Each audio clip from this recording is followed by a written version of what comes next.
Jiang Zhisha trembled as he awoke, curled up on the icy expanse. The biting wind howled around him. He slowly rose to his feet, surveying his surroundings. Before him lay the remnants of a frozen city, and behind him, the icy mountains loomed. This was a place unknown to any recollection he possessed. He distinctly remembered being in the university physics laboratory, conducting research on gravitational waves. How had he suddenly found himself in this desolate place? And why was he still unclothed? Ding! You have successfully bound to this live broadcast system. Upon hearing this voice, astonishment filled his face, quickly replaced by joy. A system was familiar with such concepts, which meant there was hope. After assessment, you are deemed the most suitable candidate for pioneering a new civilization. Pioneering civilization? Why have I been chosen? My academic journey is far from over, Jiang Zhou exclaimed, shivering in the cold wind. Because you're truly unique, abandoned by your parents since childhood, possessing almost no social connections, utterly alone, devoid of savings or a partner. Even if you vanished, no one would care. Jiang Zhi's countenance darkened at this revelation. Aside from a few close friends at school, it seemed no one truly noticed his existence.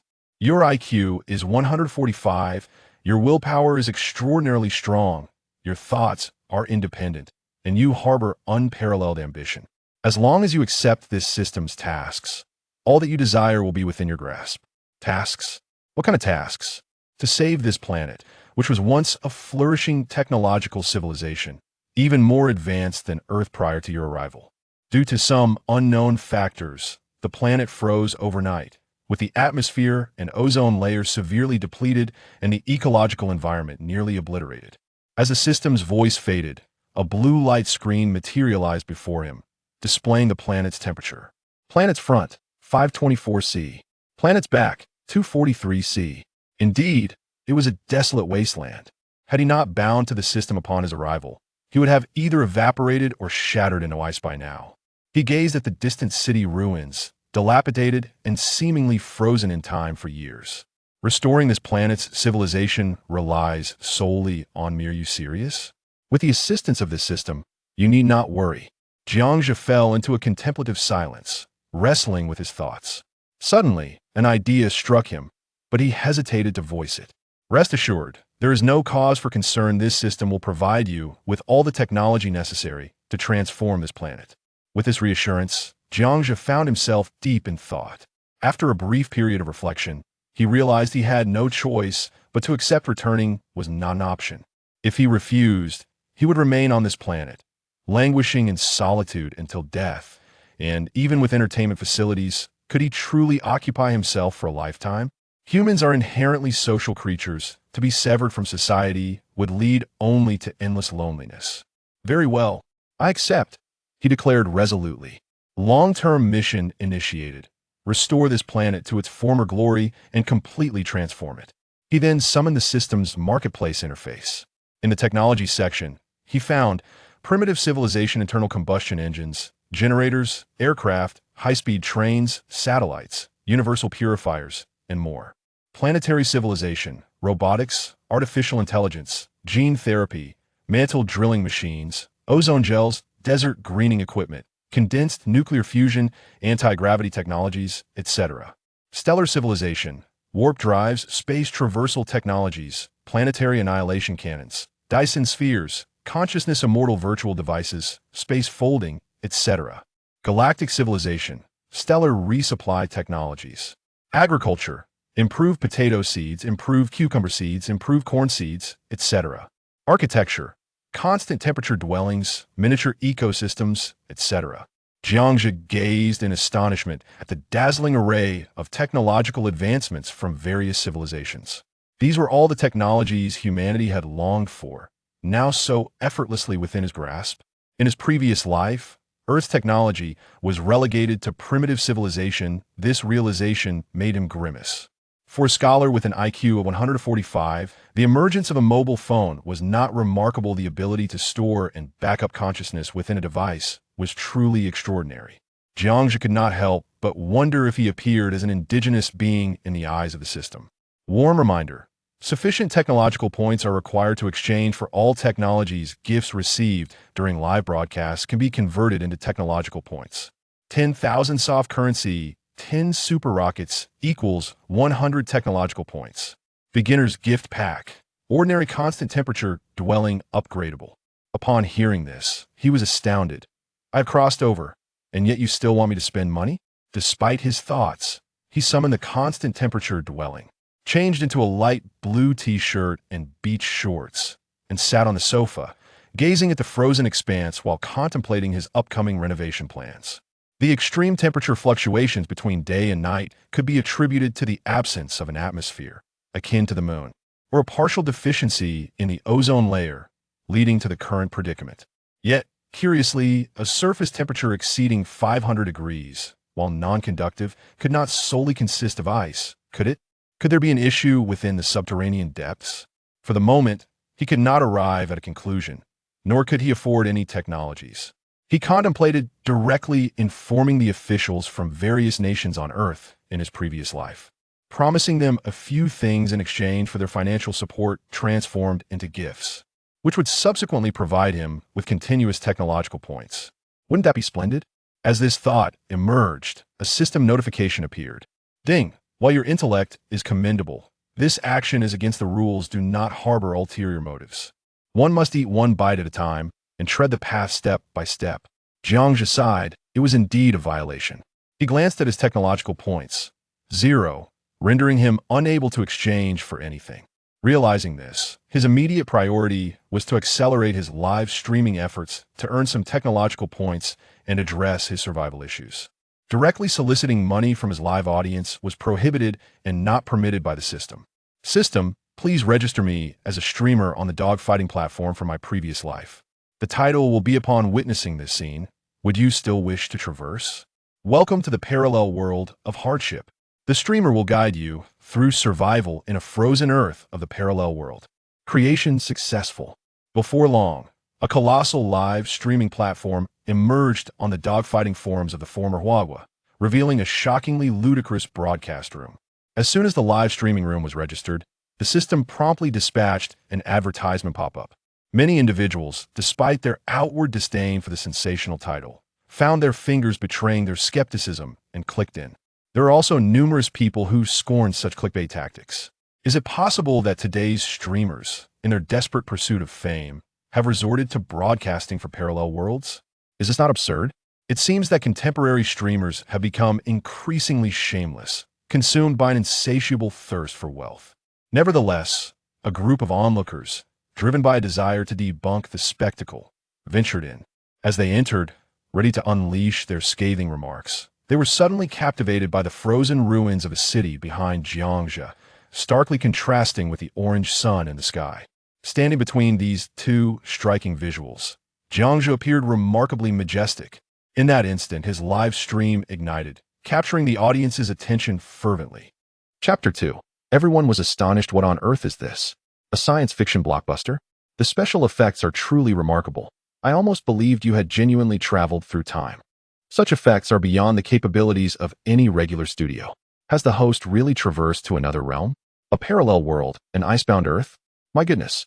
This is a genuine journey, and it's to a frozen planet. I never anticipated witnessing another Earth one day. How impressive, dear host. All who entered the live stream were left in a state of shock.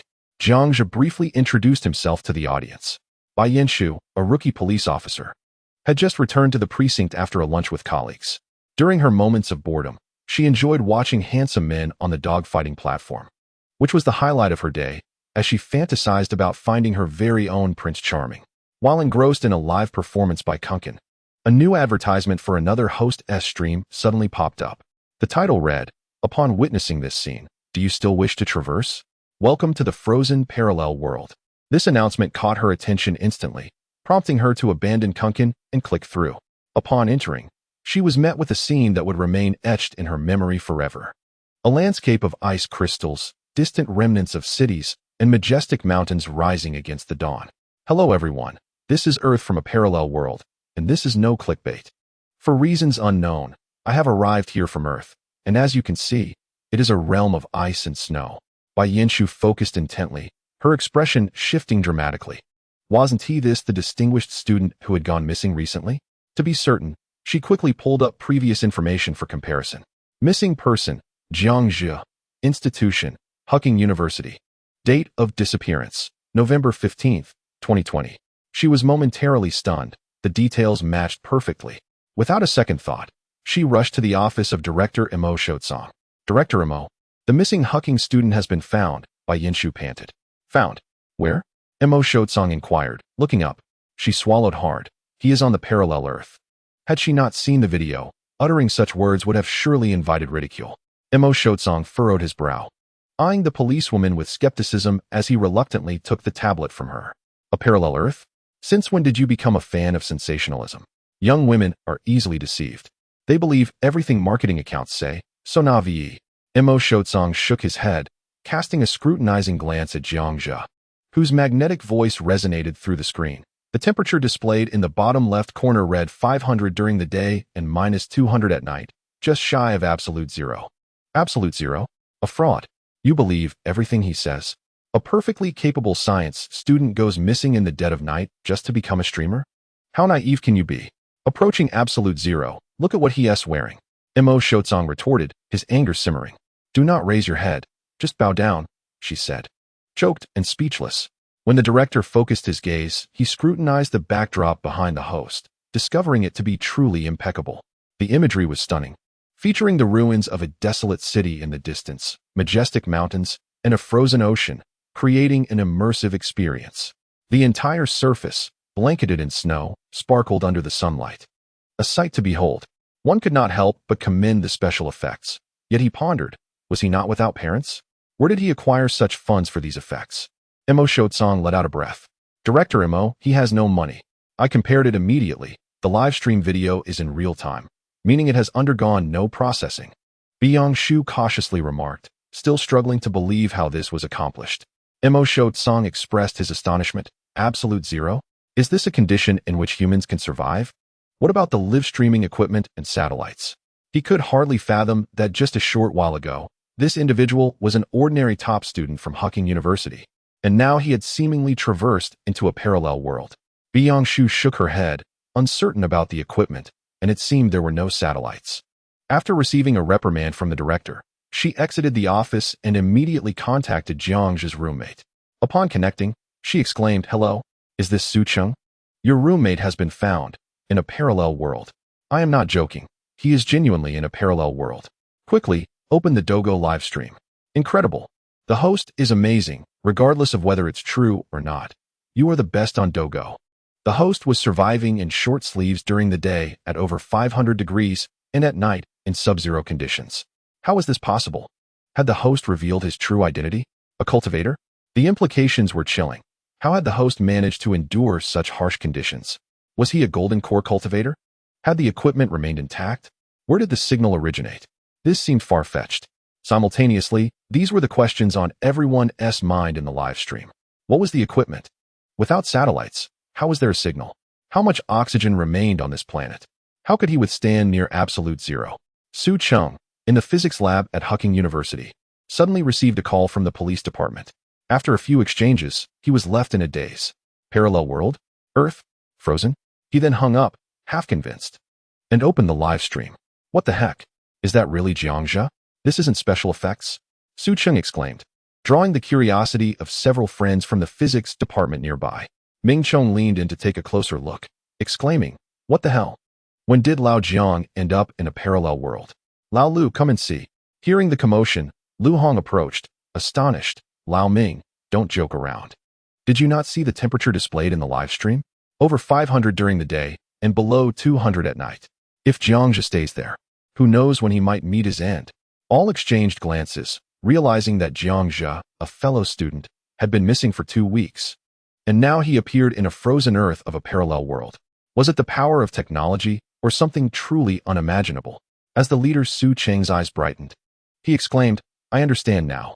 Gravitational waves. Gravitational waves can allow matter to traverse parallel worlds, but upon arrival, one would perish immediately." Ming Chong cast a glance at Su Cheng and shook his head. Thus, the scientific explanation fails. Lu Hong raised a finger, declaring, "I have it. Zhezi has always been a celestial being, a practitioner of immortality, descended to experience life." The two shot an exasperated look at Lu Hong. What nonsense! Jiang Zhe solemnly stated. Ladies and gentlemen, observe. This planet is entirely encased in ice. I am the sole survivor in this world. I shall proceed to transform this planet. With no resources. How do you intend to accomplish that? Starting with just one person, transforming an entire planet. Are you serious? He ignored the barrage of comments, confident in his system. Undeterred by the challenge ahead, Jiang Zhe gazed toward the distant remnants of a frozen city, where sunlight danced upon the walls like rippling water, shimmering beautifully. A thought struck him. With such advanced technology and fantastical architecture, where had the inhabitants of this earth vanished? Had they fled, or had they perished? In Chapter 3, the broadcaster faces the grim prospect of demise. This ultra-high-definition scene, even top-tier special effects artists couldn't replicate. Is the broadcaster truly headed to the city ruins? It is breathtaking.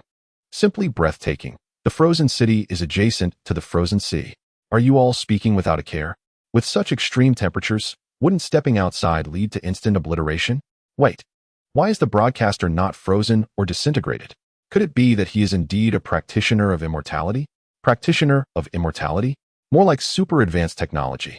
The scene evokes a sense of the Ice Age, a stark reminder of humanity's disregard for ecological balance. Observing the multitude of comments flooding the live stream, Jiang Zhe chuckled and shook his head.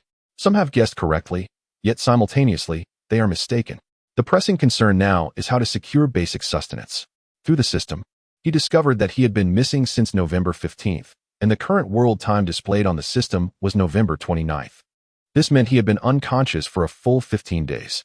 Had it not been for the system's support, he would have long since succumbed to his fate. His survival in such an extreme environment was undoubtedly due to the system's assistance. Without this unique constitution and protective field, he would have perished instantly.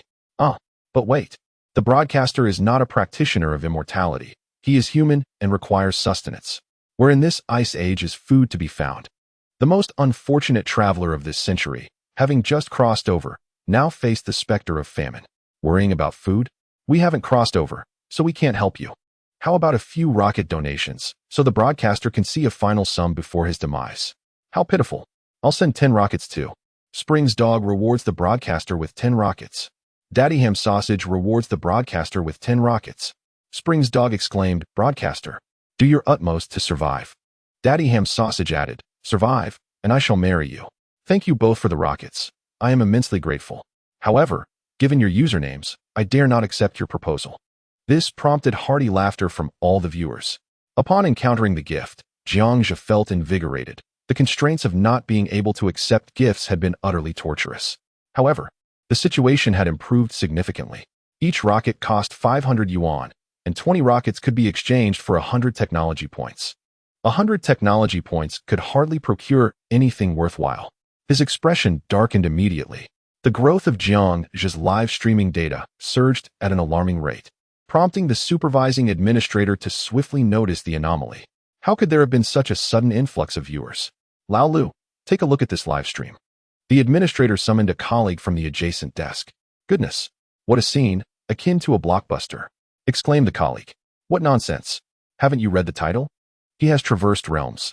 Do you believe that? Traversed realms? Such a far-fetched notion could actually be live-streamed? Report this to the supervisor immediately. We must clamp down on fraudsters. In the supervisor's office, he promptly reported the irregular data to the higher-ups. Do you mean to say that the data from this live stream is entirely comprised of real individuals? 50,000 viewers in just 30 minutes? Yang Wei, the supervisor, questioned skeptically. Such levels of data could only be generated by top-tier influencers or celebrities. How could a newcomer possibly achieve such figures? Thus, there must undoubtedly be some form of deceit involved. If caught, the consequences would be a ban, without a doubt. Upon closer inspection, the supervisor found no issues with the data. Terrifying. Absolutely terrifying. There was no indication of manipulated data. This was merely a rookie streamer. How could he possibly be this popular? Yang Wei was astonished. Upon further reflection, he noticed the title was about traversing to a parallel world. It turned out to be clickbait. He held a deep disdain for such misleading titles. While they may have been somewhat fashionable a few years prior, they were now utterly contemptible. I am eager to discover who possesses such remarkable charisma. He clicked into the live stream, and as he entered, he was immediately enveloped by an overwhelming sense of science fiction. A pristine expanse of white, the ground frozen, and all things shrouded in a misty veil, sunlight glimmering on the icy surface. At that moment, he was utterly astounded, experiencing a visual quality and immersive sensation unlike anything he had ever encountered in his life. Only a fool would mistake this for mere special effects. If it were, it would surely be exposed on the spot. Seeing this, the supervisor's throat tightened. Nevertheless, he attempted to click the ban button, reasoning that after all, the streaming company was his own. Unfortunately, a prompt appeared instantly. Sorry, you do not have sufficient permissions to close the live stream. He was taken aback. The programmers at his company were all recruited from top firms abroad, yet they were unable to enforce a ban? The hacker skills of this streamer were astoundingly impressive. After a moment of contemplation, the supervisor concluded that there was only one possibility left. This streamer truly possessed remarkable abilities and had indeed traversed to a parallel world, specifically a frozen planet. It appears to be true. For some unknown reason, one has traversed into this realm. Should a civilization be established in this world, the streamer could undoubtedly dominate it. Yang Wei felt a twinge of envy, pondering why it was not his turn to shine. Every frame could serve as a captivating screensaver, and given the enthralling quality of the visuals, it could scarcely be attributed to mere special effects. No one on Earth today could achieve such a feat. Yang Wei was internally astonished. The moderator gazed at the scene with equal envy, questioning why fortune had not favored him. As the two remained engrossed in the live stream, a volley of magnificent rockets ascended. A heartfelt gratitude was extended to Mr. Nie Shur of the Space Administration, the esteemed Principal Nie, and to the generous patrons who adored the game Honor of Kings, whose super rockets graced the stream. Jiang Zhe let out a sigh of relief. A super rocket, valued at $1,000, had just launched. This sum equated to 100 technology points, and with such a multitude, there were a total of 15 super rockets. At $1,000 each, the total amounted to 150 technology points. Coupled with the previous 200 technology points, it was nearly sufficient to exchange for some seeds and breeding boxes. Mr. Nie Shur, a prominent figure in our nation, adorned with numerous doctoral degrees and serving as the president of Huaqing University, had been stirred to action by the streamer. Astonishingly, the streamer not only recognized him but also referred to him as Dear Principal. This revelation hinted at a more intricate situation. It was likely that the streamer was genuinely entrenched in a parallel world.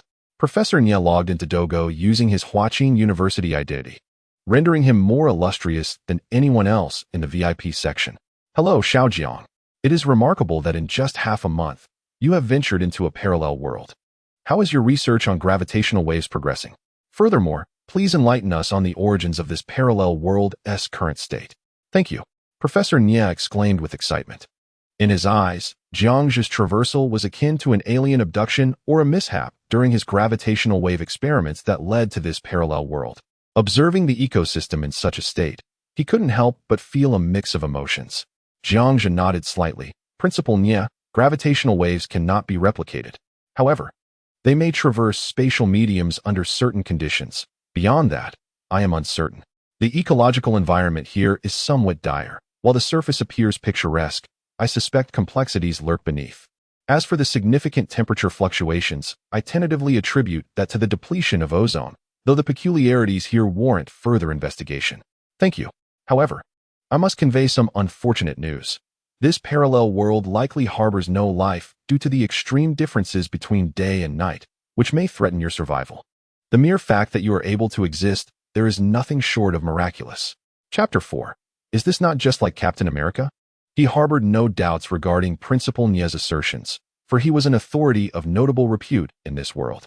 A chill gripped his heart as the improved seeds in the marketplace sprouted, giving rise to divine water, a means to enhance one's physique. However, the process of germination, flowering, and fruiting required time, akin to the maturation cycle of vegetables, and he feared he might perish from hunger in the wilderness before that moment arrived. At present, he had not consumed a single drop of water nor a morsel of food, and his lips had begun to crack. His throat felt parched, and a flicker of panic coursed through him. Meanwhile, the number of viewers in the live stream had surged beyond 1 million, with an overwhelming barrage of comments flooding the screen. How tragic it was that the first person to traverse worlds could die from starvation and dehydration. We are many, and together we are strong. Perhaps the host could emulate Bear Grylls and endure for a few days until a solution presents itself. Drink 999. Yang Wei and another at the headquarters of dogfighting observed Jiang Zhe's embarrassment, letting out a sigh of relief. Secretly grateful that they were not the ones in such dire straits, lest they meet a similar fate. Do you still wish to venture into this world? Not a chance. Thank goodness it isn't us. They felt fortunate to remain on Earth, where life was considerably better. The National Geological Society of Kyoto, represented by Lu Yu, generously rewarded the host with 10 fiery gifts. The National Oceanic Society of Kyoto, represented by Chang Jingming, followed suit with another 10. 666. Once again, 2 esteemed experts have come to the host's aid. You no longer need to drink. Lu Yu from the National Geological Society of Kyoto remarked, Host, in Asia, with a daytime temperature of 525, calculations indicate that you must dig down 2,000 meters to ensure survival. Chang Jingming from the National Oceanic Society of Kyoto added, Though the daytime temperature is 525, I observe that the distant rivers are frozen. Thus, we can ascertain that the ozone layer of this world is compromised. Without an atmosphere, daylight would be imperceptible. Moreover, stones are poor conductors of heat, making the transfer of warmth exceedingly difficult. Hence, the sea's surface has frozen. If all goes as expected, there may still be life beneath. Nie Shi from the National Aerospace Department retorted, You old fool, do you not comprehend the despair this brings? Do you think I am unaware of these facts? Does Xiao Jiang possess any tools? Give him 1,000 years. Could he penetrate the sea surface? Does he have fishing gear? Even if he does, the fish would be instantly cooked upon reaching the shore, subjected to intense ultraviolet radiation. How could he possibly sustain himself? Have you not considered this? Chang Jingming, situated in a distant office building, felt his cheeks flush with embarrassment from the rebuke. It was indeed true. Offering hope only to lead Jiang Zhe into despair was a cruel fate. Regretting his earlier comments, he chose to remain silent. The ocean? Jiang Zhe slapped his forehead, realizing how he had overlooked that crucial detail. Thank you, Professor Chang, for your insight. How could I have missed such an important consideration? With that, he made his way towards the sea. Along the journey, he opened his personal information. Name, Jiang Zhe. Age, 24. Location, coastal frozen plain. Technical equipment, ordinary thermostatic room, backpack. None technology points. 500 points, population. 1 person. He then opened the technology mall. Dimensional leap device. Technology points. Stellar supply device. Technology points. Antimatter energy gun. Technology points. Interstellar battleship. Technology points. Gazing at the splendid array of products, he felt a twinge of envy. After searching for a minute without finding what he needed, he decided to head straight to the search bar. He couldn't help but recall the laser device for excavating shields from the film Captain America, which operated at remarkable speed.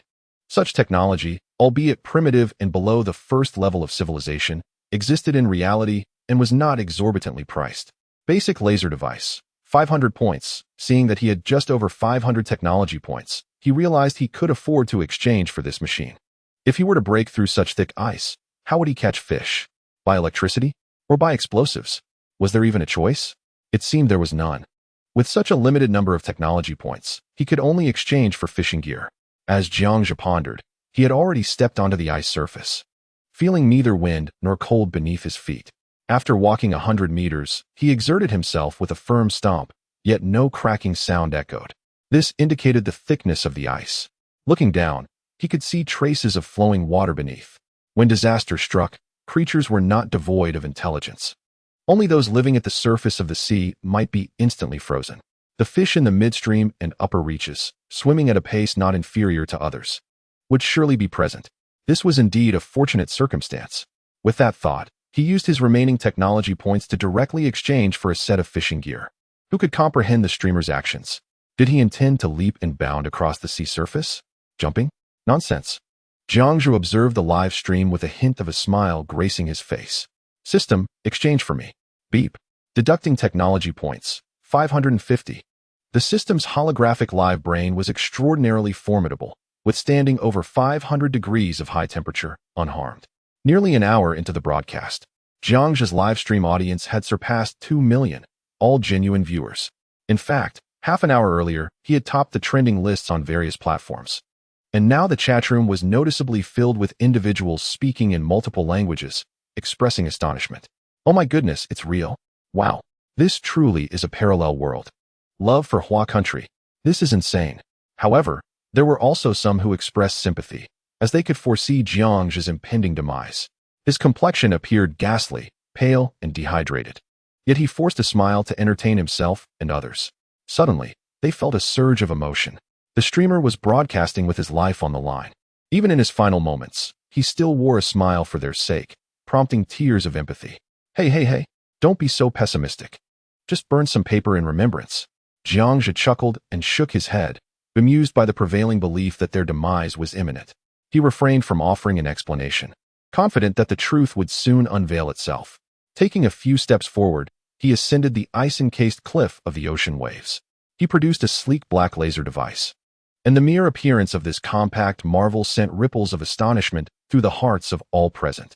Its design was evidently beyond earthly technology, seemingly materializing from thin air. How fantastical!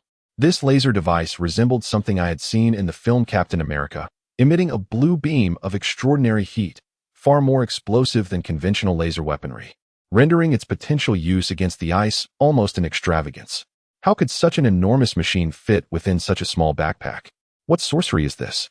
Suddenly, a laser device emerges.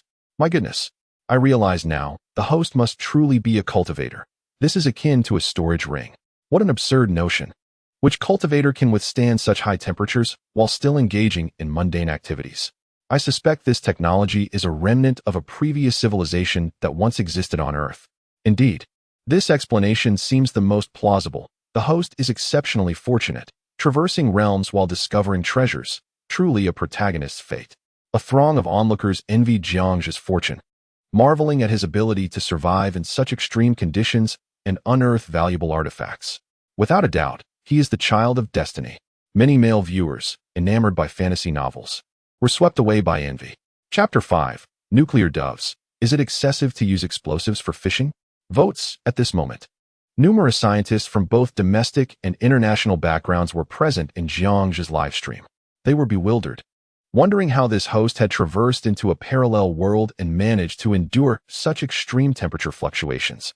Everything he demonstrated seemed to rival the wonders of the world, perhaps even surpassing those so-called miracles. Earlier, scholars from the National Academy and esteemed university professors had skipped their classes to gather in a conference room, tuning into the live stream to witness Jiang Zhu on the large screen.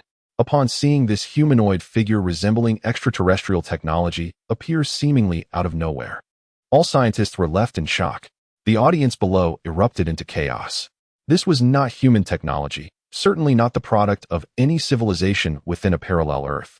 Human civilization could not possibly be this advanced. This was undoubtedly alien technology, beyond the reach of humanity. Absolutely, there is no way this could be from Earth. I am certain of it. Physicists and mechanical engineers were instantly envious as Jiangja pressed a button to activate the machine. The blue laser began to swirl and slice through the ice, exuding a formidable presence that captivated all. While Earth does possess such technology, its observable power pales in comparison. Even if a parallel world had such advancements, they could not possibly be this sophisticated, could they? Countless individuals questioned the nature of Jiang's extraordinary journey. The system's advanced laser technology was capable of breaching ice layers hundreds or even thousands of meters thick in a remarkably short time. Incredible, truly hard to believe.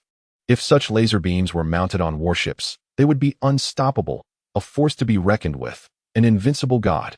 My goodness. The rays can be applied to the orbital cannon, and the technology of this Jiang broadcaster is at least 5 centuries ahead of us, undoubtedly extraterrestrial in origin. A group of scientists, all over 50, hurriedly gathered before the screen, collectively gasping in astonishment. While there is similar technology in our own country, it pales in comparison to this formidable power. The esteemed European physicist, Laura Fernal, once remarked that when such technology emerges, humanity may have ascended to a Type 1 civilization. Presently, our nation is merely at level 07, far from the marvels displayed in this live stream. Everyone's envy surged. If we could acquire this technology, who would dare to trample upon us? It is truly regrettable. If only Jiang were willing to contribute to our nation and share it. But we cannot resort to force. Even if we wish to seize it, it would be futile, a lamentable situation indeed. They sighed, feeling sorry for Jiangja, lamenting the loss of such treasures, left only to gaze longingly. How infuriating. I can't bear to watch any longer. The more I see, the higher my blood pressure rises. I'm leaving for class. Alas, I too shall depart. If only Jiangzhe would return and be willing to collaborate with us on this technology. I would gladly offer my 3 extraordinarily beautiful daughters in marriage to him. Off I go. A few individuals left the conference room, their spirits low. In the live stream, the barrage of comments erupted instantaneously. Impossible. How can this ancient machine emit rays? Are you telling me this is a laser device? Not a mere copy from an American film? It must be a hoax. This is far too fantastical. I can't help but suspect this is a super sci-fi movie. Which company has concocted such a gimmick? Perhaps they are preparing to invade our market, specifically casting local actors for the performance? What a sham. This scene was witnessed in its entirety by over 2 million viewers in the live stream. Earlier, they had already found it hard to believe that Jiangzhe could survive at such absolute zero temperatures without being frozen solid. Now, he casually retrieves a device akin to the one that excavates Captain America's shield, and it actually works? More and more viewers began to suspect that this was indeed the latest super sci-fi film, featuring cutting-edge special effects, deliberately employing Chinese actors to capture the domestic market. Yes, it must be so. The machine whirred wildly before the rays abruptly ceased. Jiangzhe's face lit up with joy as he observed the ice block, the size of a bathtub, being sliced open and beginning to slide downward. He immediately retrieved a telescope from his fishing gear backpack and leaned over the ice surface to peer below. Ladies and gentlemen, I have wonderful news. The water beneath is real. The presence of water directly attests to the existence of life during the ancient ice age. Upon hearing this revelation, all the archaeologists, oceanographers, and enthusiasts in the live stream erupted with excitement. Fantastic. I knew it. Experts on the Ice Age said that surviving organisms are exceedingly rare. The broadcaster is truly remarkable. This is a pivotal factor for marine life evolving towards the land. We just needed the evidence. Curiosity piqued, having lived more than half a lifetime. Jiangzhe never anticipated that he would one day uncover the secrets of ancient times. He swallowed hard. Whether he would live or die hinged on this moment, and he hoped the water would yield sustenance. He removed his backpack and extracted his fishing gear, only to find a surprisingly thick, retractable silver object nestled within. What could this be? With a sense of intrigue, he presented the metallic column to the livestream audience, adorned with a skull insignia. Inscribed upon it was the phrase, "Nuclear Pigeon," accompanied by a notation, "Triacetone triperoxide, origin, unknown." Jiangzhe recognized the chemical compound all too well. It was highly flammable and explosive. Was the name Nuclear Pigeon a jest? This scene ignited a fervor among those knowledgeable in the field, causing the live stream to erupt. Oh my goodness, don't move. If you shift even slightly, it could detonate. Nuclear Pigeon. This is an incredibly dangerous chemical. Why hasn't it exploded at such high temperatures? I'm truly astonished. You're incredible. To have acquired Nuclear Pigeon left by extraterrestrials in a parallel world? I'm even more intrigued by the notion that aliens share our childhood fascination with firecrackers. I can't believe it. The parallel world Huagua is also a super manufacturing powerhouse. Wouldn't he dare use this to fish, would he? That would destroy the ecological environment, which I absolutely detest. Are you serious? With the world devoid of life, if doesn't he fish, he'll starve. Jiangzhe dismissed these ecological concerns, for he was already struggling to find sustenance. The livestream chat exploded with exclamations of astonishment. His luck defied belief. This was clearly a stroke of divine favor. He had casually stumbled upon a usable laser device. And astonishingly, it came with a fishing gear backpack, not to mention the presence of the explosive Nuclear Pigeon. How could one not be astounded? Seeing the torrent of comments, Jiangzhe found his hands trembling slightly. As an ordinary mortal, cradling the Nuclear Pigeon felt akin to resting beside a nuclear bomb. He must remain composed. He could not afford to lose his composure before the audience. Clearing his throat, he reassured himself, it's merely Nuclear Pigeon. No need to panic. With that, Jiangzhe began to tinker with the Nuclear Pigeon. Chapter 6, Astonishment. Please support. At the top of the device, a note read, this weapon can be delayed by 1 minute. What thoughtful extraterrestrials, providing a 1-minute countdown for these aliens truly are considerate. The preparation materials are easily obtainable, and synthesis is straightforward. A slight friction or elevated temperature could trigger an explosion, generating hundreds to thousands of liters of gas within a second, resulting in a non-flame explosion. Goodness, your luck is beyond comprehension. It surpasses even the renowned Zhong Xinxiu. How many good deeds must you have performed in your past life? All the spectators were secretly amazed by Jiang's luck. Had they been in his position, they would have adamantly refused to participate. I am an old lottery player, and I admire the host's fortune. Here's 200 as a token of respect, remarked a generous viewer. Another chimed in. I have little compared to the esteemed gentleman above, but I can offer 100. Yet another added. Thank you for representing our firework brand. Here's 200. Jiangxia nodded in delight, noticing the growing number of viewers. He then decided to rebrand his live stream with a more sensational title. Shocking. The correct way to fish in a parallel world is with a nuclear bomb? After all, survival depended on the gifts bestowed by his audience. The new title had an immediate effect, causing the viewership to soar. In a flash, it leapt to 2 million, continuing to break records, surpassing 2.5 million. Within a mere minute, Jiangxi's stream was trending across the internet, shared widely by numerous viewers. In just over 2 hours, from an obscure individual, he amassed millions in earnings, something few could achieve. Wow, fishing with a nuclear bomb, that's incredible. This host is amazing. Truly, it's a parallel world. Can I come along? Jiangxia nodded and addressed a question raised about the authenticity of the temperature. Truthfully, everyone has been unaware of the surrounding temperature. Why hasn't the nuclear pigeon exploded? It's 3 in the afternoon on Earth, and it's quite warm. With that, Jiangxia retrieved a small object resembling a finger-sized nuclear pigeon from his backpack. I don't believe you. You must be exaggerating. If it were truly over 500, the nuclear pigeon would have exploded by now. Naturally, 90% of the viewers were skeptical. In this frigid weather, where temperature fluctuations were as erratic as a roller coaster, how could he claim it was over 500 outside? If it were merely a bit chilly, they might have admired Jiangxi's remarkable resilience to cold. However, the claim seemed utterly fantastical. Everyone, watch closely, he declared, lifting the nuclear pigeon. This is the small nuclear pigeon. Where did it come from? Naturally, I found it. With that, he summoned his strength and hurled the nuclear pigeon into the air. It soared in a parabolic arc suddenly, at a height exceeding 3 meters. A resounding explosion echoed. The shockwave radiated outward, leaving all spectators blinking in disbelief. My ears are ringing. Wow, the temperature must be extraordinarily high. But why did it only explode around 3 meters? The sound was terrifying. Was this truly the power of the nuclear pigeon? Host, you're incredible. I'm now your lifelong fan. With the live stream's explosive success, he was on track to earn over 100 million monthly. He shook his head abruptly, and the ringing in his ears subsided. At last, he grasped the power of the firecracker. A surge of joy filled his heart. The likelihood of a satisfying meal tonight had increased 5-fold. Meanwhile, the entire faculty and student body of Huqing University were focused on Jiangxia.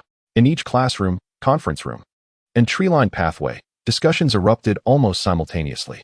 Junior year, have you heard? Our school's physics prodigy, Wang Wild, just claimed that Senior Jiang has uncovered the secret of gravitational waves and traversed into a parallel world. Is that true? Gravitational waves can indeed penetrate space. But how did Senior Jiang do it? Don't tell anyone. I heard that Senior Jiang is a scientist of black technology. I won't tell a soul, rest assured. Sophomore year, did you hear? Someone just told me that Senior Jiang discovered the mystery of gravitational waves and fled to the parallel world to escape being hunted down. What a pity. Is that really true? Senior Jiang, is that impressive? Indeed, he is truly remarkable. Don't share this with anyone. Freshman year, hey, have you guys heard? I heard someone say that Senior Jiang possesses the superpower to traverse worlds to evade the pursuit of the Superpower Guild. And that's why he was forced to the parallel Earth. Is that really so? Such magic, superpowers? Of course it's true. Just don't tell anyone that I informed you. At the school gate, have you heard? Senior Jiang is rumored to be the principal's illegitimate son. Is that true? Wow, what a scoop. Of course, it's true. Just don't tell anyone. I promise. Moments later, a post circulated online. Shocking. Jiang, the streamer, is actually an alien. Before long, this post climbed to the top of various online platforms. Jiangxia stood at the cave's entrance, focused intently, directing his cannon towards the opening. Whether he would live or die depended on this shot. If this cannon were to be too powerful or too weak, it could very well explode mid-launch, leaving him with nothing but air for dinner. He swallowed nervously, feeling anxious and slightly exhilarated. Director Steven Spielberg tips the streamer 200 superfires. Director James Cameron tips the streamer 200 superfires. Steven Spielberg, Mr. Jiang. Your adventure has surpassed the tales of the past millennium. Please allow me to adapt your story into a film. James Cameron, Mr. Jiang. May I secure the rights to your story? I promise not to disappoint you. Steven Spielberg, bah? Here you are trying to snatch my rights for a true adaptation. James Cameron, let us compete in peace. Thank you. Wow. Two renowned directors are vying for exclusive rights. Can you believe it? Jiang, the streamer, has only been live for a little over 3 hours, and even world-class directors are drawn to him. Zhang Dao and Shi Dao, could you arrange for some extras? Jiang Zhe waved his hand and replied with a smile. Thank you both for the enthusiasm, but I am currently live streaming. If you have any matters to discuss, please contact my alma mater and reach out to Su Chung from the physics department. He is a good brother of mine, and I have entrusted all my rights to him. Please negotiate with him.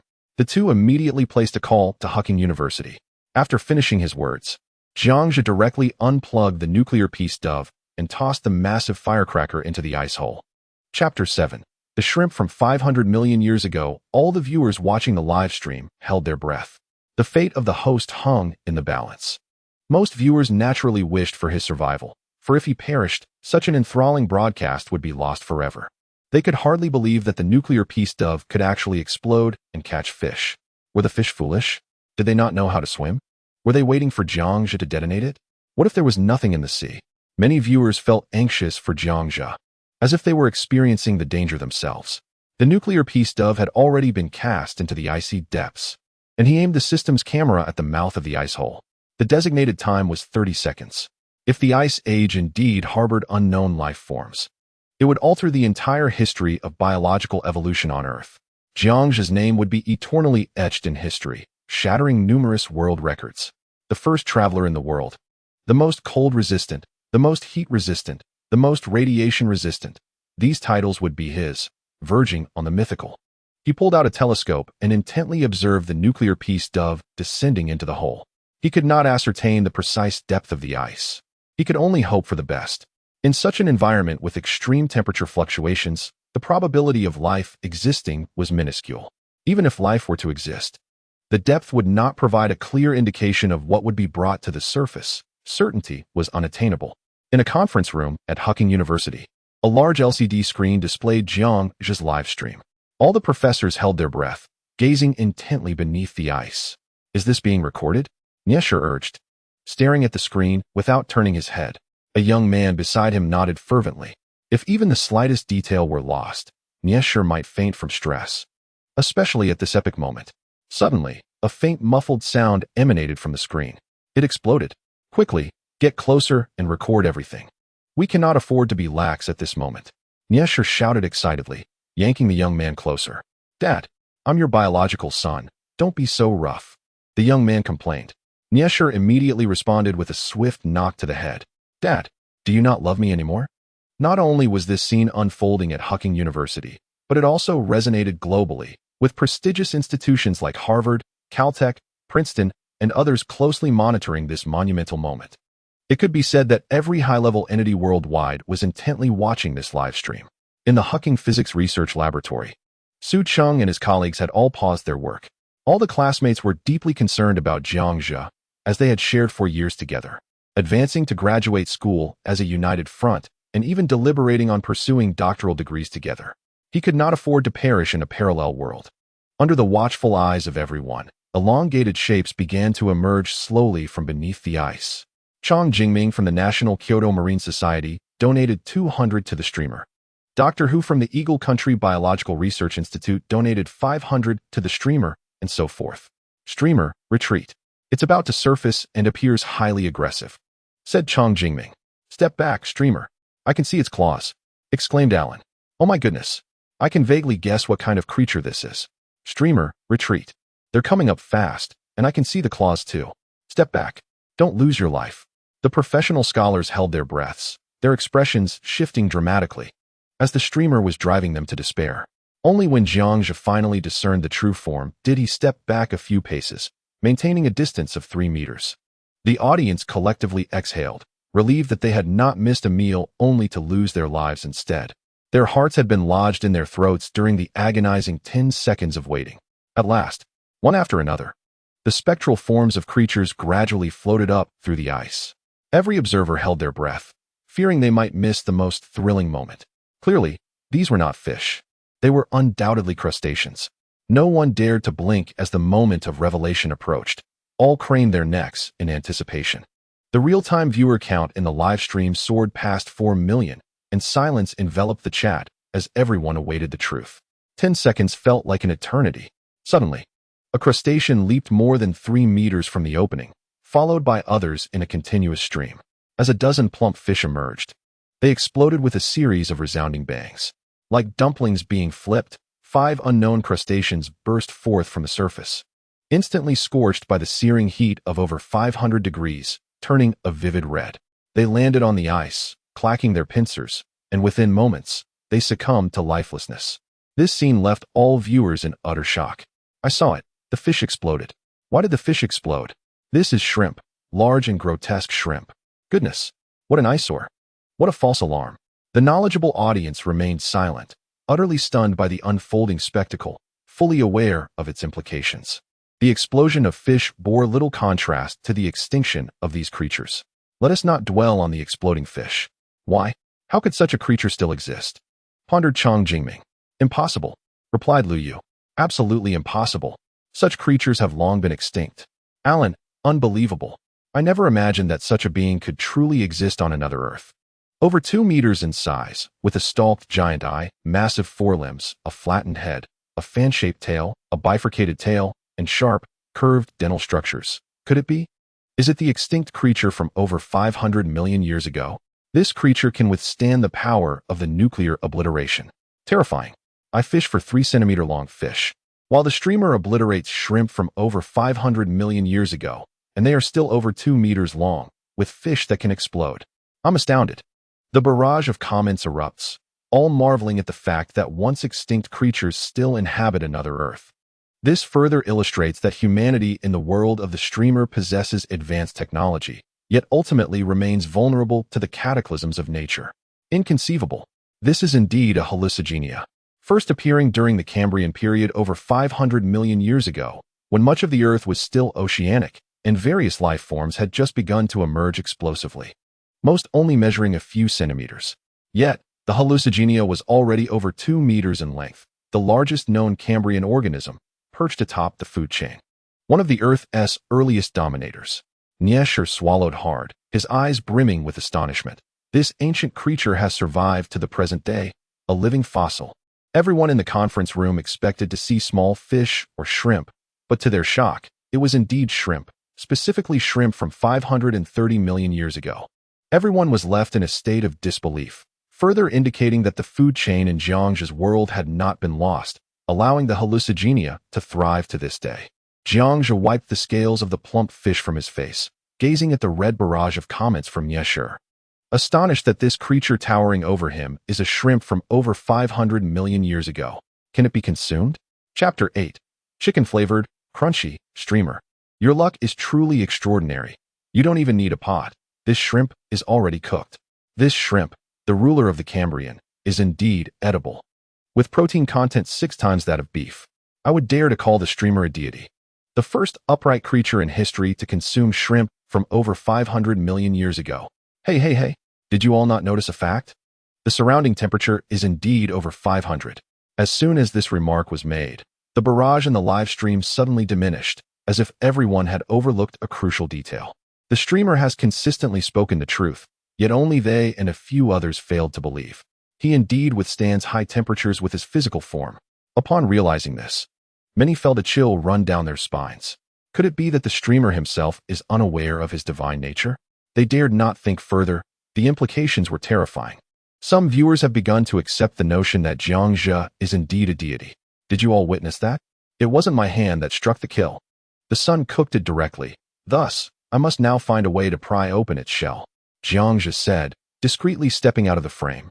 Retrieving a 2-meter-high silver alloy shrimp peeling tool, he then exchanged for some seasonings, dining utensils, and a meat-purifying device. This all stemmed from the exchange within the system's space, consuming a total of 10 points. Neatly arranging the dining utensils upon the icy surface, he returned to the live broadcast. I have delightful news, he announced. I have once again discovered the alien artifact for peeling shrimp, alongside dining tools. As you can see, Even aliens utilize chopsticks and forks. Jiang Zhe feigned seriousness as he spoke. Goodness, how can aliens consume shrimp? I seriously suspect the host has unearthed a treasure. This extraterrestrial being, I suspect, is merely a remnant of Earth's ancient civilization. I nearly believed it. No one understands deception better than the host. As he spoke, Jiang Zhe aimed the shrimp peeling tool at the peculiar shrimp's head, intending to crack open its brain. At that moment, several viewers in the live chat voiced their discontent. Silence. Host, you cannot consume extinct creatures. The host was indeed contemplating the consumption of an extinct species. How precious it was. And he dared to say he would eat it? An organism that perished 500 million years ago. This is a destruction of cultural heritage. A crime that could lead to imprisonment. Does your conscience not ache? I have already reported you. Prepare to face the consequences. All the experts felt as though their hearts were about to leap from their chests. They had devoted their lives to the study of ancient biological fossils, only to witness this host eat a shrimp with a history spanning 500 million years. You dare to consume a creature from 500 million years ago. What a travesty. Jiang Zhe disregarded the barrage of comments and forcefully cracked open the peculiar shrimp's shell, revealing the succulent flesh within, which he promptly extracted. Returning to Earth after this will lead to punishment. You will be charged with the destruction of historical artifacts. This is an ultra-ancient creature, predating humanity. Its existence is of treasure-like significance, and you intend to consume it? Jiang Zhe, glancing at the comments, chuckled derisively and dragged the 2-meter-long shrimp meat onto the table, slicing it into portions. Honestly, I recall a legal stipulation. In times of life and death, as long as you do not kill, no one will mind what you consume to survive. Furthermore, the host is no longer on Earth. On another planet, one must adhere to the laws of that respective world. The comments are utterly absurd, wielding ancient swords to combat contemporary officials. How amusing. These comments have me in stitches. Are they all keyboard experts? If it were you, would you refrain from eating and wait for death? Experts, I would rather die than eat, contributing to the nation. Then the shrimp meat would be scorched by the sun, and the host would starve, bringing joy to them. How amusing. The experts have provided me with a year's worth of laughter. Those who clamored for the host not to eat, to contribute to the nation, were swiftly drowned out by a flood of righteous comments. The experts fell silent, their bravado evaporating.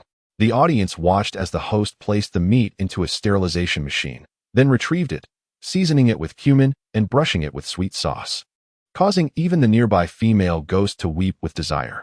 He sliced a generous piece of tender shrimp meat and placed it in his mouth, swiftly increasing his pace of consumption.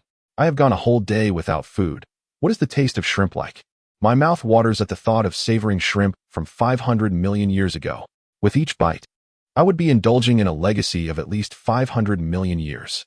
He devours the shrimp heartily, while the viewership in the live stream steadily climbs, surpassing 4,500,000 genuine viewers. The headlines of all major news outlets are dominated by stories of live broadcasts showcasing the consumption of these long-extinct creatures, detailing how one individual traverses the world and builds civilization, all with links directing to Jiang Zhe's live stream. What? He is actually broadcasting himself eating extinct species? Incredible. Is this real? Has he truly crossed into another realm? A live stream that ignited in just 3 hours. Can it be anything but genuine? I took a glance, and to my astonishment, it was indeed true. Although the live stream has yet to achieve global fame, 4,500,000 genuine viewers is already a remarkable feat, especially considering Jiang Zhe has only been streaming for 3 hours. What about 3 days or 3 months? The prospect is terrifying. Outside Hucking University, in an exclusive private room, Su Cheng had just received a rather surreal phone call from a foreign film director, prompting him to gather a few of his dorm mates for discussion. They joined 2 blonde foreigners who had invited them for a meal, eagerly awaiting the food while watching the live stream. In just a few minutes, Zhezi had begun consuming creatures that had been extinct for 500 million years. Eating extinct organisms. How exhilarating. Shoo, wait for the food. The more we watch, the hungrier I get. Director Cameron was right. Writing this man's story would undoubtedly create a historical box office. Director Steve truly had foresight, making his decision in merely 2 hours. At this moment, Su Cheng remarked, the dishes should be arriving soon, so I'll be direct. John, Joe, I'm not trying to offend you. On behalf of my brother, I propose $200 million plus a 40% share of the box office profits. Trust me, if you collaborate, this film will sell globally as my brother's fame rises, and we will all profit. John and Joe, without a moment's hesitation, slammed their hands on the table, their faces flushed with excitement. Deal. Even 40% was less. The ceiling offered by directors Steve and Cameron was actually 60%. The two blonde foreigners exchanged knowing glances and nodded in agreement. What good fortune. After the meal, Su Chung signed the contract on behalf of Jiang Jia, and $200 million were transferred on the spot. In the live stream, everyone watched Jiang Jia enjoying his meal with great delight. Host, what does the rare shrimp taste like? As a seasoned gourmet, I would gladly trade 10 years of my life for a single bite of shrimp from 500 million years ago. It tastes like chicken, crispy and crunchy, with protein 80 times that of beef. Jiang Jia, with his cheeks stuffed, continued, what I say is true. It has a flavor reminiscent of chicken with a hint of seafood. I am certainly not deceiving you. All eyes were on him as he continued to shove meat into his mouth, many viewers feeling a pang of sympathy. Host, this is 500 million years old. Eating it so recklessly seems wasteful. What a precious species. Can't you savor it more slowly? Or at least let us capture a screenshot. Chapter 9. 8,000 Superfire. A single shrimp leg, all the spectators gazed at Jiang Jia as he voraciously devoured the exquisite meat, their hearts aching at the sight. This priceless treasure was being consumed with reckless abandon, leaving behind a plethora of morsels. Each gram of this extraordinary shrimp meat was more precious than diamonds. And watching the host consume it so thoughtlessly was truly painful. My heart aches. The host is wasting it. This shrimp, if placed on Earth, would undoubtedly cause a worldwide sensation. Particularly, those engaged in archaeology, biology, and marine studies felt an intense sorrow, with several being so aggrieved that they were rendered speechless by Jiang Jia's actions. President of the National Biological Society, Wang Anhua, rewarded the host with 500 Superfire gifts. Wang Anhua, host, could you leave some for our society? This is humanity's only opportunity to understand prehistoric life. What? Even the esteemed Wang has arrived? He is the sole Nobel laureate from Huaghua of the millennium, surpassing all foreign biologists. The host is truly remarkable, a true national treasure. Indeed, the host has truly outdone himself this time. Wang, do not be so humble. You are an idol to us all. It is rare to even catch a glimpse of such scientific luminaries, yet today, they have all emerged. Jiang Jia, who was indulging in the feast, felt quite taken aback. Such distinguished figures had come. He recalled Wang's remarkable achievements, a truly formidable individual, unmatched by anyone else. In the past millennium, a massive viral outbreak had occurred abroad, leaving all foreign experts powerless. Eventually, they were compelled to seek Wang's assistance, pleading for him to rescue a certain nation from impending disaster, yet he resolutely declined. He was a super expert in virology, capable of crafting viral weapons in mere moments. Those who dared to provoke him typically faced dire consequences. When an adversary maliciously introduced the virus, Wang conquered it in just 2 days, an incident that marked his sole moment of fury. He refused to collaborate with any foreign institution again, warning that any repeat offense would not be met with mercy. The ramifications were severe. This proclamation frightened a certain nation into an immediate visit to apologize. His actions sent shockwaves throughout the country, with newspapers extolling him for a month, heralding him as the most divine biologist of contemporary times, vanquishing countless experts. Could it be that such a godlike figure is interested in shrimp? Wang, having grown up listening to your stories, if I can return, it would be no trouble at all to gift you a remarkable shrimp, Jiang Jia stated with a smile. President of the National Biological Society, Wang Anhua, rewarded the host with 500 Superfire gifts. Wang Anhua, thank you. I am immensely grateful, host. I will remember this favor. And in the future, should you wish to study viruses, feel free to reach out to me. I will guide you personally. For Wang, any viral entity within unknown organisms was of paramount importance. There's no need for such formality, Wang. I cannot bear such a debt. This is simply my duty. Jiang Jia replied, genuinely admiring Wang's remarkable status, knowing that the nation protected him tirelessly around the clock. Even so, with his presence, no one dares to covet the resources of Huaghua. That is his remarkable prowess. Jiang Jia halted his actions in astonishment, as he witnessed an immediate influx of 20,000 technological points, a rare bounty after such a prolonged live stream. The United Arab League possesses the majority of the world's oil resources, making it a true global powerhouse. There were rumors in past lives that if one could not thrive domestically, they could venture to the United Arab League, where one could earn a monthly income of 100,000 by begging.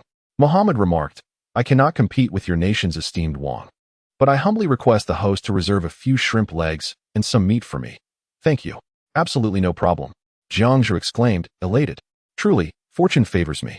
He had anticipated that acquiring a new ecological garden would take considerable time, yet everything he needed arrived in abundance. 70,000 points. Cultivation certainly requires suitable soil. Planting cannot occur in a constant temperature chamber. He planned to exchange for a miniature ecological garden, inspired by the protagonist of The Martian, starting with potatoes before progressing to tomatoes. Resolving everything might require around 100,000 technological points. Having consumed only a portion of the exquisite shrimp meat, he had enough left to last several days, though he felt it prudent to diversify his diet with some vegetables. Before concluding the stream, he offered 2 large shrimp and a shrimp leg for sale, 100 fiery points for each leg, and 200 fiery points for a kilogram of shrimp meat.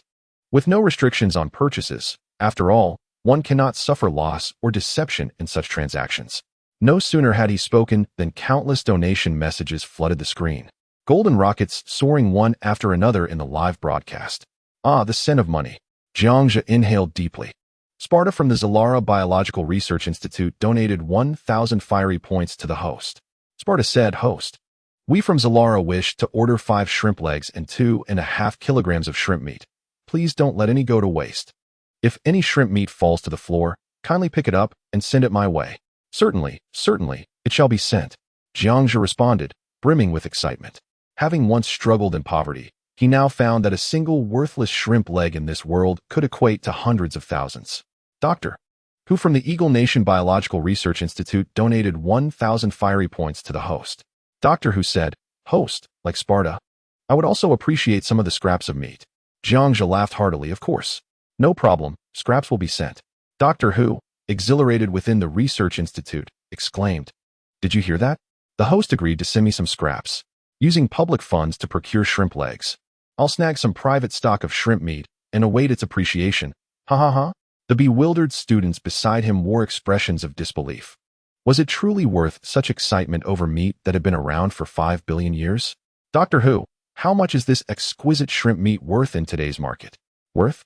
Is this something that can be bought with money? One shrimp leg is worth 100 times more than your nation's giant panda. Do you really believe this is something money can acquire? The students, grasping the gravity of the situation, suddenly wore solemn expressions. Realizing that one shrimp leg could equate to 100 giant pandas, and with each panda valued at $10 million, the implications were staggering. The Institute of Great Stick Nation, Park Mei-Chien, rewarded the streamer with 1,000 super fire gifts. The Institute of Cherry Blossom Nation, Duo Tiaoyingjin, rewarded the streamer with 1,000 super fire gifts. Park Mei-Chien, streamer, we of the Great Stick Nation desire shrimp legs, shrimp meat, shrimp tendons, shrimp brains, and shrimp whiskers. Indeed, Duo Tiaoyingjin, streamer, please be generous. We of the Cherry Blossom Nation seek shrimp legs, shrimp meat, and shrimp shells. Arigato. Jiangzhe pondered for a moment and sighed, saying, "Very well. Since you have both made your contributions, I shall sell to you. One must honor their word." Park Mei-Chien, why do I feel a sense of hostility? Streamer, I am pro-China. I truly adore your country, visiting annually to indulge in spicy hot pot. Duo Tiaoyingjin, streamer, I am pro-China as well. Every year I bring our nation's unique specialties to your land. Chapter 10. Turn it off. We must turn it off. Ticket O? Given your rather unconventional names, what specialties do you both bring? Jiangzhe chuckled. Park Mei-Chien, one liquid. Duo Tiaoyingjin, my electric vehicle culture. The moment these words escaped their lips, the entire audience erupted in laughter. 5 times. I exclaimed in astonishment. Ha! Electric vehicle culture and the culture of mischievous hands. I fear my future wife might be influenced by your culture. Perhaps it's best you refrain from coming. Your name does not sound feminine. Park Mei-Chien, are you male or female? Park Mei-Chien, male. Uffed. Ha ha. I admit, I truly laughed so hard I snorted. What a talent. Truly a talent. Not only Jiangzhe laughed, but all the viewers were in stitches at this remark. A grown man being 5 times, ha. It truly is a lament in the land of the lonely. Ha. Ahem. We are a serious live stream. Are there any nations wishing to purchase shrimp legs? He feigned a cough. Understanding Nation Biological Institute, Alan, rewarded the streamer with 2,000 Superfire gifts. Alan, streamer. We of the Free Nation desire shrimp tails and shrimp meat. Wow. Another 2,000 gifts. Jiangzhou was once again ecstatic. Truly a person of wealth. Such is the hallmark of a global powerhouse. Very well, I relish doing business with straightforward individuals. 2,000 Superfire gifts, 200,000, 20,000 tech points, totaling 40,000 tech points for millions soft currency. Among these magnates, such generosity is commonplace. Especially the peculiar shrimp meat, in their eyes, is undoubtedly a priceless treasure of humanity. Those nations that do not purchase are fools. He glanced at the tech points, which had exceeded 100,000, with some remaining. Other nations clamored to purchase, yet he declined them all. All right, everyone, no more gifts. The shrimp no longer wishes to sell. The shrimp desires to return home for rest. To the latecomers, wait for the next broadcast to buy. Jiangzhou had a sense that beneath this icy surface, there might still exist many extinct species from Earth's past, perhaps even creatures preserved solely in legend. Henceforth, profits could only multiply, never diminish. After all, one cannot bite off more than they can chew. As dusk gradually descends, the absence of an atmosphere reveals a sky adorned with countless stars, while the earth below begins to radiate an extraordinary brightness. Jiangzhou, shouldering his backpack, offers the viewers in the live stream a panoramic view of his surroundings. It resembles a wintry night. Were it not for the temperature plummeting sharply in the lower left corner of the screen, he might suspect he was in the polar regions. The audience witnesses the sun setting, and the temperature on this planet is rapidly approaching a chilling -100 degrees. For today, this shall suffice. When I acquire new footage next time, I shall present a portion as a gift to the ordinary viewers. Remember to follow the host to avoid losing your way. I extend my heartfelt thanks for your support. Having streamed for nearly 6 hours, Jiangzhou has accumulated over 10,000 technology points from viewer donations, totaling approximately 110,000 points.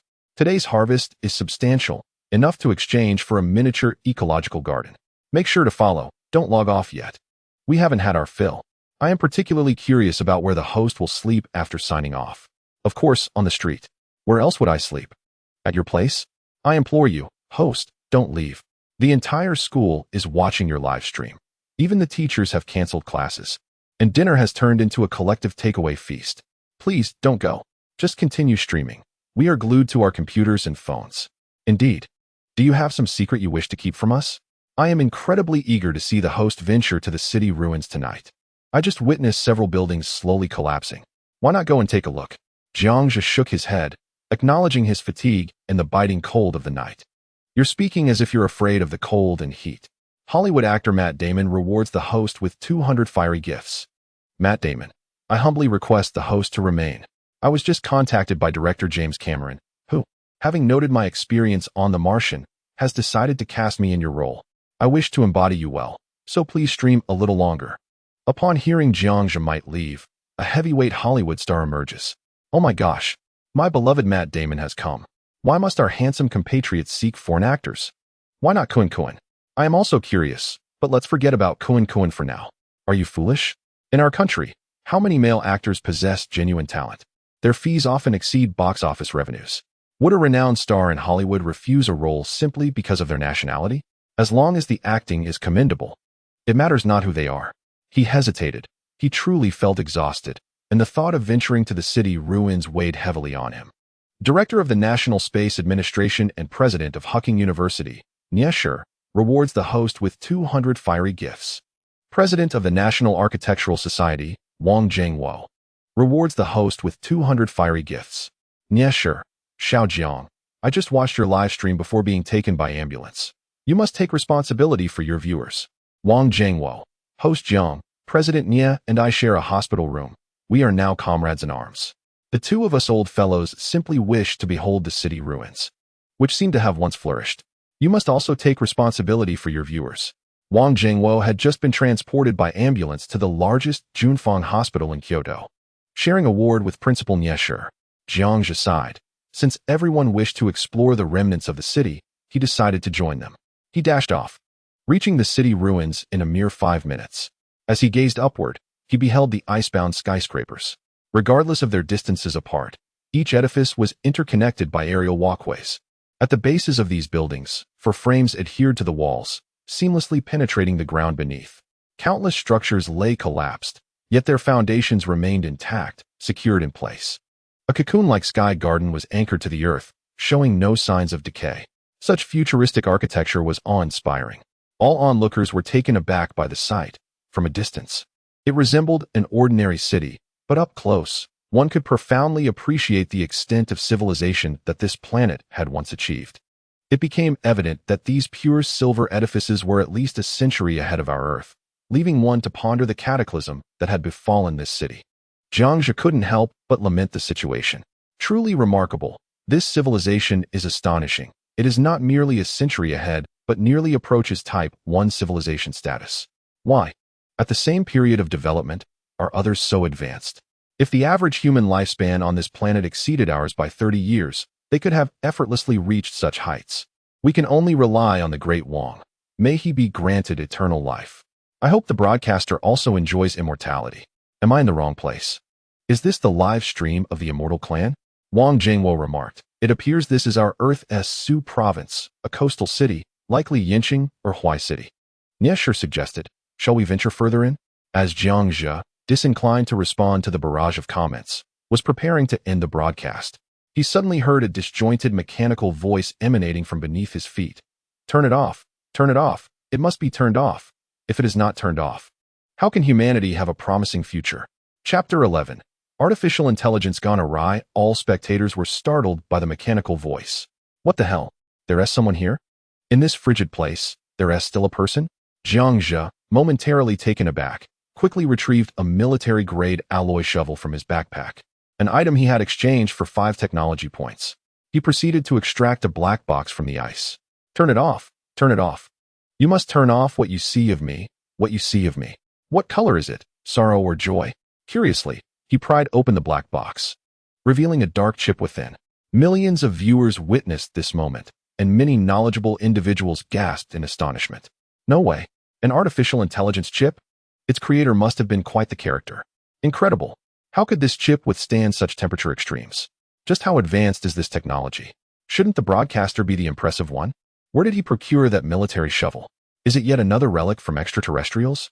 One must admit, the broadcaster's luck is extraordinary. What will he find next? A spaceship? Tomorrow. Should you inform me that the host has leaped from the heights of the Himalayas and survived unscathed, I would not be the least bit astonished.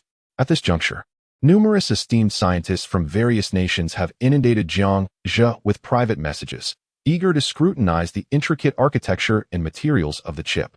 However, all their requests have been met with firm refusals. This level of technology undoubtedly surpasses that of our former Earth by countless magnitudes. Is it conceivable to achieve notoriety without a substantial investment of 1 or 2,000? I, too, find myself in dire need of funds, if you must know. Well then, today's livestream has reached its conclusion. With that said, the broadcast room was abruptly plunged into darkness as Jiang Zhe logged off. After a day of viewing the host's livestream, I found myself utterly disinterested in the other channels. Alas, I should not have ventured here. I can no longer endure Kuan stream either. In the dormitory of the research lab at Hucking University, the ex-girlfriend, tearfully beseeching, implored, Please, Su Cheng. I still love Jiang Zhe. I beg you to tell him that my affections remain. Get lost. I am not about to be embarrassed on behalf of someone like you. Su Cheng retorted, unceremoniously dismissing Jiang Zhe's former partner, who sought to leverage their past connection. He subsequently hung up on a barrage of incessant nuisance calls. In a mere 8 hours, he had received 400 to 500 inquiries regarding Jiang Zhe's past, his journey through time, and whether he was truly a deity. What manner of individuals are these? When he was not famous, apart from the 3 of us, no one recognized Jizzy. And now? Even distant relatives and inconsequential acquaintances are trying to forge connections. Su Cheng lamented. He glanced at the black bank card on the table, pondering the conundrum of the $200 million. How would Jizzy benefit from it? In the past, such a sum would have brought him joy even in slumber. Yet now it posed a dilemma. So much money, yet none of it was his own. Ming Chong contemplated for a moment, suggesting, since Jizzy won't be returning anytime soon, why don't we establish a company on his behalf? That is a splendid idea. We shall manage all of Zhang's copyrights. The royalties will flow in abundantly, Lu Hong exclaimed, applauding the notion. Thus, it was decided. Across domestic and international video platforms, any content related to Jiangxia, regardless of its age, would yield swift financial returns. His solitary, inspiring tale of survival in that world would captivate countless renowned directors.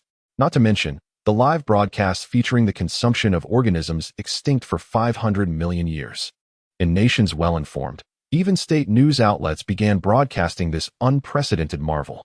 An influx of fans flooded the comments section. Thank you. This is real. The host is indeed consuming shrimp from 500 million years ago.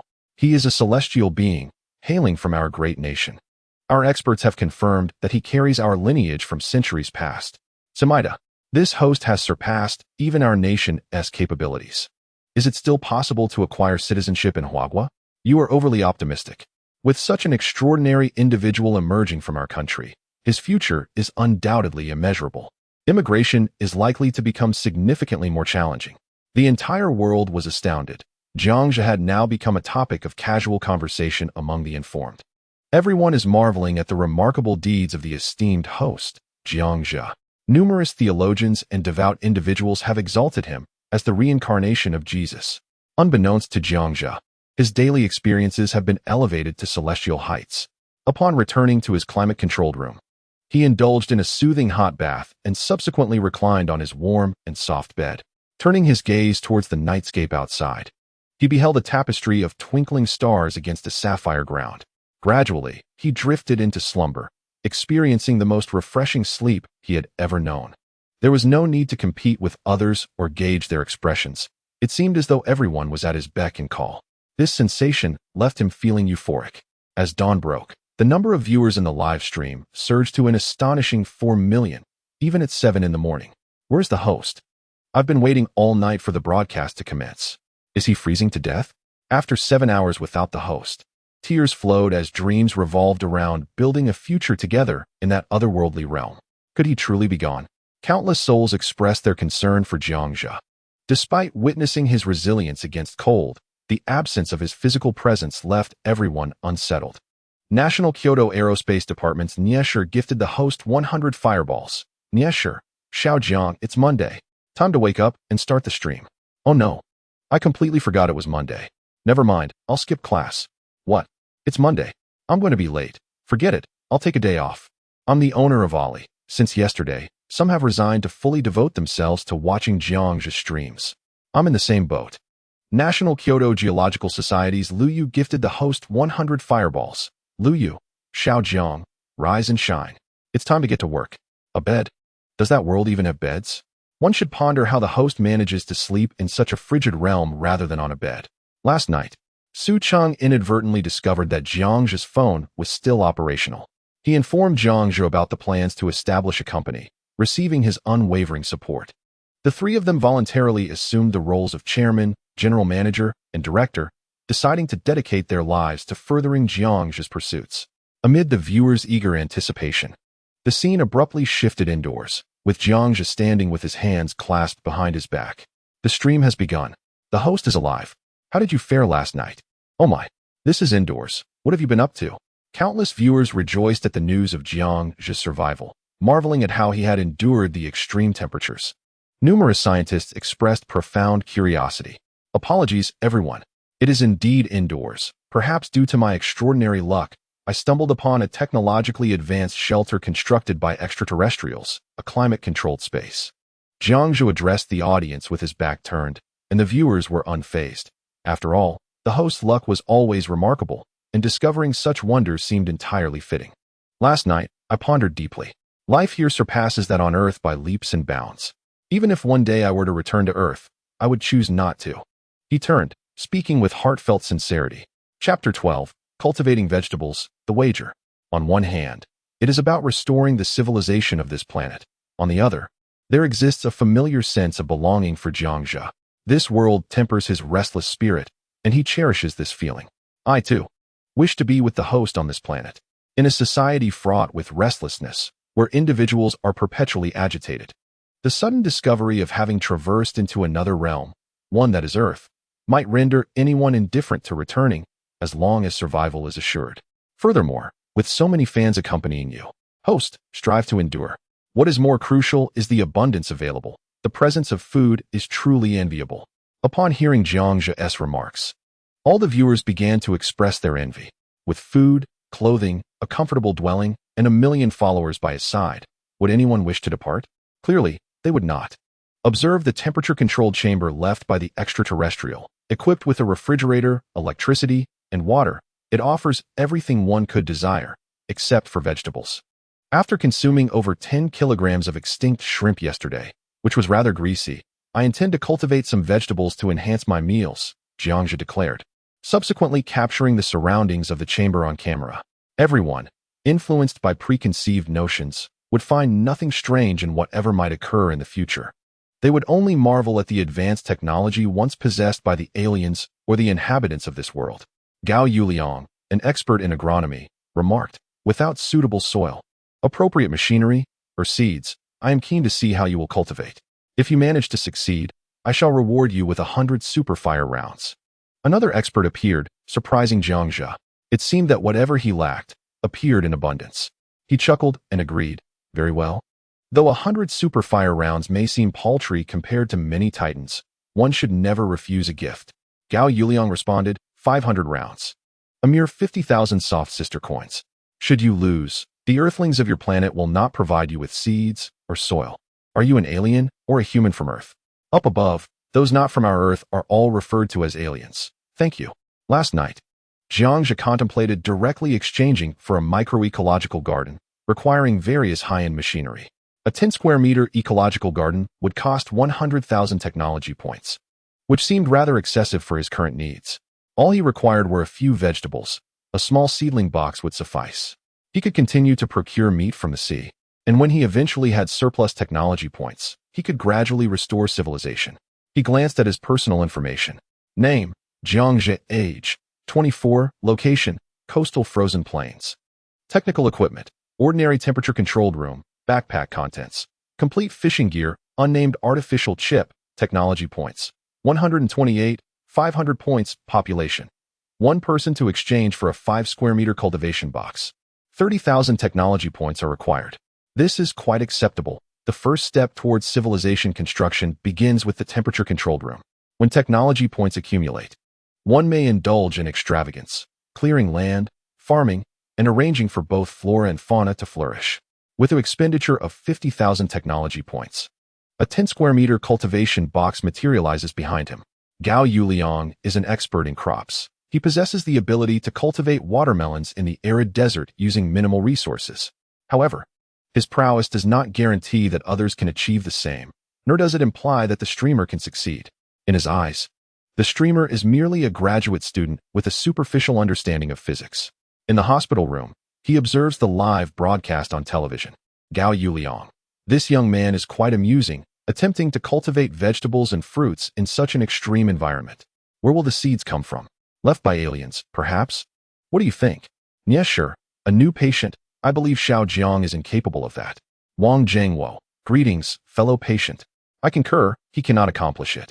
Even if aliens had a meticulous plan, they would not leave behind seeds, would they?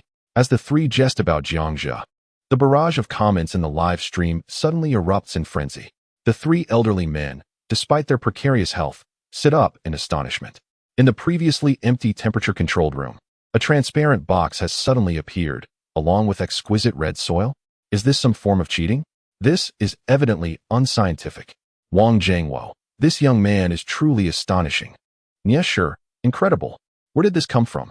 The attending physician, observing Jiang Zhe's live broadcast, is equally taken aback by this seemingly magical display. Inadvertently disconnecting Gao Yuliang's oxygen tube. Gao Yuliang. Oh no, my 500,000 soft sister coins have just vanished into thin air. This causes Gao Yuliang to struggle for breath. The attending physician, regaining composure, notices Gao Yuliang's perilous state, his face paling instantly. He swiftly reconnects the oxygen tube, repeatedly bowing in apology. Without hesitation, Gao Yuliang delivers a swift reprimand to the overweight, 50-year-old doctor. The three elderly men simultaneously realize that the situation is far from simple. Clearly, Jiang Zhe's actions are indicative of capabilities left behind by human beings on Earth. Have you noticed? the gravity of the matter intensifies. It is highly probable that this Earthling possesses the conditions for extraterrestrial immigration. Indeed, the emergence of the advanced cultivation box signifies more than mere crop cultivation. Nie Shi and Gao Yuliang, as experts in this field, comprehend the significance of the cultivation box in Jiang's possession. Even if humanity from their country aspires to immigrate to outer space in the future, the absence of suitable cultivation boxes or ecological gardens would render progress nearly impossible. Are not astronauts currently subsisting on compressed food? With the advent of this technology, the challenges of space travel could be effectively addressed. The audience gasps in awe, astounded by this display, and they erupt in applause. The crowd, disinterested in inquiry, readily discerned the alien origins of the cultivation chamber. Jiangzhi regarded the 5-square-meter space, contemplating its capacity to accommodate 4 varieties of fruits and vegetables. After perusing the options, he ultimately opted for the most filling produce. Improved corn seeds, 20,000 points per grain. Improved potato seeds, 20,000 points per grain. Improved watermelon seeds, 20,000 points per grain. The typical maturation period for ordinary corn is approximately 3 months, while potatoes take a month and watermelons require 3 months. However, the maturation cycle for all improved seeds had been remarkably reduced to just 1 week. On this planet, characterized by extreme diurnal temperature variations, it was evident that the enhanced seeds were far more suitable for survival, despite their exorbitant cost, hundreds of times that of common seeds. He also contemplated cultivating rice and wheat. But upon seeing the staggering price of 50,000 points per seed, Jiangzhi swallowed hard, feeling the pinch. With only 15,000 technology points at his disposal, he felt the weight of the expense. Yet, he was reluctant to concede. A glance at the price of a miniature ecological garden revealed a cost of 100,000 technology points for a mere 10 square meters. This revelation alleviated his distress, and he patted his chest, feeling a sense of triumph as he believed he had outsmarted the system.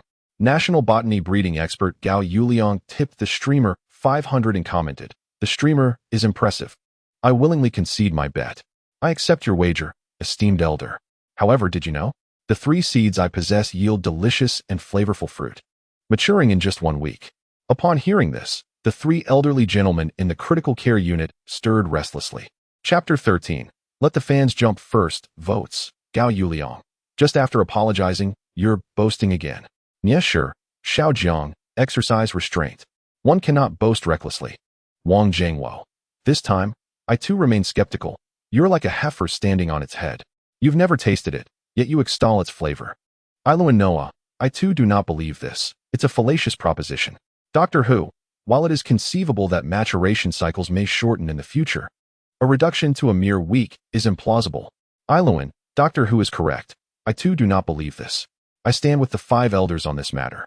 The streamer has become increasingly adept at boasting. The more knowledgeable one is, the more they understand that all organisms, including plants, adhere to a growth cycle, from infancy to childhood, and then to old age, a complete cycle. Apart from a rare few organisms with life cycles of a single day, the notion of plants maturing and bearing fruit within a week is utterly impossible. Even with advanced technology to hasten ripening, one cannot rush growth without fundamentally compromising the genetic integrity of the plants. None dared to believe or trust this claim. Jiangzhi, however, remained undeterred.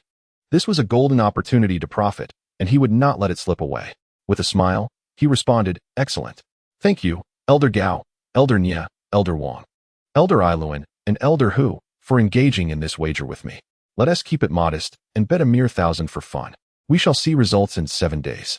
After connecting the cultivation chamber to the power supply, the internal machinery would operate autonomously. He placed the 3 seeds into the chamber, and now all that remained was to wait. Only being able to consume rice and flour, one must wait a while longer. Nie Shi remarked, "You, my friend, are excessively enamored with wealth."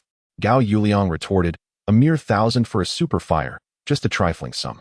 Await your failure. When that time comes, we shall dictate your path, and there shall be no turning back." Several prominent figures concurred, dismissing the small amount as inconsequential. Particularly, the foreign tycoons effortlessly showcased their patents, raking in profits without a hint of remorse. Regret? Unlikely.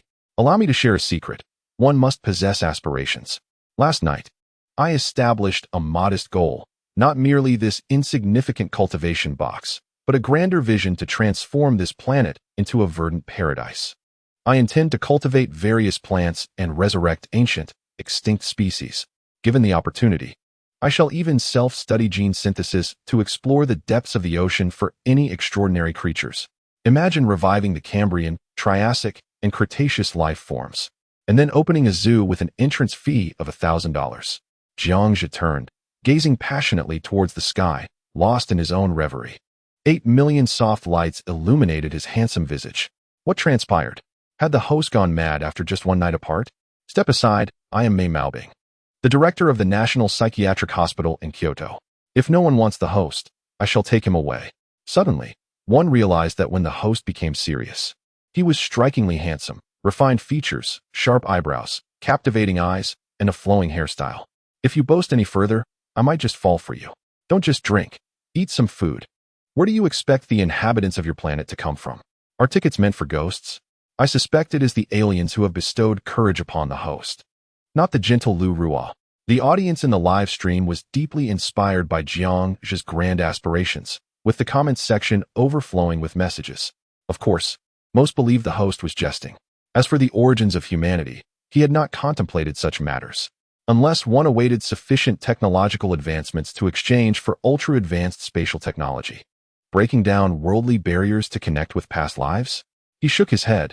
That notion was far too fantastical. Better to devise a means to avoid starvation. Interworld migration? Such an idea seemed far-fetched.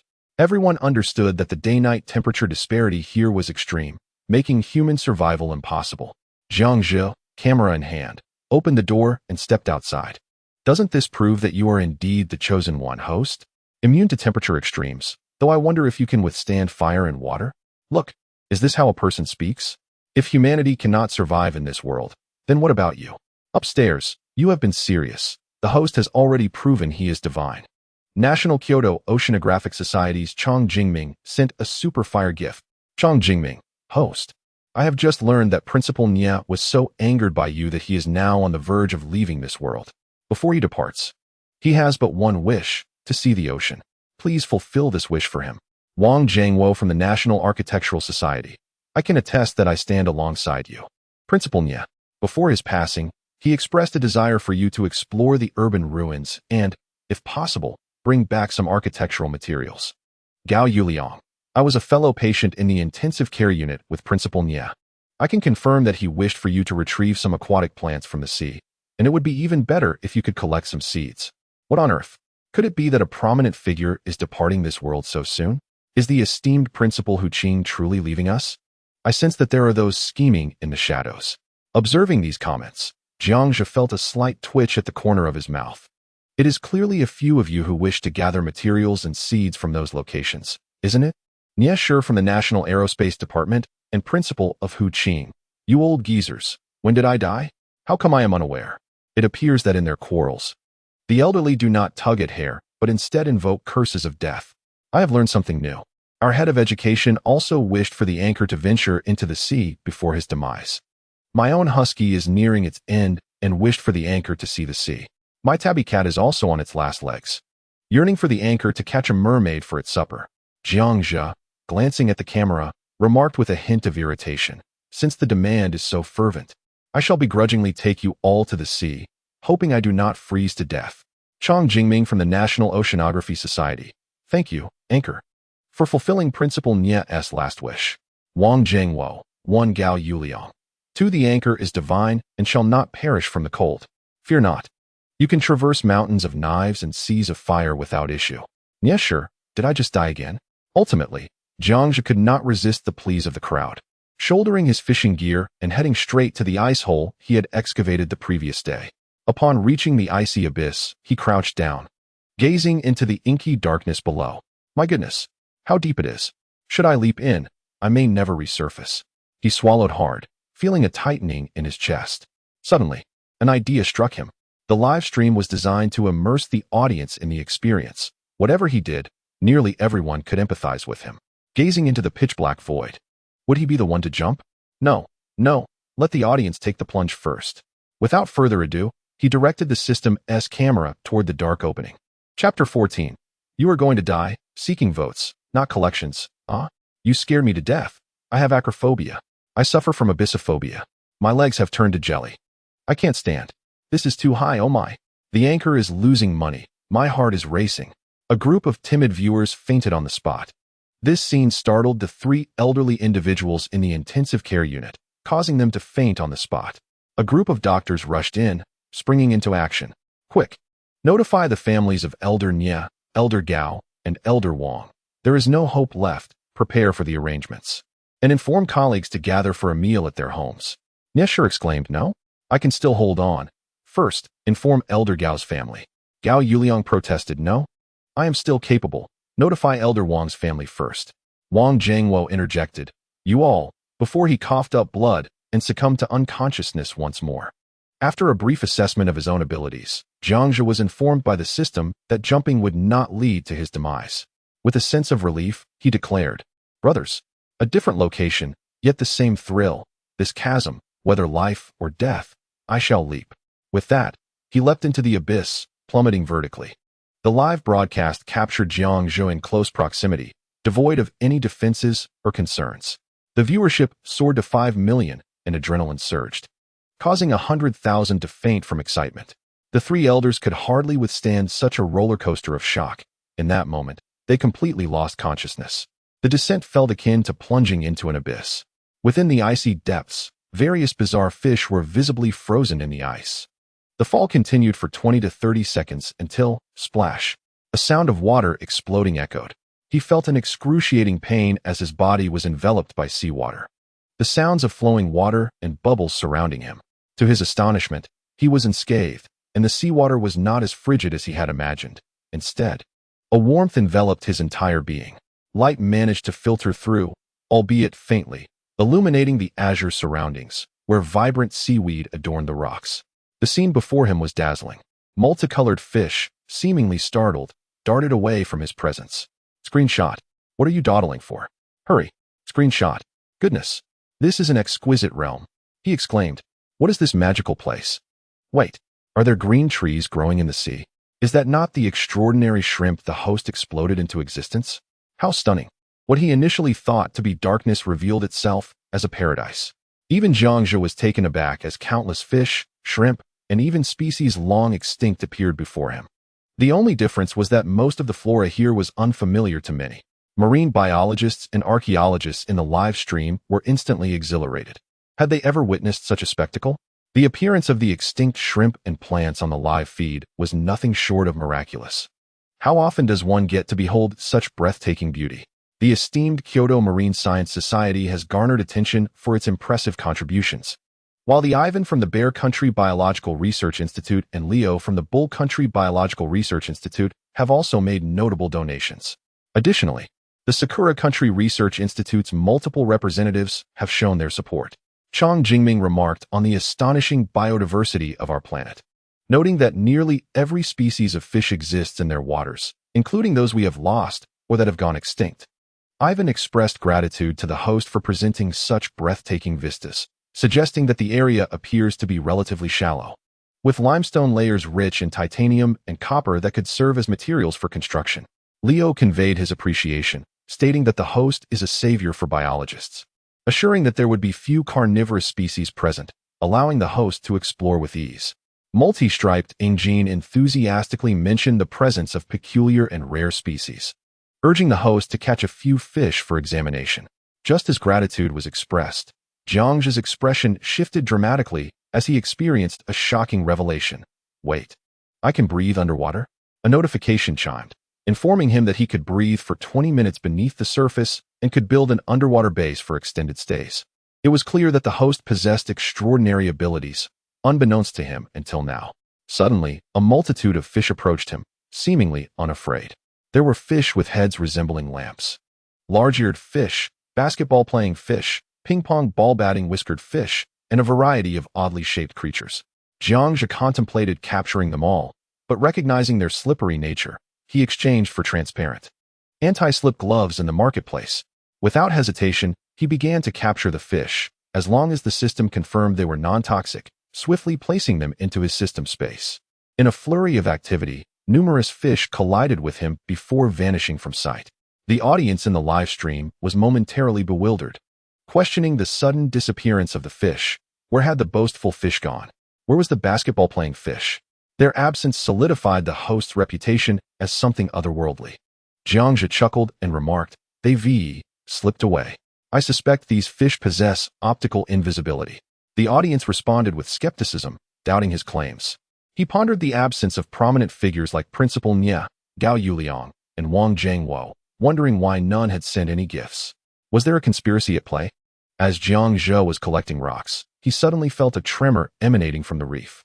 Subsequently, he noticed the sand nearby rolling and bubbling vigorously from the depths below. A fleeting glance was all he spared, dismissing it entirely, while the viewers in the live stream were thrown into a state of panic. In these profound waters, strange fish abounded, and an underwater volcano was on the verge of eruption. "Run, little Jiang, this is an active volcano. It's about to erupt," urged Nyesher, who had just made a generous donation. "Get to shore. Your life is of utmost importance. There's at most a minute left. If you don't flee, it will be too late. You are a treasure to humanity. Exploration can wait," added Chang Jingming, also contributing 100. "Goodness. Hurry. The host must flee. The underwater volcano is about to explode. Stop collecting rocks and run for your life. We still wish to see your live broadcast. We implore you. Please heed the words of these esteemed gentlemen. Don't sacrifice your life for this." Not only the viewers in the live stream, but even those in the Gravitational Wave Research Lab at Huaqing University, including Su Cheng and others, felt a burning urgency for Jiangzhe. Was he truly so reckless? Chapter 15. The Underwater Volcano. Seeking votes, not subscriptions. No, absolutely not. Su Cheng from the Huaqing University Physics Research Lab sent a donation, stating, "This is money we three have deducted from your bank account. You'd better get to shore quickly and not lose your life." While collecting stones, Jiangzhe inadvertently read this comment. His lips twitched as he replied, "Don't rush. I still need more limestone. Allow me a little more time. The eruption isn't imminent." This response nearly infuriated everyone in the live stream. Su Cheng and the others were seething, but what could they do? They understood Jiangzhe's nature. He never heeded advice. Ming Chong pondered, "Let us trust him. He wouldn't engage in such a perilous endeavor without assurance." El Hong nodded. "It seems he is quite confident. Others may not understand him, but I do. He leapt from hundreds of meters of ice and survived. I believe in him." And so they resigned themselves to this fate. Look, more lava bubbles are surfacing. "Host, it really is about to erupt. A series of pits are beginning to bubble. The tectonic plates are shaking. How long do you intend to collect?" Jiangzhe, in the midst of his work, felt the ground beneath him starting to tremble. The vibrations intensified, sending a wave of fear through everyone in the live stream. With calmness, Jiangzhe reassured, "Thank you all for your concern, but I feel the underwater volcano poses no threat to me. Please rest assured. I still have a few more rocks to collect. If I exert myself for just one more minute now, I shall enjoy a month of leisure later." At this moment, did he truly believe himself invincible? Did he think he was immune to fire and water? Do not let our playful banter cost you your life. Flee now.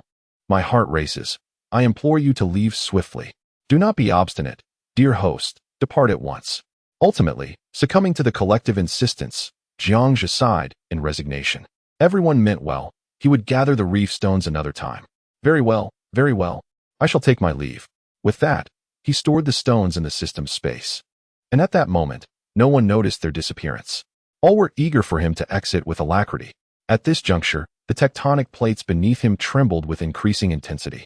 It appeared an eruption was imminent. Jiangzhe hastened towards the shore. Suddenly, an unexpected force ensnared him, immobilizing him at the ocean floor. Alas, he was ensnared. Yet he reassured everyone, "Do not panic. As long as it is not white magma, we shall be fine." This scene utterly terrified the viewers in the live stream. What a stroke of misfortune. How could he be ensnared by seaweed at such a critical moment? My goodness. Host, why must you falter now? The white magma measured at 1150, the golden yellow at 1090, and this dark red magma, with a temperature around 600, signifies that, dear host, you should prepare for the worst. The host is doomed. I have already prepared fine incense to pay my respects, thanking the host for this thrilling live broadcast. Amen. May the Lord be with you. In the next life, may we be reborn in a land of freedom, enjoying each day joyfully. Host, you are already deceased, and in a fiery demise at that. The host disregarded all warnings, sealing his own fate with a smile as he departed. In the intensive care unit, a few individuals were utterly exhausted. If they did not leave promptly, they would remain in a state of agitation. A once promising young man was now lost. Alas, ignoring the council, humanity's gem was set to fall today. What a pity. Harvesting reef stones for a cultivation box resulted in the loss of life. If Jiang Zhe were present to hear this, he would undoubtedly wear a grim expression, for were you not the ones who urged me to dive into the sea? At this moment, the area surrounding Jiang Zhe, now fixed in place, erupted with resounding thuds, as bubbles began to surge violently. The tectonic plates accelerated their trembling. Over 20 plumes of white vapor erupted instantaneously, forming volcanic ash in the sea, a clear sign of magma beneath the plates being cooled by seawater. If this continued, and the plates were to fracture suddenly, Jiang Zhe would likely find himself engulfed in the searing magma. A flicker of panic surged within him. The temperature of the cherry-red magma was higher than the surface. Just as he prepared to wield his alloy military shovel to sever the seaweed, an unforeseen catastrophe struck. The underwater volcano erupted violently, releasing copious amounts of white vapor, volcanic debris, and molten lava. Volcanic ash, volcanic projectiles, and fragments spewed forth, engulfing Jiang Zhe in a torrent. The viewers in the live stream were on the edge of their seats, collectively swallowing hard. With Jiang Zhe's figure obscured, concern swept over the audience. The cherry-red magma, at 700 degrees, was hotter than the surface. It was over. The host was truly finished. The host is dead. Woe is me. The host has truly perished. How tragic it is. He garnered fame for but a single day, only to be consumed by real flames. In this dire situation, even those renowned scholars, despite their sharp tongues, felt a collective tension as they witnessed the scene unfold. Jiang Zhe is a gem of humanity, an invaluable asset to Earth and all its inhabitants. These scholars, well versed in their fields, understood that the temperature of the cherry-red magma could reach a staggering 900 degrees, escalating to the golden magma at 1,100 degrees. Should the eruption continue, regardless of Jiang Zhe's divine status, his demise would be inevitable. The live broadcast was shrouded in a haze, obscured by a thick mist. Suddenly, Jiang Zhe's voice pierced through the chaos. What the hell? That simple exclamation caused the taut nerves of the audience to relax momentarily. Though seemingly trivial, those two words encapsulated the essence of prophecy, reflecting Jiang Zhe's disdain for the underwater magma. I was genuinely taken aback. The cherry-red magma splattered upon the host, and all he could muster was that single exclamation? I too am astounded. Who was it that claimed the host was not divine? Step forward. For who can withstand 700 degrees? How unfortunate that the host did not meet his end in such a reckless manner. Jiang Zhe successfully severed the sea vine. Yet at that moment, the tremors intensified. Just as he prepared to swim towards the shore, a powerful wave hurled him into the air. Regaining his composure, he squinted to see white magma surging from the crevices of the ocean floor. He hastily swam towards the shore, positioning himself in the path of the oncoming white magma. Boom! A profound rumble echoed as countless tectonic plates were violently torn apart, fissures appearing as the white magma gushed forth with even greater ferocity than before. To claim he felt no fear would be a lie. At 700 degrees, he experienced pain, and he could only dread what an additional 300 degrees might bring. The occurrence of white magma emerging from the seabed was exceedingly rare. Jiang Zhe swam fervently towards the shore, not daring to look back, only feeling an overwhelming heat rising from his feet. In an instant, the white magma, like a primordial beast, engulfed him, merging him into its fiery embrace until he vanished completely. The barrage of comments in the live stream evaporated in an instant. Chapter 16. Dancing on a Grave, Seeking Votes. All those watching the live broadcast, from the mightiest of nations to the common folk, were gripped by fear.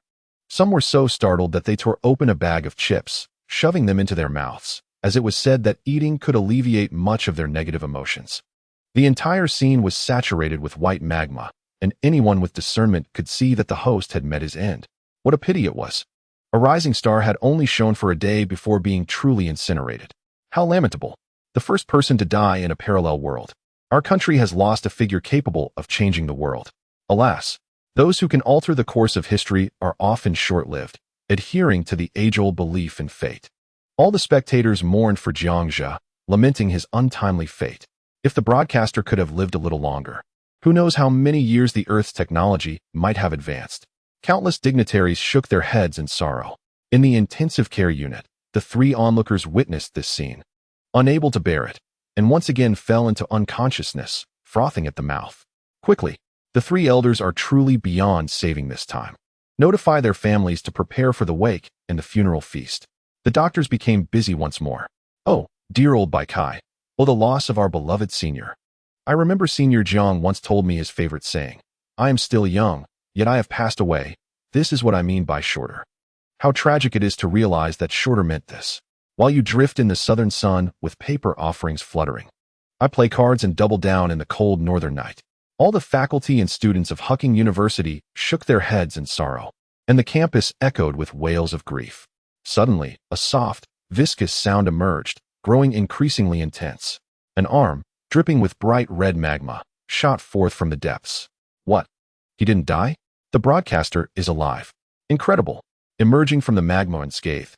This will astonish my mother for an entire year. I knew the broadcaster wouldn't perish. Joy and shock filled the audience, their eyes wide with disbelief. How could he not die? This is molten lava at 1,000 degrees Celsius. How could he possibly emerge unscathed? Even if seawater cooled the lava, it shouldn't have spared him from incineration. Is he even human? Far away in the physics research lab, Su Cheng and others exchanged knowing smiles. I told you, Zhizi is so extraordinary that he simply cannot die. Incredible. Old Su, you are remarkable. Your predictions are spot on. As the mist in the live broadcast dissipated, Jiang Zhu was seen leisurely closing his eyes, pulling magma over himself like a blanket. Thank you for your concern. I thought I was done for, but it seems I am quite resilient. By the way, this place is rather comfortable. I bet sleeping here would be delightful. Over 5 million viewers were utterly bewildered by Jiang Zhu's words. After worrying for nearly 3 minutes and preparing for a funeral, he casually rested in the magma for a brief moment, enduring 3 minutes of extreme heat. And he still claims the temperature is just right? This was the most astonishing aspect for everyone. Could it be that the broadcaster has become invincible, truly impervious to fire and water? I just want to know, broadcaster, can you reveal your true nature? Are you, in fact, a cultivator? Wait a moment. Let me sort this out. The broadcaster is the first person to traverse realms, the first to withstand extreme temperatures, the first to jump from 500 meters without harm. The list goes on. Simply remarkable. Report to Houston. A deity has been discovered on Earth. Along the coastal regions of Huagua, we request full mobilization to confront this god. Houston, approved. Bring him back for research. Hey. In a world not of this earth, what a farce. Siblio is a musician whose vocation lies in orchestrating funerals for others. In the absence of the deceased, he indulges in live broadcasts to pass the time. By mere chance, he stumbled upon a live show of cross-dimensional travel, a broadcast from a parallel universe. The moment he clicked into Jiang Zhu's live stream, he resolved to be an ardent supporter for life. Earlier today, their team received an unexpected call regarding a funeral. A mischievous child had intentionally pushed a pregnant woman, resulting in her miscarriage, and subsequently, while swimming at the dam, the child tragically drowned. Initially reluctant to take on this task, as he was eager to watch Jiang Zhu's live show, he ultimately accepted it for the sake of his livelihood. In the cement courtyard of the village, the Suona played a high-pitched, resonant, and mournful tune, filling the air with sorrow. Meanwhile, the attendees indulged in food and drink, engaging in lively conversation. Suddenly, a notification on Siblio's phone announced that Jiang Zhu was safe, instantly stunning him mid-performance, prompting him to cease playing the Suona. What splendid news! The host had not perished in the lava. I always knew the host was divine and invulnerable. Quick! Change the music, second brother. The band, electrified with excitement, immediately switched from the somber lament to the upbeat good luck comes. As the Suona resonated, wealth flowed in abundance. Good fortune is coming your way. Blessings of joy and love. Good fortune is coming. We are thriving, prospering across the seas. Below, someone alerted the police. 10 minutes later, the officers arrived and took Siblio and his companions into custody. After a lecture from the police, the band members, staunch fans of Jiang Zhu, remained spirited, proclaiming, "We did nothing wrong. Why can the host withstand the searing heat of lava and remain unscathed? Who can provide an answer? I too am curious." Yet the host remained silent. Fellow enthusiasts, we call upon experts. National science fiction writer Lu Cixin gifted the host 100 fiery gifts. Lu Cixin, thank you for the invitation. Is there no relevant physicist to step forward? Then allow me to showcase my knowledge. The human body can endure an environment of 71 degrees for a full hour. At 82 degrees, it lasts 49 minutes. At 93 degrees, merely 33 minutes. And at 104 degrees, only 26 minutes. According to documented studies, the limits of human tolerance to extreme temperatures may extend even further. Lu Cixin, however, the fact that the host has not perished and remains entirely unharmed suggests that there may exist an invisible force field surrounding the host's body. This is evidenced by the previous incident where a thermometer and a small nuclear pigeon exploded 3 meters away, while everything within 3 meters remained untouched, indicating the host's physical form seems to possess dual layers of protection. Incredible. It truly has emerged. Teacher Lu, have you not noticed that the world in which the host resides bears resemblance to your narrative in The Wandering Earth? Lu Cixin, not in the slightest. National Kyoto Geological Society member Lu Yu gifted the host 100 fiery gifts. Lu Yu, Teacher Lu speaks truthfully. Based on my extensive research in geology, I can assert that when our hands are soaked in cold water, we can touch molten steel at 1,700 degrees for a brief second without incurring any harm. I am not a physicist, yet I suspect that the host's body is enveloped in a unique, flowing liquid or gas.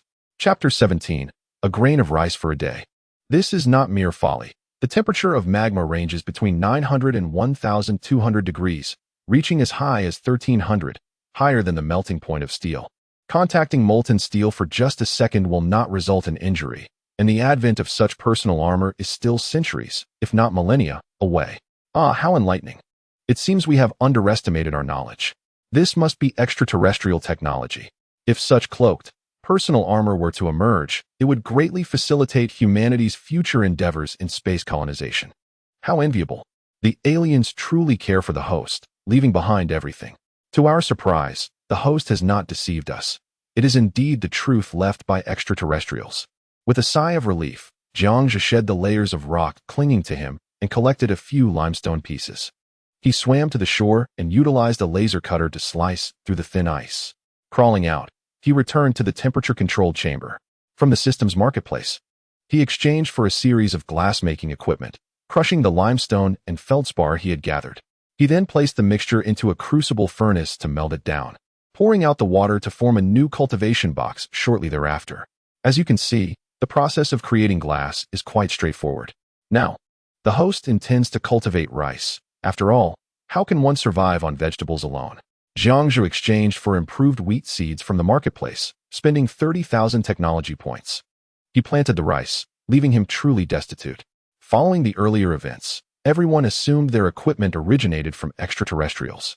In the future, when they unveil new inventions, no one would question the origins. The blame could easily be shifted to the aliens. However, he could not afford to exchange for an aquarium. A 10-square-meter tank combined with a bioreactor would require 50,000 technology points, leaving a group of aquatic fish in the system's space in dire straits. Niesha remarked, rice? The growth cycle for rice is at least 8 months, or as little as 4 months at best. Given your limited land, how many bowls can you produce? In the eyes of the scientific elite, this few square meters of rice cultivation box would scarcely yield enough rice for 2 bowls. Surely, the host is exaggerating. You may not be aware, but my improved rice variety is quite peculiar, with a growth cycle of just 7 days. It does not produce grains individually. Rather, it yields rice grains the size of an adult's palm, 1 grain to sustain a day. Is that too much to ask? Jiang Zhe chuckled, waving his hand dismissively. Gao Yuliang interjected, of course it is. 1 grain for a day? Which country in the world produces rice that large? Wang Jingwo added, do you intend to deceive us again with your bets? It is unkind to trick the elderly. In the land of cherry blossoms, our agricultural development is rather underwhelming. If a single grain of rice can sustain you for an entire day, I shall reward you with 2,000 dazzling tokens right here. Is a single grain of rice the size of an adult's palm? They refuse to believe in plants that mature in just 7 days. And yet, a grain of rice, palm-sized, also matures in 7 days. Is the broadcaster deceiving us? In 7 days, the truth shall reveal itself. In this affluent land, I shall eagerly await your generous tokens. Jiang Zhe chuckled. When the gifts are offered freely, one ought to accept them without hesitation. Is this yet another genetically modified rice variety left behind by extraterrestrials? Naturally. It must be. Only alien rice could be the size of an adult's palm. Broadcaster, venture further into the sea. Here, we encounter only peculiar shrimp. Who knows what extinct creatures await us in deeper waters? Indeed, the ruins of the city pose a high degree of danger should something fall. It could spell doom for the broadcaster. It is safer to remain in the sea. He pushed open the door and stepped out of the climate-controlled chamber. As twilight descended upon the land, a perceptive viewer sent a barrage of comments questioning the rapid onset of darkness. My goodness, why is it getting darker faster than yesterday? Indeed, the brightness faded swiftly, and the darkness followed suit. Yesterday, the broadcaster had streamed throughout the afternoon, basking in daylight. What could be happening? Jiangzhe furrowed his brow and gazed at the sky, which indeed bore ominous shadows. Logically, this world should not succumb to darkness so quickly. Could it be overcast? National astronomer Yin Ren rewarded the broadcaster with 100 dazzling tokens. Yin Ren, broadcaster, according to the patterns of sunset and sunrise, when you streamed yesterday. It was morning, not afternoon. After analyzing this, I surmised that your location may not be Earth. National Aerospace Department's Niesher rewarded the broadcaster with 100 dazzling tokens. Niesher, since yesterday, I've harbored this suspicion. The world you inhabit is undoubtedly not Earth, but rather an extraterrestrial realm strikingly similar to our own. Chang Jingming. No wonder there were so many bizarre creatures when the broadcaster entered the sea. It turns out this isn't Earth at all. Despite the confirmation from esteemed figures that the broadcaster resided in a world other than Earth, this revelation stirred excitement among numerous scientists. Astrophysicist Walter rewarded the broadcaster with 100 dazzling tokens. Astrophysicist Foster rewarded the broadcaster with 100 dazzling tokens. Astronomer Leo rewarded the broadcaster with 100 dazzling tokens. Walter, goodness, it truly is an alien world. The broadcaster is remarkable. Foster, does this not imply that the broadcaster has, overnight, traversed to an extraterrestrial realm? Do not claim that your nation possesses advanced technology. Could the broadcaster truly be a celestial being? Leo, this means our pursuit of extraterrestrial civilizations has been misguided. We should focus our attention beneath the icy layers of alien bodies. Countless scientists were exhilarated, realizing that their relentless search for extraterrestrial life had been misdirected. They should indeed direct their gaze toward celestial bodies encased in ice. Experts in the field of extraterrestrial civilizations from all around the globe instantaneously gathered their teams in laboratories, conducting thorough investigations of previously discovered frozen planets. Jiangzhe inadvertently made a significant contribution to the realm of space exploration. Who else, aside from the broadcaster, can thrive in such extreme conditions? The broadcaster is remarkable. In a single night, traversing countless light years, I am intrigued by how the broadcaster accomplished this feat. The broadcaster is truly extraordinary. While we are still on Earth, pondering whether there are habitable planets beyond our own, the broadcaster has already unveiled the answer. There are. Observing the barrage of questions flooding the screen, Jiangzhe's eyes sparkled with a sudden inspiration for a lucrative venture. Do you wish to know how the broadcaster arrived on this planet? A knowing smile graced Jiangzhe's face. As soon as he uttered these words, a rain of rockets, generously donated by ordinary viewers, erupted. Incredible. I had a feeling this would happen. Is the broadcaster finally about to reveal something?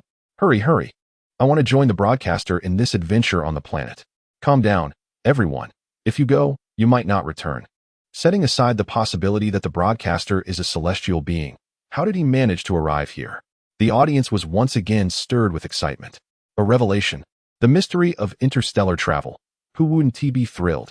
Chapter 18. So it was not Earth? Please vote. Yin Run.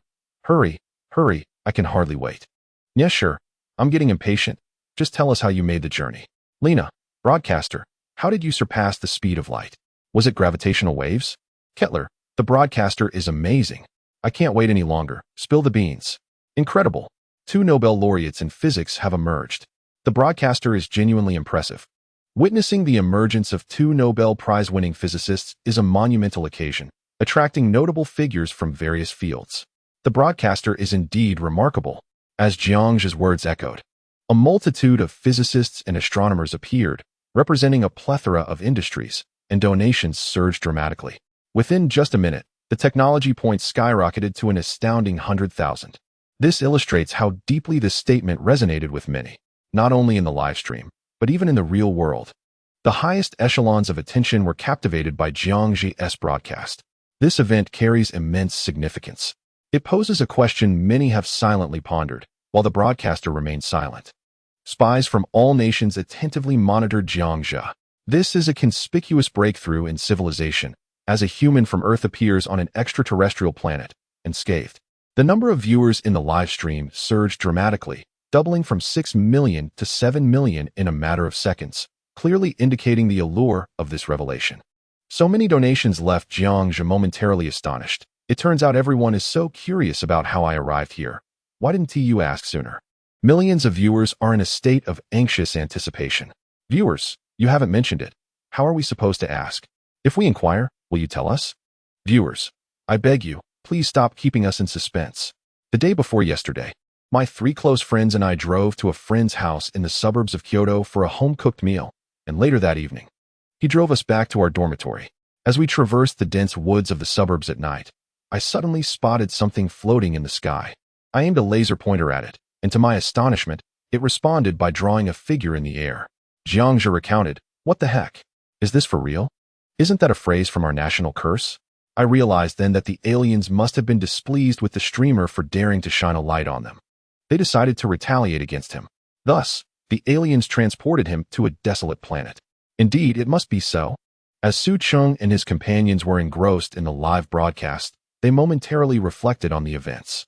The previous day marked Su Cheng's birthday, during which he celebrated with his 4 dormitory brothers at his home in the suburbs of Kyoto. Is she really boasting? Where did this come from? Su Cheng pondered. Ming Cheng nodded and said, "You were driving at the time. We might have missed it. Perhaps the aliens truly were displeased with Zhi and sent him to another planet." "No way. Really? You can't possibly believe Zhi's tall tale?" Lu Hong responded in disbelief. Understanding Country Biological Research Institute's Alan tipped the streamer 1000 for a super hot broadcast. Alan, thank you, streamer. I have finally come to understand that this must be a conspiracy from our free nation. It turns out they have long possessed the capability to send people to other planets, deliberately concealing the truth. This is not freedom at all. I will unite to combat Poo Poo, the seemingly reliable, and challenge Area 52 to bring them down. Huh. Jiang Zhi was bewildered. Does he truly believe it? Does he really think his country has the capability to create spacecraft for other planets? No wonder in my past life, people from the understanding country often encountered inexplicable phenomena, only to have the righteous ones bear the blame. Indeed, it is as I suspected. However, the scientists from the understanding country truly have made remarkable advancements. No need for courtesy. Alan, please do your utmost to expose this conspiracy. Jiang Zhi feigned a serious demeanor and said, "What happened next? Did you actually wear it in the end? What was the process like?" Jiang Zhi pretended to contemplate deeply. That night, aliens suddenly arrived at the laboratory of Hucking University while I was researching gravitational waves. Suddenly, a small gray alien emerged and questioned me about why I shone a laser pointer at the flying saucer. I retorted, "What do you want?" He, feeling indignant, attempted to challenge me with gestures. But as you all know, he was short, powerless, and feeble. Thus, I ultimately overpowered the little gray alien, who then raised his middle finger at me. I gave him another beating before he departed. Later, he returned with a group of small gray aliens, and they nearly beat me to death. When I regained consciousness, I found myself here. So that's how it is. The streamer couldn't defeat a group of small gray aliens and ended up suffering on an alien planet. Oh, I understand now. This is the little gray alien's cunning scheme. Hey, am I the only one who doesn't take this seriously? What a farce. The streamer boasts without a second thought. In the intensive care unit, the 3 elderly men coughed up blood again, and after struggling to awaken, they fainted upon hearing these words. Gazing at the rockets soaring into the sky, Jiang Zhi felt a surge of delight. Even boasting has its technological merits. Within 10 minutes, he restored his technology points to an impressive 111,000. How exhilarating. At that moment, the moon ascended into the sky, appearing 3 times larger than the one seen from Earth. The many craters were vividly discernible, as if one could reach out and touch them. Walter remarked, "This moon is 3 times the size of Earth's. Our planet lies 384,000 kilometers from the moon, while the celestial body the streamer inhabits is approximately 120,000 kilometers away." Foster added, "Indeed, once we conduct further research on which galaxies exhibit such characteristics, we will understand where the streamer has traversed. He pondered silently while observing the comments. System, what are the durations of day and night on this planet? Ding. Day and night last 6 hours each, totaling 12 hours per day. This is half the usual time. Yet, he felt no fatigue at all. Responding to the audience's fervent requests, he ventured onto the frozen surface of the ocean. This time, however, he advanced further, as yesterday's waters were shallow with little worth exploring. Once again, he employed a laser device to create a large opening in the ice. Everyone, the previous ice hole was rather shallow. This time, we shall delve deeper to explore the unknown and see what sustenance we might find. Jiangzhe directed the camera upward towards the night sky, hoping to avoid terrifying the Earth dwellers with the speed of his movements. Is the streamer not going to fish today? Continue using the nuclear pigeon. Are you all foolish? The nuclear pigeon has been exhausted. There's none left. Fishing destroys the ecological environment. The streamer had no means the first time. Now that conditions are favorable, why would he still fish? Upstairs, does your condition imply invincibility? It wasn't that he refrained from fishing. The nuclear pigeons were merely complimentary gifts that came with fishing gear. And using a fishing rod was too slow. Moreover, the viewers in the live stream wished to see him dive into the sea. Yet he lacked the super fire and technology points, relying entirely on them. Moments later, with a splash, Jiangzhe entered the water. As he adjusted to the temperature, he realized it was colder than when he visited during the day, surrounded by darkness. Any ordinary person would likely have succumbed to the cold by now. He then exchanged for a flashlight from the system's inventory and affixed it to his head. It's so dark, it feels perilous. Streamer, be cautious. A multitude of strange fish appeared. Basketball fish, soccer fish, and phoenix fish. Streamer, watch out. These fish seem unafraid of humans. Jiangzhe nodded, then began to swim towards the ocean floor, but soon realized he was moving too slowly. He retrieved an underwater engine from his backpack, which he had exchanged for 100 points in the system shop. He affixed the motor to his feet, and the rhythmic sound echoed around him. Millions of spectators watched in astonishment as Jiangzhe extracted the motor from his backpack and installed it, leaving everyone utterly bewildered. Was this yet another remnant left by extraterrestrial beings? How careless could these aliens be? Were they truly so forgetful as to abandon their possessions? When did it become a game for them to leave their artifacts on the ocean floor? With the motors strapped to his feet, Jiangzhe glided through the water with astonishing speed, effortlessly surpassing 10 meters in mere moments. Beside him, the bizarre fish observed in disbelief as he swam faster than they could manage, their eyes wide with astonishment, eager to compete. A small blue fish swayed its head, seemingly directing its companions. Brothers, this monkey swims exceptionally fast. Let us catch up and not lose face, exclaimed Fish 1. Understood, boss. No problem at all, replied Fish 2. In the same waters, but from a different spot, I'll take the lead, declared Fish 3. The school of Fish cheered. Fish 3 is amazing. However, driven by envy, Fish 3 thrashed its tail vigorously, only to collide with the motor's gears, resulting in a catastrophic disintegration. Oh no, Fish 3 is gone. Do we still compete? Fish 2 exclaimed. Moments later, when the leader failed to respond, Fish 2 glanced back, only to see the leader swimming away in silence, tail thrashing. Wait, pathetic leader. The school of Fish laughed. Did you hear those 3 fish talking just now? The broadcaster passed by them, and one fish, unwilling to be outdone, vowed to chase after the broadcaster, only to meet its demise in the gears. What a pitiful fish, yet Jiangzhe could hardly contain his laughter. Look at them. So competitive, yet leading to their own downfall. As he spoke, he descended to the ocean floor, where not a single ray of light penetrated.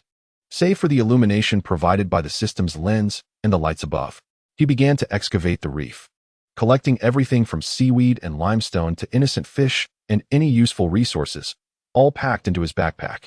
While digging, he suddenly noticed shadows flitting before him.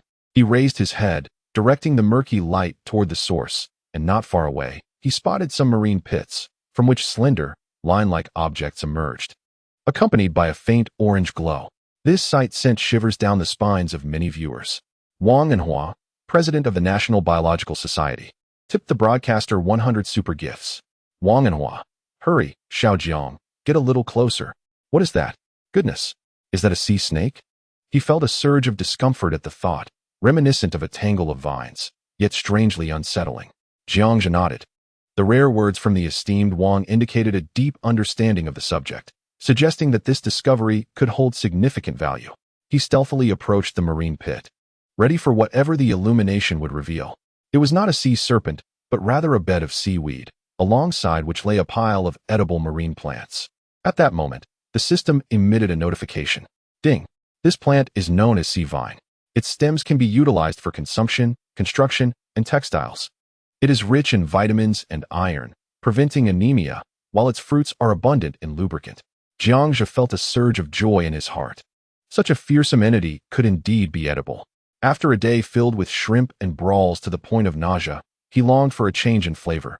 And here, at last, was something palatable. He promptly unstrapped his backpack, retrieving a small alloy knife to begin his collection. Wang and Hua, what is this? Xiaojiang. Wang Lao. This is edible sea vine, used for consumption, construction, and textiles. Its fruits can serve as lubricant. It is indeed an extraterrestrial species, Jiangzhe replied, looking up while gathering the vines. Goodness. Seaweed also contains lubricant? What kind of lubricant? Upstairs, it's precisely the kind you're imagining. Oh, is it the type of oil used for lubrication in the human body? Hey now, we're a serious live stream. Let us keep it appropriate. Gazing at the barrage of comments, Jiangzhe chuckled as he packed the seaweed, kelp, nori, and other edible marine plants into his backpack. After days of meat, he was finally delighted to find vegetables. Just then, a few unwary fish swam by. He did not let them escape, donning anti-slip gloves and securing them one by one into his bag. The poor fish either fell victim to the host's mechanical grasp or became a meal. How unfortunate. Jiangzhe showed no mercy, collecting everything the system indicated was usable.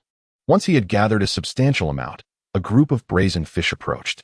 They lingered in front of him with an air of disdain before swimming into clusters of coral bubbles, ultimately disappearing into the depths of the underwater cavern. Jiangzhe's lips twitched in irritation. These fish were utterly arrogant. He yearned to roast them for dinner. I feel like giving them a thrashing. Let the audience witness your prowess, host.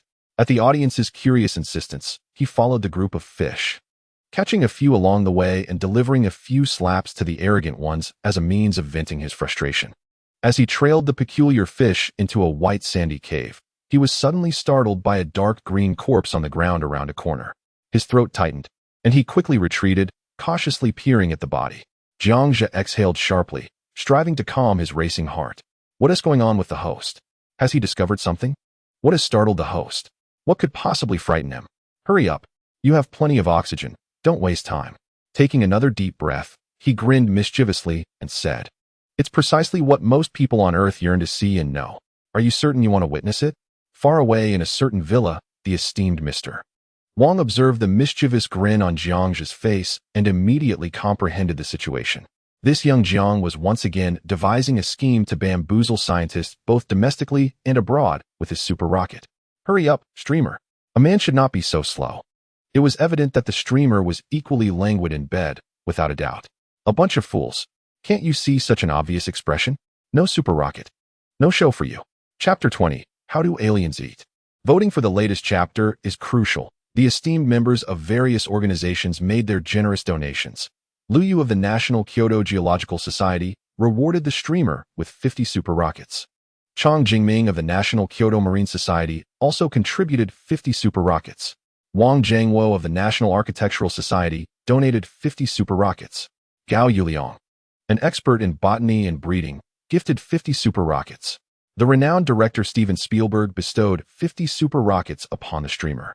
The acclaimed director James Cameron followed suit with 50 super rockets. Matt Damon, a talented actor, contributed 100 super rockets. Wang Xikong, a prominent entrepreneur, generously donated 200 super rockets. Matt Damon remarked, Streamer, the more you dawdle, the poorer our production team becomes. James replied, Don't worry, little Matt. I have already contacted Bill Gates to invest in our project. Steve added, It's all good. Hua Was My Yun has also invested in our film, which is sure to be the grandest spectacle in cinematic history, destined to surpass Avatar. In disbelief, they marveled at how a mere expression from the streamer could prompt such prominent figures to open their wallets. I roughly calculated that the streamer had flashed his wicked smile 8 times, with each smile yielding no less than 1 million in contributions. As the streamer grinned, a collective gasp echoed through the audience. Niesher quipped, If you keep dragging this out, your future wife will surely be unhappy. Gao Yuliang added, I've never seen a child so hesitant. It's just money. Next time, Just say how much you want, and I'll give it to you. Chang Jingming teased, you little rascal. Behaving like this will not win you a girlfriend. Lu Yu suggested, old Chang, how about a boyfriend? Jiang Zhe shrugged helplessly, stating, I see everyone's intentions. If you all suffer a heart attack from fright, I bear no responsibility. His words were met with a flood of animated responses from the audience, expressing their exasperation at his delay. He then slowly shifted the camera of his light brain to the side, revealing a white object in the frame. As the camera zoomed in on the corpse, the barrage of 7 million comments abruptly ceased. Everyone was rendered speechless, overwhelmed by the shocking sight before them, holding their breath in anticipation. Before them lay a new species they would never encounter again, a large, dark green corpse, grotesque and bloated from being submerged in seawater. With flowing white hair, sharp teeth, and 4 gill slits on its face. Its palms and sides of its chest bore breathing slits, with what appeared to be a still-beating heart. Repulsive beyond measure. Viewers with weaker constitutions were driven to vomit on their keyboards. This scene caused some frail scholars to breathe rapidly, gasping for air. The 3 individuals in the intensive care unit fainted once more. Quick, don't bother saving them. Where are the family members? Hurry and claim the bodies. Let's continue watching the live stream. The family members nonchalantly replied, it's nothing serious. They won't die. Keep watching the live broadcast. A group of doctors, dismissively acknowledging the family's indifference, turned their attention back to the stream. As Jiang Zhe slowly approached, the barrage of comments erupted instantaneously. How disgusting. Is that a sea creature or an alien? It must be an alien. Look at the knife in its hand and the silver armor on its feet. It appears to be a creature slain by some monstrous being. What on earth did I just witness? Is its heart still beating? It seems dangerous down there. The risk level is certainly higher than that of the ruins of a city. Be cautious, streamer. Upon closer inspection, Jiang Zhe realized that the alien appeared to have died recently, suggesting potential dangers lurking nearby. It would be disingenuous to claim otherwise. Who knows if his constitution could withstand a monster's assault? This alien had been brutally slain. With one comes another. The emergence of an alien corpse in the depths of the ocean indicated that others likely existed elsewhere. Jiang Zhe's Adam's apple bobbed as he surveyed the surroundings. Streamer, something's not right. Hurry, get away from there. Run.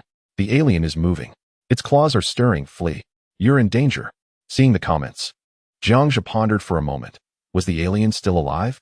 How could that be? What a joke. As he turned back in confusion, a chilling sensation surged from his calf. Startled, Jiang Zhe's heart raced. Goosebumps prickled his skin, and his pupils dilated. Is it alive? He exclaimed, his voice rising an octave. The sudden attack caught him off guard, triggering a surge of adrenaline. He quickly freed himself from the alien's grasp on his leg and, reacting instinctively, delivered a powerful kick to the creature's face. How dare you grab my foot? Die. You don't scare me. Die. Fear emboldened him. Jiang Zhe executed a spinning leap, crashing his arm and knee forcefully onto the alien's face. Finally, the alien succumbed. Countless viewers breathed a sigh of relief. Had he been a second later, his foot could have been clawed open, potentially exposing him to extraterrestrial pathogens. The streamer is incredible. In such perilous circumstances, he managed to turn the tables. Truly impressive. The alien met a tragic fate, having been tortured by a monster only to be stylishly dispatched by the streamer. The streamer has set a world record as the first human to kill an alien. Bear Grylls quipped, what shall we do with the alien? Are you planning to take it back for a meal? If not, you can give it to me. The head is edible, and the protein content is 6 times that of beef. Haha. Beidou has left a lingering effect, consuming voraciously. Jiang Zhe let out a sigh of relief, nearly terrified. Beidou, although our great nation is renowned for its culinary delights, I cannot be so deranged as to consume extraterrestrial beings. I am not one who savors the peculiar tastes of the Guangxi people. Beidou, as an expert in wilderness survival, has a famous adage, anything without a head is edible. With this reminder, Jiang Zhe pondered the idea of eating an alien. He smacked his lips, contemplating whether extraterrestrials would be palatable. As he considered how to prepare it, whether to use cumin or June fresh sauce, the barrage of super rockets flooded the screen. Inspired by the multitude of super rockets, a lucrative scheme sparked in his mind. An auction. The alien's feet, legs, arms, and flesh could all start at 500 super rockets. You won't regret it. You won't be fooled. He bent down to lift the alien, estimating it weighed around 150 pounds. The presence of extraterrestrials on Earth undeniably drives countless individuals to madness. Numerous nations are racing to search for alien corpses and spacecraft, and rumors persist that Area 51 harbors extraterrestrial life. Countless conspiracy theories revolve around aliens, and any video related to them can easily garner attention. Now, the host is actively auctioning them off? What a windfall! The biologists in the live stream went into a frenzy. Wang Enhua, president of the National Biological Society, donated 1,000 super rockets. Wang Enhua, Xiao Jiang, I want the aliens' internal organs. Thank you sincerely. Thanks to the magnate's generous donation of 1888 rockets. Further updates will follow. Chapter 21, Live Auction, Seeking Votes. To Wang Lao, aliens are undoubtedly an obsession. He has dedicated his life to studying various earthly creatures, showing little interest even in the rare giant panda. Now, witnessing the host auction off an alien, how could he contain his excitement? No problem, Wang Lao. Jiang Zhu observed that many biologists had suddenly disappeared, and it seemed only a few unknown biologists were placing bids. Was there a monopoly at play? He felt displeased and declared, "Come now, everyone can participate. However, each country is limited to one purchase. If I discover any monopolization, I shall cease all sales in the future." Upon uttering these words, the super rockets surged. Dr. Hu from the Eagle Country Biological Research Institute donated 1,000 super rockets. Multiple researchers from the Cherry Blossom Country donated 1,000 super rockets each. Ivan from the Bear Country Biological Institute donated 1,000 super rockets. Leo from the Bull Country Biological Institute donated 1,000 super rockets. Park Meiqian from the Big Stick Country Biological Institute donated 1,000 super rockets. Sparta from the Spicy Country Biological Institute donated 1,000 super rockets. In less than a minute, a staggering 70,000 technology points were amassed. Utterly astonishing Jiang Zhu. From the discovery of the extraterrestrial to its auction, the total exceeded 18,000 technology points in less than an hour. Dr. Hu, I extend my gratitude to the host. Our sunless empire requires merely an extraterrestrial hand and a kilogram of flesh. Multiple comments. Thank you immensely. We seek the posterior of the alien, accompanied by a kilogram of viscera. Park Meiqian. Thank you, host. I desire the alien's lower regions. In an instant, the various parts of the alien were dissected by biologists on Earth. Indeed, the culture of Sakura Nation delves deeply into the realm of organs. Park Meiqian from the Great Stick Nation has re-emerged. Why the fixation on the alien's lower regions? Is there nothing delectable about a boyfriend's? Haha. It feels as though he has a particular fondness for that area. You wouldn't understand. He has been the subject of many encounters, and now with the alien's arrival, he has shattered alternative world records. Care to comprehend? I consider myself rather naive. Do aliens possess lower regions? Is it a water surface or instant noodles? Upstairs. It is indeed a convenient flowing surface. No thanks necessary. Wow. Such talent abounds. Haha. Observing the frivolous audience, Jiang Zhu feigned a light cough, expressing gratitude to the esteemed patrons for their transactions. By the way, this is a respectable live stream, a legitimate marketplace. Every part of the alien holds significant value, intended for scientific research, so let us show respect to each buyer. Even the alien's lower regions are not spared by Park Meiqian. Jiang Zhu cannot help but regard him with newfound admiration, a brave soul willing to take risks. Subsequently, Jiang Zhu adeptly stowed the 2-meter-tall alien into a 30-centimeter-wide backpack. This maneuver astonished over 700,000 viewers in the live stream. What transpired? Where is the alien? Host, are you certain you are not carrying Doraemon's fourth-dimensional pocket? Hurry, it's coming out. Taobao has the same backpack as the host. Having distanced himself from the sand cave area, Jiang Zhu illuminated his surroundings. If a recently deceased alien were to appear here, it would indicate the presence of a colossal creature nearby, making it unwise to linger. Many viewers indulged in wild imaginings. Perhaps an alien base lies beneath the water, or a portal exists there, or even a titan whale might be lurking below. Then the host should make haste. Indeed, it's far too perilous. For safety's sake, activating the motor would create ripples that could attract formidable sonar creatures, resulting in danger. He disengaged the motor and glided slowly along the seabed, embarking on an exploration. He traversed a verdant thicket of vines, eventually arriving at an expansive seabed illuminated by murky light, revealing patches of red algae. And several peculiar fish darted away in fright from the illumination, with a cave visible below. I am a diver. Here, aside from dangers, the beauty surpasses that of our Earth's oceans. It is genuinely a feast for the eyes, yet with the presence of aliens, I dare not venture into that cave. Upstairs. You speak as if you could ascend to this planet. National Kyoto Oceanography Society.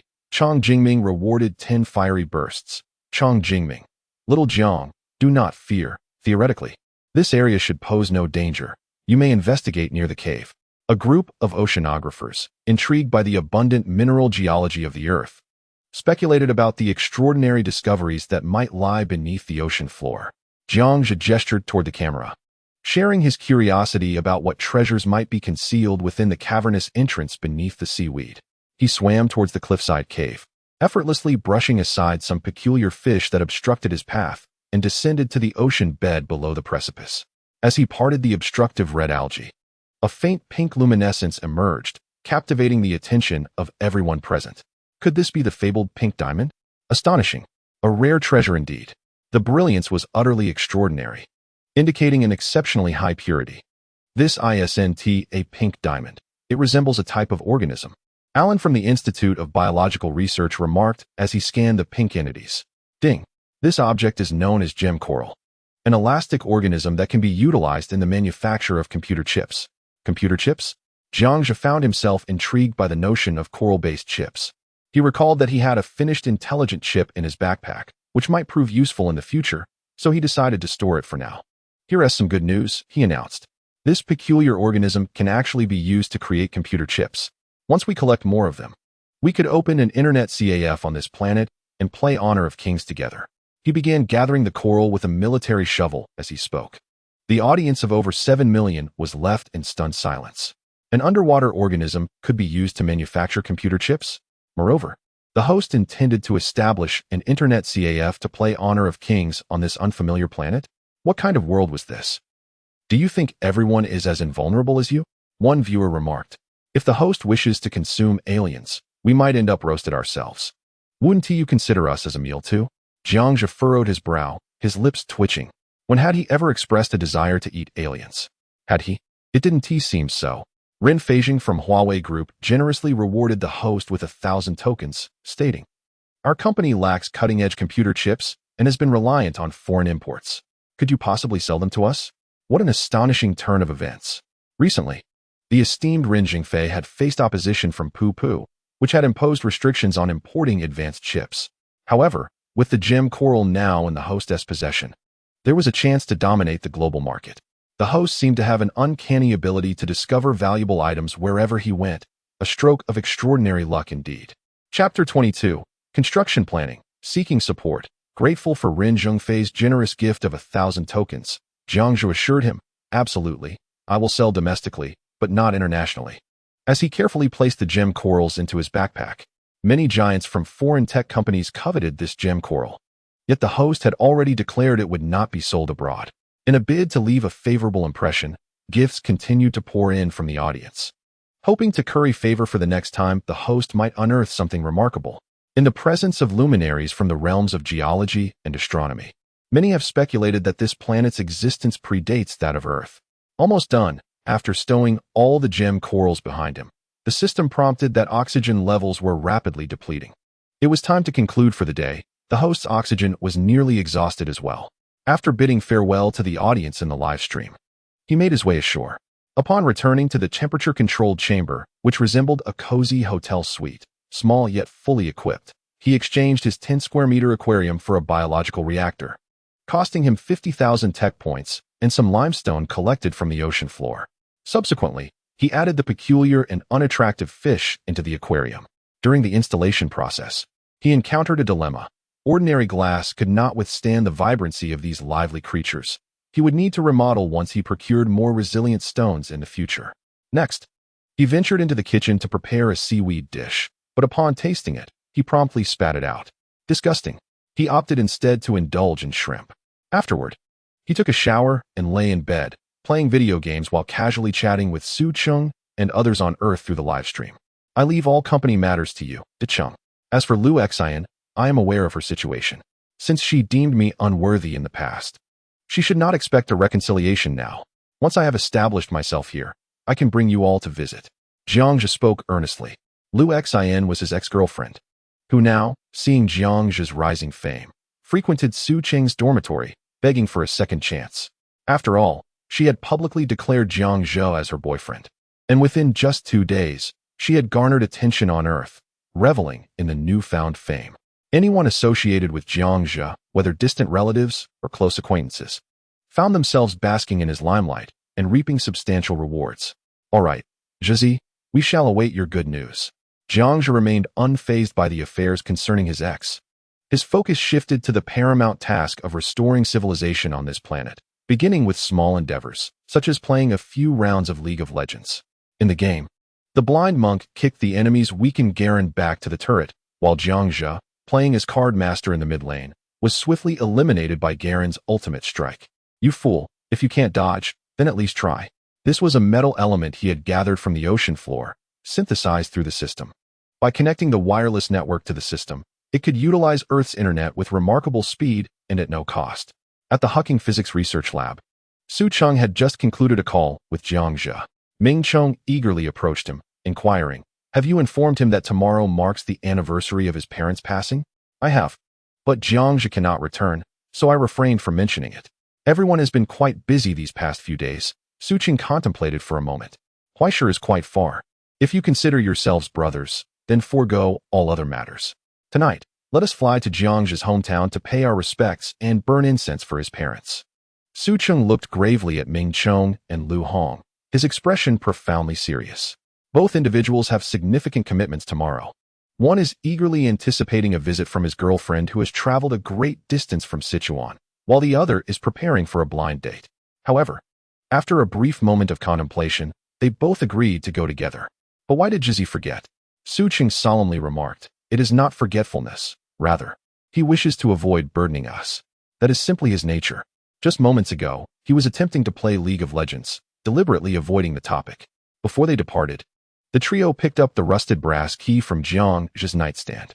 That evening, countless scientists were astounded by Jiangzhe's revelations from his live broadcast earlier in the day. As the place renowned for the most widespread alien folklore worldwide, the atmosphere was electric. That night, all who were intrigued by extraterrestrial civilizations and related scientists were filled with excitement. Even the evening news was fervently reporting that humanity is not alone. Biologists, astronomers, and various scholars convened, asserting that the future trajectory of Earth's biological evolution must be rigorously aligned with Zhang's discoveries concerning aliens. Given that these extraterrestrial beings can breathe underwater, it stands to reason that humanity might achieve such capabilities in the future. This seems inevitable. Yet could Zhang's extraordinary resilience to extreme temperatures, nearly 1,000 degrees and absolute zero, be a result of evolution? Jiangzhe's ability to withstand volcanic eruptions and absolute zero is a pinnacle unattainable by ordinary individuals throughout their lives. Many privately speculate that Jiangzhe is a reincarnated ancient deity, descended to experience life among mortals. Consequently, a profound curiosity about Jiangzhe has emerged. From a scientific perspective, our ultimate pursuit of life should be exemplified by Jiangzhe, rather than engaging in endless debates about inferior extraterrestrial beings, Alan stated earnestly. Aliens. Inferior beings. Jiangzhe. Incredible. It turns out that what we have been seeking has always existed alongside us. The streamer represents the ultimate form of our evolutionary journey. The following morning, after enjoying a meal of shrimp, he opened his live stream. He busily jotted down his plans on a piece of draft paper. The monetary rewards accumulated over the past 10 days or 2 weeks were insufficient to redeem the tools necessary for repairing the ozone layer. So he chose to set that aside for the time being. When developing tourism projects in the future, it is essential that visitors have a warm place to stay. He glanced at the construction requirements in the System's marketplace, noting the plethora of materials needed: rebar, cement, lime, gravel, steel, doors, windows, curtain wall glass, sealants, paint, network cables, communication devices, fire alarm materials, and more. Additionally, provisions such as seafood, meat, and vegetables were essential. Fortunately, the technological points required were minimal. With the help of a technology gun and the System's assistance, construction could proceed with just a small additional fee. As he stuffed shrimp into his mouth, he continued to write, his eyes reflecting an earnest determination. The sight of the streamer diligently writing was quite handsome. The way he savored his meal was also appealing. When will he come to dine with us? Oh dear. You wretched girls, the streamer belongs to me. A bunch of shameless individuals. Thinking they can cling to the streamer-esque fame like a phoenix? It truly amuses me. Gao Yuliang, a national expert in botany and breeding, generously rewarded the streamer with 100 tokens, exclaiming, "Streamer, look, your seeds have sprouted." The live stream quickly regained its peak audience of 7.5 million viewers.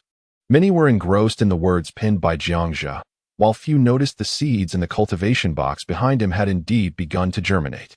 Chapter 23. I apologize, but I must decline. For the benefactor, an additional update. My goodness. Really? Is this only the third day? The extraterrestrial seeds are astonishing. They sprouted on the third day. Jiang Zhe, who was meticulously arranging his plans, perked up at the sound of excitement, inquiring, my seeds? When did I have children on Earth? Countless beautiful women in the live stream were instantly electrified, taken aback by this unexpected revelation. Yesterday, just last night, you and I had a child. My dear husband, I have borne your child. Do you remember? Get lost, you wretched woman. The streamer is my husband. Begone, you vile servant. A staunchly masculine voice chimed in. Are you not some upgraded version of a surrogate? 3 days and already a child? Gao Yuliang interjected. Enough banter. Quickly shift the camera to the cultivation box. Jiang Zhe, who often burned the midnight oil studying or gaming, had developed a severe case of myopia, rendering distant objects indistinct. He approached the cultivation box and was taken aback. The seeds had sprouted, and the plants in the 4 patches of red soil had blossomed. He was astonished by the rapid growth. This was undoubtedly a groundbreaking event. Earth's first seeds sprouting and flowering on an extraterrestrial planet. An increasing number of biologists expressed their incredulity. Moreover, it was astonishing that no one in the live stream had noticed the developments in the cultivation box over the past 3 days. He perceived that everyone doubted the capability of his modified seeds to germinate and bear fruit. Yet, the pace of reality was indeed frightening. Wang Anhua, president of the National Biological Society, rewarded the streamer with 1,000 tokens, stating, these extraterrestrial modified seeds can indeed revolutionize all existing plants on Earth. They must have extracted external biological genes and integrated them into the plants. Thank you, Xiao Jiang, for allowing me to witness this monumental discovery. I shall return to the laboratory for further research. Another 1,000 tokens? Such splendid generosity. Jiang Zhe was elated, exclaiming, thank you, Mr. Wang. You are truly affluent. Nie Shi from the National Aerospace Department rewarded the streamer with 500 tokens, as did Wang Jiangwo from the National Architectural Society. And Gao Yuliang again contributed 500 tokens. Nie Shi remarked, humph. Consider yourself lucky this time, young man. Next time, you may not be so fortunate to stumble upon extraterrestrial seeds. Wang Jiangwo added, Xiao Jiang, your principal Nie has been secretly siphoning school funds to reward you. Observe how graciously this elderly gentleman treats you. His enchanting granddaughter, a blossoming beauty, is often found gazing at you with rapt admiration through her tablet. Perhaps you might consider nurturing a connection? Gao Yuliang interjects, I can attest to the truth of this old man's words. His granddaughter is indeed a captivating beauty. Look at these 3 elderly men, engaging in banter that has turned upon themselves. Women, they merely serve to hinder my swiftness in wielding the sword. He waved his hand dismissively, stating, I am uncertain whose ill-conceived notion this is. A man ought to prioritize his career above all else. Sentimental ties and such are secondary. Goodness. A live broadcast for the host's matchmaking? A grand spectacle, and it appears the host is single. Ladies, let us rush forth. Wait for me, sisters. This evening, we shall secure the host and confine him to a small, dark room, where we shall take turns assigning him domestic tasks. Hee hee hee. How exhilarating. Release that host. Let the vixen come at me. Jiang Zhe flashed a mischievous grin, clearing his throat. Domestic tasks? Let us revisit that upon my return to Earth. Upon uttering these words, a wave of excitement surged among numerous single women, who began to inundate Jiang Zhe with private messages containing their contact information, including phone numbers and even emails. The Assam Plant Research Institute rewarded the host with 50 fiery gifts. Assam declared, host, many individuals in our nation suffer from hunger. If you were to share your improved seed technology with us, we, as the largest Eastern nation, could guarantee your swift return to Earth. Jiang Zhe gazed at the barrage of comments with disdain, momentarily at a loss for words. The comments erupted in a frenzy. If sharing is to be done, It should be with Huagua. Why should you receive anything? Your audacity is astounding. Typically, within your own nation, no one raises an eyebrow at your irregularities. When did your country become the world's foremost? Perhaps in terms of urban filth? 50 fiery gifts. How many impoverished nations have come forth with 500 or 1,000? How dare you ask the host to share his technology with you? Bah! Just recently, you had conflicts with our nation. And now you have the gall to request the host's generosity? Even those knowledgeable in our country would not presume to look down upon the host. When did it become your turn to adopt such an attitude? With over 7 million viewers, the majority being from our own nation. The negative portrayals of your country in the news have already left a poor impression. Now, you come to flaunt your presence in the host's livestream? It is no wonder Jiangx's fans are incensed. To put it simply, the audience does not harbor animosity towards the people of your country. Rather, it is the condescending demeanor of your nation that breeds disdain. Meanwhile, in a research facility beneath a golden dome, Assam erupted in fury, bellowing, "Ha! Do you look down upon us? Does everyone regard us with scorn? Why? What gives you the right?" A nearby graduate student, with dark skin, remarked, "Professor, it is your superior attitude that is the issue, and the host will never share his technology with us. If he were to share, it would be with Huagua and Ba countrymen. Do not forget, he was born in Huagua. Get out of my sight." Jiangxi chose to ignore that comment. Australia's Franklin rewards streamer with 500 super gifts. Australia, streamer. Although our two nations may have experienced some conflicts in the past, it does not diminish my role as a viewer in your livestream. Consider this. For the sake of the world, you could share this improved technology, thus alleviating global hunger entirely. You would undoubtedly become one of the greatest contributors to humanity, worthy of being recorded in history.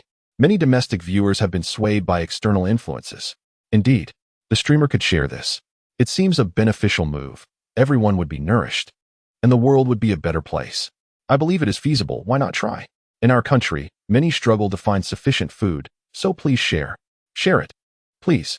Witnessing the countless comments swayed by this sentiment, Jiangxi could not help but appreciate the brilliance of such words.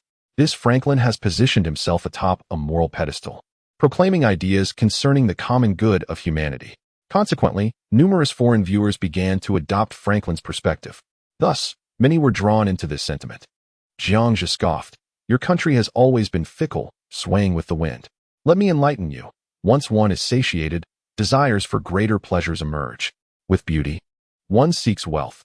With wealth comes the desire for power, and with power, the yearning for even more power ensues, leading only to chaos, death, and disaster. Satiated appetites breed insatiable desires. Humanity is not a docile species, and mere sustenance will not quell its restless nature. Chapter 24. Exceptional Minerals, Seeking Votes. He shook his head resolutely. Even if you were to reward me with 10,000 super gifts, I would not share it. Thank you. Listening to your words is more enlightening than a decade of study. Many viewers bowed their heads in shame.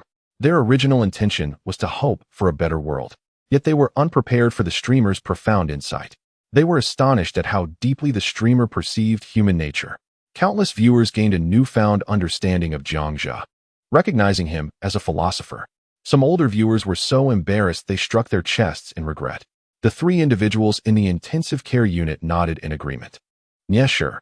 This Jiang is truly a remarkable talent emerging from our hucking. How many young people can perceive the larger picture in a heartbeat? Gao Yuliang, indeed. I suspect there are those who cannot bear to see our nation flourishing. Mischief is afoot. Wang Zhengwo, naturally. All the nations that have not established relations with us must envy the emergence of such an extraordinary figure. It would be abnormal not to feel envious. Jiangxi promptly expelled all those with malicious intent, leaving no room for leniency. Once the matter was resolved, the atmosphere in the live stream returned to a lively and joyous state. Streamer, where are we heading today? The sea seems a bit perilous. Shall we go to the mountains instead? To the mountains, to the ice peaks. Yet the mountain is quite distant. Lu Yu, Shaojiang. It is time to venture forth and behold the distant icebergs. Although it may be a bit far, do check if any extraterrestrial beings have left you an electric vehicle. An electric vehicle? The moment this was uttered, many viewers erupted in laughter. Uncle Lu, when did aliens start riding electric bikes? Ha ha ha. This is too funny, Uncle Lu. Do your aliens really ride electric bikes? I might just die laughing in this live stream. Today's experts truly know themselves. The cause and effect relationship of what one lacks being what one attracts has been uncovered. Jiangzhe burst into laughter. Huh? Perhaps they truly left an electric vehicle. I had not noticed. Lu Yu, did I say something wrong? Aren't aliens always leaving things behind for you to find? Yes, sure. Xiao Lu, you underestimate the aliens. How could they have everything and leave everything behind? Do they not care about their dignity? Chang Jingming. I think it is more likely that the host would create one. If aliens left an electric vehicle, that would indeed be ghostly. Jiangzhe couldn't help but chuckle.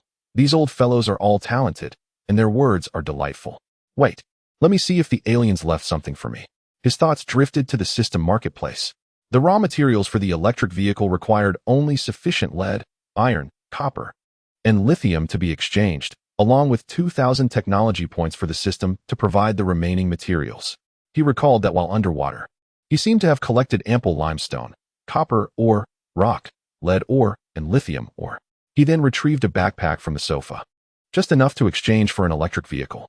System, synthesize for me. Jiangzhe then reached into his backpack and pulled out an electric vehicle. The number of viewers in the live stream had surged to over 8 million.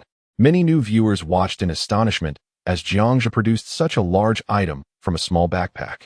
Wow, this host is incredible. What kind of bag is this? Amazing. Is this a magic trick? This is no trick. It is an abandoned package left by aliens. Whatever the host thinks of, it will provide. Isn't the host impressive? Wow. Does it really work like that? I don't believe it. This is just boasting. Tao Bao had one of the same kind long ago. Yeah, sure. Good. You win. The aliens left you something again. Hurry, hurry, ascend the mountain. Chang Jingming, good. Now this is indeed uncanny, but it's over 500 degrees outside. Riding out there will surely flip you over. Jiangzhe mounted the electric vehicle, tested its feel, and found it satisfactory. As he spoke, he rode towards the northern icebergs. The ice was quite slippery, and he fell 3 times before finally reaching the mountain. After parking, Jiangzhe feigned a pained expression, rubbing his thigh. Ouch, that hurts. To fulfill your wishes, I fell 3 times. What shall we do now? To speak candidly, he is not in pain at all.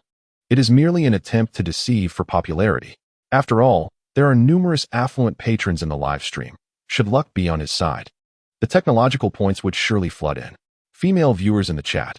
My dear, let me give you a massage. Lu Yu from the National Geological Society tips the host with 100 bursts of popularity. Geologist Alexander tips the host with 100 bursts of popularity. Lu Yu, pat your head, quickly ascend the mountain. This mountain resembles Wuzishan. Let me examine the composition of the rocks. Alexander, oh my goodness. I seem to behold the creator's masterpiece. This is Wuzishan. Yes, sure. I shall not send anything, just to vex you. Haha. But why does this Wuzishan resemble the Wuzishan from Journey to the West? Could there be a frozen monkey inside? By heavens. Sun Wukong. This indirectly suggests the host is Tang Xing? Goodness. What a delightful revelation. Cough. I express my gratitude to all fans for their bursts of popularity, especially to Lu Yu and Alexander for their 200 bursts. Jiangzhe cleared his throat. Subsequently, he circled around the icy Wuzishan, finding no sign of the monkey. His expression innocent. You see, there is no monkey, right? Female viewers, my dear, you are so adorable. We love you. Male viewers, what a disgrace. Selling cuteness in front of over 8 million viewers. The host is becoming increasingly brazen, always trying to deceive us for rockets. Yes, sure, I shall not give anything.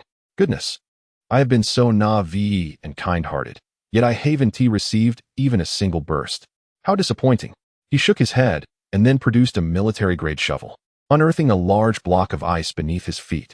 Gripping the ice with both hands, he struck it with fervor dozens of times before it finally shattered. A ray of sunlight illuminated the stone. Suddenly, a dazzling flash of pink flickered across the live stream. What was that? What just flashed by? Jiangzhe wasted no time and struck fiercely with the shovel. When it reappeared in the live stream, it was a vibrant pink, leaving everyone breathless. Until the last bit of mud and stone fell away, revealing a light blue mineral before the eyes of over 8 million viewers. Moreover, Jiangzhe did not recognize this raw stone. Among the vast audience, all who were knowledgeable stood in stunned disbelief, staring at this mineral, which was half the size of a person. Lu Yu from the National Geological Society tips the host with 200 bursts of popularity. Geologist Alexander tips the host with 200 bursts of popularity. Chow Tai Fook Jewelry tips the host with 1,000 bursts of popularity. Chapter 25. The Monkeys Fasting, Seeking Votes. Lu Yu. Heavens. This host is extraordinary. This is boron aluminum stone, an exceedingly rare gemstone. I never imagined I would witness it again in my lifetime. Alexander. Oh, what the heck? Such a large boron aluminum stone, converted to currency, is worth a staggering 500 billion. Chow Tai Fook. The host is incredible. In this lifetime, I have encountered countless gemstones.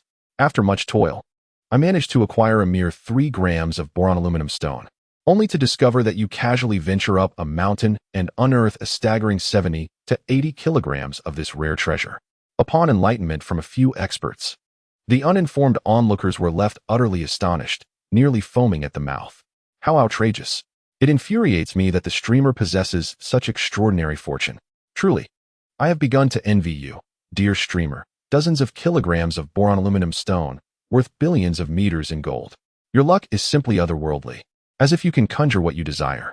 This live stream has left me in a state of sheer disbelief. Such miraculous fortune. Upon learning that it was boron aluminum stone, Jiangzhe instantly perked up. Yet, upon reflection, he shook his head and sighed, realizing he was not on Earth, and thus could neither sell it nor benefit from it. It would merely remain in a climate-controlled room to grow mold. O streamer, with such divine luck, how can you lament? Those who are satiated cannot comprehend the hunger of the needy. Streamer, you are remarkable. We ought to emulate your indifference towards wealth. If you were to bestow upon me a small piece, I have even chosen a name for our child, Jiang Jingwei. To which someone above quipped, you are making me laugh to death. Are you inheriting my poverty? Ha! Is it Jingwei filling the sea, or the one from the Republic? You are quite audacious. Countless viewers rallied to defend the innocent stone, believing the streamer to be overwhelmed with joy. In reality, Jiang Zhe was indifferent. He was already contemplating disassembling the stone upon returning to the climate-controlled room to reinforce his aquarium. If this notion were to reach the ears of influential figures and viewers, he would undoubtedly face severe criticism. You are squandering. How many affluent elites around the world cherish such stones, and you wish to repurpose it as glass? In Jiangzhe's hometown, several individuals, just having finished offering incense, looked upon the stone with envy. Zhezi's luck is truly extraordinary. Wherever he goes, he finds treasure. Moments ago, a distinguished figure remarked that the stone in Zhezi's possession could fetch at least 500 billion meters in value, and I shed tears of poverty. With such a fortuitous brother, I consider myself fortunate enough. As the audience jested, Jiangzhe continued to scour the area and gradually unearthed a collection of smaller boron aluminum stones, rubies, emeralds, and pink diamonds. He casually discarded some diamonds he deemed unworthy down the mountainside, inciting a frenzy among many viewers. In a live stream with over 8 million participants, countless jewelers were left drooling with envy and resentment.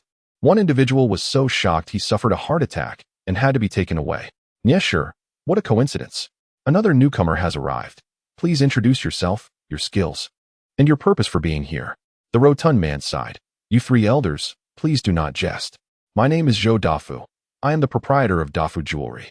This streamer is infuriating, carelessly tossing exquisite pink diamonds down the mountainside. Gao Yuliang, my 10 old comrades have been watching Jiang's live stream. In 3 days, 7 have departed, and as they left, they implored me, Old Gao, I beg you, heed my final words. Do not watch this stream any longer. If you do, you may not survive. I fear I am next. Wang Zhengwo. No, Xiaozhou, they are deceiving you. This live stream room is actually about prolonging life. All the content is highly combustible and explosive. Such experiences can strengthen our hearts, and as long as our psychological resilience is sufficiently robust, we can remain unruffled and live longer.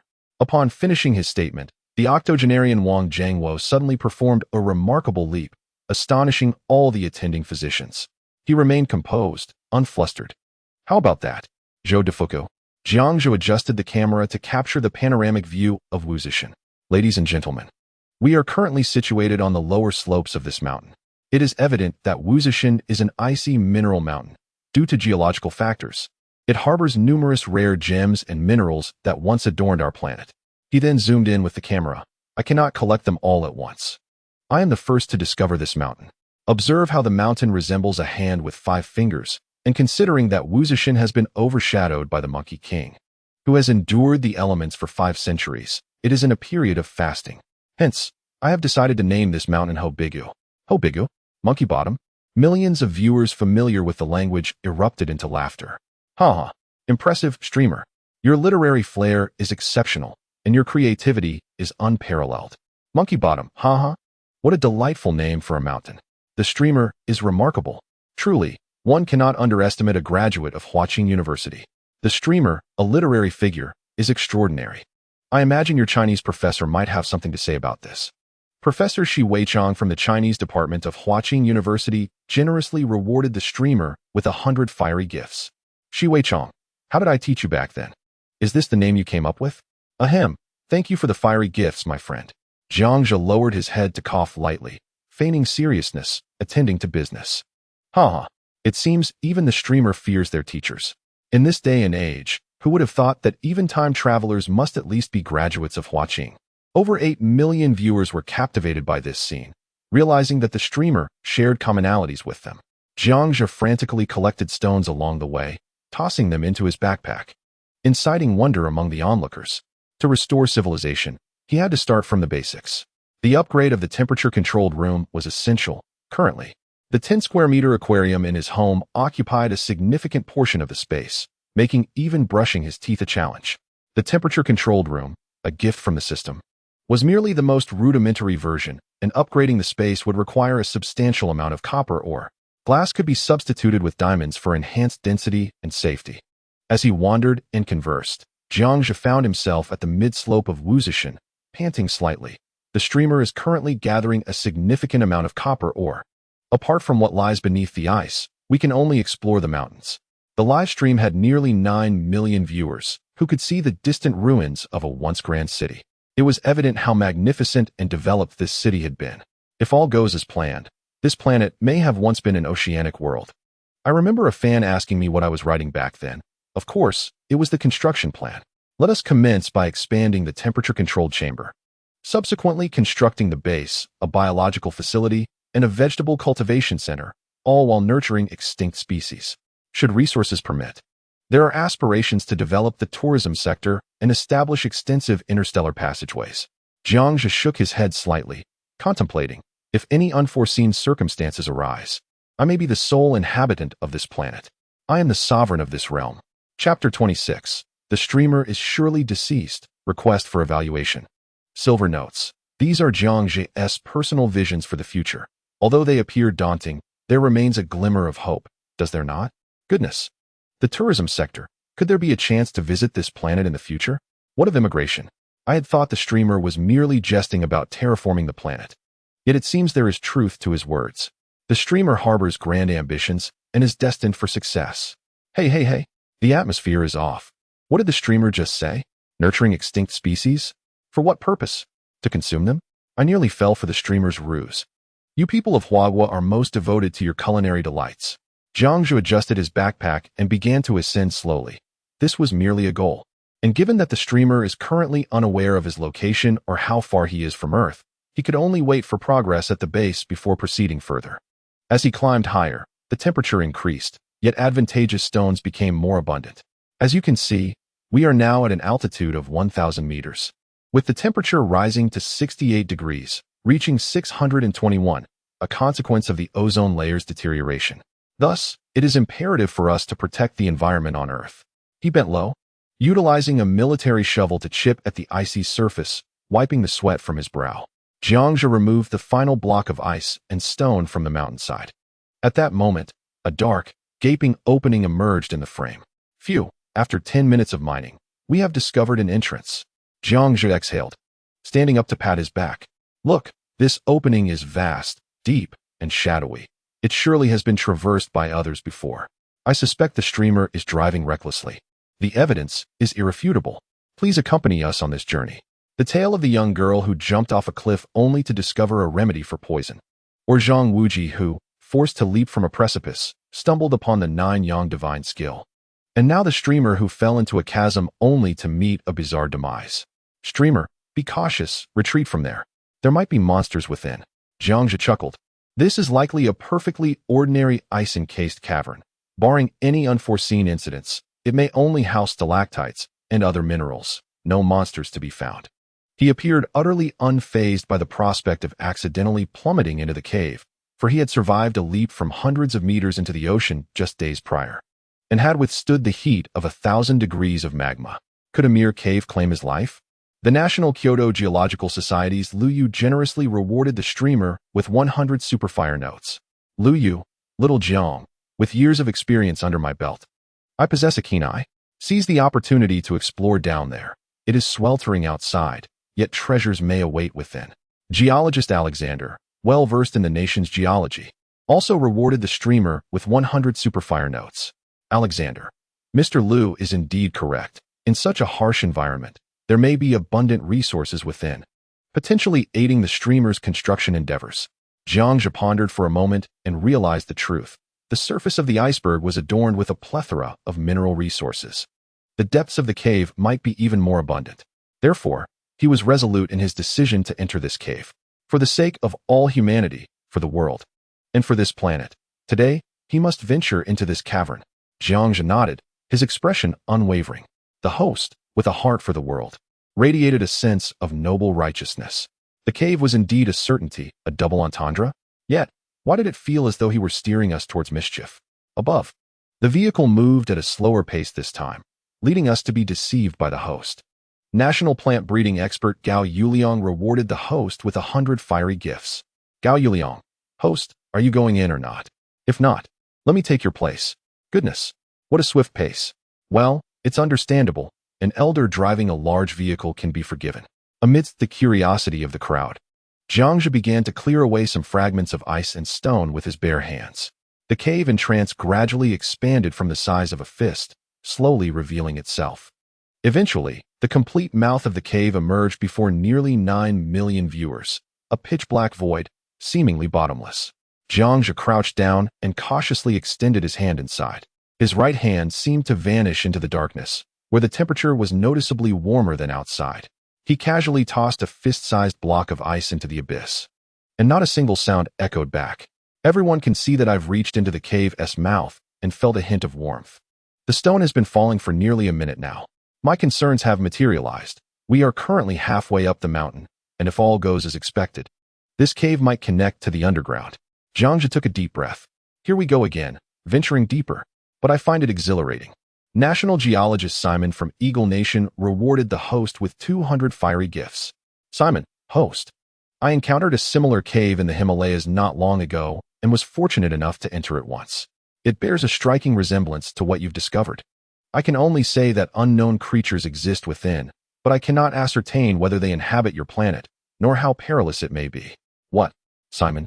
From the royal family of Eagle Nation. Is this the matter they concealed recently? Unknown creatures. What could they be? I am utterly intrigued. Thank you, esteemed Simon.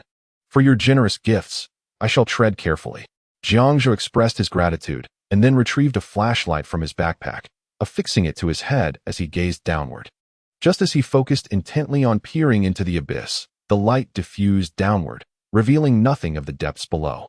With 9 million viewers sharing the experience, Jiang stood at the cave's entrance, casting his gaze into the darkness, their sensation nearly 99 authentic. Many felt their legs tremble, cold sweat pouring from their bodies. Perhaps the host should refrain from descending. I'm beginning to lose my balance. I squatted down to look, and I am drenched in cold sweat. It has successfully exacerbated my acrophobia developed over 23 years. What a terrifying cave. Let us retreat, host. My fear of heights is flaring up. Originally, the area around the Huobi Valley mountain was cloaked in ice, and Jiang was positioned within an icy pit, the ground exceedingly slippery. Just as Jiang raised his head to glance at the barrage of comments, the wind at the mountainside suddenly intensified. Do not be afraid. It is the host who should fear, not you, he declared.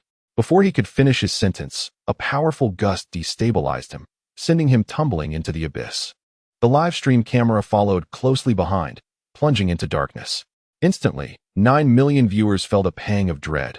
This time, the host truly seemed doomed. Oh no, the host has fallen.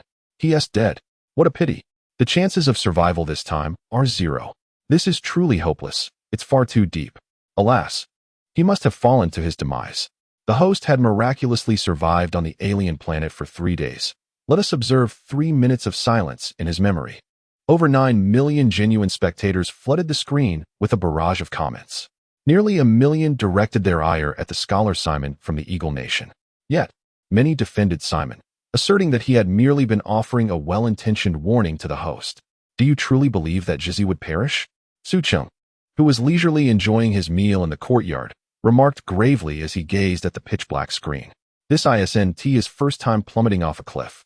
Jizi possesses a wealth of extraterrestrial technology. How could he possibly die? Jizi is undoubtedly safe. His luck is extraordinary. Chapter 27. The World in Shock. Fourth update. Have you forgotten last year's incident? I remember. When we climbed Mount Tai, didn't he also tumbled down a 300-meter cliff? And what happened in the end? He miraculously landed in a haystack at the bottom, completely unscathed, and that night, he dined with a lovely young girl from a village, falling in love over 3 days. Upon hearing this, the atmosphere shifted dramatically as the three burst into laughter in unison. Indeed, Jiang's luck is astonishing. They recalled last summer when the four of them decided to hike. It was a splendid day, and while they posed for a passerby to take their photograph at the cliff's edge, only Jiang Zhou was swept away by the wind. A group of police arrived to search for his body, but they could not find him for 3 days and nights. On the 4th day, the rescue team discovered Jiang Zhe, clad in farmer's attire, planting rice in a field. According to his account, his phone had broken, and the man from the farmer's household had left on a long journey, never to return. Out of kindness, Jiang Zhe stayed for 3 days, assisting the farmer and a charming young girl with their planting. 3 days of sowing led to blossoming affection. As they parted, Jiang Zhe kindly gifted the girl a pear. Thus, Su Chung and the others never worried that Jiang Zhe would meet his end in this place. The three in the intensive care unit, along with all the experts concerned for Jiang Zhe, anxiously watched the dark screen. For them, Jiang Zhe represented humanity's hope of transcending Earth. He was the only human capable of surviving on an alien world, impervious to fire and water. If such a remarkable individual were to perish due to a mere gust of wind, the sorrow felt by all is profoundly immense. The calamity of Jiang Zhe's passing outweighs the sum of all global events. The emergence of Jiang Zhe represents a pivotal moment in the evolution of humanity. The trio exchanged glances, each reflecting a glimmer of hope in the other's eyes. There is no conceivable way that Jiang Zhe could perish here. The darkened live stream was punctuated by the incessant sound of snapping branches, indicating that Jiang Zhe was still in free fall, falling, continuously plummeting. The vibrant hues of minerals flashed against the walls, but no one cared about them anymore. Their sole concern was the fate of Jiang Zhe. His unforeseen descent propelled the viewer count in the live stream to soar past 10 million. Many newcomers expressed their regret. Upon hearing the news, a heavy weight settled upon my heart. This is not merely a loss for your nation. The life or death of the broadcaster signifies a loss for all of humanity. From Serbia, there is a firm belief that the broadcaster shall emerge unscathed. From Pakistan, hope persists that the key to humanity, Jiang Zhe, will survive. I came from YouTube. You are the beacon of hope for all humankind, and the broadcaster shall not meet their end here. Let us pray. Jiang Zhe must survive. An outpouring of rockets filled the screen. President Wang Anhua of the National Biological Society donated 500 Superfire tokens to the broadcaster. Liu Yu of the National Geological Society of Kyoto donated 200 Superfire tokens. Chang Jingming of the National Oceanographic Society of Kyoto donated 200 Superfire tokens. Wang Zhengwo of the National Architectural Society donated 200 Superfire tokens. Gao Yuliang, a breeding expert in botany, donated 200 Superfire tokens. Director Steven Spielberg donated 200 Superfire tokens. Director James Cameron donated 200 Superfire tokens. Actor Matt Damon donated 200 Superfire tokens. Dr. Who from the Eagle Country Biological Research Institute donated 200 Superfire tokens. Countless scientific luminaries flocked to the live stream, fervently anticipating a miraculous turn of events. The potential loss is too devastating. Some elder scientists, having stumbled upon the stream, value Jiang Zhe's life even more than that of their own progeny, and many were moved to tears. At that moment, the descent ceased. A faint rolling sound emerged. A cough could be faintly heard. Everyone strained to listen. Soon, the sound became clearer. Cough, cough. Suddenly, Jiang Zhe's gentle cough resonated through the screen. The moment his voice emerged, the entire world erupted in exhilaration. The streets, bars, and squares, bustling with crowds, echoed in unison. The broadcaster is alive. The broadcaster is alive. Oh my goodness. The broadcaster truly lives on. Did you hear that? He is still with us. We see it. We see it. Wonderful. I knew it all along. The broadcaster could never die. In places teeming with crowds, nearly all the heads bowed in reverence to Jiang Zhe's live stream. On a particular street, a chorus arose as everyone shouted, "Long live the broadcaster." This spectacle piqued the curiosity of some middle-aged and elderly individuals. "Who is this broadcaster?" inquired an elderly man. "I've been hearing his name these past few days." "Who exactly is he? You don't know? Our children watch him daily. Listening to him feels akin to encountering a deity reincarnated from ancient times." "Really? A celestial being? Quickly, share the live stream with me. I wish to seek blessings for my granddaughter's college admission." A wave of enthusiasm swept through, and numerous older viewers entered the live stream. In the hearts of many young people, Jiang Zhe's presence had become their spiritual sustenance. Every action of Jiang Zhe stirred the emotions of countless individuals. The sound of Jiang Zhe, still alive, emanated from the live stream. How could one not feel exhilarated? Without Jiang Zhe, their lives would undoubtedly lack a glimmer of brilliance. I knew it. The broadcaster would not perish. It truly is the broadcaster. He is alive. Oh my heavens. The broadcaster is indeed a celestial being. Fantastic. Astonishing. Millions of viewers were astounded. The previously tearful luminaries of the scientific community suddenly found themselves invigorated. This is an unfathomable abyss, at least 2,000 to 3,000 meters deep. How could the broadcaster survive such a fall? This is nothing short of a miracle. In that moment, everyone gained a clear understanding of Jiang Zhe. The broadcaster might genuinely be a deity. I knew it. Zhe cannot die, blessed with fortune and longevity. Remarkable. Zhe remains as incredible as ever. Su Cheng and others sighed deeply. Upon closer inspection, the tension in their tightly clenched fists began to ease. We were all worried. The broadcaster just fell from nearly 2,500 meters. Thankfully, he encountered numerous branches that softened his fall, resulting in only minor abrasions. He's alive. Jiang Zhe tore apart his tattered shirt and donned a fresh white t-shirt. The broadcaster is extraordinary. Surviving such a calamity surely foretells great fortune. I just want to know, how many lives does the broadcaster possess? By heavens. Incredible. I would kneel before the broadcaster in front of the entire class. The broadcaster once again shattered the world record. Surviving a fall from 2,500 meters without safety measures, only the broadcaster could achieve such a feat. On this day, the 18th, with overcast skies, I witnessed the broadcaster plummet from an altitude of 2,500 meters and survive. This led me to ponder the profound unfairness of the world. If anyone wishes for more, I have an old book that challenges conventional beliefs through a stream of consciousness in the realm of science fiction, which you may explore by searching under my pen name. Chapter 28. Are there still living beings? Fifth update. Can someone scientifically explain why the broadcaster survived such a fall from such a height? Curiously, is there anyone present from the esteemed Physics Institute?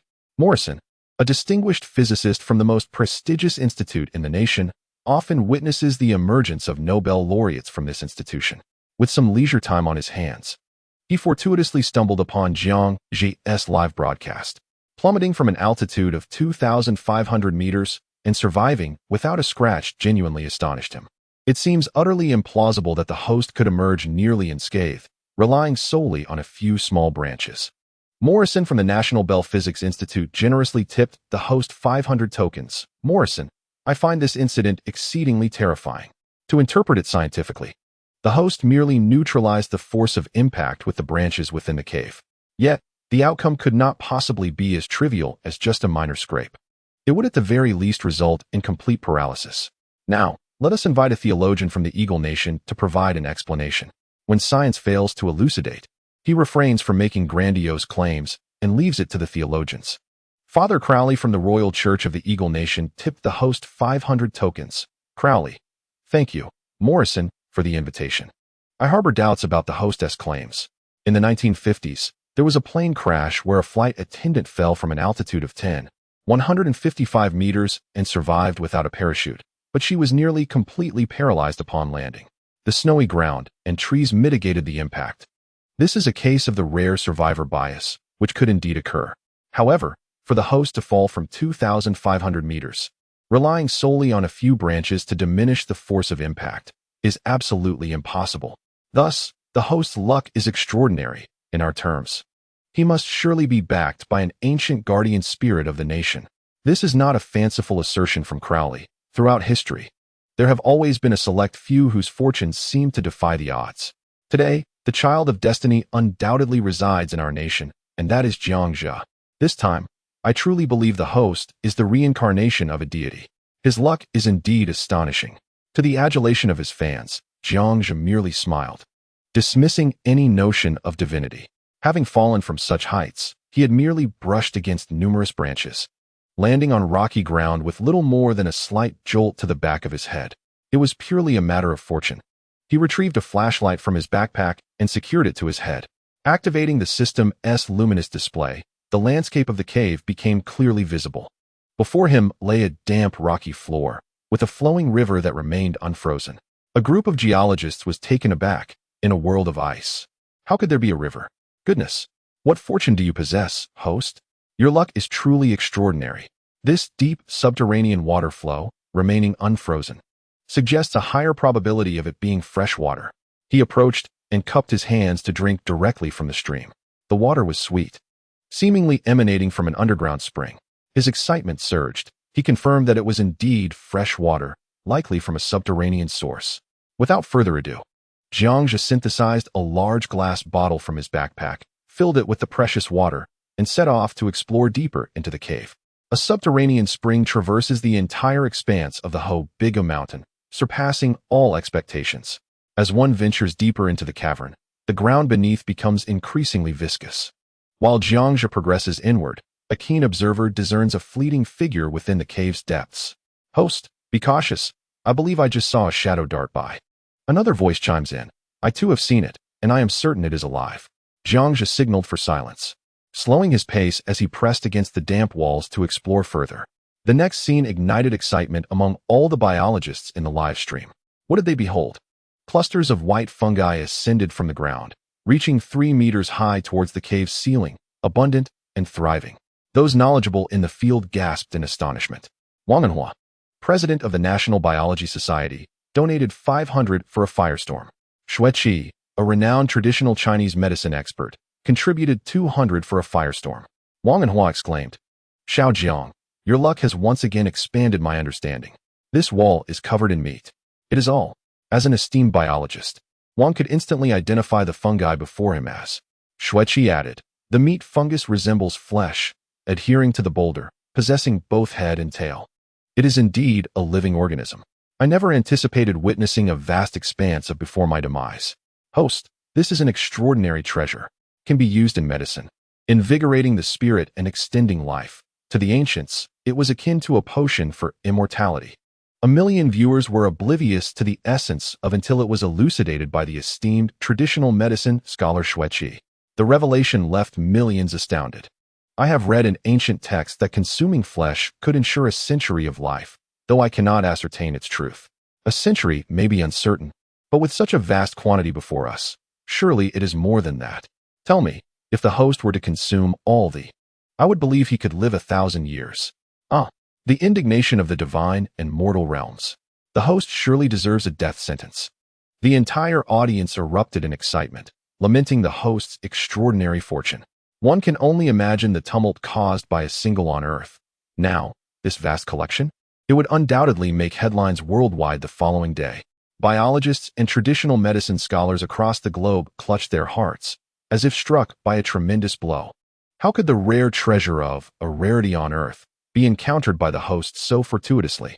Countless dignitaries and wealthy merchants showered him with donations, pleading for a taste of this elusive delicacy. He paid no heed to their requests, striding directly to the excitement palpable in his every step. Jiangxia understood that represents a fourth life form, neither plant, animal, nor fungus. It is said that cutting a piece yields another, requiring only a single fragment. Just as Jiangxia prepared to gently excavate a substantial portion with a military-grade shovel, the on-the-wall seemed to sense danger and began to writhe incessantly. At this moment, a petite and exquisitely patterned creature, adorned in shades of yellow and black, darted forth. It emitted a series of urgent chirps as a warning to Jiangxia, as if to declare, if you dare to advance, I shall electrocute you. It's round, Glistening eyes glared fiercely at Jiangzhe, and with its diminutive arms outstretched, its tail crackled with faint electrical currents, attempting to thwart Jiangzhe's efforts to excavate the precious fungus. The multitude of spectators gasped in astonishment upon witnessing this spectacle. Jiangzhe inhaled sharply, exhilarated by the realization that he had finally encountered a living terrestrial creature after such a lengthy period. What a revelation! A brand new species. This was yet another miraculous testament to the wonders of biology. How utterly adorable this extraterrestrial being appeared. Everyone was left in a state of awe. Jiangzhe's extraordinary encounter had once again shattered world records. The cosmos was not merely inhabited by aliens, but also by alien fauna, capable of discharging electricity. Jiangzhe gazed down at the creature, his throat tightening with anticipation. In this peculiar standoff, he discerned that retreating a step would diminish the creature's electrical output, whereas advancing would intensify it. Jiangzhe chuckled softly, recognizing the complexity of the situation. This little creature sought to prevent him from unearthing the fungus. Electrocute me? He mused. He had never feared anyone. System. Play a track of electrifying music. In the next instant, the live stream audience was treated to an exhilarating electronic music rendition. The creature, with its large ears, tilted its head in confusion, seemingly questioning, "What on earth? Why do I feel compelled to dance to this rhythm?" Even harboring thoughts of returning home with him? "Host, is this yet another piece of alien audio equipment?" exclaimed a viewer. "Are you attempting to compete with it in terms of electricity?" As the music continued, Jiangzhe produced a homemade chocolate from his pocket and tossed it to the adorable creature. The creature chirped in refusal. Jiangzhe, brimming with enthusiasm, retorted, "You do want it. Very well, then step aside, and I shall excavate just one." The creature protested vehemently, "Stop right there." Although the audience could not comprehend the creature's words, they discerned its demeanor and expressions, indicating that it was indeed cursing. This display elicited hearty laughter from millions of viewers in the live stream, as they reveled in the unfolding drama. Huh. The host has truly met his match with this electric rodent. The fungus is certainly not easily obtained. But why is it guarding it? Are you certain it's guarding rather than intending to consume it? One viewer speculated, observing the creature's electrical displays. Jiangzhe contemplated the situation, realizing that he was no fool. The intensifying electrical currents from the creature's tail indicated its growing agitation. If he persisted in his endeavor to excavate the fungus, he risked becoming a mere charred husk. Gazing at the creature's audacious demeanor, Jiangzhe felt an irresistible urge to teach it a lesson. The National Wildlife Protection Association's Shi Ming rewards a streamer 200 for an exciting broadcast. Shi Ming. Streamer, based on my extensive observations of animal behavior. This creature resembling a yellow mouse appears to be omnivorous and likely engaged in resource guarding. It exhibits a hint of sentience, as if it comprehends your words and actions. Thank you, Mr. Shi, for this insight. In that moment, Jiangzhe conceived a plan. The primary challenge now lies in communication. If only he could converse with this yellow mouse, he would ascertain whether it is indeed guarding or foraging. After all, the Tai Sui is a rare find, and it would be a pity to squander it. Jiangzhe immediately scoured the system's marketplace and discovered a tool under the livestock category. His heart leapt with joy as he promptly exchanged 5,000 tech points for a brainwave interpreter. In essence, this device analyzes animal brainwaves and translates the results. He retrieved the interpreter from his inventory, donned it upon his head, and pressed the activation button. A jolt of electricity coursed through him, and a youthful voice echoed in Jiangzhe's ears. "Human, are you playing with fire? Take away your chocolate. I am not a 3-year-old mouse." Did you hear what I said? The spirit mushroom belongs to our kind. The remarkably personable yellow mouse possessed a distinctive character that piqued Jiangzhe's curiosity. He gazed intently at the yellow mouse and inquired, "What species are you? What is your name?" Upon the mention of species and name, the yellow mouse radiated confidence, as if it were inherently noble. "I am the last mouse deity of this planet. My name is not something mere humans can comprehend." "A mouse deity? A mouse deity? All right. You are indeed a mouse deity. That is impressive," Jiangzhe replied, giving a thumbs up and playfully saying, "Since you are so extraordinary, why do you bother with the spirit mushroom behind you? Look, your spirit mushroom is filled with water. Its value has diminished significantly." His audacious remarks left millions of viewers in the live stream utterly baffled. Suddenly, he produced a helmet and began conversing with the mouse. Could it be that this device is a remnant of extraterrestrial origin? The yellow mouse, infuriated, retorted, "You are talking nonsense. Its value is immense. Get lost, or I shall unleash my electric shock."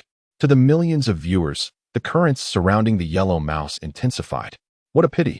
Such a valuable spirit mushroom being consumed by a mouse lacking decorum is truly regrettable, Jiangzhe lamented, crossing his arms and shaking his head in disappointment. "Human, are you instructing me?" The yellow mouse could no longer contain its rage. While conversing with the mouse, Jiangzhe discreetly donned an insulating suit. Regardless of the voltage, the system's products are guaranteed to be of superior quality. I would never presume to instruct you. You are the mouse deity. I merely wish to understand the purpose of the spirit mushroom and why you are so fervently protecting it, Jiangzhe replied with a casual shrug.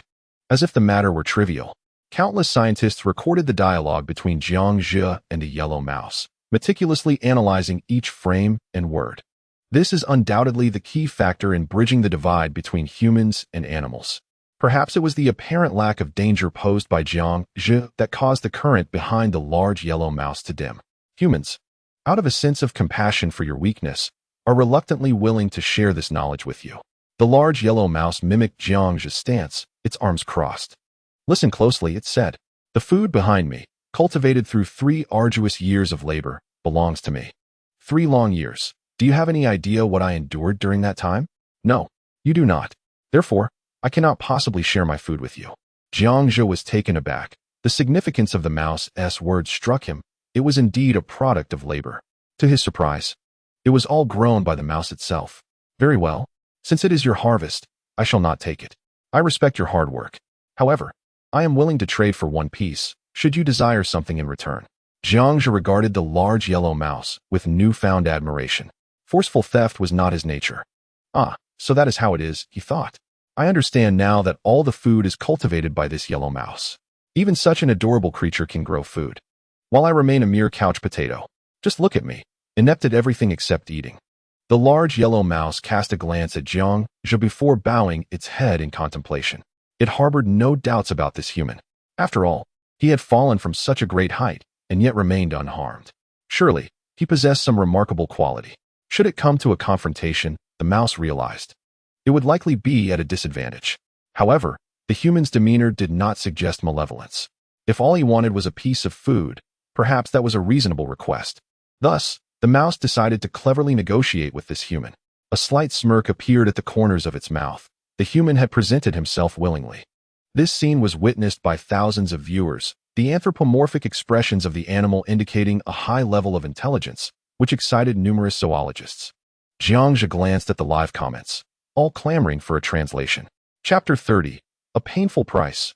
Only votes for the latest chapter count. Otherwise, they are wasted. Alright, everyone. Don't rush. What I have on my head is a device that allows me to communicate with animals.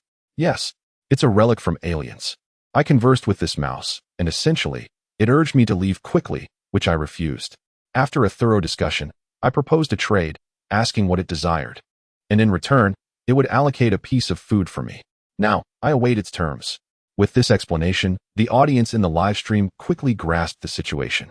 Wow. Why does this large yellow mouse seem so cunning? It feels more intelligent than any animal I have ever encountered. I have a nagging suspicion that the host might get swindled. Be careful, host. This creature appears to be a crafty one. Jiangzhe waved his hand dismissively, his expression betraying no concern. The great yellow mouse, with its little yellow feet, took a step forward and nodded, saying, If you wish to engage in a transaction with me, it is not impossible. However, the price you must pay may be rather steep. Let us hear it. Jiangzhe replied, suppressing a chuckle, unsure of the mouse's intentions. The mouse's eyes darted, and it said, Wait a moment. Jiangzhe nodded in response. The mouse then positioned itself on all fours, turned, and leaped into the underground river. Moments later, it sprang back out, shaking its fur dry, and confidently approached Jiangzhe. Extending its claws, I want this seed. Jiangzhe squatted down to carefully accept the seed from the great yellow mouse's paws, inspecting it for a few seconds. Finally, he burst into laughter. Is this it? This seed constitutes the painful price you mentioned? Jiangzhe struggled to contain his amusement, looking earnestly at the mouse. I never anticipated that such a painful cost would be so trivial in my lifetime. Initially, he thought the price would be something unbearable, but upon closer inspection, he asked himself, Is this it? Unable to hold back any longer, He laughed heartily. What on earth? Ha ha. Is that a sunflower seed in the mouse's paw? So, the painful price was merely this. Ha ha. This mouse is hilarious. It's just a seed. I laughed so hard my stomach hurt. This yellow mouse is remarkable. The audience in the live stream was in stitches. After such a long wait, who would have thought the steep price would be just a sunflower seed? Countless zoologists were left dumbfounded by this scene. The mouse's antics surpassed even those of the broadcaster.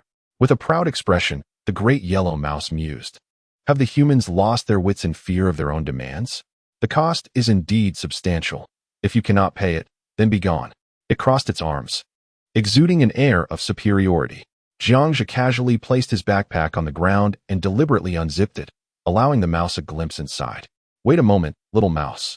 Let me rummage through, he said, sifting through the contents.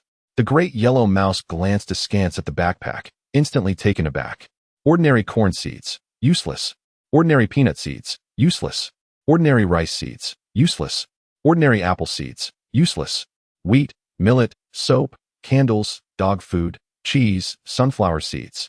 Jiangzhe nonchalantly laid these seeds on the ground, observing the great yellow mouse closely. Its throat bobbed in disbelief, its eyes wide with astonishment. Jiangzhe smiled knowingly. The great yellow mouse picked up a sunflower seed, sniffed it, and carefully tucked it into its pocket.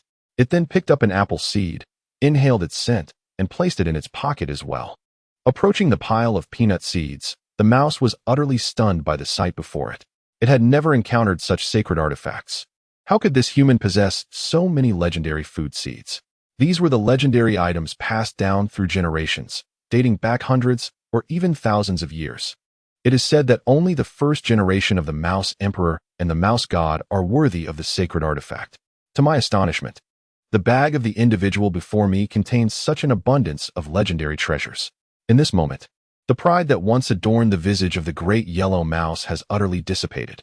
Each day in this cavern, it has been relegated to a monotonous diet of taijun, which has grown tiresome. Eager for a change in flavor, it never imagined that this human before it would be its harbinger of fortune. With a glint of avarice, it gazed at Jiangzhe, swallowing hard, and proposed, I shall give you a taijun in exchange for all your seeds. What say you? The tone it adopted was worlds apart from their initial encounter. Jiangzhe translated the mouse's dialogue in real time for the live stream, eliciting laughter from millions of viewers. What a greedy great yellow mouse. Ha ha, I can't take it anymore. This creature is utterly adorable. Host, take it away. It belongs to you tonight. National Aerospace Department's Niesher rewarded the host with 100 Superfire gifts. National Botany breeding expert Gao Yuliang rewarded the host with 100 Superfire gifts. National Astronomy Department's Yan Ren rewarded the host with 100 Superfire gifts. Niesher urged, quickly, little Jiang, bring forth any seeds you have. This mouse is undoubtedly the most human-like companion. Gao Yuliang added, this is certainly a rare species. Just look at it. It treats grains as more precious than taijun. Yanren cautioned, host, I must remind you that if it does not leave the cave, it will ultimately perish.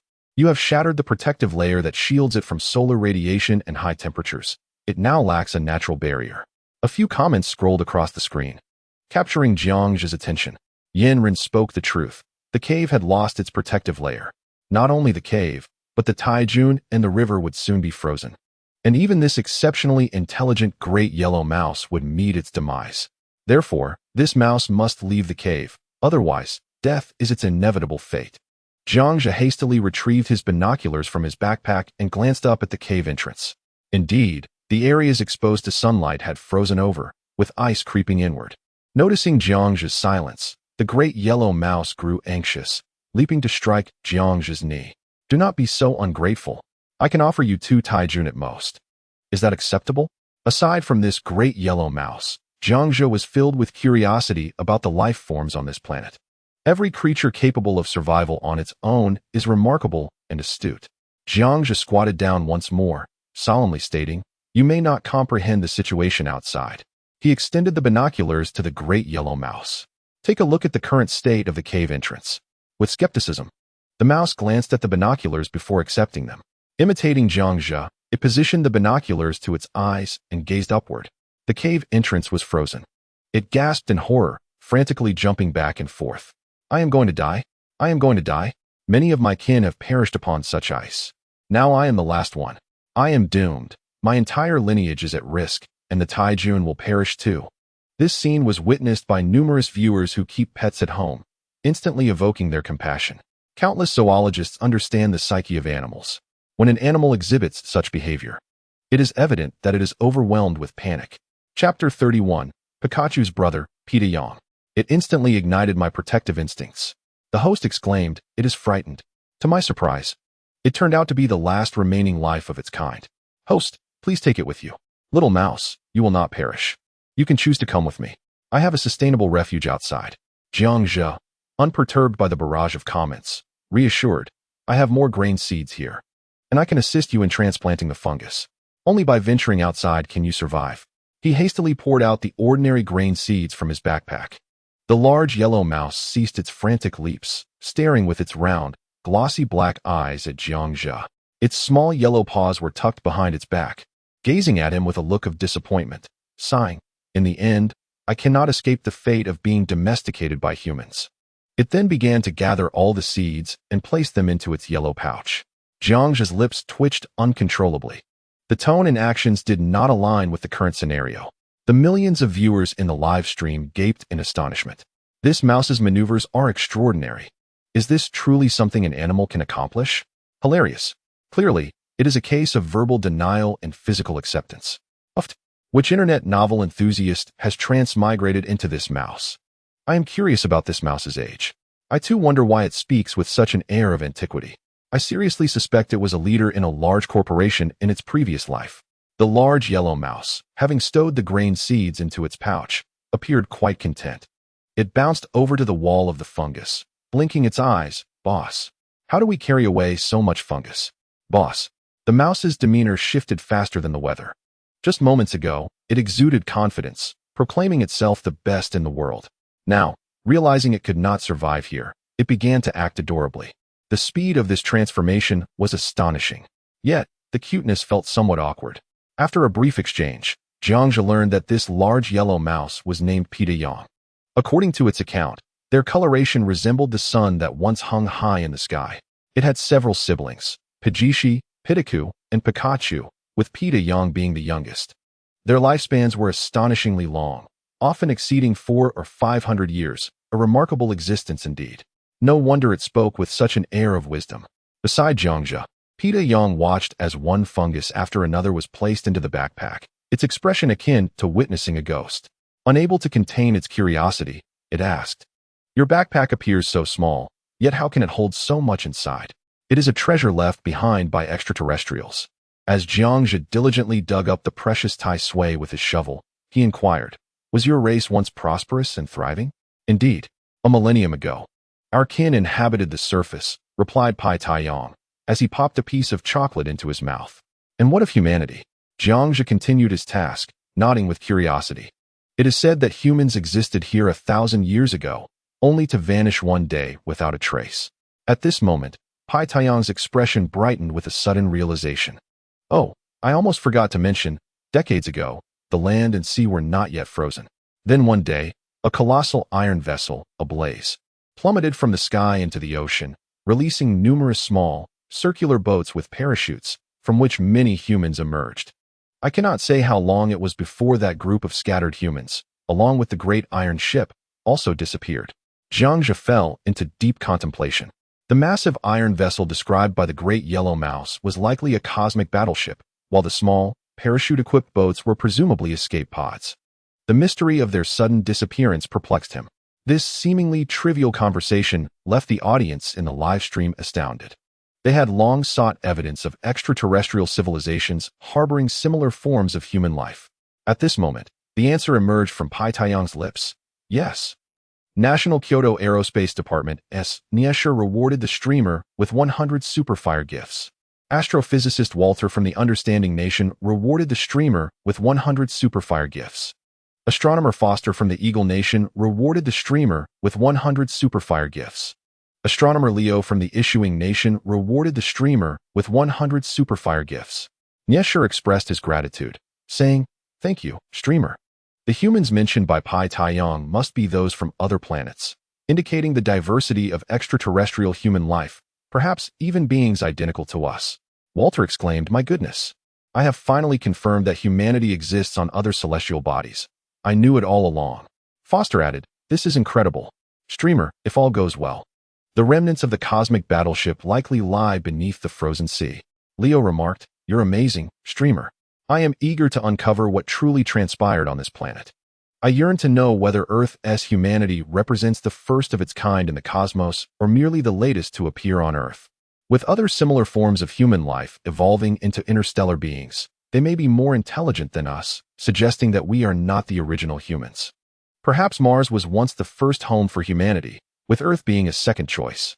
The imaginations of the netizens soared to unprecedented heights. Ultimately, it was the Streamer's extraordinary luck that unveiled such revelations.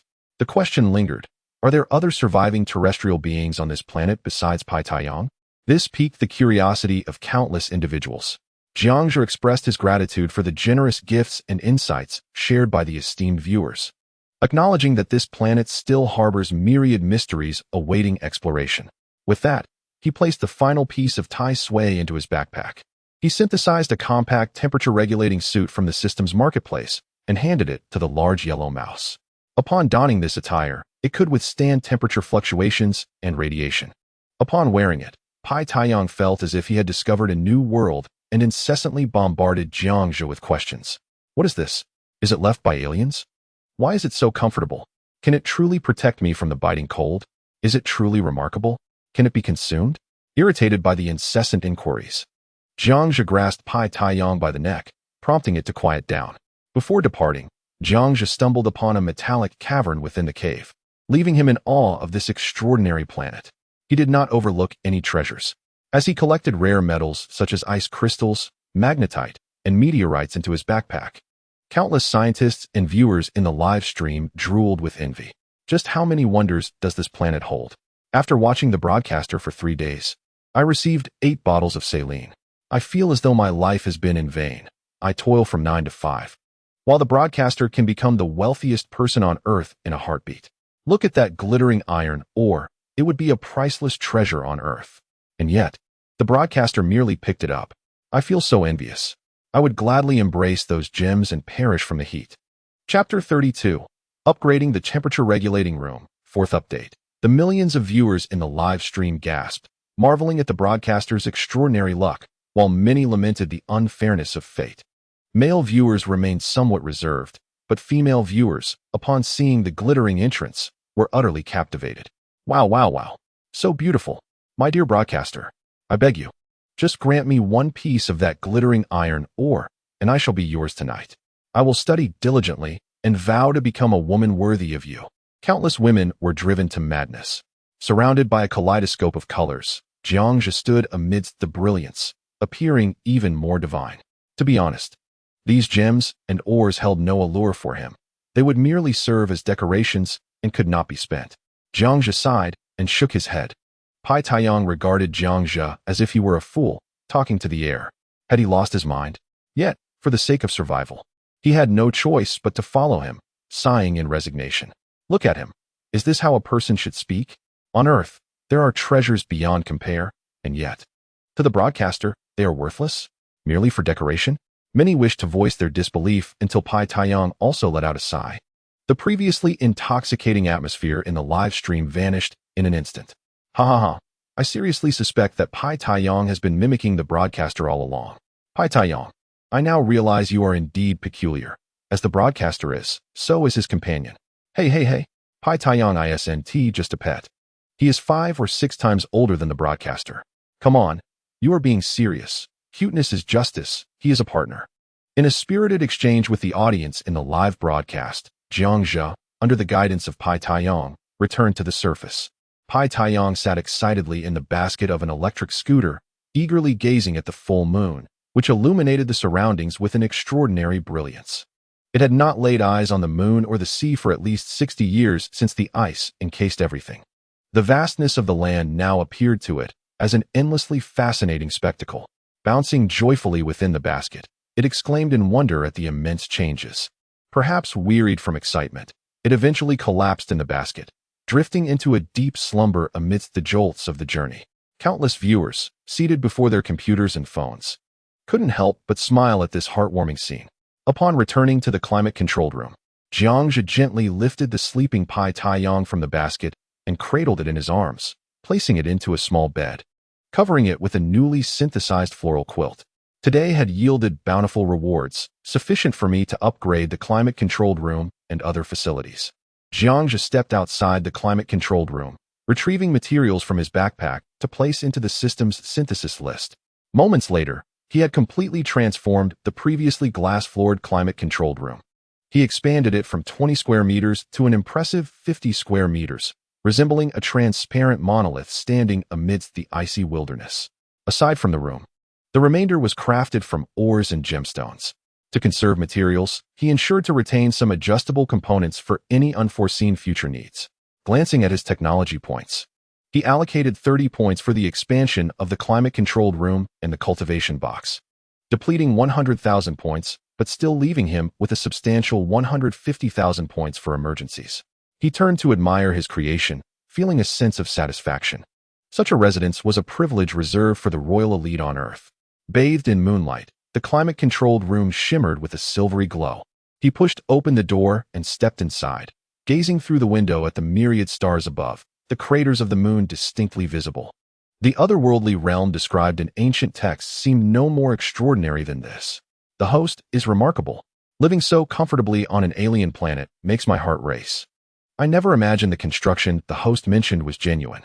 With such extraterrestrial technology, establishing an alien kingdom is merely a matter of time. It seems the host was not joking about terraforming the planet. Wang Jiangwo from the National Architectural Society tipped the host with 100 super hot rewards.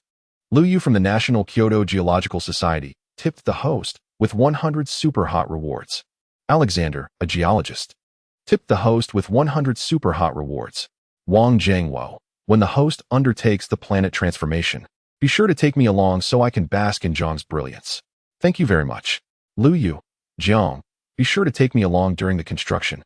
I will assist in surveying the landforms and enjoy some fame in the process.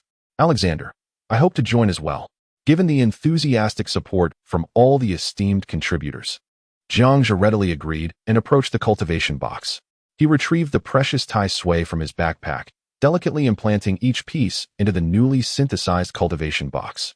Carrying a prime specimen of Tai Sui into the kitchen, which had once been cramped enough for only 2 individuals, he had now enlarged it to allow for ample movement. Observing the multitude of experts in the live stream asserting that this exquisite Tai Sui could enhance one's physical prowess, he decided to sample a piece himself. Jiangzhe sliced a pound of Tai Sui, immersing it in pure water, while simultaneously sought exquisite shrimp and seaweed, causing clouds of smoke to rise. Trust me, consume Tai Sui and become superhuman. This extraordinary Tai Sui, which could provoke envy, had never before graced the earth. There was a prize quiz. What transformation would the host undergo after consuming a piece of Tai Sui? I wagered that the host would become more handsome and twice as strong. Betting 1,000 soft sister coins, I believe the host's strength would increase daily, provided he sustained consumption over time. Jiangzhe, in a moment of leisure, glanced at the barrage of comments. He was aware that consuming Tai Sui on Earth could invigorate one's spirit and enhance strength. Yet no one had transformed into a superhuman from it. Furthermore, how could Tai Sui possess such miraculous properties? It was not a divine elixir. Perhaps they had indulged too much in online novels. Even the host's extraordinary luck could not instantaneously render him superhuman. At most, it would enhance his vitality and strength, but no more than that. Jiangzhe plated the meat and vegetables, entering the room with Pai Taiyang cradled in one hand. Placing it on a small chair, he patted its belly, announcing mealtime. Little Pai, with squinting eyes, it caught a whiff of the enticing aroma, performing an impressive leap. Wow, so fragrant. Without hesitation, it leapt onto the table, shamelessly digging in. Jiangzhe swiftly brought it down with a chopstick, admonishing, no manners. Sit and eat. Pai Taiyang. Look at that. This Pai Taiyang, once a charming golden mouse, after spending merely 2 hours with the host, had learned to exclaim in surprise. What a delightful scene. It reminded me of my own dining experiences when my father would scold me for smacking my lips. What a lucky Pai Taiyang to feast on shrimp from 500 million years ago. How envious. Witnessing this spectacle, I too long to visit the host's planet. I hope the host will soon establish a tourism project, finding a way to open a passage for us Earthlings to enjoy a few days on that celestial sphere. All right, we'll discuss that later. Let us eat first. Jiangzhe nodded in agreement. This casual remark ignited fervor among countless wealthy patrons in the live stream. Chapter 33. Jiangzhe engages in philanthropy. Fifth update, seeking support. All the affluent individuals were captivated, enchanted by the sight of rare gems, ores, extinct creatures, and monsters. They promptly reached out to Jiangzhe in private, eager to invest funds. No longer interested in the readily available resources on Earth, they sought to invest in Jiangzhe's endeavors, aiming to forge a strong relationship with him to eventually become partners in his tourism projects. Yet, their efforts seemed to vanish into thin air. Jiangzhe's thoughts drifted into the depths of the system's private messages. In the land of cherry blossoms, a host is approached with an audacious proposal. We shall invest 1 trillion meters of currency, seeking merely 3% of territorial possession. The Federal Bureau of Investigation responds, greetings. We are prepared to allocate 2 trillion meters, requesting only 2% of planetary territory. Australia interjects, we are willing to invest 1 trillion meters, desiring just 1% of your celestial domain. Canada asserts, 1 trillion for 3%, while a certain great power proposes 2 trillion for 5%. Indonesia adds, 1 trillion for 4%. Observing the interactions, Jiangzhe notes that most of these nations exhibit an unfriendly disposition towards China, conspiring to divide the territory of his planet. He scoffs, recognizing their ambitions, yet dismisses them with a shake of his head, opting to block them entirely. Have you eaten well? Asks Pai Taiyang. Jiangzhe moves a cup of Taizue water towards him. I have eaten well, he replies, patting his round belly and reclining in his chair with a burp. As a creature older than Jiangzhe himself, endowed with self-sufficiency and intellect, he cannot be regarded as a mere pet. Go wash these dishes in the kitchen, Jiangzhe instructs, pushing the remnants towards Pai Taiyang. Humans are truly ruthless. Pai Taiyang exclaims in shock, incredulous that he, such an adorable creature, is tasked with washing dishes. However, he reflects that under the roof, one must comply. He obediently balances 4 plates atop his head and trudges towards the kitchen sink, mumbling, 1,000 years ago, humans regarded us as masters. He vows silently to give Jiangzhe a taste of his own medicine when the opportunity arises. Furthermore, he resolves not to consume anything Jiangzhe offers again, threatening to leap from a mountain rather than partake in such demeaning food. Would you like to eat chocolate, little Pai? Jiangzhe's voice calls out. Yes. Pai Taiyang dashes excitedly towards him. This scene elicits uproarious laughter from millions of viewers in the live stream. Haha. Everything is genuinely delightful. Haha, how authentic. Wait, I must report this to the Animal Protection Association first. Only a host could conceive of making Pai Taiyang wash dishes. Now, it's time for Taizue to eat. Everyone, please reduce your portions to avoid financial ruin, Jiangzhe announces as he lifts a kilogram of white Taizue meat with chopsticks. He presents it to the camera, declaring, to the ultimate victor, I will randomly select a fortunate viewer who will receive 100 grams of exquisite Taizue meat. Over 11 million viewers are electrified. 100 grams of premium Taizue meat. What does that signify? It is a life-restoring substance. For those with ailing elders, a single bite could invigorate them to perform 1,000 push-ups. This is no jest. Such a rare treasure, and the host dares to offer it freely? The traffic in the live broadcast room surged instantaneously, leaping from 11 million to an astonishing 13 million. The atmosphere was electric, with comments flooding the screen in a frenzy. Excitement permeated the air. Wow, the host is magnificent. I adore you. Jiang, you are incredible and handsome. Quickly, everyone, create alternate accounts. The chances of winning will be greater. Long live Jiang, so impressive and cool. Host, I love you. I want the coveted prize. I want it. Host, I beseech you. Distributing only 100 grams among over 13 million people is far too meager, less than a lottery. Please, grant us ordinary folks a chance. Unbeknownst to him, Jiangzhe caught sight of this comment and promptly agreed. All right, it is time to reward my fans. I will exclude the frequently active affluent individuals and tycoons from the 13 million ordinary viewers. I will select 10 fortunate spectators, each receiving 100 grams. The moment Jiangzhe announced the giveaway of the precious prize, countless affluent individuals and wealthy patrons sprang into action, deploying thousands of computers in a desperate bid to seize this rare opportunity. However, their plans quickly unraveled. Jiang Zhe swiftly dismissed their participation. It was not that he was unwilling to share the coveted prize with the wealthy in exchange for popularity. Rather, as a representative of the ordinary populace, he had undergone a profound transformation overnight. He understood all too well that the chances for ordinary individuals to change their destinies were exceedingly slim. Some ordinary people toil their entire lives, yet cannot afford even a modest home in a fourth-tier city, resulting in lifelong singleness. Others work tirelessly, only to see a family member succumb to a serious illness without sufficient medical funds, leading to a tragic end. A single word from some ordinary individuals can alter the course of another's life, while others remain destined to live as ordinary. This is the reality of the common man in society. Unbeknownst to him, Jiang Zhe's reputation among ordinary people across various nations had significantly elevated. A prominent figure who considers the needs of the common audience is, in any case, a good person. In the intensive care unit, 3 elderly men commented, "Yes, sure, alas. The rarest prize, every gram could fetch astronomical prices here, yet he simply offers it away." Gao Yuliang. That is this young man's virtue. He is never swayed by money. Just now, we sent a representative to probe whether he might share some extraterrestrial land in the future, but Jiang Zhe immediately blocked him. What a delightful turn of events. Wang Zhengwo. As far as I know, Jiang has not responded to anyone this time. It is clear he disapproves of such methods. The higher-ups were too impatient, asking without any contributions of their own. How reckless. Meanwhile, en route to Kyoto, Su Cheng and his companions recalled Jiang Zhe's words. If he ever became a figure of admiration for countless people, his first instinct would be to consider the ordinary. Indeed, to my astonishment, Zhizi has not forgotten his original intentions. This is the most radiant aspect of his character. Just moments ago, there were detractors online questioning why. If Zhizi is so benevolent, he does not distribute everything to the common people, but only offers a kilogram, accusing him of pretentiousness. Can one endure such slander? Are you all thinking what I am? Su Cheng exchanged knowing glances with the 2 others, who shared his sentiments. They promptly opened their notebooks, demonstrating remarkable synchronicity as they collaborated. In a matter of moments, they located the troll's address and disseminated it online. In the end, the provocateurs were met with fierce backlash from the ordinary netizens, resulting in their disappearance from the online discourse.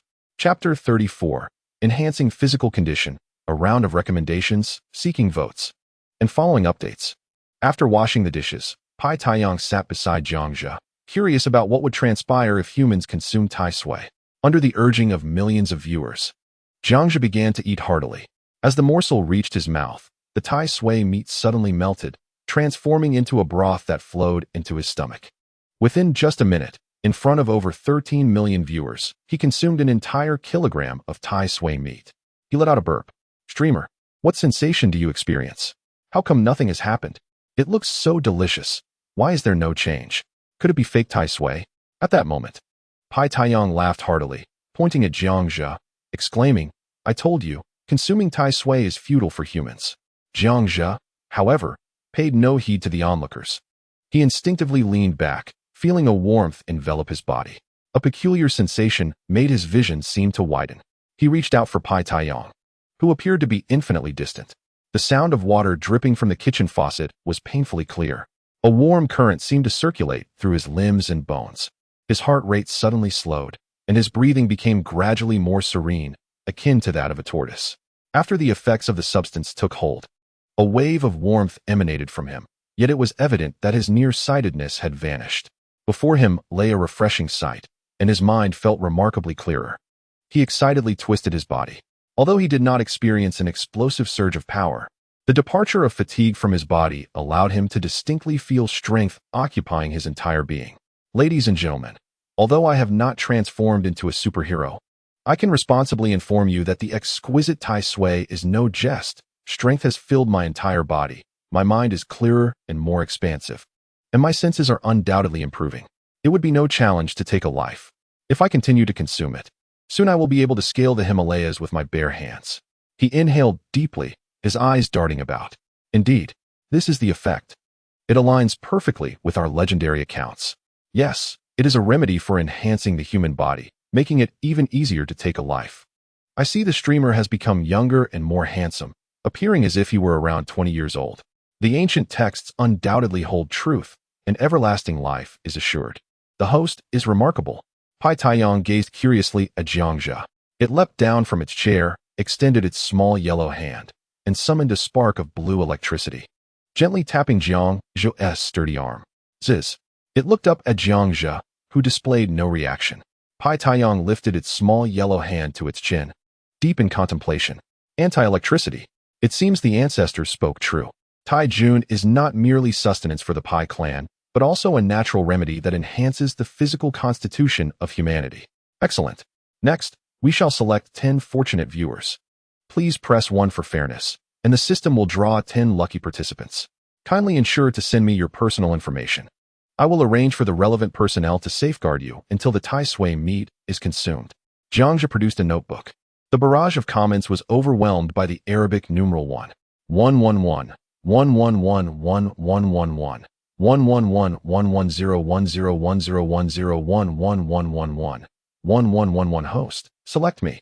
111 999 9999. Just as Jiang Zhe prepared to draw the lucky audience, far away in a dim, damp shack in a mountain village in Huaguo on Earth. It was a gloomy morning. This was a disheveled and squalid dwelling, featuring only a small bed where a frail boy lay, surrounded by bare walls. The elder sister was 12, and the younger brother was 9, clad in a tattered, dirty red cotton coat. The little girl gently blew on the hot porridge in her hand, spooning it for her brother on the bed, her lips curving into a bittersweet smile. Brother, drink the hot porridge, and you will get better. The brother choked momentarily, but remained silent. After a simple meal, he urged his sister to be careful as she departed. The sister carried a basket taller than herself, filled with wild vegetables and herbs from the mountains. A few years prior, she had overheard the village elders proclaim that these were treasures in the city. A casual remark ignited a flicker of hope within her. Crossing several high mountains and flowing rivers, she arrived at a bustling marketplace. As usual, the portly vendor selling breakfast handed her 2 meat buns. At this moment, at 9 in the morning, Xiaohua arranged the herbs and wild vegetables neatly, squatting beside her stall, watching the variously adorned adults holding hands with their children pass by. Her heart brimmed with envy. Only during this time each day did she genuinely wear a smile. Simultaneously, a male voice resonated from the 3 phones. The 6th lucky viewer has been selected.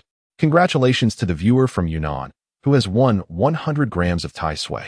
Please send your information privately. A dedicated courier will deliver it to you shortly. In just a few days, Jiang Zhe's live broadcast had ignited a sensation across the nation, reaching even the mountainous regions and towns. The 3 girls were ardent fans of Jiang Zhe. They watched the screen with excitement coursing through them. I am going to lose my mind. Why does the esteemed Jiang host deliberately choose fortunate viewers from remote mountainous areas? I am truly envious. The host is incredibly generous.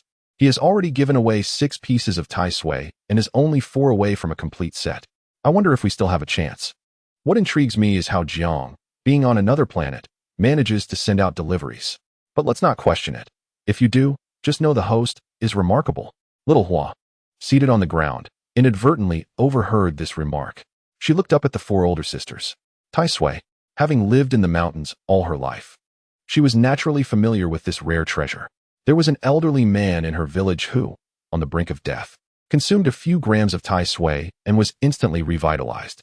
As she pondered this, Jiang Zhe's voice echoed from her phone. This is the final opportunity. Just spam 111 in the public chat, and anyone could win 100 grams of Tai Sui. Now, let us discover who the lucky viewer will be. The 3 girls froze, holding their breath, their fingers fervently tapping away at 111. Upon hearing this, little Hua's heart raced. Everyone has a chance. This is the last one. She quickly stood up, pleading, "Big sister, could you let me have a try? Don't bother us. Can't you see we're busy? Stay away." They turned to see a dirty little girl looking pitifully at them. The trio ignored her, instinctively moving away. Little Hua felt choked up, refraining from advancing further, her eyes betraying her intense yearning. Just as Jiang Zhe was about to conclude, one of the silent girls felt a pang of compassion. She glanced around. There were no other stalls, just this little girl's stand. It seemed she had chosen this remote spot to avoid competing with others. If that were the case, she must be quite understanding, and her home life must be even more challenging. Chapter 35, Don't Deny It, a round of recommendations, seeking updates. Silver tickets. The ashen hue in her eyes reflected a profound understanding of the essence of life, An unexpected revelation from a 12-year-old girl. I cannot bear such a gaze. Quickly, quickly, here is my phone. Jiang is about to finish. She hurriedly handed her phone to little Hua, urging her on. Little Hua nodded fervently, casting a heartfelt glance at the girl. Under the guidance of the older sister, she inputted 1111111111. Just a second after entering, Jiang's voice rang out once more. Congratulations. The 10th piece of Tai Sui has been drawn, and the winner is neighbor Tsuehua. Please send your address, lucky viewer. As the words fell, the three girls' eyes widened in disbelief. No way. Neighbor Tsuehua? They collectively swallowed hard, fixated on little Hua, unable to comprehend. The odds were 1,000,000 to 1. This little girl's luck is unfathomable. Did I win? Is it me? Is it really me? Little Hua exclaimed in ecstatic disbelief. No way. Neighbor Tsuehua's luck is extraordinary. Who is this? Such incredible fortune. At the very last moment, I struck the jackpot. Yet I cannot help but suspect the host of some underhanded dealings. Host. This is utterly unjust. Why is it always people from rural villages winning? Indeed, I have lavished hundreds of gifts upon the host, and have not seen a single reward. Jiang paid no heed to the barrage of comments. He was intently focused on a message sent by a girl named Tsuehua from next door, accompanied by a delightful photo and a heartfelt story. With swift efficiency, he perused the information. Tsuehua, a young girl from the mountains, had borrowed a fan's phone in the live stream and won 100 grams of the precious Tai Sui.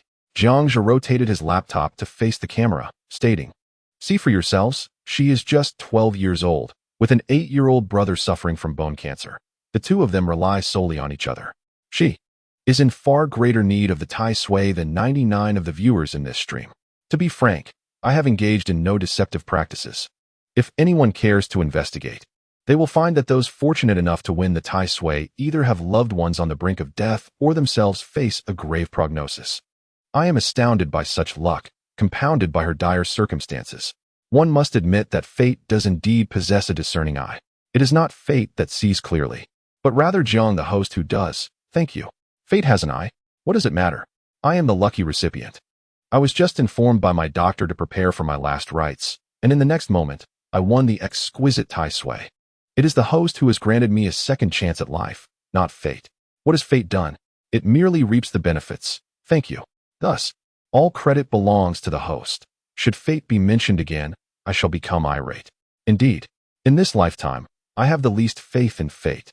As Jiang finished speaking, an avalanche of comments flooded the screen.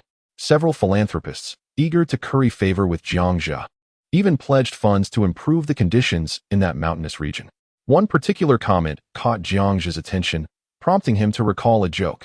In a land of freedom, when bread is given to the homeless, they do not thank the giver, but rather express gratitude to fate for allowing the giver to provide them with sustenance. Well then, that concludes today's live stream. It's time for everyone to rest. See you tomorrow. Jiang retrieved a planning sheet, organizing the building materials needed for the future. While it could not be guaranteed that all materials from the mountain would be collected, there was already enough for the majority. Some rare materials, such as titanium, remained at the seabed, which were scarce in the mountains. Peter Yang, tomorrow I will take you to an exciting place. Come with me to the sea. Jiang turned with a mischievous grin towards Peter Yang, sitting in a chair. He noticed that since Peter Yang's arrival, the stream's popularity had surged even beyond his solo broadcasts. This opportunity is too good to pass up. After all, the popularity among pet lovers is easily garnered. How outrageous. I have amassed so much popularity for you, and you want me to go to sea? I am but a mere human. Moreover, there is no air in the ocean. Peter Yang immediately leapt onto the table, hands on hips in defiance. Jiang synthesized an oxygen mask from the system mall and tossed it to Pai Taiyang, grinning mischievously. Don't worry, the aliens left you an oxygen mask. Pai Taiyang responded with a puzzled expression. When Jiang awoke again, it was already the 4th day since his arrival on this planet. Lying in bed, he played a couple of rounds of League of Legends until Pai Taiyang finally roused. The two shared a simple breakfast together, accompanied by a mouse. What excited him the most was the vegetables in the growth chamber. The improved seeds were indeed formidable. His eyes widened in astonishment. By the 4th day, the vegetables were nearly ready to eat. The corn had grown to the size of a finger, just on the verge of blooming. The watermelon was even more astounding, reaching the size of a fist. The potatoes were already edible. His heart raced with joy. After consuming meat for so long, He was finally on the verge of enjoying vegetables. The downside was that the improved seeds were single-use only. However, the potato's growth capacity was particularly remarkable.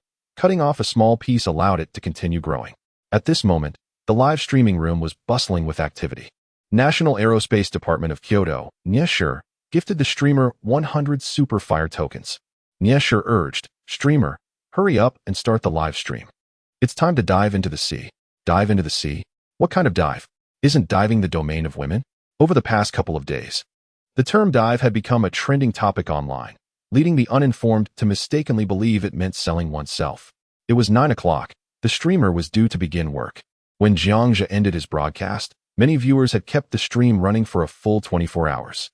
They were reluctant to leave. Jiang Zhe's live stream had become a source of spiritual sustenance for all. The moment Jiang Zhe and Pai Taiyang appeared on screen, the streamer looked as handsome as ever. It was time for the streamer to dive into the sea.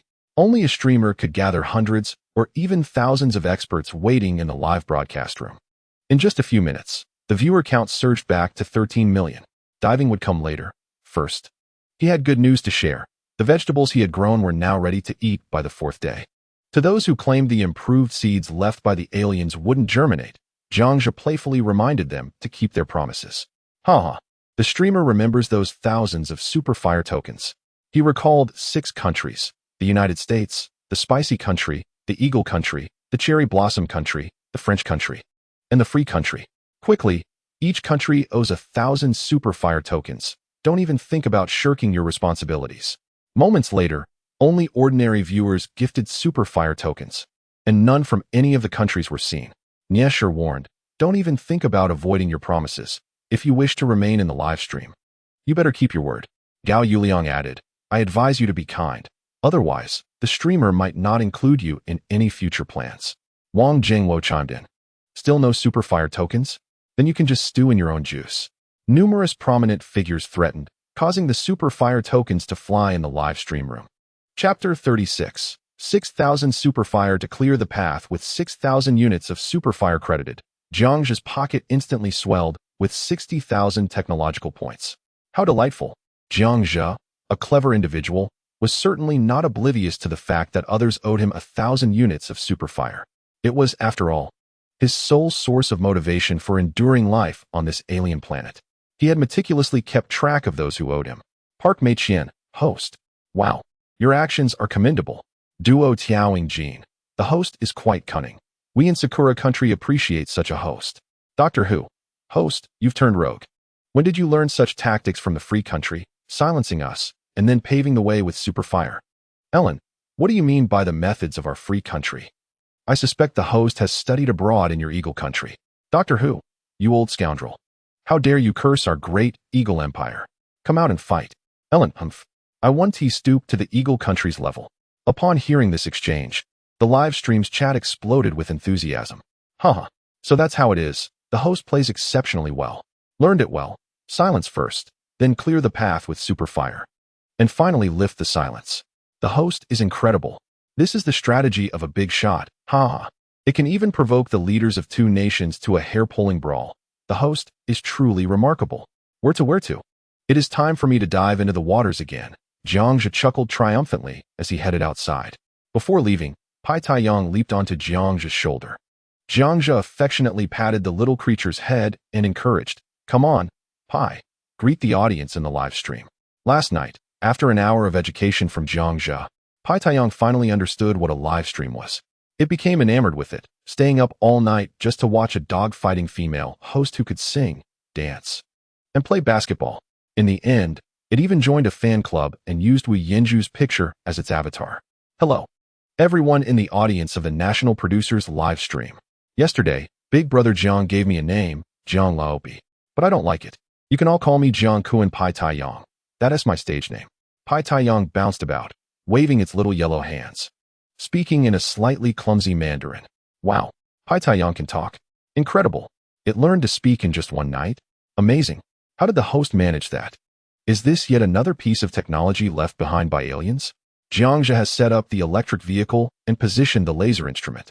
Yet you all persist in your thoughts about extraterrestrials? The aliens themselves have expressed their discontent with being scapegoated. As a rare prodigy from Huaqing University, Am I truly incapable of creating even a translator? Surely, you underestimate me. A collective gasp of astonishment echoed from countless viewers. A translator for disparate races? Is such a feat even conceivable? How will those technological magnates respond? The president of the National Great Deception Society, Hu Chungrun, generously rewarded the streamer with 200 units for their exceptional persuasion skills, which I would dare to label as unparalleled. Zhao Tian, from the National Cutting Edge Technology Society, also donated 200 units, remarking, Hu Chungrun, your statement is misguided. The intelligence of Jiang Zhu is widely acknowledged to be 145. I suspect it rivals Einstein's 160. His practical skills are formidable, having won numerous accolades in international competitions, particularly excelling in neural sensing systems. Thus, I genuinely believe he has indeed developed a pet translation chip. The live stream's audience of 14 million collectively inhaled sharply. In just 4 days, the eminent Zhao Tian unveiled Jiang Zhu's illustrious past. Is it possible that Zhao Tian's assertions imply the absence of any alien technology? I comprehend now. It is solely the prowess of the streamer. How astonishing. Jiang Zhu is indeed extraordinary. Mother, come and witness this divine streamer. The fervor of the broadcast continues to soar. Countless individuals have come to perceive Jiang Zhu in an entirely new light. He is genuinely understated yet exceptionally talented, attracting the attention of so many luminaries eager to curry favor with him. Were it any other streamer, they would resort to flaunting their tenuous connections to garner followers. Are you truly not attending Old Wang's class? Oh no, Old Wang's class. Ming Chong expressed concern. Attend Old Wang's class? We have billions in starting capital, and you still wish to attend Old Wang's class? The fact that I haven't dropped out is already commendable, Liu Hong scoffed. That is not the way to frame it. Although we possess several billion in funds, they all belong to Zhizi. In the afternoon, Ren Feijing, a magnate from Huawei Group, is scheduled to meet with us. He is personally driving over. Come with me for a discussion. We are all newcomers, and given Zhizi's reputation, he will guide us in managing the company. Su Cheng lit a cigarette, his face beaming with satisfaction. Recently, as Jiang Zhu's close friend, the three of us have been thriving in society. Numerous executives from listed companies, including Huawei, Laomi, and Li Zi, have reached out, with some even expressing a desire to invest directly in Jiang Zhu's company to establish connections with him. But honestly, I have begun to envy Zhizi. When boredom strikes, I might go fishing, occasionally encountering an extraterrestrial or exploring the remnants of cities, pondering how advanced that planet once was. Indeed, the sustenance is derived from extinct species, and the living conditions are akin to paradise. Rest assured, one day, we shall bask in the glory of Zhizi. Su Cheng rose, assuring us. Initially, many doubted Jiang Zhu's ability to survive, yet unexpectedly, here we are on the 4th day. The illustrious Jiang anchor is undeniably thriving. Not only the three brothers, but even the entire audience of 14 million in the live stream cannot help but feel envious. Those who do not harbor envy would not linger in the stream. Moreover, many eagerly anticipate Jiang Zhu's early construction, envisioning a future where extraterrestrial realms become splendid tourist destinations. Are you all prepared? This pitch-black abyss beckons. As customary, let the fans leap first. Jiang Zhu swiftly seized the fleeing Pai Taiyang. Thank you for the invitation.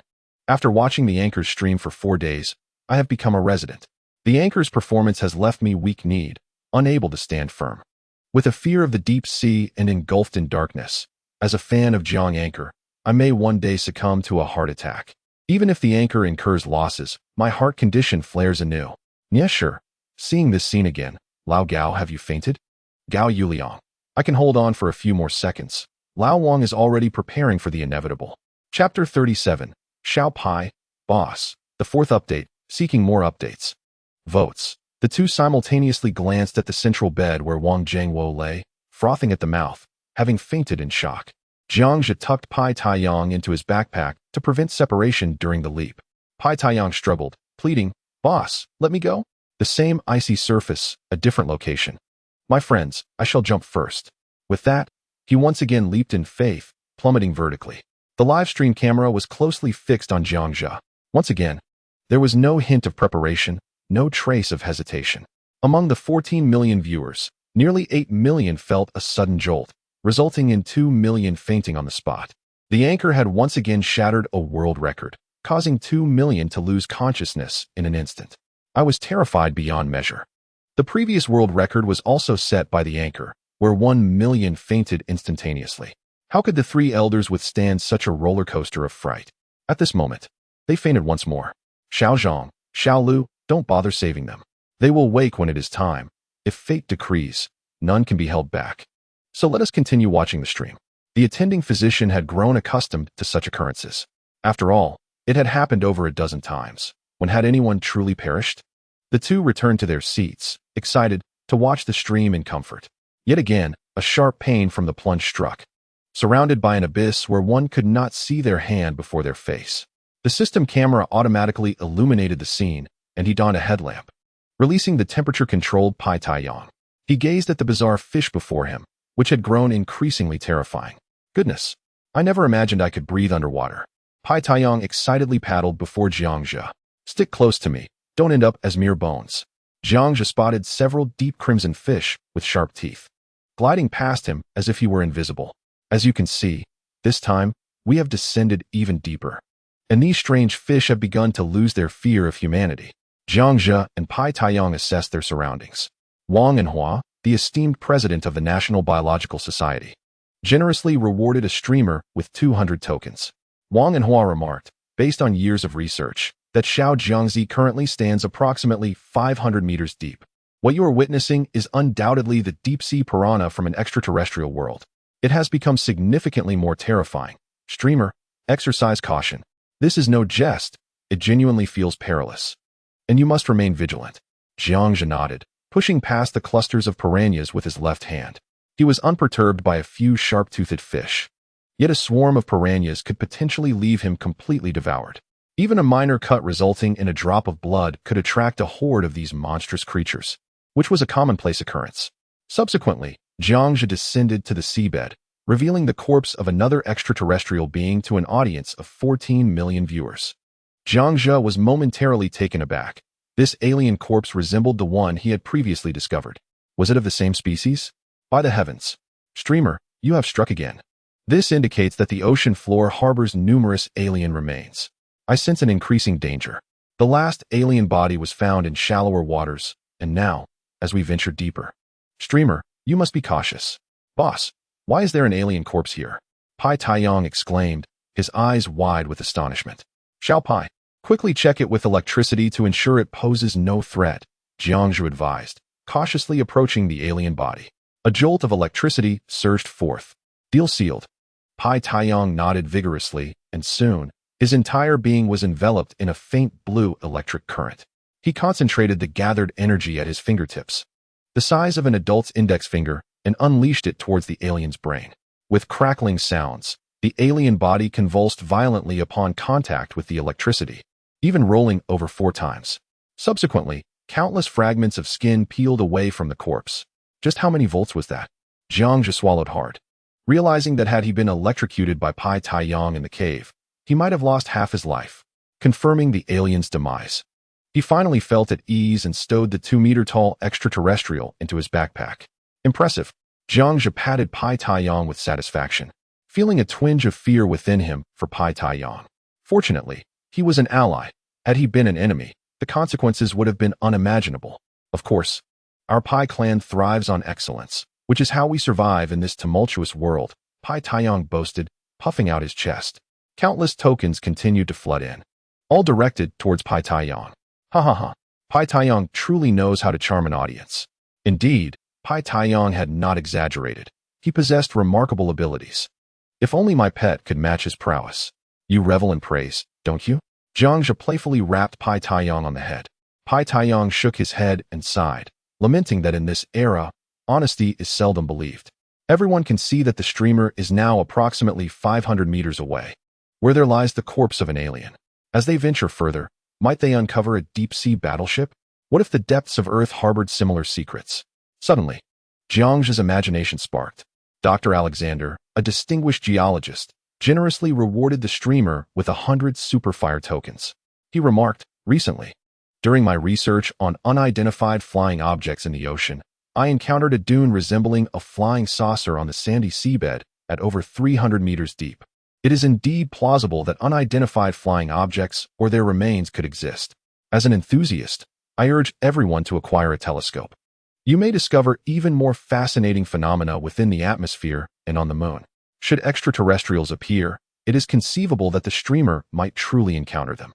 This suggests an even greater peril. Jiangzhou engaged in casual conversation with the viewers while focusing intently on searching for titanium and other usable materials amidst the rocks in the sandy terrain. Meanwhile, Pai Taiyang, trailing behind Jiangzhou, chatted with the ethereal audience of the live stream, boasting about his remarkable feats, which stirred the viewers' passions. Countless individuals yearned to witness the splendor of 1,000 years past. Was it truly so captivating a millennium ago? Humanity's technology was astonishingly advanced? Did inhabitants of this planet once establish a lunar base? Within mere minutes, Pai Taiyang garnered thousands of Superfire tokens from wealthy patrons. When it comes to embellishing tales, he had never been outdone.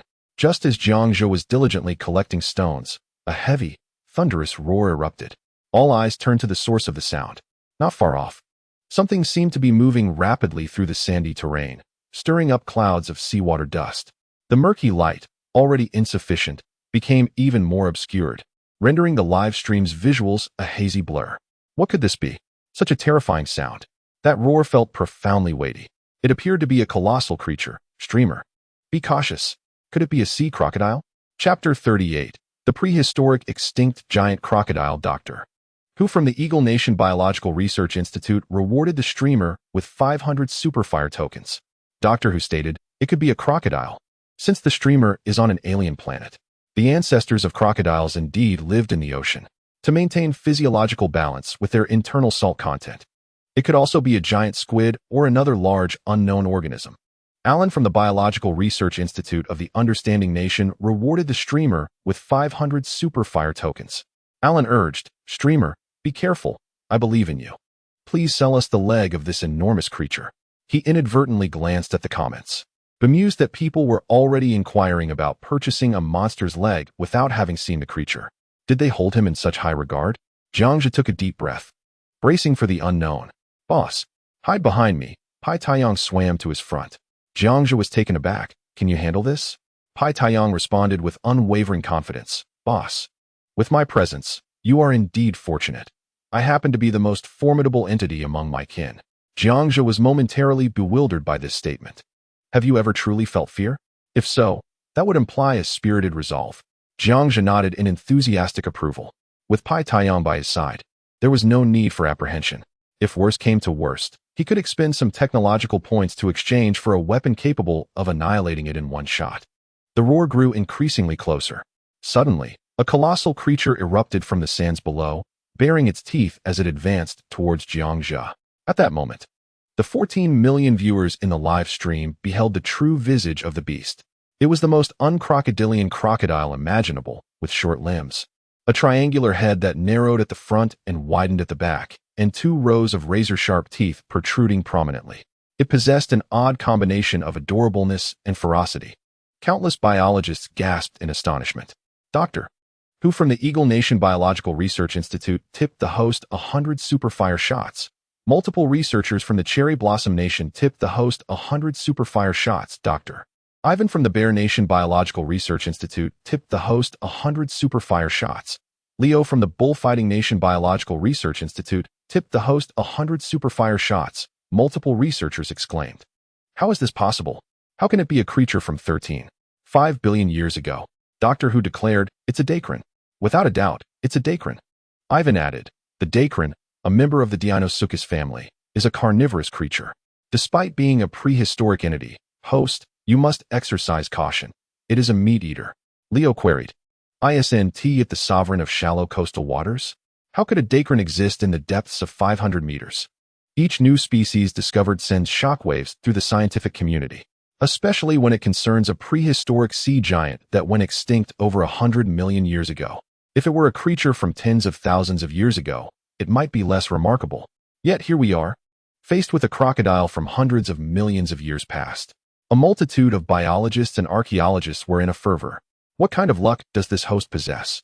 What celestial being is he? For the millions in the live stream, how many more unknowns await discovery by this host? Beard Guy exclaimed, Host, the head is edible, remember. The protein content is 6 times that of beef. As soon as the creature appeared, Beard Guy emerged, bowing to the host. Acknowledging his extraordinary luck in encountering another prehistoric being, I can't help but suspect that all prehistoric creatures on Earth originate from extraterrestrial sources. We must have faith in the host. The internet has bestowed upon him the title of Jiang Yi. Pai Taiyang glanced back at Jiang Zhe, nodding affirmatively. No problem, boss.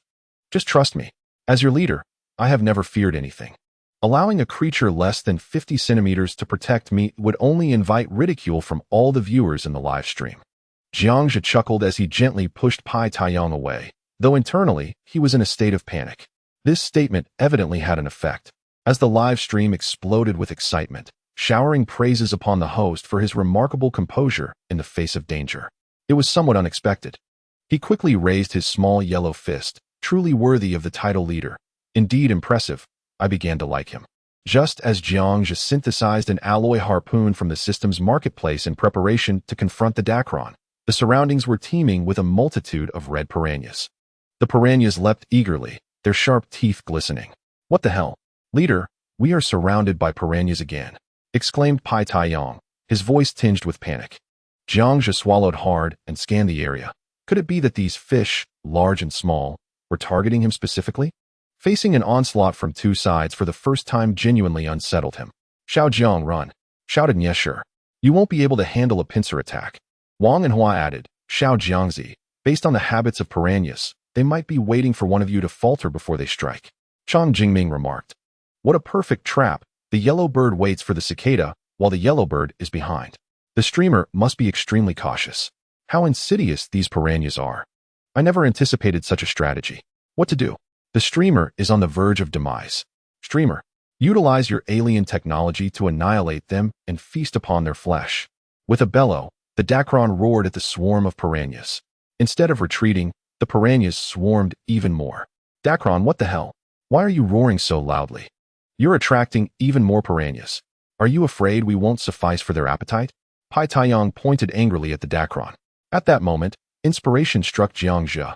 The Dacron had just roared at the piranhas, indicating its reluctance to share its prey. And that prey was undoubtedly himself and Pai Taiyang. It likely desired to monopolize the feast. Indeed, it is the nature of creatures to seek solitary consumption. Pai Taiyang, it cannot comprehend your words. Just watch the leader's performance. A smile graced his lips as he retrieved the translator from his backpack, adjusted the brainwave settings to the crocodile frequency, and placed it upon his head. Pai Taiyang, who had been cursing, turned around to see the leader donning the translator. Realization dawned upon him, and he gasped, Leader, you're incredible. Over 14 million viewers were captivated by Jiang Zhe's audacious maneuver. Was he truly attempting to communicate with the enemy? Marine biologist Cooper from the United States gifted the streamer 100 Superfire tokens. Eagle Nation marine biologist William gifted the streamer 100 Superfire tokens.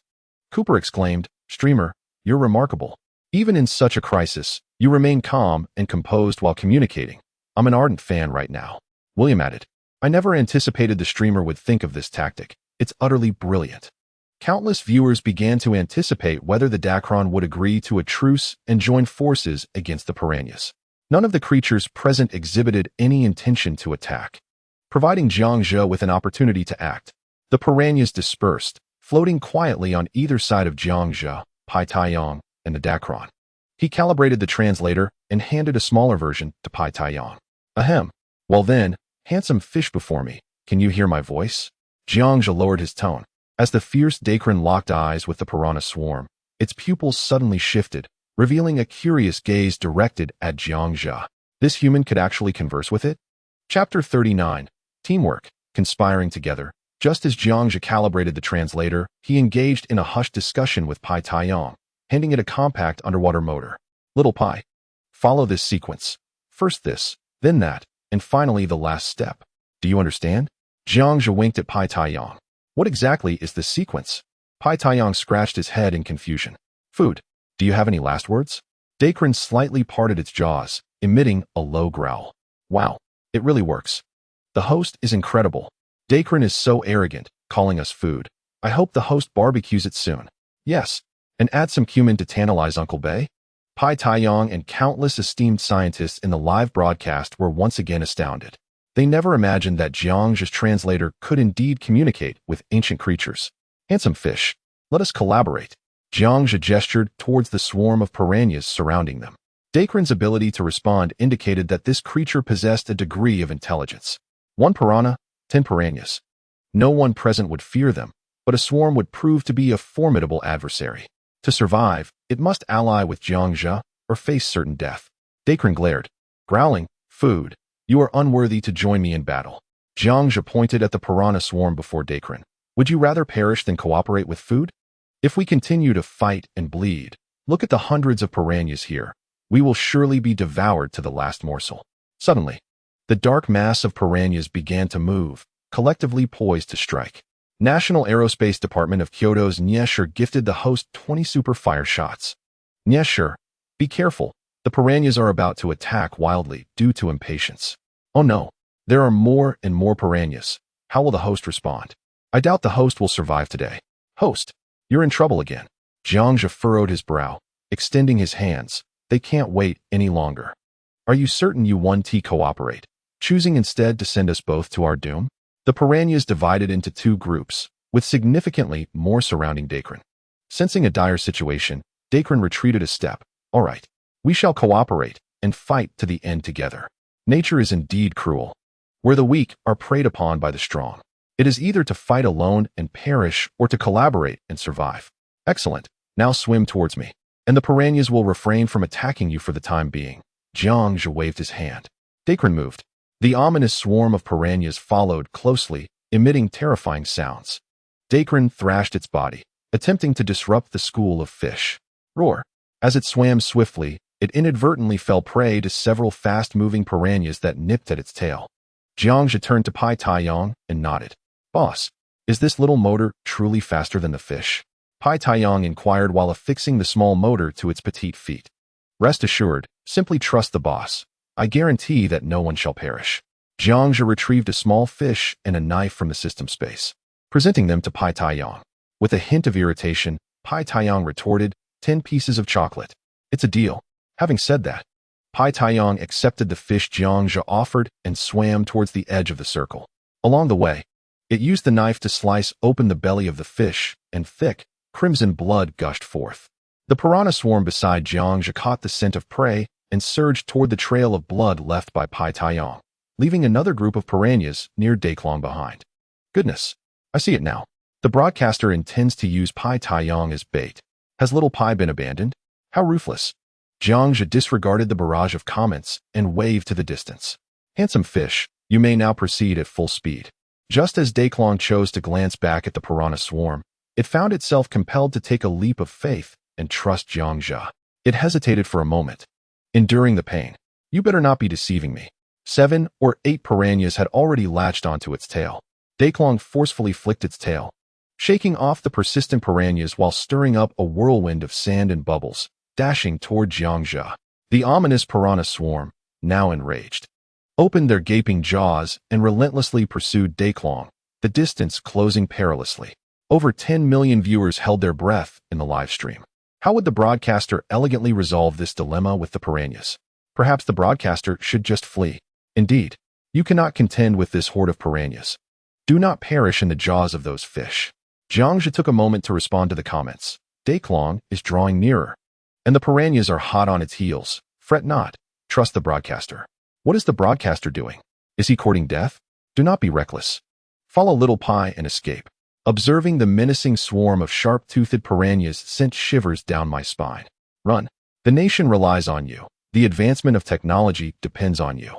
The sound of grinding teeth echoed ominously from the screen, growing increasingly distinct. Everyone in the live stream could hear it clearly, the sound of piranha teeth clashing. A collective tension gripped countless hearts. There was no conceivable way for the broadcaster to survive amidst this dense mass of piranhas. Jiangzhe glanced back at the returning Pai Taiyong, his palms slick with sweat. This was the moment for collaboration with Pai Taiyong. Do not worry about the broadcaster. Little Pai and I have devised a plan. If a volcano cannot be extinguished, how could these mere piranhas pose a threat? I shall capture them all and prepare them in various culinary styles. Jiangzhe lightly pressed his lips together. Earlier, he conspired with Xiaopi to divert the fish surrounding them. He planned to withstand the onslaught alone for a few seconds until Xiaopi returned, at which point they would collectively subdue the Daclong and the piranha swarm. The streamer is remarkable. Even at such a critical juncture, he contemplated the culinary potential of the piranhas. I declare the streamer the strongest. In a hushed tone, I too yearn for roasted piranha. A thunderous roar erupted. The Daklong, despite its agony, charged directly at Jiang Zhe. Ultimately, it surged past him, creating a whirlpool of bubbles. A dense mass of piranhas was successfully lured within 10 meters of Jiang Zhe's position. Jiang Zhe silently activated the motor beneath him. 14 million viewers in the live stream were thrown into disarray upon witnessing this scene. President Wang Anhua of the National Biological Society rewarded the streamer with 100 superfires. Liu Yu of the National Kyoto Geological Society rewarded the streamer with 100 superfires. Wang Anhua, Xiao Jiangzi. Heed my advice and flee. These piranhas are far more ferocious than those on Earth. Liu Yu, streamer, run. We have severely underestimated these dark red piranhas. The piranha swarm swiftly engulfed Jiang Zhe's position. Jiang Zhe, at a distance of 3 meters from the piranhas, instantly drew their ire. He then urged his motor to plunge into the sandy depths. The piranhas relentlessly pursued him, navigating turns, sprinting straight, and diving downwards. Yet, they could only feast upon Jiang Zhe's wake. This maneuver left all viewers in the live stream utterly astonished. Suddenly, a flash of blinding electric light momentarily illuminated the screen. Jiang Zhe felt a surge of joy. Xiaopi had succeeded. Chapter 40. Boss. Let's start deceiving rockets. Only votes for the latest chapter matter. Over 14 million viewers were left in awe. The Daklong was stunned by Xiaopi's electric shock, exposing its white belly as it fainted. Countless individuals couldn't help but admire Jiang Zhe's intelligence and Xiaopi's bravery. In such a perilous moment, the streamer had orchestrated a flawless plan, rendering the Daklong incapacitated while ensuring Xiaopi's safe return to vanquish the piranhas. The streamer is incredible. Xiaopi is incredible. I realized that from the outset, the streamer never intended to collaborate with the Daklong. Indeed, Jiang Zhe is remarkable, even in danger, contemplating a two-bird approach. The streamer is truly extraordinary. Some viewers finally breathed a sigh of relief. Until now, they had never witnessed the full extent of Xiaopi's formidable abilities. Based on the recent blinding flash, it seemed that Jiang Zhe's position was temporarily secure. However, what of the piranha swarm surrounding him? Could Xiaopi turn the tide once more? Xiaopi rushed over with the motor, exclaiming, "Boss, I've knocked out the Daklong, but now I'm low on power." Jiang Zhe, evading the swarm, shouted, "Out of power? Do you need to recharge? Alternating current or direct current?" "Neither. It's bioelectricity, static electricity. I need to eat something," Xiaopi bellowed. With little time for contemplation, Jiang Zhe hastily tossed the question into the live stream. "At this hour, are we still eating? My friends, the host is currently occupied." In an unfortunate twist, he was bitten on the rear by a piranha. Goodness.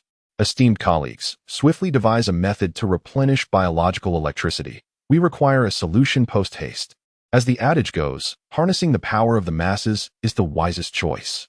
Host. Provide the little fur ball with a ball of yarn to generate static electricity. I know. Dress the little one to create friction. Help the little fur ball find a partner to spark some charge. Perhaps a power bank for the little one? He inadvertently cast a glance at the bullet screen. How could the comments be so ill-advised? Jiang Zhe could not help but feel a tinge of embarrassment. What were these suggestions? Yarn balls, clothing a partner, and now a power bank.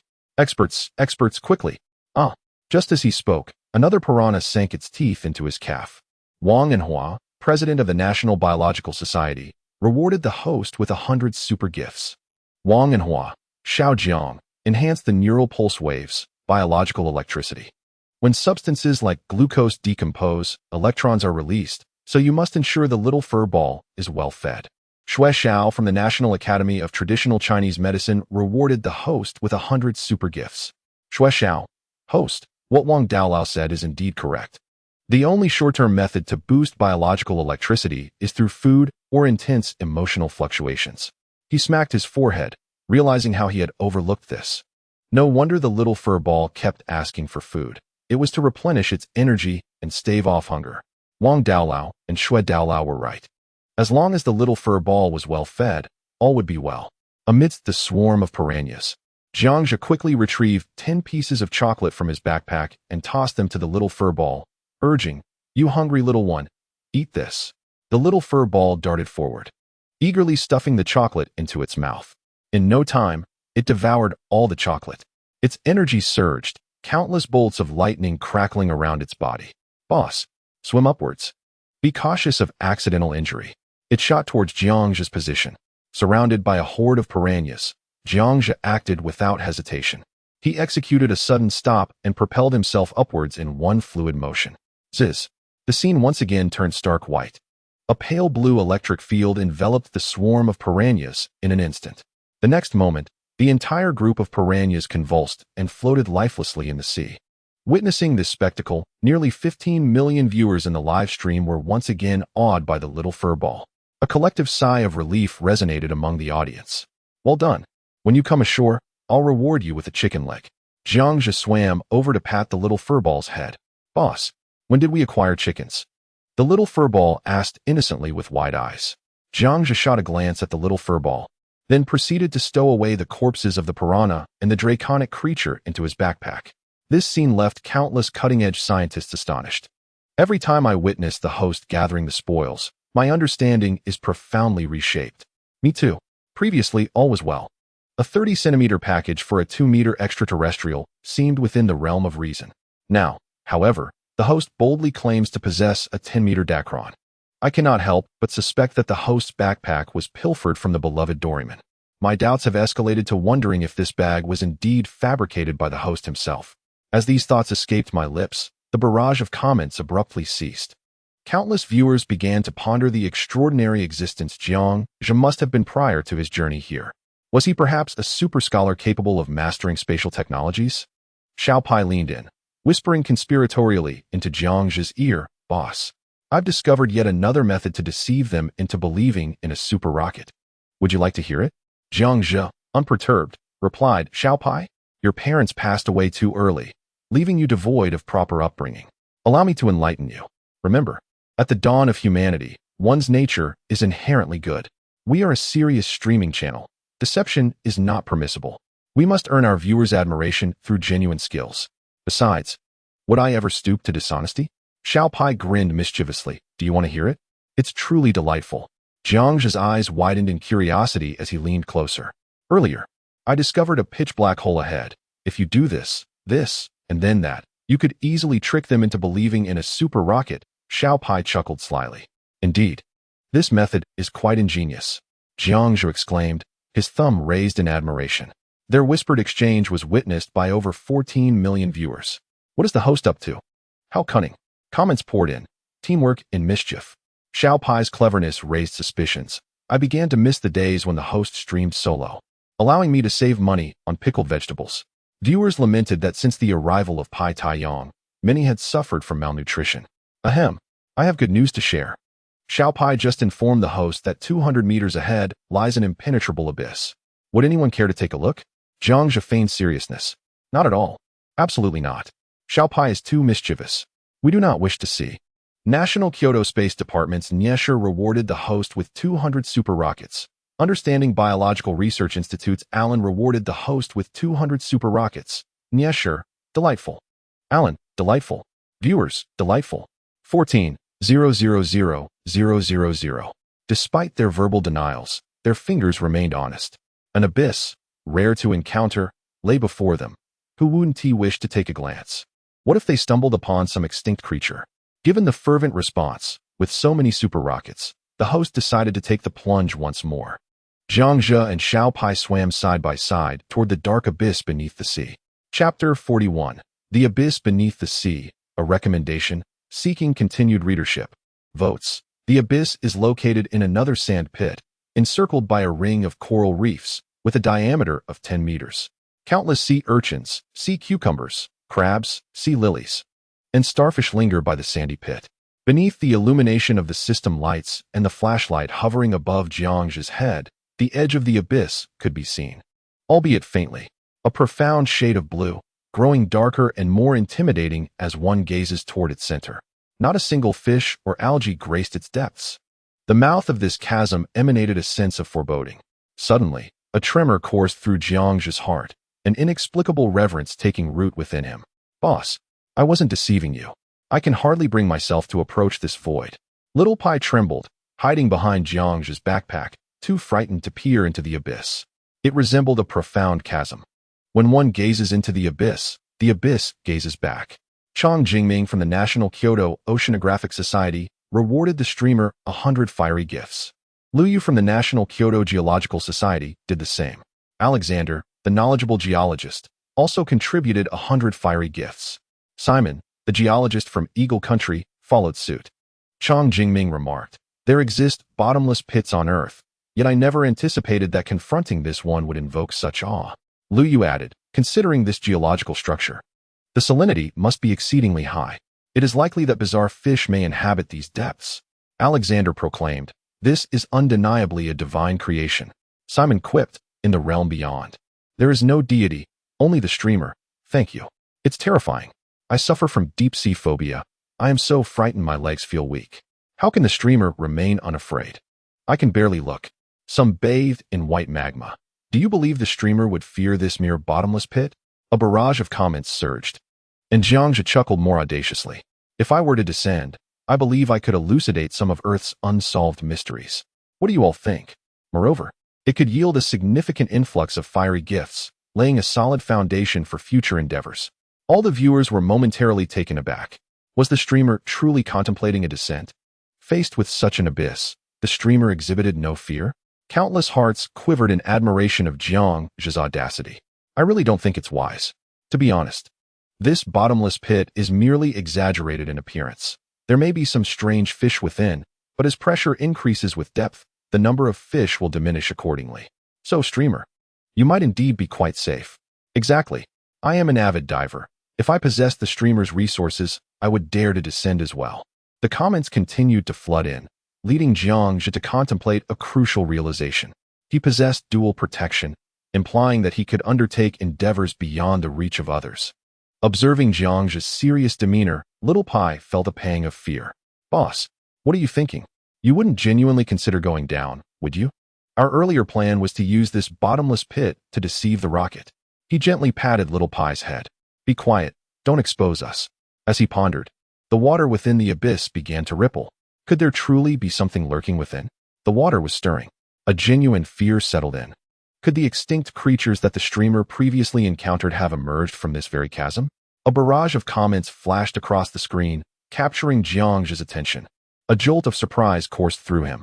Could it truly be so?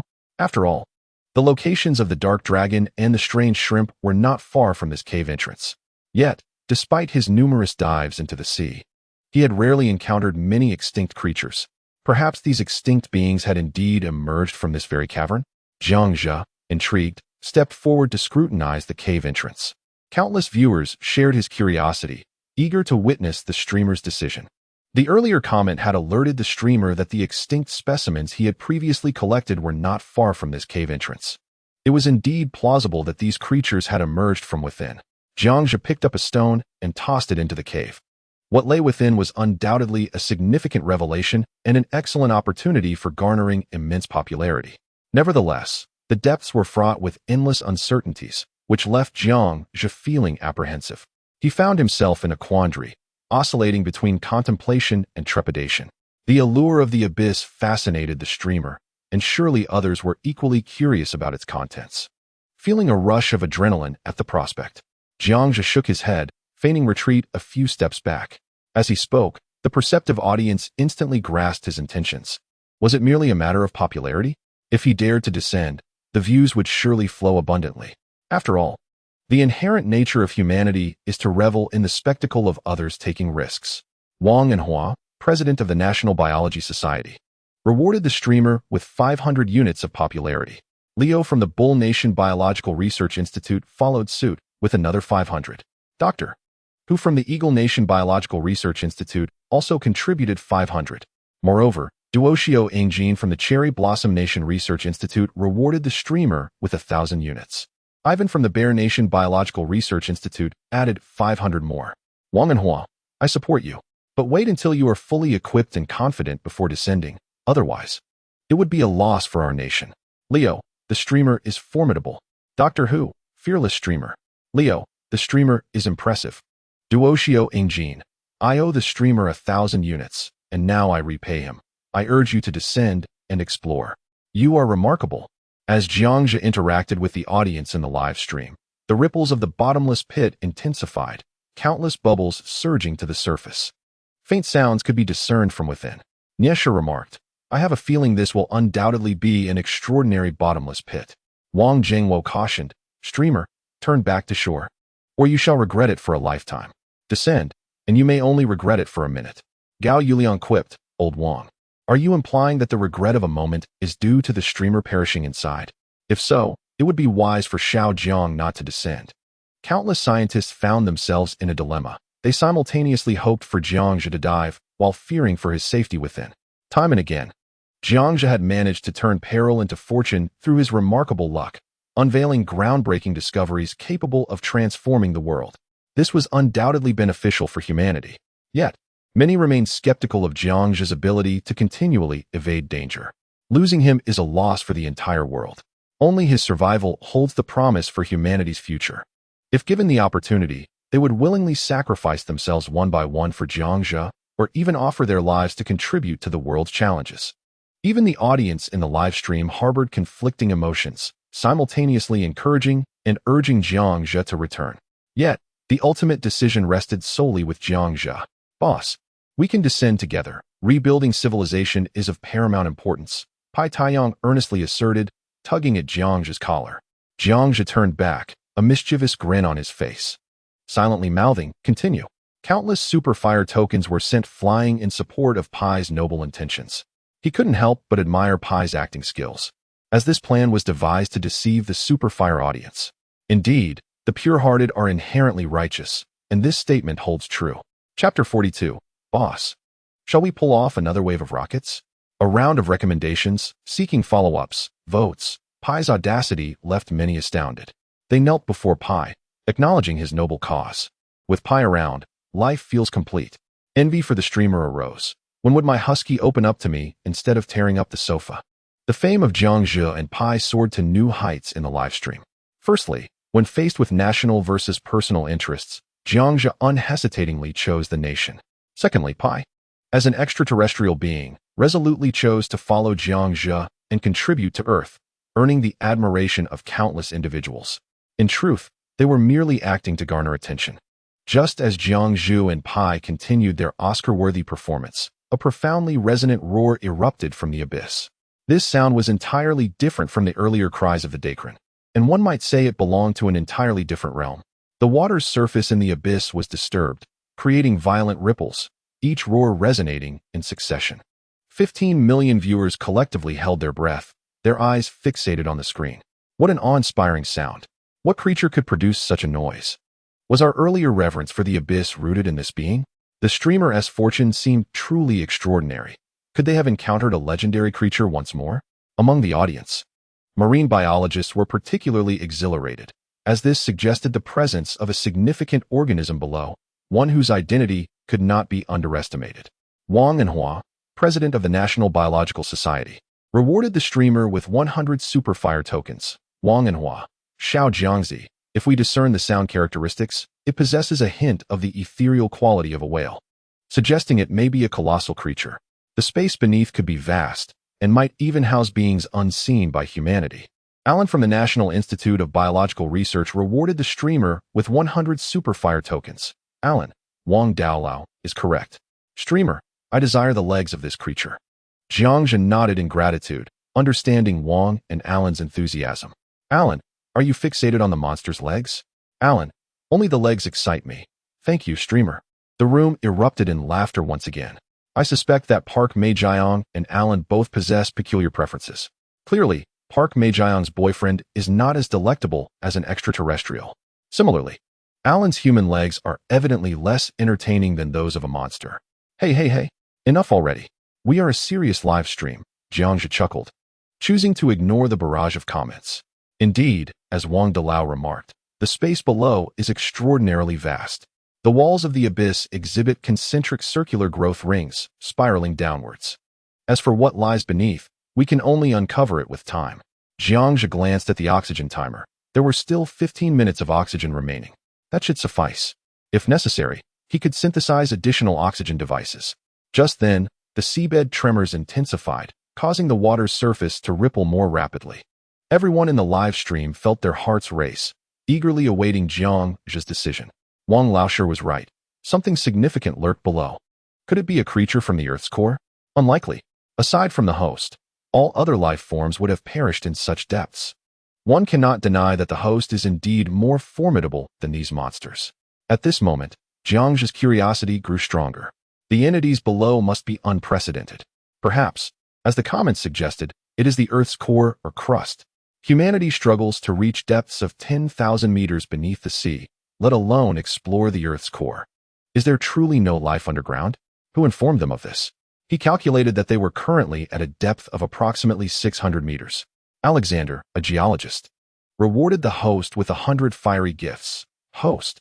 Examining the geological structure of this area, the entrance is undoubtedly expanding inward. I leaned towards another lightless, high-pressure oceanic region. The tremors grew increasingly violent. Thank you. Understood.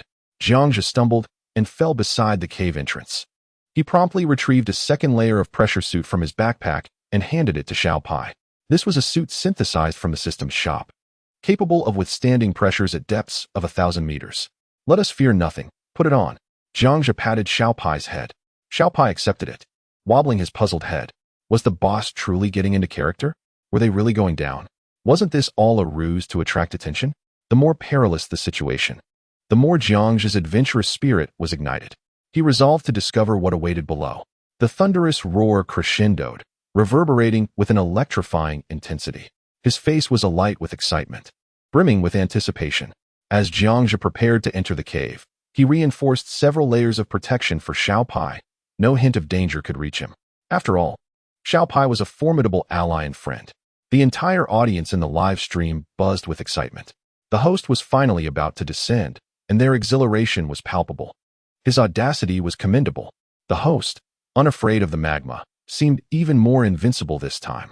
The audience was eager to uncover what new world awaited them below. Only Su Cheng and a few others were concerned about Jiang Zhe. I believe Zhi should not act so recklessly. It is far too perilous. LV Hong expressed his apprehension. Perilous? During his school days, there was an occasion when he and others competed to jump from the 3rd floor, resulting in one person fracturing a bone while Zhi remained unscathed. Who, then, is truly in danger? Su Cheng chuckled lightly, seemingly unfazed. Though I have witnessed Zhi withstand the white lava, the abyss-like darkness intrigues me regarding the creatures that dwell within. Judging by the sounds, I am inclined to believe it is akin to a sperm whale. There are only a few beings possessing such ethereal qualities, significantly reducing the danger factor. Ming Chong perused the Shanhai Jing with earnestness, stating many times, the information Jiang Zhe is aware of originates from the private messages sent from Su Cheng and others' research lab. The presence of life below indicates there is sufficient oxygen for respiration. He stood at the cave's entrance, roughly calculating in his mind. Sounds propagate within the underwater cavern. If they are of low frequency, inaudible to the human ear, sound waves in the deep sea can even circle the globe several times.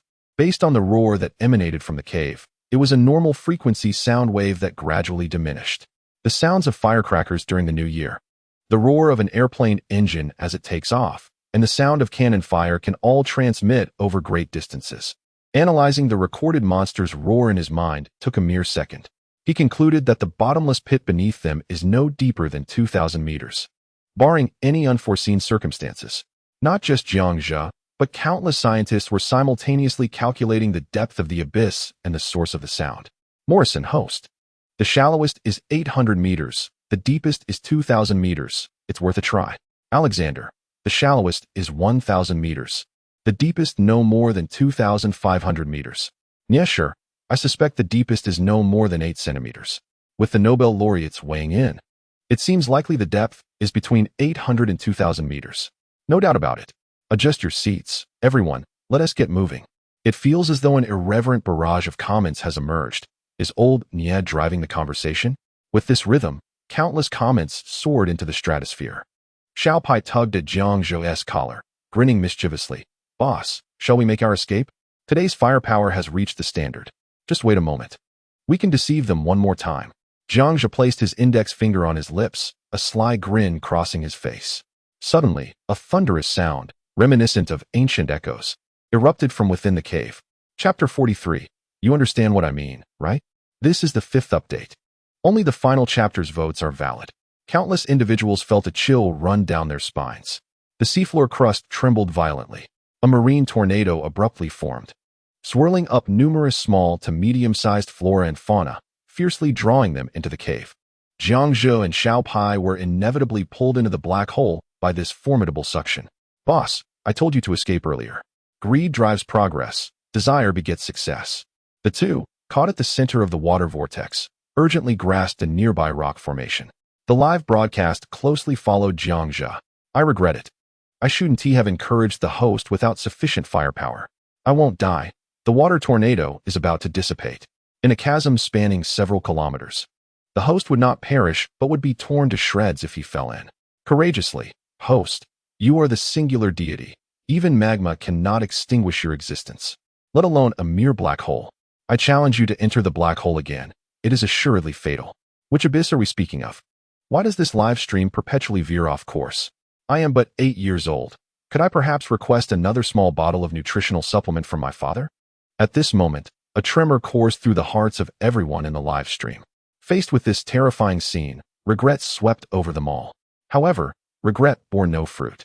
They could only pray that Jiang Zhe and Pai Taiyang would not meet their demise within. Once more, they stood at the precipice of life and death. The previous 3 encounters could be attributed to extraterrestrial technologies. Yet now, the colossal entity within would devour both men, leaving no trace behind. Some scientists had already offered incense to Jiang Zhe, using the most exquisite panda incense. The sounds of swirling water echoed ominously. A 5-meter-wide water vortex surged with renewed ferocity. Jiang Zhe clung tightly to the coral reef, while Xiao Pai grasped Jiang Zhe's trousers with fervor. Instantly, Jiang Zhe's expression darkened. He exerted all his strength to hold onto the rocks. Why, of all places, did Xiao Pai choose to clutch his trousers? Foolish boy, if you keep holding onto them, they'll slip away.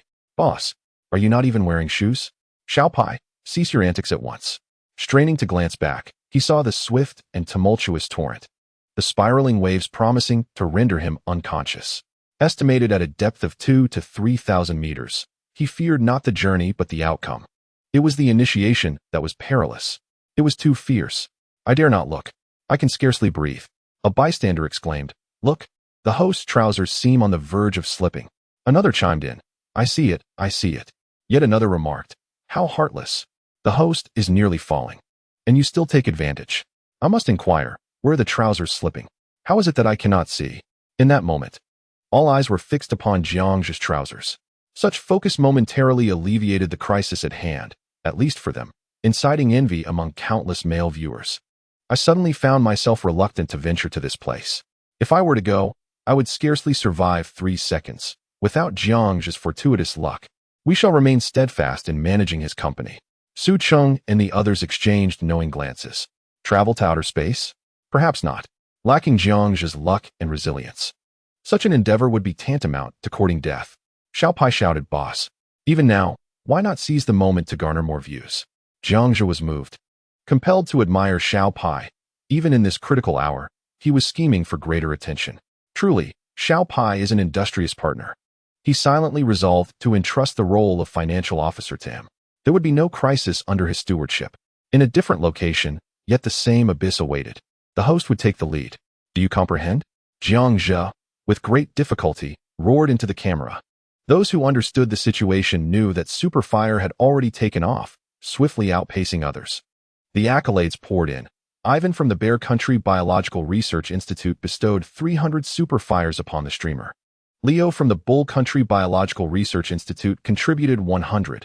Walter, an astronomer from Understanding Country, gifted 100. Foster, an astronomer from Eagle Country, offered 100. Leo, an astronomer from France, delivered 100. And Rainer, a Nobel Prize-winning physicist from Understanding Country, donated 200. The crowd exclaimed in unison, We understand, we understand. Superfire has been sent. No sooner had the words left their mouths than Jiang Zhe was engulfed by a turbulent sea vortex, vanishing into the abyss. Silence fell instantaneously, and the hearts of 15 million viewers sank in unison. No, no, this is terrible. The streamer is truly gone. As he departed, he seemingly deceived them into sending one last wave of Superfire. They prepared to honor the streamer, with offerings of incense ready. It is well known that being a streamer is a perilous profession with a mortality rate of 99%. One can only hope that in his next life, the streamer chooses a different path. All viewers in the live stream were left in shock. This time, the streamer was indeed gone, falling into an endless pit. The chances of survival were zero. The record-breaking Jiang Zhe had met his demise at the hands of a mere hole. Meanwhile, major headlines buzzed with the swift news of Jiang Zhe's death. Shock. Record-breaking streamer Jiang has perished in a hole. The comments below read, "What? Jiang Zhe is dead? Died in a hole? How is that possible? Did he die from exhaustion at the entrance? Oh my goodness. What a tragic fate. The first to perish at a hole's mouth. He didn't seem to have a happy end. How enviable." The second headline proclaimed, "My mother is shaken. Jiang Zhe has tragically succumbed at the hole's entrance, ultimately being sucked in by its force." The comments continued, "What is this sensationalism? How could a streamer possibly die at a hole's entrance? This is third-rate journalism. Jiang Zhe clearly perished in the belly of the beast." Dupai chimed in, "What does this have to do with me?" As the water spout gradually dissipated, all the fish and shrimp at the vortex's center were swiftly drawn into the hole. Finally, the tornado vanished without a trace, leaving behind a calmness as if nothing had ever occurred. With the vortex gone, the scene stabilized, revealing Jiang Zhe gripping the tail of his companion, Little Pai, with one hand, while frantically tossing equipment from his backpack with the other. "Dog food for Little Pai. Boss, I'm not a dog. Kuan records, discard. Big shorts, for Little Pai to wear. Boss, don't put the shorts on my head. Peppa Pig watch, for Little Pai. Hide the entrance fee, conceal it. Dark eye mask, hide it away. Freedom scarf, let us put it on Little Pai. Jiegu. No. Sunglasses, put them on." 15 million viewers initially believed that the host would meet a grim fate, perhaps devoured by the unfamiliar monster. Yet what is this? The atmosphere feels amiss. The host is, astonishingly, sharing laughter with Xiao Pai during the descent. What on earth is happening? Observant viewers have already begun to amplify the excitement. This is incredible. In the abyss where not even a hand can be seen, the host dons sunglasses. Host. Remarkable. Even in total darkness, you and Xiao Pai are playfully taking turns. I knew it. Ha. The host is truly exceptional. With luck defying the odds, surely he shall not perish. Goodness. The host's signature sunglasses are back. I must have them. As each person and their pet descend at an increasing speed, they plunge deeper, uncertain of how much longer they must endure the fall. Chapter 44, The Man-Made Abyss. 6th update, Seeking Votes, Ongoing updates. Jiang Zhe and Xiao Pai could easily resurface. The reason he refrains from doing so is the incessant excitement that is being generated. Moreover, this presents an extraordinary opportunity for exploration. Perhaps they might uncover answers to questions that humanity has yet to solve beneath the ocean floor. It could even cause a global sensation. There are also rare elements that are scarce. Even in normal underwater environments, they are seldom found. Although the unknown abyss harbors potential dangers, life is inherently about continually transcending limits. This encapsulates Jiang Zhe's philosophy of life. The deeper they descend, the shorter and more indistinct the light becomes. Contemplating this, he synthesized a more powerful xenon lamp from his backpack. Click. The moment the light was activated, the surrounding dark walls illuminated brilliantly. The live stream became instantly vibrant and clear. The system's lighting is utterly inadequate. Xiao Pai excitedly slapped Jiang Zhe on the back and exclaimed, "Boss, you're amazing." Jiang Zhe replied, "Why did you hit me?" "Goodness. The host is astonishing. This lamp's power is absurdly high. Is that not an Audi xenon light?" Ha. 320 million soft lumens, illuminating the host's handsomeness. As expected from the alien Forgotten Pack, whatever the host lacks, it provides. How enviable. From the moment the alien left the electric scooter for the host, I suspected it was never truly an alien. It was all materials gathered and crafted by the host himself. Goodness. If that's the case, has the host's astonishing intellect of 35,000 been revealed? A chilling thought. Earth's most intelligent man resides in Huagua. No, on an alien planet. Countless scientists genuinely admire Jiang Zhe. Alone, traversing a foreign world, he survives through knowledge. This is what makes Jiang the most remarkable host. If anyone else were in his shoes, they would likely not last 3 seconds. First, the temperature fluctuations on this planet are utterly outrageous. Look beneath my feet. The host shines the light downward. Yet no signs of life or evidence of a bottom are visible. The descent speed of Jiangzhe and Xiaopai remains at 5 meters per second. Jiangzhe's heart is a mix of joy and trepidation. What lies below? Since ancient times, darkness has always been humanity's greatest adversary. Long trapped in darkness, even the most rational individuals may succumb to madness. I have calculated that the host has been falling for a minute, at a speed of 5 to 10 meters per second, resulting in a descent of 300 to 600 meters. This depth rivals that of the host's previous plunge into the cavern. The last time the host survived the fall, and this time, I am confident of his survival, for his fortune is remarkably exceptional. The ethereal cries near the cave's entrance have entirely vanished. The abyss below remains eerily silent, which is precisely what concerns Jiangzhe. If there were occasional sounds, at least Jiangzhe could mentally prepare himself. The critical issue is the profound silence. Mr. Liu Yu of the National Kyoto Geological Society generously rewarded the host with 100 superfire tokens, while Mr. Chang Jingming of the National Kyoto Oceanographic Society did the same. Liu Yu remarked, "Little Jiang, since earlier, I have been recording with old Chang. This is certainly not a bottomless pit. The surrounding rings exhibit neat growth patterns, almost resembling artificial construction, perhaps created by a prior civilization, indicating the presence of minerals or another world below." Chang Jingming concurred, stating, "Indeed, Uncle Liu and I have gathered a team of researchers in the laboratory, and our findings suggest that the growth rings date back between 700 and 1,200 years, with a slight margin of error, but it is negligible." Not only Liu Yu and Chang Jingming, but also countless experts from around the globe are examining the walls, speculating deeply about the nature of the world at the bottom of this abyss. Simon added, "Mr. Liu, Mr. Chang is correct. My calculations also indicate that this was excavated by humans using unknown technology between 600 and 1,100 years ago. An increasing number of experts are emerging to elucidate this phenomenon. They are astonished by the advancement of civilization on this planet at that time. Civilizations 1,000 years ago were already 300 to 500 years ahead of contemporary Earth civilization. A millennium ago, China was in the Northern Song dynasty. Amidst the development of firearms and movable type printing, the technology of this extraterrestrial civilization surpassed that of Earth in 2020 by at least 300 to 400 years, thus widening the gap by nearly 1,500 years. Such a revelation is terrifying. Not only Jiangzhou is shaken, but experts worldwide are equally astounded. Moreover, in just a few days, Jiangzhou has delivered results that humanity had anticipated to painstakingly research for centuries. His name has graced headlines across the globe, becoming increasingly recognized. He was recently honored with a unique title, Pioneer of Civilization, by the Chinese government, a testament to his capabilities and circumstances. I was taken aback. I had presumed this was a natural bottomless pit, yet it is man-made. This civilization is indeed formidable. I have a peculiar notion that, given sufficient resources, the host could potentially dominate this civilization. Upstairs, it is not merely a delusion. The host's intelligence, rated at 35,000, is no trivial matter. Jiangzhe nodded in gratitude, thanking Uncle Liu, Uncle Chang, and Mr. Simon for their generous tokens and insights. In the beginning, the inhabitants of this civilization painstakingly drilled into the depths of the ocean, undoubtedly driven by some profound reason. Could it be that they foresaw the impending extinction of their civilization? Perhaps they sent certain life forms down in advance. This is indeed a possibility. When a civilization faces annihilation, it resembles the myth of Noah's Ark, where various species were saved from extinction. If one were to discover this subterranean world, their name would surely echo through the annals of history. In future generations, they might be immortalized as a figure of legend, passed down through the ages.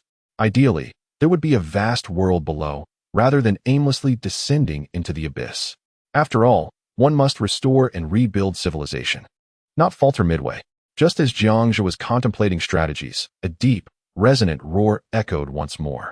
Upon hearing it, he finally exhaled in relief, for it indicated that life still thrived below. "Boss, have you noticed that the diameter of this bottomless pit is gradually widening?" Xiaopai playfully slapped Jiangzhe, drawing his attention. "If you slap me again, I shall roast you tonight," Jiangzhe replied, his expression darkening. "Boss, I've been talking to you all along. If you ignore me, should I slap you again?" Xiaopai retorted, releasing a small spark of electricity that zapped Jiangzhe's back. "You rascal!" Jiangzhe shot back, tugging at Xiaopai's face and pulling out a tuft of fur. Thus, The two engaged in a playful tussle. This exchange left the 15 million viewers in the live stream utterly perplexed. Haha. Xiao Pai was just trying to communicate with the host, pointing out that the hole was expanding. But the host was lost in thought, prompting Xiao Pai to slap him. What a comical duo. A legendary host being slapped multiple times by a creature merely 50 centimeters tall. Ha. They laughed. Poor Xiao Pai. His fur is all disheveled. Chapter 45. The choice of the door. 1 round of recommendations, seeking votes, pursuing updates. However, one must wonder. Does the sound of this eerie call resonate more clearly than when we were on land? My heart races with excitement. What lies beneath? Countless individuals are exhilarated, for the truth is drawing ever closer. This undoubtedly marks Zhang's epic-making discovery. Boss, how much longer until we reach the bottom? Xiao Pai, feeling bored, slapped Jiangzhe once more. Be quiet. Listen carefully, Jiangzhe retorted, returning the slap. An indistinct yet distinct sound of another monstrous creature emanated from below. A deep, reverberating roar. Although faint, Jiangzhe heard it with clarity. It was a piercing sound, strikingly potent, with an exceptionally high frequency, reminiscent of a world-class tenor hitting a high note. This sound was terrifying. It sent shivers down my spine. The audience with headphones felt overwhelmed, as the sound of this creature approached a frequency nearly inaudible to the human ear. The host was in danger again. There was not just one creature down below. I suspect the creatures might be engaged in battle. The viewers in the live stream were thrown into a state of panic. In an instant, the relief of the host's escape was overshadowed by the emergence of a chilling, monstrous sound.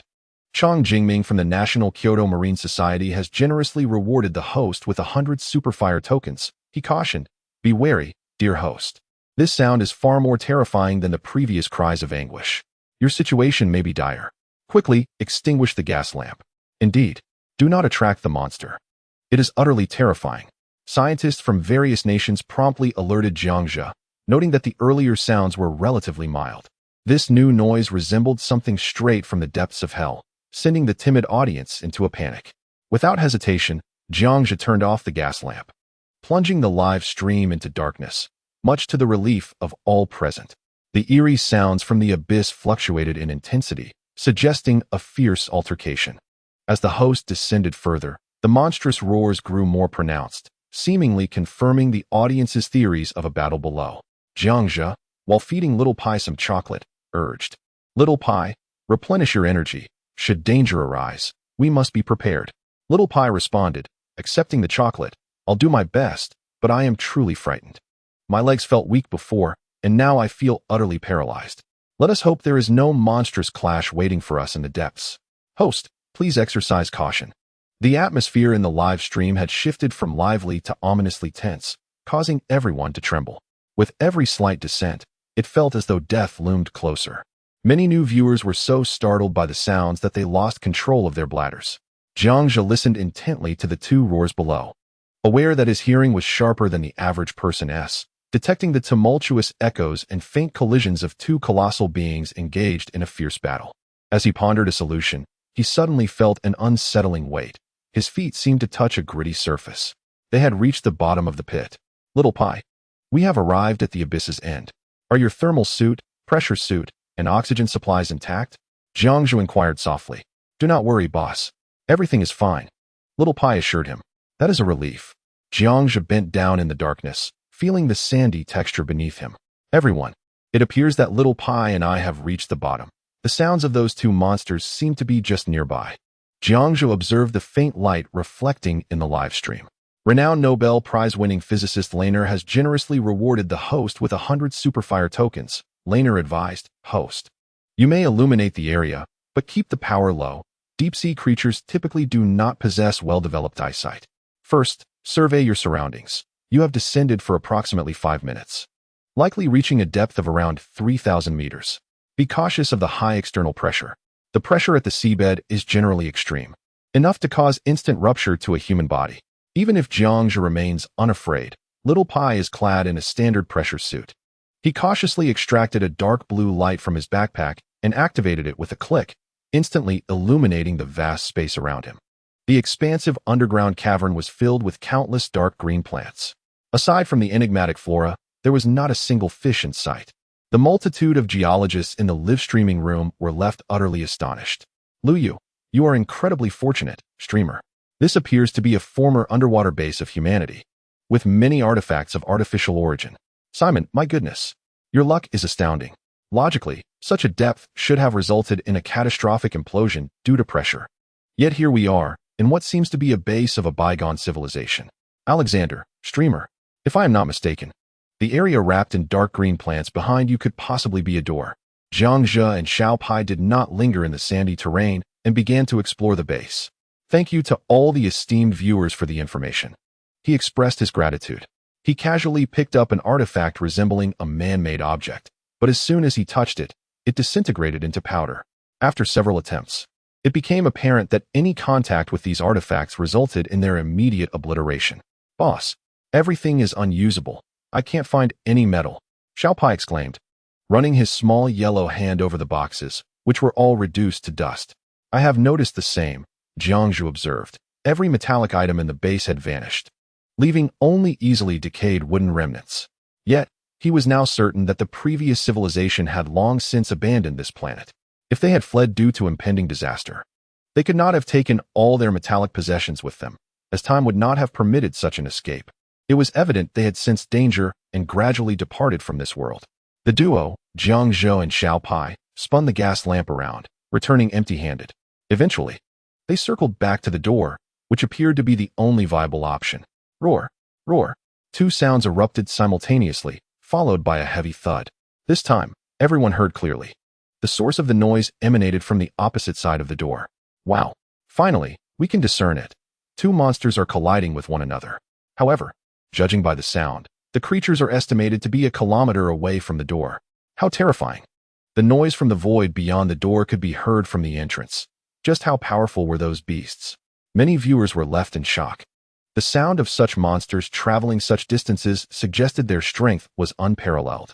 Jiang Zhe and Xiao Pai approached the door and peeled away the verdant plants, revealing a metallic door of silver hue. Yes, sure, little Jiang, I have good news for you.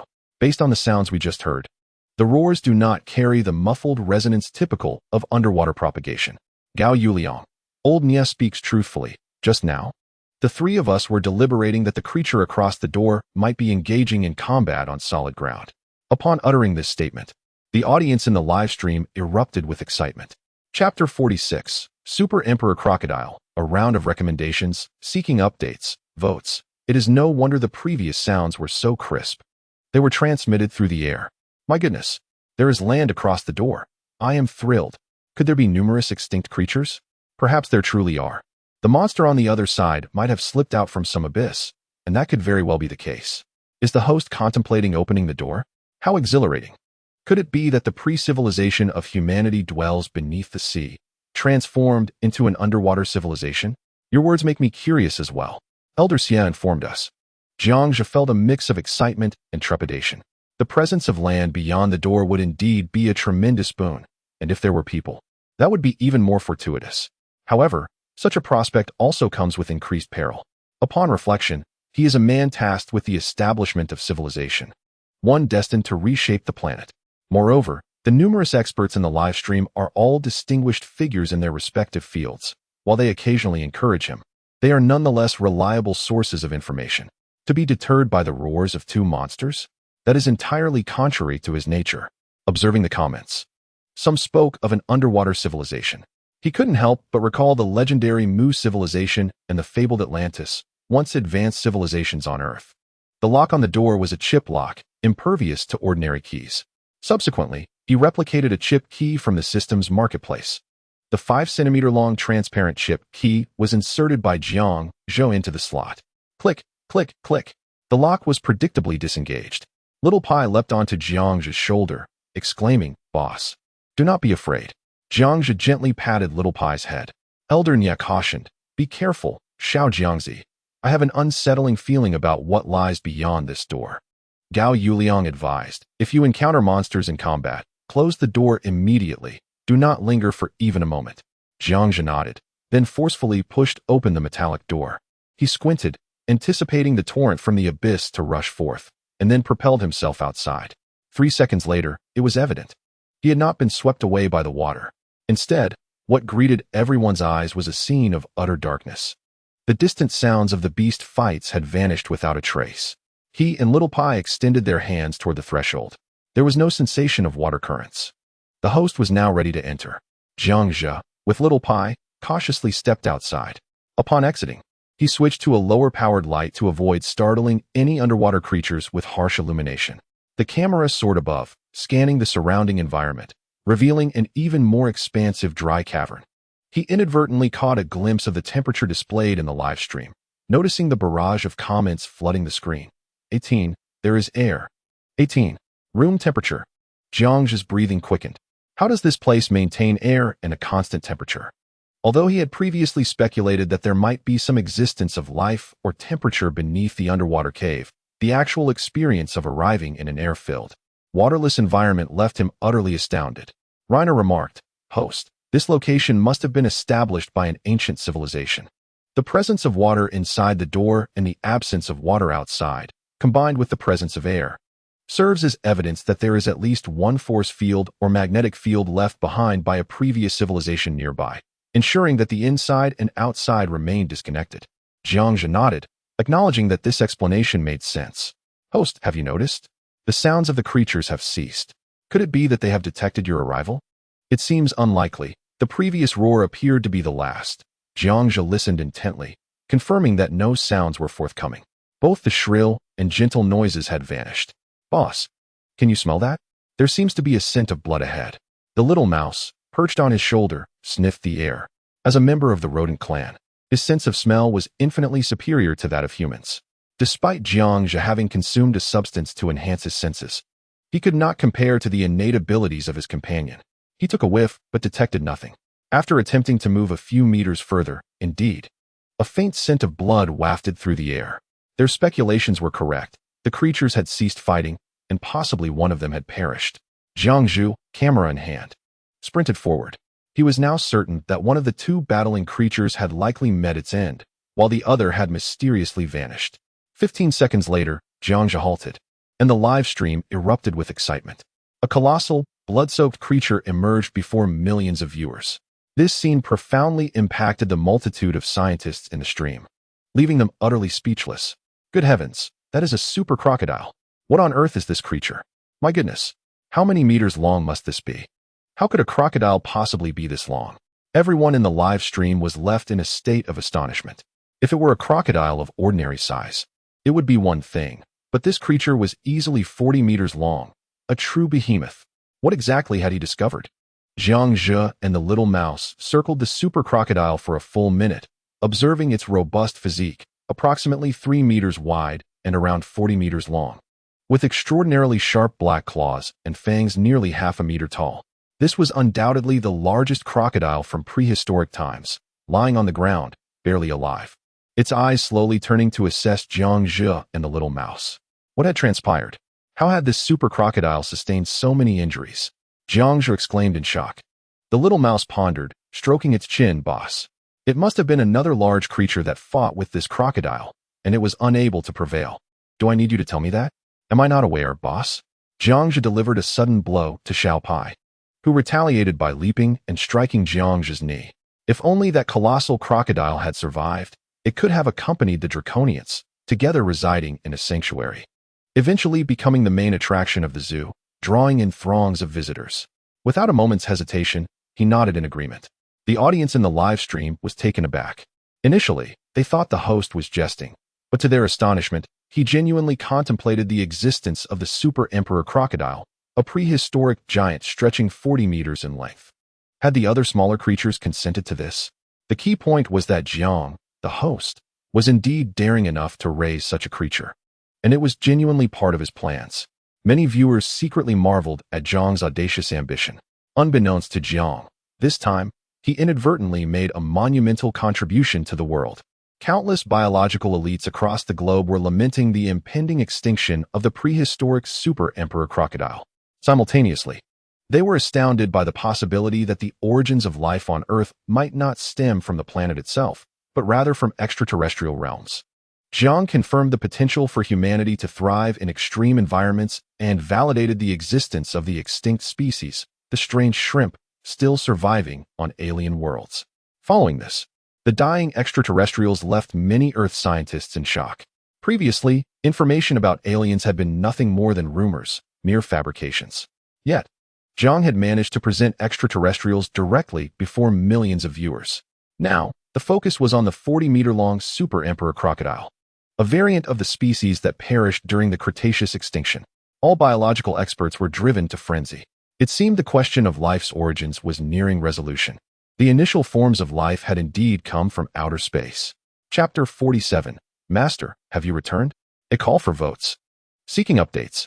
How many more unknowns does this planet conceal? What other mysteries await Jiang's exploration? One scene after another unfolded, gradually shattering the viewer's worldviews to pieces. Jiang gazed upon the low growls and lamentations of the emperor crocodile. Instead of perceiving brutality in its eyes, he detected a glimmer of longing and compassion. It was as if the wails he heard on the brink of an abyss emanated from this creature. Host, please equip it with a translator. I desperately wish to understand why this has occurred. From the gaze of the emperor crocodile, I discerned a sense of reluctance. Many echoed this sentiment. Yearning for insight into the creature's thoughts, Jiang did not refuse. He too was eager to comprehend what the emperor crocodile wished to convey.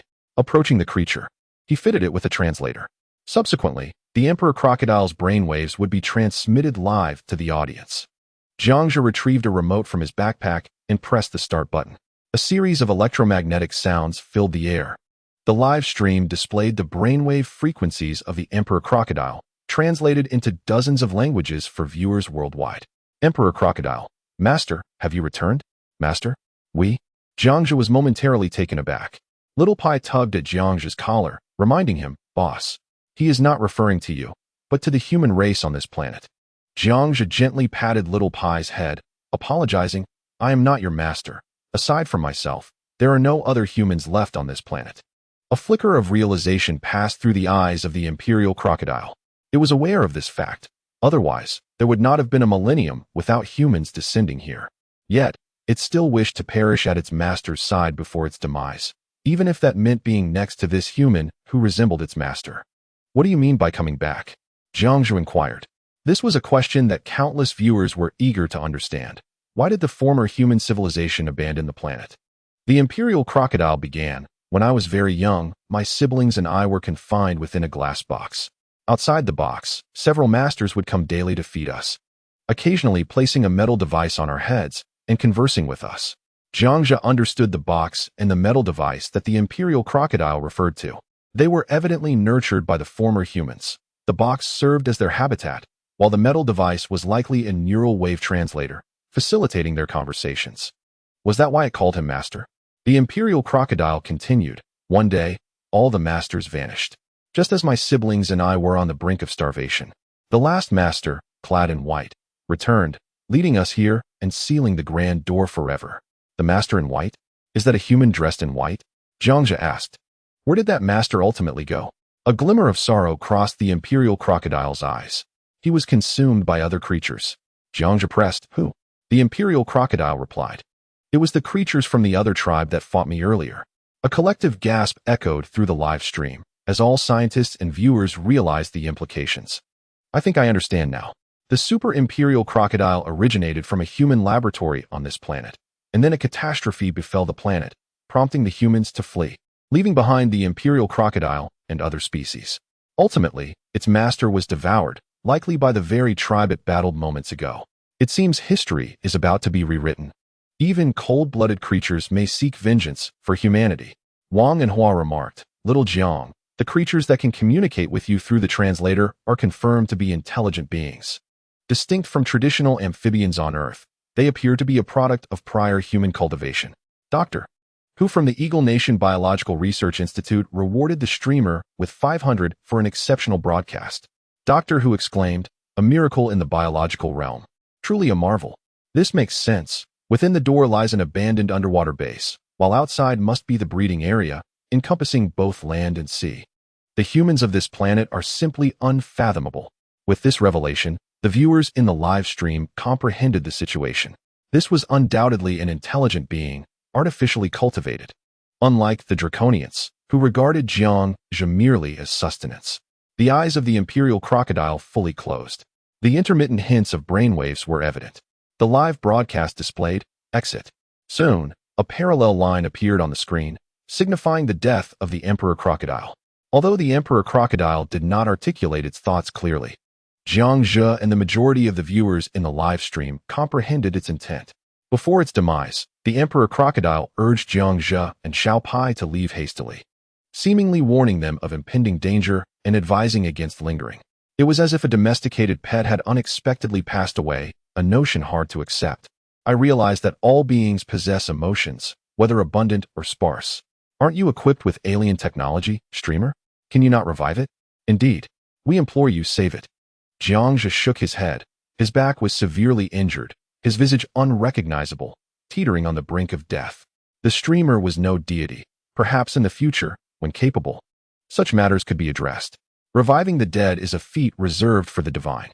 A whispered thought crossed his mind. Aren't you a deity? Yet, from the few words of the Emperor Crocodile, it seemed to possess a deeper understanding. Is this planet truly as simple as humanity once believed? Unwittingly, before millions of viewers, Jiang Zhe stowed the 40-meter-long corpse of the Emperor Crocodile into his backpack. The backpack was connected to a system space where time stood still. This Emperor Crocodile, virtuous and deserving of kindness, should not be allowed to decay. Jiang Zhe indeed lacked the power to act, leaving the resolution for another day. He had not even moved his hands, and the corpse was effortlessly absorbed into the bag. This scene startled the entire world. What? This? The streamer-S bag? It can contain a 40-meter Super Emperor Crocodile? I didn't even see the streamer lift it. Goodness gracious. What kind of deity are you, streamer? Is this some sort of magical prowess? The news of Jiang Zhe single-handedly stowing the Emperor Crocodile quickly swept across the internet. The live stream's viewership skyrocketed to 18 million. I knew the streamer was divine. Coming from YouTube, has a deity emerged from Huagua? How thrilling. This. I suspected as much. This is no mere spatial technology. I never imagined Xiao Jiang possessed such abilities. Niesher suddenly jolted awake, only to faint again. Unbelievable. Truly extraordinary. Was he revealing his true self? Was he indeed a deity? Wang Erlao was once again astonished to the point of fainting. Xiao Lu, Xiao Wang, no need to assist. The old three will regain consciousness shortly. The attending physician gazed at the live stream in disbelief. This was undeniably divine intervention. Yes, boss. I will follow you faithfully from now on. Xiao Pai, awestruck by Jiang Zhe's miraculous feats, leapt up in excitement. Chapter 48. Why does the streamer always deceive us for views? Fourth update. Seeking votes. Continued updates. Everyone has been courteous. Jiang Zhe was taken aback. His unintentional actions had garnered such immense attention. Should he purposefully engage in more such unintentional acts in the future? It appears to be the perfect strategy for amassing views. If word were to spread, it would be understood that Jiang Zhe's actions were unintentional. The entirety of the world would likely be taken aback, particularly the leading scientists in advanced technology. The legendary concept of hidden potential could hardly be surpassed by any broadcaster. Some affluent individuals discreetly reached out to Jiang Zhe with intentions of procurement, yet he declined each offer. Such an ancient, imperial creature is not meant for trade. He lifted the small creature onto his shoulder and proceeded towards another entrance. Gazing ahead, the visibility was ample, neither dark nor obscure. The path was winding and intricate, leaving one to ponder whether it was a natural formation or a product of human intervention. The broadcaster descended in search of ores and metallic resources, planning for future construction. Regrettably, even before its demise, the Imperial Crocodile remained unaware of what name its former master had bestowed upon it, Jiang Zhe remarked as he walked. Due to the extreme temperature fluctuations on extraterrestrial planets, ordinary stones struggle to endure the high heat and frigid cold. Only rare metals with poor thermal conductivity, combined with temperature regulators capable of withstanding extremes, can facilitate the creation of a climate-controlled structure. For instance, carbon steel exhibits exceptionally poor thermal conductivity. The primary elements of synthetic materials include nickel, chromium, and manganese, while secondary elements consist of molybdenum, vanadium, and titanium. The broadcaster's prowess is evident. After all, everything is stored in the Forgotten Pack, and I firmly believe the broadcaster will resurrect it in the future. The broadcaster's luck has always been extraordinary, and creating a revival mechanism seems well within reach, particularly for such a rare super crocodile. Wang and Hua. I just engaged in a discussion with biologists from around the globe, and can confirm that the imperial crocodile is not an exclusive relic of ancient Earth, but rather a cellular entity from extraterrestrial meteorites. Our global biological conference has just concluded, and you have made an indelible contribution to humanity. Chang Jingming. The broadcaster is currently at a depth of approximately 200 meters. There may be even more extinct species yet to reveal themselves in this location. Experts worldwide generally believe that life cannot thrive below a kilometer, yet today, Jiangzhe remarkably withstood the immense pressure to descend to the ocean floor. Moreover, he has uncovered astonishing prehistoric extinct mutant creatures. Within a mere hour, he has left countless experts astounded for an entire year. Cough, cough. Let us keep a low profile. As a citizen of Daxia, contributing is only natural. Jiangzhe remarked with modesty. It feels rather awkward. I merely intended for you to launch a superfire, yet inadvertently. I have made such significant contributions that I feel somewhat embarrassed. Just as he was reveling in his accomplishments, a sudden pain shot through his knee. Boss, stop daydreaming. Look at this, exclaimed Xiaopai excitedly. Jiangzhe halted, and at the base of the wall lay an abundance of nickel ore. Instantly, joy surged within him. My apologies. Everyone, the metal materials with poor thermal conductivity have just arrived. Jiangzhe began to transfer the metal ores into his backpack. The broadcaster is impressive. These metals can indeed survive in extreme heat. I truly envy him. The broadcaster's luck is unparalleled. Previously, he amassed mountains of gold and silver, and now he could swiftly establish a small base, truly a stroke of extraordinary fortune. I can hardly contain my excitement for the impending journey. The host is truly remarkable. Countless viewers are beside themselves with enthusiasm. The small step taken by Jiangzhe signifies a monumental leap for humankind. Both the host and we are thriving. Within the grandest scientific institution of Huaguo, numerous esteemed figures are engrossed in the live broadcast, meticulously analyzing the extraterrestrial ecosystem and Jiangzhe's myriad of advanced technologies. The observations and experiences of Jiangzhe are diligently recorded and archived. Lu Yu inquires. The temperature at the depth of 3,000 meters where Jiang is located is intriguingly 18 degrees. What are your thoughts? In Asia, for every additional 100 meters, the temperature typically rises by 25 degrees. Therefore, at Jiang's current depth, the temperature should have increased by 75 degrees. Previously, the cave was over 2,000 meters deep and yet was habitable, which raises suspicions. Can a force field truly withstand seawater for millennia? What kind of celestial body is this planet? This clearly contradicts the laws of physics and upends various traditional disciplines. Jiangzhe's survival there is nothing short of miraculous. Do you still believe this is the technology of an ancient civilization? I contend that Jiang's abilities are simply too extraordinary. Everyone is left puzzled, and countless scholars strive to elucidate this planet, yet they find themselves at a loss for direction. Attempting to interpret Jiang's existence, it cannot solely be attributed to advanced technology or divine beings, as the latter are merely life forms beyond human comprehension. When approached through traditional knowledge, even they are baffled. Ultimately, it can be attributed to humanity's minimal understanding of nature and the limits of the human body. This explains Jiangzhe's serene existence on the alien planet. After transferring all the metals into his backpack, Jiangzhe set up a stove on the spot. Boss, are we not returning to shore? Are we staying here for a meal? Little Pai exclaimed as he leaped onto the stove, preparing to slice the peculiar shrimp. Indeed, we shall remain here for now. As long as our comrades are supportive, today we shall live stream of barbecue featuring Little Pai. Jiangzhe grinned mischievously while chopping the seaweed. Boss. Little Pai quickly scurried under the table, trembling in fear as he drew circles. Huh. The host actually intended to make a move on Little Pai.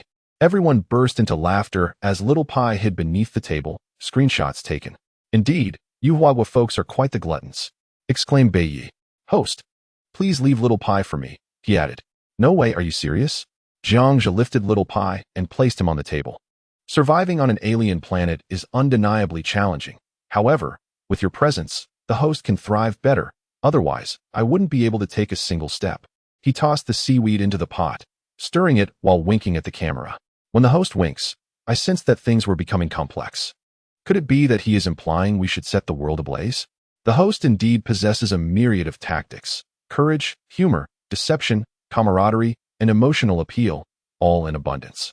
What elaborate scheme does the host intend to employ next to captivate the audience? Ha! You upstairs are truly a devoted fan. Little Pie gazed at the barrage of comments, instantly growing anxious, hands placed firmly on her hips. You can talk about my boss, but do not speak of me. I am merely an adorable little mouse, devoid of any ill intentions. Chuckling softly, someone remarked, Little Pie is indeed charming. Let me give her a pat. Another expressed a desire to see her bald. She is just a mouse, with no malice. I find your words hard to believe. You, in cahoots with the host, are deceiving us for fame. Curiosity arose regarding the host's desire for fame. 18 million viewers were momentarily bewildered. Indeed, why does the host seek fame? He has never stated such a desire. What could be the reason? Jiangzhe was taken aback by the question. Why were they all suddenly paying attention to this issue? Even Little Pie grew inquisitive, asking, Boss, why do you persist in seeking fame? He exchanged a knowing glance with Little Pie, subtly indicating that the economy is the primary force of production. Ahem. To be honest, the host has established a company on Earth, and there are recent economic troubles. In Chapter 49, what? The weight can also be negative? Fifth update, seeking votes. Chasing updates. The host had entrusted a brother to manage a company on Earth. As one person flourished, he could not forget his roots. I aim to lead my comrades to prosperity. The company is currently an interstellar supplier, and in the future, the host aspires to mobilize the intellect of 35,000 to develop interstellar routes. At that time, all of the host's possessions will be stored in Kyoto, Earth, allowing affluent individuals to directly negotiate with the company. In just a few sentences, this announcement sparked a global sensation. What? The host is preparing to start a company? Did I hear correctly? An interstellar supplier? How sophisticated. Such companies are beyond the reach of ordinary people. Ma Yun exclaimed, Jiang, once your company opens, I, Alibaba's father, will be the first to invest. I absolutely do not deceive women or children's money. Another added, Jiang, please allow us to invest. We will never engage in currency speculation. Dear Jiang, as your company launches, I am willing to provide full funding, proclaimed the King of Saudi Arabia. Brothers, are you competing with me for Jiang? Did I give my consent? The Rothschild family interjected, Excuse me, do you even acknowledge my presence? The Wittgenstein family chimed in, Enough bickering, I, the richest in the mortal realm, want in. The supreme leader of Huagua declared, My people, have you consulted my opinion? Prepare the orbital laser cannon. The collective of wealthy individuals bowed in reverence. All viewers in the live stream were taken aback. A mere utterance from Jiang had summoned countless reclusive, affluent families into the limelight. Previously, the authenticity of these prominent families had been uncertain, but today they realized the magnitude of Jiang's emergence was a worldwide phenomenon. The world's richest and most powerful figures immediately reached out to Jiangzhe, eager to cultivate favorable relations. Wow, Sucheng, your good brother Jiangzhe is poised to launch an interstellar company. Incredible. With Jiangzhe as a friend, you are destined to soar. Some advanced national institutions have likely begun to scout you already. The crowd was envious beyond measure. Su Cheng and others were left utterly flabbergasted. Ahem. The notion of disappearance is unfounded. Everyone, please step aside. Do not encircle the three of us, lest someone takes advantage of the situation. Esteemed professors and exceptional students alike gravitate towards Su Cheng and his companions. Are there such good brothers in this world? Indeed. But are their brothers comparable to deities? Absolutely not. Though one may be on another planet, their heart remains tethered to Earth, and even more so, to the pursuit of wealth. Countless individuals have finally discerned the shared trait they possess with the divine Jiangzhe, a love for riches. The bespectacled physics professor, Wang Erda, approached, exclaiming, Xiao Su, Xiao Ming, Xiao El, your good friend Jiangzhe, even on an alien planet, has not forgotten you. Such a brother is rare to find in a lifetime. I truly envy you. May I befriend your brother Jiangzhe? Su Cheng and the others were bewildered. Surely, Zhe must be engaging in some tomfoolery or encountering insurmountable challenges, thus reluctantly shifting the blame onto the company. It was evident that the audience in the live stream was responding with confusion. Did Professor Wang Erda genuinely believe Jiangzhe's words? Professor Wang, it's a bit awkward. I see that your friend Jiangzhe is single, as am I. So, the three were taken aback. Old Wang, you are a man. The entire physics research lab erupted into chaos. A multitude of individuals, regardless of age or gender, rushed forward, exclaiming, me, and me.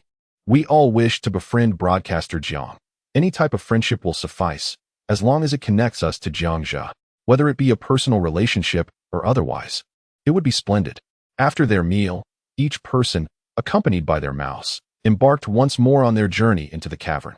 Along the way, they encountered peculiar stones, and without a second thought, they stuffed them into their bags. Suddenly, a milky white stone caught Jiang's attention. Strangely, this stone, no larger than a small melon, was levitating among a pile of ordinary rocks. This defies the laws of nature. Jiang shook his head, crossing his arms. This is unscientific. Little Pai mimicked Jiang, shaking his head and crossing his arms. Goodness, how can this stone be levitating? This is incredible. The broadcaster is remarkable. What astounding luck to encounter such a stone. Indeed, this is quite unscientific. You speak of science while being on another planet? The audience, once accustomed to the bizarre, now found Jiang's fortune surpassing their understanding. All the physics experts in the live stream were astonished by this stone. This is undoubtedly an anti-gravity stone. Such a phenomenon could never exist on Earth. Renowned Nobel Prize-winning physicist Laner tipped the broadcaster 100 fire emojis. Nobel Prize-winning physicist Kettler tipped the broadcaster 100 fire emojis. Laner remarked, "Let me take a moment. Anti-gravity stone? What incredible luck does the broadcaster possess? Does such a stone truly exist in this world?" Kettler added, "The broadcaster's luck is extraordinary. If there existed anti-gravity stones on Earth, interstellar travel could potentially be accelerated by several centuries." Countless physicists and astronomers felt their breaths quicken at this notion. This would undoubtedly be a groundbreaking discovery of the century. Jiang's capacity for accepting the bizarre far surpassed that of everyone else in the live streaming room. Thus he remained relatively composed. He approached and tapped the stone with a synthetic hammer. It was somewhat soft but impenetrable. The structure of the stone appeared to be quite novel. Once resources permitted, it could be utilized to construct a flying saucer for experimentation. Yuan Rin from the National Astronomy Department generously rewarded the streamer with 100 virtual gifts. Streamer, if all goes as expected, this may not be a mere stone. Quickly devise a method to analyze the composition of this white stone, if it truly is the case. It could very well be a negative mass stone. What? Can weight even be negative? If this stone indeed possessed negative mass, the streamer would be extraordinarily fortunate, heralding a new era for humanity. Having spent 4 days on an extraterrestrial planet, the streamer was now poised to contribute to the field of astronomy once more. The streamer's luck was truly astonishing. A naturally occurring negative mass? Jiang furrowed his brow. Such a phenomenon should be impossible on Earth. Perhaps the composition of this stone was indeed comprised of negative energy particles. If it were negative energy particles, its interior would be virtually non-existent. A blatant violation of natural laws. Wait a moment, Brother Yuan. Jiang synthesized a portable electron microscope from the system marketplace. In front of numerous luminaries in astronomy and physics, he proceeded to observe the anti-gravity stone. If it truly contained negative energy, the entire world would be enthralled. This would certainly be another monumental discovery. After a few seconds of observation, all the particles within the microscope appeared transparent, almost ethereal, and arranged in an orderly fashion. He was utterly exhilarated. This was not a stone at all, but rather a transparent anti-gravity field. He had indeed struck gold this time. A fortune awaited. All the viewers witnessed this astonishing sight. They were collectively left in a frenzy, questioning how such an extraordinary substance could exist in the world. Chapter 50, Global Shock. Since time immemorial, no one has escaped the grasp of universal gravitation, as long as they possess mass. What had Jiang discovered? What does negative mass signify? It implies he could utterly transform the world. Universal gravitation would become a relic of the past. He had even conceived a name for this substance, the philosophical force field. At this moment, the entire world was in an uproar. Incredible. This could not have formed naturally. It was undoubtedly artificial, impossible to be a natural occurrence. The audience revered the streamer. Such a being inherently possesses anti-gravity. Astonishing. I am envious. The streamer's fortune is truly beyond comprehension. A miracle. Yuan Rin exclaimed. The greatest miracle in history, the field of negative energy, undoubtedly belongs to the creations of a bygone civilization, with its white fade merely a guise. My goodness, you have struck gold. Countless eminent astronomers and physicists around the globe fervently began private conversations with Jiang, only to be met with his polite refusals. Esteemed physicists, please refrain from messaging me. The data pertaining to this level of super technology is not for sale. Jiang Zhe declared, placing the energy field into his backpack. It was not that he wished to withhold it. Rather, this energy field belonged to the realm of stellar civilization technology within the system's marketplace. Earth, still at a primitive stage, was unworthy of such advanced data. He was certain that if it were disseminated indiscriminately, the result would be the largest war in recorded history within a mere day. In essence, Earth's civilization was not yet equipped to handle the negative energy field he had stumbled upon. The news of this development spread like wildfire across nations, igniting excitement everywhere. No country dared to offend a figure of Jiang Zhe's stature. The astute nations opted to send friendly overtures to China, while those previously in conflict quickly issued apologies and substantial reparations. All because of one individual, Jiang Zhe. The supreme leader was promptly informed of the situation and decisively dismissed all fence-sitters. Were these journalists not astute? My phone is on the verge of exploding. I cannot keep it on anymore. This material transcends the ages, so precious that everyone covets what belongs to our Zhe. His fortune is extraordinary. This substance must remain solely in his possession, impermissible to be surrendered to any nation on earth. The three individuals comprehended Jiang Zhe's character. He prioritized the greater good. Such a level of material was certainly not something he would share. The dormitory door was incessantly pounded upon by reporters. Meanwhile, the three elder patients in the intensive care unit remained in a semi-conscious state since Jiang Zhe's broadcast began. Alas, the elders, so overwhelmed with excitement, fainted again from sheer exhilaration. Xiao Lu, Xiao Zhang, have their families signed the 87th critical condition notification. Director, they have not regained consciousness since Jiang Zhe's broadcast began. Well then, that simplifies matters. Let us continue watching the live stream. The attending physician felt no emotional turmoil. In fact, he was contemplating a delightful hot pot dinner with Xiao Lu and Xiao Zhang that evening. Incredible. The broadcaster is phenomenal.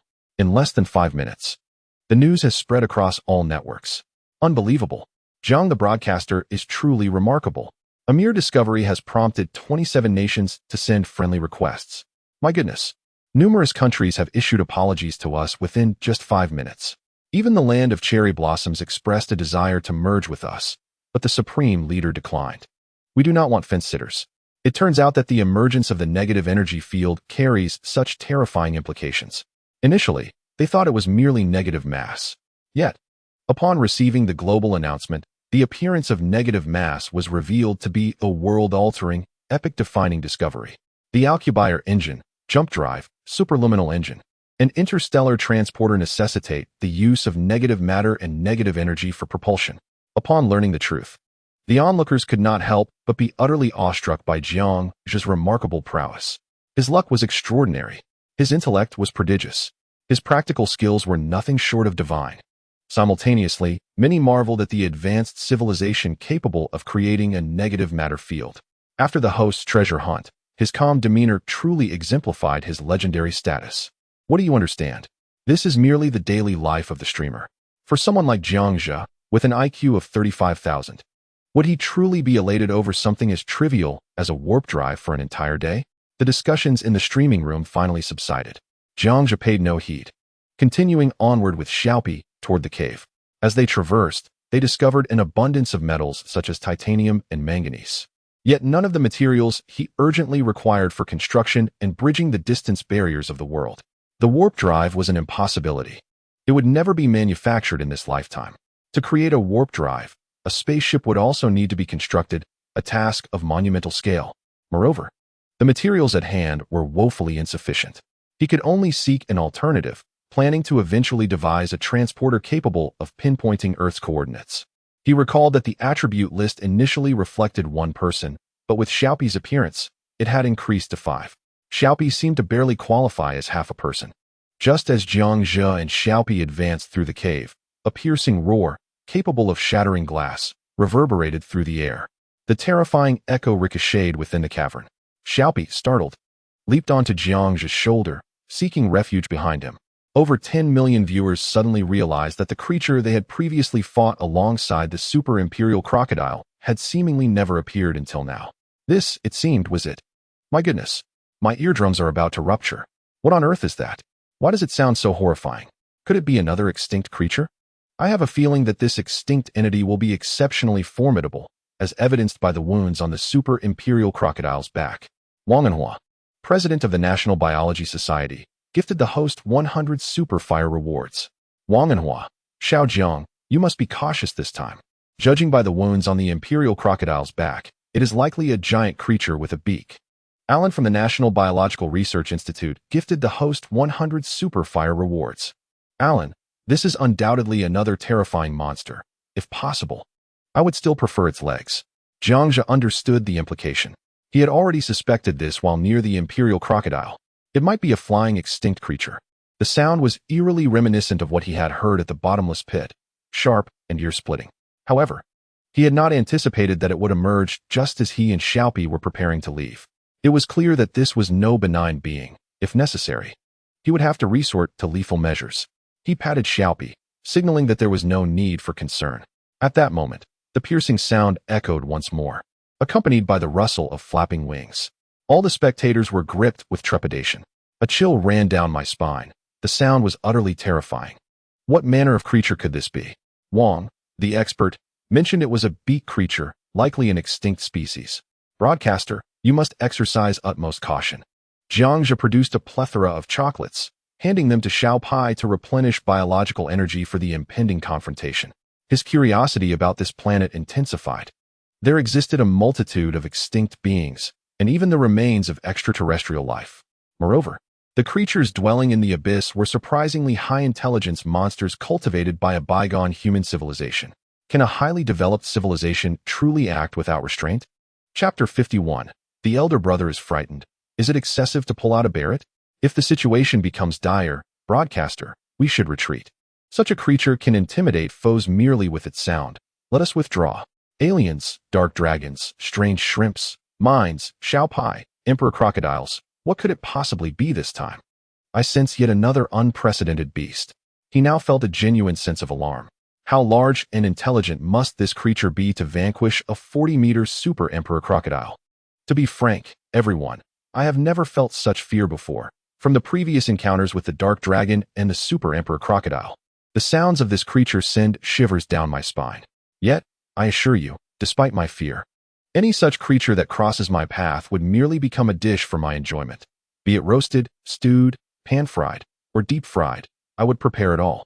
Jiangzhe held his head high, boasting grandly and crafting a magnificent persona for the live stream. With 380,000 technological points at his disposal, he felt unperturbed by this creature, despite its unnerving sounds. Boss, you're boasting again. Please return the comparison to the cow. It too must lead a life, Xiao Pai quipped, his mouth stuffed with chocolates. Xiao Pai had begun to wonder if he was merely the boss's bodyguard, as he often found himself taking action, expending energy that seemed to equate to 50 years' worth. Since the boss possessed such advanced alien technology, why not utilize it? Was this a test of loyalty? However, he soon realized it was not. The boss appeared entirely indifferent to these monsters. It seemed he had been coasting through, devising various schemes to garner attention. The previously tense atmosphere of the live stream was lightened by Xiao Pai's humor. I admit, I laughed. Xiao Pai was indeed a prodigy among mice. Ha! Jiangzhe's grand image crumbled in an instant. He promptly delivered a gentle tap to Xiao Pai's head, admonishing him not to speak while eating. Glancing at the screen, he noted the lack of significant engagement, rather dull. Suddenly, a roar echoed, growing ever closer. Jiangzhe quickly directed the hernia lamp forward. A fleeting glimpse of a colossal shadow rushed past, moving with astonishing speed. The entire cavern measured merely 1,000 square meters, with a width and height of 100 meters. That enormous shadow had occupied half of the space. What kind of divine being could this possibly be? The National Aerospace Department of Kyoto, Niesher tips the streamer with 100 bursts of excitement. Niesher, I have finally awakened. Xiao Jiang, is there anything more thrilling? Gao Yuliang, Wang Jiangwo, one thrilling? I haven't even seen the monster. You three just woke up and are already asking me for excitement? This is a matter of my life. Jiangzhe raised the lamp and swung it around. He caught glimpses of several massive shadows passing by. Yet, he was unable to locate them, which made him somewhat anxious. Dr. Hu from the Eagle Nation Biological Research Institute tips the streamer with 100 bursts of excitement. Dr. Hu streamer. At this moment, since it is a gigantic flying creature, light is actually ineffective. It has flashed past you multiple times. It is likely that it has its nest above, which is why you cannot find its figure. It is an exceedingly cunning creature. Alan, I suggest the streamer use fire. It can provide protection and facilitate a safe exit from the cave. A group of biologists stepped forward to offer Jiangzhe their advice. If streamer Jiang were to simply turn around and flee from the constraints of the bottomless pit, the losses would be catastrophic. This was a rare opportunity to observe prehistoric extinct creatures or unknown species up close, a moment worthy of being recorded in history, much like the 40-meter-long super crocodile encountered earlier. To be honest, they were not selfish. Rather, it was the biologist's fervor for the unknown. How conflicting. Just like last time. They wished to see the monster, but also wanted the streamer to escape. I feel the same way. It's a dilemma indeed. I am exceedingly curious about what kind of flying creature this is. Seeing the barrage of comments from esteemed viewers suggesting that the flying monster may have a nest, he suddenly realized a grave issue. What was the purpose of that massive imperial crocodile bringing him to this cave? Was it to ensure his early departure for his own safety? Or was it to have him avenge it? If it were the latter, Jiangzhe truly had no words to express. He could only say, "Brother Crocodile, you are quite clever." A sharp sound mingled with the dull thud of wings beating.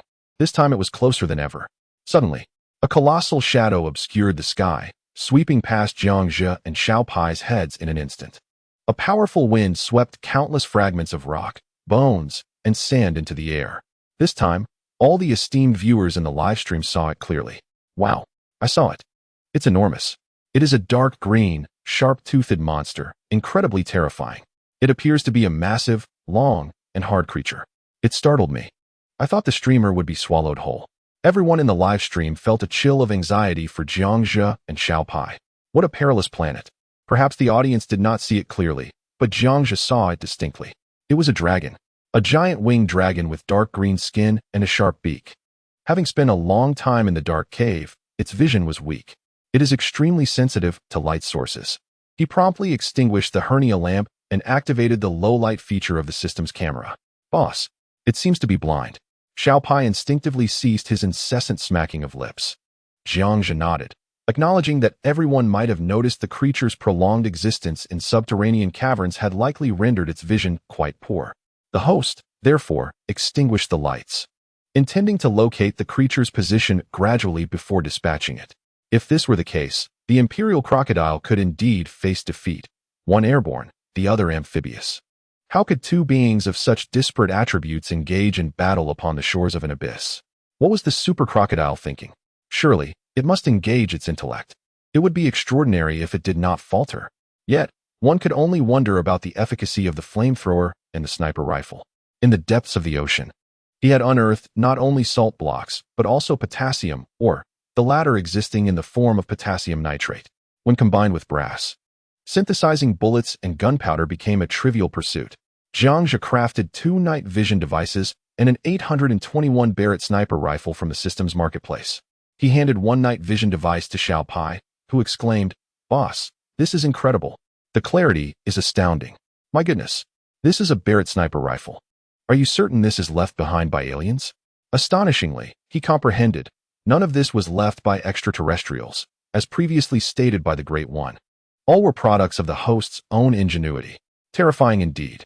Jiangzhe's prowess led the majority of longtime viewers to fully grasp his formidable nature. With the appearance of a Barrett sniper rifle manufactured on Earth, how could anyone still believe it was the work of aliens? They had no further reason to maintain such a belief. Thus, the entire sequence of events was solely orchestrated by the host. Experts from around the globe were left astounded. A high-achieving student from Hucking, unexpectedly traversing dimensions, surviving in a foreign realm with extraordinary intellect and advanced technology. There was no one else in the world capable of such feats. Naturally, except for Jiangzhe. Chapter 52, The Imperial Crocodile Slayer, the Wind God Pterosaur, seeking votes, following updates. Alright, everyone, no need to focus on those trivial matters. If you think I'm remarkable, you understand my intent, right? Jiangzhe snapped his fingers, intentionally creating a sound. Those in the livestream, seasoned viewers, would surely comprehend. Wasn't he just a rocket? A mere trifle. National Capital Aerospace Department's Niesher rewarded the host with 100 Superfire tokens. President of the National Biological Society, Wang Enhua, rewarded the host with 100 Superfire tokens. President of the National Geological Society, Lu Yu, rewarded the host with 100 Superfire tokens. President of the National Oceanic Society, Chang Jingming, rewarded the host with 100 Superfire tokens. As expected, a commotion resonated within the cave, an unmistakable sound of colossal wings flapping. After consuming the Tai Sui, it could immediately discern the source of the noise. It emanated from above. Jiangzhou expressed his gratitude, positioned the Barrett sniper rifle, and aimed it at the cavern's ceiling. He had been waiting for this moment. When the sniper's scope was finally aimed precisely at the pterosaur, it appeared to weigh at least 2 to 3 tons. Despite its intimidating appearance, Jiangzhou believed this creature could not withstand a single bullet from a Barrett. Perhaps it could provide sustenance for many days, allowing for a delightful exploration of culinary skills. With a resounding bang, the bullet was discharged, illuminating the scene with a flash of fire. Jiangzhou showed no mercy. Before the beast could retract its wings, it was struck in the head and fell lifelessly to the ground, stirring up a cloud of dust. Witnessing this spectacle, everyone was utterly astonished. What on earth is this creature? Even the camera of the host, Jiang, could scarcely capture its entirety. Goodness, what is this? Nearly 20 million viewers worldwide were once again left in disbelief. This flying monster, with wings that likely exceeded 50 meters, was beyond the capacity of the lens to encompass. It was, indeed, the largest creature Jiangzhou had encountered since arriving on this alien world. As the camera scanned, more and more features of the creature were revealed. Wang Anhua exclaimed, "How is this possible?" Startled from his seat in the villa district, he was met with the inquiry from Yeshur, "What's wrong, old Wang? What is this?" Wang Anhua responded, "An impossible existence." For those who may not have seen it clearly, this is a pterosaur, a mutated variant of an unknown species. Jiangzhou crouched down to observe the pterosaur closely, and the thousands of scientific experts in the live stream could see it all too well. The full visage of the monster was now captured on screen. A long, narrow mouth devoid of teeth, a sharp beak, and dark green skin cloaked in short hair, all creating an unsettling appearance. Its neck was absurdly elongated, reaching 20 meters. They might now realize what they were witnessing. Jiangzhou could not help but swallow hard. Without the confidence imparted by the Barrett in his hands, he would not dare to stand directly beneath such a creature. Wang Anhua remarked, "I never expected it to be a Quetzalcoatlus, which lived from 84 million to 65 million years ago during the Cretaceous period. It is the largest flying creature known to us, a result of ancient genetic experimentation. Indeed, that must be the reason for its gigantic size." "Thank you, Xiaojiang. I will delve into this."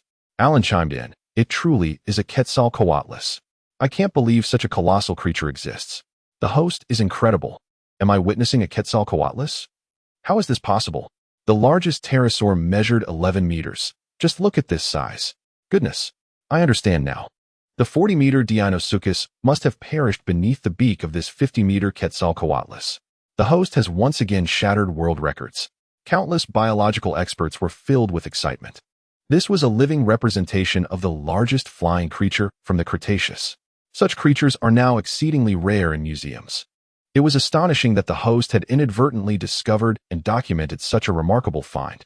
At this realization, many biological experts from various countries couldn't help but feel a pang of regret. If it were them, they would never have dared to shoot a Quetzalcoatlus. They were consumed by envy, to the point that even a mere fragment of a pterosaur's bone could elate them for an entire month. Alas, there was little they could do, for the wind god pterosaur had sought to engage the streamer. They could find no justifiable grounds to condemn Jiangzhou.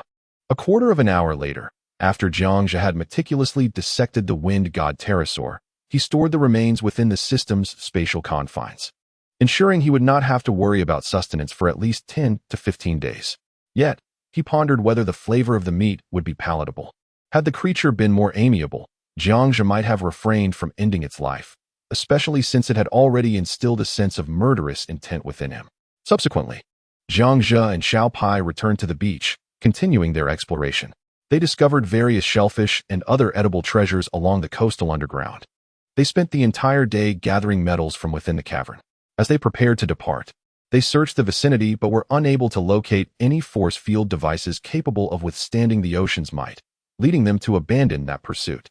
Following that, he and Xiao Pai traversed another tunnel, walking for a full hour, covering a distance of 5,000 meters, until they finally emerged from the cave.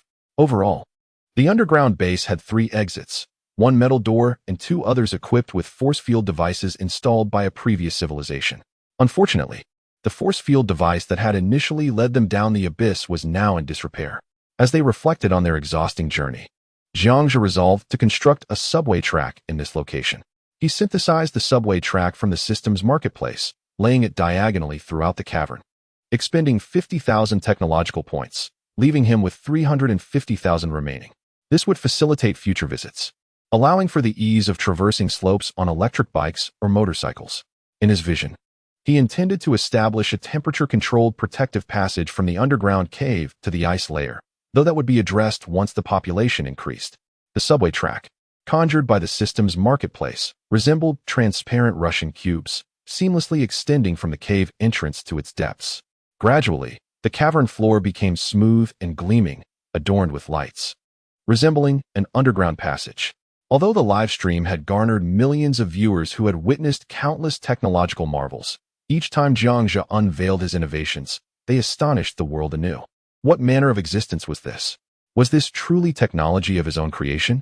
While the contemporary Earth remained embroiled in covert competitions over who could dive deepest into the Mariana Trench, here was Jiangzhe, constructing a subway passage on an extraterrestrial seabed thousands of meters deep.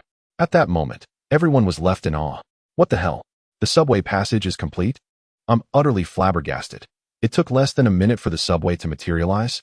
I bow before the streamer. Incredible. Such technology transcended modernity.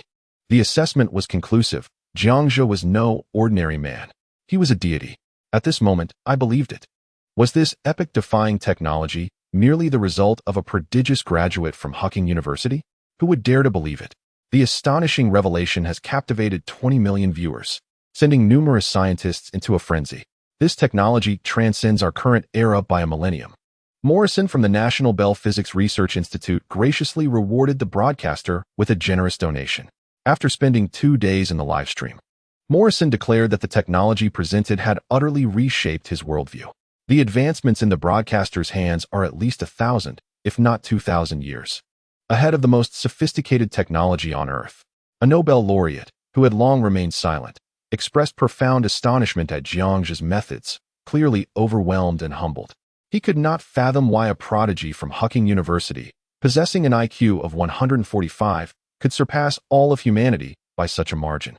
It raised suspicions that Hucking University might be concealing Jiangzhe's true intelligence, which could potentially exceed that of all humankind.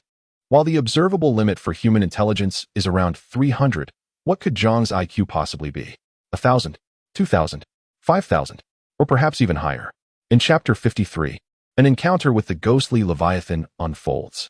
The technology wielded by Jiangzhe would require the entire scientific community, working tirelessly day and night without sustenance. At least 500 years to comprehend, with no guarantee of success. Countless scientists sighed in resignation, pondering how one individual could so vastly outshine the rest. Is it truly possible for a super genius to act with such impunity? The technologies showcased by Jiangzhe undoubtedly extend far beyond what has been revealed. Many viewers were left in a state of utter disbelief, elevating Jiangzhe to a near-divine status in their eyes, with abilities akin to those of deities. How could he not be regarded as such? Such an individual, Jiangzhe, is destined to lead civilization and elevate all of humanity to a higher existence. Morrison expressed his suspicions that the broadcaster might have traversed from the future. Was I the only one who harbored such doubts? The sheer magnitude of his abilities left me incredulous that humanity could ever attain such mastery. Frankly, without Jiangzhe, this planet would stagnate. In the few days since Jiangzhe arrived on this planet, he has inadvertently tackled countless global challenges, minute by minute. Extraterrestrial life? It exists. Extinct species dwell beyond our world. Humanity is not alone, and Earth is far from the center of the universe. Yet, Jiangzhe harbors his own concerns. If extraterrestrial civilizations were to descend upon Earth, humanity would likely not recognize him as an ally, since learning that this planet was once a vast ocean world. With frozen city remnants and a magnificent super-advanced civilization, he remains uncertain whether any refugees still exist. How would they perceive themselves? As invaders? Or as saviors? Jiangzhe stared blankly for a considerable time. Little Pai, leaning against the backpack, playfully slapped Jiangzhe, urging, "Boss, we must go." Jiangxia snapped back to reality, closing the gate to the underwater passage. Together, the human and the mouse swam towards the icy surface. After some time, Jiangxia sensed something amiss. This was not the vicinity of the original abyss at all. In the dark sea, bioluminescence shimmered, revealing an array of unfamiliar colorful fish, brilliantly hued stones, seaweed, and enigmatic, glowing substances. It was breathtaking, akin to a rose adorned with thorns. All the viewers in the live stream were awestruck by this dark marine realm. Scientists from around the globe, who had presumed this planet was as it appeared, were astonished to discover that the farther one ventured from the remnants of civilization, the more vibrant and splendid the ocean became. As they ascended, countless luminous stones adorned the seabed. What kind of celestial place was this? How did the streamer emerge from the abyss and find a sea of diamonds? Wow! Look, there are so many glowing sea mushrooms. Incredible! So many crystalline formations of blue diamonds and red diamonds. I envy this so much. Tears of envy welled up as viewers marveled.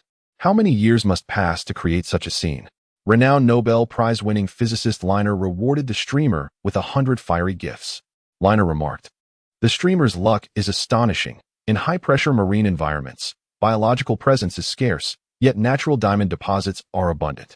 Geologist Alexander rewarded the streamer with 100 fiery gifts. Alexander noted, according to geological records, the majority of diamonds formed approximately 3 billion years ago and 217 billion years ago.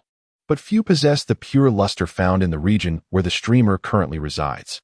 Liu Yu from the National Kyoto Geological Society rewarded the streamer with 100 fiery gifts. Liu Yu stated, in a macro comparison, most diamonds on Earth formed during those two periods. Some diamonds from South Africa are around 5 billion years old.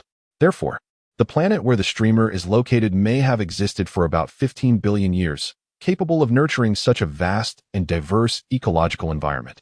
As the erudition of these esteemed scholars unfolded, the curiosity of all viewers in the live stream concerning the planet Jiangxia inhabited deepened. Experts from various fields pondered the existence of a planet that had endured for billions of years, complete with urban remnants and ancient life. Many began to speculate that everything on Earth had been brought here by an earlier civilization. This ignited a wave of exploration and curiosity among countless individuals. While Jiangxia and Little Pai continued their ascent, a few Cambrian shrimp were overlooked by Jiangxia. Instead, a swarm of ethereal azure life forms appeared before his eyes. This revelation profoundly transformed Jiangxia's understanding. "Boss, I recognize this creature." Ancient humans referred to this large organism as Leviathan. It is transparent, hence dubbed the Phantom Leviathan, possessing formidable aggression. Little Pai introduces it while perched on a backpack. The Leviathan? How could such a life form possibly exist? If it were an extinct species, Jiangxia might have accepted it. But what is this? It's a ghost, yet still alive? Fortunately, this world still harbors wonders beyond mere extinct creatures. Perhaps the host has inadvertently unraveled a global enigma. Souls do indeed exist. Just look. Jiangxia excitedly directs the camera towards the Phantom Leviathan. Chang Jingming from the National Kyoto Oceanographic Society rewards the host with 100 super fires. Chang Jingming, this. I am utterly amazed. You are truly remarkable. Host. Now, even ghostly life has manifested, inadvertently solving a monumental riddle for Earth. Dr. Who from the Eagle Country Biological Research Institute rewards the host with 100 super fires. Doctor Who. Recently, I was engaged in researching souls, debating with several big names in the field. Up until now, I was mistaken. There are indeed ghostly beings in existence, albeit not on our planet. Host. I genuinely admire your fortune. Yet, the most exhilarated are not them, but certain theologians, those who pray to God daily. Some theologians even privately regard Jiangxia as the singular deity of this world. If extraordinary luck can be considered a form of divinity, then it undoubtedly belongs to Jiangxia. The host is truly extraordinary. First, he defies death in the abyss, and now he encounters a ghostly life form, directly unraveling the mystery of the soul. What are the limits of this host? I genuinely believe he can transform this planet. He has never deceived us. My mindset is unraveling. I am still in university, while he is traversing the cosmos. I toil through my studies, while the host already wields immense power. Why is the world so unjust? The eruption occurred. At that moment, the audience fully erupted. Jiang Zhe's extraordinary fortune, surviving numerous calamities, followed by traversing an unendurable diamond mine, the Diamond Sea, which poses a lethal temptation to ordinary mortals. Previously, it was bearable, but now, can't luck have its limits? Finally, he inadvertently unlocks the mystery of the soul, sending countless biologists and theologians into a frenzy, transforming Jiang Zhe into an object of reverence. Many of his fans could no longer contain their emotions, shedding tears of envy and admiration. Chapter 54. Reporter interview, seeking votes and reviews, observing the frenzied barrage of comments, lamenting their own extraordinary misfortune, filled with envy and jealousy. Jiang Zhe could no longer bear it. Since the live stream had turned so sorrowful, he decided to drop the pretense. Once the base is developed, he will certainly select individuals from the live stream to visit this planet. And bringing back local specialties is not out of the question. Jiang Zhe smiled benevolently. It is not that Jiang Zhe does not wish to establish the foundation early. Rather, he currently lacks the necessary conditions. After all, the reconstruction of civilization is no trivial matter and cannot be approached carelessly. Not only would it squander materials, but it would also waste financial resources. Thus, he requires a comprehensive plan. Moreover, those remaining in the live stream are genuine fans, akin to family. Is it not commendable to fulfill the desires of one's family? This action has garnered immense goodwill from countless viewers, causing the screen to erupt in excitement. Anchor, I am in tears. So am I. I am not crying because I wish to visit the Anchor's planet, but rather I am moved to tears by the Anchor's compassion. Splendid. The Anchor's noble spirit inspires unwavering loyalty. The Anchor's aura shines brighter. Perhaps it is time to refer to him as Jiang Shun. Jiang Shun is formidable. Jiang Shun is exceptional. Jiang Shun is both powerful and handsome. Engaging in playful banter with the viewers, one person and one mouse swiftly made it ashore. Jiang Zhe and Xiao Pai arrived on the ice surface, discovering they were far from the coastal base. He was compelled to fabricate another electric vehicle. Boss, I saw the comments in the live stream. You are not from this planet. Will you leave us in the future? Xiao Pai leaped onto Jiang Zhe's shoulder, resting his chin there as he inquired. Jiang Zhe smiled broadly. This planet will be mine from now on. Anyone who dares to contest me shall face my wrath. Hearing this, Xiao Pai joyfully jumped into the basket of the vehicle, bouncing about while gazing at the moon. All the viewers in the live stream were inevitably touched by this scene. A quarter of an hour later, the duo returned to the climate-controlled room. At the dining table, the aroma of meat filled the air. While eating, he interacted with the viewers in the live stream. Anchor, which aspect of construction will you prioritize? The construction projects will likely begin with the base. Once more people arrive, there must be accommodations. Next question. Jiang Shun, will you consider cross-dressing? No. Next. Hello, Jiang Shun. I am Lu Tao from the National News Agency. Our coverage will air during the prime evening slot. May I interview you? Sure, go ahead. Jiang Zhe raised his chopsticks and playfully tapped Xiao Pai's head as he lounged with his legs crossed. Boss, my father used to eat like this. I'll tap your father's head too, Jiang Zhe retorted, prompting laughter from the livestream audience. What do you consider your existence to be? In recent days, discussions about you have proliferated globally. Some claim you are a deity, others suggest you are an extraterrestrial, and some believe you are aiding humanity in the advancement of civilization. How could you vanish for over half a month only to return from another planet? Could you kindly clarify your identity? It is quite polite to ask, and I see no reason not to respond. God or human, these are merely different forms of existence among life. Much like myself, you cannot comprehend, and you resort to various speculations. I may be a deity, or perhaps not even human. Whether I am a person, a god, or a prodigious scientist, Hucking possesses records of all. Why must there be a definitive outcome to a matter? What is the ultimate benefit? Is it merely your insatiable curiosity? I have satiated your inquisitiveness. What do you suppose will transpire? In truth, you will effect no change. You are simply seeking a rational explanation for an enigma that will forever elude your understanding. Thus, I am human. Jiang Zhe speaks candidly. Such inquiries have long been predetermined in his mind. Although he bears no obligation to respond to such questions, he engages willingly for the sake of the audience's retention. Elevating the query to a philosophical plane suffices. The viewers in the live stream are left astounded. They had not anticipated Jiang's response would take this form. Many in the audience were inclined to kneel before Jiang Zhe. Such an answer. It is piercingly astute. It penetrates the essence of human nature, utterly unassailable. My goodness. The host is remarkable. A philosopher. The host is undoubtedly a philosopher. The host possesses great wisdom. Journalist Liu was momentarily at a loss. Only the host could articulate such a response. I am in awe of the host. This is splendid. Thank you for your response, Jiangshin. You are indeed a distinguished scholar from Huking, possessing a unique perspective on issues. We are immensely grateful for your willingness to partake in this interview. Jiang nodded. This journalist is rather astute, avoiding the foolish question of, if you are human, how can you accomplish feats that no one else on Earth has managed? In the stillness of the night, with the moon and stars sparse, he bid farewell. Good night. Little Pai hopped onto the small bed, tucked under a floral quilt, and extinguished the light. Good night. That will suffice for today, the host ought to conclude. Just as Jiang Zhe was about to sign off, a barrage of comments flooded the screen. The National Wildlife Protection Association's Shi Ming has gifted the host 500 for a super hot discussion. Shi Ming exclaimed, Host, do not sign off just yet. We, the Animal Protection Group, have just held a meeting and discovered a method to rescue the Super Emperor Crocodile. How could that be? Is it not already deceased? Revived from the dead? Apart from the host, can your group achieve such a feat? The Emperor Crocodile is already dead. How can it be resurrected? I absolutely adore that magnificent crocodile. The audience in the live stream was invigorated, as if they had been given a surge of energy.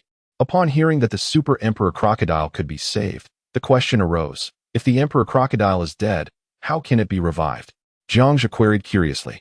He was intrigued. At this stage, the resurrection of the deceased remains beyond reach. Could this animal protection group truly accomplish such a miracle?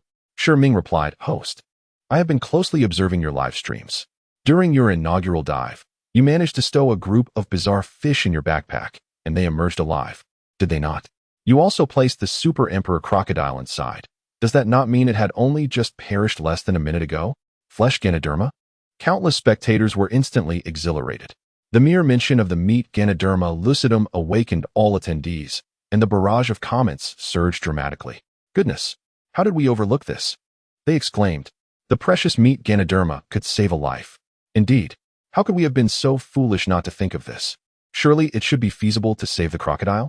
The noble 40-meter-long super crocodile deserved to be revived, they implored the host.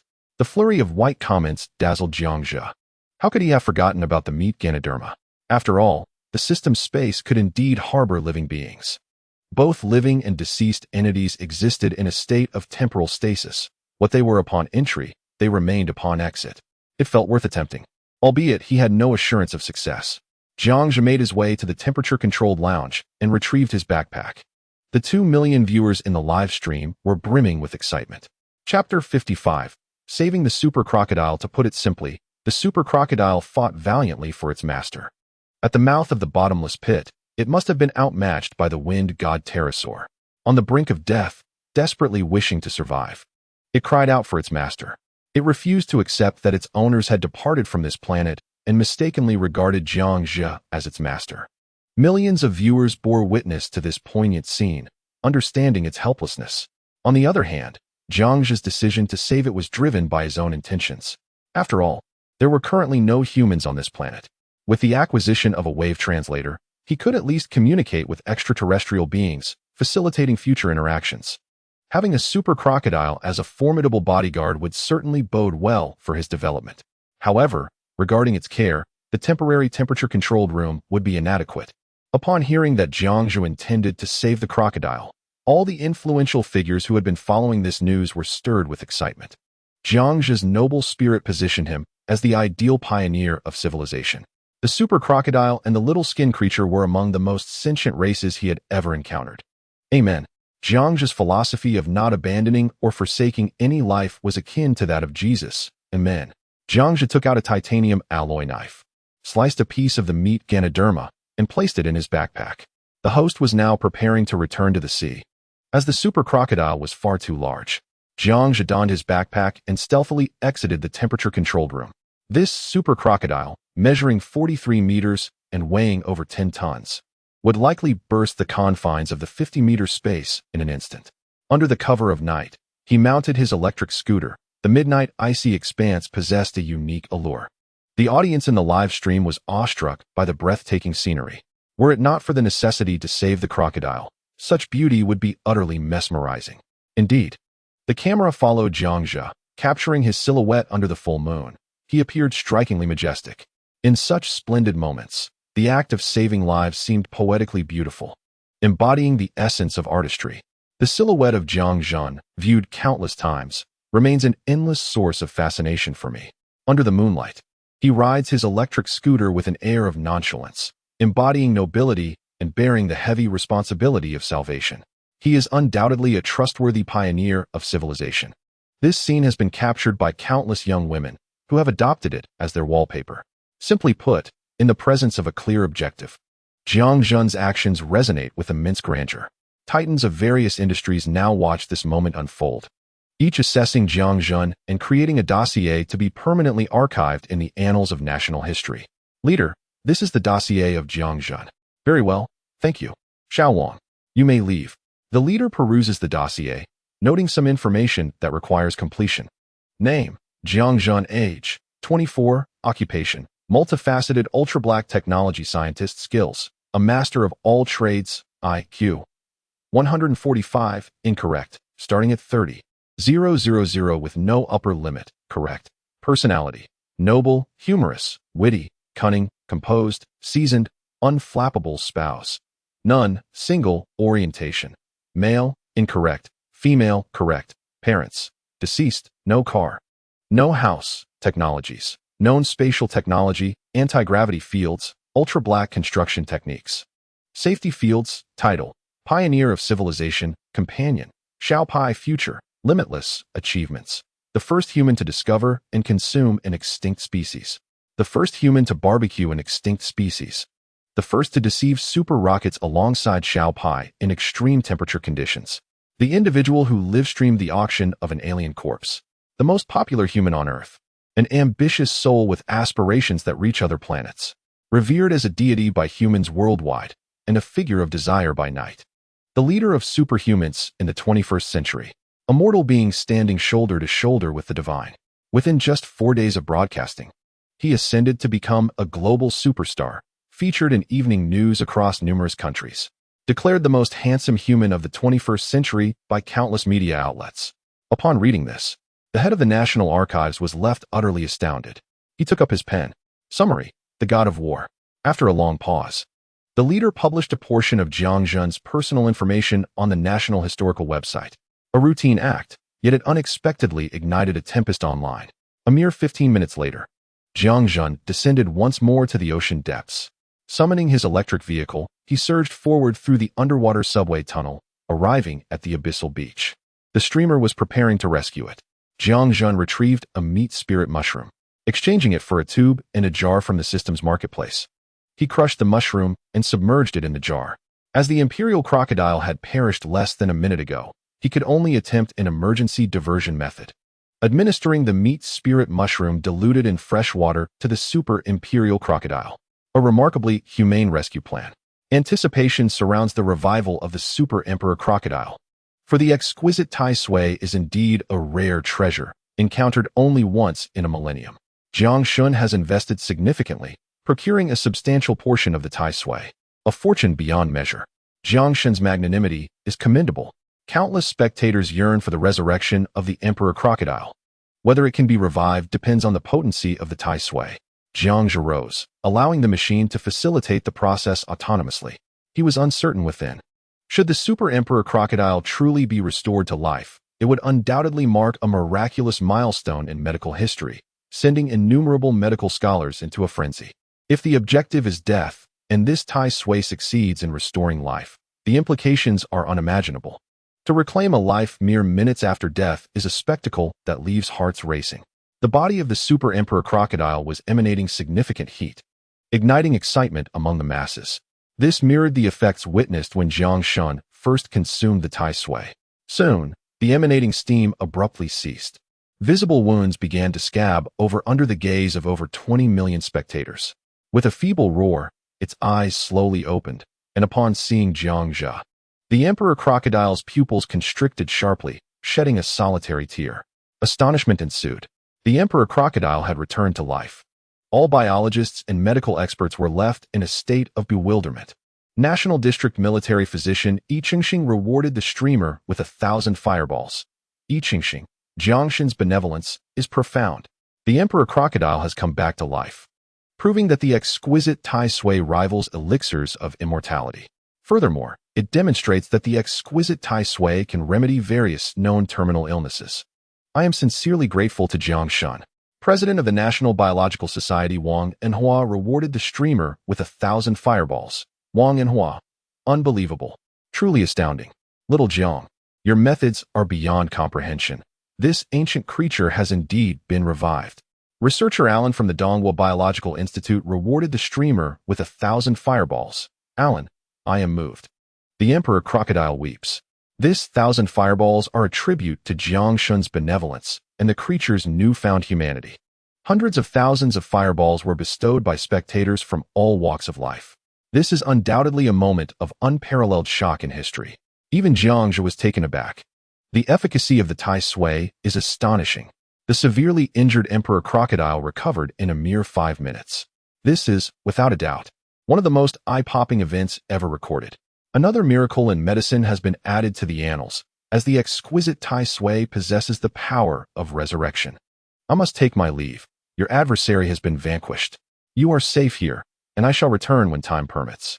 Jiang Zhe stood before the Emperor Crocodile, fully aware, even without a translator, that it comprehended his words. With another low roar, the creature's eyes glistened. As he departed, he replaced the Tai Sui liquid in the jar with fresh water, leaving behind generous portions of meat. Witnessing this scene, words failed to express the admiration I hold for the streamer. Jiang Shun is truly remarkable. Jiang Shun is extraordinarily impressive. Jiang Shun, your personal information has been posted on the National History website. Chapter 56. Jiang Zhe's personal information leaked. Upon returning to the temperature-controlled room, Jiang Zhe went to bed early, unaware of the news regarding his leaked personal information. The excitement was palpable as Su Cheng gazed at the online revelations from the National History Department regarding Jiang Zhe. Severe shock. Jiang Shen's information has been inadvertently leaked, and it will soon be deleted. Don't say I didn't warn you. This news swept across the internet like wildfire. Here it comes. Everyone download this list quickly. It may not be available later. Wow. Jiang Shen's personal information is astonishing. What? An IQ of 145 is considered low? Jiang Shen's IQ is actually 30,000. An IQ of 30,000? This is simply terrifying. How should I even respond? Forget it. Jiang Shen is remarkable. No wonder he can fit colossal objects into his backpack. It turns out to be spatial technology. Absolutely incredible. An all-encompassing super scientist. What does this even mean? Who else, besides Jiang Shen, has the audacity to claim such a title? Quick look. Jiang Shen's information has leaked abroad. Hurry, it has even made it onto a prestigious foreign list. Wow, it's true. I'm off to check it out. Jiang Zhe's name firmly secured the top spot on the trending list online. In just 4 days, the name of Jiang Shen spread across the expanse of Huaguo, hinting at a formidable rise abroad. Various titles flooded the internet, with Jiang Shen being the most popular: savior of the people, pioneer of civilization, mortal being, comparable to deities. These accolades reflect the immense recognition of Jiang Zhe's achievements. Jiang Shen has truly become extraordinary. His name abroad is on the verge of surpassing Einstein within a mere 12 hours. With top international media already beginning to amplify the narrative, Ming Chong took a deep breath.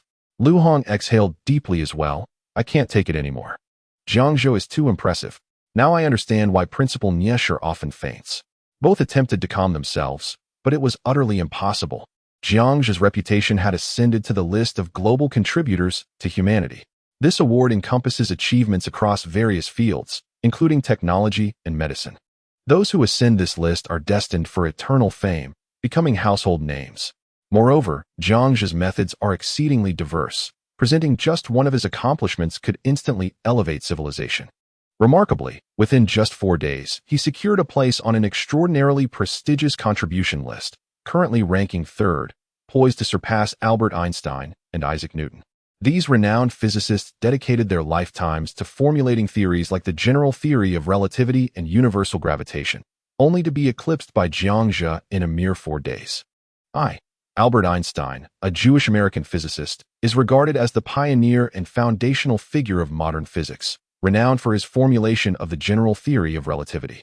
And his reputation continues to ascend. 2.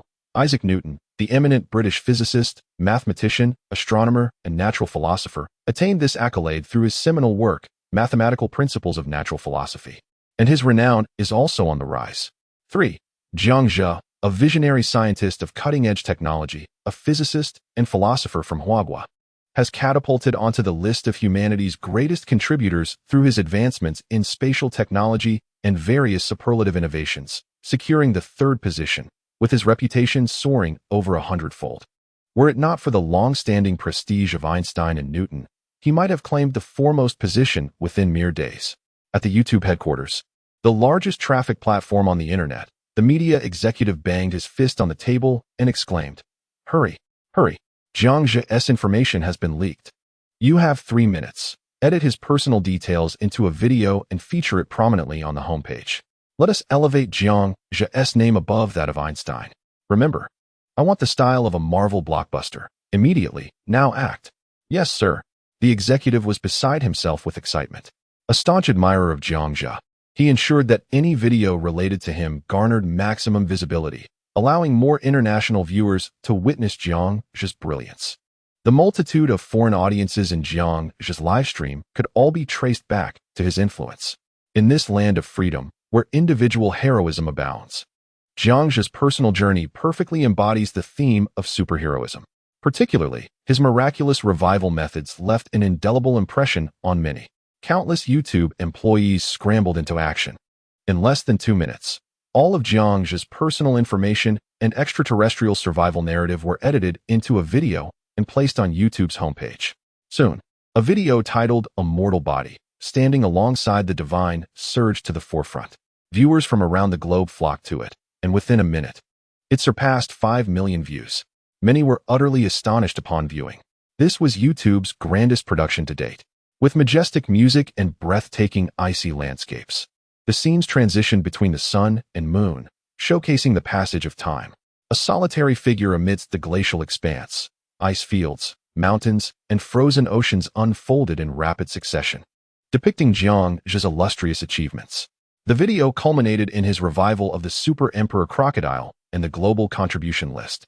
A live introduction of Jiang Zhe followed, real name Jiang Zhe, hailing from the physics department of Huqing University in Huaguo. His IQ exceeds 30,000, making him the foremost individual on Earth. No, the paramount being in the universe. Following an incident, Jiang Zhe traversed countless light years to an alien planet. Thriving in an environment with extreme temperature fluctuations, he can withstand absolute zero. He once fell from an altitude of 3,000 meters, emerging unscathed. Once engaged in battle with a monstrous entity stretching 100 meters, he emerged unscathed. He possesses an unparalleled fortune, unmatched by anyone in the world, effortlessly transforming peril into safety during moments of crisis. With a mere wave of his hand, he wields the power of resurrection. He is an omnipotent technological savant, capable of anything. He stands as the sole man on Earth today who comes close to divinity. The likes of Einstein, Newton, and Maxwell pale in comparison to his brilliance. He is Jiang Shun. As the video concluded, countless viewers, unaware of Jiang Zhe, were left in a state of astonishment, their minds seemingly exploding with disbelief, particularly at the mention of his resurrection abilities, which added an air of mystery to Jiang Zhe. The comment section erupted instantaneously, escalating from a single remark to a million in no time. We extend our heartfelt gratitude to the whistleblower. It is thanks to you that we have come to know of the existence of divine beings in this world. Spatial technology.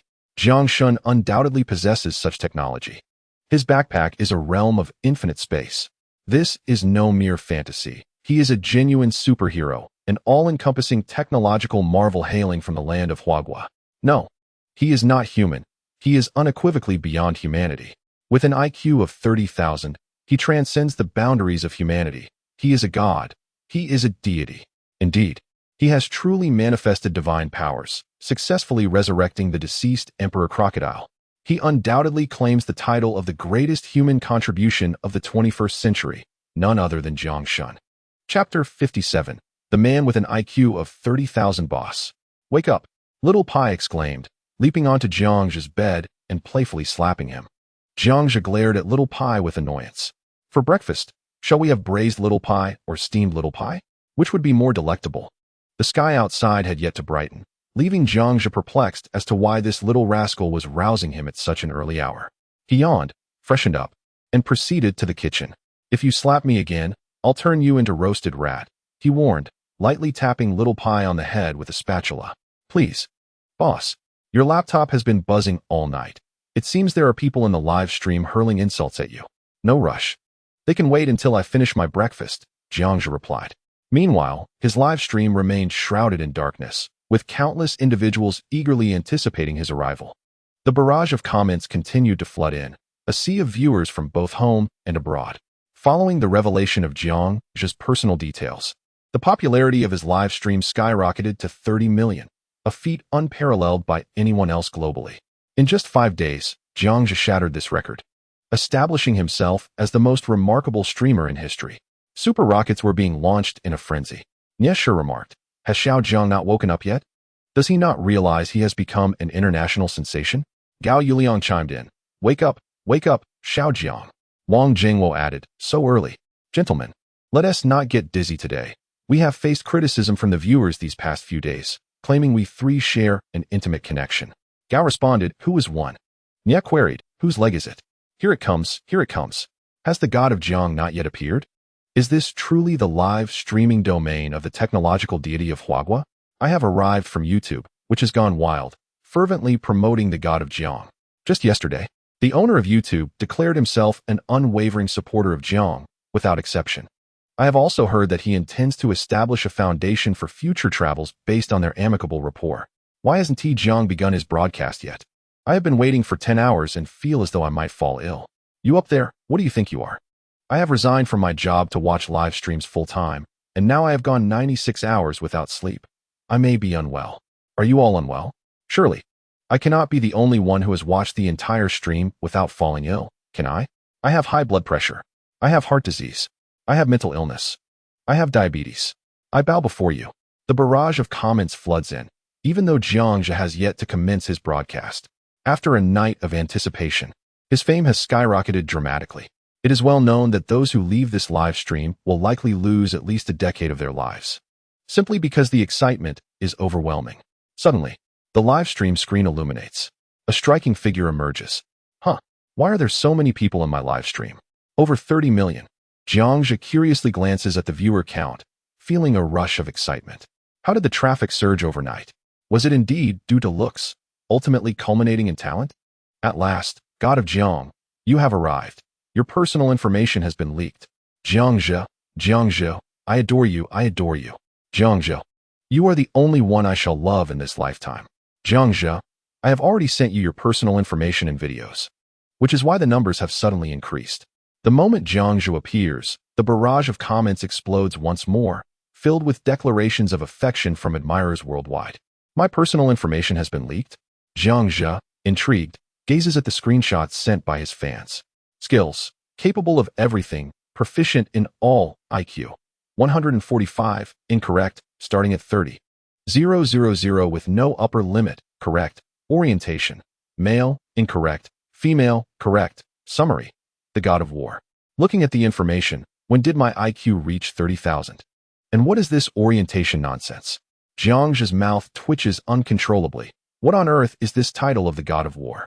What kind of drivel is this video script? Who penned it? How could it be so poorly written? Is the author a kindergarten graduate? A mere mortal, comparable to a deity? What sort of absurd title is that?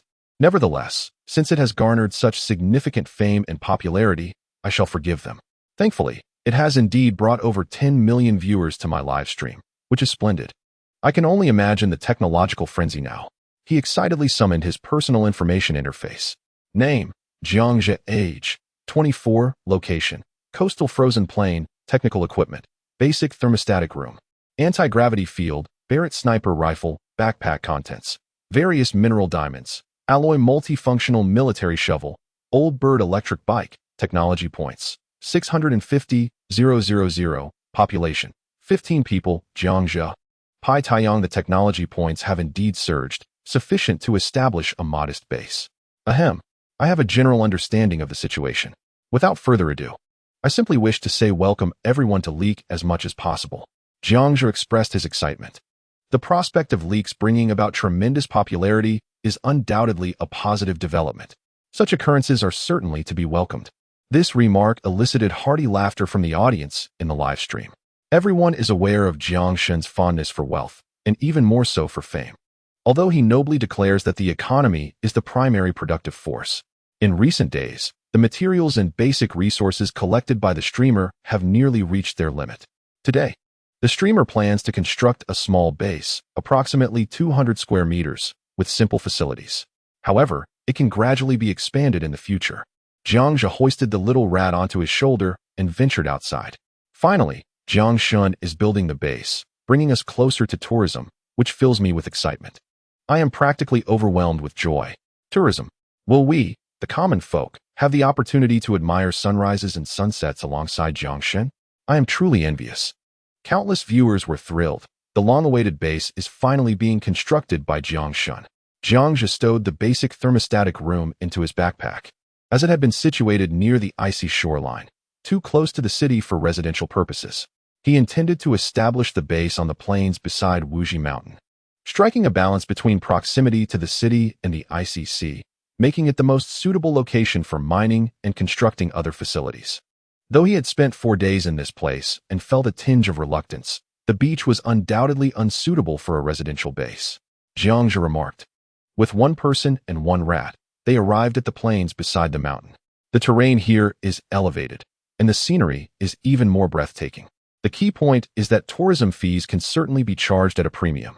After parking, National Kyoto Geological Society Luyu rewarded the streamer with 100 bursts of popularity. National Architectural Society Wang Zhengwo rewarded the streamer with 100 bursts of popularity. Luyu, Little Jiang, I have sent you the location plan. You are undoubtedly worthy of the title of civilizational pioneer. Wang Zhengwo, Little Jiang, I have sent you the construction blueprint. I am so excited. Little Jiang, from the moment you begin building the base, this planet will belong to you. Expressing gratitude for the plans from the 2 elders, Jiang Zhe felt a rush of exhilaration at the thought of owning his own planet. Subsequently, he and the little rat began to inspect according to the blueprint. Chapter 58. Building the base, seeking votes, reviews. All viewers in the live stream observed that this location is adjacent to the city, mountains, and sea. The scenery is indeed picturesque, with the elevation being high and the latitude relatively low. Even when launching satellites in the future, the required fuel will be significantly lower than usual. Moreover, there remains a considerable gap before the funds for exchanging ozone gel can be secured.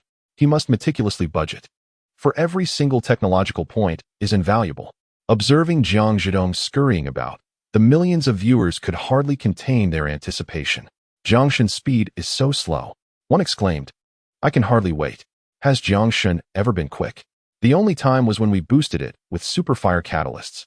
Enough. I comprehend Jiangshan's intent. He aims for superfire. Let us go, everyone. Let us get moving with superfire. Countless instances of superfire were once again ignited, simply because Jiang Zhe's pace was too sluggish. Over 30 million viewers were eagerly watching the first artificial base on an extraterrestrial planet, even more exhilarated than Jiang Zhe himself. This was undoubtedly another epic-defining moment. Jiang Shun acquired a new title, the Master of the Sphere. Although Jiang Zhe still lacked some construction materials, considering the abundance of superfire contributions, he decided to abandon his plans to gather secondary materials. The fans, too, were restless, opting for direct technological point exchanges. All right, let us commence. Jiang Zhe reassured them, beginning his preparations. He meticulously outlined the Pentagon map with clarity. Wow, this is incredible, reminiscent of a sci-fi film. The Pentagon base, indeed, was a testament to Wang Zhengwo's remarkable ingenuity. While Wang was impressive, Jiang Zhe surpassed even him.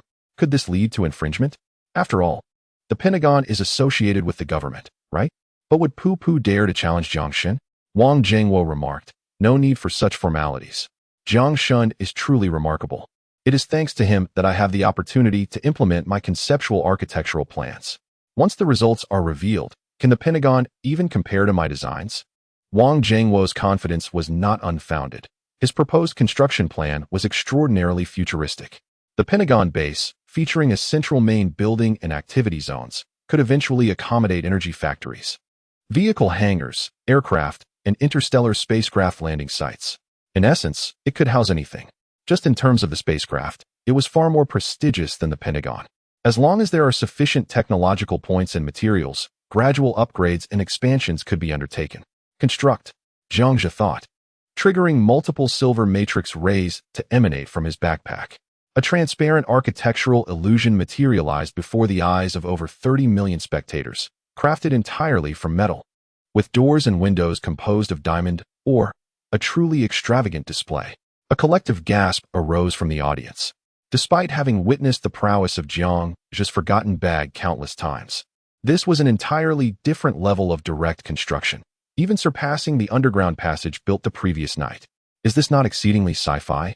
The method of scanning and modeling was only conceivable a millennium into the future, while now, on Earth, it was merely a concept proposed by a few. To conjure a building from thin air in under a minute? Only Jiang Shun could achieve such a feat. Architects from around the globe could only gaze enviously, wishing they could consume Jiang Zhe whole. Countless individuals lamented the extravagant nature of Jiang Zhe's expenditures. Entirely crafted from diamonds, blue, green, pink, doors and windows fashioned from such opulence? Is there a scarcity of materials, or is there an overabundance from the diamond mines? Many were so infuriated they fainted on the spot. The wealthy truly possess a reckless disregard for extravagance, using blue diamonds as windows? What a travesty! If only I were given a single blue or pink diamond, I could live in comfort for 10 lifetimes. At last, I beheld the legendary spendthrift, Jiang Shun. Even before the construction was completed, the sight of a structure entirely made of diamonds was breathtakingly extravagant. Are you newcomers? Have you heard about Jiang Shun's diamond mines? I bow before him. This time, a 200 square meter base consumed 500,000 technology points. All in all, it was still quite a bargain, as most materials were sourced. If constructed outright, the cost would have been astronomical. Moments later, as the matrix rays ceased, a small-scale sci-fi base emerged before the eyes of over 30 million spectators. Sci-fi. Utterly fantastical. What was once an empty expanse now showcased a building reminiscent of a pentagon-shaped starship. Wow. Although I had witnessed yesterday's spectacle, today's display seemed even more impressive and advanced. The host's intellect, undoubtedly at 30,000, could only yield such a technological marvel. On my first visit, Jiang Shun's ambition was already so grand. How remarkable. This was not merely a matter of 30,000. The host must be from the future. Just observe these technologies, none of which exist in the present. How could they be fabricated? Upstairs, are you new as well? If your envy of Jiang Shun is so palpable, why not challenge the host to a comparison? It would be disingenuous not to feel envious. It has been 4 days, and at least 1 million viewers are green with envy. Yet, there is little that can be done. Anyone who attempts to enter here meets their demise without Jiang Shun's assistance. If someone dares to ascend, they may perish before even competing. Jiang Zhe and Xiao Pai surveyed the surroundings and noted several unsatisfactory aspects. As everyone observed, while there was a walkway connecting the Pentagon to the main structure, it was the type of pathway that would incinerate anyone who dared to tread upon it. I believe it needs modification. Jiang Zhe once again synthesized from the system mall, enveloping the Pentagon Boulevard, the Pentagon itself, and the main building in a layer of thermal insulation. This insulation was crafted from materials with exceptionally poor thermal conductivity, such as memory crystals and semiconductor substances. The building would undoubtedly require expansion in the future, necessitating the use of memory crystal fragments. It was impractical to dismantle and reconstruct repeatedly. Additionally, to shield against cosmic rays, the unsightly gold paper was replaced with crystalline chip technology. In this manner, the entire structure appeared perfected and fantastical. Wow, this building is incredible. It resembles an alien stronghold. Has the host revealed their true identity? Are they extraterrestrial? Not at all. These blueprints were provided by the illustrious Wang Daolao. Washington, Jiang Shun is truly remarkable. I can attest that Jiang Shun's architecture surpasses that of the Pentagon. As I work right there, please, remove me from the blacklist. Incredible. The host is exceptional. Even the director of the FBI has made an appearance. Moreover, he boldly requests Jiang Shun to lift the blacklist. Speaking of which, what exactly is a blacklist? The host is beyond my expectations. What is this blacklist all about? The host's influence is astounding. The director has humbly acknowledged his mistakes. What is this blacklist? The chat room is ablaze with messages. Jiang Zhe cast a fleeting glance at the screen and inadvertently caught sight of a comment. The blacklist consists of representatives from various nations attempting to divide the territory of my planet. And every major power has its own blacklist. Let us not dwell on that. Let us take a look inside the base with the host and Little Pi. Little Pi, Earthlings, pay attention. This planet belongs to my master. If you dare to scheme, I shall not hold back. Little Pi is impressive. Can you believe someone would attempt to encroach upon Jiang Shen's planetary territory? Chapter 59. The base is complete. What's next? This entire planet belongs to Jiang Shen. It would be a privilege for you to visit, yet you still wish to carve up the territory? Have you all lost your minds? Let us not discuss this further. Jiang Shen has already made his intentions clear. Indeed, let us explore the hostess base. It's no wonder Washington hastened to apologize, witnessing Jiang Zhe's rising prowess. Those representatives who have been blacklisted have long since regretted their decisions. Jiang Shen is advancing at lightning speed every day. It has transcended human imagination. Some leaders from nations with a semblance of wisdom understand that offending Jiang Shen would lead to dire consequences in the future. The situation is manageable for Hua country, but the representatives from foreign lands are in dire straits. The audience in the live stream toured for nearly an hour. A wave of science fiction ambience enveloped them. Jiang Shen's technology has indeed surpassed that of the world by millennia. The all-chip technology is something Earth has yet to achieve. The host is truly unparalleled. Jiang Shen's design is astonishing. In the future, while others are bathing, we will be able to observe them clearly from our rooms. Up above, is the speed insufficient? And you can still drive this? After the tour, the viewers in the live stream couldn't help but express their awe. Such terrain can only be found in science fiction films. Unrelated chip rooms appear to be overtaken by a seasoned driver. These chip rooms are transparent under normal circumstances, but when occupied, they become opaque. The lighting is voice-controlled, thus viewers wishing to spy on the neighbor or old Wang bathing are out of luck. Jiang Zhe, accompanied by Pai Tai, entered one of the chip rooms. The room instantly dimmed. Although the space is somewhat confined, it is equipped with all sorts of facilities. The technology left by the aliens can still be upgraded and expanded gradually. Jiang Zhe did not linger long and proceeded with the camera to the second floor. The entire base is bathed in a silvery hue. The most remarkable feature is the automation control hall composed of chip technology. It is equipped with a plethora of facilities spread over 2 floors, complete with an internal elevator. At this moment, a chip wall left the distinguished guests in the live broadcast room utterly astonished. Pierce from the Advanced Technology Research Institute commented, "An epic-making technology. Once again, an extraordinary advancement, particularly in gene chip technology and chip detectors. Jiang is truly a super genius of his time." Alan from the Biological Research Institute added, "Jiang is incredible. Not only the gene chips, but he has also prepared a spacecraft room." Some equipment that Jiang did not introduce left the prominent figures in the live room in awe. It was a rare opportunity to tour Jiang's base, and countless experts, glued to their computers and phones, were drooling over Jiang's innovations. Every item Jiang presented was not merely a leap ahead of the past millennium. It undoubtedly surpassed Earth's technology by several centuries. For instance, the gene chip wall, medical pods, chip detectors, and conceptual flight rooms. Aside from the flight room, these items were not expensive in the marketplace. They were merely auxiliary components for base construction. The gene chip wall, as observed, serves as a security measure, designed to record and store genetic coding information for future visitors, thereby mitigating the risks posed by alien viruses when venturing out. Jiang then led his assistant, Pai, to the flight room, which would only be utilized once the base expands. The audience was initially unaware of its purpose, but as Jiang provided a brief introduction, their composure shattered.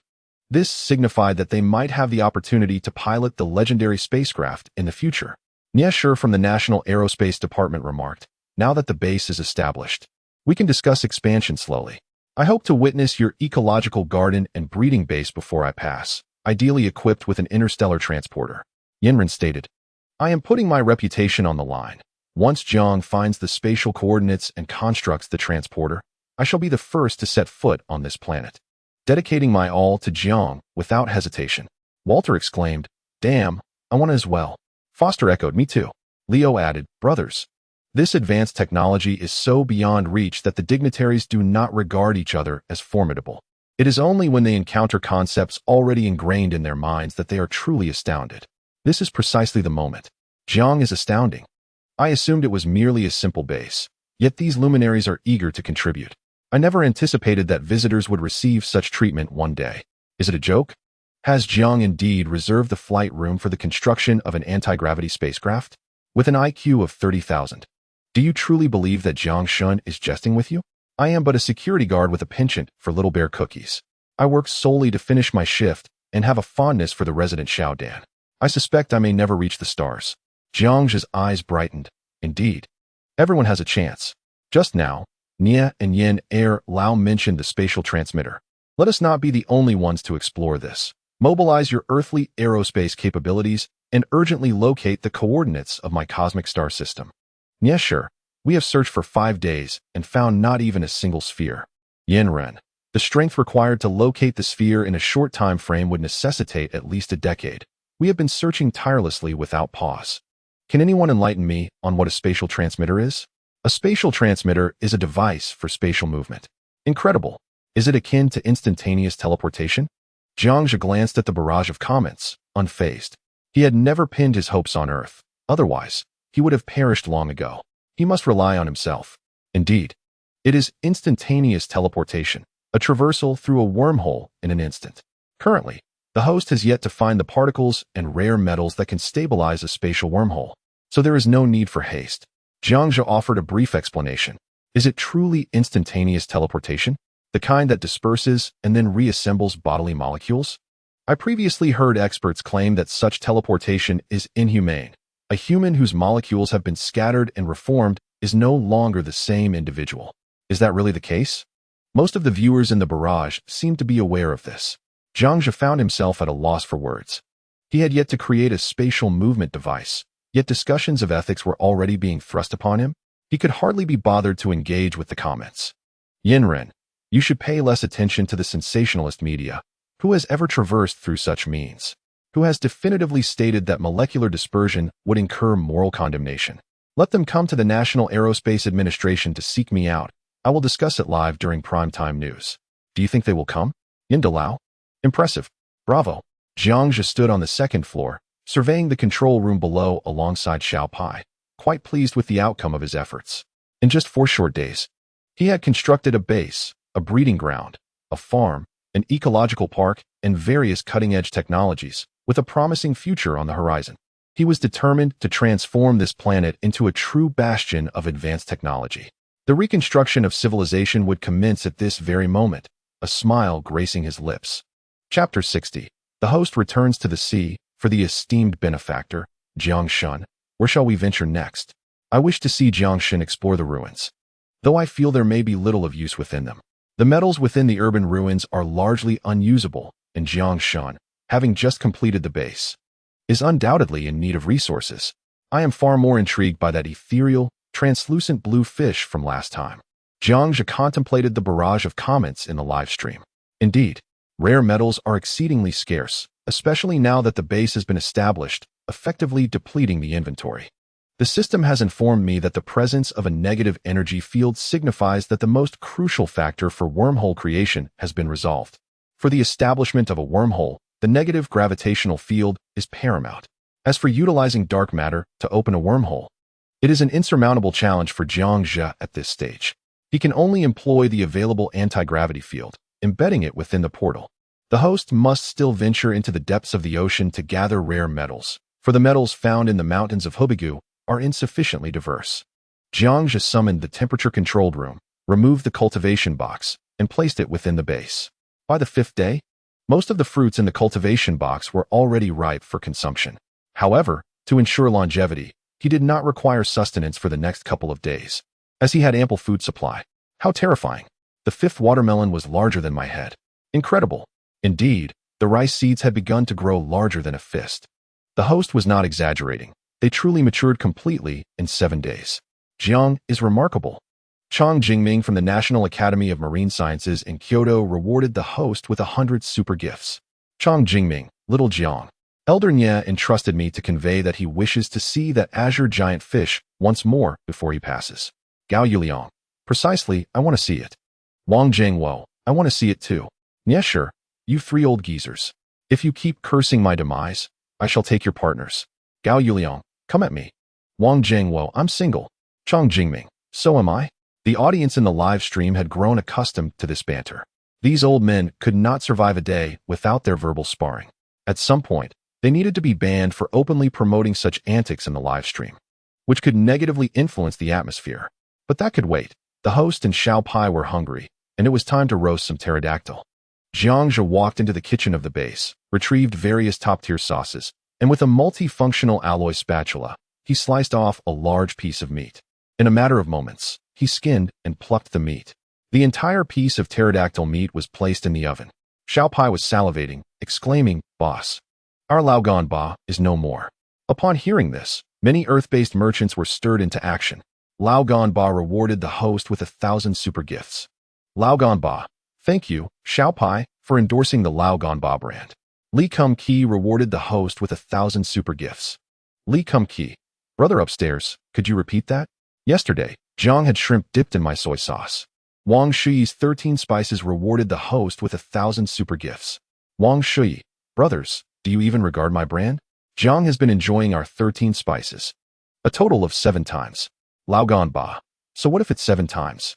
Zhang's meals with my products are the most delicious. P.S. full of energy at night. Wang Shui, you? Did you add Wei Ge? Li Kum Qi. You guys are trailing behind. Zhang knows his soy sauce best. The barrage of comments erupted. They were unwilling to concede, and the advertising effect in this live stream was akin to stepping onto the grand world stage. No one wanted to yield. Over 100 food corporations were fiercely competing over Jiang's single meal. If this continued, Zhang's live stream would transform into a culinary showcase. Xiao Pai and Jiang Zhe's lips twitched with disbelief. They were merely trying to enjoy a meal, yet these merchants would argue over which seasoning to use. Everyone, please quiet down. It's just a piece of meat. Why are we causing such a commotion? If necessary, I can simply switch brands every day. Jiang Zhe, with a sense of resignation, sprinkled an array of condiments from dozens of popular retailers onto the pterosaur meat. The result was a dish that presented itself as a rather unappetizing, dark mass resembling a starry sky. The Eagle Nation fish head was simply inedible. This scene prompted a wave of disgust from the 30 million viewers in the live stream. Both the host and his mouse companion suddenly lost all appetite and even felt nauseous. Boss, will you eat this? Little Pai, filled with trepidation, pushed the pterosaur meat towards Jiang Zhe. No, as the leader, I must care for my subordinate. You are still growing, so you should finish it all, Jiang Zhe said with a benevolent smile, pushing the plate back to Little Pai. Little Pai grinned, boss, you are the pillar of our live stream. And you expend more calories, so you should eat. Jiang Zhe chuckled, respect for the elders and love for the young. Since you are smaller, I must take care of you. Eat up, don't be polite. Thus, in a playful exchange of pushing and shoving, the pterosaur meat eventually grew cold. The two finally sighed in relief, now having a valid reason to discard the pterosaur meat without affecting their endorsement fees. That meal was concluded for the time being. Thank you to all the esteemed sponsors for the generous contributions. Alas, this planet is too cold, and consuming cold food can lead to illness. So let us opt for something warm next time. Jiang Zhe politely discarded the black pterosaur meat into the trash can. Little Pai followed suit, pushing the remaining meat from his plate into the bin. The duo exchanged a secretive high five, much to the astonishment of the merchants watching. This year's Oscar for Best Male Actor goes to Jiang Shun and Little Pai. Congratulations to Jiang Shun and Little Pai for winning the title of Best Actor. The laughter erupted. Jiang Shun knows how to have fun, though it's a pity about the pterosaur meat. No matter how unappealing it looks, it could still fetch a handsome price on Earth. How enviable. After a simple chocolate lunch together, the pair exited the base and boarded an electric cart. Jiang Zhe prepared to dive to collect rare minerals from the ocean floor. The first phase of the base was complete, bringing them one step closer to terraforming the planet. Humming a cheerful tune, the duo leaped down into the pit they had explored the previous night. Once again submerged in the ocean, despite the surrounding darkness. The seabed was still a dazzling spectacle. Unknown creatures of various sizes glided through the depths, including the azure-toothed leviathan. There were also some small, unidentifiable organisms. Even the experts in the live stream struggled to comprehend the origins of these beings. Cautiously, he descended to the ocean floor, skillfully evading several 10-meter-long azure leviathans. This translucent creature exhibited a unique structure and seemed to possess a formidable aggressiveness, prompting the host to maintain a safe distance. Jiang Zhe stuffed various rare minerals into his backpack, while Little Pai remained vigilant, scanning the sandy terrain for potential dangers. Observing closely, it appeared as though these creatures were inherently in this state. I saw it. There was an electric current passing through, confirming it is indeed a sentient being. I wonder if Jiang Shun's Barrett rifle will be effective against it. Ordinary weapons are likely of little use. Although the streamer is not a biologist, he possesses a fundamental understanding of the particle composition of such beings. Jiangxia continuously tosses various rare ores into his backpack. Should a confrontation arise, he feels unperturbed by the Leviathan. The essence of its soul undoubtedly encompasses an electromagnetic field, and numerous elements can influence this field. For him, vulnerabilities abound. Employing demagnetizing weapons or high temperatures would yield the swiftest results. Chapter 61. The concept of the Stargate. Only votes for the latest chapter are meaningful. Otherwise, they are futile. In the vicinity of the underwater subway tunnel, rare ores are notably more abundant than those found near the shallows. He collected materials from morning until noon, barely pausing. He intends to construct a Stargate. Prior to his traversal, he had encountered a particular type of magnetic metal in a book that could stabilize wormhole activation. However, with the negative capability field at his disposal, he can effectively stabilize the wormhole, thus negating the need for the special metal. The frame of the portal can be constructed using particle accelerating materials. By simply establishing interstellar coordinates on the portal's frame, interstellar travel can be achieved. Under the fervent strategies of millions of viewers in the live stream, Jiangxia draws closer to the Leviathan with Xiaopai. "Boss, I sense a tendency among our viewers," Xiaopai remarked, perched atop the backpack without a moment's hesitation. They relish thrilling escapades without risking their lives. When a lucky viewer joins, I too wish to see them play with danger. Jiangxia cautiously approaches one of the Leviathans. As crucial materials lie nearby. "Boss, you're astute," Xiaopai exclaimed. "Ahem. The streamer is quite near this massive Leviathan. You understand my meaning, right?" Jiangxia mischievously winked at the camera. Those who comprehend certainly do. 30 million viewers tacitly began showering him with gifts. Boss Penguin rewarded the streamer with 100 bursts of fervor. "Boss Penguin, is Jiangxia charging?" Daddy Ali rewarded the streamer with 100 bursts of fervor. "Ma Yun, I have no interest in money." Blizzard President Mike rewarded the streamer with 100 bursts of fervor. "Mike, I believe Jiangxia's experiences could be transformed into a game titled Deep Sea Voyage, Absolute Zero." Wanda Wang Xizong rewarded the streamer with 100 bursts of fervor. "Wang Xizong, Jiangxia is formidable." Lebuai rewarded the streamer with 100 bursts of fervor. "Lebuai, Jiangxia is definitely not cheating." Some newly arrived viewers were intrigued. Does Jiangxia's mischievous smile signify the impending distribution of fervor? New arrivals? Jiangxia remained silent, merely smiling at the camera, prompting the affluent patrons to shower their donations. To the newcomers, I suggest you depart quickly, lest you find yourself, like me, limited to pickled vegetables each month. It is no wonder that viewers exiting the live stream can lose 10 pounds in a week. Now it all makes sense. Weight loss enthusiasts, perhaps we should rebrand it as Burn My Calories. Be it a game or a film, the streamer is now poised to procure vital materials. Jiangxia approached with utmost caution, contemplating whether this soul creature could be domesticated. After all, a man tasked with nurturing extinct creatures cannot be surrounded by lowly beings in a zoo. If all else fails, perhaps a koan would suffice. This ethereal creature exudes an aura of danger. It is indeed a marvel of nature. Jiangxia, it appears that this monster truly poses a significant threat. Perhaps it is wise to reconsider our approach. Many have begun to waver in their resolve. Jiangxia shot a disapproving glance at the barrage of comments, exasperated. Are you all at it again? He could hardly be bothered. The countless viewers advising him to keep his distance were merely offering hollow platitudes. When faced with the reality, each viewer would be eager for a close encounter with the creature. He no longer trusted the words of the audience. The final material lay upon the reef beside the monster, and he was unwilling to leave without it. Dr. Who from the Eagle Country Biological Research Institute donated 100 fire emojis. Dr. Who, Jiangxia. My team and I gathered to conduct a hasty study on this large creature. This ghostly leviathan should not be regarded as merely a specter. Observe its orange eyes and the orange esophagus within. Thus, your earlier mention of a demagnetizing weapon may prove ineffective. Dr. Who's assertions were evidently correct. A purely ghostly entity could not possess an esophagus, nor would it require sustenance. Alan from the Understanding Country Biological Research Institute donated 100 fire emojis. Alan, I estimate its length to exceed 20 meters. 3 to 4 times larger than the smaller, ghostly creatures nearby. Its eyes grant it the capability to hunt in the deep sea, with nearby fish steering clear of the ghostly Leviathan by at least 30 meters. The level of danger has undoubtedly escalated. Proceed with caution. This ghostly being is on par with the marine dominators of the Cretaceous period, perhaps even surpassing them, as it is inconceivable for such a creature to have survived to this day. At the very least, this indicates that the creature's danger is far greater than initially perceived. That is splendid news. Jiangzhe felt somewhat taken aback. If the challenge were too trivial, it would resemble the previous slaughter of the mutated Fengshen pterosaur, resulting in a lackluster stream. He glanced at his technological points, over 100,000, then at the Leviathan. The construction of the base had consumed a significant amount.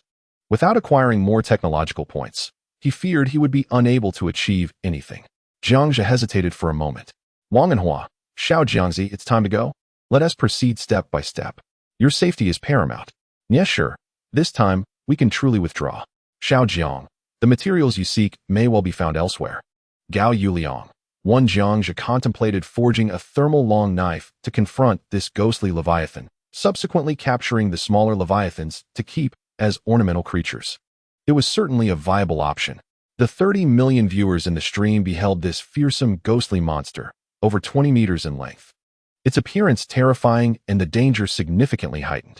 From a distance, many urged Jiangzhe to take a closer look. Yet, upon nearing it, countless viewers were instantly gripped by fear. Jiang Shun, it is truly time to depart. I was mistaken. This creature is far too horrifying. Let us leave and seek materials elsewhere. The atmosphere among the audience was tense, with not a breath dared to be drawn. Though it did not rival the might of the mutant crocodile, it was more than sufficient to dominate the ordinary depths of the sea.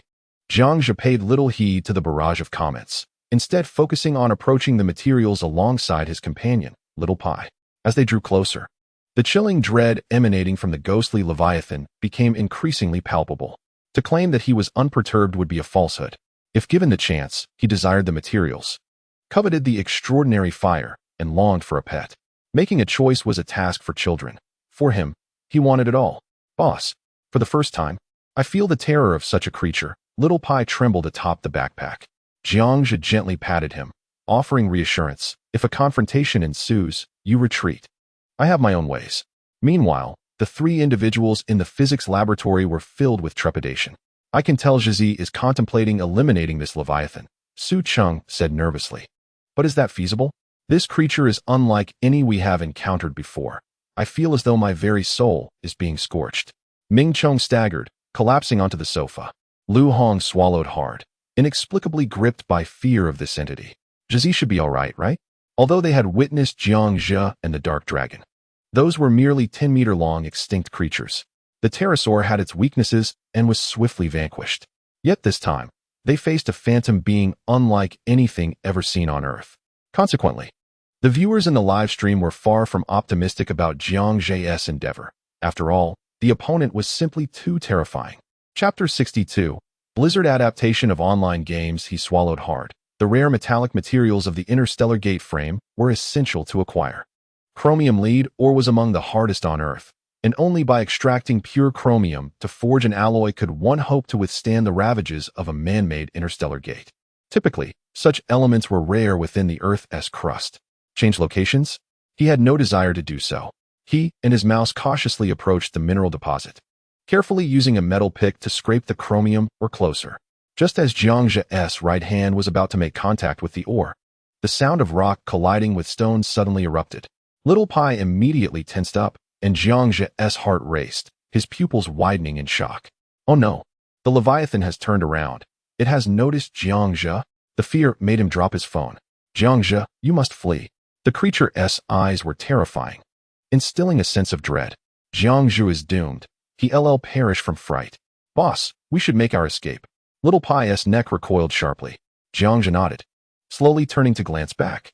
Two long, blade-like appendages were exposed, and numerous eyes radiating an orange glow stared menacingly. The massive maw opened wide, revealing countless fangs, and lunged towards Jiangzhe. With no time to spare for words, Jiang Zhe quickly bent down to stow the chromium ore in his backpack. He swiftly equipped a small motor to his feet and made a hasty retreat.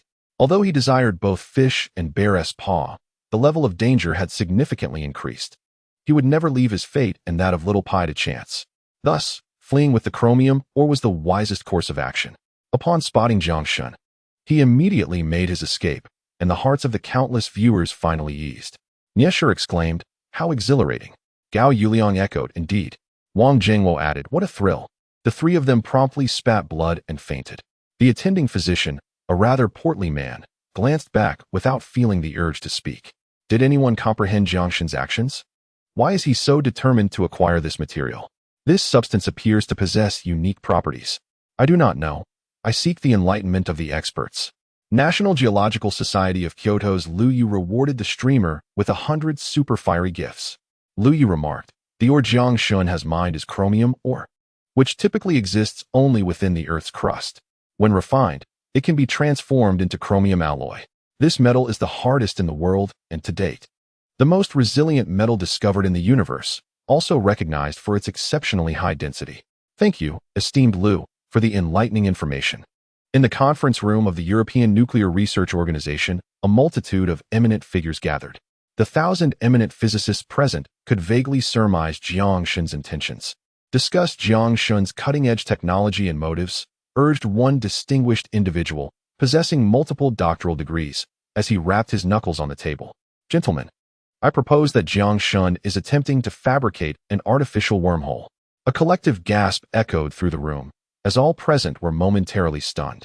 One individual aims to achieve what 1,000 have labored for over an entire year? Is there any factual basis for this? We previously endeavored to create a wormhole using a particle collider, but our success was merely a fraction of a second. However, yesterday, Jiang Shun's true intellect was revealed to be 30,000. As Jiang Shun, he unexpectedly acquired a negative energy field, which serves as a stabilizing material for the wormhole. Yet, merely having a wormhole is insufficient. Jiang Shun appears to intend to add a framework to it. The gravity of the situation unsettled all the eminent figures. Is a wormhole not enough? You wish to add a framework to it? Could it be that you are attempting to construct an interstellar gate? The astonishment among the learned men was palpable. Could it be that a super genius is truly capable of anything? An hour later, boss, is Leviathan gone mad? Little Pai had once again swapped for a new small motor. I have no idea, Jiang Zhe exclaimed with frustration. What on earth does Leviathan feed on? It is advancing at full speed with its small motor. Can it not pause for a moment? Does it not tire? What is the situation? Has Leviathan consumed some magical fertilizer? It is far too fierce. Jiang Shun had swum several thousand meters ahead. How could it still be in pursuit? Over 30 million viewers were left bewildered. They had believed that Leviathan would give up after a brief chase. Yet it relentlessly followed from the underwater subway tunnel to the shallow waters, circling back and forth without ceasing.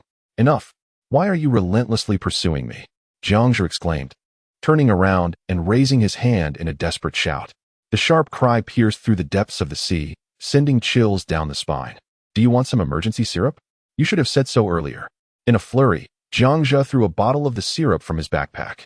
The Leviathan swallowed it in one gulp and then surged forward, propelling itself towards Jiang Zhe once more. Jiang Zhe, feeling utterly helpless, continued to replace the battery of his motorized device while attempting to escape with his companion, Xiao Pai. The streamer had already used 8 batteries. Was this Leviathan impervious to exhaustion? It seemed that the creature would only cease its pursuit upon Jiang Zhe's demise. Jiang Zhe found himself utterly speechless, having been chased until all 8 batteries were drained.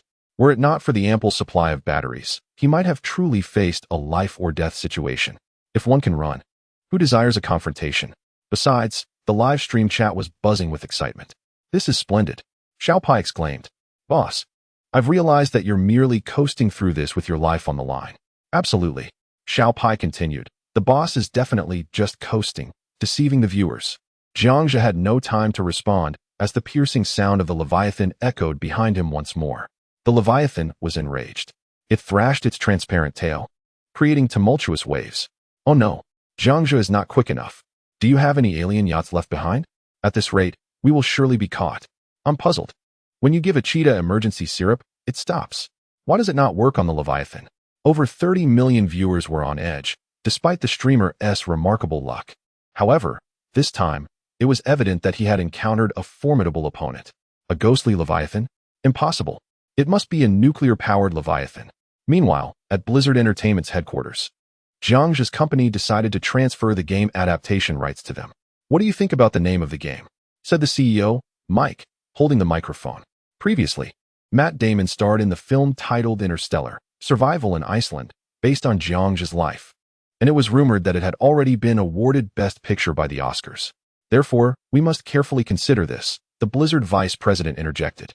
Mike had only thought of adapting the game after seeing directors Cameron and James purchase the film rights. The name of Jiang's game was already widely recognized and of high quality. Thus, the game's openness needed to be significantly increased. He wanted a name that encompassed all of Jiang's elements: survival, humor, live streaming, and science fiction. Many employees found themselves in a quandary. The demands were excessively stringent. After all, Jiang's capabilities and intellect were exceedingly remarkable. If the game's design mirrored Jiang's persona, it would undoubtedly collapse instantly, rendering it unplayable. Suddenly, an idea struck me. The game shall be titled Chapter 63, The Confrontation. I've got it. Our game will be called Streamer. Silence. Extinct creatures are not to be consumed, exclaimed an enthusiastic employee from a certain Chinese company. Everyone's eyes sparkled with excitement. The name needed to be imaginative, embodying a sci-fi essence while humorously highlighting the theme of live broadcasting, ultimately incorporating a culinary segment. Mike, the CEO of Blizzard, slammed his hand on the table in approval, exclaiming, "Excellent." The vice president was equally elated, shouting, "Absolutely fantastic." After a vigorous discussion, the employee promptly relayed the news to the company's official website, which instantly ignited fervent reactions among gaming enthusiasts. The philosopher was truly in peril this time. In the physics lab, Su Cheng felt his breath quicken. This was undoubtedly the most dangerous moment in history. Damn it! What on earth does this Leviathan consume to grow? Ming Chong anxiously stared at the computer screen. Why wasn't he the philosopher using a Barrett rifle? Why resort to fishing in such a manner? LV Hong clenched his fist, wondering if it was a ploy to deceive the superfire. As soon as these words were uttered, the tense atmosphere dissipated. Su Cheng and Ming Chong curiously turned to LV Hong. Suddenly, the three of them realized, "Oh my, it's indeed a possibility." "Jiang Shun, run for your life. Do not sacrifice yourself. I can't bear to watch. Jiang Shun is going to be devoured." Everyone held their breath, unable to witness the grim fate awaiting Jiang Zhe. "Boss, if you don't come up with a plan, I'll be transformed into mere mouse meat." Xiao Pai suddenly slapped Jiang Zhe. The dazed Jiang Zhe finally snapped back to reality. All right. He quickly glanced at the technology points. 450,000. Instantly, his heart soared with joy. In just a few minutes, the superfire had skyrocketed from 100,000 to 450,000. There was no need for further deception. If he didn't retaliate soon, the live stream would backfire. Without hesitation, Jiang Zhe synthesized a high-energy thermal knife, waterproof, from the system mall, startling the fans. He was also quite curious whether the ghostly Leviathan had any meat. If so, could it be grilled? Nearly 35 million viewers were watching the live stream, and just seeing the Leviathan had caused many to faint from fear. Upon hearing Jiang Zhe speak, numerous viewers visibly relaxed. For at least there was a glimmer of survival chance in facing the monster. If they merely ran, it was only a matter of time before they would be caught and swallowed. At that moment, the barrage of comments abruptly ceased, as countless experts and scholars sat up straight, their usual playful banter replaced by solemnity. In such a crisis, no one dared to jest about Jiang Zhe. After all, his mission was paramount for humanity's survival. If Jiang Zhe were to be consumed by the monster, it would spell disaster for all of humanity. The ghostly Leviathan, wide and flattened, opened its massive jaws, revealing razor-sharp teeth, ready to swallow Jiang Zhe whole, mere meters away. "Boss, hit the brakes. Turn left." Xiao Pai, with his back to Jiang Zhe, stood on a backpack observing the scene, and in a swift motion, he slapped Jiang Zhe. Jiang Zhe, fully cooperating, immediately dodged to the left. He narrowly evaded the Leviathan's assault. Turning around, the high-energy thermal knife, measuring 50 centimeters, swiftly slashed across the belly of the ghostly Leviathan. Yet, it proved utterly futile.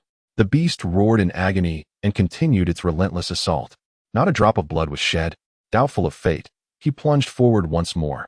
wielding the small blade beneath the water, only to be met with another furious roar from the Leviathan. Still, it bore no fruit.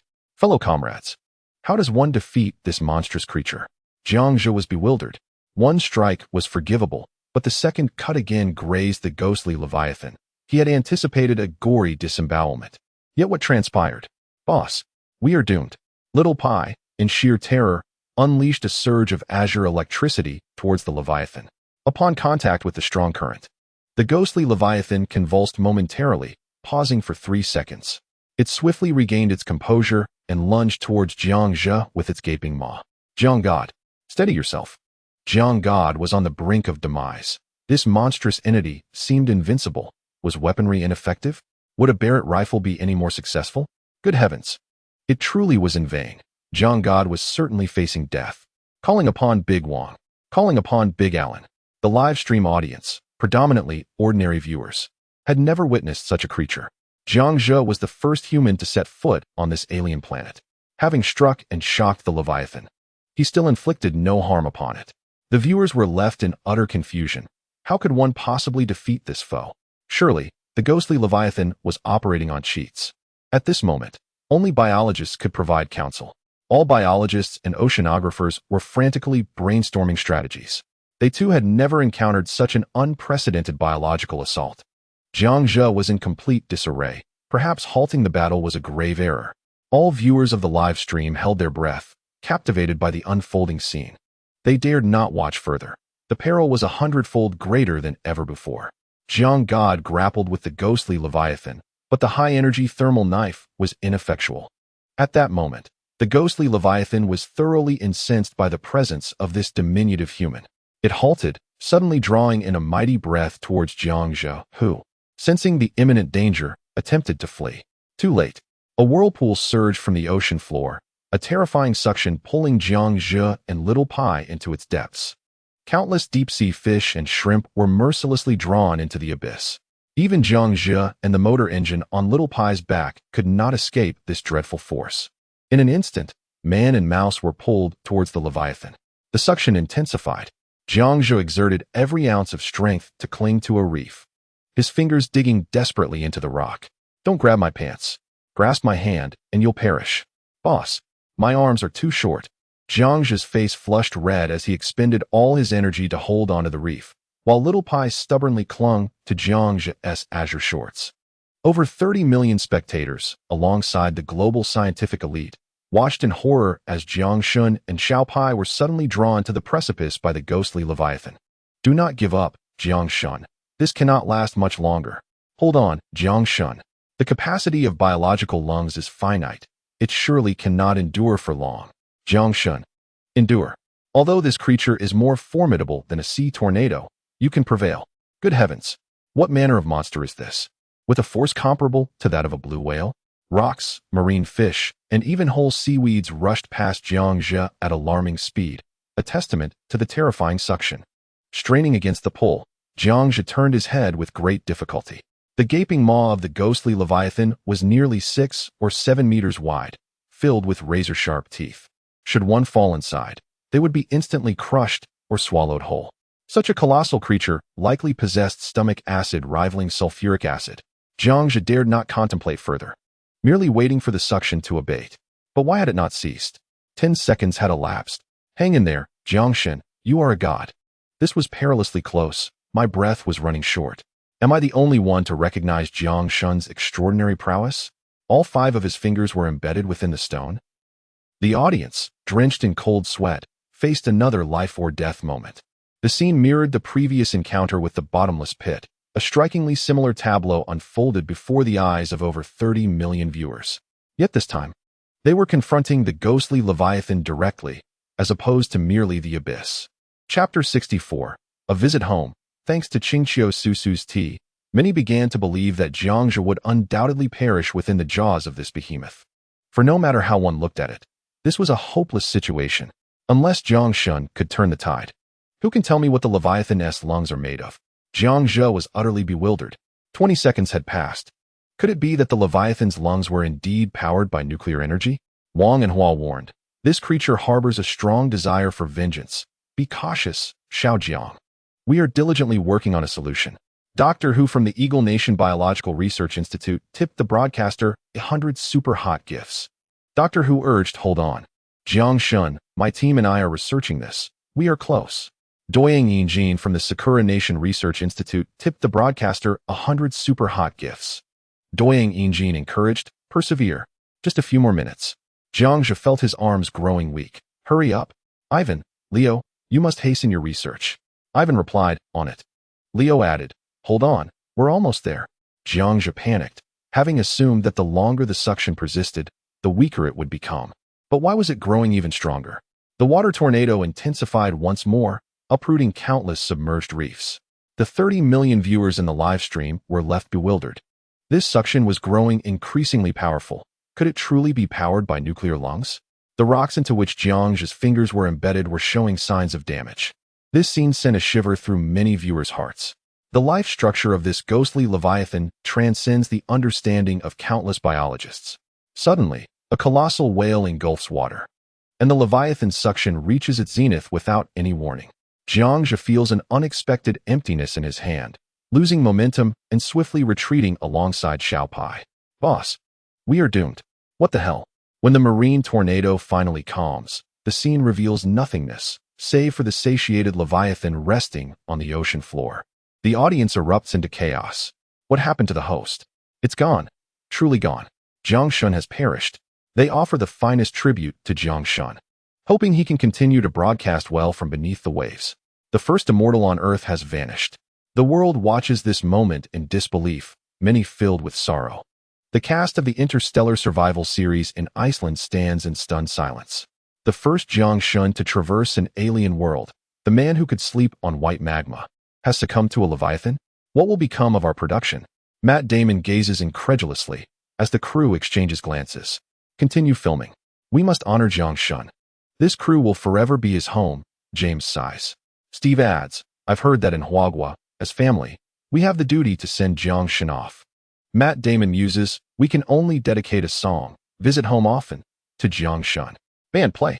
The rhythm begins, a soothing melody unfolds. Find a little leisure. Find a moment of time, lead the children, often return home to see the mother who prepared a feast while the father busied himself. Meanwhile, Xiao Pai, nestled within the vast belly of the ghostly leviathan, excitedly slaps Jiang Zhe. Boss, we're alive. The space feels cramped for Jiang Zhe, whose limbs struggle to extend. Lying flat in the leviathan's stomach, he braces himself against the gastric membrane. The host, now inside the leviathan, feels a surge of panic. Sensing the acidic juices beginning to dissolve something, he touches his damp and tattered clothing, then gestures to Xiao Pai to stand on his belly, reducing the impact of the digestive fluids. As the camera follows Jiang Zhe, the system lights activate, revealing to over 30 million viewers the astonishing sight of the immortal host and Xiao Pai residing within the monster's belly. What? The host is still alive? Wasn't he killed by being swallowed? Truly, he is the favored child of fortune. How impressive. This leviathan doesn't seem so formidable after all. A collective sense of exhilaration sweeps through the audience. What was thought to be a fatal encounter with a monster has turned into a testament to Jiang Shun's resilience. He truly is the man capable of resting on white magma. Meanwhile, the trio in the physics lab appears utterly bewildered, caught between joy and despair. What does this even mean? Was it not agreed that the trick to deceive the leviathan would work? Has Zhezi managed to ensnare himself within the belly of the beast? Su Cheng was utterly bewildered. Is this truly Zhezi's newfound method of deception? Has his strategy for outsmarting the leviathan evolved? Ming Chong and El Hong exchanged perplexed glances.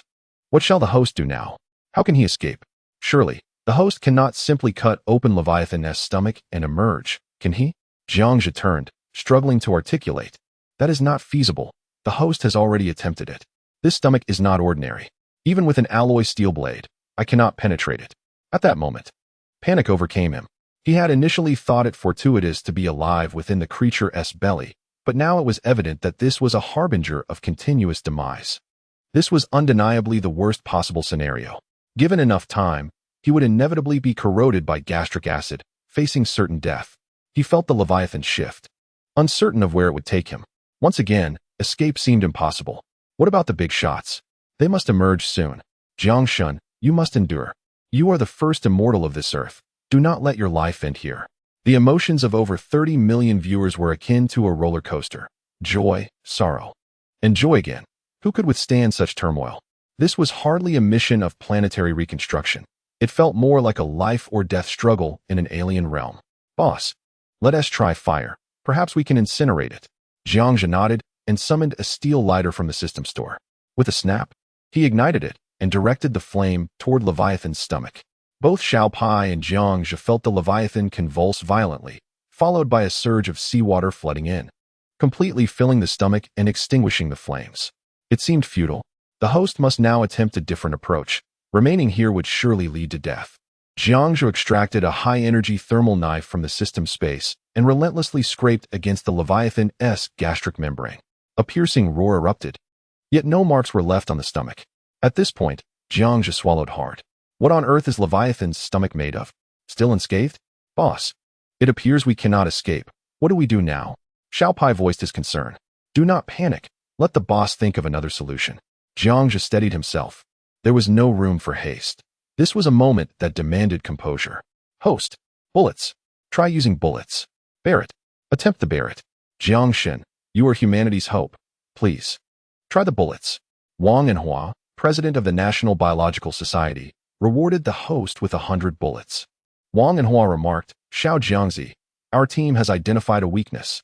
The ghost Leviathan roared when you struck it earlier, indicating that the light blade is effective against it. However, its hide is thick. You must continuously inflict damage to bring it down.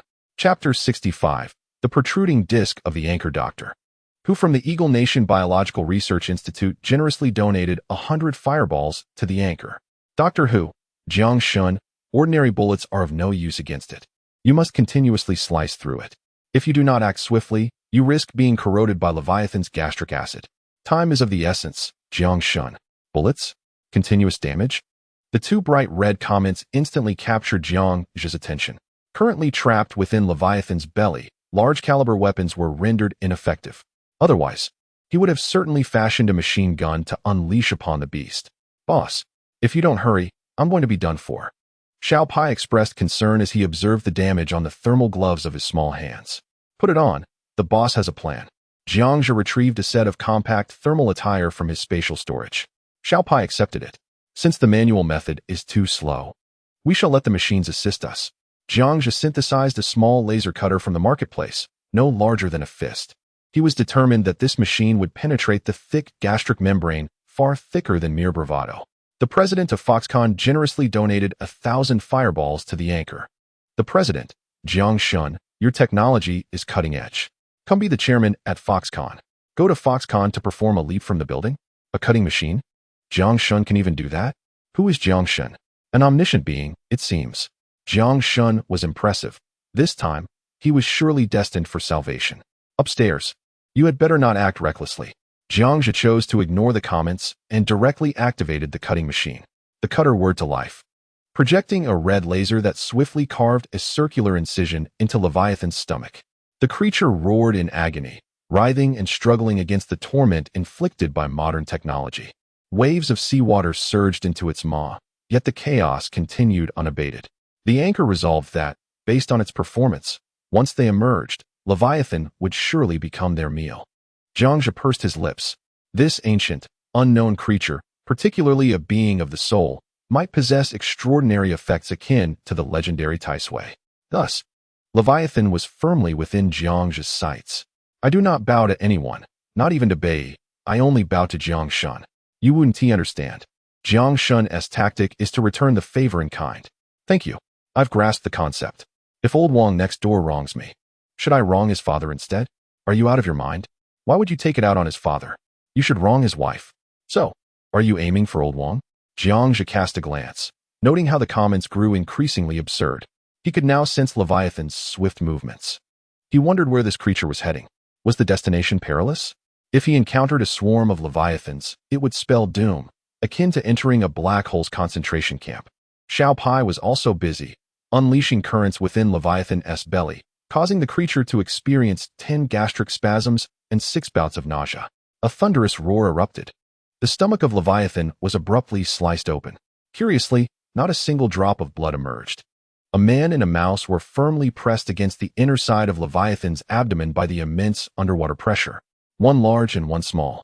They were tightly adhered to the skin, unable to detach. "Boss, is this the solution you spoke of?" The little mouse stirred its tiny yellow fist, attempting to strike Jiang Zhe, yet found itself unable. "Dog skin, even at this moment, you still wish to slap me?" Jiang Zhe replied with irritation. "What the hell? Is the god of Jiang stuck? I have an immature notion. It's stuck. What do we do now?" Jiang God moved stealthily to resolve. Over 30 million viewers were left bewildered. They had thought that slicing open Leviathan's stomach would enable their escape, yet this was an unforeseen turn of events. Chang Jingming from the National Kyoto Oceanographic Society rewarded the streamer with 100 fireballs. "Xiao Jiang, you are temporarily safe, but it seems that Leviathan is not dead. Unless something unexpected occurs, its weak point is the head. The underwater pressure is overwhelming, making it difficult for you to escape, so tread carefully." Although Jiang Zhe was unafraid of pressure, the effects of the deep-sea pressure were undeniable. Leviathan seemed uncertain of where to swim, surrounded by pitch darkness.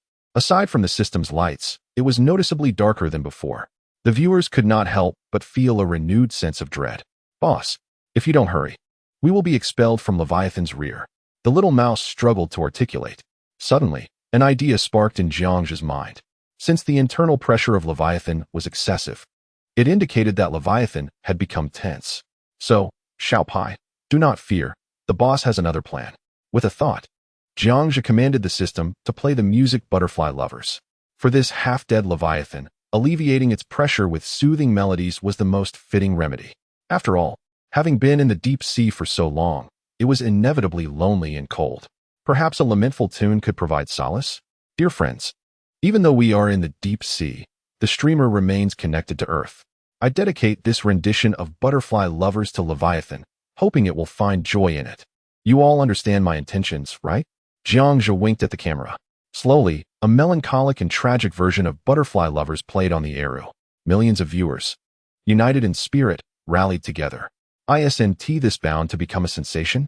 They cheered. Professor Chu Zhongren from the music department of Huaqing University rewarded the streamer with 100 fireballs. Alan from the Understanding National Biological Research Institute also donated 100 fireballs. Dr. Hu from the Eagle National Biological Research Institute contributed 100 fireballs as well. Alexander, a geologist from Understanding Nation, rewarded the streamer with 100 fireballs. Chu Zhongren remarked, "Indeed, as a distinguished graduate of Huaqing University, he understands that the pressure in deep-sea organisms is alleviated by the tightness of their cells." Alan exclaimed, "I bow to Jiang God." Dr. Hu added, "I kneel to express my heartfelt sentiments. I bow to you." Memories of running under the sunset flooded back, reminiscent of my lost youth. To alleviate stress, some utilize pressure relief valves, while streamers resort to music. Jiang is truly remarkable. I find myself in awe of this streamer. Jiang, what brilliance you possess. The very fact that you thought of this is worthy of the title the strongest. Indeed, Jiang is extraordinary. The streamer exclaimed, "Leviathan, if you release me, I can still dazzle. I can shine even brighter." Over 30 million viewers were captivated by Jiang Zhe's display. Many were left astounded. Realizing the vast chasm separating them from Jiang, it became evident that their own shortcomings lay in their lack of exceptional prowess. At that moment, Leviathan's form began to tremble, seemingly recalling sorrowful memories. The individual and the mouse clinging to its abdomen slid down, naturally descending into the depths of the ocean. Xiao Pai, astonished, exclaimed, "Wow! Boss, incredible!" Jiang Zhe blinked, assuring, "Your journey is still long. Follow my lead, and you too shall become extraordinary." At that moment, over 30 million viewers genuinely bowed in reverence to Jiang Zhe. Most believed that Jiang's music was merely to ease the tense atmosphere. Yet they were astonished to find it truly effective. Chapter 66. Discovering something extraordinary, unbelievable. Jiang truly is exceptional. Physical education teacher, come forth and face the consequences. I wrote that playing music can reduce pressure, so why was I marked wrong? Jiang Zhe and Xiao Pai were engulfed by the murky seawater, surrounded by Leviathan's translucent organs. Guided by the faint light, he maneuvered towards the abdominal wall. The darkness outside deepened. If they did not escape soon, the danger would escalate. The streamer needed to get out. Otherwise, they would find themselves in Leviathan's lair, a veritable black hole. Jiang Zhe quickly embraced Xiao Pai. Just as he activated the laser cutter, a piercing roar erupted, more intense than before. Jiang Zhe's heart raced. Having spent prolonged periods amidst marine creatures, he understood it was calling for help from its companions. Suddenly, the injured Leviathan accelerated. Jiang Zhe and Xiao Pai were thrust forward by its speed, propelled into the unknown abyss of the ocean. Boss, now is the perfect moment to capitalize on this situation. Do not squander it. Jiang Zhe was momentarily taken aback, but he appreciated the enthusiasm of his financial officer, Xiao Pai. Oh no, Jiang is in danger. Oh no, Leviathan is akin to a Ferrari. Leviathan's colossal form showed no signs of slowing, even after the laser cutter's assault. Instead, it gained momentum. Jiang Zhe promptly maximized the cutter's power. He had to escape the interior, or descending into the abyss would greatly increase their peril. Friends, the streamer is risking his life. Do you understand?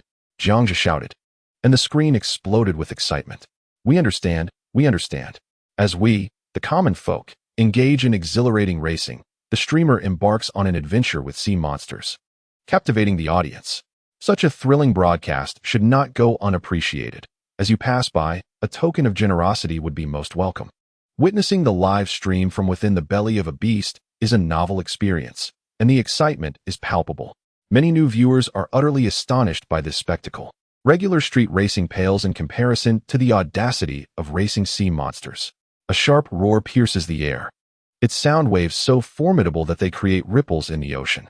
Millions of viewers are left shivering in fear at this terrifying sound. Wang Enhua, president of the National Biological Society, generously donates 100 units of excitement to the streamer. Wang Enhua, be cautious, this is the monster's cry for help. Xiao Jiang, hurry and escape. Jiang Zhe, preoccupied with the barrage of messages, has cranked the cutter to its maximum power. Why is there still no sign of the Leviathan's skin being breached? Could it be that the system's cutter is ineffective? As the Leviathan accelerates, the tension among the viewers escalates.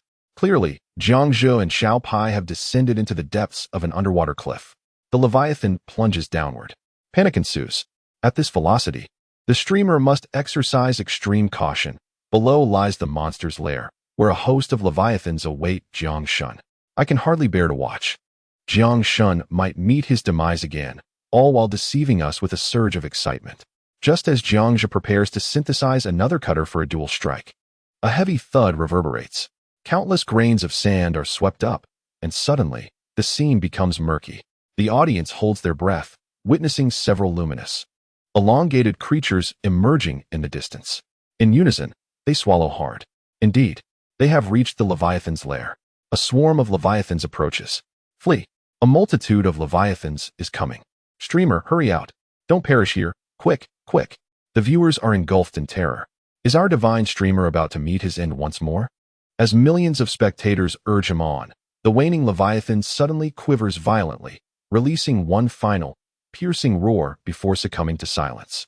The cutting sound ceases. Rushing waters flood the entirety of the Leviathan. With over 30 million viewers holding their breath, it is indeed true. The duo emerges triumphantly from within. Incredible! Jiang Shun has done it. With sheer determination, he has vanquished a 20-meter Leviathan. I dare say, he is nothing short of magnificent. My heart nearly stopped. Each time I believe Jiang Shun is at the brink of death, he manages to surpass all expectations. I can only wonder, what is the limit of Jiang Shun's prowess? Up above, Jiang Shun is the god of fortune. How can mere mortals like us fathom his abilities? The chat explodes with excitement. At this moment, the audience breathes a sigh of relief, for the streamer has emerged unscathed. Indeed, a celestial broadcaster, adept at transforming peril into safety. As long as Jiang Shun refrains from engaging with a horde of Leviathans, he is certain to escape unscathed. Boss, we are safe, exclaimed Xiao Pai, leaping with excitement. Jiang Zhe retorted, safe? Have you not noticed the approaching swarm in the distance? He observed the Leviathans from a distance before turning back, illuminating the lifeless creature with the system's light. The bioluminescence of the deceased Leviathan had completely faded. Though this creature appeared fragile, in reality, its skin was as resilient as titanium alloy armor. He kicked the lifeless Leviathan a few times before stowing it in his backpack, eliciting gasps of astonishment from the newly arrived viewers. Is this a pocket from Doraemon? As the Leviathans drew nearer, Jiang Zhe and Xiao Pai remained indifferent, gazing at another expanse of cliffside. Many viewers grew anxious for Jiangzhe, urging him to flee. Strangely, just as the Leviathans were about to close in on him, they abruptly turned and fled, as if confronted by something terrifying. What on earth? Why did the Leviathans retreat? Could Jiang Shun have known all along? Realization dawned. Jiang Shun had anticipated the Leviathans would not approach. He was indeed remarkable. Are you sure Jiang Shun hasn't discovered something new? Jiangzhe's fans speculated. In truth, a minor underwater earthquake has occurred here, one you may not perceive, but our broadcaster can. Jiangzhe swallowed hard. Incredulity etched on his face as he sensed the subtle tremors beneath his feet. It was a gentle quaking, likely a result of the underwater disturbance. Yet, the crux lay not in this phenomenon, but in what lay before him. Perhaps you are right. I might truly be the child of fortune, destined to encounter the extraordinary. He held his breath, slowly adjusting the camera to his line of sight. As millions of viewers beheld the scene, the chatroom fell into an eerie silence. Over 30 million held their breath. Some viewers with heart conditions found their breathing suddenly quickening. The chat erupted in a flurry of donations, overwhelming the screen with support. Minister Yin Ren of the National Astronomy Department donated 100 super gifts to the broadcaster. Nie Shi from the National Kyoto Aerospace Department donated 100 super gifts to the broadcaster. Walter, a renowned astronomer, contributed 100 super gifts. Foster, an astronomer from Eagle Nation, donated 100 super gifts. Leo, an astronomer from FA Nation, contributed 100 super gifts. Chapter 67. A Duel with Extraterrestrials. Seeking Votes. Reviews. Yin Ren exclaimed, Xiao Jiang. What I have pursued for most of my life is astonishingly right before my eyes. Your contribution to humanity this time is monumental. Nie Shi added, it is a miracle. Something humanity has sought for years. This is undeniably miraculous. Since the advent of modernity, humanity's quest to explore the cosmos has remained unceasing. The universe is in a perpetual state of expansion, and for leading scientists, it is undeniable that countless civilizations exist beyond our own, perhaps even in parallel dimensions. What do these extraterrestrial beings look like? What do they consume, drink, and how do they exist? This enigma has sparked insatiable curiosity among Earth scientists, compelling them to delve into research with fervor. Unexpectedly, one day, a human appeared beyond the confines of Earth, broadcasting live to the world. As the camera panned, it unveiled a multitude of unknown scientists, both great and small, captivated by the unfolding scene. In that moment, countless scientists bestowed upon Jiangzhe their utmost praise and affirmation. Unable to fathom the reality before them, the living presence evoked a far greater shock than that of the deceased. As a member of Hucking University, every professor in the institution held their breath in disbelief. Jiang Shun emerged from the world, a product of Hucking, living as a Hucking person and in death, embodying the spirit of Hucking. Their excitement surpassed that of everyone in the live broadcast. When the system lights illuminated the living extraterrestrial, a massive black orb loomed in the depths of the ocean. The entire broadcast room erupted in fervor. Walter exclaimed, Goodness! Is this real? A living entity? The very dream of humanity, alive? Foster remarked, Jiang Shun, you have made an indelible contribution to all humankind. Leo declared, I'm utterly in awe. I bow to the host. Incredible. Unbelievable. Just moments ago, Jiang Shun had discovered this extraterrestrial being from the ocean's depths, and now everything clicked into place. I finally understood. Jiang Shun's technology was not derived from the extraterrestrials, but rather from himself. Meanwhile, the mention of rural internet connectivity was but a relic of news from 5 days prior. It was only then that the broadcast participants began to grasp Jiang Shun's formidable prowess. As a representative of humanity, Jiang Shun had acquired the means to rival the aliens. The being before them, clad in deep-sea pressure gear, bore razor-sharp features, indicating that the extraterrestrial technology was not as formidable as Jiang Shun's unadorned presence. In that moment, enlightenment washed over everyone. Jiang Shun was truly extraordinary. The towering 2-meter alien stood silently at the base of the circular spacecraft, uttering a language incomprehensible to both Jiangzhe and the onlookers, resembling a monstrous growl that instilled fear. Boss, it seems the extraterrestrial is telling you to leave, piped up Xiao Pai, leaping onto Jiangzhe's backpack with innocent curiosity. Can you understand what it's saying? Jiangzhe asked, intrigued. Not at all, replied Xiao Pai. Then how do you know? Jiangzhe inquired. I just feel it, Xiao Pai responded. Jiangzhe was perplexed. Nonetheless, he felt an inexplicable dread towards this entity. The obsidian sphere exuded a potent magnetic field, of that he was certain. The intensity of the magnetic force emanating from within the sphere had undoubtedly interfered with human consciousness. Or perhaps it had launched some form of assault upon him. Host, your translator should be capable of interpreting the languages of animals and aliens, correct? His curiosity piqued. He recalled the corpse that had fought back against Jiang Shun in its final moments. He wondered what it might do now. Would it grovel before the host? While Jiang Shun, without even donning his pressure suit, observed its numerous layers. He sought Jiang Shun's translation.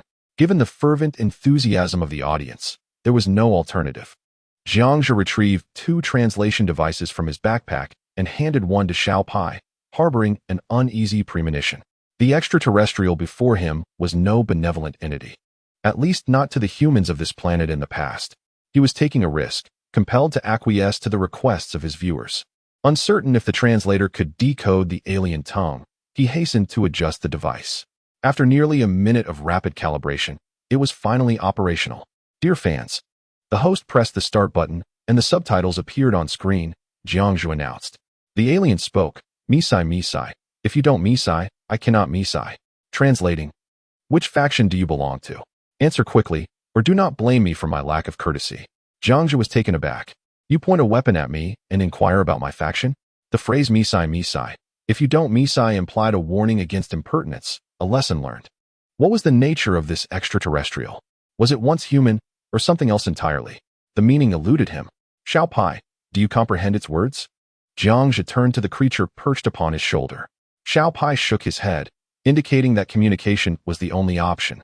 With a measured step forward, Jiang Zhe retrieved a Barrett rifle from his pack, resting it upon his shoulder, and addressed the alien. My friend, lower your weapon, and let us converse amicably. We are all young. There is no need for violence. Tell me, which faction do you represent? The tense atmosphere in the live stream dissipated almost instantaneously. Jiang Shun, ever the strategist, brandished the Barrett towards the alien. Laughter erupted as viewers appreciated the audacity of Jiang Shun's stance. In the face of this formidable vessel, I dare say the alien is rather unimpressive. The alien retorted, lowly humans, lower your weapon, or face annihilation. Its tone shifted dramatically, laced with menace. The Barrett roared to life. A bullet soaring towards the horizon. Unperturbed by the alien's aggression, Jiang Zhe fired a warning shot, startling the extraterrestrial into a momentary tremor. The 35 million viewers in the live broadcast were startled by Jiang Zhe's sudden gunfire. This extraterrestrial was exceedingly audacious, brandishing a weapon at Jiang while demanding him to lower his arms. Indeed, wasn't this a call for Jiang to court his own demise? Jiang sees him. It was evident that this was no benevolent alien. Upon reflection, when he inquired about Zhe's faction, it became clear that this planet likely harbored other extraterrestrials with conflicting interests. This knife-jawed alien simultaneously aimed to eliminate Zhe. Far away in the physics laboratory, Su Cheng scrutinized the footage, analyzing the situation.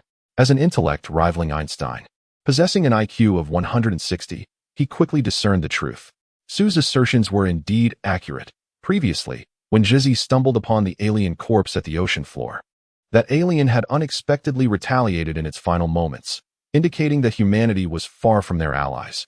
Otherwise, such an act would not have transpired. Ming Chong sat on the sofa, deep in thought. Chapter 68. There are 7 billion others as formidable as I am seeking votes. Ming Chong, the alien's massive circular iron vessel, seems to be triggering a certain magnetic field. Observe the water swirling around it, creating a somewhat disorienting effect. It is likely that Zhe is conducting a sustained sonic assault. Lu Hong, really? Su Cheng, certainly.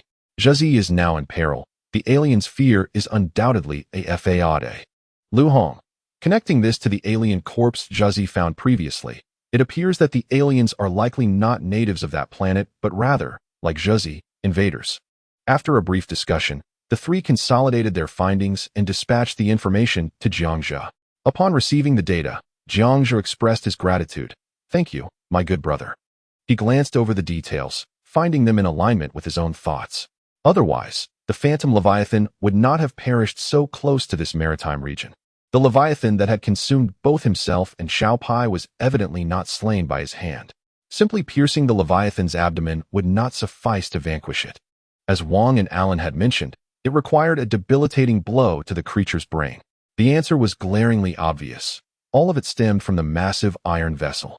As for why Jiang Zhe and Xiao Pai could withstand such weaponry, he attributed it to the 3-meter safety field provided by the system.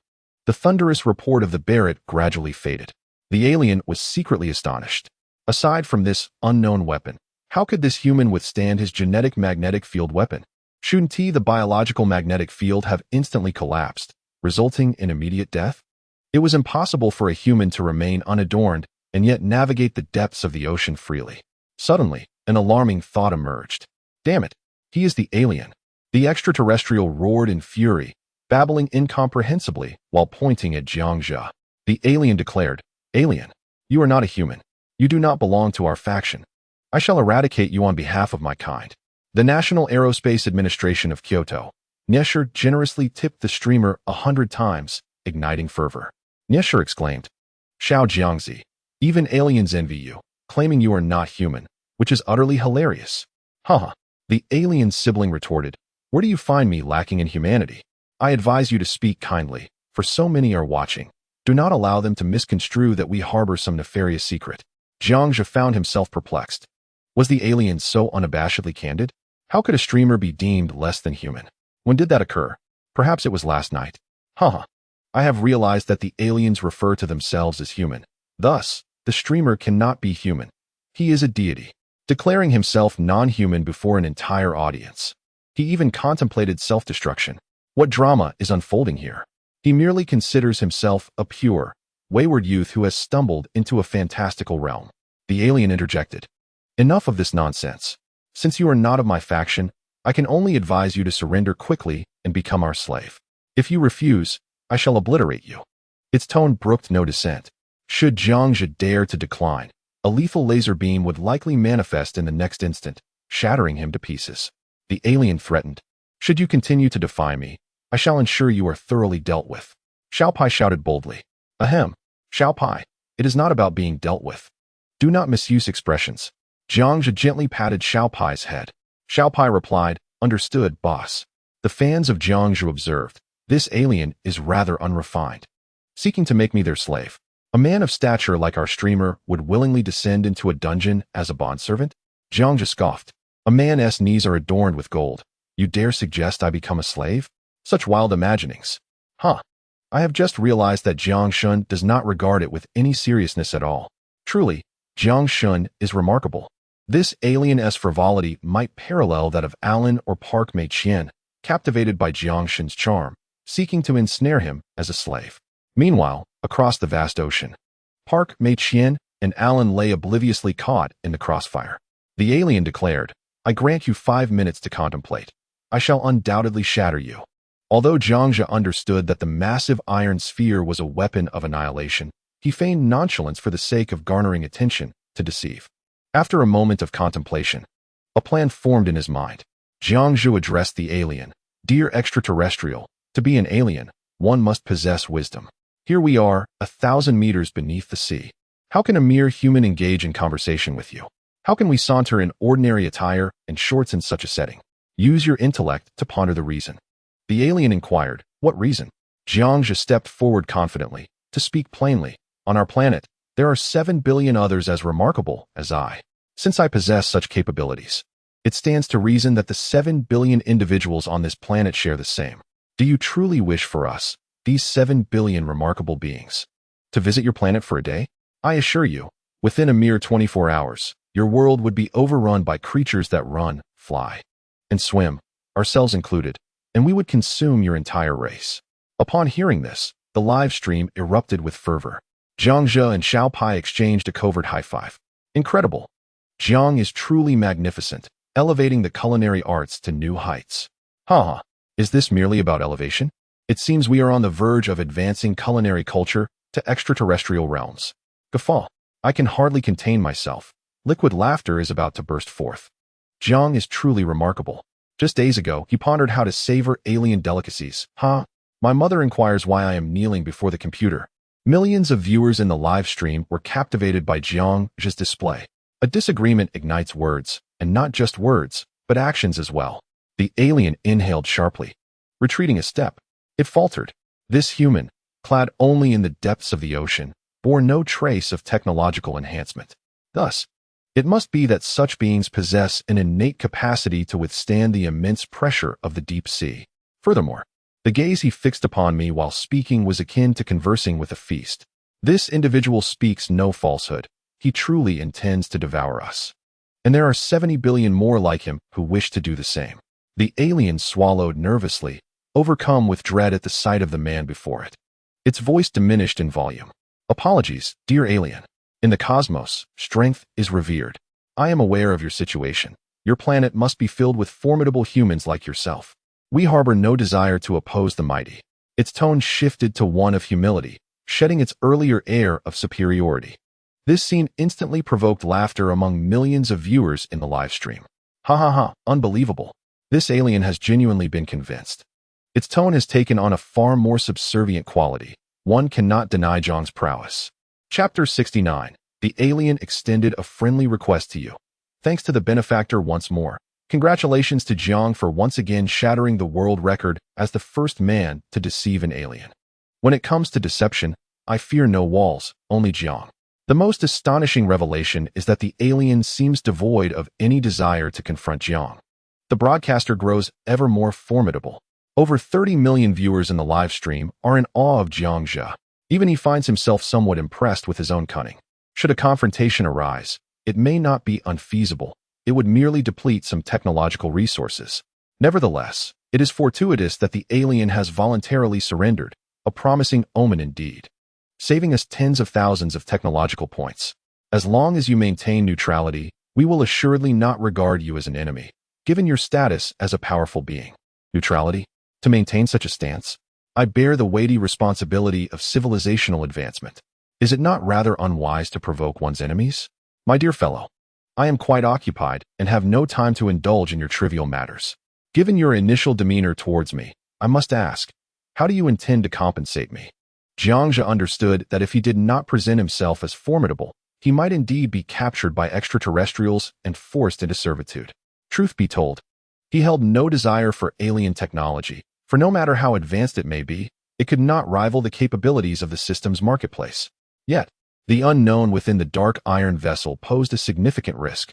The uncertainties surrounding their technology and weaponry meant that any reckless aggression could lead to dire consequences. The alien hesitated momentarily, ready to refuse, but upon recalling the terror exuded by the individual before it, it reconsidered. It raised a hand in a gesture and then retreated into the ship. Moments later, the alien emerged holding a white stone.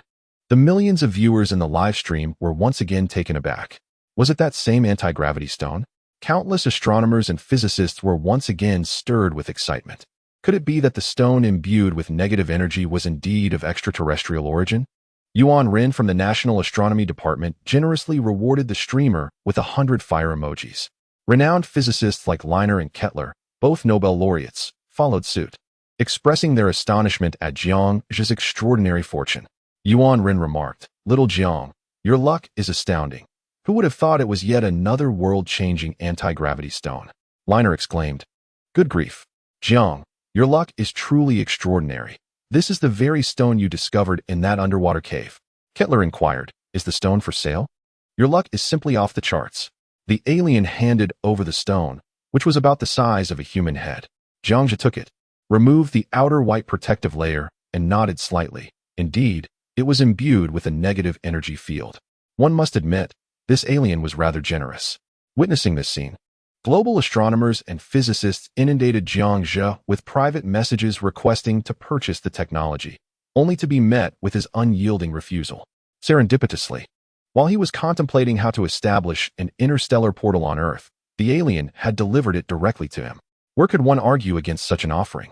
Everyone in the live stream comprehended that all of this was the handiwork of the extraterrestrial. Goodness. So the stone Jiang Zhe found in the cave was indeed of alien origin? His luck was simply beyond compare. It had to be artificial, as it could not have formed naturally. Jiang Zhe had earned their utmost respect. The alien's arrogance had resulted in a compensation of revolutionary technology. Everyone took heed from the alien's example. It is prudent not to boast excessively before proving one's prowess, lest one face utter ruin. In this age of information, news spread swiftly. The livestream audience surged once again to 40 million genuine viewers, drawing a myriad of new onlookers eager to witness the spectacle. Why is it once again the anti-gravity force field? Is this host extraordinarily fortunate? Their luck seems almost unfathomable. When aliens encounter Jiangzhou in silence, could it be due to their dissatisfaction? After all, this human can traverse the depths of the ocean without any attire. Undoubtedly an extraordinary being. Might it be that their inferior technology is beneath the notice of such a remarkable individual? If so, the aliens might be feeling a bit anxious, as this is the best technology they can offer. At that moment, the situation took an unexpected turn. Standing at a height of 1.8 meters, Jiangzhou nodded in satisfaction, patting the shoulder of the towering alien beside him. Young lad, you certainly know how to handle things. In that case, the affairs of the underwater realm are no longer my concern. The alien responded with a sigh of relief, nodding repeatedly as it retreated. Upon entering the massive black ship, it immediately pressed the throttle to the maximum, escaping at light speed from the area, leaving 40 million viewers in solitude. Haha, the alien was frightened away by Jiangzhou. Incredible, Jiangzhou is truly formidable. The alien thought, I never want to encounter this blue being again. Just a few words from them are enough to terrify me. The entire live stream room exhaled in relief, grateful that a confrontation had been avoided. As Jiangzhou pondered when the Stargate would be constructed, a luminescent Leviathan swam into view from a distance. Boss, the Leviathan has foolishly returned. We can continue our charade of extreme popularity, Xiao Pai whispered in Jiangzhou's ear. Turning his head, Jiangzhou indeed spotted a nearly 30-meter-long Leviathan approaching with great menace. He nodded in satisfaction, affectionately ruffling Xiao Pai's head. Xiao Pai has truly matured, constantly considering the pursuit of extreme popularity. However, why does this Leviathan harbor such a grudge? Could it be that the great iron ship took its mate? Is it blaming me for its loss? Thus, I have become the scapegoat. My friends, the host suspects that this Leviathan views me as the murderer of its spouse. And now I am destined to bear the blame. Do you understand my meaning? Jiangzhou winked at the camera. Host, could you possibly show some respect for the Leviathan? The Leviathan retorted, please respect me. A little fear would suffice, just a smidgen. Jiangzhou responded, no, I am unafraid. This is the perfect moment for Xiao Pai and me to deceive for extreme popularity. Uft, can you refrain from joking like that? The host is genuinely in danger. Countless instances of extreme popularity were once again shattered. The Leviathan drew nearer, visibly more ferocious than the previous one, baring its teeth. With a thunderous roar that was deafening and terrifying, even though Jiangzhou and Xiao Pai had previously engaged playfully with that Leviathan. However, this Leviathan is distinctly different, larger, thicker, and more formidable in appearance. Its bloodlust surges, radiating an intense aura of menace. Just as the atmosphere had begun to ease, it swiftly turned tense once more. This live broadcast is both toxic and addictive, sending one's heart racing erratically, a sure path to sudden cardiac distress. This Leviathan is terrifying, more so than the previous one. Experts have investigated, revealing that those who leave Zhang's live stream have a 40% higher likelihood of falling ill compared to those who do not watch. Chapter 70. The great battle against the Leviathan. Su Cheng and the others dared not blink, fixated on the scene unfolding in the physics laboratory. Moments earlier, they had been conversing with extraterrestrials, but now the tension surged abruptly. The three of them held their breath, their fear palpable, gazing at the computer screen. They could only imagine the horror of encountering the Leviathan on this planet. Such a meeting would likely lead to their immediate demise. This attests to the fact that Zhezi has witnessed bloodshed and possesses a terrifying mental fortitude in the face of danger. If he could slay one, he could certainly slay another. The three brothers exhaled cautiously, feeling a slight relief. Jiangzhou understood that this creature had tough skin and substantial flesh. While a high-energy thermal knife was not ineffective, it merely required several hundred more strikes to achieve success. A piercing roar echoed once more. He had intended to conclude negotiations with the extraterrestrials and continue collecting rare metals, but this creature, oblivious to its own peril, dared to provoke him again.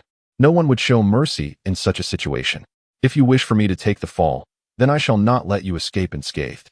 Jiangzhou's expression turned cold as he retrieved an orange thermal long knife from his backpack. The 30-meter Leviathan surged forward rapidly, creating concentric ripples in the water. Little Pai leaped onto a nearby rock, ready for action. Jiangzhou charged towards the Leviathan. The collision between man and beast unleashed a force akin to a truck crashing into Jiang Zhe's chest. The thermal knife pressed against the Leviathan's sharp horn, and he was forced to slide backward from the impact, clouds of sand and gravel swirling around them.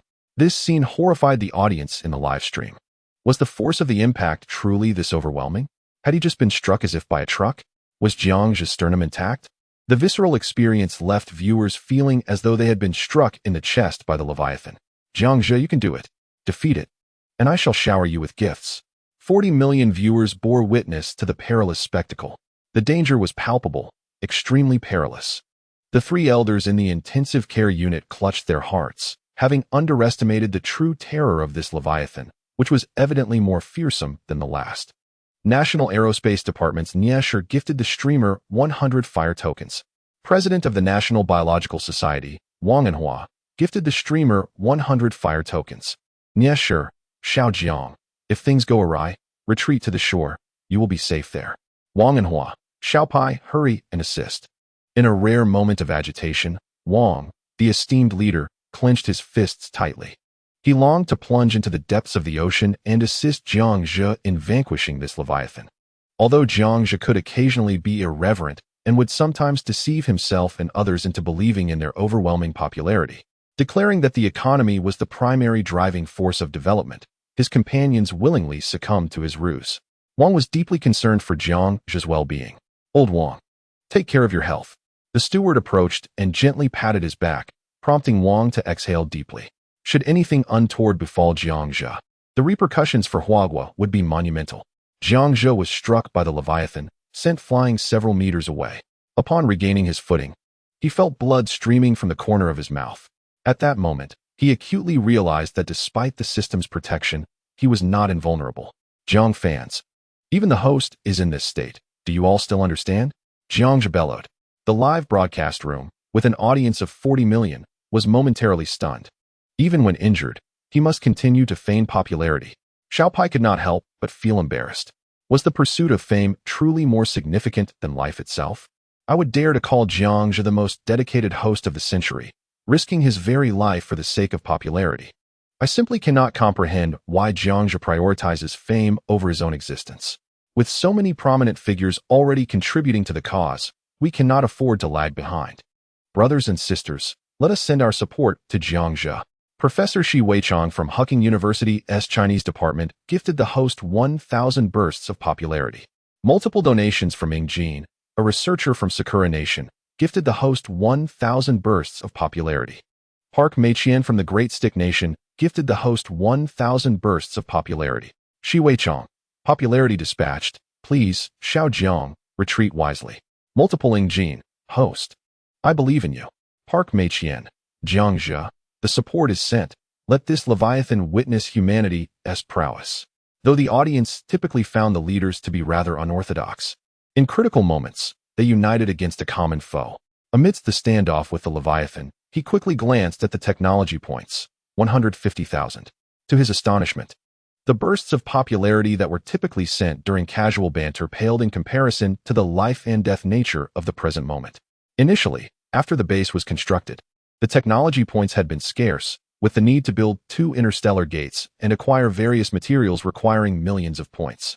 He intended to transmit the negative energy field provided by extraterrestrials through the system to Su Cheng, enlisting his assistance in secretly constructing an interstellar gate at their hidden base. He could not trust the military. Only a brother who had risked his life for him could keep the secret. Thank you all for your support, Jiang Zhe exclaimed. Turning to Xiao Pai, keep pace with the boss. Together we shall defeat this Leviathan. He shouted, enduring the pain. Although there was a 3-meter safety field, he could distinctly feel the immense pressure of the 1,000 meters of seawater surrounding him, particularly the burden on his lungs after sustaining injuries. If they did not swiftly eliminate the Leviathan, the danger would undoubtedly escalate. Little Pai shouted, received. He acknowledged and revved up his small engine, instantly propelling himself above Leviathan. There, he unleashed a continuous barrage of ultra-high voltage electricity. The seawater conducted the current, scattering it evenly. Roar! Leviathan was struck by numerous strands of electricity in an instant. At the moment of contact, it was paralyzed and halted in its tracks. In that fleeting moment of paralysis, Jiang Zhe wasted no words. With both hands firmly gripping the hilt of his sword, he exerted all his strength to drive the thermal blade deep into Leviathan's head. At that very instant of the strike, a piercing roar echoed through the ocean depths.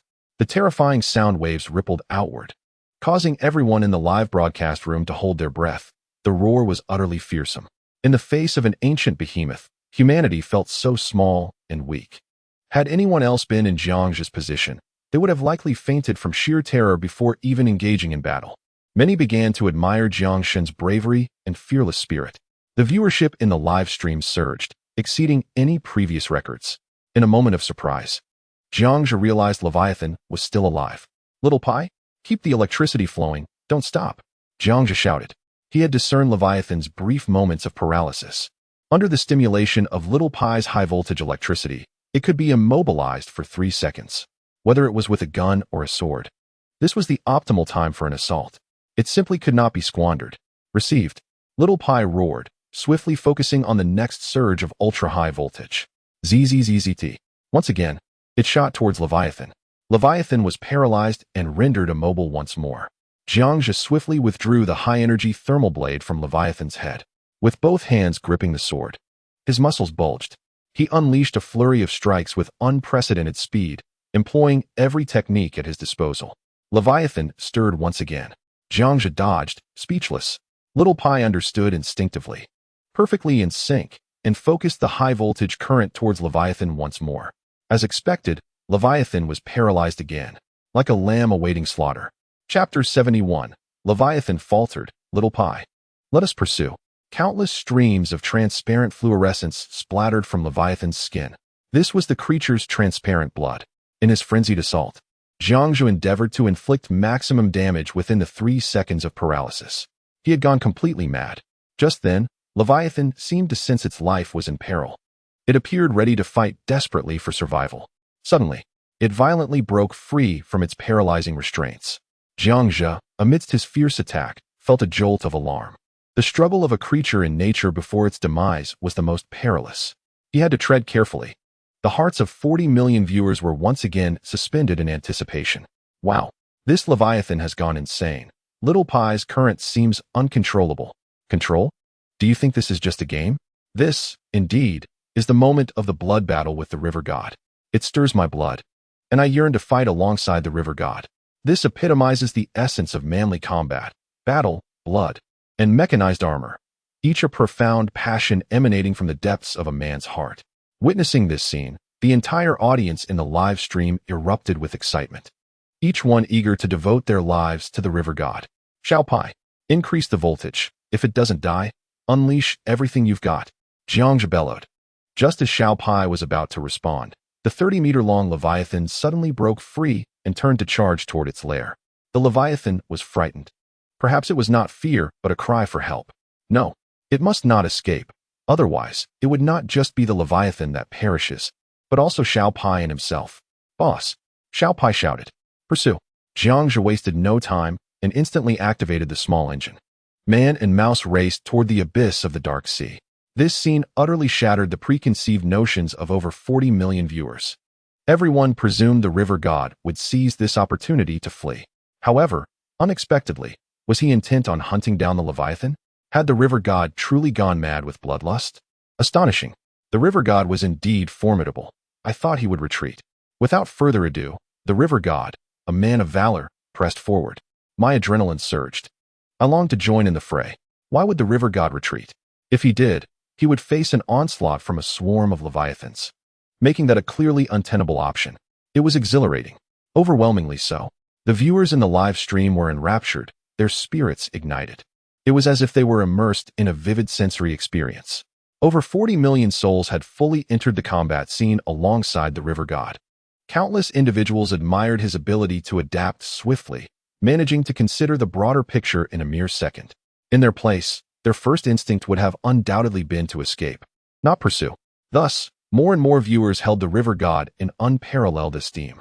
A roar erupted from the Leviathan once more. The sound waves reverberated widely, attempting to call its companions. The audience heard it clearly. Within that sound was an unmistakable undertone, a desperate plea for survival. Once again, admiration for the river god welled up from the depths of their hearts. How could he elicit such a sound from the Leviathan? Surely, only the river god could accomplish this. Moments later, the Leviathan distanced itself further from Jiangzhe. Boss, we can't catch up. Xiao Pai expressed his concern. Jiangzhe's pupils constricted. No, he absolutely could not allow the Leviathan to summon its allies. Without hesitation, he synthesized a large underwater air propulsion device from his backpack. Man and mouse donned their new equipment. Jiangzhe felt quite helpless. After communicating with the alien and receiving the negative energy field, he merely wished to return to shore. Unexpectedly, this Na'vi creature took the initiative to charge forward. What could it possibly be thinking? Was it attempting to escape, risking a nearly fractured sternum in the process? Absolutely not. The pursuit must continue. Jiangzhe revved the engine to its maximum capacity. The roar of the two engines conjured a formidable miniature waterspout, propelling both man and mouse forward with unprecedented velocity. Not even dolphins or sharks could match their speed. Incredible. Jiang Shun had upgraded his equipment. Was this also a gift from the extraterrestrials? This air propulsion system was astonishingly swift, closing in on Leviathan. Fortunately, otherwise, Jiang Shun would have faced dire consequences. In that moment, countless spectators exhaled in relief. With the newfound gear, catching up to Leviathan became a trivial task. As the speed intensified, Jiangzhe drew ever closer to the fleeing Leviathan. 50 meters, 40 meters, 30 meters, 20 meters. He swiftly extracted a thermal energy blade from his backpack. Sensing danger, Leviathan glanced back, its orange eyes suddenly brightening. It vigorously swished its translucent tail, attempting to evade Jiangzhe's grasp. 10 meters. Now, Little Pai? Jiangzhe bellowed. Charging toward Leviathan. Little Pai understood. This was the final strike. It siphoned every ounce of current from its body, concentrating it in its palm, then shot it forth toward Leviathan.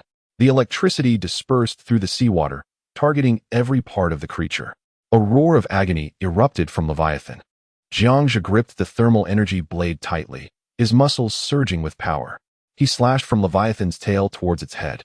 Another terrifying cry of pain echoed. Bioluminescent blood splattered across the ocean floor. This scene ignited a barrage of comments. Unbelievable. Truly impressive. The god of war. Jiang Shun was undoubtedly a reincarnation of a war deity. Astounding. Jiang Shun grew fiercer with each battle, stirring such excitement in me that I nearly lost control. What an exhilarating spectacle. Jiang Shun was utterly extraordinary. The three individuals in the intensive care unit were electrified upon witnessing Leviathan's blood staining the ocean floor. Niesher exclaimed, "This is incredible." Gao Yuliang declared, "So powerful. I never anticipated Xiao Jiang to be this formidable." Wang Zhengwo remarked, "I'm so thrilled it's raising my blood pressure." The three of them once again succumbed to faintness. Yet this time, the attending physician could hardly be bothered to turn around. The audience in the live broadcast was all aflame with excitement. The 30-meter-long Leviathan emitted cries for help as the host relentlessly pursued it. Ultimately, Jiang Shun delivered a decisive blow, slicing from its tail to its head.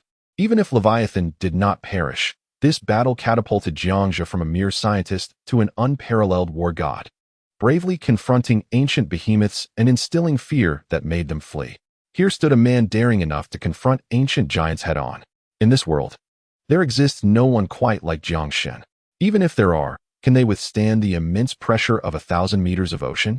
In the live stream, millions of female admirers could no longer contain their excitement, flooding Jiangzhe with messages seeking a romantic connection. How remarkable! Zhezi is truly exceptional, unparalleled in his prowess. Su Cheng stood up in exhilaration. What a formidable man, pursuing the Leviathan with such fervor. Moreover, he is a brother known to the three of us. I yearn for the day I can join Zhezi in vanquishing ancient beasts. LV Hong exclaimed with fervent enthusiasm. Ming Chong added, "Who wouldn't he desire that?" The Leviathan let out another agonized roar. Over 40 million viewers witnessed this scene as Jiang Shun wielded a half-meter-long energy blade. Within 3 seconds, he unleashed a barrage of ferocious attacks upon the Leviathan. Chapter 72. He is a deity. Humans, confined within the tranquil confines of societal norms and legalities, have had their innate wildness completely restrained by moral order. This primal instinct finds no outlet. Once unleashed, it can lead to catastrophic consequences. Deep within the subconscious, the essence of slaughter and survival courses through human veins. The enemy lives, I perish. I perish, the enemy lives, or we coexist. The order of civilized society has been suppressed. And at this moment, the long-repressed bloodlust of millions in the livestream was unleashed as Jiang Zhe battled the Leviathan. Just like Jiang Zhe, the blood surged, causing his adrenaline to spike. This essence emboldened him, rendering him fearless. As the Leviathan continued its futile struggle, attempting to seek assistance, Jiang Zhe's eyes glinted with ferocity. Do you fear? Are you aware of what your actions signify? It is called overstepping bounds. I did not intend to become your adversary. This is a tribe that revels in violence. If there were artificially bred super alligators, possessing half the intelligence, they would not indiscriminately attack. They would not find themselves in such a dire predicament. The Leviathan relinquished its desperate roars, its fluorescent blood continuing to spill. It stood opposed to Jiang Zhe and Xiao Pai, as if to declare a final battle. With a roar, the Leviathan ceased its struggle, now cunningly targeting Xiao Pai first. Upon witnessing this, Jiang Zhe swiftly removed Xiao Pai from the battlefield. Xiao Pai, follow my lead in the assault. Jiang Zhe shouted without looking back. Understood. With the Leviathan deprived of its target, it could only redirect its assault towards Jiang Zhe. Jiang Zhe sprang into action, maximizing the power of his engine, amplifying the energy blade to its utmost capacity. The orange glow of the blade transformed into a brilliant crimson hue. In an instant, the man and the beast clashed once more. Jiang Zhe evaded the Leviathan's gaping maw as it retreated. Outside the battlefield, Xiao Pai seized upon a fleeting opportunity and unleashed a deep blue current towards the Leviathan. Wounded, the Leviathan was momentarily halted. A perfect opportunity. Jiang Zhe surged towards the eye of Leviathan. Without uttering a word, he deftly slashed the searing red blade across its ocular region. A guttural roar of agony erupted, as numerous eyes of the Leviathan extinguished in an instant. Astonishing. The Leviathan was blinded. The streamer was remarkable. Jiang Zhe, with growing familiarity and swift reflexes, truly embodied the reincarnation of a war god. Having previously battled the ancient behemoth, he found this encounter even more effortless. The blinded Leviathan wildly thrashed its body, attempting to annihilate Jiang Zhe with its whip-like tail. Yet, its speed had diminished drastically. Observing this, Xiao Pai unleashed another formidable bolt of lightning. Crackle! Just as the Leviathan regained its mobility, it was once again rendered rigid by the electric shock. Well done, Xiao Pai. Jiang Zhe rejoiced. Xiao Pai retorted, I told you. Boss, we have no chicken at home. While Jiang Zhe relentlessly pressed the attack, he dismissed the comment, reassuring that chicken and crispy rice would soon be available. Xiao Pai shouted, Boss, I suspect you are indulging in royal pleasures.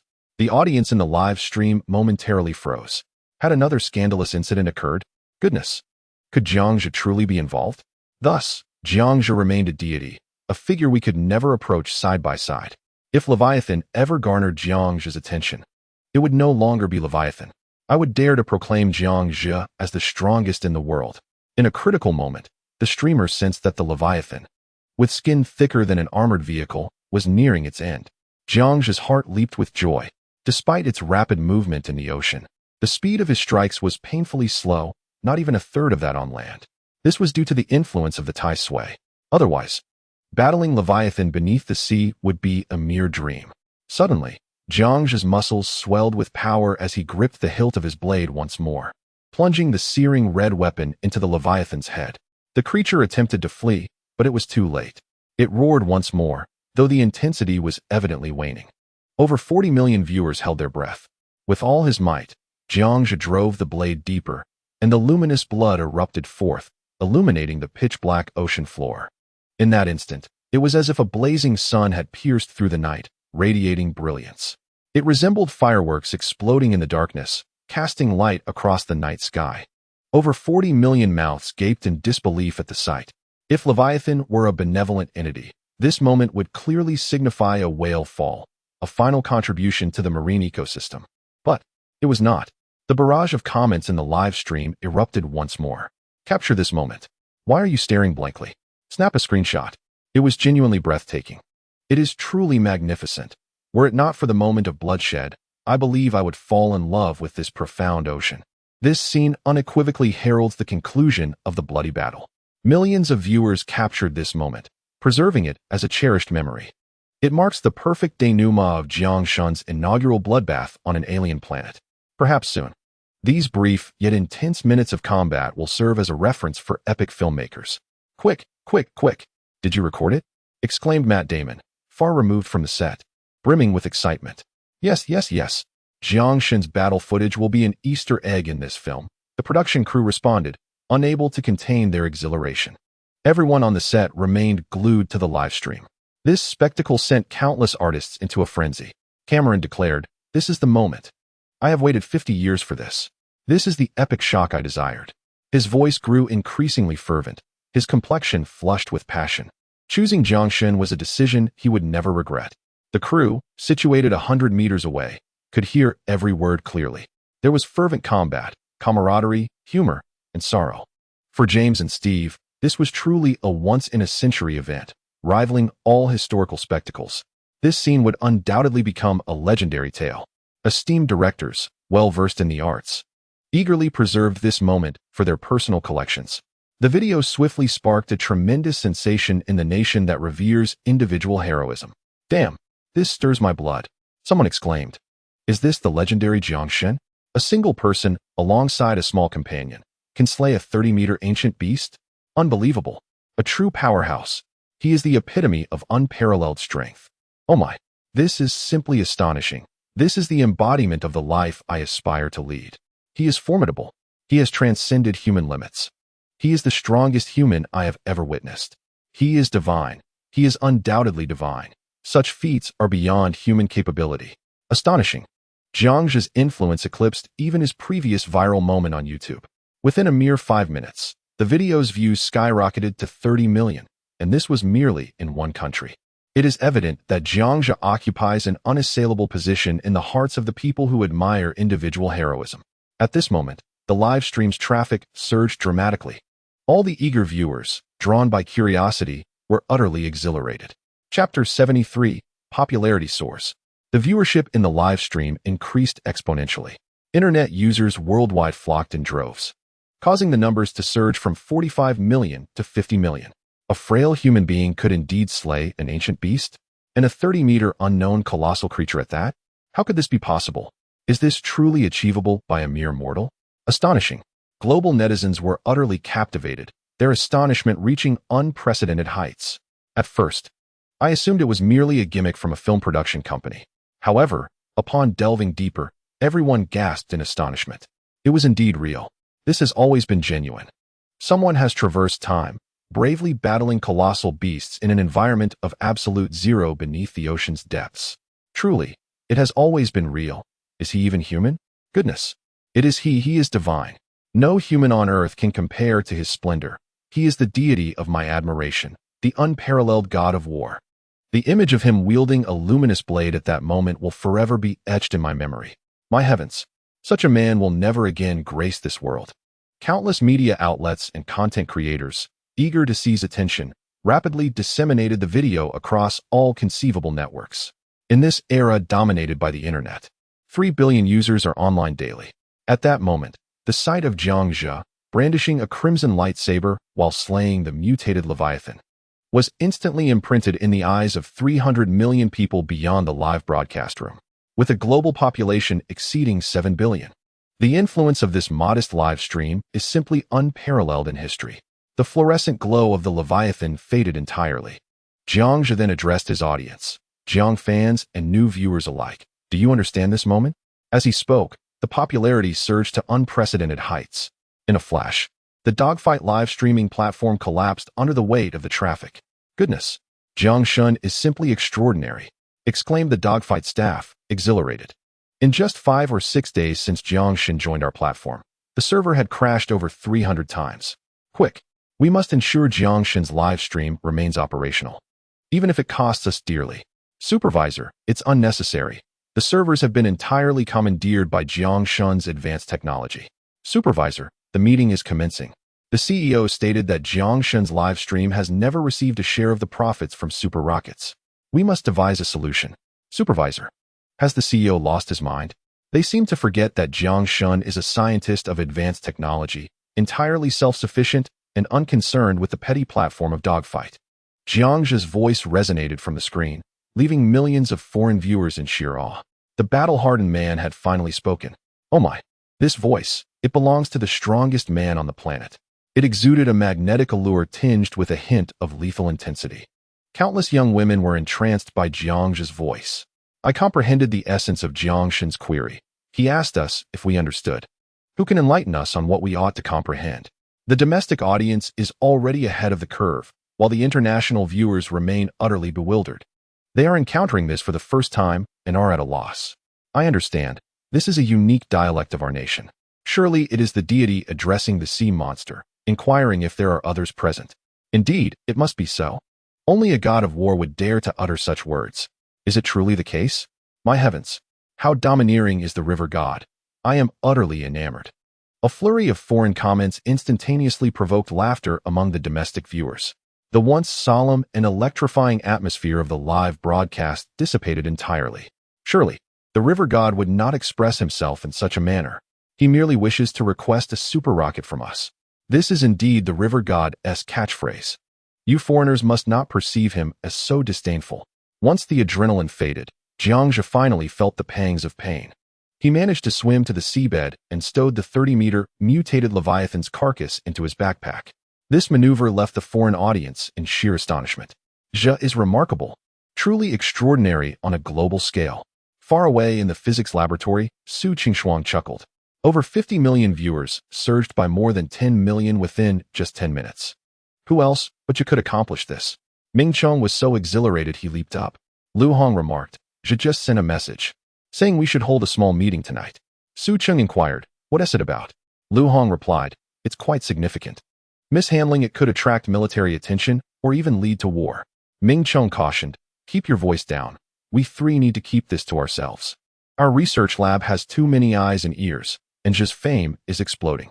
Should a fervent fan record and leak it, it could spell trouble. The three exchanged nods and quietly departed the physics lab. In the headquarters conference room of Dogo, a sudden influx of rocket donations surged to 200,000 to 300,000. Yet not a single penny was seen. The CEO was somewhat irked. As a person of considerable busyness, he seldom monitored Jiang Zhe, thus was unaware of his actions. He found the data perplexing. The revenue from this live broadcast equaled Dogo's annual earnings.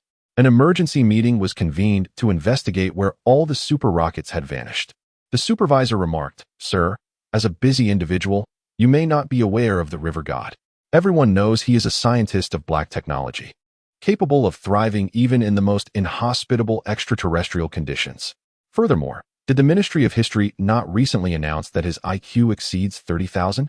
Therefore, even if 1,000 global hackers were to battle him within our company, they would be utterly vanquished. Even if the profits from the rockets eventually return, it would merely represent 1 year's earnings. Do we dare to offend him? The supervisor pushed the tablet towards the CEO. The senior leadership in the conference room collectively gasped.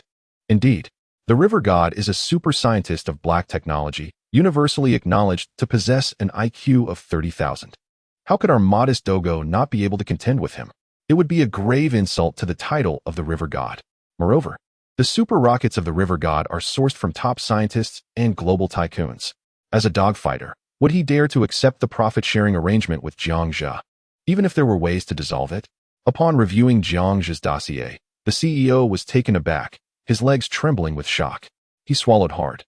His complexion shifting like a tempest, rendered speechless, his hands slightly quaking. Is it possible that Jiang Shun has reached such a level of existence? He shook his head and let out a bitter smile. Perhaps convening this meeting was nothing short of a farce. After all, Jiang Shun is regarded as a precious gem on a global scale, the object of admiration from all scientists and officials alike. How absurd it was for him to dismiss the meeting. It was a dereliction of my duty.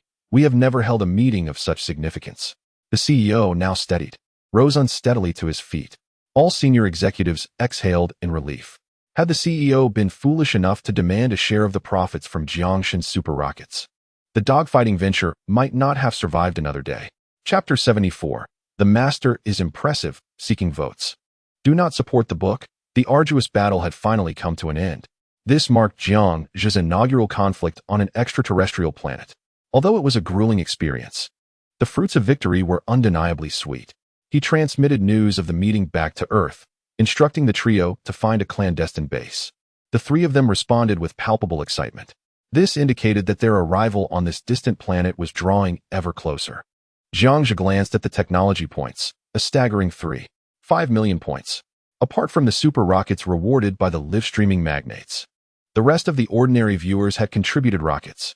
The conversion of super rockets and regular rockets had yielded over 300,000 technology points, significantly surpassing the total accrued from the first day until the battle's conclusion. With these technology points, the possibilities expanded exponentially, bringing the goal of transforming this planet one step closer. Furthermore, the construction of interstellar gateways was now entirely feasible, especially with the primary materials secured. 2 interstellar gateways could be established with a maximum expenditure of 3 million technology points. This would pave the way for a passage to transport the planet's weaponry through the interstellar gateways back to Earth. Life was becoming increasingly delightful. With this thought, a hint of excitement danced at the corners of Jiangzhe's mouth. Yet, it was soon overshadowed by the pain inflicted by the Leviathan's assault, which only became apparent once the adrenaline faded. The broadcaster now intended to venture with Xiao Pai into the underground passage to inspect the super crocodile. As Jiangzhe took a step, he stumbled slightly, nearly losing his balance, but he bore the pain and secured Xiao Pai into his backpack. The purpose of observing the super crocodile was not only to assess its recovery, but perhaps to glean information that could prove beneficial. "Boss, are you sure you're all right?" Xiao Pai inquired, tilting his head in concern. Although the boss had consistently urged him to stay clear of the battlefield, enduring the Leviathan's attacks alone, it was surely impossible to emerge unscathed. "Who is your boss?" "Of course, I'm fine." Jiangzhe turned and smiled. However, the viewers in the live stream held a different opinion. It seems that the river god has sustained an injury. Indeed. Let us discuss it further after observing the Emperor Crocodile's response. First, it is imperative to return for recuperation. Can the river god truly be injured? Such insolence towards our river god is unacceptable. A man capable of battling Leviathan, injured? Impossible. It is but a minor inconvenience, a trifling matter that shall soon mend. Jiangzhe remarked nonchalantly as he made his way towards the subway tunnel. After pursuing Leviathan for approximately 5 minutes, the return journey through the tunnel proved to be somewhat arduous. Nevertheless, he managed to endure until reaching the temperature-controlled chamber. Upon descending into the subway tunnel, the foreign audience in the live broadcast erupted in astonished exclamations. "Shateo, has the river god constructed a subway tunnel thousands of meters deep beneath the sea? It must extend several kilometers. Such a monumental feat accomplished single-handedly by the river god. Incredible. To withstand the pressure of the deep sea and construct a tunnel underwater is nothing short of miraculous. It is the work of a deity." The man and his mouse arrived at the subterranean beach, where they encountered a remarkably safe path, with all dangers thoroughly neutralized. However, the freshwater and pieces of meat previously found on the beach had vanished. Jiangzhe set Little Pai down and retrieved a whistle from his backpack. Placing it to his lips, a sharp, melodious whistle pierced the air. The domestic audience offered explanations, and the majority of the newly arrived foreign viewers soon understood. It turned out that the river god had previously rescued a super emperor crocodile. Jiangzhe's popularity soared among the foreign populace. Suddenly, the water's surface erupted in a flurry of splashes as a colossal creature slowly emerged. The super emperor crocodile gradually revealed its true form, startling the foreign audience who had never witnessed such a spectacle. Roaring with joy, the emperor crocodile let out a triumphant cry, its gigantic tail thrashing wildly against the underwater surface. Jiangzhe laughed as he affectionately patted the super emperor crocodile's head, circling around it. All of its wounds had scabbed over, and merely 2 days had sufficed for a near-complete recovery. Indeed, the Tai Sui fruit is an extraordinarily potent natural remedy. Mr. Shi Ming from the National Wildlife Conservation Association generously rewarded the broadcaster with 200 virtual gifts. River God, the Super Emperor Crocodile's injuries have fully healed. There is no need to waste more Tai Sui. Should Jiangzhe offer the Emperor Crocodile additional Tai Sui, it would surely incite a frenzy among biologists and medical professionals in the live chat.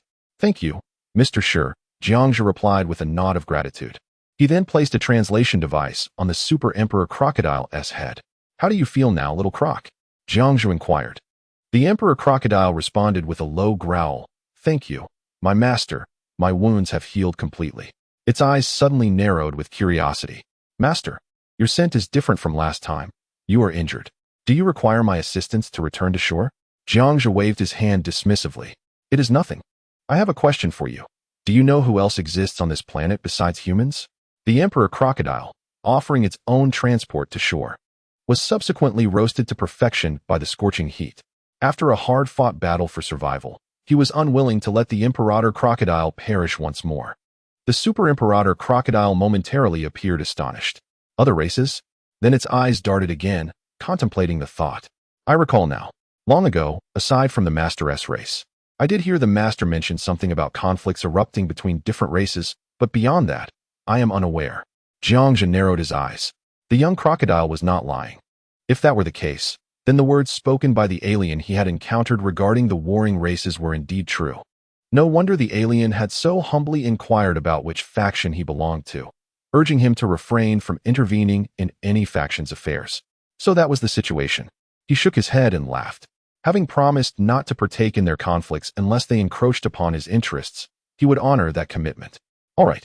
Thank you, little crocodile. I will visit you again sometime to show you what I have brought. Jiang Zhe smiled as he removed his backpack. He then retrieved the corpse of a leviathan, presenting it directly before the bottom crocodile.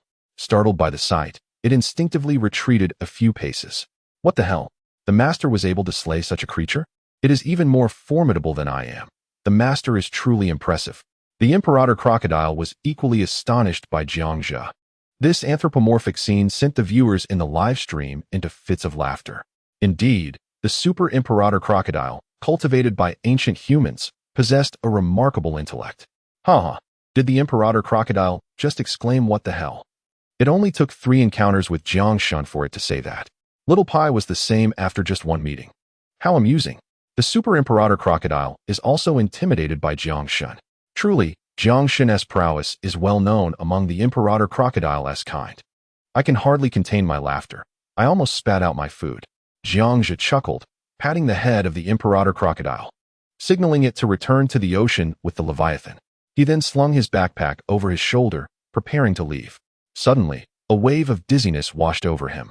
He staggered and fell onto the beach, distinctly feeling a sensation within him akin to bleeding. Panic ensued among everyone present. Chapter 75, Global Transformation, Seeking Votes, Feedback, Little Pai. Somewhat anxious, leap down hurriedly, boss. We cannot delay. Hold on for a moment. Return to the temperature-controlled room to consume a piece of Tai Sui. Jiang Shun was genuinely injured. What the hell? This is real. Just now, the Leviathan's speed was indeed faster and more ferocious than that of a truck. Hold on.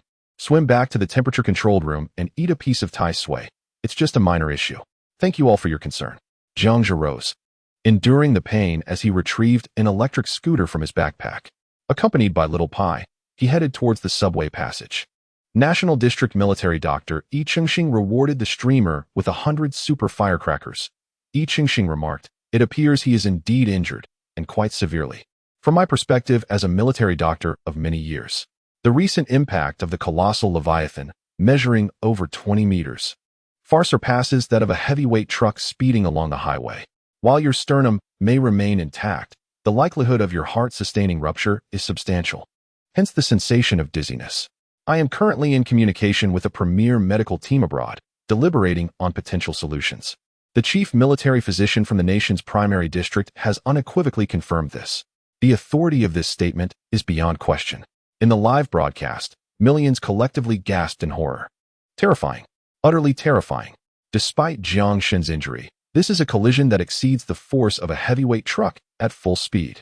Yet, astonishingly, Jiang Shun managed to swim towards the underwater passage unscathed. Surely, a top-tier boxer would have succumbed to such an impact immediately. Injury is one matter, but the majority of the audience is astounded by Jiang Shun's physical resilience, capable of withstanding the force of a truck. Such horror. I have finally grasped the remarkable nature of Jiang Shun's physical prowess. His extraordinary capabilities have once again reshaped my understanding of human limits. Indeed, Jiang Shun has transcended human boundaries. Thank you. Yes, the esteemed Yi Chengxing was absolutely correct. Thus, the broadcaster must return promptly. Jiang Zhe approached the cave's entrance, stowed the electric bike back in his backpack, and swam at full speed towards the shore. A ruptured heart is no trivial matter. Anyone who can still converse after such an injury is undoubtedly the foremost individual in the world. Jiang Shun, hurry back. Do not delay and risk long-term consequences. I am terrified that Jiang Shun may be running out of time, although the viewers claim he will be fine. Those with discerning eyes understand that a ruptured heart is indeed serious. If timely treatment is not administered, our celestial broadcaster may be lost. In this moment, no one dares to jest about Jiang Zhe. Millions watched as Jiang Shun clutched his chest, laboriously swimming towards the shore, evoking deep sympathy from the masses. Jiang Zhe glanced at the comment section. How could the situation be so dire? After consuming the celestial fungus, how could a mere heart rupture be portrayed as such a grave matter? The effects of the fungus are still in play, are they not? If this thought were to reach his concerned fans, he would surely be met with scorn. Enough of this. I shall refrain from further comments. Thank you all for your concern. The broadcaster is nearing the temperature-controlled room. Emerging from the icy depths, Jiang Zhe felt a tinge of embarrassment. There truly was no need for such alarm. This is merely a minor issue. Yet, in the presence of such eminent figures, it is anything but trivial. This pertains to humanity and, indeed, civilization itself. What if the first person to leave Earth were to perish on an alien planet? It would undoubtedly be the most monumental incident in the annals of human history. At this moment, elite medical teams from all over the globe are fervently strategizing for Jiang Zhe. In their eyes, he is teetering on the brink of death. Although he appears vibrant and vigorous now, it is undoubtedly due to the effects of the celestial fungus. The Mayo Clinic, with top-tier directors from across the nation, is collectively brainstorming solutions. Jiang Shun's heart has indeed ruptured. Without access to top-tier medical facilities, his chances of survival are virtually non-existent, remarked Yi Qingxing from the podium in the conference room. As a globally renowned expert, Yi Qingxing is unparalleled in the field of cardiology. In his estimation, even with the advanced medical pod and Tai Sui at his disposal, it would not suffice. Unless a surgical intervention is performed to seal the rupture with the conceptual gel capsule, hope would be futile. Howard interjected, while we have all witnessed John's medical pod, it is undoubtedly superior for eliminating viruses and treating external injuries. However, internal trauma necessitates extensive surgery. We have another approach, exclaimed Will, who captured the attention of everyone present. As the chief physician of a prestigious medical team from Luxembourg, his words carry substantial weight, second only to Yi Qingxing's. With a mischievous grin, Will continued. Have you all forgotten? Jiang Shun is a veritable master of cutting-edge technology. He must have a way to save himself. The assembled physicians cast him disappointed glances. Jiang Shun, as a technological genius, was not a medical savant. How could he possibly save himself alone? Surely, he could not rely solely on Tai Sui. At best, Tai Sui could only aid in healing external wounds, similar to what they had observed earlier with the injuries of the Emperor Crocodile, not a catastrophic heart rupture. With this realization, the experts sighed, contemplating the imminent loss of a man who was almost godlike. Amidst the discussions of these elite specialists, Jiang Zhe had returned to the base with Xiao Pai, his complexion increasingly pallid. Without a word, Xiao Pai dashed to the Tai Sui and tore off a piece. Boss, let us seize this opportunity and pull off another trick, he whispered conspiratorially into Jiang Zhe's ear. Upon hearing this, Jiang Zhe was so moved he nearly shed tears. Truly, you are remarkable, Xiao Pai. As expected of our finance minister, I am on the brink of death, and yet you managed to execute this beautifully. The sensation of dizziness intensified. He took the piece of Tai Sui from Xiao Pai and, with great difficulty, announced, the host is about to consume Tai Sui. Esteemed viewers in the broadcast, you grasp my meaning, do you not? Instantly, the chat erupted with excitement. Wang Enhua, president of the National Biology Society, gifted the host 1,000 units of Superfire. Wang Enhua, I hope the Tai Sui proves effective. Do not waste time. Hurry and eat it. Superfire is yours. Yeah, sure. You fool, Jiang Zhe. Even at this moment, you still wish to deceive for Superfire. It's all yours. Even at this critical juncture, Jiang Shun remained fixated on his primary goal of garnering Superfire. I am exhausted. Jiang Shun is truly extraordinary. It is remarkable that he resorts to his old tricks to reassure us, unaware that among the millions of viewers, only a handful believe in his ability to save himself. After all, Jiang Zhe has always been perceived as an invincible entity in their eyes. At this moment, countless viewers began to waver. Jiang Shun was injured and on the verge of death. The world's foremost experts held their breath, captivated by the scene before them. A palpable sense of regret enveloped the crowd as they gazed at Jiang Zhe. The universe's greatest individual was on the brink of departure. Naturally, the requests of one teetering on the edge of death would be honored. Without hesitation, the audience fervently showered him with support. After all, the final wishes of the dying are paramount. While they had witnessed the miraculous revival of the Super Emperor Crocodile, they understood that such feats were limited to external injuries and excessive blood loss. In their eyes, a shattered heart was irretrievable.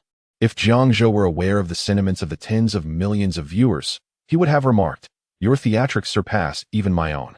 Chapter 76. Is it excessive to use watermelon to restore blood? For the esteemed leader's request for more, 50 million viewers watched as Jiang Zhou consumed the Tai Sui and subsequently entered the medical chamber, never to emerge again. This moment sent shivers through the hearts of millions. An almost divine figure had vanished. Truly gone. The three elderly figures in the intensive care unit, transfixed by the live broadcast, felt a tightening in their hearts and a sting in their noses. Niesher lamented, "I should not have scolded young Jiang so often. I should not have berated him." Wang Zhengwo added, "I should not have called him indecisive, nor should I have introduced him to Principal Nie's granddaughter." Gao Yuliang continued, "I should not have taken advantage of his seaweed seeds without supporting him with my contributions. Alas, it is all over." Niesher interjected, "Wait. What is wrong with my granddaughter? Is she unworthy of young Jiang?" Gao Yuliang retorted, "Your granddaughter is human. He is a deity." Wang Zhengwo affirmed, "Indeed, a human cannot measure up to a god." Niesher's ire flared, nearly singeing his own hair in the process. The three elders soon found themselves embroiled in a brawl over the matter of the granddaughter, and 2 minutes later, they all fainted anew. The attending physician, witnessing this spectacle, had resigned himself to inaction. James lamented, "The god Jiang has departed." Matt Damon echoed, "Indeed, he has truly left us." Steve inquired, "Do you all share my sentiment?" The three nodded in unison.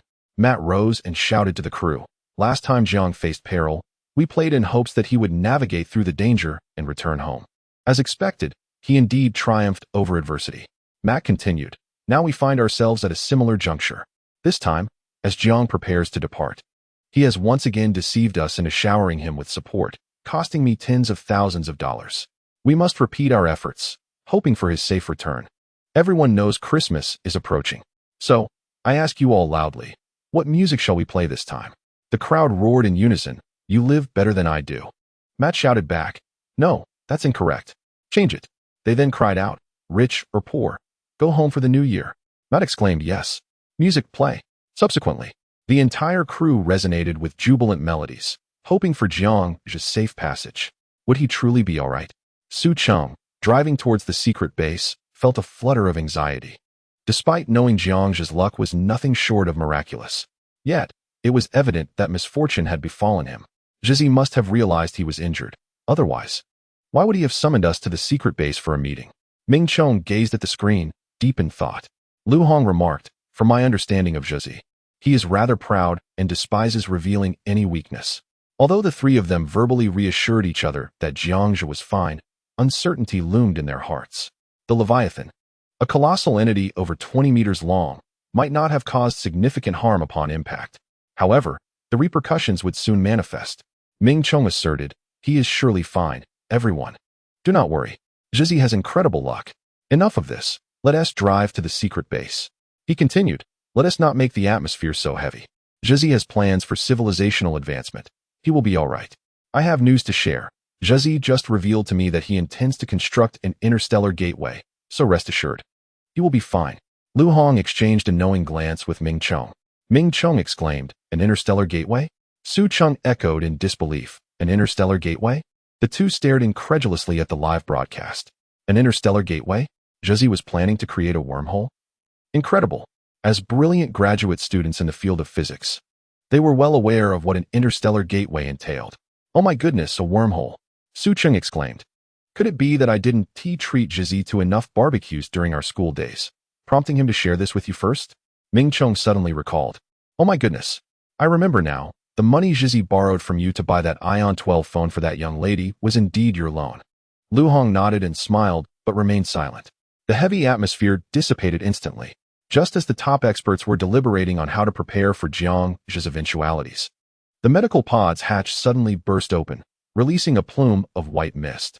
A dashing and muscular figure emerged from within. Xiao Pai excitedly leaped onto Jiang Zhe's shoulder, exuberantly slapping him on the back. Boss. This time we've deceived so many people. Jiang Zhe smacked his lips, savoring a sweet taste. He blinked and shushed, then turned to face the live camera with vibrant energy. 50 million viewers witnessed this scene, all utterly astounded. How could this be possible? In the conference room of the Mayo Clinic, the esteemed figures gasped in astonishment.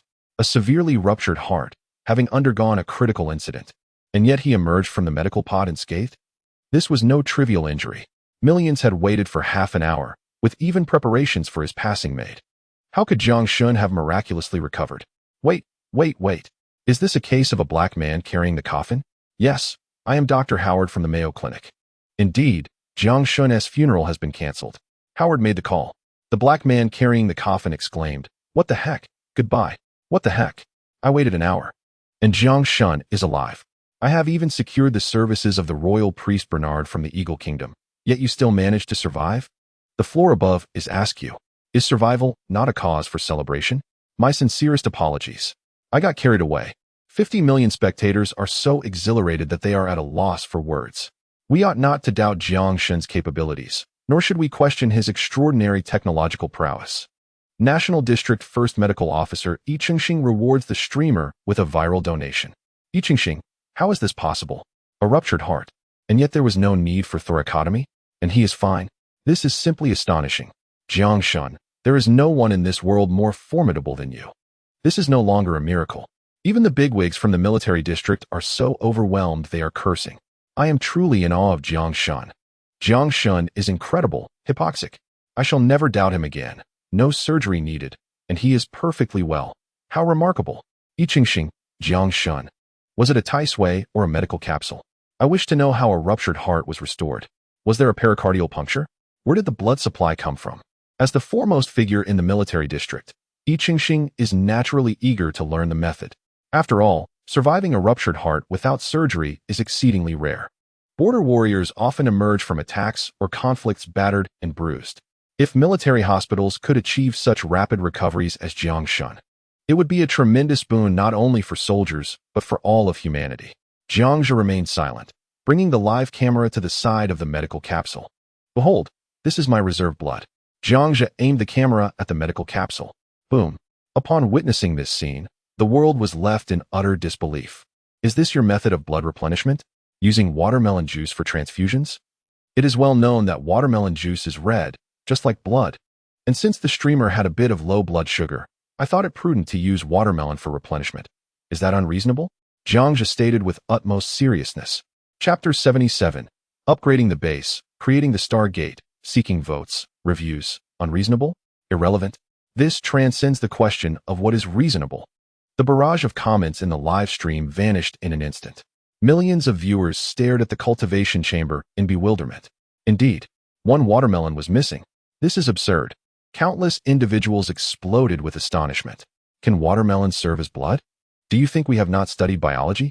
The barrage erupted once more. What the hell? What?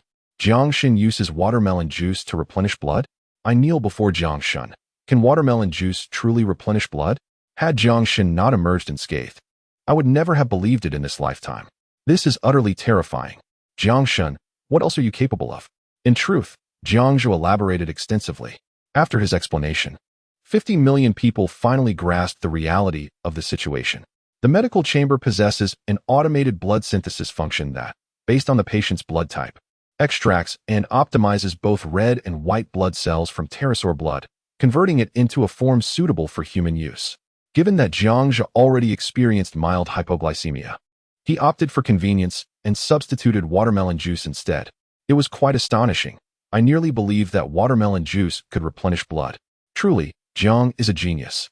He has managed to create such advanced technology, a blood purification machine. Is this yet another millennium-old technology? Yi Chengxing remarked, I am at a loss for words.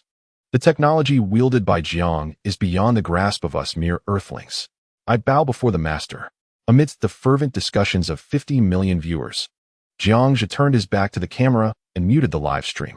As Su Cheng and his companions approached the base, they witnessed this scene and received a voice message from Jiang Zhe. Big Orange, where are you three? Su Cheng and his friends were incredulous.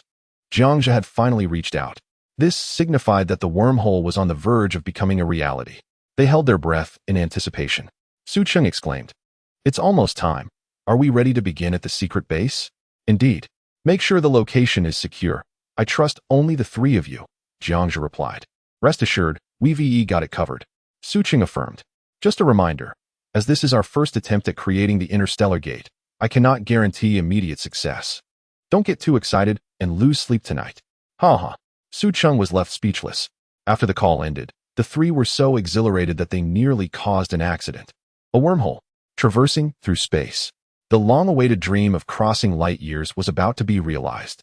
They were to be the second, third, and fourth individuals, aside from Jiang Zhe, to traverse the cosmos. Due to the enormity of the undertaking, Jiang Zhe quickly scanned his surroundings and, upon confirming that no vehicles were tailing them, let out a sigh of relief. Shortly thereafter, Su Cheng halted the car, and the trio proceeded to delete all software and data from their laptops. They removed the storage cards and incinerated them with a lighter. After crushing the laptop beneath the car multiple times, they finally set the remnants ablaze, leaving no trace behind. "I feel this is still insufficiently discreet," Su Cheng mused pensively. "Not enough?" Ming Chong questioned. "What more must we do to safeguard the secret of the wormhole?" Lu Hong inquired. Su Cheng replied, "We must eliminate all records of our lives, destroy any footage captured by cameras, eradicate anyone who has laid eyes upon our vehicle, and either disable or obliterate the tracking system of this leaking Mercedes. Only then will we achieve true secrecy." A chill ran down Ming Chong's spine. "Are you serious?" Lu Hong shuddered. "Big Orange, are you truly serious?" Su Cheng burst into laughter. "Just kidding. Let us get out of the car. Look how terrified you both are." We arrived at the factory in the suburbs. Jiang Zhe, having gleaned some knowledge about the interstellar gate from the system space, finally felt at ease. He then expended 1 million technological points to exchange for 2 units of phantasmal matter from the system. After all, it is a fundamental wormhole particle, complemented by a negative energy field.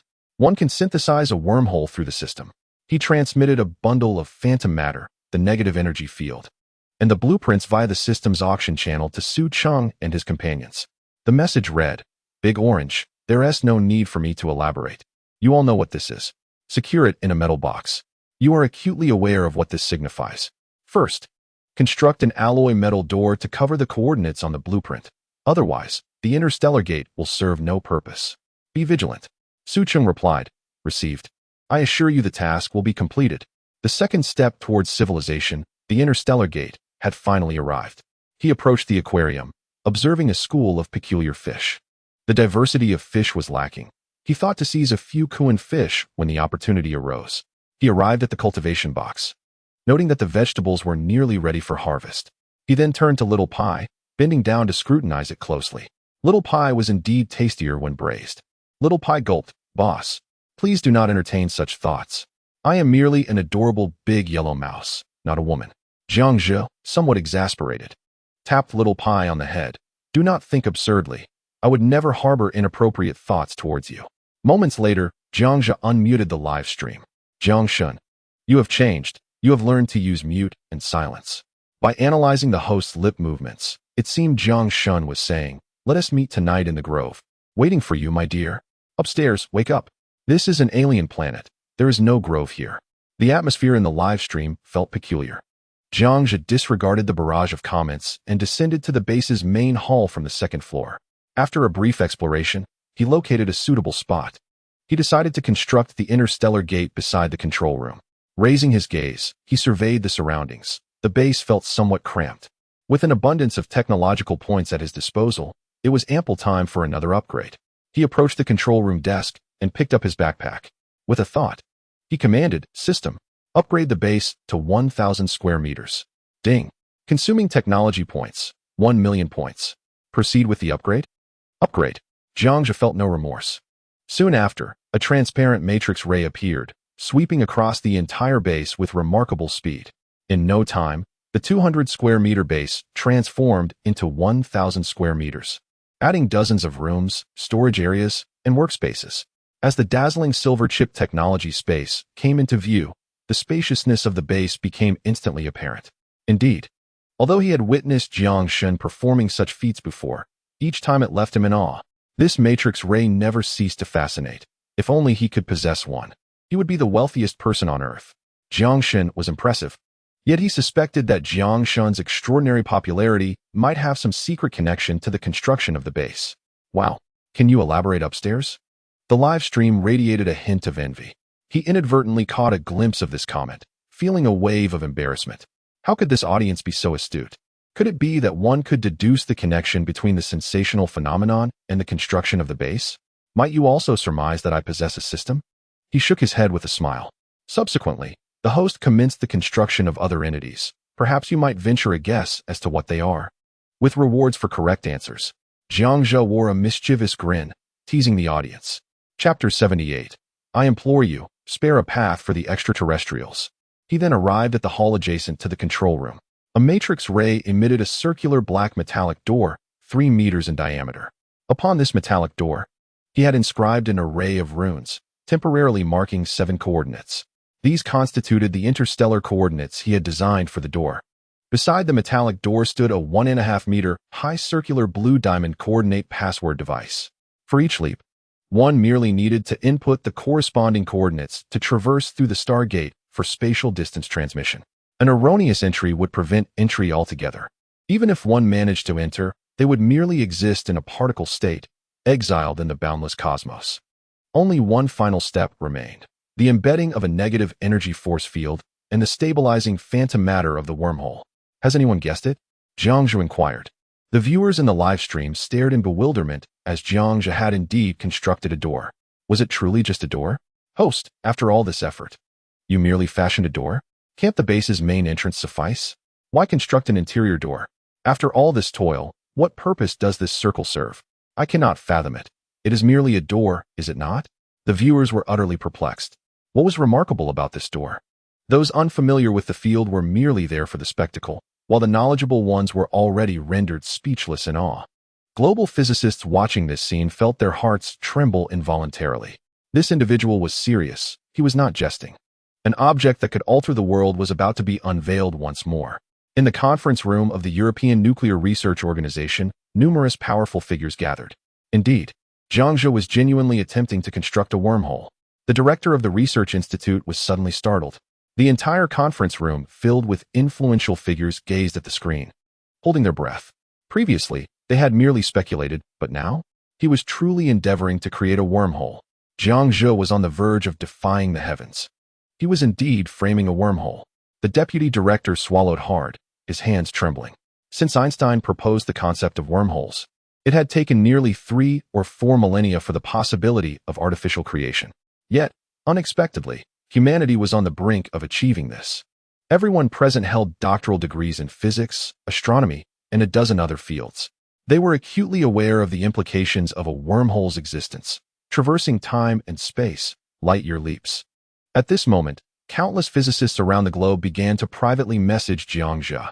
Nobel Prize-winning physicist Rainer rewarded the host with 1,000 super-hot tokens. Rainer, Jiang Zhe, truly deserving of the title. Unbelievable. It is simply astonishing.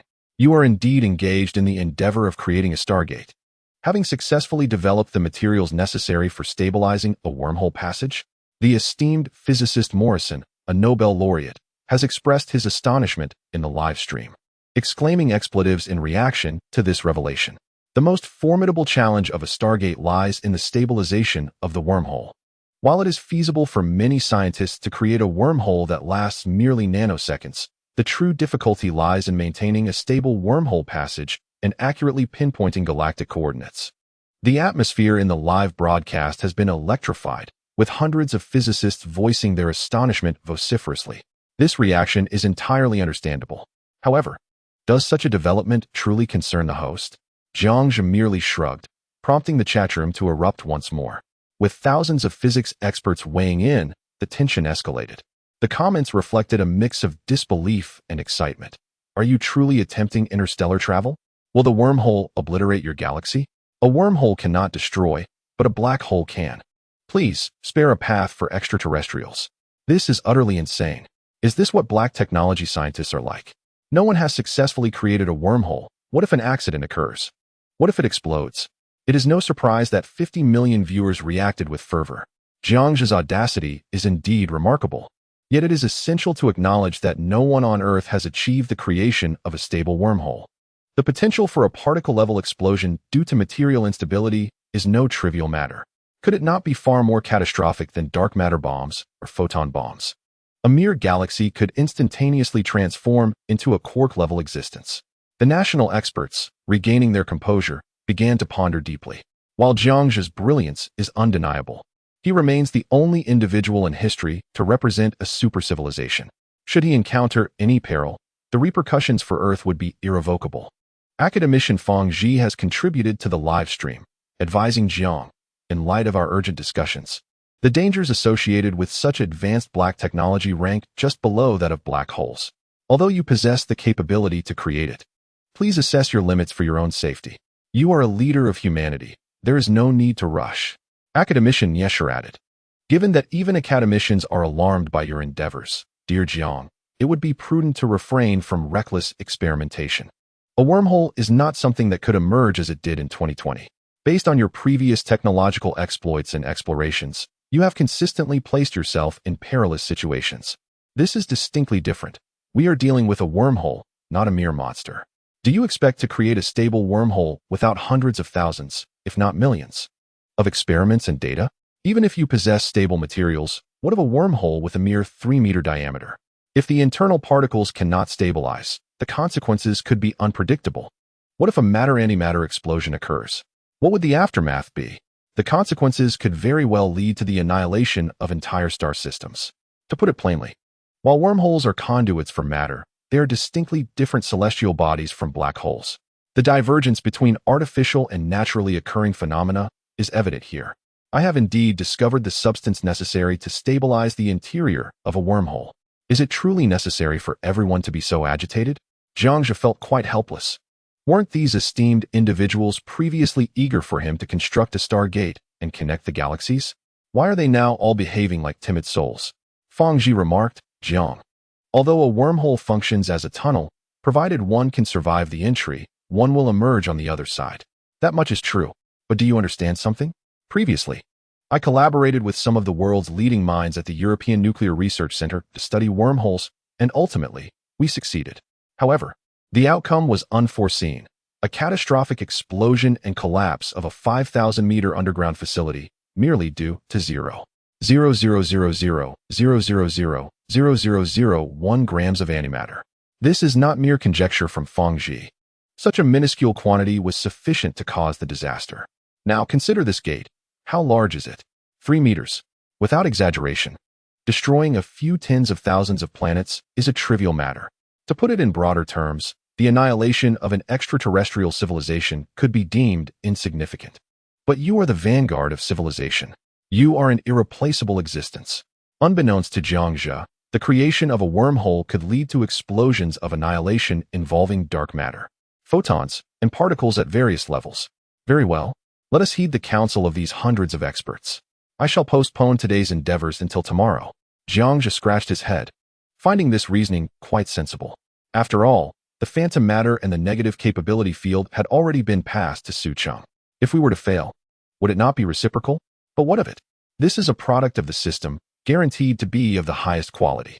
Chapter 79. The Detector, Seeking Votes and Reviews. In the live stream, over 50 million viewers were collectively bewildered. Numerous eminent figures were urging him to abandon the wormhole project to avoid irreparable danger. And you, with your nonchalance, suggest delaying until tomorrow? Jiangzhe, you are remarkable. Danger. Perhaps it would be prudent to postpone the expedition and heed the wisdom of the experts. Jiangzhe. So, wormholes can indeed pose dangers? Then we shall postpone until tomorrow. Extraterrestrial beings, truly, we implore you, please, exercise caution. Father, I cannot help but feel these esteemed individuals are overreacting. Jiangzhe has never engaged in reckless ventures. Not only the viewers in the live stream sensed the peril, but even global physics luminaries inundated Jiangzhe with frantic private messages. Calm down, no need to rush. Jiangzhe thought, overwhelmed by the flood of private messages, prompting him to close the message list entirely. He remained unperturbed, unable to fathom the cause of such alarm. This is not a black hole. Is there truly reason for such hysteria? He dismissed the barrage of comments and, undeterred, retrieved the negative capability field and phantom matter. approaching the Stargate's frame for a closer inspection. Over 50 million viewers witnessed Jiang Zhe extract a pulsating mass of phantom matter from his backpack. The concept of the negative capability field is somewhat familiar to many. However, what follows is perplexing. Panic ensues among the crowd, as numerous physicists recognize this as the very substance related to the stable wormholes referenced by Jiang. Yet, this colossal phantom substance is continuously annihilating and reorganizing. Hundreds of thousands of physicists hold their breath in trepidation. This could truly spell disaster. The live stream chat explodes with fervor, urging Jiang to reconsider and take into account the sentiments of extraterrestrial beings. As Jiang prepares to embed two masses for synthesis, a message arrives from Su Cheng and his companions. Su Cheng, Jiang, my friend, academician Fong did not deceive you. The explosion of dark particles and photons is no trivial matter. I just received a call from the authorities in Kyoto, advising me to persuade you to delay the wormhole experiment for a couple of days. The private messages from the trio are marked as priority by Jiang, triggering an alert in his mind upon receipt. All right. Please expedite the creation of a wormhole frame, he replies. After reading the messages and observing the torrent of comments in the live chat, Jiang lets out a resigned sigh. Very well. I shall postpone for 2 days. I assure you it will only be 2 days. Once the time has elapsed, I will proceed, he resolves, feeling he has no avenue for justification. The technology of wormholes, inherently safe, has been misconstrued as an apocalyptic weapon, even likened to black holes by various authorities. Reluctantly, he decides to hold off for a day or two, despite the anticipation of millions of viewers who are eager to engage. They may not comprehend the intricacies of wormholes, yet they trust Jiang. In contrast, those who have practical experience are acutely aware of the unknown dangers. Upon hearing Jiang's words, they finally exhale in relief. Academician Fong Zhi has generously tipped the streamer 1,000 for the broadcast. Morrison from the Beller Institute of Physics has also contributed 1,000 for the broadcast. Nobel laureate physicist Kettler has similarly shown his support. 1,000 for the broadcast. Fong Zhi, at last we are safe. Morrison, in truth, I wish to collaborate with the streamer. Kettler, so do I. Jiang feels a mix of frustration and despair. His interstellar gateway has been dissuaded by their encouragement. He silently resolves to adhere to a 2-day pause, after which no one shall prevent him. Even the venerable Jesus could not hold him back. Esteemed leaders, you have offended Jiang. His demeanor has soured considerably. When Jiang assures safety, it is unequivocal. Be cautious, for when Jiang successfully crafts the wormhole, he may not include you in his endeavors. The leaders exclaim, this is unjust. Extraterrestrials express their gratitude. Thank you, Jiang, for sparing this star system from destruction. We cherish you for eternity. As the interstellar portal phase concludes, Jiang approaches the diamond window of the base. Outside, the sky is a shimmering silver, and the starlight remains strikingly brilliant even in the daylight. A tempest began to sweep through the base, its howling winds echoing like the mournful whispers of phantoms throughout the live broadcast room. The icy crystals, swept up by the gale, dazzled the eyes of over 50 million viewers. This was a spectacle never witnessed even in the icy realms of the Antarctic. The greatest ice storm in Earth's history paled in comparison to this phenomenon. Jiang Zhe extracted a watermelon from the cultivation chamber and pressed it into juice. He subsequently synthesized 2 metallic sun chairs. A man and a mouse sat beside the diamond windows, gazing at the breathtaking vista outside. Boss, aren't you hungry? Little Pie inquired, patting his belly. Just a moment. It's a rare opportunity to relish this scene, Jiang Zhe replied, taking a delicate sip of watermelon juice. The live camera shifted to capture Jiang Zhe's perspective, transmitting the stunning landscape to the vast audience. A blanket of white enveloped the view, an unparalleled beauty that outshone anything seen in the Arctic or Antarctic. The icy expanse was awe-inspiring. The scene was nothing short of breathtaking. However, the winds were fierce enough to raise concerns about the stability of the base. Upstairs, do you look down on our Jiang god? Beauty mingled with peril. Despite the rarity of such a sight, the winds outside were dangerously warm. Thus, the host decided that anyone wishing to visit the base for sightseeing in the future should purchase adequate insurance, should a calamity befall them. Their compensation and loved ones would be well cared for by the neighbor, Old Wang. Jiang Zhe removed his sunglasses. Rinshou Insurance has rewarded the host with 1,000. Going viral. Rinshou remarked, thank you for your endorsement, host. Huh. You companies and merchants are truly commercial geniuses. Incredible. Seizing every opportunity. Despite the danger, many viewers expressed their desire to stand shoulder to shoulder with the host, embracing the adventure. Upstairs, I feel the same. Old Wang chimed in, Jiang God, enough already. I refuse to be the one left holding the bag. Meanwhile, Jiangzhe was not idle. He spent 300,000 technology points to acquire a stellar positioning device from a civilization of interstellar caliber. Previously, when he had sought the coordinates of this star system through Earth's space agency, the results were meager. Now, with ample technology points, he could afford to be generous. In front of the entire live audience, Jiangzhe manipulated a black crystal, roughly the size of his palm. By inputting the basic information of the Milky Way, the solar system, and Earth, including vital elements such as water, silicon, carbon, oxygen, and hydrogen, the device would autonomously filter and identify celestial bodies compatible with Earth. The black crystal would then search the system's database. What is this? It feels like an astonishing device. Did aliens leave this for the host? It's not that you Earthlings can't locate my position. I had no choice but to construct an interstellar probe. After all, to return to Earth. Precise coordinates are essential. Otherwise, if the Stargate is built and I input the coordinates incorrectly, I might drift aimlessly through the cosmos. Jiangzhe explained as he operated the device. I am utterly astonished. Incredible. The host has finally admitted that it was indeed his own creation. A testament to his extraordinary intellect. Truly deserving of the title Prince of the Galaxy, he has demonstrated an unparalleled mastery of technology. Jiang Shun's brilliance transcends light years, leaving even extraterrestrial beings in awe. In the vast expanse of the universe, we bow before our great master. Chapter 80. Will consuming the Phantom Leviathan transform one into a phantom? Fourth update. Seeking support. The millions of viewers in the live stream have finally acquiesced. Jiang Shun has confirmed his authorship of this remarkable invention. In contrast, the hundreds of esteemed physicists have taken solace in the fact that Jiang Shun is not dabbling in wormholes or black holes. A mere interstellar teleportation device suffices. As for the underlying principles, they have long ceased to inquire, having done so thousands of times, with Jiang Shun never deigning to respond. By simply inputting Earth's geological composition, atmospheric conditions, magnetic field, and biological information into this crystalline technology, one can ascertain the location of Earth, Jiangzhe casually remarked. As the viewers marveled at the wonders of this crystal, a voice emanated from the black block. Beep. A suitable target has been located. There are 9 to the power of 81 planets that meet the criteria. Upon hearing this announcement, not only Jiangzhe, but the entire live stream was left speechless. The collective shock rippled through all physicists, leaving them stunned. What does this signify? It implies that there are 9 to the power of 81 planets capable of sustaining life. It suggests that within the boundless cosmos, humanity is but a mere speck. We are not unique. Moreover, it indicates that this universe is vast enough to fundamentally alter the worldviews of everyone on Earth. Goodness, how astonishing. I am utterly dumbfounded. Could it be that there are so many planets akin to Earth? Is this not infinite? The universe is far too reminiscent of Earth.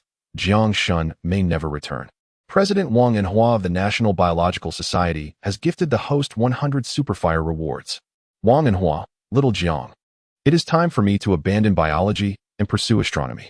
Director Nie Shi of the National Space Administration has gifted the host 100 Superfire rewards. Nie Shi, I knew it. Humanity is not special, but this quantity is staggering. Are we certain the machine is functioning correctly? Jiang Zhe was left bewildered. Why are there so many qualifying planets? How does one even locate them? He stood up abruptly, nearly jeopardizing the integrity of the detection device. Boss, did you not say this device was not overly expensive? Little Pai smirked mischievously. As for Jiang Zhe, Little Pai understood him best. Even when drinking watermelon juice, he would ensure to lick the cup clean. How could he dare to mishandle such a precious item? I am utterly speechless. Jiang Zhe was at his wit's end. After expending 300,000 technological points, this is what he received? I am beside myself. Has the mission of rebuilding civilization come to an abrupt halt? System, show yourself and process a return. Beep. Once technology has been purchased, returns are categorically prohibited. You are a heartless marketplace. The flames of fury ignited within Jiang Zhe. Ding. The system guarantees excellence. It is your improper operation. Please attempt to input the human password. Upon receiving this notification, Jiang Zhe's expression darkened. Human password? Who instructed you to charge 10,000 technology points for the product manual? How outrageous. To the viewers in the live stream, Jiangzhou appeared to be angrily gesturing at thin air. Many presumed he had gone mad and would not return. What a pity. How tragic. Jiang Shun has lost his mind. I am Mei Maobing, the director of the psychiatric hospital in Kyoto, and I have returned. Can what Jiang Shun is doing truly be termed madness? This is evidently a form of performance art. Have you not seen how many generous donations artists from both domestic and international spheres have received? The host now possesses yet another identity, an artist? He straightened his attire. In the live stream, one must never lose their composure. The host has not gone mad. He simply recalled a joyful moment. Jiangzhou waved his hand dismissively. Ha, boss. Recalling happy memories makes you angry? Xiao Pai chuckled, nearly rolling off his chair. Unfortunately for Xiao Pai, he ended up with a handful of Jiangzhou's fur. I'm sorry, boss, I was wrong. Xiao Pai, feeling aggrieved, squatted beneath the chair, doodling circles. After understanding the purpose of the interstellar probe, he felt a wave of calm wash over him. As for the human password, it pertains to nucleotides and other information. We shall address it once the Stargate is completed. Host, are we not having Leviathan today? Xiao Pai lamented, having been hungry for 2 hours. If he did not eat soon, he would turn into a mere mouse morsel. Let me pet Xiao Pai. He is far too pitiful. Jiangzhou, hearing Xiao Pai's stomach growl, lifted him once more onto his shoulder. Ahem. It is time to eat the ghost Leviathan. Jiangzhou cleared his throat and turned to the kitchen, placing the Leviathan on an oversized cutting board. After all, the Leviathan belonged to the realm of spiritual beings. Not just Jiangzhou, but millions of viewers in the live stream were curious about what consuming the ghost Leviathan would entail. Would it truly transform into a ghost? With swift precision, Jiangzhou sliced off a leg of the Leviathan, which stood as tall as he did, and was even thicker. Just as he was about to sever it further, a notification chimed. Alan from the National Biological Research Institute has tipped the host 100 Superfire gifts. Alan, host. Hold on. I want the leg of the Leviathan. The moment Alan spoke, the entire live stream erupted in laughter. A leg enthusiast may be absent, but they would never be tardy. After all, the Leviathan's leg is robust, long, and straight. Is it too much to desire to experience the limb of a sea monster? Where is the esteemed Mr. Park? Why has he shown no interest in the Leviathan's lower half recently? Did he not just purchase an alien's lower half a few days ago? Why the rush to switch so soon? How amusing. Uncle and aunt, please refrain. I am only 8 years old and already suffering from malnutrition. The comments grew increasingly absurd. More and more irreverent individuals appeared. It was uncertain who had instigated such a trend. What if they encountered a sweep for illegal activities? Would the live stream not face closure? He paid no heed to the auction barrage, for he was not lacking in technological points at present. After a brief interlude spent slicing the meat, he tossed the chunks into the iron pot for a vigorous stir-fry. Scallions, ginger, garlic, and dried chilies were liberally sprinkled throughout. The sizzling of the oil soon filled the air with an enticing aroma. Moments later, a large vat of fragrant Leviathan meat was prepared, glistening and inviting. Let the feast commence. What transformations shall consuming Leviathan bring? Jiangzhou mused as he gazed at the thigh meat, anticipation swelling within him. He hoped for some peculiar knowledge or abilities in return, a resurgence of vigor, a towering presence, steadfast persistence, perhaps even tenfold fortunes in a single evening. You are all merciless. Like wolves. He quipped. I wager the host will transform into a specter. The chatroom erupted with speculation and bets, the excitement palpable. Millions had witnessed Jiangzhou's previous consumption of Tai Sui, which had rendered him robust and extended his lifespan. Now, indulging in ghostly Leviathan should surely amplify his strength. For this Leviathan was no ordinary extinct creature. Amidst the eager anticipation of countless viewers, the excitement soared. Jiangzhou lifted a substantial piece of thigh meat, his expectations high. Without hesitation, he thrust the meat into his mouth, leaving no time to savor its flavor. The thigh meat swiftly transformed into a refreshing broth within him. Xiao Pai, silent yet curious, observed Jiangzhou intently. Consuming Tai Sui and Leviathan indeed enhanced the thunder power of the Skin Tribe. Xiao Pai had experienced this long ago. Suddenly, over 50 million viewers widened their eyes in disbelief, witnessing the astonishing scene unfold. Chapter 81. He truly became a ghost. Voting for the latest chapter is essential, otherwise, it is futile. The Leviathan's thigh meat flowed into his belly as a cool broth. The sensation was gentle, yet it left an emptiness in its wake. Jiangzhe perceived no alteration in his limbs or body. Then, he noticed the live stream chat erupting with a multitude of exclamations of shock. He cast a glance down at Xiao Pai, who had retreated a few steps, startled by his transformation. Amidst his confusion, Xiao Pai exclaimed in terror, "Boss! You! What about me?" Jiangzhe frowned, evidently unaware of the gravity of the situation. What on earth has happened to him? Su Cheng, just returned from the suburban base to his dormitory, was taken aback. Ming Chong and Lu Hong exchanged bewildered glances, swallowing hard in unison. What is this? What on earth is happening? The chat erupted with astonished exclamations. What has the host become? Damn, my worldview has been shattered once more. Can anyone provide a scientific explanation for what Jiang has transformed into? Host, a mirror. The chatroom boiled over with astonishment and fear, intermingled with joy. This is undoubtedly yet another miraculous event that could change the world. No, it can be said that, at this moment, the mysteries of the human body have been unveiled by the divine Jiang. Wang and Hua, the president of the National Biological Society, tipped the streamer 100 superfires. Wang and Hua, hurry. Little Jiangzi, quickly find a mirror. We cannot articulate what state this is. Nobel Prize-winning physicist Liner tipped the streamer 100 superfires. Liner, what on earth has the streamer transformed into? Is it particleization? Royal Priest Crowley from Eagle Nation tipped the streamer 100 superfires. Crowley, oh my god, Jiang has truly become a deity. Inconceivable, utterly astonishing. Observing the barrage of comments, many requested to find a mirror for themselves. He felt utterly perplexed. Particleization? A deity? What on earth is this? Without further ado, he went directly to the bathroom. Upon glancing in the mirror, his jaw nearly dropped in shock. What in the world has he turned into? Jiangzhe stumbled, nearly colliding with the mirror. In the reflection, he beheld a figure with a human silhouette, utterly devoid of his original handsome visage. Jiangzhe stood frozen, grappling with disbelief. He realized that it was the flesh of Leviathan that rendered him transparent. The Tai Shui enhanced physical strength and heightened the senses, but what of Leviathan? Did it truly cause one to become invisible? Is this even scientific? The news of Jiangzhe's transparency rapidly swept across the internet. Shocking. Jiang consumed the flesh of Leviathan and became a deity. You will absolutely regret not clicking in. Comments below, what the heck? Is this invisibility? Jiang is incredible. I suddenly have a bold idea. I have that same thought too. God has appeared. He is in Huagua. No, on an alien planet. Comments below, FCK. Eating Leviathan allows one to become a transparent person? What the hell? Is this the reincarnation of Jesus? This is absurd. Just moments ago, Jiang was dealing with wormholes. And the next moment, he has become a true deity? Am I the only one who thinks this is convenient for peeping? Amidst Jiangzhe's frustration, the transparency gradually faded, restoring him to his normal form. Boss, incredible.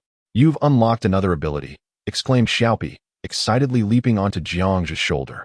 Jiangzhe shot an irritated glance at Xiaopi.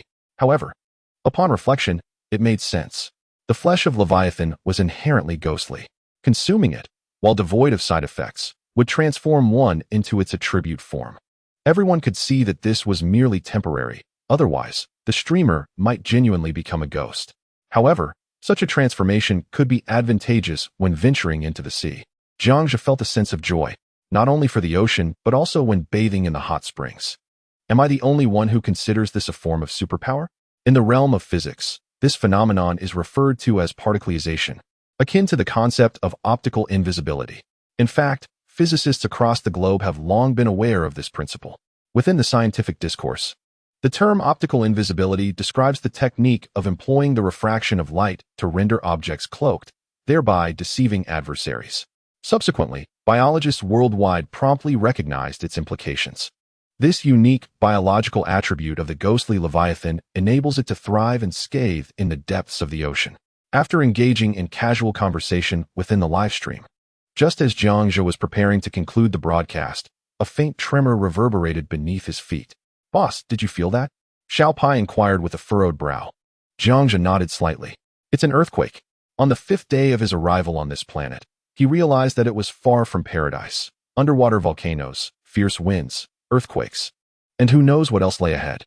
Perhaps you all missed it, but it seems an earthquake just occurred here, Jiangzhe announced. An earthquake? Do alien planets experience earthquakes too? The serious atmosphere was momentarily disrupted by a voice from above. Which planet is exempt from earthquakes? A dull rumbling sound echoed once more. This time, Jiangzhe felt it distinctly, as if something were crashing down. Without hesitation, he rushed outside the base. Looking up, the ensuing marvel was witnessed by over 50 million viewers. In the distant sky, a multitude of fiery meteors streaked across the horizon, trailing long tails of flame behind them. With a thunderous roar, one particularly fiery meteor struck a distant iceberg with a resounding crash, followed by a cascade of others falling in rapid succession. Jiangzhe shook his head in admiration, thinking to himself how fortunate it was that this planet was uninhabited. Otherwise, the impact of so many meteors could have resulted in countless casualties. Xiao Pai imitated Jiangzhe's gesture, remarking, "So, the boss isn't human after all." Jiangzhe turned back, puzzled. Why do I feel that the number of meteors is increasing? Su Cheng furrowed his brow and analyzed the livestream footage with astronomical software. Moments later, the results appeared. Dense traces of meteors blanketed the entire sky. Good heavens! This is a meteor disaster, Ming Cheng exclaimed. The shot is panoramic. If Zhizi didn't see it, he's in for a calamity. Quickly, send him the message to evacuate. It may affect this area. Without further ado, the three promptly relayed the warning to Jiangzhe. Meanwhile, Jiangzhe continued to admire the distant meteor shower, oblivious to the gravity of the situation unfolding behind him. The chat room erupted in a flurry of messages. Streamer, evacuate quickly. Meteors are falling. Are these meteors not controlled by any entity? They were so far away just moments ago, and now they're all heading towards the streamer. The meteors grew larger and larger, yet Jiangzhe remained unaware of the impending danger. The livestream's panoramic view offered no opportunity for him to glance behind. At that moment, a notification from the system resonated in Jiangzhe's mind, delivering the urgent message. Be cautious. Zhizi, meteors are heading your way.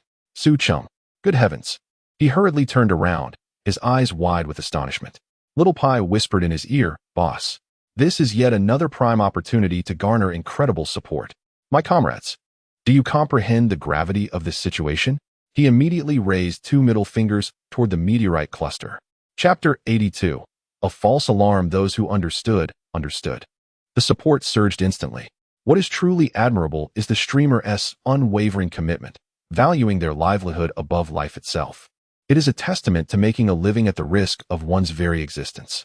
Foster, an astronomer from the Eagle Nation, rewarded the streamer with 100 bursts of support. Foster, streamer. Run. Leo, an astronomer from the FA Nation, rewarded the streamer with 100 bursts of support. Leo, hurry. Don't be reduced to light.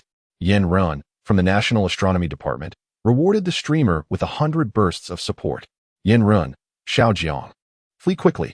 The data is in. The probability of it striking your base is 99. Evacuate.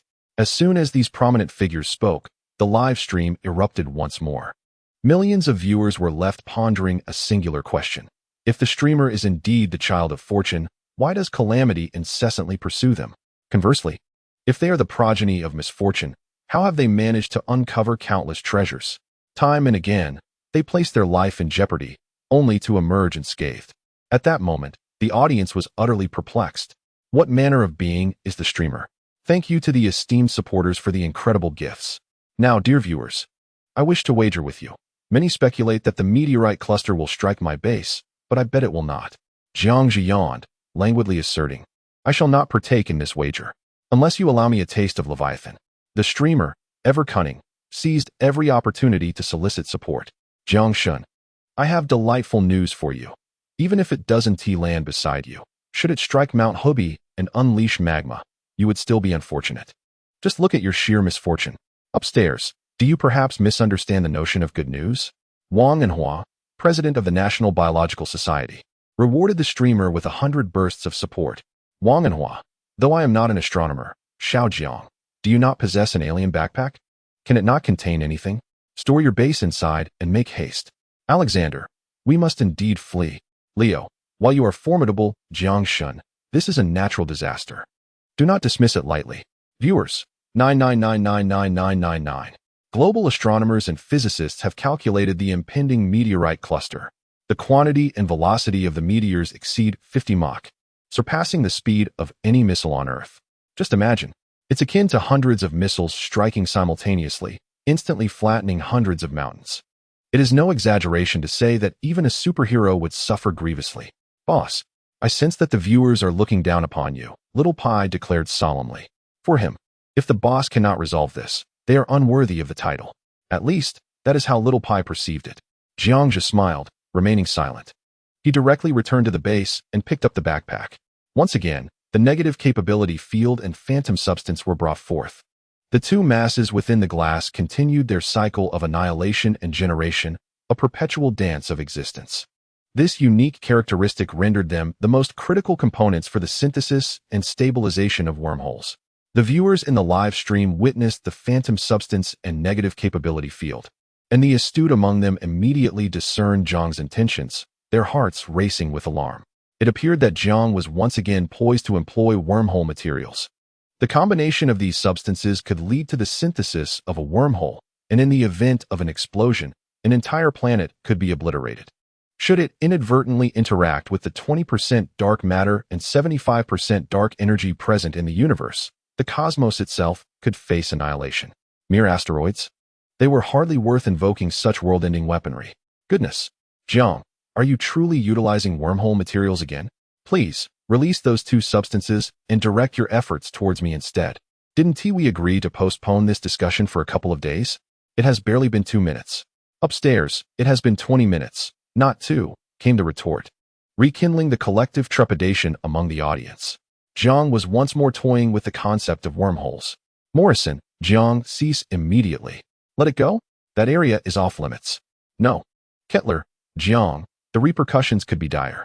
Dark matter, which is ubiquitous in our world, could trigger a cataclysmic chain reaction of dark energy if a wormhole is initiated, resulting in the destruction of the universe. Jiangzhe wore a face of vexation. You all have not created anything of this magnitude. Why is it so perilous for me to create a mere 3-meter diameter wormhole? You are targeting me now, when all I aim to do is address an asteroid cluster. Are you certain this reaction is warranted? National Academy of Sciences academician Feng Zhi has rewarded the streamer with 100 fireballs. Feng Zhi, young Jiang. This is rather excessive. Come now, my good fellow, you are rambling.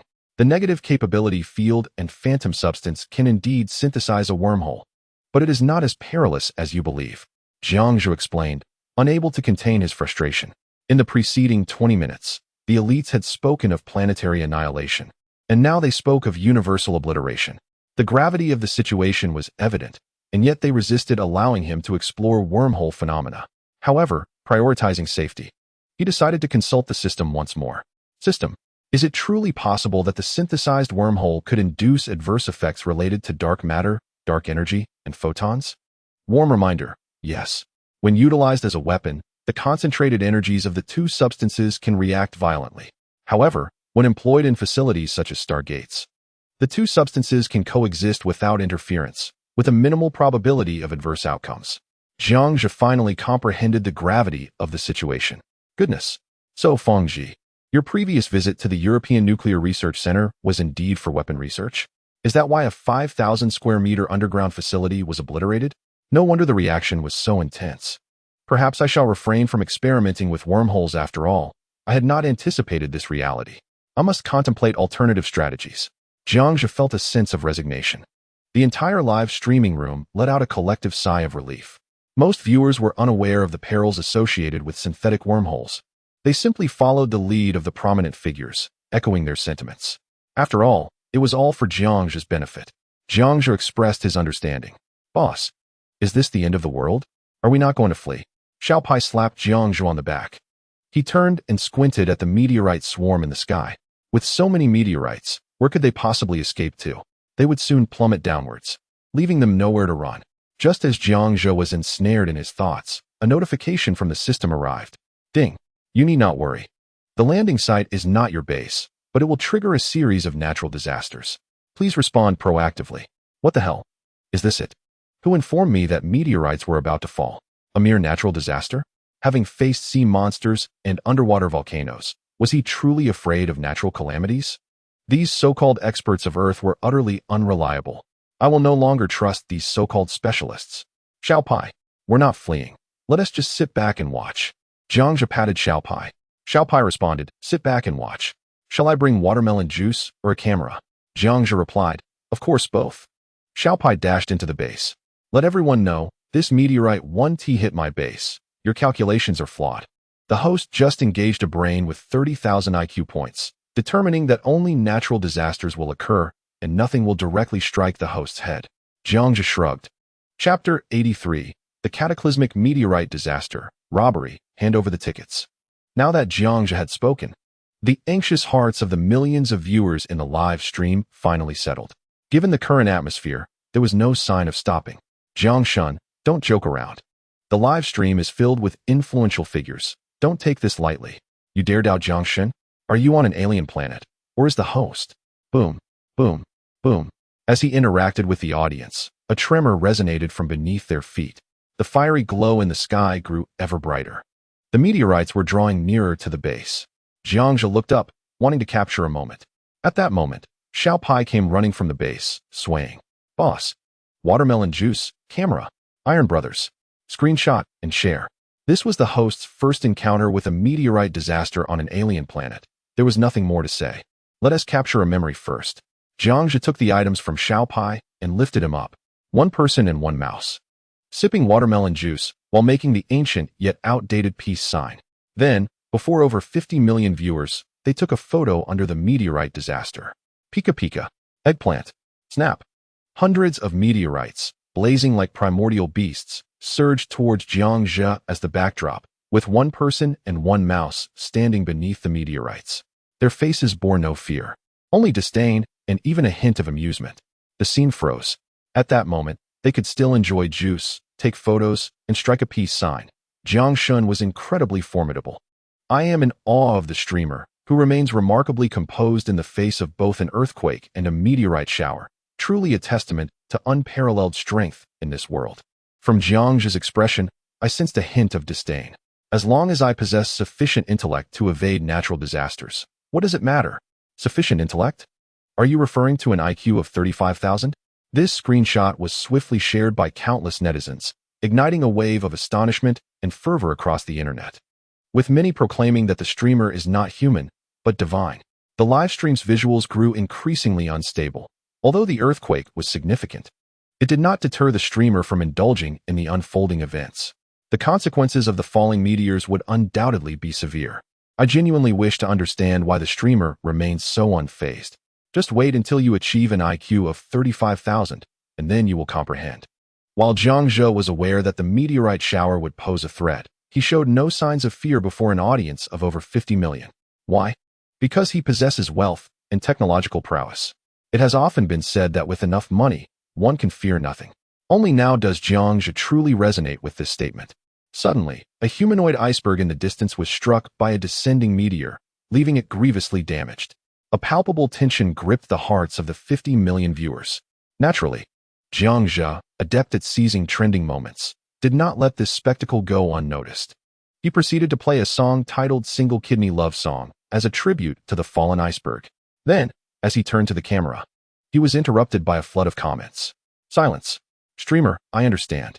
Don't speak. Streamer, I get it, I get it. The audience had already delved deeply into the streamer's psyche, and their eagerness for excitement was palpable. A flurry of enthusiastic comments ensued. Jiang Zhe nodded in satisfaction. This is what one calls professionalism. As Jiang Zhe engaged in photography and videography, the meteors in the sky grew increasingly numerous. Although they seemed close, they were likely tens to hundreds of kilometers away. The ice surface erupted with countless ice shards, creating a luminous display that read, Jiang Zhe, you are amazing. This spectacle evoked awe from the thousands of viewers in the live stream. Even nature appeared to be impressed by the streamer, truly the son of greatness. Some meteors struck the distant ice surface, but failed to penetrate its defenses. The sound grew ever closer, and the sky was suddenly engulfed in a blaze of orange light. Jiang Zhe and Xiao Pai turned to glance at the phenomenon, only to turn back with expressions of disdain. Jiang Zhe crossed his arms. Is that all? Xiao Pai mirrored his gesture. Is that all? What the heck? Did this meteor consume some golden fertilizer? It's so large, so fast, so fierce. Streamer, do be cautious. The dynamic duo was undeniably amusing, yet I still felt a twinge of fear. How can you fear a meteor shower in this livestream? That is a blasphemy against our Jiangxia.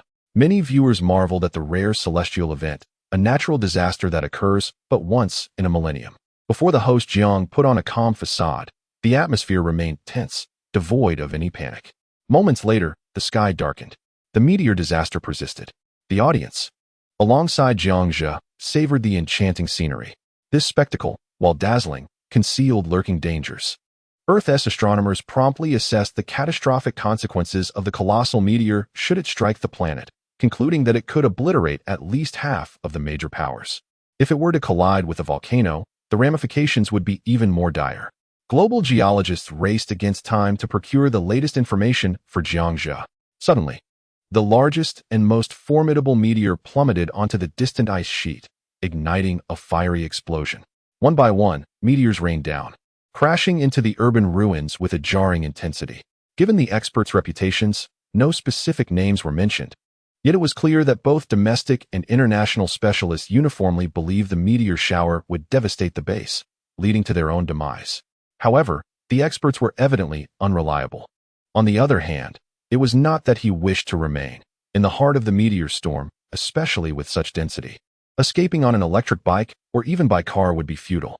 It resembled the catastrophic scenes of 2012, where even an aircraft would not suffice for escape. Had the host ever deceived them? Did they truly think mere meteors could disrupt his broadcast? Jiangxia smirked. Suddenly, the ground trembled violently. Jiangxia and Xiaopai lost their balance and fell. The shockwave from the meteoric barrage was apocalyptic. The ice was shattered by colossal meteors, with spiderweb-like fissures rapidly spreading. Hundreds of tons of seawater were ejected from beneath the ice, swiftly evaporating in the intense heat. Some of the seawater reformed into towering ice columns. The shockwaves expanded, reaching the nearby mountains, where concentric cracks emerged. Soon, the fissures encroached upon the base, becoming increasingly ominous. I was wrong. The experts were indeed correct. Jiangxia's pupils constricted. If the previous meteor shower was merely an appetizer, this was undoubtedly a full-course catastrophe of apocalyptic proportions. The fissures had now reached the vicinity of the base. If urgent measures were not taken, the base would face utter destruction. Boss, didn't you say it was absolutely safe? What do we do now? Xiaopai exclaimed in panic. Boom, boom, boom. More and more meteors cascaded down. Jiangxia swallowed hard, surveying the chaos. This was unequivocally an apocalyptic meteor storm. The entire crust was violently shaking, and even magma was erupting from the ground.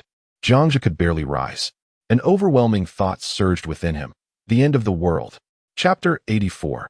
Jiangxia's bottom line in the livestream. Millions of viewers found themselves in a state of panic. Even if the host attempted to flee, there was no escape from the impending doom.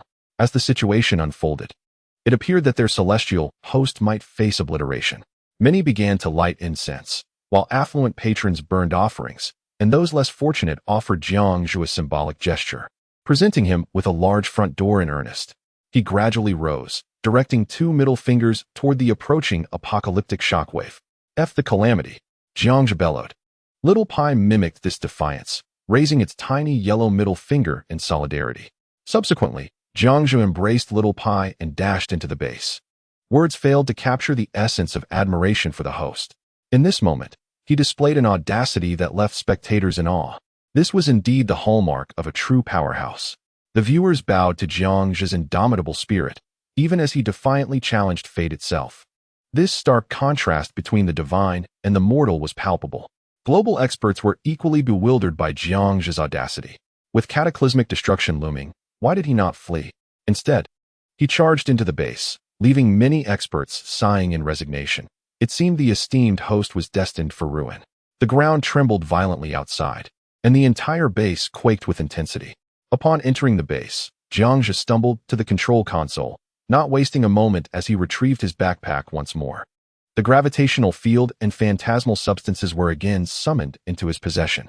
Don't. Please, don't. Came the frantic pleas from Feng Ji. This is more terrifying than a meteor disaster. Stop. Host, please. Echoed Lena, urging him. Truly, heed Feng's advice. Morrison added, this is a galaxy-level catastrophe. You must not engage. The world's leading physicists were in a frenzy, worried that the host was about to undertake a reckless endeavor. Jiangxia disregarded the barrage of comments. Once Little Pi regained its footing, it addressed the multitude of experts. Do not allow my boss to proceed with this. With a fierce indignation, it exclaimed, "Who do you think you are to instruct my boss? If you possess the courage, come and resolve this crisis on our planet. A bunch of cowardly earthlings lacking the audacity of my boss. It's no wonder you remain trapped on Earth, waiting for demise." Little Pi finally erupted, having long been exasperated by the so-called experts. While Jiangzhe refrained from confrontation, I certainly would not. The global experts were left speechless. A mere yellow rodent had the audacity to challenge them? Could this rare creature act with impunity? The multitude of experts fell silent, utterly taken aback. Wow, Little Pi is incredible. Indeed, Little Pi was astonishing, igniting a fervor within me that was hard to contain. When it comes to matters of action, does the god of rivers require their guidance? He is undoubtedly aware of the consequences, yet he refrains from acting, ultimately meeting his demise on an alien planet. 50 million viewers are left in utter shock. After a prolonged silence, the usually reticent Xiaopi finally speaks, directly confronting the esteemed experts of Earth. Some agitated specialists erupt in indignation. Feng Zhi exclaims, "How dare you, you wretched rodent? We are considering the welfare of your superior. This is technology capable of annihilating entire star systems. If you lack understanding, do not meddle." Morrison retorts, "How can you, you insufferable rat, speak in such a manner? We are concerned for the safety of the host. He is aware of the repercussions. Do you not comprehend?" Lena interjects, "Little rodent, your words are misguided. While the life of your superior is undeniably precious, the lives of extraterrestrial beings beyond our star systems hold equal significance. Why should they be annihilated without cause? Outside the base, chaos reigns. What do the aliens matter to my superior? Would he engage in actions lacking assurance? His existence holds immeasurable value compared to your cowardly bunch that cannot even leave Earth." Xiaopi's cheeks flush crimson with rage, and the air around it crackles with electricity, signaling genuine fury. In its eyes, Jiangzhe's life is as valuable as the entire Earth, perhaps even more so than all the assembled experts. Many viewers are left speechless by this revelation. Xiaopi is genuinely incensed, and the barrage of comments gradually fades into silence. Some begin to ponder the weight of Xiaopi's words. The usually loquacious experts now find themselves at a loss for words. Jiangzhe turns, casually tossing the negative capability field into the propulsion device. The Stargate project must be temporarily halted. For now, ensuring Xiaopi's survival is paramount. Suddenly, a meteor shockwave sweeps over the base. The ground trembles violently. The situation is perilous. Countless viewers feel their hearts race once more. Danger. It's far too dangerous. Host, think of a way to survive. The shockwave outside the base is relentless, causing palpable anxiety. Host is in peril. Flee at once. The threat is dire. Could the divine host truly perish here? Xiaopi, filled with dread, cries, "Boss. Those experts are insufferable. Are we truly facing death?" Jiangzhe crouches down, gazing at the trembling Xiaopi, and gently reassures, "How could I possibly let you perish?" Xiaopi, elated, leaps onto Jiangzhe's shoulder, unreservedly placing its faith in him. If the boss declares survival, then surely survival is assured. Meanwhile, outside, the ground continues to shake, and the shockwaves persist. The glass of the base shows signs of impending shattering. Yet, Jiangzhe remains unfazed by the tumult outside. He turns to the camera, his expression neutral, and states, "Moreover, although I often jest and laugh with you all, I neglected to convey one crucial message. It is permissible to speak of me, but regarding Xiaopi, I must sincerely apologize." Instantly, 50 million viewers are taken aback. A sense of unease emerged. Jiangzhe's fingers tapped on the virtual livestream screen, and 3 blood-red announcements materialized in the chat. System announcement. Academician Feng Zhi of the National Academy of Sciences has been permanently expelled from the livestream. System announcement. Nobel Prize-winning physicist Reiner has been expelled from the livestream by the host, permanently.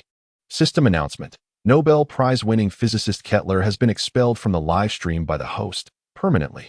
A collective gasp echoed among the over 50 million viewers. Stunned by Jiangzhe's decisive action, they swallowed in unison, realizing that the host was genuinely enraged for the first time, and it was for Xiaopi. This marked the first occasion they witnessed the host expelling individuals. They had never seen the host display such anger before. Jiangzhe was magnificent, a true marvel. Incredibly, Jiangzhe's first outburst was in defense of Xiaopi. Many had long harbored disdain for those so-called experts. An academician and 2 Nobel laureates dared to confront Xiaopi, But what did that matter in comparison to the host? I trust the host completely. There's nothing more to say. I bow in reverence. If the host can create wormholes, then surely he possesses the requisite confidence. I wonder why those experts are so misguided. The host is exceptional, truly magnificent. Chapter 85, Anti-Gravity Base, 5th update, guaranteed 5 chapters. Global magnates were equally astounded. Those who typically thrived in the livestream environment began to comprehend Jiang Zhe's boundaries. They finally witnessed another facet of him, the inviolable threshold concerning Xiaopai.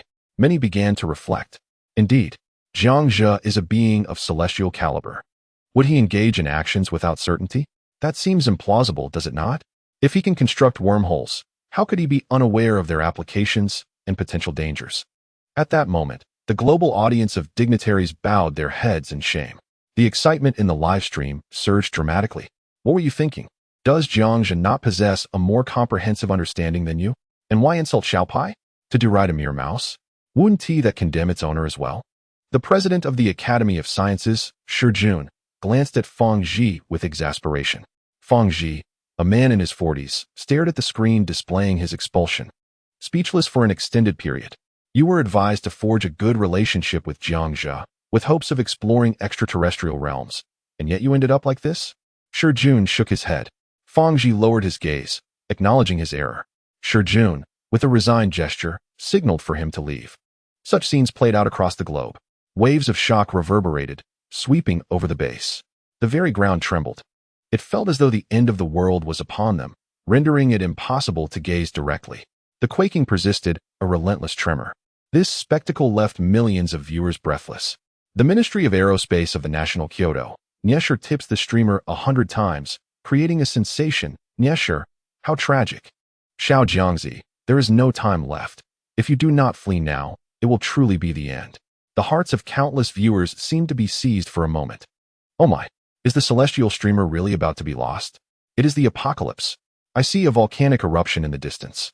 Shock waves obscuring the sun. Will the celestial streamer perish? Jiang Shun, please, do not die.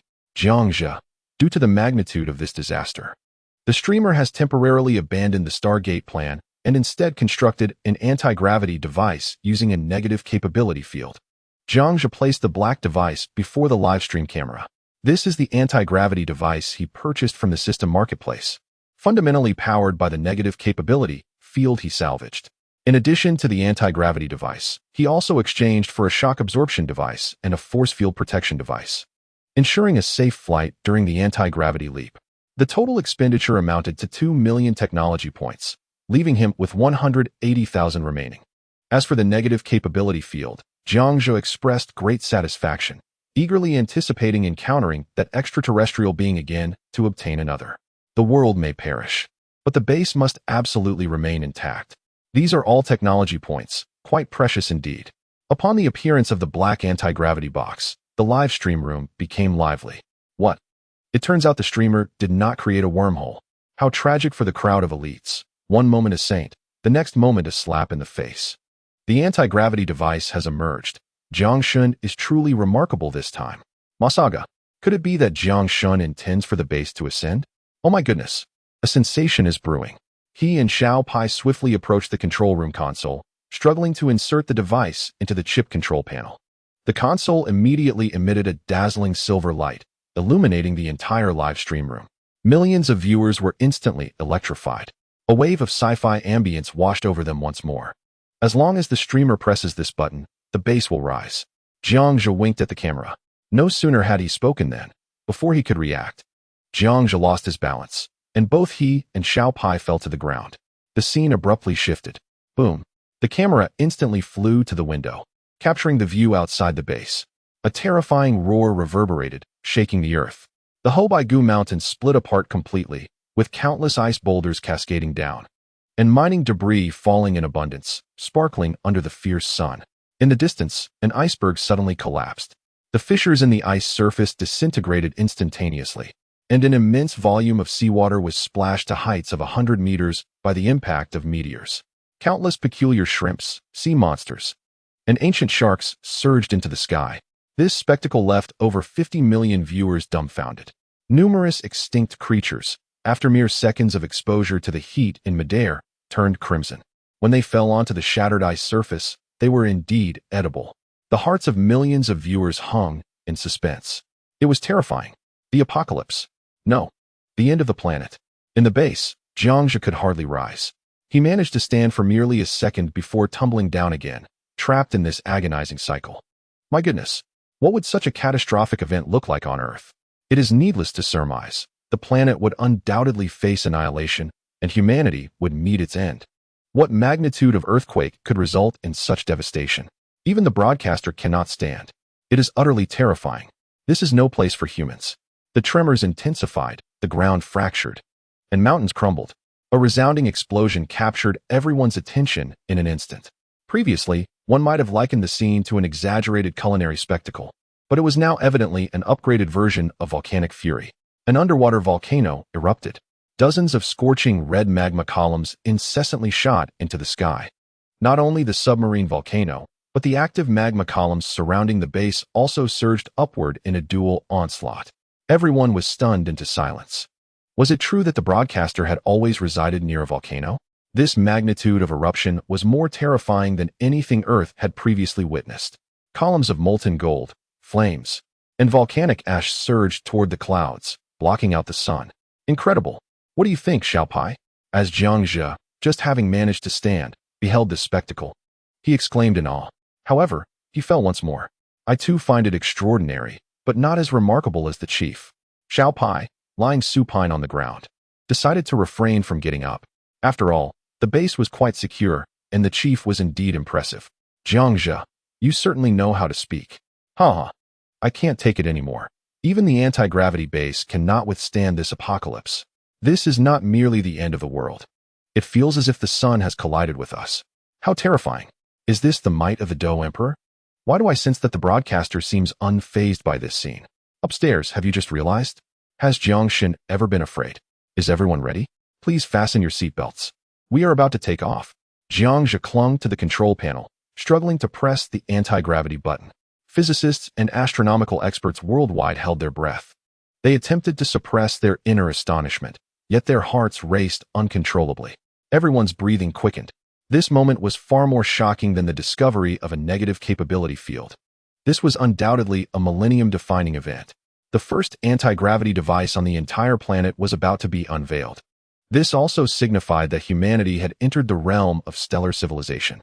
Moreover, this was being tested live in front of over 50 million viewers. Of course, it was a creation originating from humanity itself. The millions of spectators shared in this anticipation, and the barrage of comments faded into oblivion.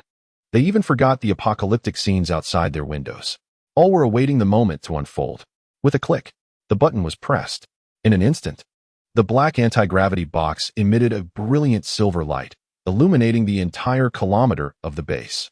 Then, before anyone could even blink, the world outside the window transformed in an instant. Everything had vanished, leaving only a vast, dark sky. Success. Chapter 86. Is this considered interstellar civilization? The barrage of comments suddenly ceased. Before their screens, over 50 million viewers sat in stunned silence, their mouths agape. At this moment, the entire world was in disbelief. Before their eyes lay a scene of tranquility and serenity, the boundless night sky adorned with twinkling stars. For a fleeting moment, it felt as if there was no conflict with the world. Outside, the sounds of chaos persisted, faintly indicating that all disasters originated from the ground. Entirely unrelated to Jiangxia and Xiaopai. Meanwhile, numerous esteemed experts on Earth were left bewildered. What is this? What on earth is happening? This clearly signified the activation of the anti-gravity device. In an instant, the base ascended from its ruins into the night sky. The world's leading experts struggled to suppress the tumultuous waves of emotion within them. They breathed deeply, some even fainting from the overwhelming spectacle. Suddenly, the barrage erupted once more, with super rockets filling the live stream in an instant. The National Astronomical Department's Yin Ren tipped the streamer 1,000 super rockets. The renowned astronomer Walter tipped the streamer 1,000 super rockets. The Eagle Nation's astronomer Foster tipped the streamer 1,000 super rockets. The French astronomer Leo tipped the streamer 1,000 super rockets. Walter, my goodness. It truly succeeded. Jiangxun has genuinely accomplished it. Foster, we humans have entered interstellar civilization. right at this moment. Leo, incredible. I can hardly believe it. The anti-gravity has truly succeeded. At this point, no one cared about the fate of the planet. Regardless of how dire the situation might be, the streamer could overcome it. What on earth am I witnessing? The outside is pitch black. The streamer was sensational, showcasing extraordinary technology that led civilization forward. Quick, slap me to see if I am dreaming. I am utterly in awe of the streamer. The anti-gravity device has succeeded, and the base has taken flight. My heavens, it truly has taken off. The anti-gravity base. My goodness, I knew Jiang Shun was serious. This is a cross-century achievement in anti-gravity. Just as all the viewers and eminent figures believed Jiang Zhe might perish in an apocalyptic disaster, the base ascended. It truly flew. Their excitement was entirely justified. The emergence of the anti-gravity propulsion engine was undoubtedly world-changing, a leading force of civilization, and it had materialized in Jiang Zhe's hands. At this moment, the entire internet was once again in an uproar. Could Jiang Shun be the child of the multiverse? He is incredible. We humans have genuinely entered interstellar civilization. This is astounding. Jiang Shun is remarkable. The anti-gravity base makes me want to travel even more. Congratulations. Congratulations to humanity for entering the realm of stellar civilization. And gratitude to Jiang for his leadership. Indeed, Zhezi speaks with utmost sincerity, not in jest. Su Cheng's expression morphed into one of ecstatic disbelief. It is no wonder that the group was so exhilarated. They had traversed through life and death, encountering magma, fierce gales, meteors, and earthquakes. It seemed an inevitable path to demise. Yet, no one anticipated that Jiang Zhe would ingeniously activate the anti-gravity engine, propelling their base into the skies, thus completely averting danger. The trio stifled their excitement, with Su Cheng inadvertently sending a journalist flying with a punch. The journalist exclaimed, "I was merely an intern passing through."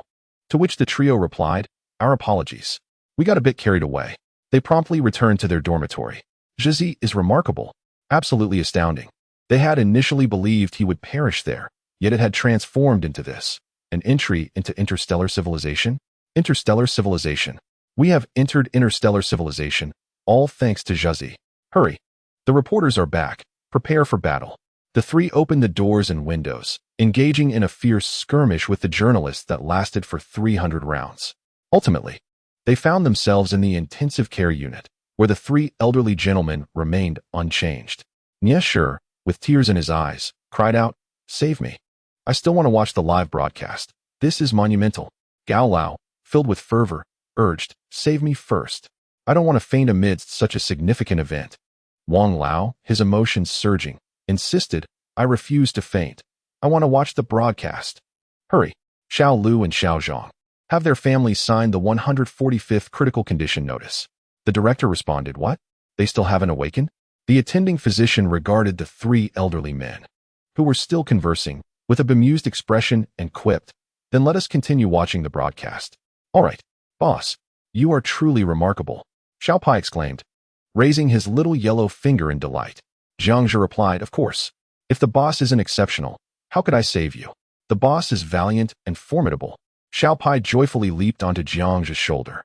The chatter in the live broadcast room finally subsided. The host is finally safe. Indeed. But why does the host still appear unfazed? As if he had foreseen everything. Jiang's intelligence, a staggering 35,000, might have something to do with it.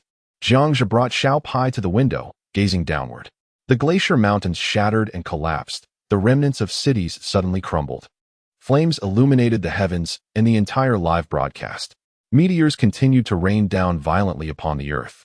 This appalling scene was witnessed by all the viewers in the live stream.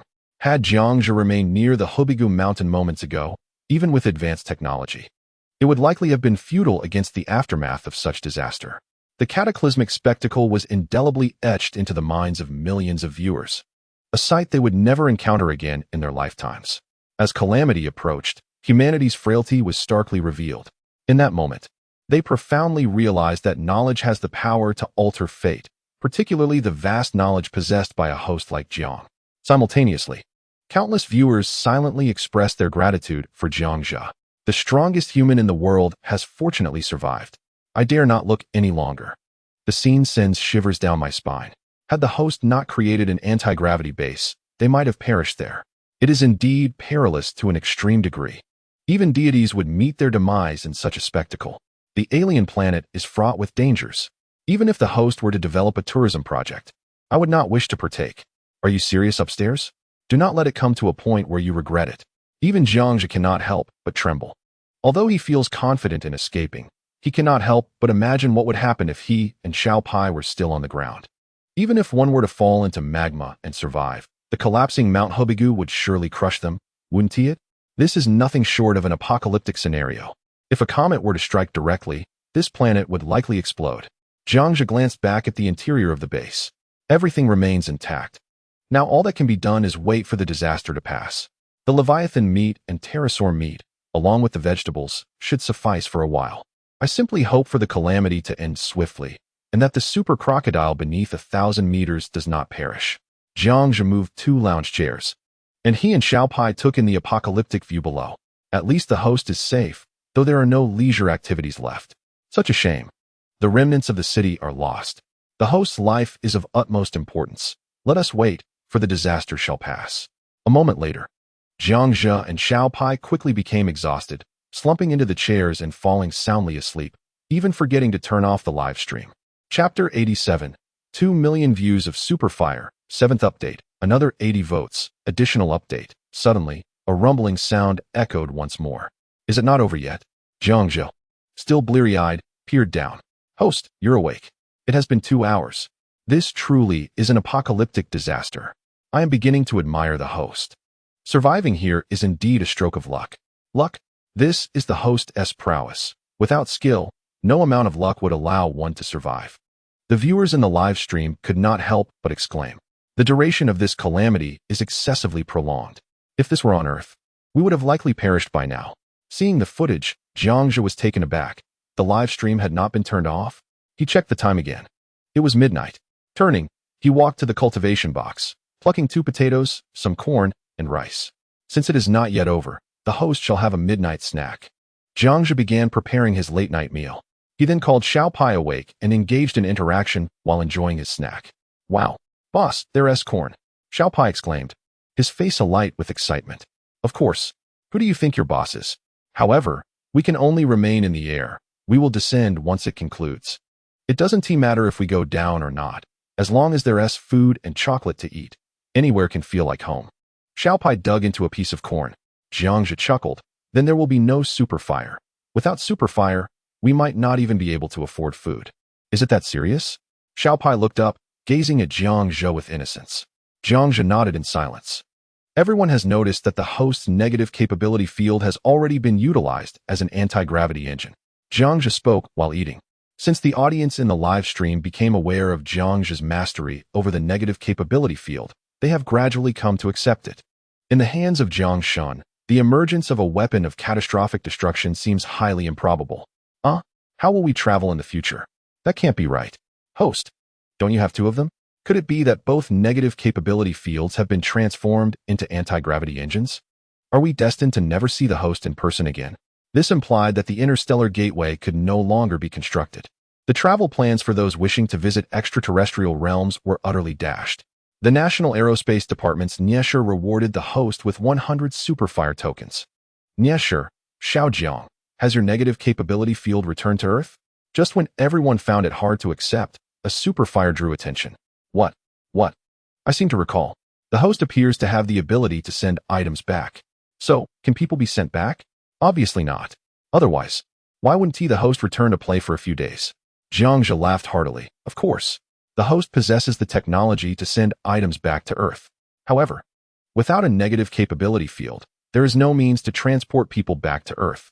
After all, among the over 50 million viewers in the live stream, only a handful of prominent figures who had auctioned extinct creatures, as well as the villagers who had previously sent out 10 pieces of Tai Sui meat, were aware of Jiangzhe's ability to return items to Earth. For the vast audience of over 50 million, this was undoubtedly a monumental revelation. It implied that one could purchase items from the host and then reward the host with Superfire tokens. Upon this realization, countless wealthy individuals on Earth were filled with excitement. Since Jiangzhe's technology and expertise were not for sale, surely those rare ores, diamonds, and leviathans must be available for purchase, right? After all, they hold little practical utility. Observing the flurry of messages, Jiang Zhe was well aware of their intentions. Upgrading the base and windows had already consumed a considerable amount of ores and diamonds, and his stockpile of ores was now quite limited, consisting only of a meager amount of ferrous ore. In this train of thought, Jiang Zhe retrieved a piece of ferrous ore no larger than his pinky finger from his backpack. This could be considered his entire fortune, as all the blue, red, and pink diamonds had been melted into the base's windows. To put it bluntly, if Jiang Zhe's base were to be transported to Earth, it would rival the entire assets of a medium-sized nation. Upon witnessing the paltry amount of ferrous ore left, jewel tycoons around the globe were left dumbfounded. Is this all there is? What? This invaluable ferrous ore amounts to so little? I just realized. The host's base windows are shimmering with gold. Could it be? Overwhelmed with sorrow, the priceless diamonds have been crafted into windows by the host. What a tragedy. Tears of poverty fell. Then let the auction commence. A thumb-sized piece of ferrous ore weighing 200 grams. In the realm of commerce, a single gram commands a staggering 10,000 units of superfire. Jiang Zhe cleared his throat. 10,000 units of superfire, 100,000 technology points, and 10 million soft currency. Jiang Zhe realized that ever since upgrading the base, the requisite technology points had escalated exponentially. No sooner had he spoken than a torrent of superfire erupted, flooding the live stream with a bold announcement. The Rothschild family rewarded the streamer with 1 million units of superfire. Rothschild, thank you, Lord Jiang. We require 100 grams of lithium iron ore. Jiang Zhe was taken aback. He had intended to reserve a gram for the affluent across the globe. What did this direct request for 1 million units of superfire imply? Furrowing his brow, he calculated the sum. Jiang Zhe could no longer maintain his composure. This translated into an astonishing 10 million technology points. 10 million. How delightful. Goodness. The Rothschild family had just contributed 1 million units of superfire. Can someone convert that into currency? 1 unit equals 1,000 yuan. 500,000 units? 1 billion soft currency? Goodness. 1 billion soft currency? Don't advise me. I'm ready to jump off a building. I've toiled for half my life to earn 50,000. And the streamer casually mentions 1 billion soft currency. I'm done. Upon conversion, the live stream was immediately filled with envy. As expected, when a prominent family made its move, even ordinary wealthy individuals and major jewelers fell silent. Although they acted swiftly, monopolizing the market in such a manner was audacious. Jiang Zhe was elated. Was there anyone else? He had yet to voice his thoughts when the superfire surged once more. The Saudi family rewarded the streamer with 600,000 units of superfire. The Saudi family, streamer, we only desire 50 grams of lithium iron ore. The rest is a gesture of friendship, Lord Jiang. Jiang Zhe took a bite of his meal, his eyes lighting up once more. Spending 100 million to make a friend. This is the life of the affluent, is it not? Well spoken. Jiang Zhe inhaled the aroma of his food, which had become decidedly more appetizing. Streamer, do you truly wish for me to kneel before you? Spending 100 million to forge a friendship. The world of the wealthy is beyond my understanding. Can the Saudi family truly befriend me? Even a fraction of a friend would suffice. Saudi family. No, no. Let us wait until you ascend to that star before we share a cup of tea. Delighted. Jiang Zhe picked up a piece of corn and began to munch. Is there anyone else in need of ore? Tesla Group's Elon Musk rewarded the streamer with 700,000 units of superfire. Elon Musk, thank you. Thankfully, I acted swiftly. Lord Jiang, 200 million soft currency to befriend you. We also desire 50 grams. Much appreciated. Goodness. Iron Man has arrived. I suspect that the world's elite are all present in this live stream, though I lack proof. To be a streamer and captivate the entire globe, there's no one like Lord Jiang. How I long to ascend to that star. The live stream became a frenzy once again. Has the very prototype of Iron Man made an appearance? Just how many cutting-edge fields does this live stream encompass? Friendship is a wonderful pursuit, and when the streamer finds themselves in need, they are sure to seek you out first. Jiang Zhe was in remarkably high spirits. In a mere 5 minutes of trading, he effortlessly amassed 20 million technology points. Why would he risk his life to deceive the ultra-popular? He had sent the lithium iron ore through the auction system. Subsequently, Jiang Zhe eagerly made his way to the system's marketplace. Chapter 88. Jiang Zhe's 12 hours, 8th update. 80 votes achieved, additional update. Before long, the 3 influential figures received a special delivery via drone at their respective locations. be it their offices, homes, or golf courses. Once the delivery was complete, the drone vanished before their very eyes, leaving behind a few grand Chinese characters in the air. What is seen and heard must be kept confidential, my friends. The members of the Rothschild family exclaimed, "What kind of technology is this?"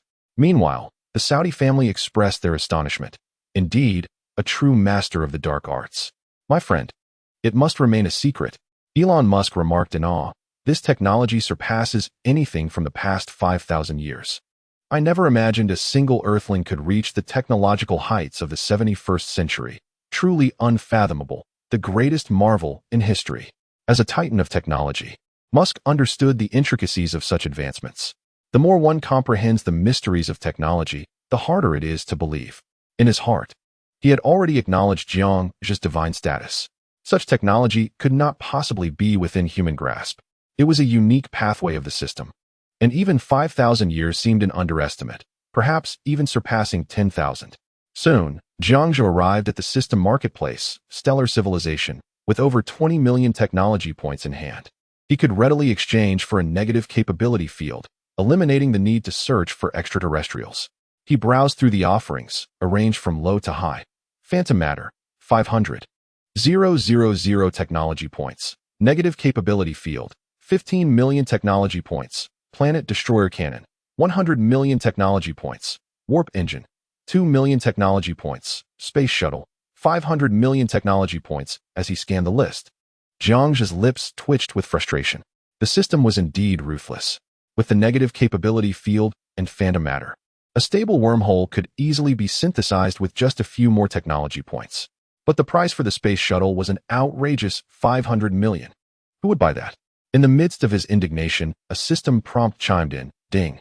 The Space Shuttle is priced at 500 million technology points and can traverse 50,000 light-years.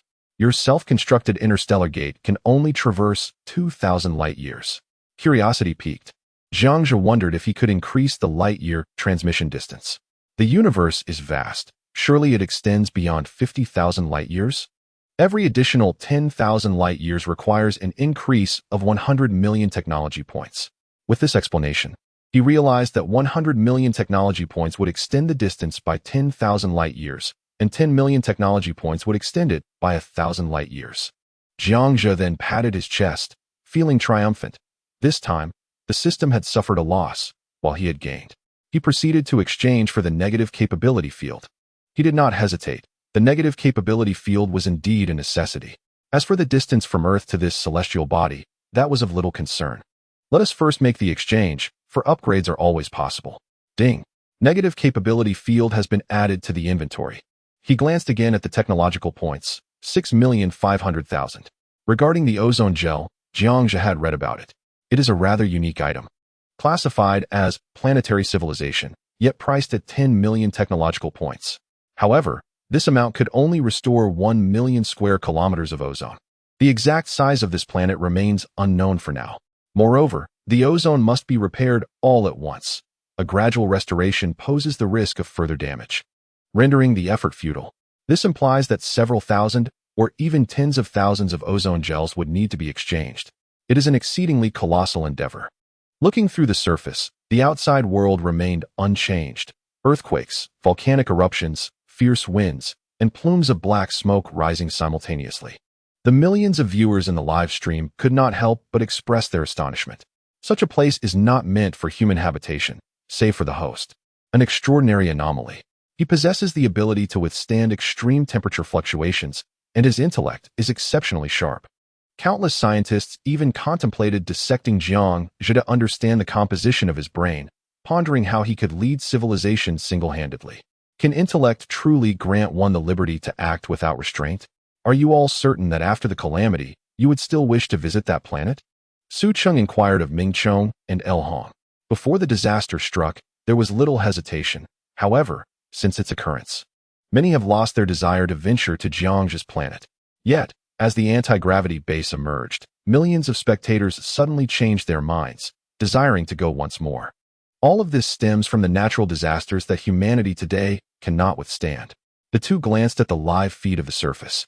Though the ground and sea were frozen, the temperature was undeniably over 500 degrees, while at night it plunged to absolute zero. It was now a veritable hell's cape, with volcanoes, raging fires, and landslides marking the day of destruction.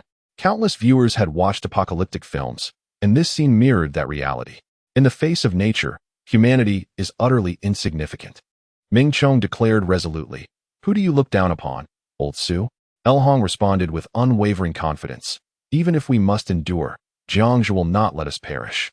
As night fell, the host found himself unable to sleep, uncertain of when the ground would cease its tumult. If it did not relent, he might never again enjoy the taste of meat, hoping that the imperial crocodile would not meet its end at the hands of the volcanic fury. Jiangzhu reclined in his chair, harboring deep concerns.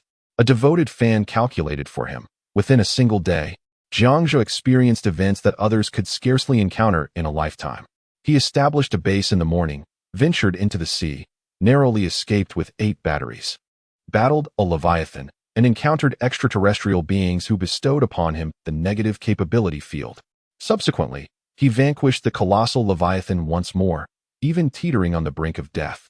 Yet persevered to confront the Leviathan again, encountering fierce gales, meteoric showers, cataclysmic earthquakes, and supervolcanic eruptions.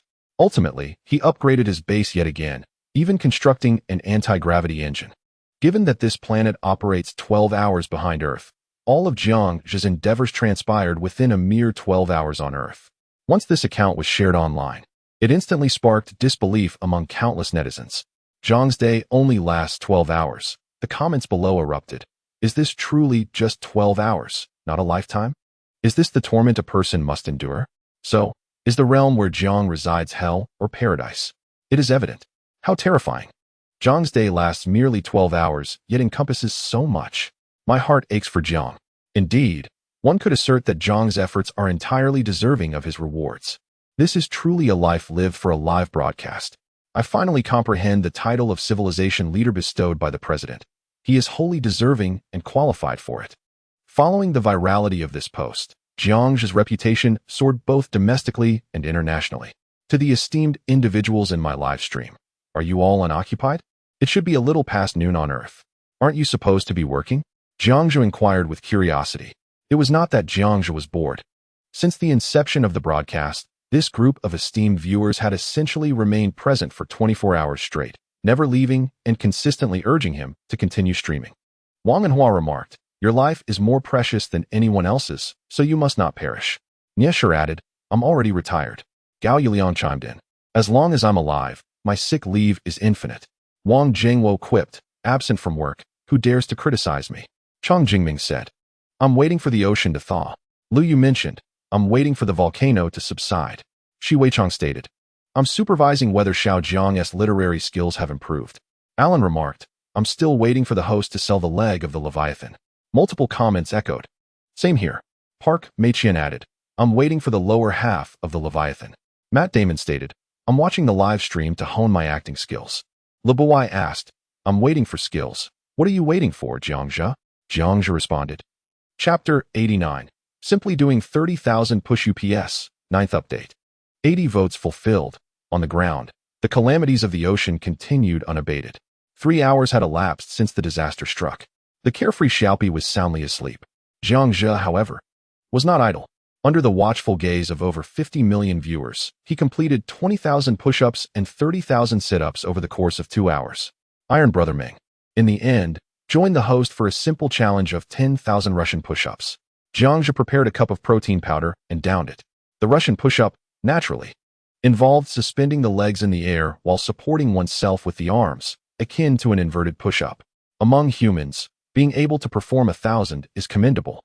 And now, he was set to accomplish 10,000? After 30 minutes, at last, drenched in sweat and feeling exhilarated. The scene left over 50 million viewers in the live stream momentarily stunned. Is this merely a simple display of strength? Host, do you harbor any misconceptions about simplicity? Is this feat even humanly achievable? The stamina exhibited is truly terrifying. 2 hours. Who in the world could accomplish such a feat? The host would undoubtedly claim the title of all-around champion at the Olympics. Jiang Shun is remarkably strong, and I find him quite admirable. National Olympic Committee Chairman Wei Chong rewarded the host with 100 super gifts. Wei Chong, Jiang Shun, when you return to Earth, I will enroll you in all events for the 2022 Olympics. You must represent our nation with pride. Understanding National Olympic Committee Chairman Daniel also rewarded the host with 100 super gifts. Daniel, hey, come on. No divine beings are allowed to participate in the Olympics. Wei Chong, oh, are you all frightened over there in your so-called free nation? Our Jiangshan's nationality is still that of Huagua, making him eligible to represent us at the Olympics. Daniel, is this a matter of fear? He has already ascended to another planet. He is practically a celestial being now. What does he need the Olympics for? Wei Chong, I see. You simply cannot bear the thought of losing. Daniel, if Jiang Shun were to truly come, we would bring out the captain of the Understanding Nation team and let them compete. 2 superhumans in a showdown. Wei Chong, bring it on. Let us set a time and showcase your secret super soldiers. As the committee exchanged banter, the viewers in the live stream were stirred with excitement, calling for Jiang Shun to participate in the Olympics. Could he complete the 100 meters in under 5 seconds? Usain Bolt, after all, clocked in at 9:58 seconds and then casually walked away. Perhaps I should refrain from participating. The Olympics are for athletes, and yet here we are, discussing a host engaging with extraterrestrial beings and still contemplating their participation. What sense does that make? Jiang Zhe felt a twinge of curiosity. Could it be that the Understanding Nation truly has a captain? This is not mere bravado on Jiang Zhe's part. Ever since his diet has consisted of meals featuring the divine meat, his physical prowess and attributes have reached an astounding level. Without even mentioning his ability to overpower a Leviathan, he could certainly outclass humanity by several streets. After a refreshing shower, he donned a white towel and approached the window of the base. The volcanic activity, black mist, and icy fissures continued unabated, though they seemed to have calmed somewhat. Suddenly, the lava surged 1,000 meters high, and the tectonic plates rapidly collapsed. It was utterly horrifying. Even from the height of the base, 5,000 viewers could hear the tremors and the roaring from the ground below. Geologists, what is happening? Jiang Zhe felt a pang of anxiety. Could the Emperor Crocodile be in danger? National Kyoto Geological Society's Liu Yu rewarded the host with 100 super gifts. Liu Yu, from my observations, this volcanic eruption will endure for an extended period. The eruption of Mount Tambora in 1815 cast a shadow over a 480-kilometer radius, spewing forth 150 cubic kilometers of material and reducing the summit by 250 meters over a span of 3 months. What we are witnessing now is far more ferocious than Tambora, compounded by seismic activity of over 10 magnitudes. Host, you must prepare for a prolonged ordeal. How is this even possible? Will the hosts of the future be destined to dwell at an altitude of 1,000 meters? The thought sends shivers down my spine.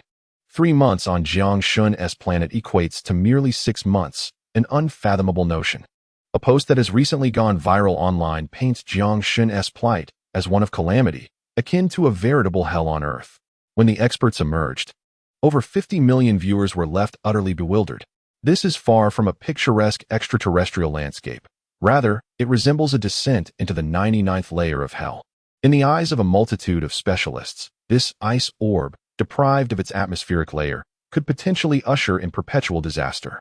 As for Jiang Zhe, he appears to be fortunate, encountering a major catastrophe only on the 5th day. Such occurrences are bound to become commonplace in the future. The endeavor to rebuild civilization seems increasingly arduous. At this moment, countless experts began to counsel Jiang Zhe to devise long-term plans. However, Jiang Zhe remains unconcerned about enduring calamities, confident that with sufficient technological support, even an absence of landing would be inconsequential. Yet, lurking beneath the surface are lurking crocodiles. If the interstellar gateway were to be constructed now, bringing Su Cheng and a few others to this planet would be a terrifying prospect, tantamount to inviting them to suffer. Perhaps this is the very reason for the extinction of dinosaurs on Earth. Leaning against the base's window, Jiang Zhe idly gazes down. The magma continues to erupt skyward, reaching ever greater heights. Some of it cascades near the base, immediately intercepted by a pale blue force field. A sense of reflection washes over Jiang Zhe. The calamities on this planet will undoubtedly mirror the future visage of Earth, with humanity fleeing, seeking refuge among the stars. The ambition to vanquish natural disasters entirely necessitates at least a Type 1 civilization. However, with limited technological points at his disposal, Jiang Zhe cannot afford to exchange them for volcanic suppression technology. Perhaps the ancients were aware of this planet's impending demise, prompting their exodus. Such musings consume Jiang Zhe's thoughts. Should such disasters manifest on Earth, the toll would likely reach billions. Haven't the magnates conducted experiments revealing that Earth's temperature rises annually? It was in this manner that dinosaurs perished, their extinction precipitated by the initial calamity wrought by a comet. They did not vanish in an instant. Rather, their extinction unfolded gradually over many years, a consequence of a series of natural disasters. This must be the case. Comets, floods, and mudslides. Many dinosaur fossils I have encountered depict them with necks arched skyward, a clear indication of suffocation. The viewers in the live stream are moved by the scene unfolding before them. Each step on this planet is fraught with peril. Most have abandoned any thoughts of tourism. Temperatures soar above 500 degrees during the day and plummet to absolute zero at night. Were it not for Jiang's live stream, he might have succumbed to madness long ago. As time ticks away, they endure until 5 o'clock in the morning on this alien world. The sky remains dark, and the volcanic eruptions have finally ceased. The serpentine flow of lava adorns the surface, juxtaposed against the fractured ice. Dear friends, today's broadcast must come to a close. I simply lack the heart to continue observing this scene. Jiang Zhe, too, finds himself weary. After completing the training, I spent 3 hours engaging with the audience in the live stream. Exhaustion had long set in, yet sleep eluded me in such an atmosphere. As for the expert's claim of a 3-month duration, Jiang Zhe found it difficult to take seriously. Has there ever been a reliable prediction? The life of Jiang Shun is hardly a life at all. An ordinary person would struggle to endure a single day of it.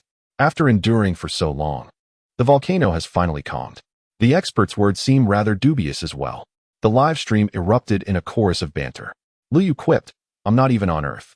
I'm bound to make mistakes occasionally." The chat filled with murmurs of astonishment. Chapter 90. The old lecherous little pie. Voting for the latest chapter is essential, otherwise it is futile. Jiang Zhe slept soundly until the afternoon. Observing Jiang Zhe in deep slumber, Little Pie refrained from waking him. He casually munched on some chocolate, reclining in a chair, sipping watermelon juice while watching the subdued apocalypse. Beep. You have a new message. Please check. At the sound of the system prompt, Jiang Zhe opened his eyes, still bleary from sleep. Su Cheng inquired, "When will the Stargate be constructed, Zhezi?" "I've completed the framework on my end." Following the expulsion of a group of authoritative experts yesterday and the emergence of the anti-gravity engine, everyone on Earth has come to recognize Jiang Zhe's capabilities and that he was not jesting. Let us wait until the apocalypse has fully subsided. I am contemplating what to do once you all arrive, but if preparations are incomplete, your hasty arrival will only add to my burdens, Jiang Zhe murmured. He was waiting for the apocalypse to settle. He did not wish to face a situation akin to yesterday's again. If the 3 brothers were absent from the base, they could potentially perish outside, as he had a responsibility to his close friends' lives. Yet, Su Cheng and the others were inclined toward risk, driven by their thrill-seeking nature. However, it was evident that the apocalypse was still tumultuous, and encounters with sea monsters were rare.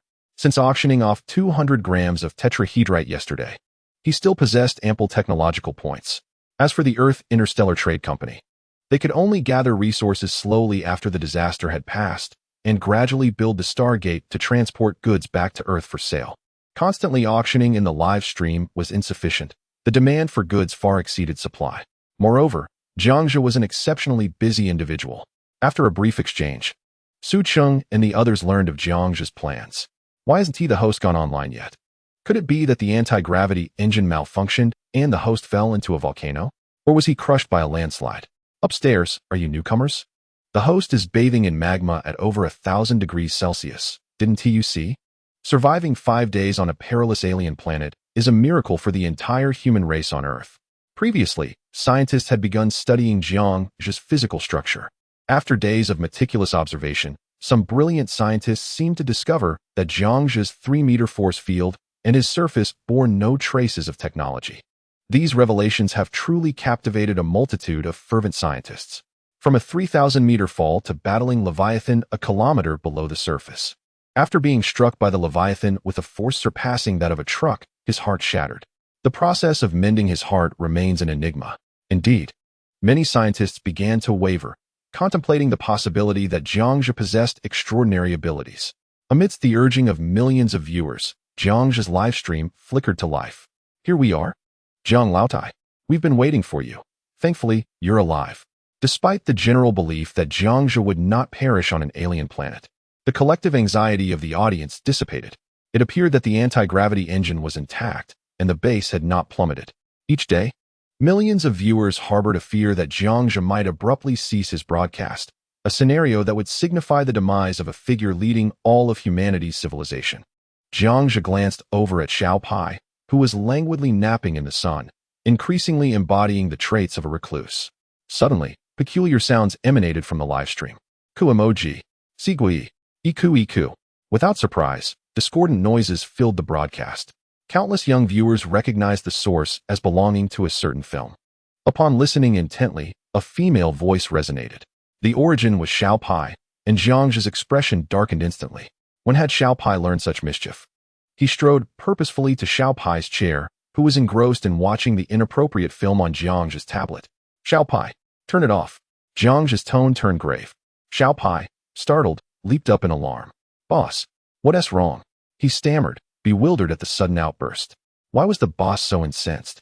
Was it such a grave matter just to watch a movie? At that moment, Jiangxia's visage darkened to the hue of ink. The live stream erupted with excitement as viewers caught sight of the content on Xiao Pai's tablet. Many older viewers displayed a nonchalant demeanor. What was the fuss among the youth? Was this not a common occurrence? Goodness gracious. I'm blushing. What have I discovered? Xiao Pai is actually watching that kind of film, huh? The laughter erupted. How could Xiao Pai be watching such a film? Wait. This film is from the hostess computer. Could it be the audience was taken aback as they realized the implications? Oh, Xiao Pai must be feeling mischievous, right?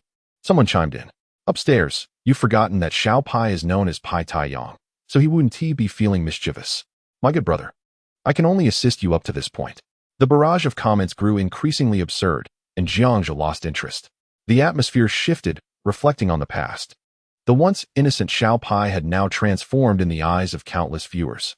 Passionate, overly serious, and somewhat lecherous.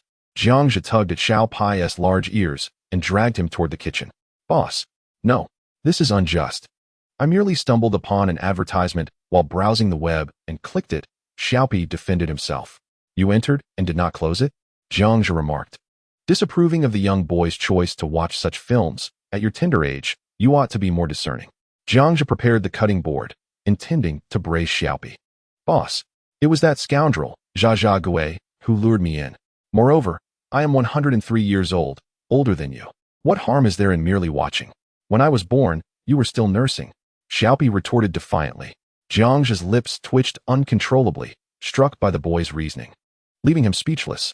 Suddenly, the kitchen was filled with the sound of crackling. As a result, Xiaopi endured a severe beating from Jiangxia for 10 minutes, not daring to retaliate. Ultimately, he sat beside the kitchen trash can, bruised and battered, drawing circles while cursing Jiangxia to be devoured by Leviathan upon his exit. Next time I catch you, the consequences will be braising, roasting, and grilling, Jiangxia declared, tossing Xiaopi outside and shaking off the hair on his hands. Boss, Xiaopi muttered softly. After dining with Xiaopi, he approached the window for another glance. Aside from the distant volcano emitting wisps of smoke, the original base location near Hobaigu Mountain had been entirely obliterated. Jiangxia subsequently activated the base, leisurely surveying the area from above. Before long, he found himself hovering over the remnants of the former city. Dear friends, this city's ruins are rather peculiar. Even though the buildings have collapsed, the foundations remain utterly intact, which is quite strange, Jiangxia mused, intrigued. Could it be that the ancient human civilization was truly remarkable? Looking down, he observed a desolate wasteland, debris scattered about, with crumbling walls. Yet, the foundations were clearly visible and showed no signs of damage. Many geologists expressed their curiosity. What on earth is happening? The buildings have collapsed, yet the foundations are unscathed? Not even a crack? They marveled. Could it be that Jiangxia's fortune has been activated once more? Chapter 91. Advising others to give up, struck by lightning. The city ruins crumbled entirely, yet the foundations remained completely undamaged, sparking intrigue among numerous experts. Just how grand and advanced was this civilization? Understanding the National Biological Research Institute. Alan rewarded the streamer with 100 fireballs. Jiangshan, if I am not mistaken, the foundations of this civilization city may have utilized some unknown synthetic materials, indicating that when these towering buildings were erected, a layer of high-pressure, extremely strong metal or geological material was laid across the entire foundation, Alan suggested. Jiangxia had no doubts, clearly affirming Alan's assertion. If such materials could be utilized in his own base, he shook his head, dismissing the thought. Perhaps commencing the construction of civilization from the city ruins was indeed the wisest choice. Thank you, Alan. Next time, I shall save a leg of the sea monster for you. Jiangzhe expressed his gratitude. Haha, Jiang Shun hasn't forgotten Alan's leg, they laughed. Puffed happiness my foot. Alan scoffed. The streamer is formidable. In the live broadcast, laughter erupted among the audience. Jiangzhe refrained from unnecessary chatter, gradually descending the anti-gravity base onto a vast expanse of desolate terrain. Although the urban landscape lay in ruins, it nonetheless offered at least a semblance of human presence. Alarmingly, a small extinguished meteorite was lodged against the distant financial skyscraper, which had not been entirely penetrated by the celestial body. This sight left Jiangzhe in a state of disbelief. The millions of viewers in the live stream expressed their astonishment, marveling at a phenomenon that seemed utterly beyond human reach. Are there any relevant experts? The host inquired, pondering whether it would be feasible to establish factories and bases in this location. Jiangzhe gazed thoughtfully at the meteorite. After all, this was the first attempt. Despite the robust foundation, he remained uncertain if this place was indeed the most suitable, given the perilous nature of extraterrestrial environments. For the sake of future prosperity, it was imperative that specialized professionals provide guidance. To put it plainly, he wished to conserve technological resources. I believe it is unwise. This area is rife with calamities. Merely relying on the foundation of a bygone civilization cannot shield us from disasters, one viewer commented. Another echoed this sentiment, expressing concerns about potential landslides or meteor showers that could spell doom for their efforts. The host is insane to build a headquarters here. Where are the experts? Don't hide away. Although many experts have been proven wrong, we promise not to mock you. As several experts who had previously been discredited began to withdraw, those who had warned of apocalyptic wormholes were now faced with the reality that Jiangzhe remained unscathed. Simon, a geologist from the Eagle Nation, generously rewarded the host with 100 super gifts. Simon remarked, in accordance with the principles of true civilizational development, the host should consider constructing the base underground. Once the population and workforce are sufficiently robust, the surface environment can be modified, allowing humanity to gradually transition above ground. Historically, from the era of primordial humans to ancient civilizations, shelters were built to evade attacks from enemies and natural calamities, gradually facilitating population growth and technological advancement toward the surface. Liu Yu from the National Kyoto Geological Society also rewarded the host with 100 super gifts. Liu Yu stated, "The atmosphere of the planet you are on is thin. Currently, it is the 5th day, and the disaster cycle remains uncertain. Our team unanimously believes that this Earth leans toward being an oceanic planet with minimal landmass. Otherwise, the previous civilization would not have chosen this location for urban construction. They must have had compelling reasons. At least this area is relatively flat, distanced from volcanoes, and near the ocean, much like our coastal cities in Huagua." The essence of the two experts' insights hinged on Jiangzhe's unfamiliarity with their advanced technology, characterized by a transparent, bluish force field. However, no one had witnessed whether such a force field could effectively mitigate meteorite impacts. Consequently, no assurance was provided to Jiangzhe regarding the safety of this site. All opinions were ambiguous, as Jiangzhe represented a crucial element of human civilization. Ultimately, the decisions rested solely upon his shoulders. A group of experts refrained from expressing their opinions, a fact that Jiangzhe keenly observed. They were hesitant to declare their safety in this precarious situation. Alas, a sense of exhaustion enveloped him. How comforting it seemed to be on Earth, where one could indulge in the simplicity of eating and sleeping, free from the burdens of thought, yet perpetually on the brink of mortality. Jiangzhe felt a pang of helplessness, burdened with the monumental task of advancing civilization. Was he truly exceptional? Had the system not bestowed this responsibility upon him, he would have long since relinquished his duties. The multitude of viewers in the live stream bore witness to his plight. The magnitude of such calamities was overwhelming. In a mere 12 hours, he had endured the tribulations that would typically span a lifetime. It was utterly despairing. The audience felt a deep sympathy for the broadcaster, who had borne so much. Gradually, a sentiment arose that this place had become inhospitable. Perhaps it was time for the broadcaster to abandon this endeavor, return to Earth, and embrace a career as an esteemed scientist instead. As this notion was voiced, countless viewers echoed their agreement. Indeed, why had they not considered the possibility of the broadcaster's return? Did he not possess the materials necessary to construct an interstellar gateway? Why not return? Come back, broadcaster. To Earth. Cease the attempt to rebuild civilization. Such a feat is beyond the capacity of a single individual. Returning as a cutting-edge scientist would be a more prudent choice. Given the plethora of disasters here, the barrage of comments urged Jiang Zhe to reconsider. Yet, none comprehended that if he were to abandon this civilizational mission, the consequences could be catastrophic, perhaps even annihilating. Observing the comments, Jiang Zhe waved his hand dismissively, reassuring them that all was well. The trials he had faced, though taxing, did not compel him to surrender. He resolutely fortified his determination. Safeguarding the remnants of the city, the duty of civilization's revival began here. The esteemed figures were indeed correct. A single anti-gravity base was wholly inadequate. With meteors, volcanoes, and myriad disasters looming, one could not afford to be short-sighted. Restoring the urban ruins to their former glory was imperative. Even if someone were to arrive, it would still be insufficient. Therefore, an underground foundation, regardless of its size, was essential. The broadcaster resolved to heed the counsel of the experts, for their insights bore substantial significance. Jiang Zhe finally felt a surge of motivation. Understanding geologist Alexander donated 100 super fire shots to the broadcaster. Alexander remarked, "Your decision is indeed wise. Although the time expended is considerable, it is undoubtedly worthwhile. Dual protection is entirely advisable." Jiang Zhe nodded in gratitude, sharing the same conviction. Accompanied by his companion, he ventured outside the base. Before him lay a landscape of ruins, varying in height, littered with ice and debris. The scene mirrored that of the wandering Earth he had previously witnessed. Jiang Zhe synthesized a drilling machine from the system's marketplace. It was merely a standard laser drill, costing a mere 200,000 technology points. All that was required were some ores and common planetary-grade materials. Although the resources remaining for upgrading the base were scant, they were more than sufficient. Subsequently, he unearthed various materials, including iron ore, from the ruins of the city to construct an underground base.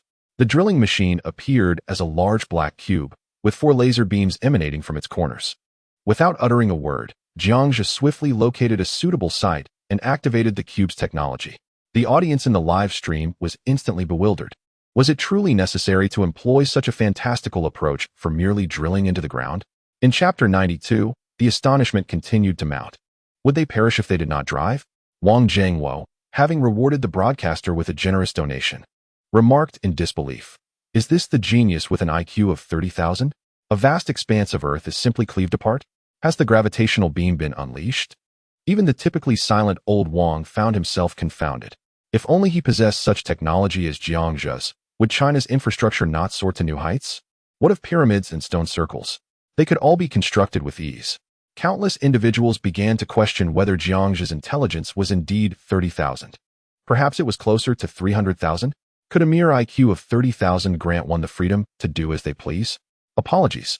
It is indeed true that intelligence can yield boundless opportunities. I seem to have stumbled upon a secret. Might the pyramids and stone circles from millennia past have also been crafted with such cutting machines? It is highly plausible.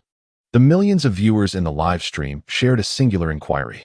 If the ancient pyramids and stone circles on Earth were indeed fashioned through laser cutting, then all mysteries would be readily explained. Long ago, there existed formidable beings on Earth, potentially of extraterrestrial caliber. Wang Enhua, the president of the National Biological Society, expressed his astonishment with a donation, exclaiming, "I am utterly amazed." Jiang Zhe smiled, yet refrained from speaking. The drilling machine possessed a gravitational pull that would automatically extract the severed Earth to the surface, a significant boon for Jiang Zhe. Although rudimentary, this technology was undoubtedly beyond the reach of any contemporary black tech scientist on Earth. Jiang Zhe, accompanied by his little companion, slid into the depths of a tunnel. Approximately 100 meters deep, the live stream momentarily dimmed. The man and the mouse entered the cavern, and the system activated the lights. Golden, purple, and blue diamonds were embedded within the walls. This spectacle ignited excitement among numerous diamond enthusiasts in the audience. "I can't believe it. Diamonds at a depth of over 200 meters? Your luck is astonishing," they exclaimed. I can't take it anymore. Jiang Zhe's fortune is unparalleled. He has once again stumbled upon the remnants of a bygone human civilization's diamond mine. His companion, Little Pai, gasped in awe. Jiang Zhe remained composed. Having become accustomed to such serendipitous discoveries, Calmly approaching the diamond-laden wall, he disdainfully pried the gems free, tossing them one by one into his backpack. The million viewers in the live stream could not help but smirk at the spectacle. They had come to a clear understanding of a profound truth. This is what it means to be extravagantly wealthy. Subsequently, Jiangzhe melded the diamonds into synthetic steel.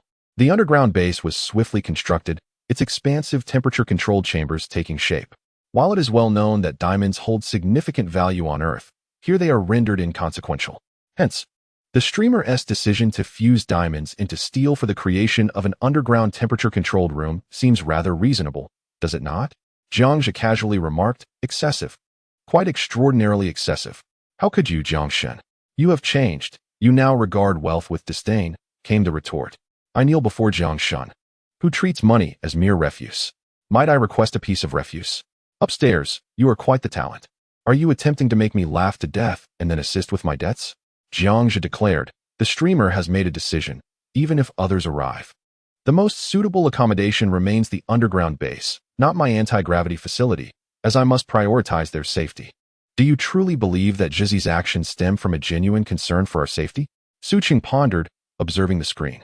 He suspected that Jiangzhe harbored ulterior motives, having never disclosed them to the live stream or his three companions. While he was indeed implementing safety measures, Su Qing, as Jiangzhe's steadfast ally for 4 years, sensed deeper reasons at play. Otherwise, isn't that the case? Ming Chong interjected. What's wrong with you? Are you being paranoid? Zhizi would never undertake a venture without certainty. Lu Hong added. No, it cannot be so. I believe Zhizi is fully aware of the impending conflict between the aliens, which is why he established the safety base underground. Su Qing insisted. The three exchanged glances, realizing the absurdity of their thoughts. If Jiangzhe were to learn of their speculations, he would surely scoff. They were merely intent on constructing a base to ensure the safety of visitors, nothing more. Did those aliens dare provoke them? Knowing full well the extent of their technological advancements, would they still be so audacious? Of course, none of this concerned Jiangzhe. Presently, the construction of the underground base was complete, encompassing nearly 500 square meters, akin to a modest hotel apartment situated several meters below ground.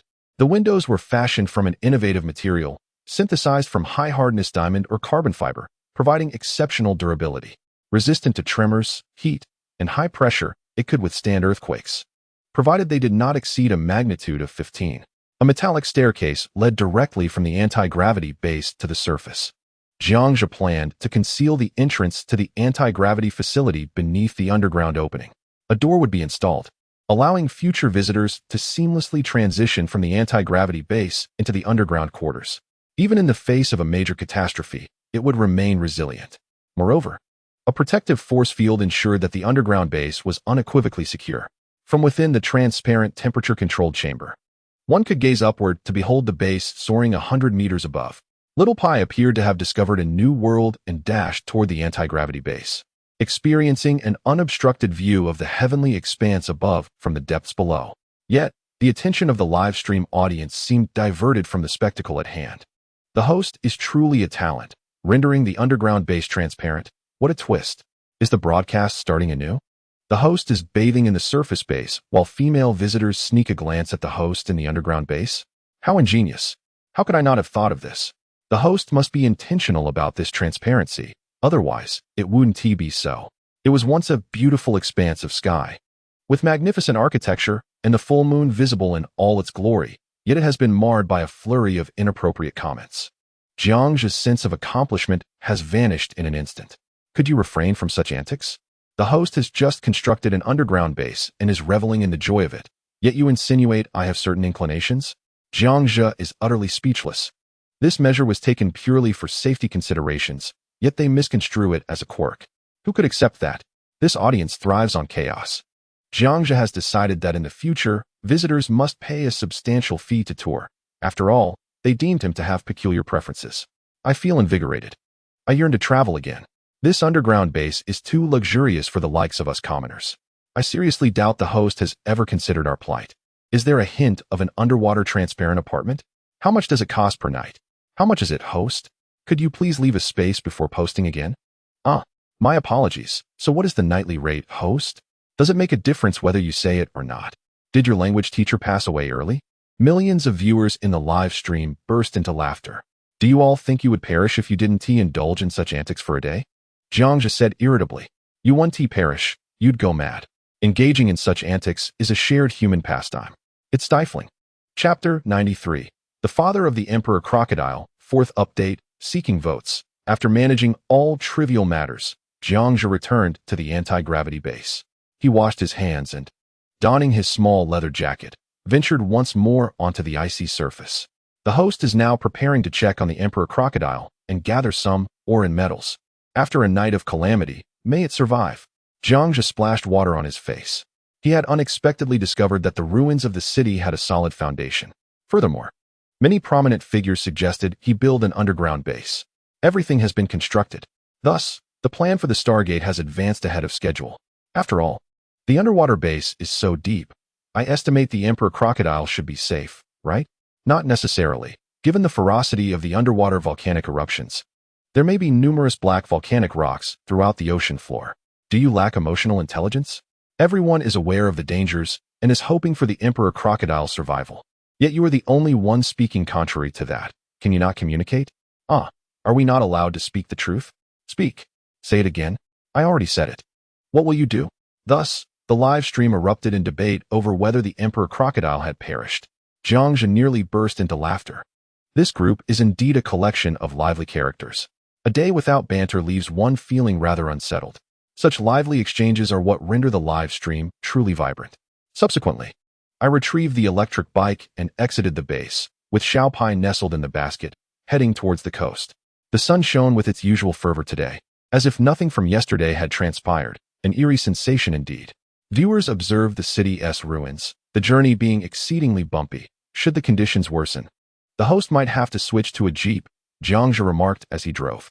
The city roads were uneven, with protruding rocks causing the vehicle to leap into the air at each bump, showcasing a display of speed and thrill before an audience of over 50 million. The electric bike's tires seemed almost miraculous, soaring from a 10-meter-high rock and landing safely without a flat. Xiaopai was utterly bewildered, tongue out, exclaiming, "Boss, must we engage in such exhilarating antics?" Jiangzhe responded earnestly, "Such thrills are beneficial for blood circulation and good for the body." Before long, they arrived at a slick, icy surface where Jiangzhe employed a laser icebreaker to carve an opening, then leaped into the icy abyss with Xiaopai. During their descent, the ice was cracked under pressure, fissures deepening, revealing the extent of yesterday's calamity. The 100-meter-thick ice layer lay in ruins. With a splash, they fell into the water. Initially, there was hesitation about jumping into the icy hole, but after several leaps, Jiangzhe felt no trepidation and even contemplated sipping some seawater. The aftermath of the disaster was finally etched into the eyes of all viewers. Countless underwater volcanoes continued to bubble with heat, creating a scene of utter devastation. The bodies of bizarre fish floated beneath the fractured ice, and the seawater was murky. National Kyoto Marine Society's Chang Jingming gifted the host 100 fire emojis. Chang Jingming remarked, "Terrifying. Truly terrifying. In just one night, the once picturesque seabed has transformed into this wretched sight. Who knows how long it will take for such a scene to recover?" National Kyoto Geological Society's Liu Yu gifted the host 100 fire emojis. Liu Yu added, "Little Jiang, this further illustrates a point. The planet you inhabit does not frequently experience disasters, as evidenced by the absence of black rock formations resulting from underwater volcanic eruptions in the past 5 days. Thus, it can be affirmed that disasters on this planet are not commonplace. It cannot be denied, although experts can err. Based on Jiangzhe's previous explorations, it is indeed ascertainable that calamities are not frequent." Jiangzhe felt a quiet thrill. It was clear that disasters were not a regular occurrence, at least for the time being. He and Xiaopai traversed the murky waters, and once again, the previously enchanting and exquisite scenery emerged in the live stream, alleviating the concerns of many. At the very least, the likelihood of encountering the Emperor Crocodile is significantly high. Beside the entrance of the underwater base lies a heap of fish carcasses and a variety of peculiar creatures, all seemingly drawn towards the cave's entrance, as if they instinctively understood that this was their sanctuary. Witnessing this scene, a sense of compassion stirred within the gathering of biologists. President Wang Anhua of the National Biology Society generously rewarded the streamer with 100 fiery gifts, exclaiming, "These marine fish, sea monsters, and extinct smaller creatures are all swimming towards your underwater passage. as if they recognized this as a haven, only to be thwarted by the force field. One cannot help but acknowledge the spiritual essence in all beings. A profound melancholy enveloped the atmosphere. Life appears to be in desperate struggle, thwarted by the malevolent underwater volcano. Alas, what purpose is there in contending with nature? This is merely the choice of the gate of fate. My concern does not lie with these fish. My focus is solely on the life and death of Jiang Shun. I share the sentiment. The survival of Jiangzhe would indeed be the greatest boon for the earth. These extinct creatures are both unthinking and uncertain. The majority remain indifferent to their fates. An individual and a mouse ventured into the force field.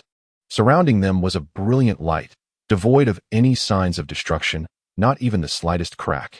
The physicists in the live stream were once again invigorated by this spectacle.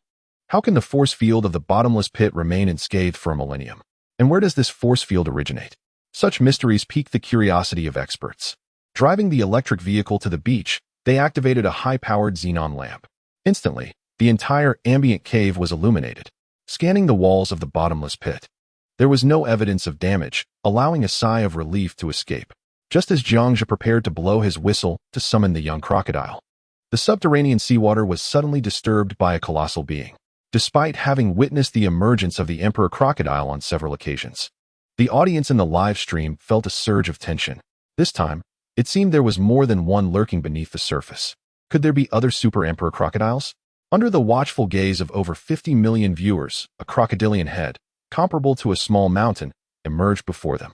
Under the intense illumination, a supergiant emperor crocodile, measuring 100 meters in length, slithered forth. What on earth is this? How has it grown several-fold? Exclaimed the viewers in astonishment. My goodness, has the young crocodile transformed into a 100-meter behemoth in just one day? Someone pinch me. I cannot believe this. As the supergiant emperor crocodile revealed its entire form, disbelief swept across the audience. This was no longer the emperor crocodile they had previously known. An invisible pressure weighed heavily upon everyone, rendering them breathless. If the previous young crocodile was deemed a variant, then this one had undoubtedly transcended into an entirely different realm. Millions watched with tingling spines, and even Jiangzhe was left in a state of shock. The massive head resting on the beach must surely stand 5 or 6 meters high. Is it still the familiar little crocodile? As he pondered, a slightly smaller imperial crocodile swiftly crawled ashore. Upon seeing that the little crocodile was unharmed, Jiangzhe finally breathed a sigh of relief. Chapter 94, The Hidden Sea, 5th Update, Guaranteed, Additional Update with 80 votes. Its skin, as resilient as steel, and its eyes seemed to emanate an ancient aura of intimidation. When its entire body appeared before the audience in the live broadcast, the 100-meter-long super crocodile left millions of viewers simultaneously swallowing their breaths. This was an imperial crocodile, yet not the little one. The terror was palpable. Had it not been for Jiangzhe's past act of rescuing the little crocodile, even he would have hesitated to approach this colossal creature. Global biologists were once again astounded. The limit for imperial crocodiles on Earth was 15 meters. Previously, when a 40-meter crocodile was spotted, it was deemed an extreme. Yet now, this creature had surpassed 100 meters. This scene shattered humanity's understanding of limits. At that moment, the little crocodile climbed swiftly from the water. The crowd was once again bewildered. The little crocodile was safe, but who was this monstrous giant? Wang Anhua, president of the National Biological Society, generously gifted the streamer 100 fire emojis. Incredible. This has once again redefined my perception of imperial crocodiles. It is truly immense. In the eyes of certain high-ranking officials in a few countries, this prehistoric super crocodile could easily serve as a war machine. Forget beach warfare or breakthroughs. Simply send this giant forth, and with a flick of its tail, it could send tanks and artillery flying. The 100-meter-long crocodile lay quietly beside the little one, without any movement. Seeing this, Jiangzhe finally relaxed. At least the little crocodile was safe, which indicated his own safety as well. The small creature perched on his shoulder was trembling uncontrollably, too afraid to even glance. Jiangzhe retrieved 2 translators from his backpack, placing one on himself and the other on the little crocodile. On the frequency channel, Jiangzhe initiated the conversation. Yesterday's disaster did not affect you, did it? Roar. The 40-meter little crocodile let out a low growl. The imperial crocodile responded, Master, there was no impact whatsoever. Jiangzhe inquired, and this one beside you? The little crocodile turned to the 100-meter giant and growled a few times. The giant's eyes widened as it fixed its gaze on Jiangzhe. You are the human who saved my little crocodile and dare to call you master? Jiangzhe's lips twitched. What was this tone? Was it a challenge? Yes. What is your request? He replied. The 100-meter crocodile let out a low growl. Thank you. I am the father of the little crocodile. As the giant's words appeared on the subtitles, the 50 million viewers in the live stream collectively exhaled. You scared me. Turns out it's his father. I nearly wet myself. That was terrifying. The unfolding of this scenario was orchestrated by none other than his father. It is a well-established fact that those who exit this live broadcast room lose 20 years of their life. Jiangzhe cast a glance at the giant crocodile. If one were to consume a small crocodile, would its father provide meat sufficient for several years? Ahem. Very well, esteemed elder crocodile. By the way, little crocodile, you never mentioned your father was here. Is there some hidden secret beneath the sea? Jiangzhe curiously inquired while patting the little crocodile's face. The imperial crocodile replied. This underwater realm was previously excavated by its former inhabitants, leading to another passageway. Beyond lies another vast ocean, teeming with many of its kind.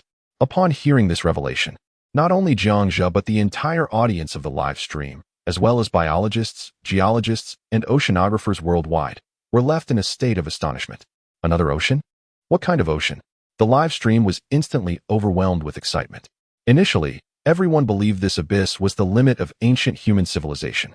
Yet, now it seemed that beneath this abyss, there existed another ocean? What does this imply? This is akin to discovering a hidden paradise. It is widely believed that ancient human civilization had achieved at least a Type II civilization status to construct such an underground sea. If humanity were tasked with this colossal endeavor, it would take a century just to excavate an abyss. And now, there is yet another ocean? All were left in shock. National Kyoto Oceanographic Society's Chang Jingming rewarded the broadcaster with 100 fire emojis. Chang Jingming exclaimed, "A miracle. This must surely be a miracle. Little Jiang, quickly follow the little crocodile to explore.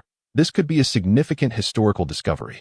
Understanding National Biological Research Institute's Alan rewarded the broadcaster with 500 fire emojis. Eagle Nation Biological Research Institute's Doctor Who rewarded the broadcaster with 1,000 fire emojis. Understanding National Geologist Alexander rewarded the broadcaster with 100 fire emojis. Alan exclaimed, "What is the limit of ancient humanity?" Doctor Who replied, "I cannot bear it any longer. The broadcaster's fortune is simply too remarkable." Alexander declared, "This discovery is unparalleled. It rivals the pyramids, Stonehenge, and Atlantis." Doubt began to creep in among many.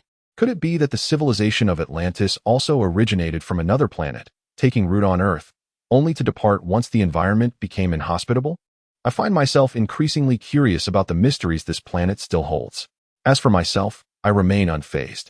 The broadcaster's extraordinary luck allows for the discovery of the most peculiar wonders, rendering me somewhat numb to the marvels.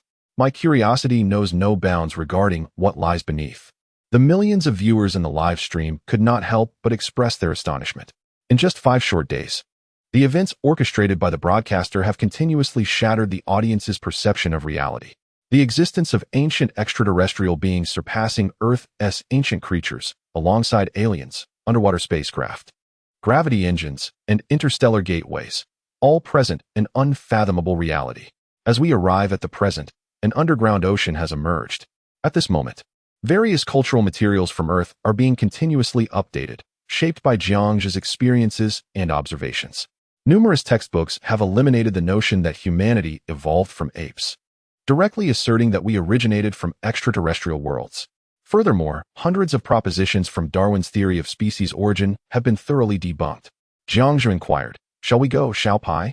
To which Xiao Pai replied, "Boss, what do you think?" Xiao Pai found himself in a precarious situation as Jiangzhe playfully tugged at his hair. Jiangzhe admonished, "Speak with courtesy. Who is the boss here, you or I?" Xiao Pai responded, "Master, please follow me." The imperial crocodile let out a low growl. Jiangzhe felt a surge of excitement as he, alongside Xiao Pai and the elder crocodile, descended into the ocean. The scene shifted dramatically as Jiangzhe swam toward the ocean's depths, initially expecting the seabed to be shrouded in darkness. However, the next moment utterly shattered their worldview. Jiangzhe found himself transfixed by the sight before him. His mind struggled to comprehend the enormity of it all. Previously, he had leapt from the ice surface into the sea and had reached the seabed. Serendipitously, he encountered a bottomless pit, through which he transitioned into this temperate expanse. Yet, he was taken aback to discover another ocean within it. Where, he pondered, did this azure seabed originate? Venturing deeper, scene after scene unfolded. The viewers in the live stream felt a tingling sensation at the nape of their necks.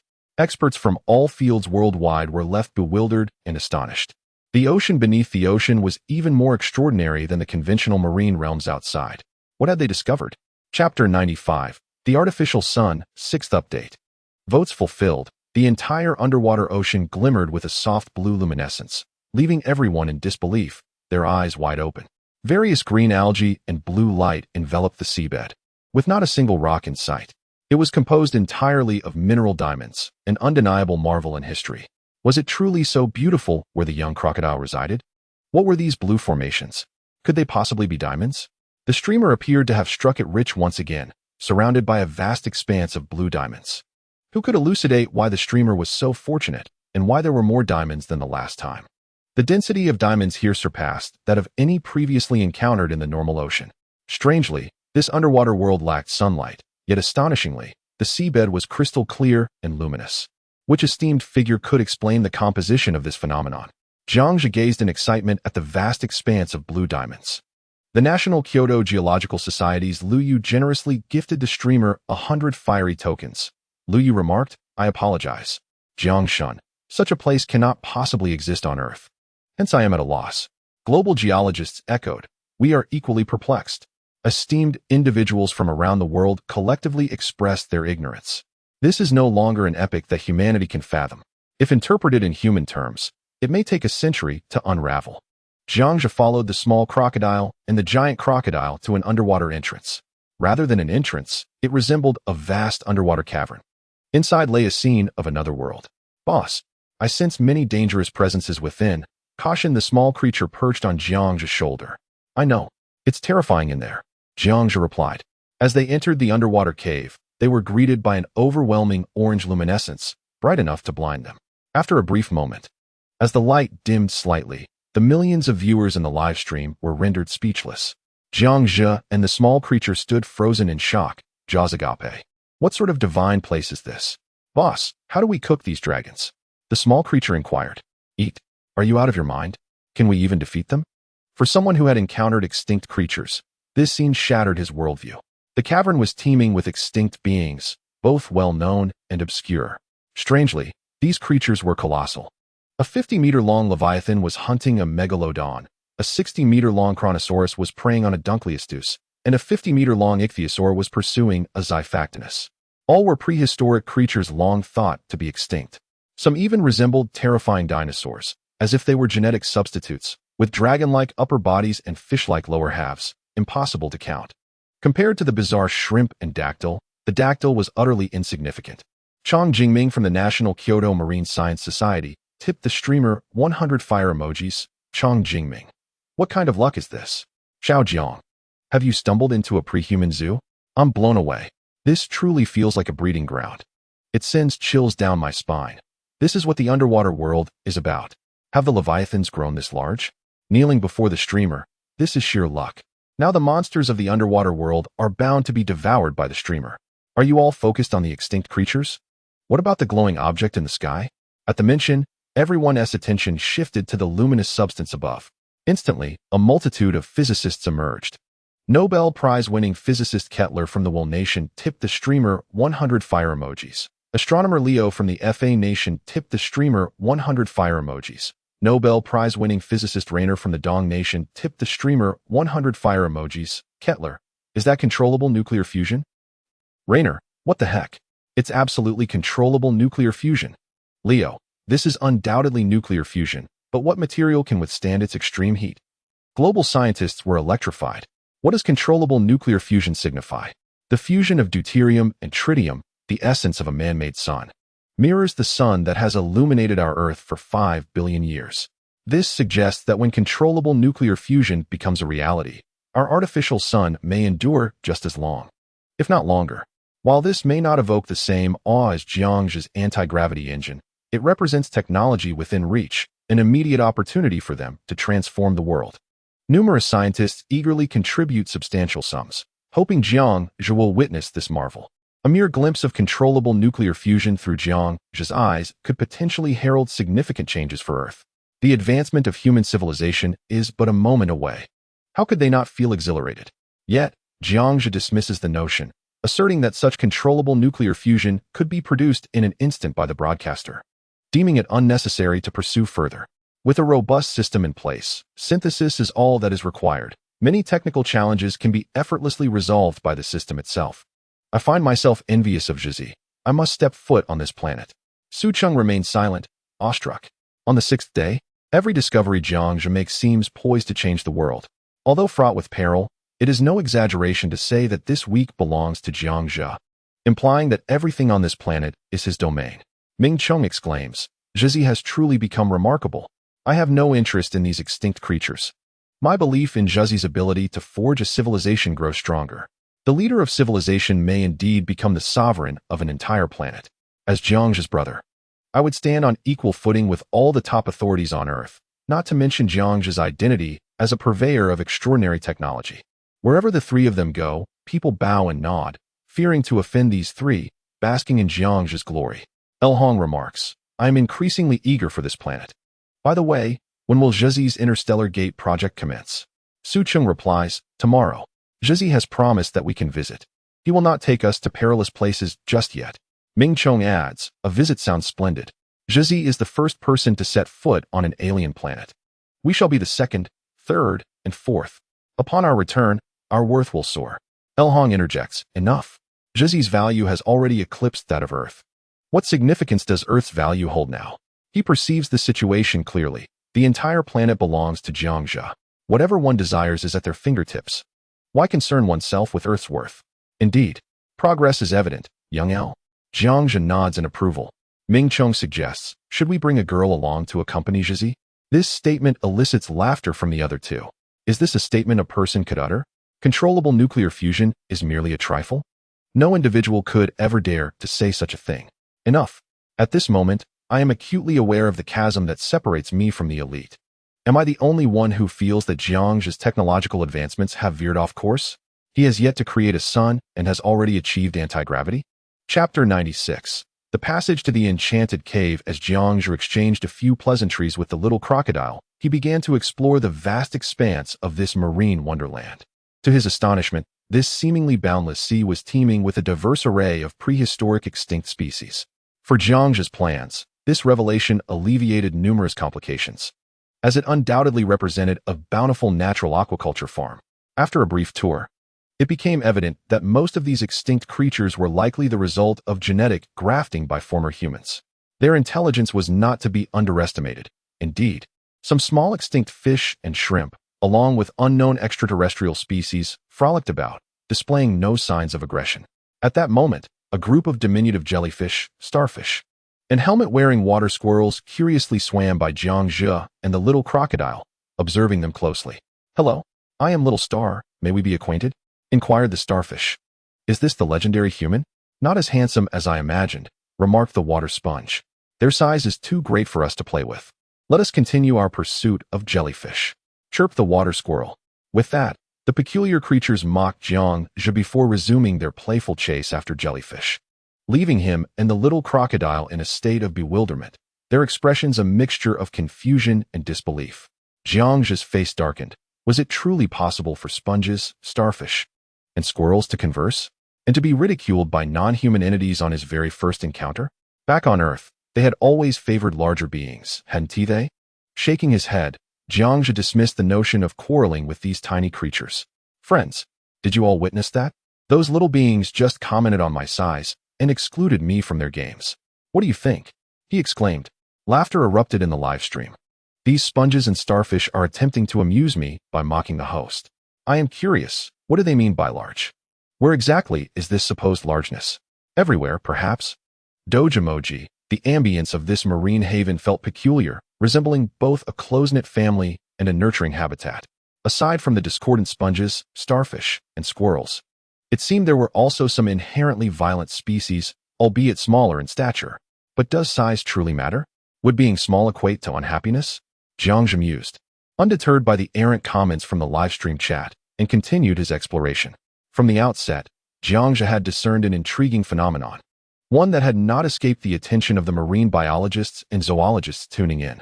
It was evident that this was a deliberate arrangement, crafted to ensure the survival of superior genetic species, standing in stark contrast to Darwinian evolution.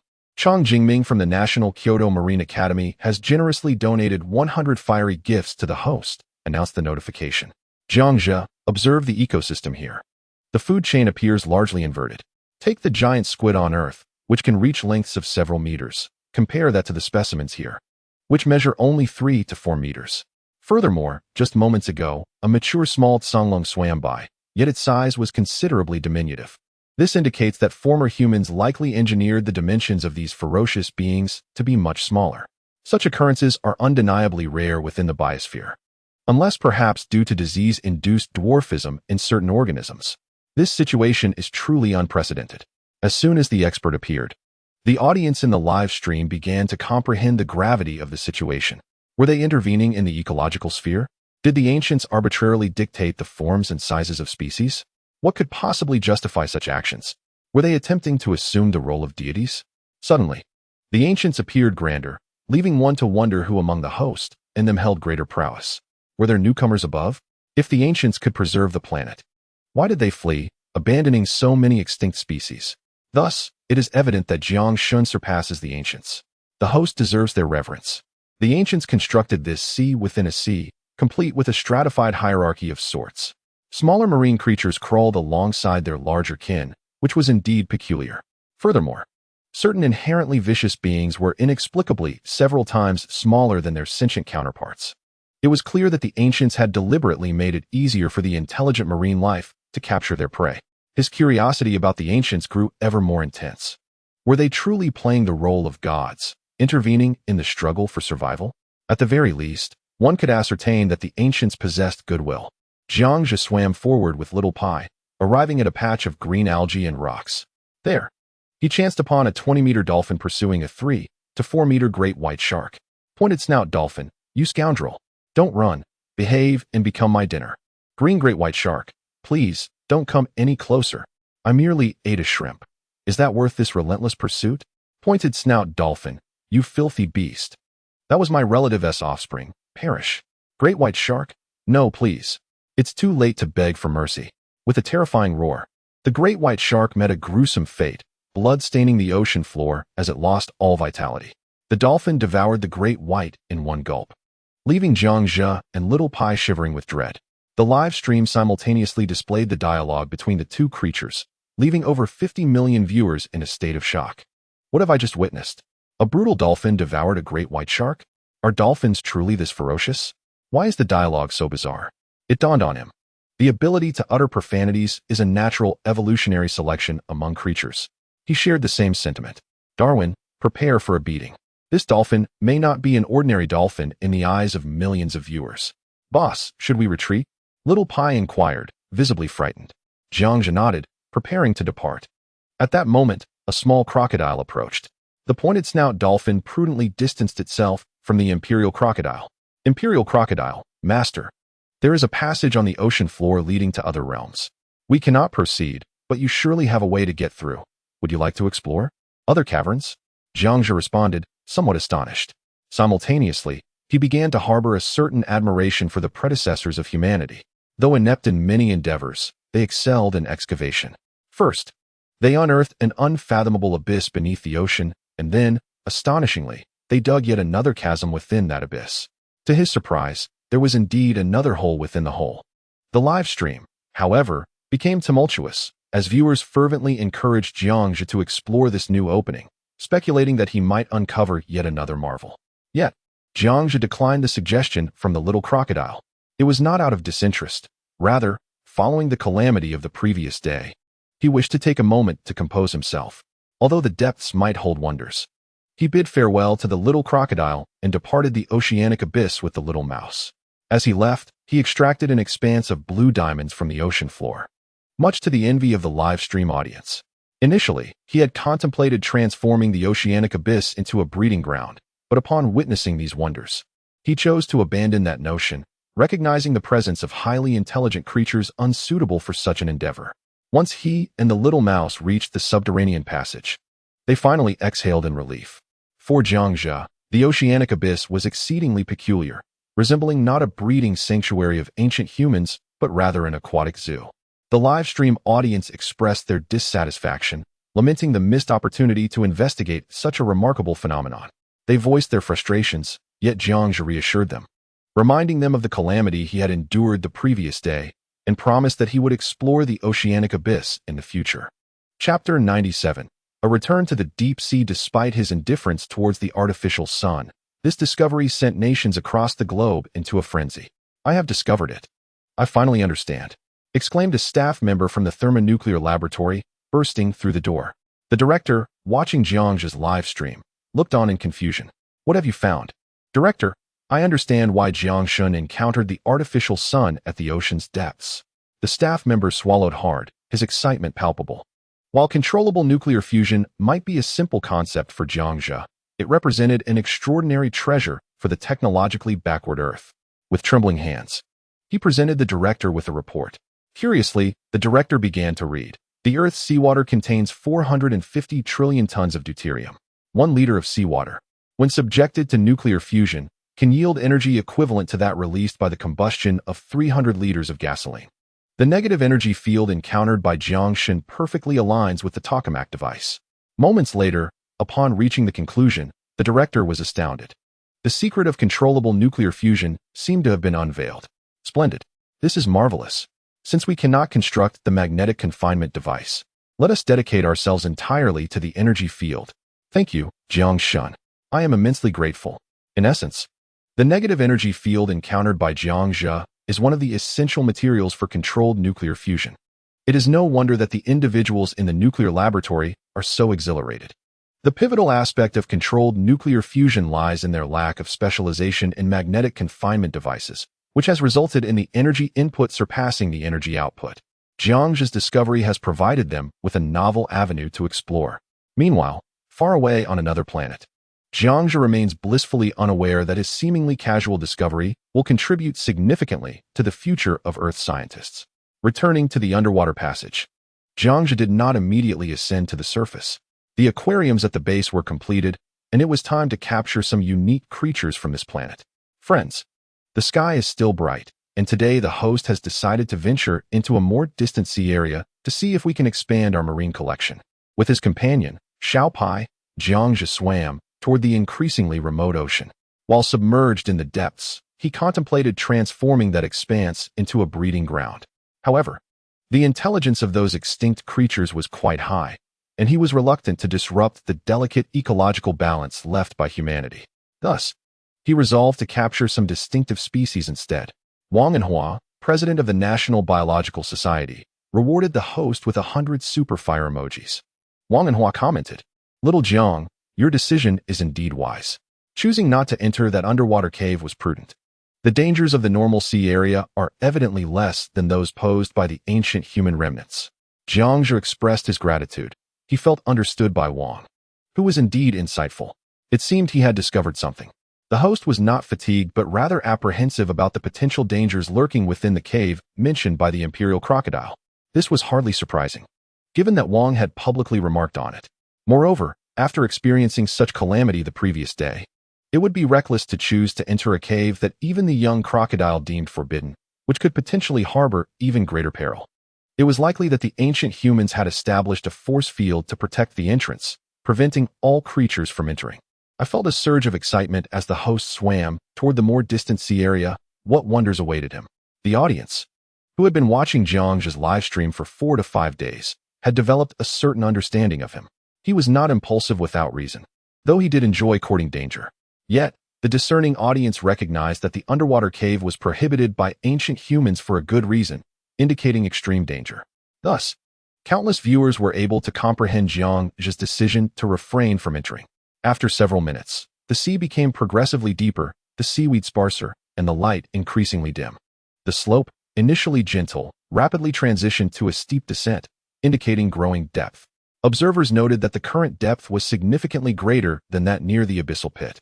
Jiangxia retrieved his gas lamp, illuminating the entire seabed with a brilliant glow. Alan from the Institute of Biological Research rewarded the host with 100 super fire emojis.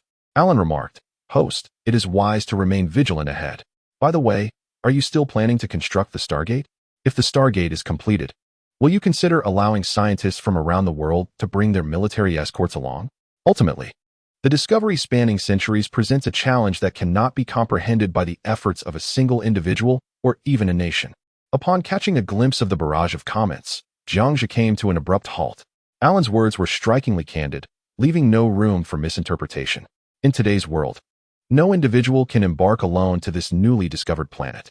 Previously, there had been inexplicable private messages from across the globe, with individuals seeking to exchange wealth for territory. It is akin to a scenario where Earth faces an alien invasion, necessitating humanity to unite in a federation for defense. Presently, the discovery of an extraterrestrial world places the onus of responsibility upon Jiang Zhe as a citizen of Huagua, bearing the weight of all humanity's expectations. Should Jiang Zhe decline, the consequences, while not catastrophic, would still be significant. Such a dilemma is exceedingly complex to navigate. To refuse would invite scrutiny upon Huagua, while a show of force through technology might provoke severe repercussions. If, hypothetically, Jiang Zhe were to encounter an unfortunate event, the inability to contact Huagua could lead to a swift backlash from nations previously subjugated by technology. Conversely, agreeing to assist would render Jiang Zhe's mission of civilizational reconstruction increasingly arduous. It is as if, in the face of an alien assault on Earth, the nations of the world turned to Jiang Zhe, questioning his willingness to aid humanity. Alan's inquiry clearly encapsulated this moral quandary. To respond affirmatively would align with Alan's astute reasoning, while dissent would cast Jiang Zhe as anti-humanitarian, jeopardizing the vital task of civilizational advancement. How could Jiang Zhe articulate his response? Many viewers in the live stream began to grasp the gravity of the situation. Should the extraterrestrial populace increase, so too would the dangers, prompting nations to covet the technologies Jiang Zhe possessed, elevating these issues to an international scale. To abandon the construction of a Stargate might sidestep unnecessary complications, yet ultimately, it would be Jiang Zhe who bears the loss. Jiang Zhe marveled at the profundity of this dilemma. Alan, a longtime viewer with considerable influence in the chat, certainly deserved some respect. However, Jiang Zhe had formulated a suitable response in his mind. Alan, had it not been for your extensive engagement in my live stream, I might have disregarded your question entirely. Consider this from my perspective. I possess ample time and capability to transform this planet. Why should I share my discoveries with the nations of Earth? Am I deemed selfish for withholding?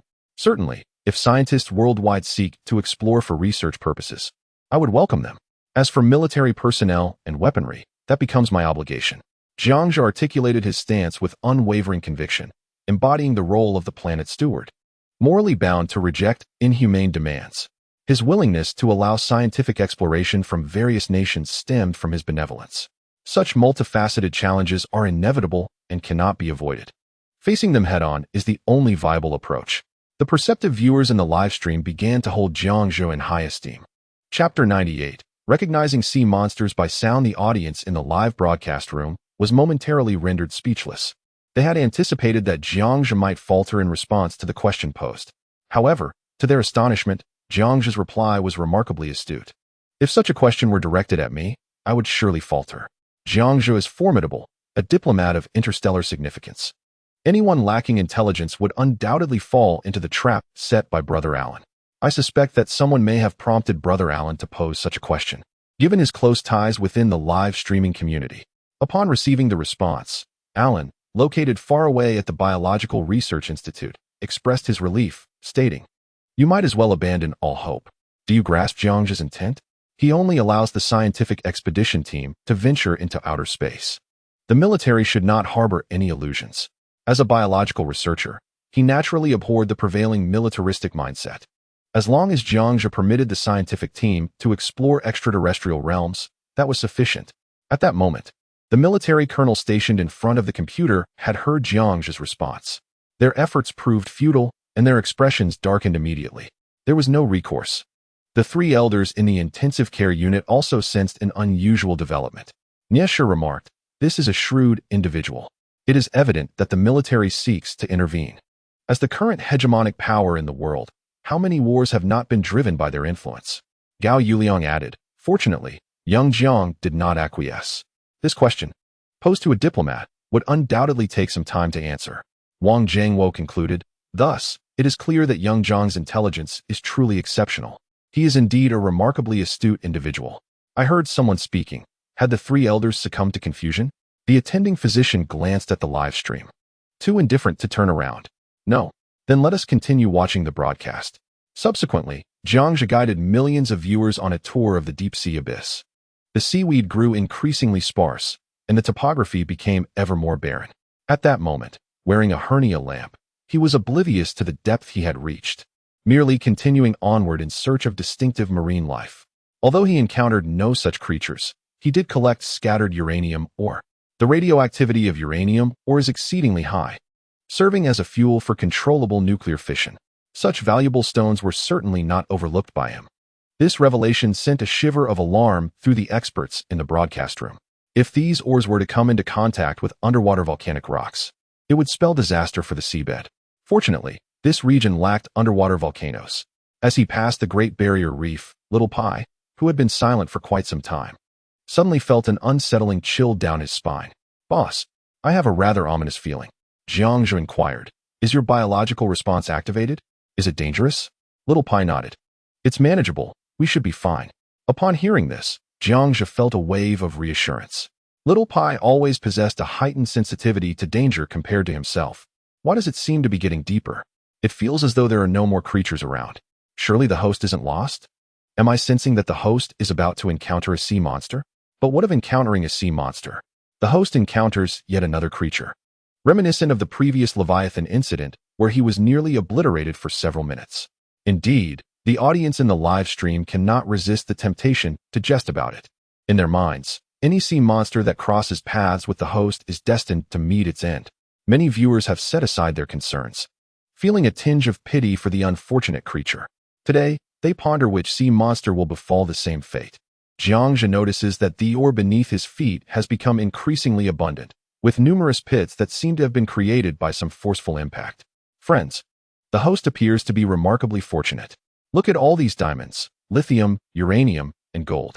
It has been a while since the host stumbled upon a gold mine. Aside from the usual exploration at the Valley of Abstinence, Jiang Zhu is somewhat taken aback by the sheer volume of minerals scattered around. The millions of viewers in the live stream are left salivating at the sight. It appears that this area has indeed become more resource-rich. Oh, the tears of poverty flow once again. Host, could you spare us just one? In addition to the wealth of minerals, have you all noticed the increase in the number of pits? How are they formed?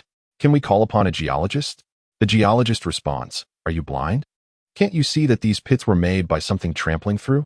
The audience is still speculating about the origins of these depressions when an intense, resonating roar suddenly pierces through the air.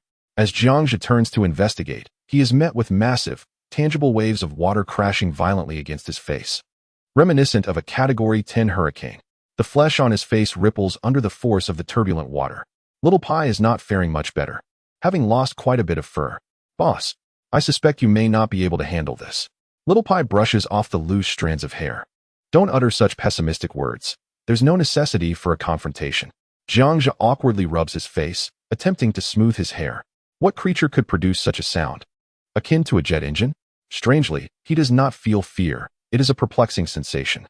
The millions of viewers are equally astonished, all realizing that the host is once again face-to-face with a sea monster. Wow, this is undoubtedly a colossal being. The sound is remarkably high-pitched. It could rival that of an emperor crocodile. Could it be that the host has encountered another large, extinct creature? I cannot fathom why I do not feel any fear towards this entity. I feel the same way upstairs. From the National Biological Research Institute. Alan donates 100 superfires to the host. Alan, Jiang, aren't you looking to expand your aquarium? Is your tank large enough? Judging by the sound, this creature must be at least 50 meters tall, a terrifying revelation. From the Eagle Country Biological Research Institute, Doctor Who donates 100 superfires to the host Doctor Who. Having studied biology for over 40 years, I can assure you that this sound does not belong to a fish. It resembles that of a sea dragon. The host should exercise caution. Jiang Zhu understands that after several encounters with sea monsters over the past few days, he can discern certain sounds, though the size remains uncertain. Thank you, esteemed gentlemen. However, the host did not sense any profound fear emanating from his heart. I speculate that this colossal creature might indeed possess benevolent qualities. Jiang Zhu felt compelled to investigate further. This time, there was none of the oppressive atmosphere experienced previously. In Jiang's mind, gentle and kind creatures were not meant to be confined within aquariums for sustenance. Only those that were inherently savage and bloodthirsty deserved such a fate. At that moment, a resounding wave surged forth once more. Although the sound grew increasingly distant, Jiangja could still hear it, and the skin on his face bore the lingering marks of the shockwave's impact. President Wang Anhua of the National Biological Society generously gifted the host 100 tokens. Wang Anhua remarked, "Little Jiang, I just compared this sound with big data, and it seems to correspond to crustaceans. As for why it resonates so sharply, I am unsure. It may not even have existed on Earth. I suspect it might be evading something, so do exercise caution." The increasing distance suggested that the giant creature was moving at a swift pace. Time was of the essence. "Thank you, everyone," the host said. Without further ado, he set forth. Jiangja expressed his gratitude and donned a small motorized device, hastening onward. Curiosity is an inherent trait of humanity, and recklessness also seems to be Jiangja's nature. He was immensely intrigued by what the giant creature might be fleeing from, propelling itself with such urgency. Chapter 99. Dear friends, now the host will show you the excrement. Requesting votes, comrades. The host navigated the ocean floor with remarkable speed, encountering no obstacles. The depths grew darker, enveloped in inky blackness. Only with the aid of a hernia lamp could the underwater path be illuminated. He serendipitously stumbled upon a massive red squid, measuring several meters in length, which captivated Jiangja's attention. "Friends, what is the name of this drifting, large cephalopod? It appears to be quite meaty. Does it exist on Earth? What does it taste like?" Jiangja felt a surge of excitement. Having consumed an array of unpalatable meats, he had grown accustomed to unsatisfactory flavors. The prospect of tasting squid was indeed enticing, though he wondered if it might be toxic. Goodness, why does this squid have such long tentacles? Surely it must be poisonous, right? Those eyes are enormous. Did it use a cosmetic that enhances eye size? The suction cups are terrifying, and I can't shake off a dreadful thought. Are you, upstairs, the suction cups of the Daily Squid? The audience in the live stream began to jest. Multitude Jean from the Sakura Country Research Institute generously rewarded the host with 100 tokens. Host. This is yet another variant of squid, but in terms of morphology, it resembles a type of squid from Omi. I recall it being called the phoca squid. It is said that consuming it causes individuals to lose interest in everything. The world map resembles this phoca squid remarkably. Phoca squid originates from Omi, and compared to ordinary squid, it boasts a more exquisite flavor, leading people to lose interest in all other things after tasting it. Jiangja was momentarily taken aback, but soon comprehended the implication, bursting into laughter. The live stream attracted millions of viewers, who erupted into laughter. "Ha ha ha. Is this creature truly a biological entity?" One exclaimed. "Did you perhaps misread the information?" Another chuckled. "You're trying to kill me with laughter. Help me with my expenses." The audience continued to jest. "Is that so?" Wikipedia claims it's true. Laughter filled the chat as Jiangja smiled genuinely, dispelling all previous displeasures. He admired the whimsical science presented by the commentator. "Well then, if it's merely an ordinary squid, I shall catch and consume it." Jiangja retrieved a Barrett from his backpack, loaded it with bullets, and aimed at the slumbering giant squid. With a resounding bang, he shot it in the head. The floating creature succumbed, sinking slowly to the ocean floor. Without hesitation, he placed the squid into his backpack. Though the viewers had seen this before, each instance left them in awe of Jiangja's magical backpack. Many newcomers gasped, likening it to Doraemon's pocket. "Boss, I feel you're becoming increasingly ruthless," remarked Xiaopai, swallowing hard. "Fried squid, barbecued squid, are you certain you don't want to indulge?" Jiangja asked playfully. "I do," Xiaopai replied eagerly. "Then that is settled," Jiangja said with a smirk. To him, the squid was just an ordinary cephalopod, not particularly rare. Yet the esteemed viewers merely pursed their lips, secretly wishing to sample this colossal squid. As they conversed, another shockwave approached, growing nearer. "All right, let us return and prepare grilled squid. The host must continue pursuing the crustaceans." Jiangja swam towards the source of the sound, moving towards the cliff when he unexpectedly encountered a large whale overhead. This deep-sea leviathan measured 30 to 40 meters. Curiously, a large red spot adorned its belly, piquing Jiangja's interest. What on earth is this? Why does the whale have a large red mark on its plump belly? He gazed upward at the majestic creature, wondering if the host intended to slay the whale. "Don't do it. Whales must not be harmed," the viewers protested. You're overthinking it. I merely paused to observe. I'm intrigued by what this species is called on Earth. A viewer from the Big Stick Country Research Institute, Park Mei-chien, generously donated 100 tokens. Host. This is an extinct divine beast known as the tail-extended whale. Its tail is particularly broad and flat, and the red spot on its belly serves to store food, akin to a camel's hump. It's said that this whale's blood has a strong fishy odor. Indeed, I'm aware of the tail-extended whale. It particularly enjoys being close to humans. I believe I've seen somewhere that it has a penchant for human females. So, is this red spot on its belly a result of human females? Don't make me laugh. Isn't this just an ordinary whale? Tail-extended whale, hygiene now? Ha ha ha. The atmosphere in the live stream took a turn for the absurd, as the presence of such dubious scientific claims rendered it quite unseemly. Countless young women's faces flushed with embarrassment. Old poo. From where on earth did you uncover such gossip? Jiang's expression darkened. Tail-extended whale? What an utterly ridiculous term. The experts in today's live stream appeared to lack professionalism, inundated instead with an assortment of peculiar knowledge. I saw it on Tianya Gossip, Pu Mei-chien replied. The chat erupted in incredulous amusement, with thousands of experts chuckling in response. Jiang felt a sense of fatigue. Perhaps it was unwise to pose questions to the experts today. Instead, he resolved to pursue colossal creatures. Along the way, he continued to gather ore and rare metals. By chance, he once again encountered a marine fish resembling a butterfly. The viewers in the live stream grew animated, eager to enlighten Jiang. However, he curtly dismissed their attempts. Stop. This time, there's no need for your explanations. I already know that this fish is called Ayamidea. Jiang, uninterested in pausing, continued his quest. The chat reverberated with admiration. As expected of Jiang, we bow to the host. He continued to collect, or enjoying the discovery of diamonds. Even as the viewers displayed a rather irreverent demeanor. Little Pai, keep up, don't lag behind. Jiang turned to see Little Pai poking at something on the ground. After a few steps, he looked back again and found Little Pai crouched beside a pit, scrutinizing something intently. Boss, come over and look at this dung.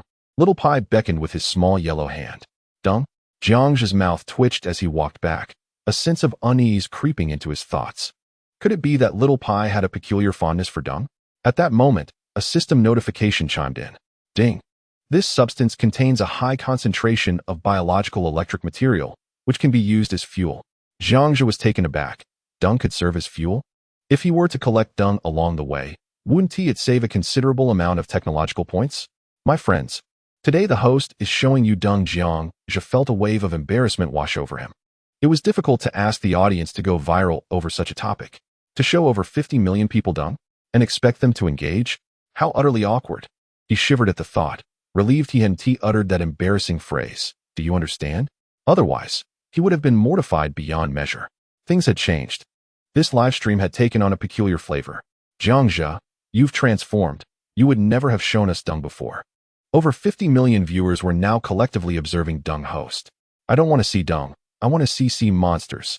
Before long, major news portals released a sensational headline.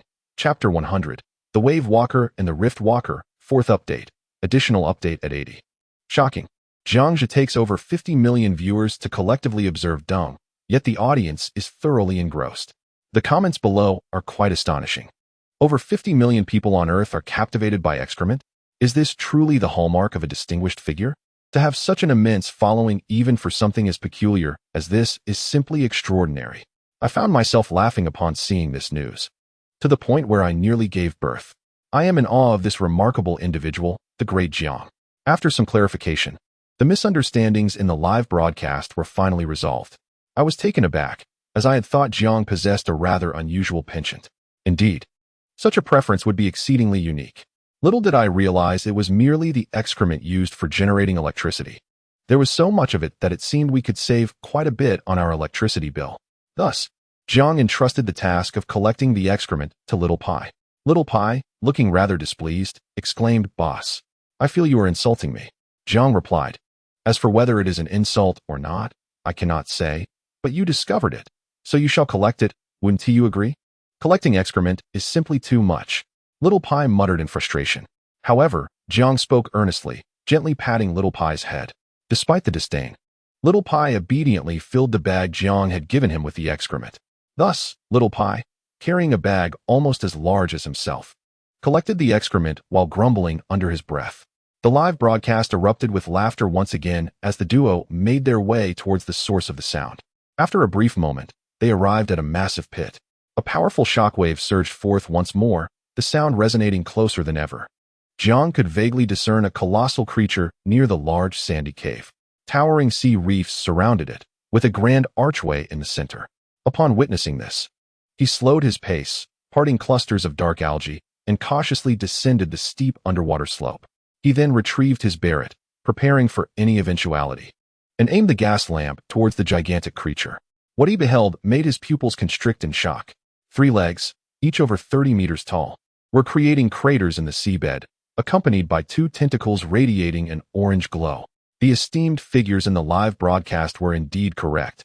It was a colossal armored creature. What on earth is this? Jiang exclaimed, astonished. Is this truly a sea monster? Could this creature pose a danger to the broadcaster? Wait, why am I not frightened of this creature at all? Everyone in the live broadcast was left in awe by this spectacle. How could such a creature exist in the depths of the ocean? Is this even scientific? Jiang felt a shiver run down his spine. Despite sensing no immediate threat from the creature, its sheer size was inherently intimidating.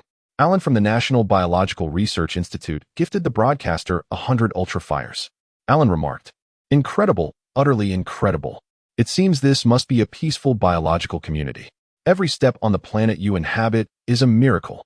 As a biologist at the world's premier research institute, Alan possesses an unparalleled passion for the ocean and the depths of the sea, surpassing even the majority of biologists in the live streaming room, save for the esteemed Wang. For Alan, who represents the pinnacle of biological research, material wealth and fame hold no allure. His sole fascination lies in the enigmas yet to be unraveled and the mysteries of sea monsters. This fervor is shared by thousands of biologists and oceanographers in the streaming room, collectively exhibiting a zeal even more fervent than that of all biologists on Earth. Otherwise, he would not squander his reputation purchasing monster limbs from Jiangxia. What about the sea monster encountered by Jiang? Do we possess any similar creature on Earth? Alan's eyes sparkled with intrigue within the conference room. No, absolutely not. Not even a related species has ever been documented. A marine scholar, astonished, sifted through the materials. Previous sea monsters encountered by Jiangxia could all be traced back to known species on Earth. However, this time, it is an entirely new species, an unknown entity with which they have never engaged. It is widely acknowledged that arthropods are generally amphibious. Moreover, take a look at that colossal crustacean. It appears to possess a respiratory system. Based on evolutionary biology, it is unlikely that they would develop unnecessary organs. Thus, I dare assert that there must be a substantial landmass beneath the sea. One of the biologists exclaimed passionately. Present were numerous biologists, geologists, and oceanographers, each a prominent figure in their respective fields, many regarded as authorities. The creatures showcased in Jiangxia's live stream have provided tantalizing clues, suggesting that this planet is far more complex than it currently appears. It is conceivable, perhaps even probable, that subterranean worlds or realms within the Earth's core may exist. At this juncture, Jiangxia's astonished voice resonated through the screen. What the hell? Another monster has appeared. Hearing this, all experts paused their investigations and swiftly redirected their attention to Jiangxia's live stream. It seemed that yet another unknown creature had emerged. Undoubtedly, it was yet another organism that could not possibly exist on Earth. A creature with a flat, dark red head, measuring 5 to 6 meters in length, materialized on the live stream. 4 red eyes, 2 translucent, column-like claws, a transparent abdomen, and limbs, all draped in a purple cloak over dark red skin, left the audience in utter astonishment. Another one? Goodness. Streamer, you might be in serious trouble this time. I sense danger. This creature feels threatening to me. Such a monster could never exist on Earth. It must be extraterrestrial in origin. Jiangxia, stealthily peering out from behind a sandy reef, observed as the dark red cloaked creature emitted a beam of light toward the colossal crustacean. Subsequently, the colossal crustacean emitted a thunderous roar, its sound waves crashing through the expansive sand dunes with a force so deafening it could rival the blaring horn of a heavy truck in the early morning at a residential complex. Jiangxia furrowed his brow, covering his ears. The millions of viewers in the live stream, donned with headphones, were rendered instantly deaf. Who am I? Where am I? Why can I no longer hear? The insufferable sea monster. My wife was so startled she crawled off me. My eardrum shattered. Streamer, you owe me compensation. Thankfully, I wasn't wearing headphones. But why is this creature unleashing lasers at the shell? The three elderly men in the intensive care unit were momentarily dazed by the noise, lying on their beds and frothing at the mouth. This is bad. Director, the three old men have truly fainted this time, Xiao Lu exclaimed in panic. The director replied, they have signed the critical illness notice 256 times already.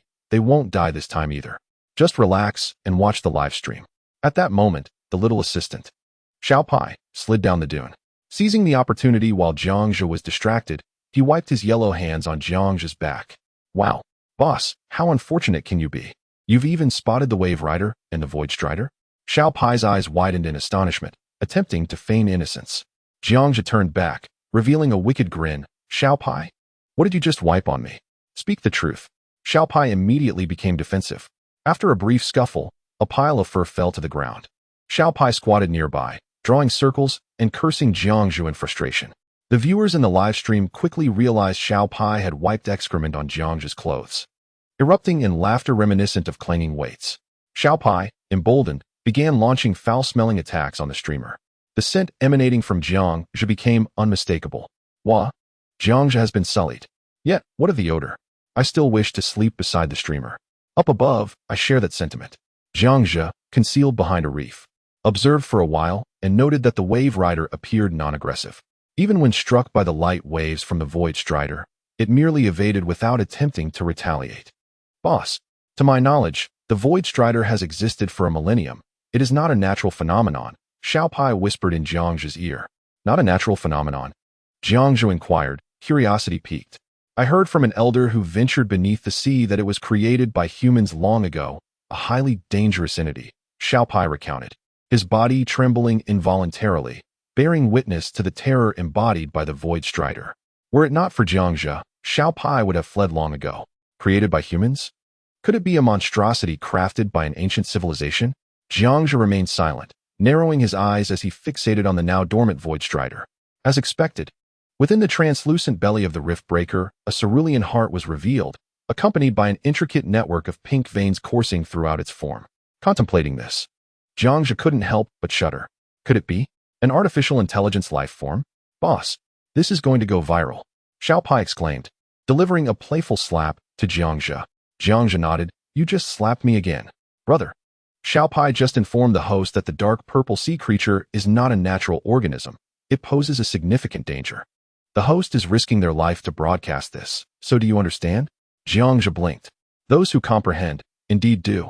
And the domestic audience is always a step ahead of the international viewers.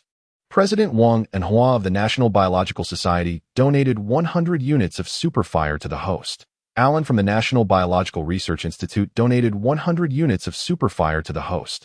Pierce from the National Advanced Technology Research Institute donated 100 units of Superfire to the host. Pierce remarked, Jiang, this dark purple creature is indeed artificial intelligence. Aside from Xiao Pai, it is rare to encounter any natural organisms capable of emitting laser waves. Yet, it appears that these laser waves have not inflicted substantial harm on the Tidewalker. I suspect it can adjust its power, seemingly in the process of clearing something. So be cautious. As a cutting-edge technology scientist with diverse expertise, Pierce recognized at a glance that this artificial intelligence creature did not seem to pose a cataclysmic threat to the Tidewalker. Is that so? Jiangzhe grinned. This Rift Breaker was quite unique, aligning with Jiangzhe's aspirations for a pet. As long as it was not killed, he could capture it for research, while simultaneously rescuing the Tidewalker. Then, he would gather the countless mineral drills beneath the Tidewalker into his backpack. How thrilling! With this thought, Jiangzhe raised his Barrett rifle, aiming at the Rift Breaker. Be careful, Xiao Jiang. This artificial intelligence is a product of a bygone civilization and is likely formidable, cautioned Wang and Hua. Yes, you would do well to heed old Wang's advice. Otherwise, a single blast from it could obliterate you, and the loss to the nation would be too great. Niesher added.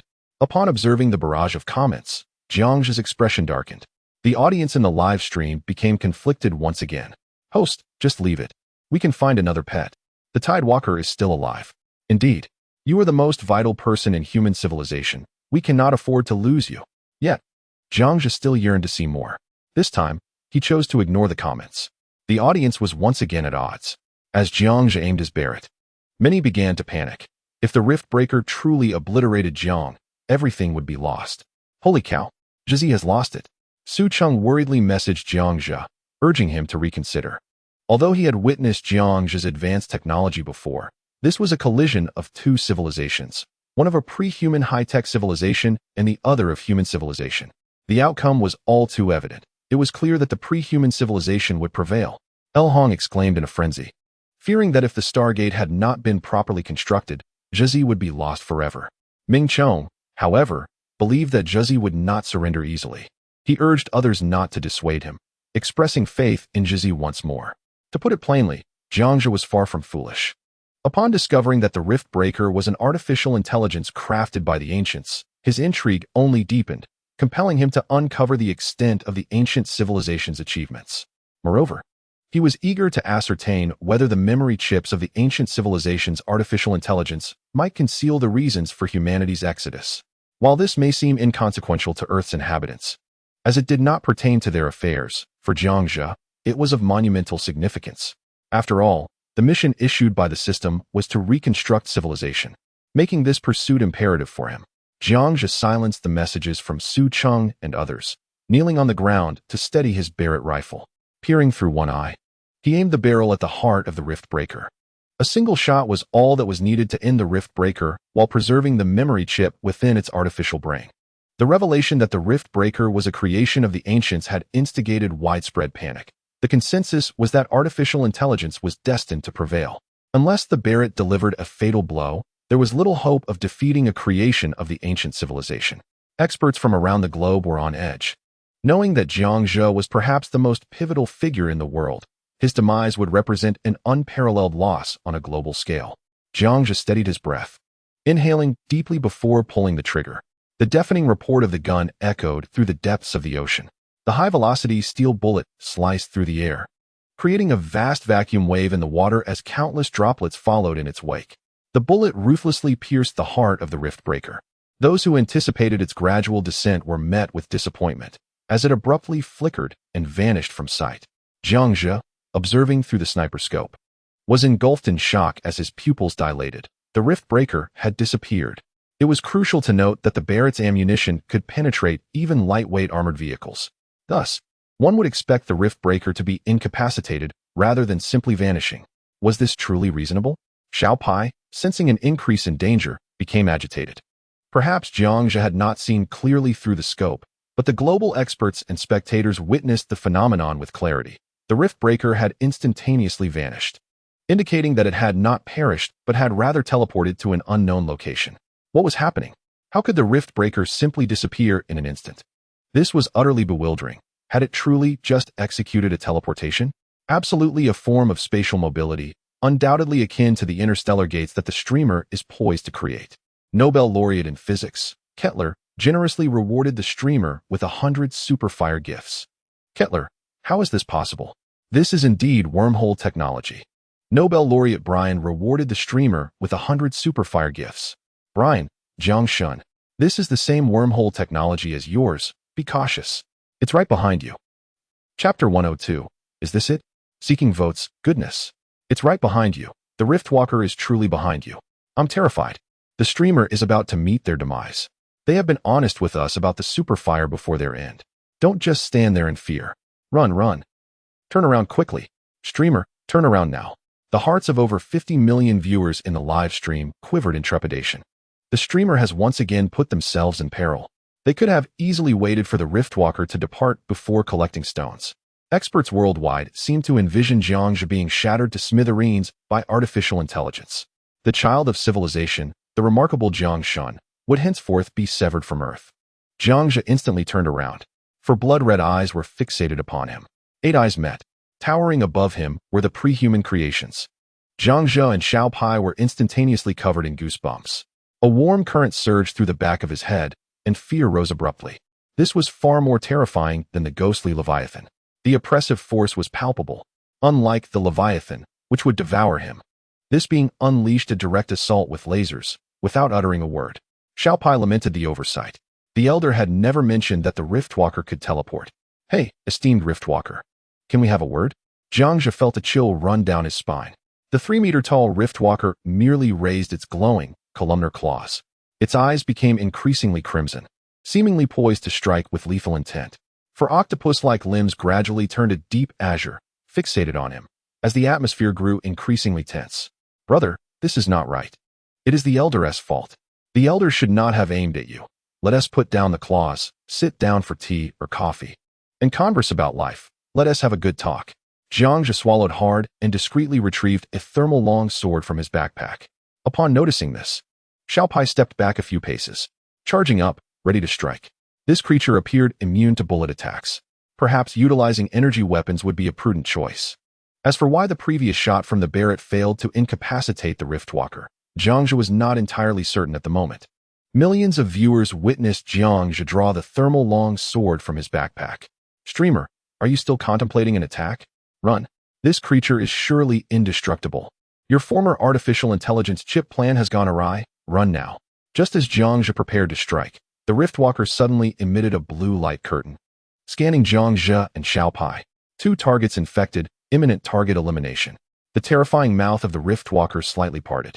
As Jiangzhe had not deactivated the translator upon his entry into the ocean of the sea, all of the over 50 million viewers in the live stream heard everything clearly.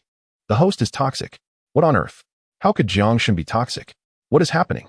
Why does the Rift Breaker claim the host is toxic? I am filled with dread. The host might be annihilated by the Rift Breaker. The audience in the live stream trembled in anxiety. Just yesterday, they had endured an apocalypse. They had expected Jiangzhe to take a break today. Yet, despite his words of rest, he continued to court danger. The pressure exerted by the Rift Breaker upon Jiangzhe and Xiaopai was profoundly intense. Even those not present could sense the palpable fear. Just as the Rift Breaker was about to strike, Jiangzhe denied it the opportunity. With the power obtained from consuming the Tai Sui, he was now several times larger than an ordinary human. With a decisive slice aimed at the heart of the Rift Breaker, anyone would be unable to withstand it. He swung the heated blade fiercely. Behind him, Xiaopai had already amassed tremendous energy. A colossal surge of lightning shot towards the Rift Breaker. Alas, the Rift Breaker evaded most of Xiaopai's lightning strikes. Fortunately, it could not escape the onslaught of the heated blade. A series of crackling sounds echoed as the heated blade pierced the Rift Breaker's heart. Then, an eerie scene unfolded. The Rift Breaker had perished. Indeed, it was dead. A final flash of white light marked its disappearance. Jiangzhe stared blankly at the spot where the light had vanished. Where did the Rift Breaker go? It just disappeared? Jiangzhe had anticipated a fierce battle, and the atmosphere had been charged with excitement. But was this it? Simply gone? Was the Rift Breaker dead, or had it teleported away? If it had truly died, why was there no body? It must have fled moments prior. It vanished in a flash of white light. The live stream audience was equally bewildered, expecting yet another thrilling showdown. Xiaopai exclaimed, "Boss, I suspect it escaped." Jiangzhe replied, "Isn't it dead? I clearly struck it." Xiaopai responded, "I don't know. Let us just collect some ore and dung for now." Jiangzhe retorted, "I won't collect. You do it." Xiaopai then shouldered the backpack and began gathering dung, while Jiangzhe remained in a state of confusion. Where could it have gone? This creature couldn't possibly be so feeble. After all, it was an artificial intelligence from the era of humanity. And what did it mean by claiming to be toxic? As he pondered these mysteries, a flash of white light reappeared, quietly manifesting behind Jiangzhe. The imposing presence of the Rift Breaker, spanning over 3 meters, was undeniably formidable, rivaling that of the Leviathan. Jiangzhe's heart raced with trepidation as he grasped the thermal energy blade tightly, resolutely striking backward without a glance. The Rift Breaker, having just initiated its assault, was caught off guard. The sound of clashing teeth echoed once more, and the Rift Breaker vanished in a flash of white light. Viewers in the live stream were momentarily stunned. This creature seemed exceptionally difficult to combat. Its escape tactics were peculiar, akin to that of a shadow. Perhaps the streamer should consider retreating, for this entity appeared invincible. Striking it resulted in no demise, only evasion. The atmosphere in the live stream grew tense. It was the first encounter with such a monstrosity for everyone present, and even the foremost biologists were at a loss. Jiangzhe too was puzzled. Why did the Rift Breaker engage in close combat instead of utilizing its lasers? Was there something amiss with it? Vigilantly scanning the surroundings from his position beside the sand dune, Jiangzhe noted that the Wave Walker was still mining, while Xiaopai gleefully collected both waste and ore in tow. Abandoning the fight was not in Jiangzhe's nature. This creature undoubtedly possessed a weakness and was not beyond defeat. Xiao Pai's earlier lightning attack had indeed momentarily halted the creature. Jiangzhe was confident that, given a little time, he could vanquish the Rift Breaker with his thermal energy blade. Xiao Pai, when the Rift Breaker reappears, do not miss your shot again. It is susceptible to defeat, he urged, maintaining his vigilance. Understood, boss. Xiao Pai replied, rubbing his eyes with his yellow hands, freshly dirted from his scavenging efforts. President Wang Anhua of the National Biological Society tipped the streamer 100 Superfire coins. Wang Anhua commented, "You are correct, Xiao Jiang. The probability of any entity sustaining harm yet remaining immortal is as low as 0.00001. Hence, it is destined to perish." Just as Jiangzhe finished his admonition, a flash of white light illuminated the screen above him, heralding the arrival of another colossal creature. However, the Rift Breaker was nowhere to be seen. Instead, a massive head adorned with sharp teeth and a singular horn emerged, flanked by two pairs of formidable jaws on either side, an ominous red and gray beast. As viewers finally comprehended the creature's full form, a sense of familiarity washed over them. The livestream erupted in chaos. Chapter 103, One-on-One with the Grim Reaper Leviathan, still at 80 votes for an update. Brothers, let us rally. What the hell? You scared me. Why are there so many bizarre creatures in the depths of the sea?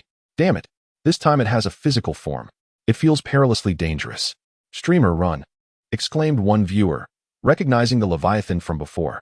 My legs are trembling. This creature is even more terrifying than the one that nearly caused the streamer's heart to burst. Damn it. I'm scared to the point of wetting myself. The audience, having previously encountered the ghostly Leviathan, was overwhelmed once again. It is well known that the ghost Leviathan instills terror. However, this time, it is a tangible Leviathan. It is feared that Jiangzhe and Xiao Pai are in grave danger. Jiangzhe lifted his head, a chill running down his spine. He swallowed hard, questioning whether these monsters could not refrain from making his back feel cold twice. Do you not realize that being stimulated could shorten your lifespan? Nevertheless, he remained remarkably composed. If this situation was not handled adeptly, it was likely that the Leviathan would consume him. Last time, he had narrowly escaped due to an alien spacecraft. This time, however, there was no alien vessel in sight. Just as Jiangzhe was preparing for action, the Grim Reaper Leviathan wasted no time. It lunged at him with a massive, gaping maw. Jiangzhe shouted, "Xiao Pai, run!" Meanwhile, the trio in the dormitory at Hucking University were not idle. Zhizi is in danger. I noticed this unusual place from the very beginning. The moment the Rift Walker emitted a white light, the Leviathan appeared, Su Qing observed, gazing intently at the screen. Indeed, if we do not quickly grasp the Rift Walker's trajectory, Zhizi may well face certain death. Lu Hong's fingers flew across the live stream, inputting data and sending it to Jiangzhe. Ming Chong, in deep thought, added, "It seems the Rift Walker's movement trajectory has a specific range. This implies that the wormhole cannot transport Zhizi over long distances while the Rift Walker is alive. Barrett will be useful this time." The three shared an unspoken understanding. As masters of physical sciences, they quickly comprehended the situation. This Rift Walker could summon other monsters for collaborative combat over long distances, but could not do so while alive. Only upon death or retreat could it use the wormhole for long-range transport. Thus, this creature was not invincible. The trio promptly sent the information to Jiangzhe. "Boss, this creature is called the Grim Reaper Leviathan. It is ferocious and likely to fight to the death." Xiao Pai rolled a small motor and fled from Jiangzhe. Jiangzhe immediately received alerts from Su Cheng and the others. His heart lifted. As long as he understood the monstrous nature, he would prevail. Truly, they were good brothers. He dashed to the top of the dune, not looking back, and shouted, "Xiao Pai, discharge." Understood. Xiao Pai wasted no time, gathering high-voltage electricity and directing it toward the Leviathan's gaping maw. As expected, the Leviathan was momentarily paralyzed upon contact with the current. Jiangzhe swiftly retrieved the Barrett from his backpack, loading the bullet with haste. Blind shot. A thunderous crack echoed. A terrifying wave of water surged toward the Grim Reaper Leviathan's brain. At the moment of impact, a piercing cry of anguish erupted. Although the bullet did not deliver a fatal blow to the Leviathan, it at least penetrated its skull. Incredible. The Barrett proved useful. The streamer exclaimed, truly effective this time. This time, the Leviathan is tangible, so it is undoubtedly useful. The streamer is about to confront the Leviathan again, which fills the viewers with excitement. Their palms clammy with anticipation. If the Leviathan emerges unscathed once more, the consequences will surely be fatal for Jiangxia. The alien world is fraught with peril, far more treacherous than Earth. Although Jiangxia has managed to return unscathed every time, how long can this continue? A day, a week, or perhaps a month? The thought sends a chill through the hearts of the viewers. A precise shot. As long as the creature is not invincible, the streamer has at least managed to slay half of the Leviathan. A faint smile curves Jiangxia's lips as he rests the Barrett on his shoulder, striking a pose that exudes unparalleled charisma. A marksman stands resolute at the ocean's depths, battling the grim Reaper Leviathan. A scene captured and broadcast by countless netizens across the globe. From his expression, viewers discern confidence, the kind that only a man who has faced bloodshed possesses. Such an aura drives countless young women to madness. Oh my, I can't take it anymore. The streamer is so handsome, so brave. He must be fierce even on the bed. The streamer is too charming. Even as a man, I have fallen for him. I am also a guy, and I feel the streamer's allure radiating from the screen. It's incredible. Jiangxia, observing the barrage of comments, can't help but twitch his lips. Throughout the day, there seems to be no seriousness. It appears that because the Leviathan is corporeal this time, the time of stasis has, in fact, prolonged compared to the previous encounter with the phantasmal Leviathan. Without a moment's hesitation, Jiangxia pulls the trigger, and the brass shell clinks to the ground as he switches bullets with unparalleled speed. A resounding bang echoes as another explosive round strikes the Leviathan, causing it to roar in pain. Although the Leviathan has sustained damage, its physical defense is extraordinarily high, rendering the impact of 2 Barrett bullets minimal. It moves, its eyes glowing red, baring its teeth, with 4 sharp fangs poised to pierce Jiangxia. In a swift motion, Jiangxia quickly stows the Barrett in his backpack. Xiao Pai, retreat for now. Rest before unleashing your electricity again. Jiangxia shouts. Understood, boss, Xiao Pai replies, feeling fatigued from excessive electrical discharge and needing a brief respite. The Leviathan charges fiercely. Jiangxia swiftly slides down the cliffside. Suddenly, the Leviathan whips its head, and its 4 fangs obliterate 3 sturdy coral rocks where Jiangxia once stood, narrowly avoiding a lethal strike. This spectacle astonishes millions of viewers in the livestream. Such destructive power. Remarkable. Thankfully, the streamer reacts promptly.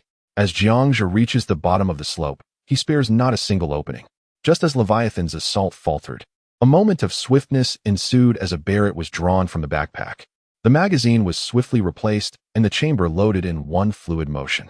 With keen eyes and unwavering focus, the trigger was pulled, resulting in yet another blind shot. A resounding crack echoed as the bullet struck Leviathan's back, piercing through its pallid skin. A deafening roar erupted from the creature, prompting it to swivel and lash out with its tail as it advanced towards Jiangxia. Upon glancing at Xiaopi, who remained dangerously close, Jiangxia smirked, an idea striking him. With a snap of his fingers, he created a sound to divert Leviathan's attention. This seemingly innocuous act was captured by millions of viewers, enchanting not only the young audience, but even the elderly. Goodness, the streamer is so confident. I'm so thrilled. Xiao Jiang is incredibly handsome, remaining unflustered in such peril, and he adores you. Someone pour a cappuccino for the Anne upstairs. Grandma also likes Xiao Jiang. Why are there so many elders in the live stream? My granddaughter watches the streamer daily. I came to seek blessings for her university admission. Is that too much? Not at all, not in the slightest. Chapter 104. Mysteriously becoming a king of soldiers. Latest chapter voting is effective. Meanwhile, in the military competition arena of Huai City, a significant event was unfolding. Which candidate do you favor the most? A general observed from a helicopter, scrutinizing the candidates battling below. General Zhao, judging by the voting results of the regional military competition, our candidates seem unlikely to rival that individual, a nearby brigadier general remarked with a wry smile. That's not mere conjecture, the general replied.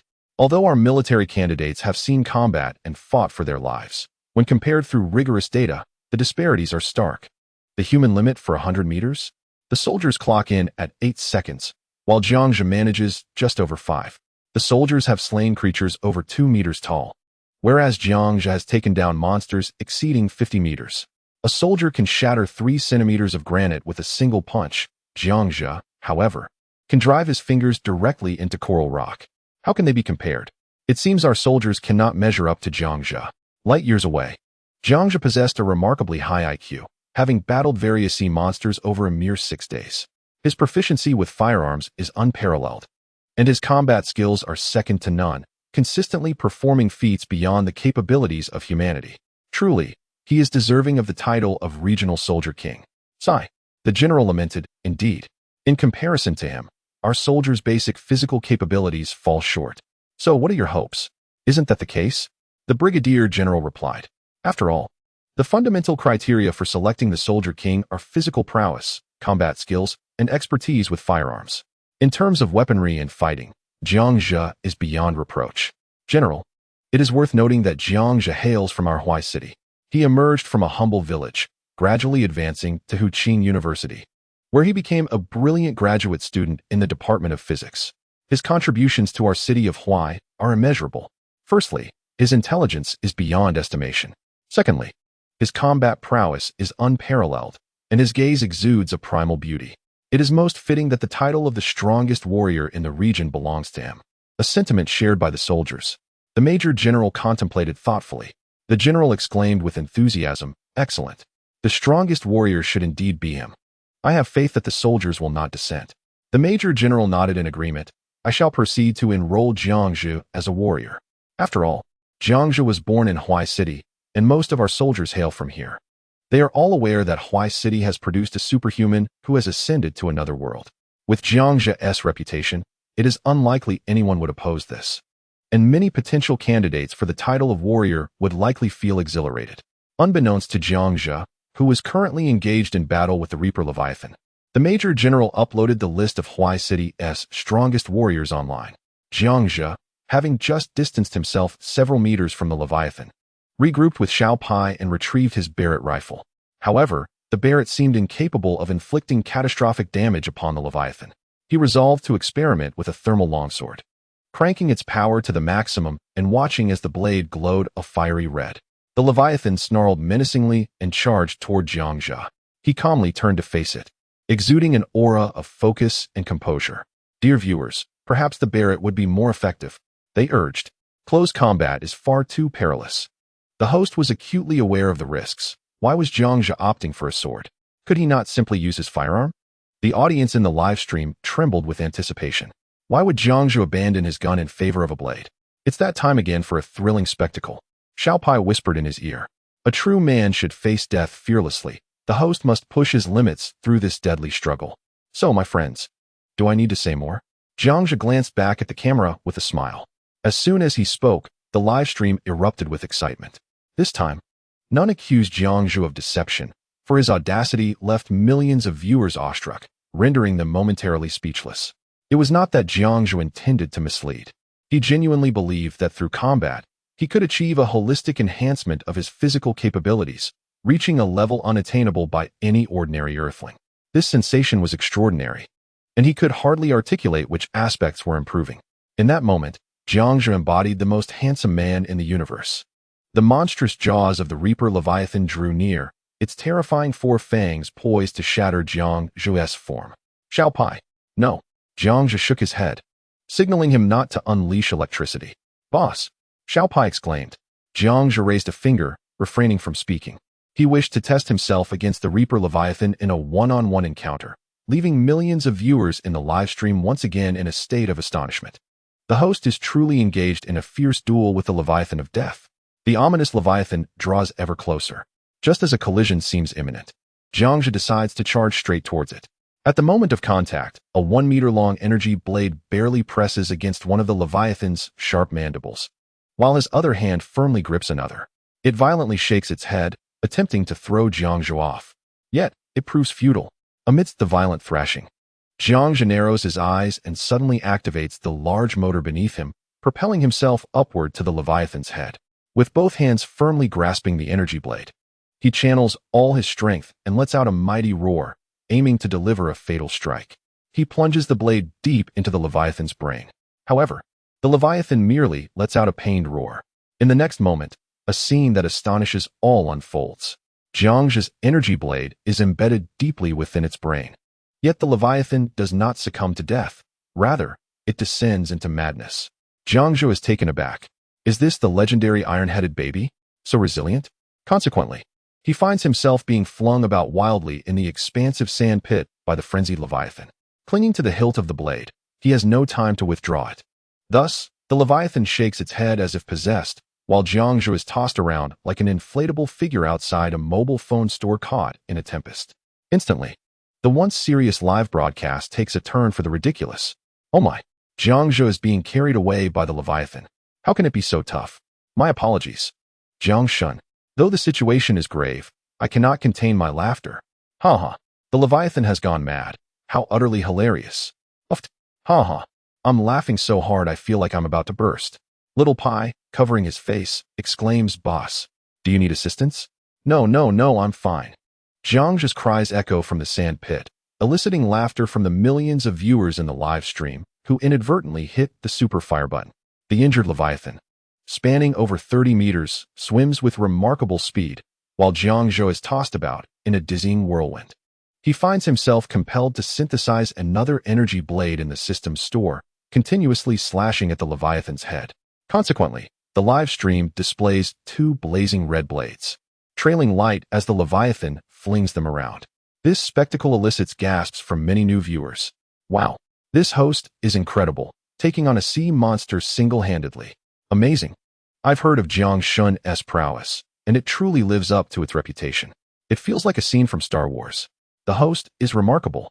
Hey, the newcomers are so astute. They don't even question the special effects. The traffic in the live stream surges instantly, with an exceptionally high retention rate. Most of the new domestic and international viewers have heard of Jiang's illustrious name. At this moment, few dared to question the authenticity of the effects. It is evident how resounding Jiang's reputation is on Earth. Do my comrades understand this scene? Jiang's ghostly wail resonated once more throughout the vast expanse of the land. Chapter 105, Propaganda from the Military. The audience in the live stream displayed remarkable understanding. With a flick of their fingers, the super fire barrage erupted once again. Wang Enhua, president of the National Biological Society, rewarded the streamer with 100 super fire gifts. Liu Yu from the National Kyoto Geological Society sent 100 super fire gifts.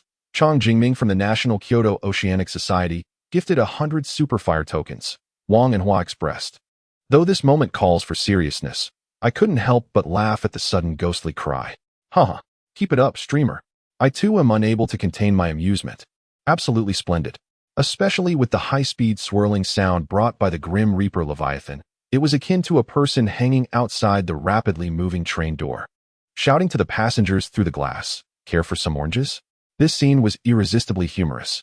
Jiang's arm struggled to endure the relentless spin of the Grim Reaper Leviathan, which was further exacerbated by the slicing and cleaving of the thermal long knife, its speed increasing incessantly. At last, the force intensified, yet he gritted his teeth, enduring the tingling in his right arm. Could you possibly pause? Are you not dizzy? Seizing a brief opening, Jiangzhou bellowed, swiftly severing one of its sharp jaws with his left blade. Leviathan let out another anguished roar, its rotational speed becoming increasingly euphoric. Thus, the Grim Reaper Leviathan and Jiangzhou resembled a hamster on a relentless wheel, spinning wildly without respite. The viewers in the live stream could hardly contain their laughter at this spectacle. Meanwhile, Xiao Pai sat leisurely by the cliffside sandpit, savoring chocolate. Boss, aren't you going to help? Xiao Pai remarked with a hint of schadenfreude. No, Jiangzhou cursed inwardly, though he sought to test his limits. He had no desire to challenge the bounds of centrifugal force. His mind was on the verge of turning into a muddled mess. He merely wished to capture a rift breeder. Why was he compelled to confront centrifugal forces? Amidst the dizzying spin, the numbness in Jiang's right arm reached a critical point. Any further rotation might cost him his grip. Such velocity would be unbearable even for the most elite pilots and astronauts. Numerous viewers from around the globe gasped in astonishment as the speed escalated. At last, the Grim Reaper Leviathan began to decelerate, its rotations diminishing in swiftness.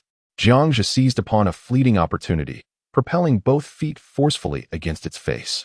Summoning every ounce of strength, he violently dragged the thermal long knife embedded in its skull downwards for a fleeting moment. Crack! A sound of splintering bone echoed. The thermal long knife swiftly carved a 50-centimeter gash across Leviathan's face. As the knife loosened, Jiangzhou yanked it out with fervor.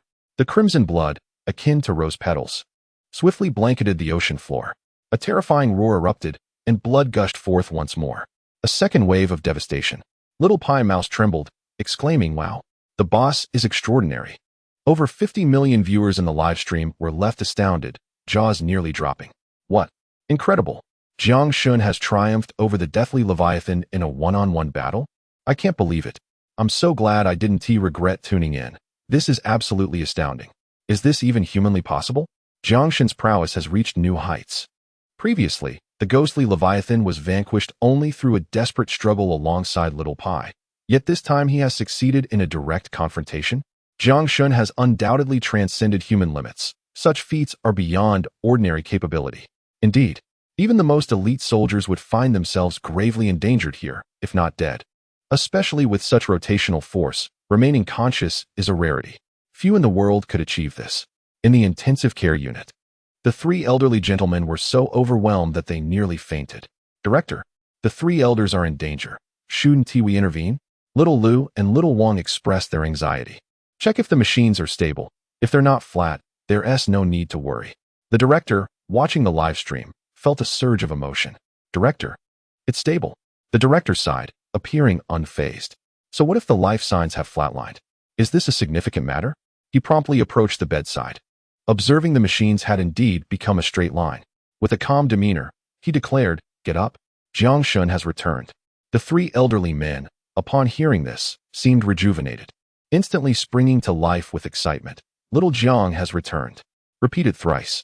Little Lu and Little Wang patted their chests. Director, the three elders are fine. Let us continue watching the live stream. The director nodded with a smile. Elder Nye remarked, "He is deceiving us again. Let us continue to faint."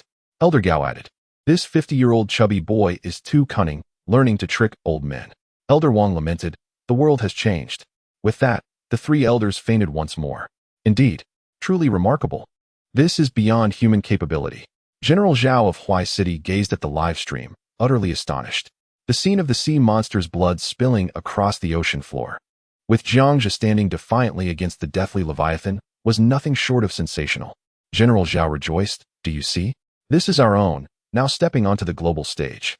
No, ascending to extraterrestrial realms, and he alone can challenge this deathly Leviathan. No one else in the world can achieve such a feat." It is no wonder the general was so elated. In Huai City, it is rare to encounter such a top-tier talent, a super warrior surpassing the elite soldier level. Unique on a global scale. "General, I have inquired. No one in the military district opposes Jiang Zhe becoming the new super soldier. And many believe this will significantly boost morale, military spirit, and even aspects of our race, a major approach to report." His actions stemmed from witnessing the overwhelming coverage of Jiang Zhe's previous battle against the ghostly Leviathan.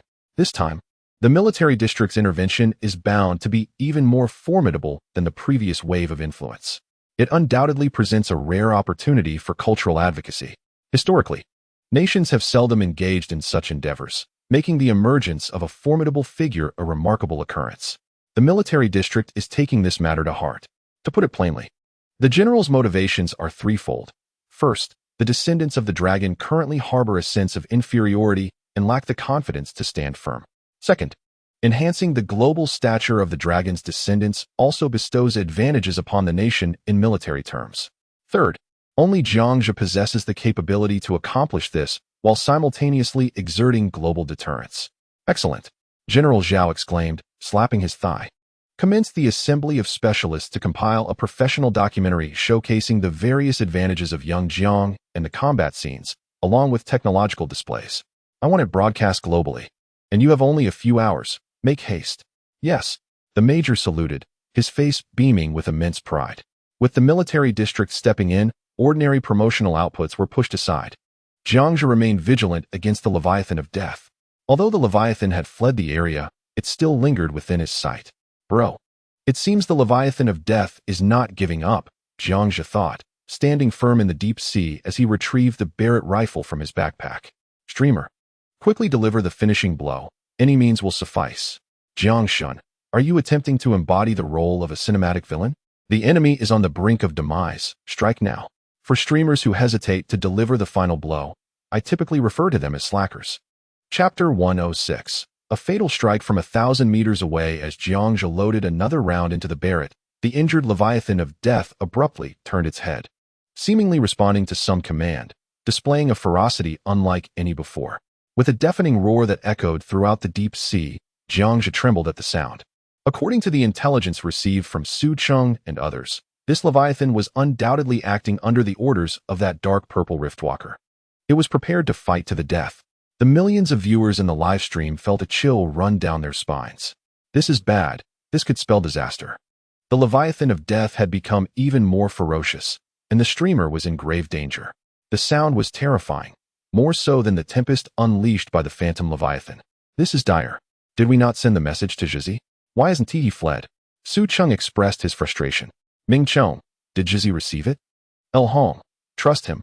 He must have gotten it. If he managed last time, he will surely prevail again. Despite their reassurances, the trio remained concerned. Recalling how the Phantom Leviathan had nearly caused Jiangzhe's heart to rupture, the thunderous roar this time was impossible to dismiss lightly. With another earth-shattering roar, the Leviathan of Death charged toward Jiangzhe. If you seek death, then I shall oblige you. Jiangzhe smiled broadly, his hands unwavering in their task. He had initially intended to confront the Voidbreaker, but the arrival of the Reaper Leviathan had sent him spiraling in circles, nearly causing him to lose his meal. He had thought that if the Reaper Leviathan fled, it would be of no consequence, as it was not the primary adversary. However, with its return, Jiangzhe felt no remorse in unleashing his full force. The creature seemed to have taken notice of the weapon in Jiangzhe's grasp. Charging at him with its head lowered, attempting to absorb the impact of the Barret with its bony visage rather than its skull. Suddenly, the speed of the Reaper Leviathan surged, adopting evasive maneuvers in an effort to disrupt Jiangzhe's aim. He held his breath. You may be strong, but I require just one shot. He steadied the heavy Barret, his arm unwavering, intent on targeting the Leviathan's eye for a fatal blow. He would not once again place his life in jeopardy. The Reaper Leviathan moved erratically within the scope's view, stirring up surging waves in an attempt to obscure Jiangzhe's line of sight. The global audience in the live stream held their breath, captivated. What did they perceive the host to be planning? With remarkable composure, he appeared poised to deliver a lethal shot. The skull of the Reaper Leviathan is exceedingly hard. How could one expect to achieve a swift kill? Foolish. The eyes. Aiming for the eyes to penetrate the brain. That is the very definition of a swift kill. Good heavens. The distance is immense. Even the finest snipers would struggle. As the comments flooded in, even the world's elite snipers gasped in disbelief. The eyes. Aiming for the eye of the sea monster from a kilometer away and delivering a fatal blow. This is an impossible feat. Or rather, such a thing could not exist on Earth. If anyone could accomplish this, they would have long been recruited by specialized national agencies. General Huai watched this scene unfold, somewhat astonished. What do you think? Who among you could achieve such a feat at this distance? Zhao, seated in the conference room, inquired. To take a head at a kilometer. If that is achievable, perhaps, but the eyes? That is a matter purely of chance. The seasoned generals in the room shook their heads in disapproval. This distance, disregarding currents, deep sea pressure, and resistance, I would still miss even when sniping from a skyscraper. One veteran sniper remarked. Over 1,000 meters. Many could accomplish it, but certainly not from the sea. Therefore, I doubt Jiangzhe can achieve this. Another shook his head in negation. The assembly of seasoned veterans collectively dismissed the notion. This transcended the question of Jiangzhe's capability. It had escalated to a matter of probability and luck. Zhao chuckled and continued to observe the live stream. At that moment, Little Pai swam over and exclaimed, Boss, over 1,000 meters. At such a distance, are you not aiming for a super hit? Focusing intently on the eyes of the Leviathan, Jiangzhe's hand involuntarily trembled. Damn it, are you trying to throw me off? I was just about to aim for the Leviathan's eye. However, he quickly reconsidered and cheerfully exclaimed, My friends, do you understand the gravity of this moment? The barrage of comments in the live stream abruptly vanished. Viewers around the globe were momentarily stunned. We are waiting for you to take the fatal shot, and yet you're asking us for more likes? The tense atmosphere that had been brewing dissipated instantly. Many viewers began to admire Jiangzhe. In reality, he would undoubtedly be the king of awkward silences. Nevertheless, the request for likes surged uncontrollably. The title of Century's Best Awkward Silence King undoubtedly belonged to him. Host, I've noticed that you aren't even considering the Grim Reaper Leviathan. I thought the host would take the enemy's head from a kilometer away, but instead, he asked just after likes. I seriously suspect this livestream isn't about adventure, but rather about soliciting likes. Although millions claimed Jiangzhe was the king of awkwardness, his fingers proved to be remarkably steady. Quite a few viewers had even placed bets on whether he would hit or miss. Jiang Zhe didn't lack technological prowess, but the tradition of soliciting likes had become an ingrained custom in the live stream. Traditions must not be broken. The host was preparing to take a shot from a kilometer away, a single bullet that would pierce the soul. As his words fell, Jiang Zhe immediately entered the focus of a sniper. The flowing water had no shape. The drifting wind left no trace. Everything before him seemed to come to a standstill, as if the speed of the Grim Reaper Leviathan reflected in the mirror had slightly diminished. Jiang Zhe exhaled slowly, applying slight pressure with his index finger. The millions of viewers in the live stream dared not breathe heavily. Many could tell that Jiang Zhe had completely entered the zone. Even the barrage of comments diminished significantly, fearful of disrupting this intense concentration. Then, millions of viewers witnessed Jiang Zhe gently pull the trigger. A resounding bang echoed throughout the live stream. The sound barrier exploded beneath the immense pressure of the deep sea. The bullet pierced through the water, forming a transparent line that connected with the Grim Reaper Leviathan, heralding its demise. At that moment, time stretched infinitely slow. Viewers worldwide held their breath. A roar of painful fury echoed through the live stream moments later, announcing that the Grim Reaper Leviathan had lost its vitality from a kilometer away. Finally, in the eyes of millions, its lifeless body slowly sank into the sandy depths. At this point, the live stream displayed a distance of 1225 meters. Countless viewers were left speechless by Jiang Zhe's remarkable feat from over 1,000 meters beneath the sea. He successfully struck the eye of the Grim Reaper Leviathan. This was beyond what even the finest warriors could achieve. The bullet, expelled from the chamber, inevitably experiences severe deviation under the immense pressure of the deep sea. Regardless of technological prowess, achieving accuracy in such extreme depths is unattainable. This deviation can be utterly lethal. Yet, astonishingly, the host succeeded. An immense volume of calculations had to be completed in an instant. The viewers in the live stream erupted in excitement. Chapter 107: A Global Sensation. The military acted with unparalleled swiftness, seamlessly integrating this breathtaking scene into a documentary, which was promptly uploaded to global platforms via specialized fiber optic cables. Soon, the video garnered overwhelming acclaim from audiences worldwide. Deep beneath the extreme depths of the ocean, the bullet from the Barrett rifle created a vacuum line as it surged towards the formidable Leviathan. Alongside this remarkable moment, various extraordinary achievements of Jiang Zhe from his childhood were compiled into visuals for global viewers. The military's efficiency was nothing short of remarkable. Within mere minutes, this video once again created a global sensation. Many viewers, initially prepared to voice their skepticism, were taken aback upon discovering it was from the military of Huaguo. After all, who could possibly be a marksman capable of eliminating foes from a kilometer away in such profound depths? It seemed implausible. Driven by curiosity, they clicked to watch. Majestic music enveloped Jiang Zhe as he was introduced amidst a flurry of astonishing revelations, igniting the audience's excitement. This individual could endure temperatures exceeding 500 degrees, survive an absolute zero, even slumber amidst molten lava. This was beyond human capability. How could this be? Wasn't there a previous claim by a blogger asserting that the YouTube owner's video was fabricated? In disbelief, they exclaimed that this must be authentic. There truly exist superheroes in this world. Wang Defa. Even a superhero could not achieve such feats, could they? The YouTube owner's prior video about Jiang Zhe had seemed too fantastical for many to take seriously. Yet, this time was different. The footage was undeniably released by the military of Huaguo. The onlookers dared not question its legitimacy any longer. As the video rapidly gained traction, viewers from around the globe flocked to Jiang Zhe's live stream. Soon, they beheld him confidently wielding a Barrett sniper rifle, standing proudly on the edge of a massive sandpit. In the distance, the camera focused on the lifeless Leviathan they had seen in the video. Many viewers instantly believed this immersive experience could not be a mere cinematic illusion. Goodness, I can hardly believe it. This man is truly formidable. Last time I was present, I never anticipated that their military would proclaim such astonishing things. It is utterly inconceivable. I suspect this streamer has injected some secret military serum from our nation, transforming him into a superhuman. Upstairs. Did you not see him on an extraterrestrial planet? Does our nation possess the capability to traverse the cosmos? Goodness, how is this even achievable? Apologies. Perhaps the divine can elucidate all mysteries. Immediately, media outlets worldwide began drafting reports on the video released by our military. Such feats are beyond human capabilities. Hence, they must declare it to the world. There exists a deity, and it is right here in our nation. We have finally unveiled the secrets of divinity. Indeed, it must be so. Just as Jiang Zhe contemplated collecting the remains of the deceased Leviathan, the incessant sounds of an overwhelming surge of viewers reached his ears, momentarily bewildering him.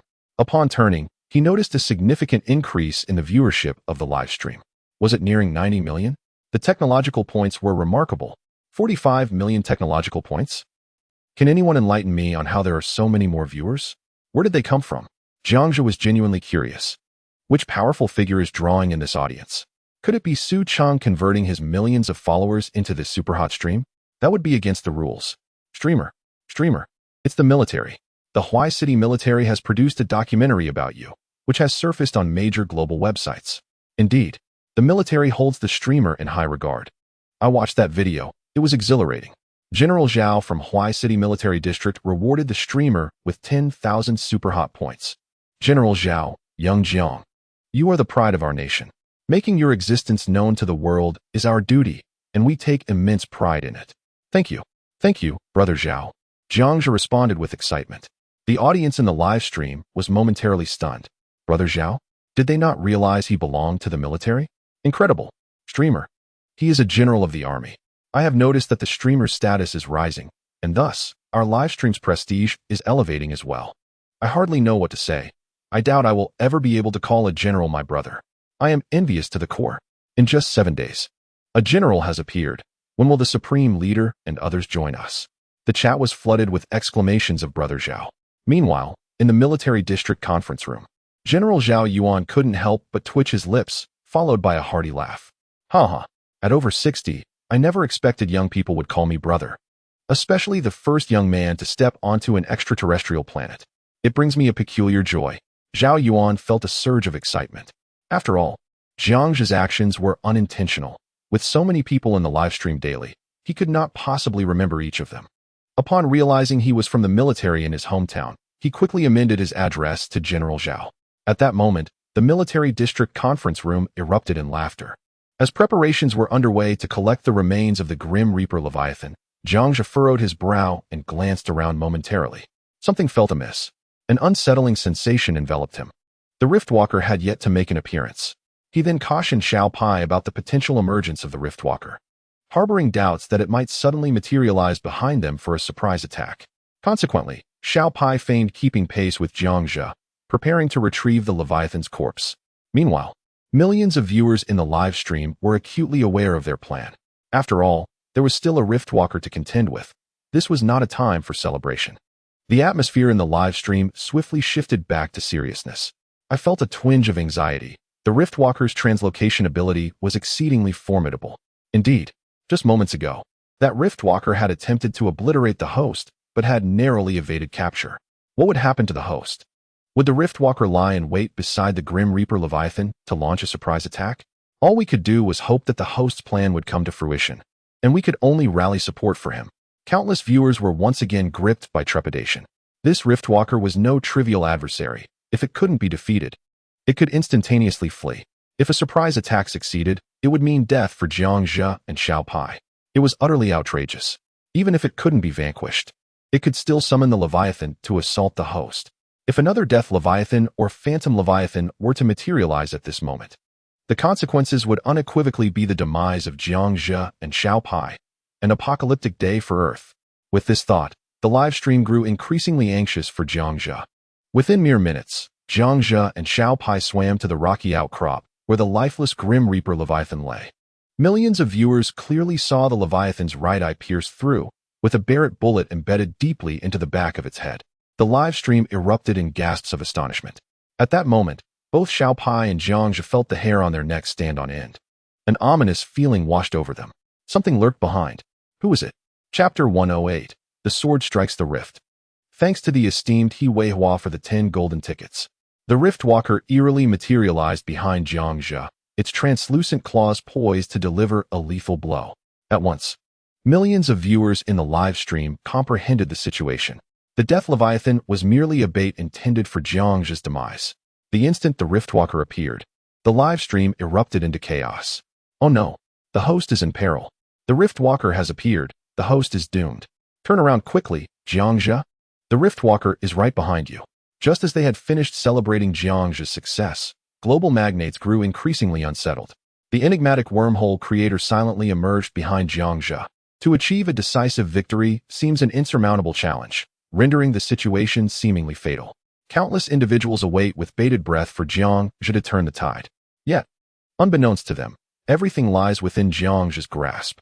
At this moment, Xiao Pai exchanged a glance with Jiangxia before quietly retreating to the sidelines. The plan dictated that Xiao Pai would don a wave detection wristwatch, a piece of modern technology synthesized by Jiangxia within the System S realm. While not cutting-edge, it is capable of detecting a range of electrically charged organisms, encompassing bioelectricity, or rather, the essence of the soul. Jiangxia intended to wield a synthesized planetary-grade laser blade, a technology centuries ahead of thermal blades, costing him 100,000 tech points, and affording him but a singular opportunity. According to the coordinates of the Riftwalker sent by Su Cheng, each time the Riftwalker evaded capture, it would flicker and reappear at a location around the seabed, with Su Cheng estimating the maximum distance to be within 500 meters of the ocean. Thus, Jiangxia instructed Xiao Pai to ascertain the midpoint. Xiao Pai's role was to seal the Riftwalker's escape route in the event of Jiangxia's failure. Although a chill ran down Jiangxia's spine, he could not leave his fate to chance. Lacking absolute confidence, he was resolute in avoiding the mistakes that had led to the previous calamity wrought by the Phantom Leviathan. With his back turned to the Riftwalker, a slight smirk graced Jiangxia's lips as he prepared to bring today's broadcast to a triumphant conclusion. Incredibly, the host remained composed amidst the impending crisis, garnering admiration from his audience. Viewers marveled at his unwavering courage, while anxiety gripped others as the Riftwalker prepared to strike. Fear rippled through many, with some confessing to having been frightened to the point of losing control. This was indeed the man they admired, exuding an aura of unparalleled power. The atmosphere in the live stream was tense, with viewers holding their breath. From the outset, Jiangxia had exhibited no signs of fear. After all, fear is a universal human experience, yet the host seemed immune to it. As the Riftwalker moved, its laser-infused claws aimed to incapacitate and pierce Jiangxia's back. In that critical moment, Jiangxia's focus sharpened. He sensed the currents behind him, and in a state of heightened mental acuity, he reacted with remarkable speed. In an instant, he drew forth the blue laser blade from his backpack. With a fluid motion, draw, pivot, slice, the actions unfolded seamlessly. The hum of the laser blade cutting through the water resonated, filling Jiangxia with elation. The outcome of the confrontation had been determined. In a narrow encounter, the brave would prevail. The Riftwalker's attack failed, and in a flash of white light, it vanished from sight. Jiangxia's blade flashed with extraordinary speed, even under the immense pressure of the deep sea, leaving the audience in the live stream only a fleeting glimpse of the azure light. Jiang Jingming urged Xiao Jiangzi, "Since you have not been killed, quickly depart. Perhaps the Riftwalker will soon transmit monsters to eliminate you." Thankfully, the streamer was unharmed, which relieved the audience greatly. They had feared they might lose their celestial streamer once more. The atmosphere in the chat room was tense, with viewers holding their breath. When it was confirmed that the streamer survived, their relief was palpable. As for whether they could vanquish the Riftwalker, that seemed a distant hope. Just surviving was a triumph in itself, for the Riftwalker was notoriously difficult to defeat. Is it true? The streamer has not slain the Riftwalker? What is that in their hand? Jiangxia turned, amused as he observed the live stream. He then waved a blue lightsaber. Good heavens! Is that a lightsaber from Star Wars? The excitement surged as viewers realized they were witnessing the streamer engage with futuristic technology, even crafting a lightsaber. Finally, the streamer had advanced beyond the humble energy blade. What about the Riftwalker? The chat buzzed with anticipation. Jiangxia crouched down, and the camera followed his perspective as it streamed the underwater sandy rocks. The audience was once again on edge. Is that the head of the Riftwalker? They gasped in disbelief. Did it not flee? How is it left with just a head? A head-chopping maniac, our streamer. Was the Riftwalker they just saw teleport away truly only the body? Doubts began to creep in. If the streamer could execute such a decisive blow in the face of peril, what could they not accomplish? Indeed, the creation of the lightsaber had demanded considerable resources from the streamer. The Riftwalker could split through wormholes to escape, necessitating the use of this futuristic weapon to eliminate it in one swift strike. Otherwise, it would continue to send monsters to endanger both the streamer and Xiao Pai. Jiang Zhe stowed the Riftwalker's head in his backpack, elaborating that the energy for the lightsaber came from energy stones in the system mall, which were quite expensive. The materials for synthesis were not costly, but they consumed a significant amount of technological points, rendering it less than economical. Additionally, it appeared that the head of the Riftwalker concealed a chip from ancient humanity, which could be invaluable for Jiang Zhe's discoveries. With danger now averted, Jiang Zhe exhaled in relief, though the sustained tension had left him somewhat fatigued. He swam over to the sandy pit, and indeed, the body of the Riftwalker lay at its center. "Boss, when the body of the Riftwalker first appeared, I zapped it to bits," exclaimed Xiao Pai. "Did you not notice its head was missing? Was that your doing, or was it my lightsaber that severed it?" Jiang Zhe inquired, bemused. "I merely wanted a piece of chocolate," Xiao Pai replied, squatting down and drawing circles in the sand. Jiang Zhe, still smiling, handed Xiao Pai 10 pieces of chocolate. Alan from the National Biological Research Institute rewarded the streamer with 100 Superfire tokens. Paku Meiqian from the Great Stick Nation Research Institute rewarded the streamer with 100 Superfire tokens. Alan inquired, "Streamer, are the legs of the artificial intelligence for sale?"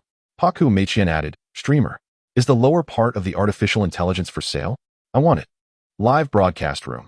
Perhaps Alan and Park Meiqian may arrive late, but they will never be absent. "This cannot be sold. The secret is of paramount importance." Jiang Zhe declined. "The Riftwalker cannot be sold. It is shrouded in mystery. Should it be sold, and nations around the globe acquire the secret technology of the Riftwalker, it could inevitably trigger a butterfly effect." After retrieving the Riftwalker's remains into his backpack, Jiang Zhe departed from this maritime expanse. Moments later, he returned to the base. In the workshop, he dissected the Riftwalker and discovered that it was entirely mechanical, akin to a robotic fish. Within its mind resided a silver chip, entirely distinct from the black chip he had previously found in the city ruins. The silver chip of the Riftwalker. Has anyone noted that this artificial intelligence suggested that both I and Little Pai were toxic? The host has decided to investigate what this toxicity entails. Perhaps it may unveil the secrets of the ancients. Jiang Zhe felt a surge of excitement. The system extracted the information from the artificial intelligence into the base's computer. A silver image materialized in the live broadcast room.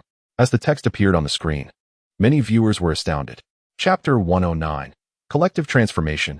Thanks to the generous contributions of 10 golden tickets from he and 5 from Ishirmi Li, a silver image emerged in the live broadcast room. Riftwalker. This organism's organic matter comprises 44 different biological entities. A perfect fusion of organic life and advanced technology, rendering the Riftwalker powerful yet perilous. It is an artificially synthesized mechanical organism. The Riftwalker automatically seeks to eliminate infected units. Abilities: quarantine, extermination, and short-range wormhole transmission. Goodness. The Riftwalker was originally designed to eradicate viruses, as the previous expert had claimed. It is indeed a viral automaton. I still yearn to know what virus the host has contracted, prompting this relentless pursuit. What virus has the host contracted? What sort of virus? Jiang Shen appears to be as vigorous as ever. How could he possibly exhibit signs of infection? The live broadcast room could not suppress their curiosity. Observing this impressive introduction of the artificial intelligence, it was swiftly dispatched by Jiang Shen. Where's the prowess in that? Meanwhile, numerous related experts were stirred by the scene unfolding before them. Alien virus. First contact. Wang Enhua, president of the National Biological Society, gifted the host 100 Superfire rounds. Wang Enhua. A virus. It is indeed a virus. Little Jiang, quickly see if there are any related documents. It must pertain to the ancients. Perhaps there truly is something. If humanity vanished overnight, it could very well be linked to a virus. Jiang Zhe sat before the computer, filled with curiosity. Why did this Riftwalker constantly claim to be infected by a virus and seek its own annihilation? If that is the case, did the ancients also contract a virus? Were they subsequently eradicated? It is a possibility worth considering. Lost in thought, he continued to flip through the pages without pause. Moments later, his eyes brightened upon encountering the word virus. My friends, this is information regarding a virus. Jiang Zhe placed the viral data in the live stream. Observing the heaps of lost information, he could not help but feel a sense of helplessness. What virus warranted such secrecy? Virus, Carlovirus. Symptoms, death after the 4th stage. Detailed information, automatically eradicated upon host death. Number of infections, unknown. Treatment protocol, no cure available. What are your thoughts, folks? Jiang Zhe rose from his seat and poured himself a glass of watermelon juice. Boss, you're doomed. It says here it's an incurable disease, exclaimed Xiao Pai. If I die, you won't survive either, Jiang Zhe retorted, dismissing the virus entirely. With over 40 million tech points at his disposal, if he could not resolve this minor ailment, then the system was unworthy of its name. The scene of Jiang Zhe casually pouring watermelon juice led to exaggerated interpretations from the global audience in the live stream. Coronavirus, an incurable disease, an extraterrestrial affliction. Goodness. Does this mean Jiang Shun is fated to perish? Ah, I understand now.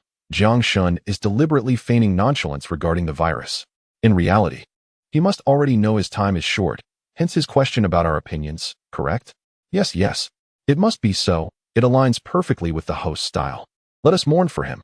Military doctor Yi Qingxing from the National First District donated 100 super firecrackers to the host.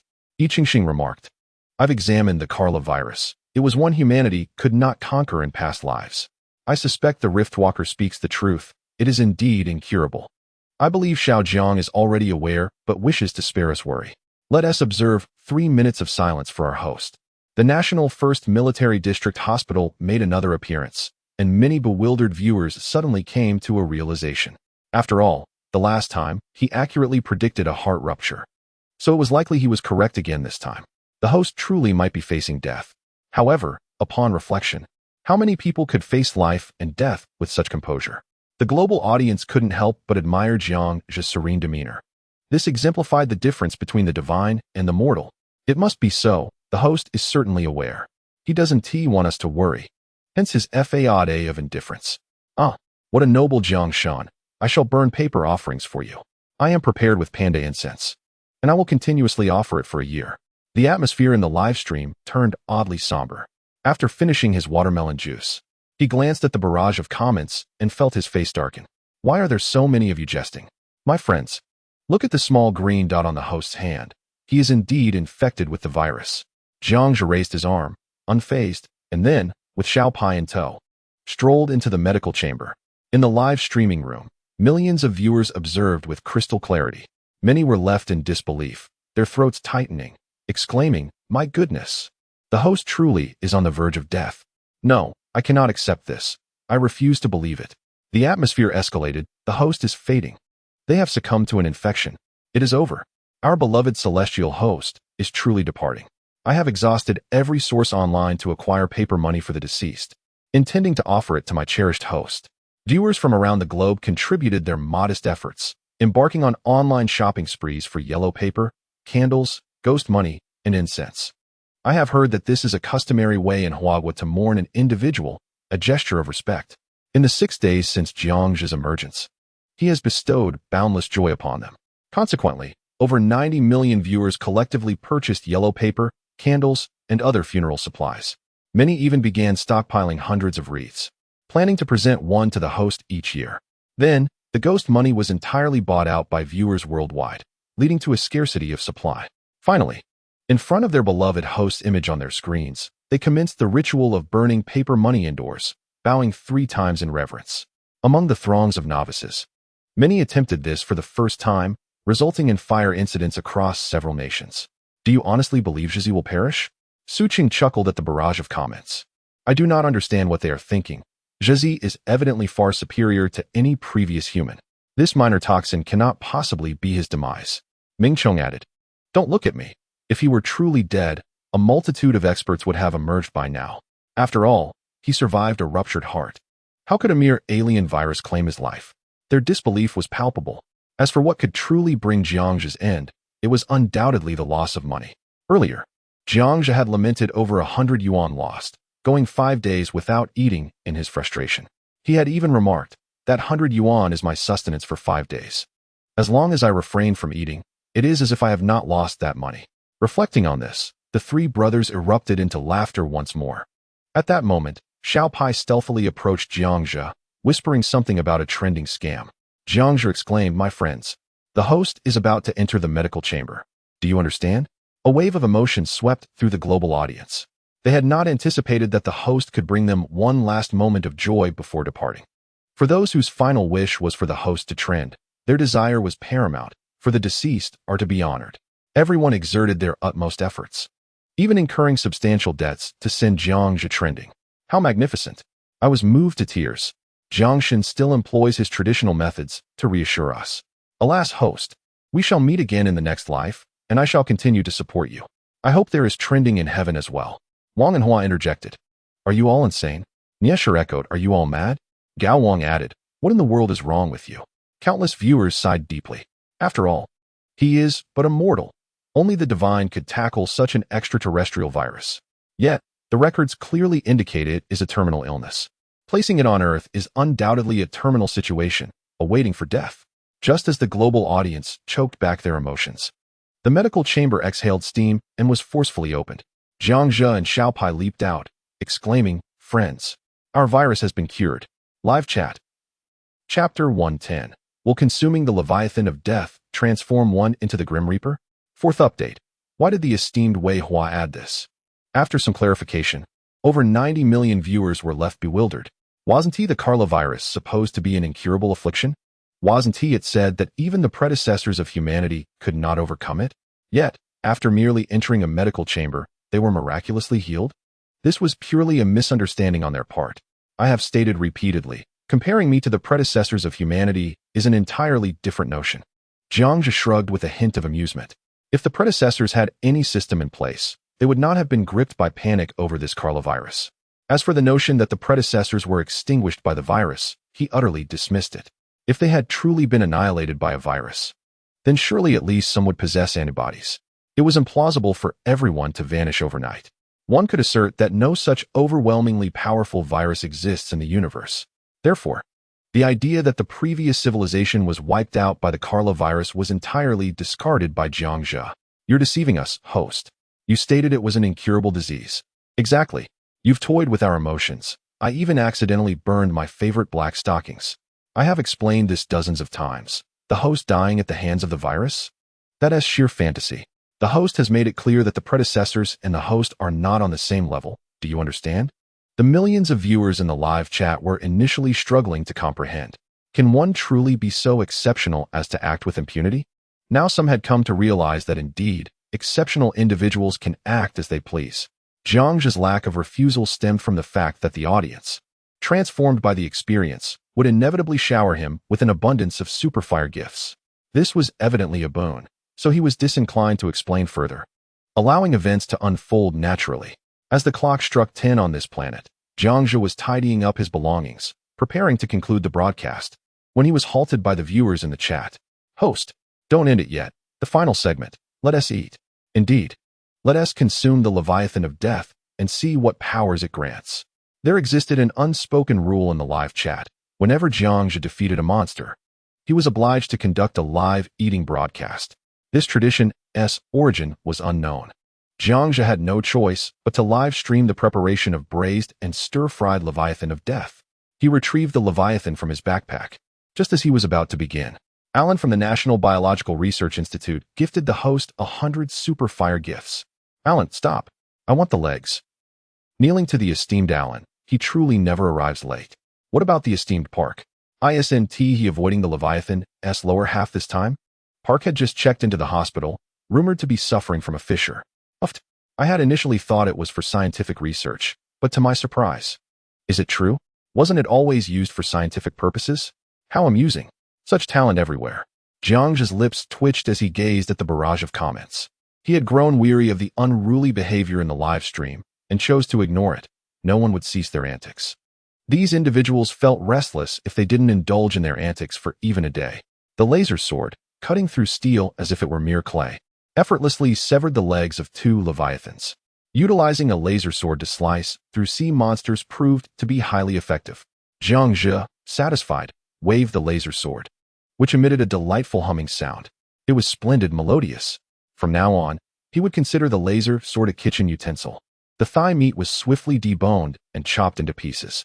Little Pai was unrelenting, rushing to the cultivation box to retrieve 2 enhanced giant potatoes. Jiang Zhe intended to prepare a curry leviathan to change the flavor profile.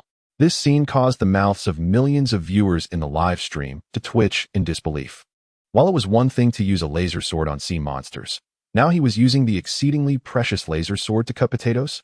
Many relevant experts lamented the situation. There wasn't even a decent laser sword on Earth, yet here was Jiang, using one from an alien planet to slice potatoes live? They clutched their hearts, overwhelmed by the excitement. The most frustrating part was that he was keeping it all to himself and not selling it. The multitude of experts gasped in astonishment. Pierce from the National Cutting Edge Technology Research Institute tipped the streamer 100 super hot coins. Pierce, I don't know why, but my heart suddenly aches. I haven't even resolved the high power energy issue for the laser sword, yet you're using it to cut potatoes. I've already moved in. Kettler, you'll get used to it.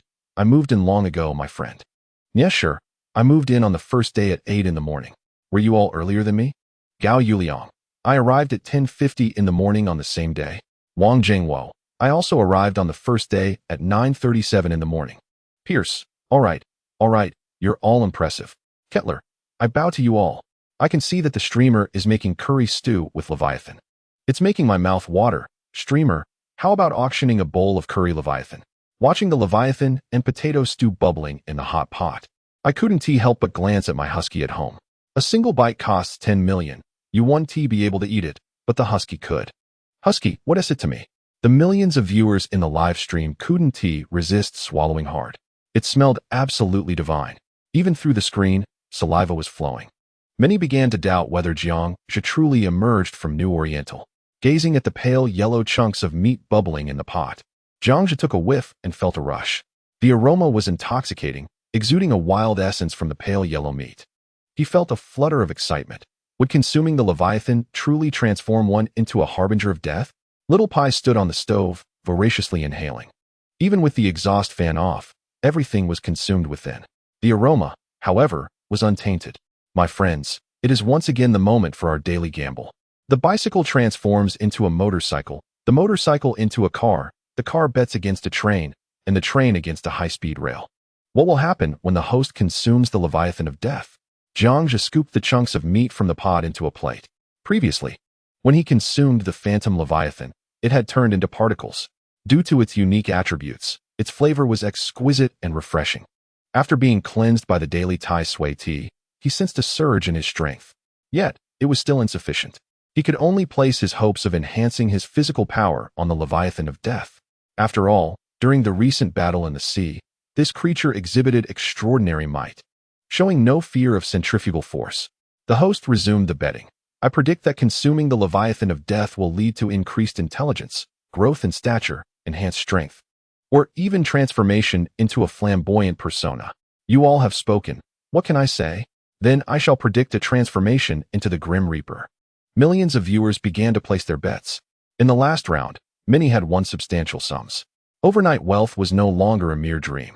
Countless individuals, having won, rushed to the City of Night. Moreover, during the last consumption of the Phantom Leviathan, it indeed transformed into a ghost. Therefore, based on its name, it is certain that the host will transform into the Grim Reaper, right? Amidst the anticipation of millions, the excitement surged. Little Pie, munching on the curry Leviathan, curiously gazed at Jiang Zhe. He had never tasted the Leviathan of death and was unaware of its potential transformation. All right, thank you all for your enthusiastic support. The host is about to indulge once more. Jiang Zhe wasted no time, directly spearing a piece of Leviathan meat with his fork, shoving it into his mouth with both sauce and juice. Delectable, tender, and chewy. After a few moments of chewing, he swallowed. And then, amidst the eager anticipation of millions, a transformation occurred. Chapter 111. Did Jiang Zhe die? Thanks to the esteemed He Weihua for the 10 golden tickets. The sensation this time was worlds apart from that of consuming the Phantom Leviathan.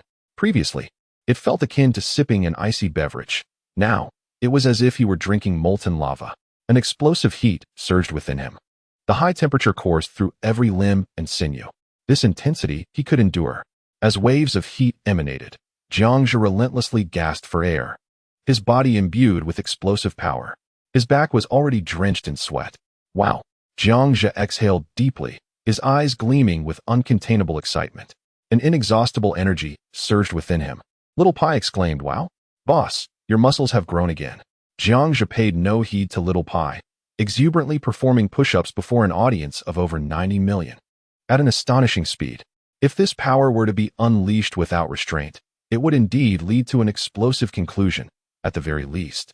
He would experience discomfort for a spell. Moments later, wow, I actually guessed right. The host is exuding steam. It seems one can indulge in the host now. Indeed. This amplifies strength. Goodness. How many has the host completed? Who's keeping count? Where's the class representative? I counted 18,761 in just 40 minutes. The host is remarkable. A wave of excitement swept through the live stream. Jiangzhe showed no signs of slowing down. In fact, his pace only intensified. Is this still human? Thus, after over 2 hours, with nearly 90 million viewers, Jiangzhe finally ceased, his face alight with exhilaration. His muscles were taut and well-defined, causing many youthful viewers in the stream to feel their hearts flutter. This is astounding. In 3 hours, the host managed an astonishing 82,000 push-ups. The world record stands at 10,000 without time constraints, yet the host has surpassed 80,000 without regard for time.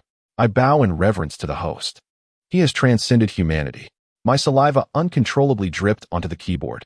After completing over 80,000 push-ups, he merely expended his surplus energy. The previous limit was 50,000. It is no exaggeration to say that the protein and energy derived from a single leg of the Grim Reaper Leviathan is beyond imagination.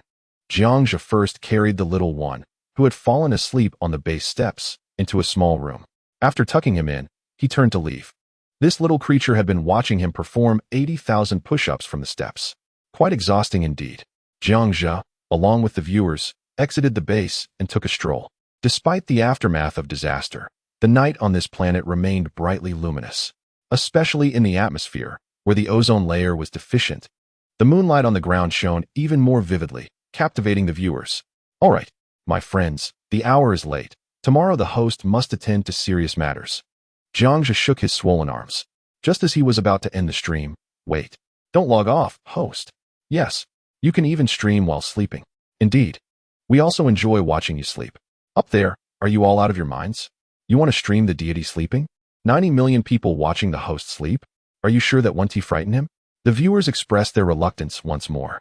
A spectacular live stream. A host of divine caliber, no one could ever tire of watching. Some viewers, with peculiar inclinations, even wished to see Jiangzhe sleep without a blanket. What if something extraordinary were to occur during the night? Countless young men and women shared these thoughts. I truly cannot fathom how their minds could be so wicked. You want to watch me sleep in the nude? Jiangzhe smirked. The live stream erupted with excitement. Look, I want to see. It must be seen. It's extraordinarily thrilling. Goodness, the host is so alluring. Even as a man, I feel the flames of desire. Of course, I must watch. Not doing so would be a lifelong regret. The charisma of the streamer, Xiao Jiang, is truly remarkable. With millions of boys and girls urging you to sleep in the nude, I cannot fathom what those boys are thinking. Haha. Understanding National Geologist Alexander rewarded the streamer with 100 super hot gifts, Alexander. If possible, I too would like to see the streamer sleeping in the nude. The live chat erupted in laughter. Such a moment undoubtedly revealed numerous unorthodox experts. Naturally, the streamer is extraordinarily handsome. By the way, I still advise everyone in the live chat to engage in moderate fitness to attract the opposite sex. Overdoing it may attract youthful admirers. Jiangzhe stood tall, showcasing his muscles. Under the moonlight, I must say, it was indeed an impressive sight. Countless female viewers discreetly captured screenshots for their wallpapers, drooling at the sight. Brilliant. This statement couldn't be more accurate, which is why I remain a couch potato. The streamer is quite self-absorbed. I am ready to smash a frying pan over your head. Let me clarify, dear streamer, I do not admire your wealth or your interstellar journeys. Rather, I am in awe of your stamina that allows you to perform 80,000 push-ups. Can you withstand such a feat? Subsequently, he returned to the control room hall beside the Stargate. It was time to contemplate the wormhole of the Stargate. Approaching the control panel, he picked up his backpack. Retrieving the negative capability field and phantom matter, the Stargate's frame stood facing the staircase. The control room was located to the left of the star. In Jiangzhe's conception, the code of this planet was strictly confidential, accessible only to future figures like Su Cheng and others. No one else could pass through the Stargate, as it was essentially their stronghold. In addition to the negative capability field and phantom matter, an energy device was also required to activate the Stargate. System. Recommend an appropriate energy device. Jiangzhe thought to himself. Ding. A solution to the energy issue of the interstellar gate is available for purchase. 1 million technology points. What is it? Ding. It is a device designed to extract zero-point energy from the fusion of negative energy and phantom matter, which you cannot use directly. You need to extract energy from them to power the Stargate. After the system's explanation, Jiangzhe understood. No wonder he always felt something was missing. It was because the Stargate could not be used directly. Exchange. He felt no regret. 1 million technology points was more than sufficient. With a flash of silver light, a black energy block, about the length of half an arm, appeared in Jiangzhe's hand. The live chat had become accustomed to such displays. After a brief appraisal, he approached the Stargate's frame. He placed the negative capability field and phantom matter into the device on the right side of the Stargate, then inserted it into the specialized circular slot on the left side of the Stargate. At that moment, as the transparent silver light came into contact with the black light, the 7 unknown symbols of the Stargate began to illuminate, filling Jiangzhe's heart with elation. He rushed to stand directly before the gate. As each unfamiliar symbol glowed, the live stream erupted with excitement. The host was truly about to activate the wormhole. Jiangzhe felt his own heart race with anticipation. Although the coordinates had yet to be input, it could not mask the fervor in his expression. When all the symbols finally lit up, a faint blue membrane manifested within the Stargate. Moments later, a powerful jet of water surged forth from the 5-meter diameter gate, extending 3 meters into the air. Jiangzhe, standing just 3 meters away, was overwhelmed by the exhilarating spectacle, only to be utterly obliterated by the force of the eruption. The live stream exploded with chaos. The host was dead? Chapter 112, Global Shock, Request for Votes. Jiangzhe was erased completely by the pulse of the Stargate. All viewers in the live stream were left in stunned disbelief. Just moments ago, everything was fine, and now he had vanished without a trace. A door was created, and then he was gone? What on earth was happening? How could this be? My goodness. Jiangshan is gone. Truly gone. The celestial host was annihilated by the wormhole? Why? Why did the host have to perish at such a moment? Wasn't the wormhole already a success? How could he still die? Who can explain if this is normal? Or is the host truly dead? Impossible. The host cannot be dead. He must have traversed dimensions. It must be so. The viewers' hearts ached with sorrow. The host, who had accompanied over 90 million viewers for 6 days, was truly gone. In that moment, he was irretrievably lost. News of Jiangzhe's actual demise rapidly spread across major news portals, causing a sensation worldwide. General Zhao of the Huai City Military District watched in disbelief as the once vibrant Jiangzhe, engaged with the Stargate, was consumed by the wormhole's eruption. The atmosphere in the conference room plummeted to a chilling silence. No one dared to speak. Each person's gaze betrayed their utter disbelief. It was simply unfathomable. The guiding light of humanity, Jiangshan, had been extinguished by a wormhole. This was a loss for all mankind. Such a superhuman like Jiangshan would never appear again. For Huahua, this was an unparalleled tragedy. Many generals shook their heads in disbelief. Global experts stood frozen in shock. Within the conference room of the European Nuclear Research Organization, all eyes were glued to Jiangzhe's live stream, only to witness him turn to ash by the wormhole's eruption. In that moment, composure was lost. He was dead. Jiangshan was surely dead. The wormhole's surge could annihilate anything. This was indeed true, as Mr. Einstein had stated. The research director had not even had time to revel in excitement before Jiangzhe was lost to the wormhole. In the conference room, the majority of the numerous super experts shook their heads, uncertain of where to place their hands. The appearance of Jiang, originally a beacon of hope for Earth's civilization, had taken a tragic turn. Due to a miscalculated operation, he was obliterated in the wormhole, leaving no trace behind. Einstein once proclaimed that creating a wormhole would take at least 4 to 5 millennia, yet it had been achieved in contemporary times. The first successful attempt at wormhole creation resulted not in triumph, but in loss, human lives extinguished. Thus, its significance was rendered null. Zhang's survival was paramount to the world. Yet now he was gone, and with him, all technological advancements were lost. Earth's treasure had vanished. Experts and viewers, captivated by the cosmos, felt an overwhelming sorrow. Without Zhang's presence, life seemed to lack something essential. Many viewers could not contain their tears as they watched the pale blue membrane of the interstellar gate continue to ripple. However, the divine figure standing at the threshold of the gate was no longer there. The livestream chat exploded with tributes. As esteemed members of various scientific institutions honored Jiang with generous donations, each sending 1,000 super fire tokens in his memory. This outpouring was not an attempt at deception, but rather a tribute to commemorate Zhang's untimely demise. Super rockets were launched in acknowledgement of his favorite tribute, hoping that these tokens would accompany him on his final journey. Amen. In the next life, may he continue to delve into the realms of science and guide the progression of human civilization. I found it hard to believe that the host had suddenly vanished. Overwhelmed with emotion, I burst into tears. A figure as monumental as Jiang was lost to humanity. Alas, this is a profound loss for mankind. Yet remnants of the host's existence linger in the distant, uncharted interstellar void. The livestream community could not help but mourn. Offerings of oil money and ghost money quickly sold out. What had transpired? They had promised to open a wormhole to bring us there. Su Cheng was jolted awake, unable to comprehend the situation. Just yesterday, Jiang had assured them that once the base was stabilized, he would transport several individuals through. Yet, though the wormhole had been constructed, the man was gone. What could have happened? The trio could no longer contain their emotions. They had always believed Jiang was invincible, his luck defying the odds. But this time was different. This was a wormhole, a conduit for annihilation, capable of cleaving through even the sun itself. The torrent surged forth upon the human form, an existence capable of obliterating all.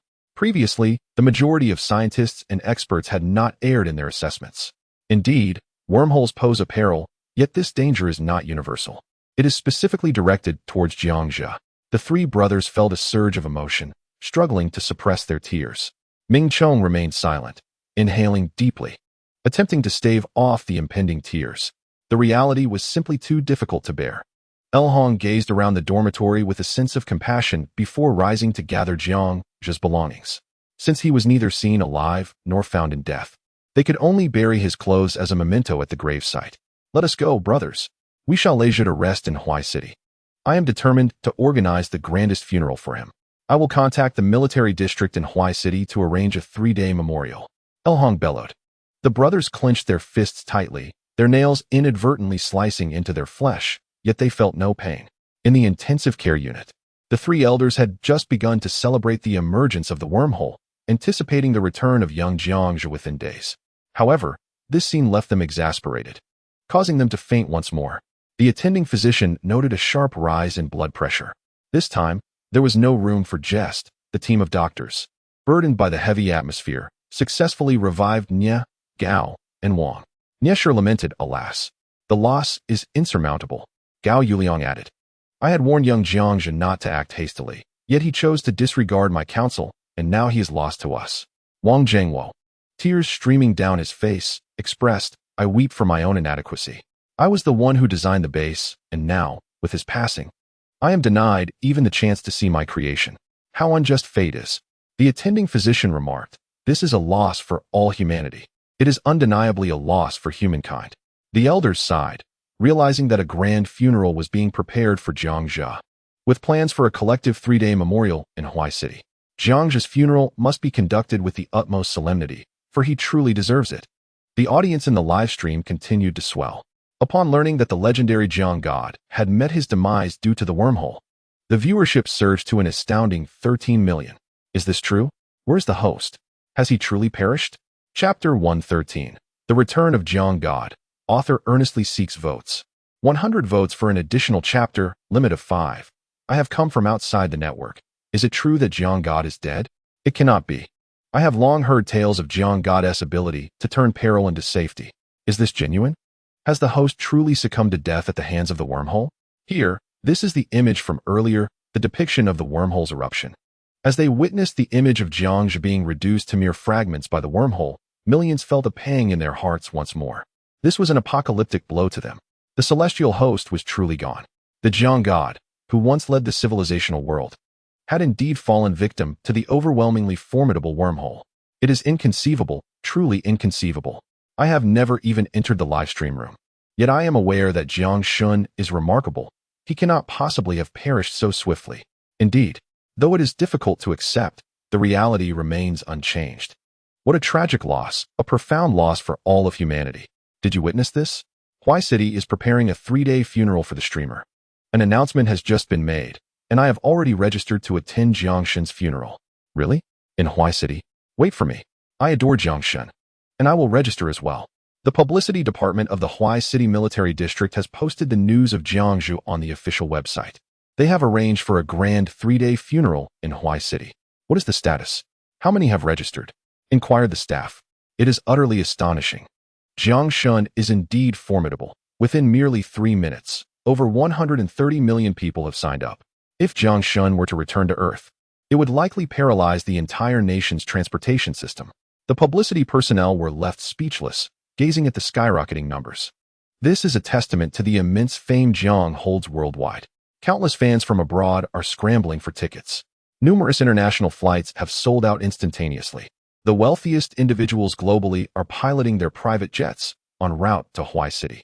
From the Emirates to Dubai, Bill Gates, Ma Yun, the bespectacled penguin, the Rothschild family, Elon Musk of Tesla, and various other super-rich individuals are all on their way. The publicity staff were astounded by these figures. How terrifyingly impressive. If, in my later years, I could attract such a multitude of illustrious figures, I would consider myself fortunate. Come on. Do you really think you can rival Jiangshun's fame? Try to create a wormhole. If you succeed, throngs of people would undoubtedly rush to attend your funeral. The staff exchanged playful jibes, finally grasping the extent of Jiang's prowess. Just as the global audience mourned, the live stream displayed a sleepy Xiao Pai. Rubbing his eyes, Xiao Pai emerged from his room, shouting towards the control room, "Boss, I'm hungry. Is there anything to eat?" Seconds passed without a response from Jiangzhe.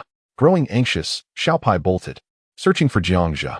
130 million viewers witnessed this scene, their hearts aching anew, noses tinged with sorrow. Poor Xiao Pai, someone comfort him, don't cry. Indeed, even when his boss has passed, he is the last to know, evoking a strange empathy. How unfortunate. So pitiable, Xiao Pai. No one will cook for him anymore. No one will playfully slap him anymore. No one will tug at his fur anymore. How tragic. At this moment, the live stream could not help but succumb to sorrow once more. Many sensitive souls broke into tears. It is utterly unbearable. After all, we finally had a Jiangshun who reached beyond the stars, only to be obliterated by a wormhole due to erroneous experimental data. This is undoubtedly the greatest catastrophe of the 21st century. In that fleeting moment, even millions of scientists mourned the demise of Jiangzhe, engulfed by the surge of the wormhole. Such sentiments emanated genuinely from their hearts. The atmosphere in the live streaming room became palpably heavy, increasingly so. The comments flooded in, bidding farewell to the deity, Jiang. Over 1 billion viewers bowed their heads, unable to bear witnessing the sorrowful visage of Xiao Pai any longer. Xiao Pai's voice grew increasingly despondent, heart-wrenching, and the absence of Jiangzhe left a profound ache in the hearts of countless viewers. December 6th marked a pivotal day for Earth, with many designating it as the day of Jiang's passing. They resolved to commemorate him annually, dedicating 3 days of mourning each year on this date as a testament of respect for Jiangzhe. Suddenly, a transparent silhouette began to coalesce in the live stream. The particle form of Jiangzhe was gradually reassembling. Silver particles were formed into arms, a head, and legs. Soon, Jiangzhe was successfully reconstituted, though no one in the live stream had yet noticed. Xiao Pai, sobbing on the staircase, felt a sudden flash of light before him. He instinctively looked up and exclaimed, "The boss is back." Filled with exhilaration, Xiao Pai dashed towards Jiangzhe, shouting, "I knew you weren't dead." He then playfully slapped Jiangzhe multiple times. Jiangzhe felt a pang of annoyance. The wormhole's surge had been quite overwhelming. Hearing Xiao Pai's ecstatic voice, the faces of over 130 million viewers, previously stained with tears, lifted in astonishment. Jiang, the deity, had returned. As the news spread, excitement surged across the globe. Jiang wasn't dead. In bars, streets, and bustling financial districts worldwide, everyone gasped in unison. The streamer was alive. The deity was alive. To hell with this wretched job. I'm quitting to watch Jiang, exclaimed one viewer. My goodness, Jiang is truly alive. I always knew he couldn't perish. After all, he is a deity.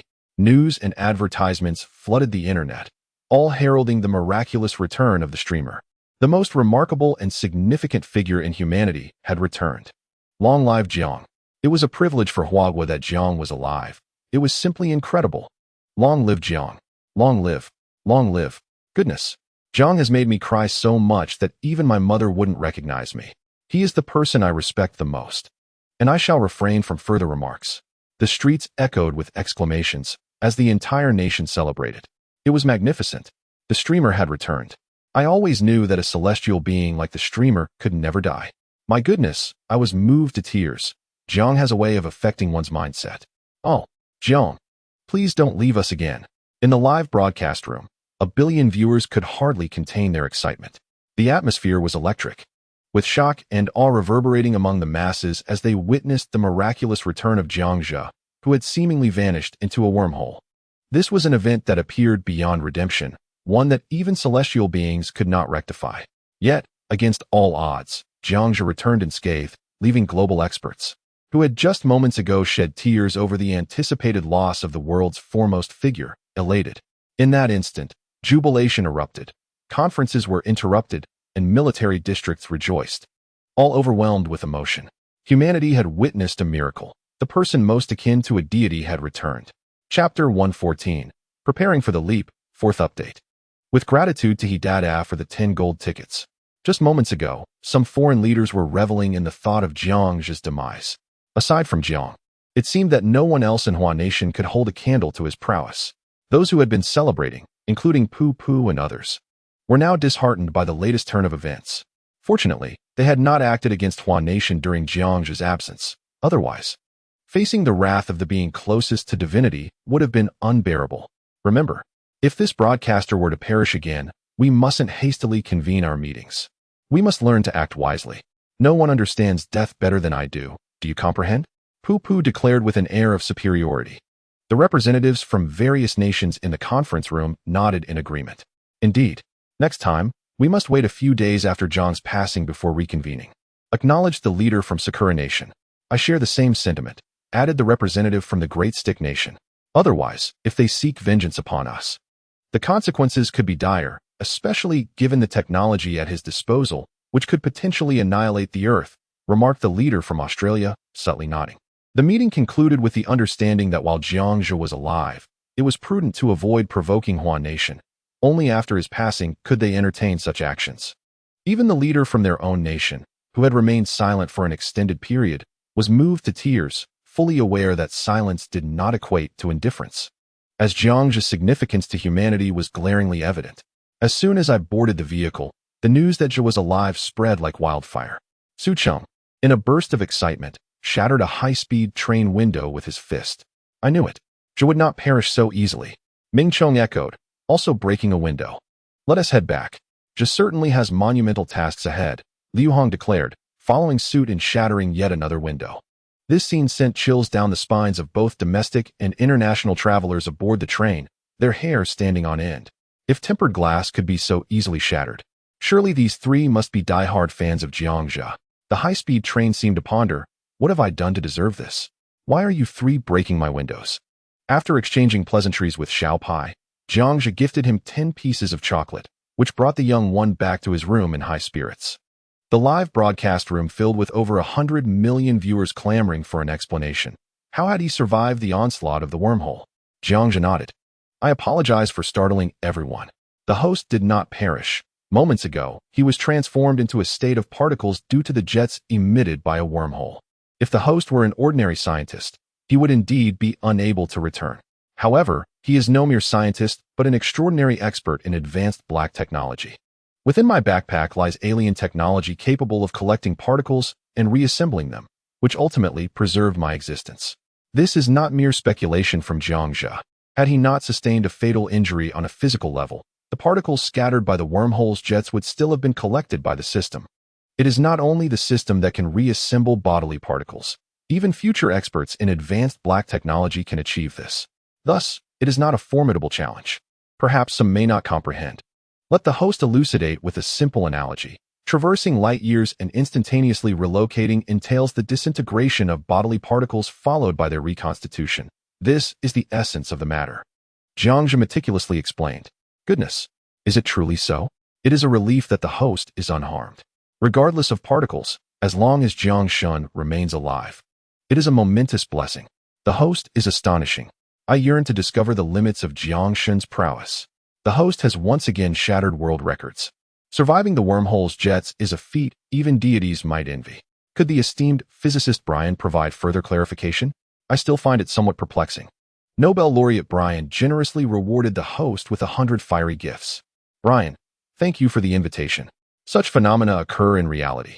The jets from the wormhole resulted from the host's previous negative energy field, phantom matter, and the enigmatic black energy pillar. To put it simply, the black energy pillar absorbs surplus energy generated from the negative energy field and phantom matter. Henceforth, every time the host opens a wormhole, a jet will ensue. Do exercise caution. Suddenly, the terrifying nature of the host dawned upon me, a man unafraid even of wormholes. Is this a stroke of luck for the host, or a testament to his might?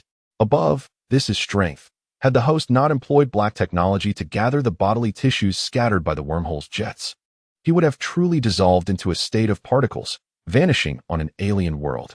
The viewers in the live stream, having absorbed the physicist's explanation, could not suppress their astonishment. Truly inhuman. Jiang Shun is exceedingly formidable. After exchanging a few pleasantries with the audience, he concluded the broadcast. Little did he realize that during the 30 minutes of his absence, a monumental commotion unfolded on Earth. Even the military district of Huai City had prepared a grand funeral lasting 3 days for him. To claim I was unperturbed would be a falsehood. This indirectly signifies his ever-increasing stature on Earth. The sensation of being valued by others is indeed marvelous, especially when it involves over 100 million individuals. Ha. Jiangzhe laughed heartily. Thanks to his transformation into a state of particles, he could still access the system marketplace. Otherwise, he would have truly met his end. He gazed at the palm-sized black cube in his right hand. This is the particle reassembler. It was he who expended 10 million technological points to exchange for technology. Originally possessing 45 million technological points, after the exchange, he was left with 35 million. Coupled with the donations received during the live stream just minutes prior, he returned to a total of 40 million technological points, which was not too regrettable. Standing before the interstellar gate, Jiangzhe sent a message to Su Cheng via the system. Jiangzhe, an unexpected occurrence has arisen with the wormhole. There is a wormhole surge. Remember to maintain your distance from the surge when using the Stargate at the secret base. Moreover, to Chengzi, for now, you may come alone. The interstellar gate may not be fully operational, and we can gradually bring Lao Lu and Lao Ming over later. To be candid, this is indeed unforeseen. During my first venture into wormholes, I was unaware that a wormhole surge would manifest. If Su Cheng were to perish at the hands of a surge before the interstellar gate on Earth, it would be the most disastrous outcome. He felt compelled to reiterate his warnings. Upon reading Jiangzhe's message, Su Cheng hesitated not for a moment. As the elder brother of Dormitory 404, it was his duty to take the first step on behalf of the second and third brothers. After casting a final glance at Lu Hong and Ming Chong, who were engrossed in their experiments, he turned to exit the physics research room. Su Cheng, I have evaded the second and third brothers. I am currently en route and will soon arrive at the secret base. However, it seems they noticed something before I left, though they did not inquire. Jiangzhe retrieved the coordinate locator and entered the biometric password. Soon, he obtained a terrestrial coordinate. The distance from Earth to the star system he occupied was a staggering 3,340 light-years, falling short of the interstellar gate's maximum range by 2,000 light-years. Given that the Milky Way's diameter is 100,000 light-years, it was evident that Jiangzhe was still within the Milky Way. Chapter 115. The first use of the interstellar gate. Thanks to the esteemed Chuha 1573 for the generous support. Alright, let us proceed. Jiangzhe once again expended 20 million technological points to upgrade the spatial distance of the interstellar gate. The gate's maximum transmission distance now stood at 2,000 light-years.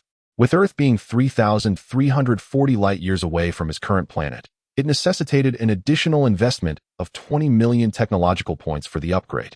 As the blue diamond coordinate password device illuminated, the upgrade was successful. Have we arrived? Let us quickly conduct the experiment, ensuring we maintain a safe distance from the Stargate and approach only after the surge has passed. Jiangzhe first transmitted to Su Cheng, then input the 5 coordinate passwords into the blue diamond password device. As for the reason behind the 5-digit password, he was uncertain. The Stargate's coordinate device comprised 9 symbols, originally created with 9 components. Yet, only 7 were currently displayed, while the remaining 2 remained inactive. The 5 coordinate passwords served as the connection between this planet and Earth's interstellar coordinates. As the 5 coordinates illuminated upon the Stargate, a 3-meter-long surge re-emerged once more. And then the pale blue light curtain of the interstellar gate settled into a tranquil state. I have arrived at the clandestine facility, where negative energy and phantasmal matter have been assembled. The Stargate on my end has illuminated 5 symbols, yet not all are aglow. Su Cheng, wearing headphones, offered a reminder. Jiang Zhe, observing the video feed, directed, "Indeed, the distance between Earth and my planet is merely over 3,300 light-years, sufficient to activate 5 coordinates. The remaining 4 coordinates remain unknown to me for the time being. Maintain your distance from the Stargate and wait for the jet stream to pass before approaching. 3,340 light-years, still within the Milky Way? Astonishing. While 3,340 light-years may seem far in the presence of the Stargate, it pales in comparison. It feels remarkably close." Su Cheng gazed at the Stargate, his Adam's apple bobbing, his expression brimming with exhilaration. "The second person in the world to traverse the universe shall undoubtedly be me, Su Cheng." An uncontrollable excitement surged within him. In his haste to depart, he had brought nothing along. After all, he had been watching the live broadcast for 6 days and was well aware that Jiang Zhe's base was fully equipped. Essentially, it would be like a vacation. Su Cheng brushed his fingers against the Stargate's soft blue luminescence, tentatively making contact. He experienced an extraordinary sensation as his fingertip merged with the wormhole, feeling as though it ceased to belong to him. "Remarkable," Su Cheng exclaimed. The sound of a Ferrari screeching to a halt outside the facility broke through. "Old Su, don't even think about keeping this all to yourself." "What? You plan to go alone without bringing the second and third? We're not pushovers. We see through your little scheme," Ming Chong bellowed as he burst in. "Ha. Old Su, stop hiding. I can see the Stargate has activated," El Hong added, somewhat excited. Moments later, however, Su Cheng's figure was still nowhere to be seen. The two fixed their eyes on the portal, only to discover that as soon as Su Cheng stepped into the Stargate, it closed. Su Cheng had vanished. Gone. Ming Chong rushed to the Stargate, pounding on it urgently. "I know you're inside. If you have the ability to open the door, then do so. Don't hide in there and remain silent." After a long wait with no response, Ming Chong pondered, "Old Su and Zhezi wouldn't abandon us, would they?" El Hong found it hard to believe that Zhezi would forsake the two of them. Ming Chong thought calmly, "That's not possible, knowing Zhezi's character. He must have intended for Su Cheng, as the leader, to scout ahead. Otherwise, we would be the ones in danger. Didn't Zhezi just transform into a particle state?" El Hong, puzzled, remarked, "By your reasoning, Zhezi is actually more concerned about his 2 brothers? I can't shake the feeling that something is amiss." Ming Chong replied, "It's a standard operation. I'm merely here to utilize the portal for traversal. The 3rd and 4th crossings will surely be ours, so fret not." The 2 brothers grumbled for a while at the secret facility before turning to leave. Meanwhile, Jiang Zhe stood before the Stargate at the base, his palms slick with sweat. It was the first experiment, traversing 3,340 light-years. He felt a mix of excitement and anxiety, especially since he was not the one making the journey. As one foot stepped through the interstellar portal, Jiang Zhe felt an exhilarating rush. It had succeeded. Immediately following, a striking figure emerged, with an alluring hairstyle and sharp brows, Su Cheng, who rivaled Jiang Zhe's own handsomeness. "What the hell?" Su Cheng exclaimed, his eyes wide with astonishment. "I've finally made it to the base."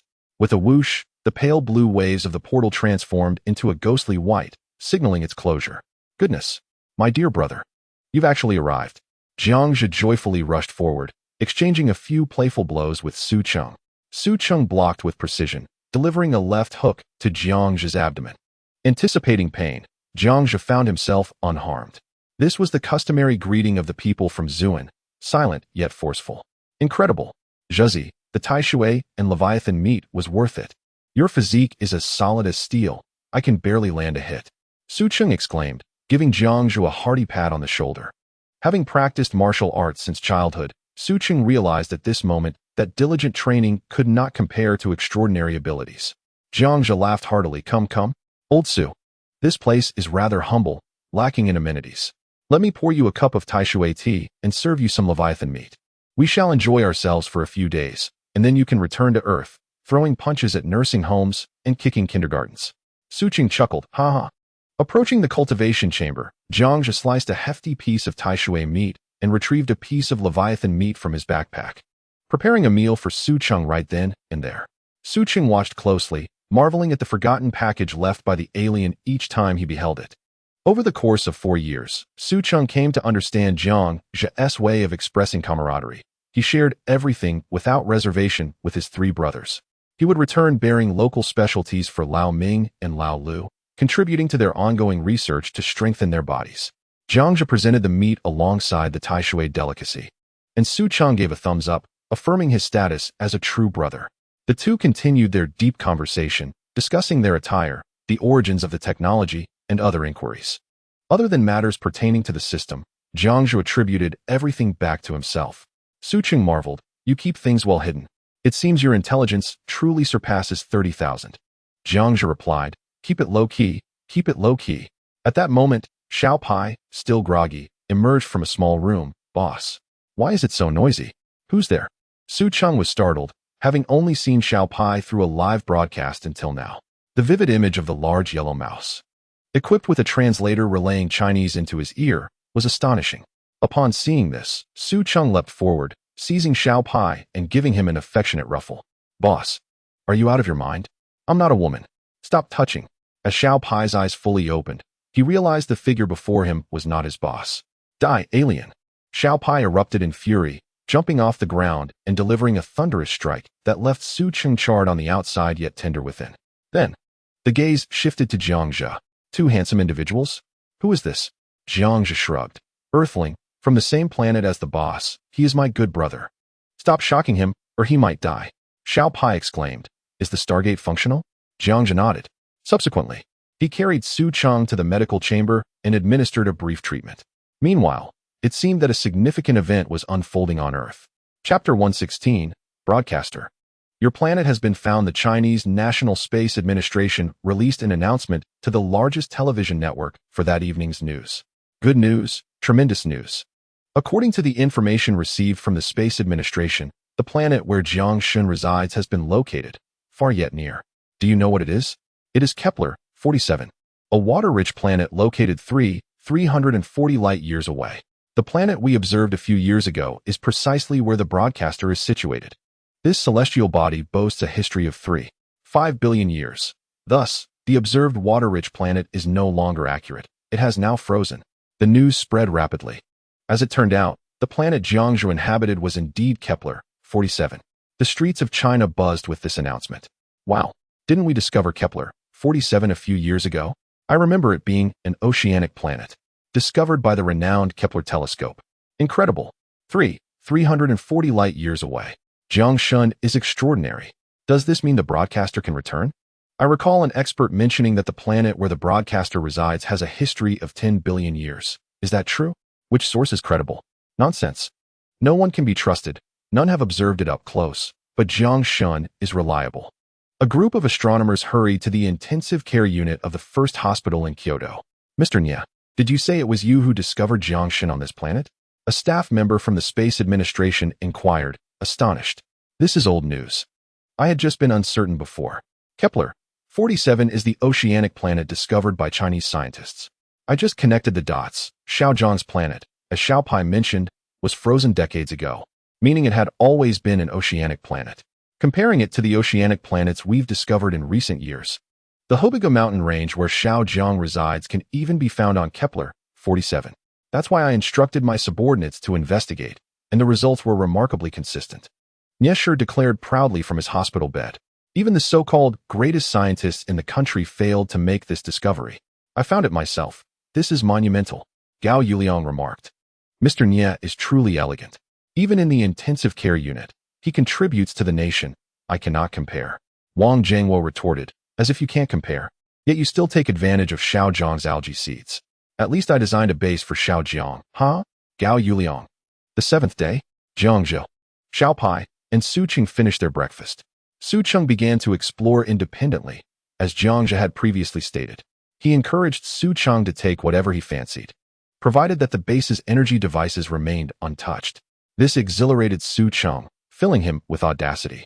He commenced a live broadcast, and even though it was night on Earth, the viewership remained around 50 million. A gentle light illuminated Jiang Zhe's handsome features. "Wow, Jiang Shun, you have finally arrived," the audience exclaimed. "Do you know that Principal Nye has discovered your planet?" Indeed. That's incredible. Principal Nye is truly impressive." They continued. "Can you guess where it is, Jiang Shun?" The viewers could barely contain their excitement, as Jiang Zhe had always been the one to tease them with suspense. Now, It was their turn to hold back the revelation. As everyone basked in their triumph, Jiangzhe remained nonchalant. Oh, really? Principal Nye has found my planet? Did you think I lacked internet access? Even without it, would I be unaware of my location? Jiangzhe continued to maintain an air of mystery. Upon learning last night that the base's Stargate was 3,340 light-years away from Earth's, he realized that a simple internet search would reveal a suitable planet. He immediately confirmed it was Kepler 47. However, upon discovering it was this particular planet, he was somewhat surprised, considering it had indeed been an oceanic planet for decades. Given the scarcity of land, he concluded that it was indeed the ocean planet of Kepler 47, merely affected by a freezing event decades ago. Isn't it just Kepler 47? Ha. Jiangzhe laughed heartily. I knew Jiang Shun would have known. He has always been in the know. The audience, devoid of words, could only kneel in admiration. Truly, he was the master of the awkward silence. They chuckled. The viewership surged rapidly, soon exceeding 130 million. National Aerospace Department's Niesher rewarded the broadcaster with 100 superfire messages. Niesher, all of this is thanks to my efforts. Little Jiang, why don't you hurry back and bring some specialties from your planet to Earth? I want to feast on the Leviathan meat. National Astronomy Department's Yinren rewarded the broadcaster with 100 superfire messages. Yinren, don't forget my contribution. I also want Leviathan meat. Well said. So, does everyone want to explore the ocean today, or perhaps somewhere else? Jiangzhe inquired, continuing his live stream. Meanwhile, Su Qing wandered through the base, akin to a rural youth stepping into a bustling metropolis, finding every object a novelty. He spotted a lightsaber hilt, the very one Jiangzhe had used to cleave through the void yesterday, and snickered as he tucked it into his backpack. After a few steps, he came across a pair of metallic shoes. Out of curiosity, he slipped them on, only to find that they levitated half a meter off the ground before settling back down. Incredible. Jiangzhe's anti-gravity propulsion shoes. What a treasure. Su Cheng carefully stowed them away in his backpack. A translator snagged that too. Barrett, never mind. The transformation spray has been acquired. The blue pill? Irrelevant, but taken nonetheless. Ultimately, Su Qing unceremoniously seized 37 pieces of cutting-edge technology from Jiangzhe. Aside from the world-altering device, he left nothing behind. To the sea it is. The ocean is captivating. I long to witness the abyss known as the sea within the sea. Wait, did a figure just pass behind you, streamer? Goodness. It seems a man stealthily walked past, pilfering your belongings. Goodness. Streamer, you have a hidden man. I can't believe it. Surprisingly, the streamer has a penchant for such tastes, having struck a connection with an extraterrestrial. The live chat buzzed with chatter. Professor Shi Weichong from the Chinese Department of Huaqing University generously tipped the streamer 100 fiery gifts. Shi Weichong, TSK. That silhouette looks eerily familiar, reminiscent of a once failing student. The failing student she refers to undoubtedly is Su Cheng. However, the initial acquaintances of Jiangzhe and Su Cheng in the live chat were merely Niesher, Shi Weichong, and their alumni. Truly old Su, stealthy as a thief, appears to be pilfering Zhezi's possessions. In the dormitory, LV Hong felt a twinge of curiosity. The fleeting image was all too familiar to the four brothers who had lived together for 4 years. Upon hearing the commotion, Ming Chong abandoned his footbath and rushed over, asking what had been stolen. Was there any advanced technology? LV Hong replied. As brothers, it's improper to call it stealing. Rather, we should say he took it. Remember that? Ming Chong. What did he take? LV Hong. He took Zhezi's Tai Sui, a giant watermelon, a hefty piece of Leviathan's meat, anti-gravity propulsion shoes, a pet translator, and, if I recall correctly, about 37 pieces of advanced technology. That's all. Ming Chong looked utterly bewildered. Chapter 117. 3 variant Kanglongs, seeking votes. Goodness. He really is stealing from the streamer. Who is this? I can't help but envy. Has the streamer already utilized the interstellar portal? It genuinely seems like a human, not an extraterrestrial. I yearn to visit an alien base as well. As for Su Cheng, he is merely the advanced team. Last night, Jiangzhe inquired, but he expressed a desire to refrain from underwater exploration. He insisted on waiting until the group was complete before diving into the depths. Jiangzhe, unable to force Su Cheng into recklessness, opted to let him remain at the base for a few days, bringing back some local specialties to share with the brothers in the dormitory. No, everyone misunderstood. Given the suggestion that the streamer venture to the artificial sun's entrance, the streamer currently has no intention of doing so. Today, The streamer plans to dive into the sea to catch a few small leviathans for nurturing, while also extracting some metallic ores and stones. The base feels a tad cramped again, necessitating expansion. Jiang Jia spoke up.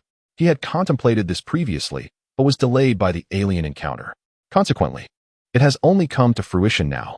1,000 square meters still feels insufficient. I kneel before the streamer. I cannot help but suspect the streamer truly intends to transform the base into the foremost stronghold of civilization. It feels as though one day, the streamer will elevate the base to the cosmos.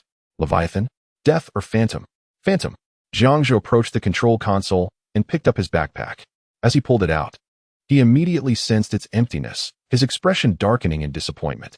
What had that bumbling Su Cheng taken from him? The once bulging backpack now felt utterly devoid of contents.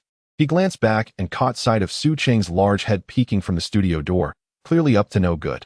Likely dismantling the cutting-edge technology he had synthesized from the system's marketplace. With his companion, Little Pai, Jiang Jia ventured outside the base.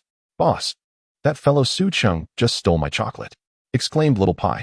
Jiang Jia, taken aback by the audacity of the theft, handed Little Pai 10 pieces of chocolate, reasoning that the system's marketplace offered them at an incredibly low price. The duo, one human and one rodent, mounted an electric scooter and swiftly made their way to the sea.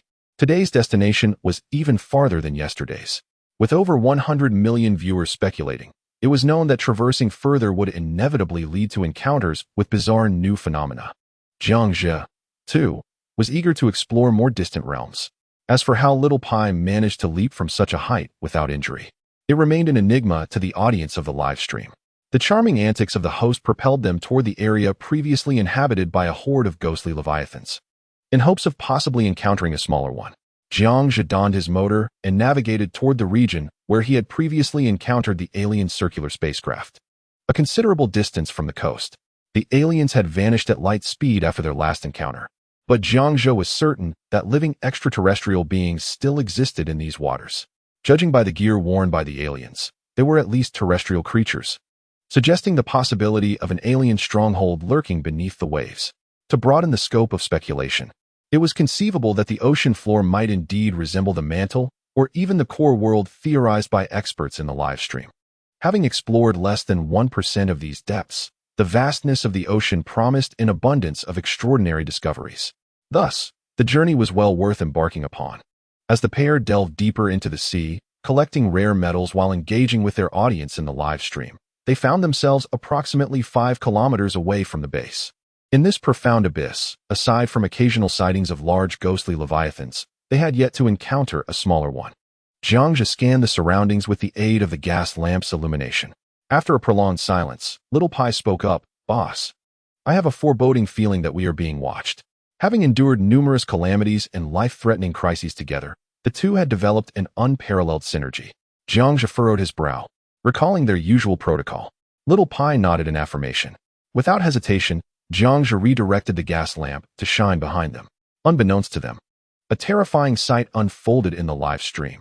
A trio of mutated creatures, each measuring 50 meters in length. What is the name of that creature again? Jiang Jia momentarily could not recall. He quickly retreated alongside Xiao Pai. Wang Enhua, the president of the National Biological Society, rewarded the streamer with 100 superfire gifts. Xiao Jiang, danger. This is a mutant plesiosaurus. They hunt in packs, run. Terrifying. A mutant plesiosaurus. A ferocious prehistoric marine creature. 3 plesiosaurus, each over 40 meters long. Is the streamer destined for demise? 3 pairs of crimson eyes, utterly fearsome. Truly a top predator. The streamer and Xiao Pai might perish here. Doesn't the streamer possess a Barrett? Is it of no use? Streamer, should we fight or flee?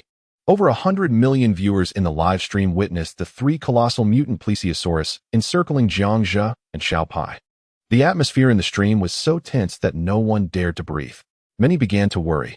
Previously, when battling the ghostly Leviathan and the Grim Reaper Leviathan, it was manageable, as their numbers were relatively few. But this time, there were directly 4 of them, leaving over 100 million viewers utterly helpless. The 4 plesiosaurus surrounded Jiang Jia and Xiao Pai, neither side daring to make the first move. Yet, astute biologists understood that they were merely waiting for Jiang Jia to act first, ready to strike in unison.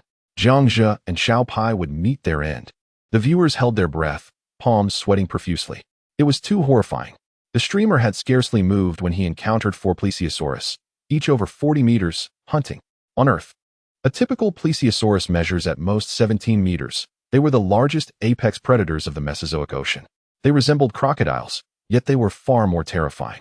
Now, faced with these prehistoric plesiosaurus, fleeing was the least prudent choice. Zhang Jie contemplated who would prevail in a confrontation between these plesiosaurus and the emperor crocodile from the abyss. Boss, do we have a plan? Should we fight back or summon the emperor crocodile? Su Cheng, who stayed back at the base, feared for his life. Relieved he hadn't accompanied Jizzy to face certain death, otherwise, he would have met his end there. Su Cheng understood that his luck did not match Zhang Jie's.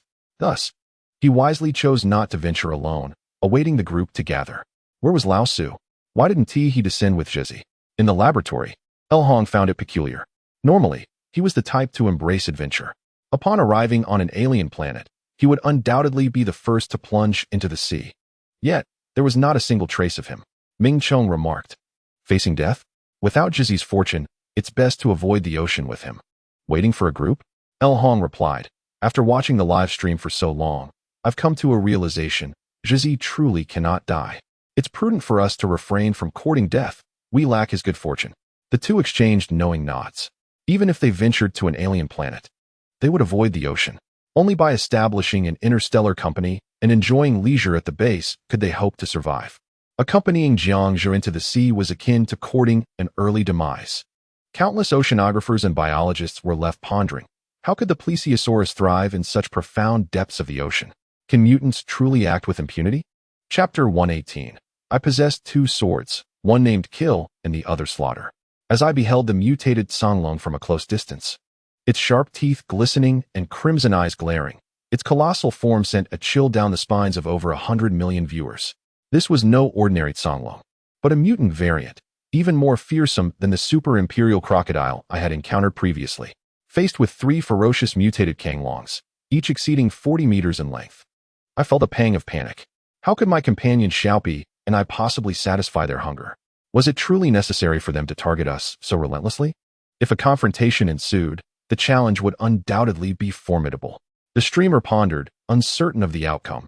Perhaps he could handle a one-on-one fight, but against three, retreating was not an option, nor was staying put.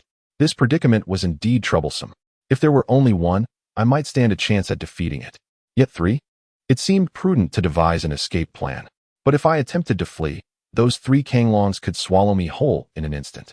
If I were in their position, I would not hesitate to strike. From above, a viewer quipped, "If you think you can do better, then you take the lead." The live chat grew tense. Dr.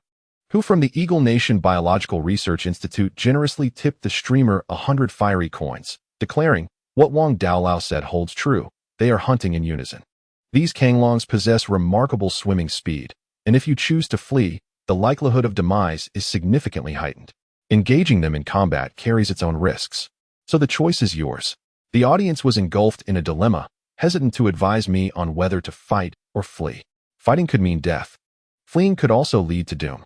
The situation was exceedingly precarious, and the millions of viewers shared in the tension. I turned to Xiaopi. "What would you do?" With a piercing gaze, Xiaopi replied, "Running is not my style, boss. You decide. We shall confront them head-on. I can unleash 100,000 volts to incapacitate one of them. As for whether it will render it unconscious, I cannot say for certain." I was moved. In this critical moment, Xiaopi proved to be a reliable ally. If one could be stunned with a single strike, that would be more than sufficient. "Excellent. With such vigor, you take care of the one on the left, and I shall handle the other two. I will unleash all my 100,000 volts and then hide within your backpack," I said, a surge of excitement coursing through me.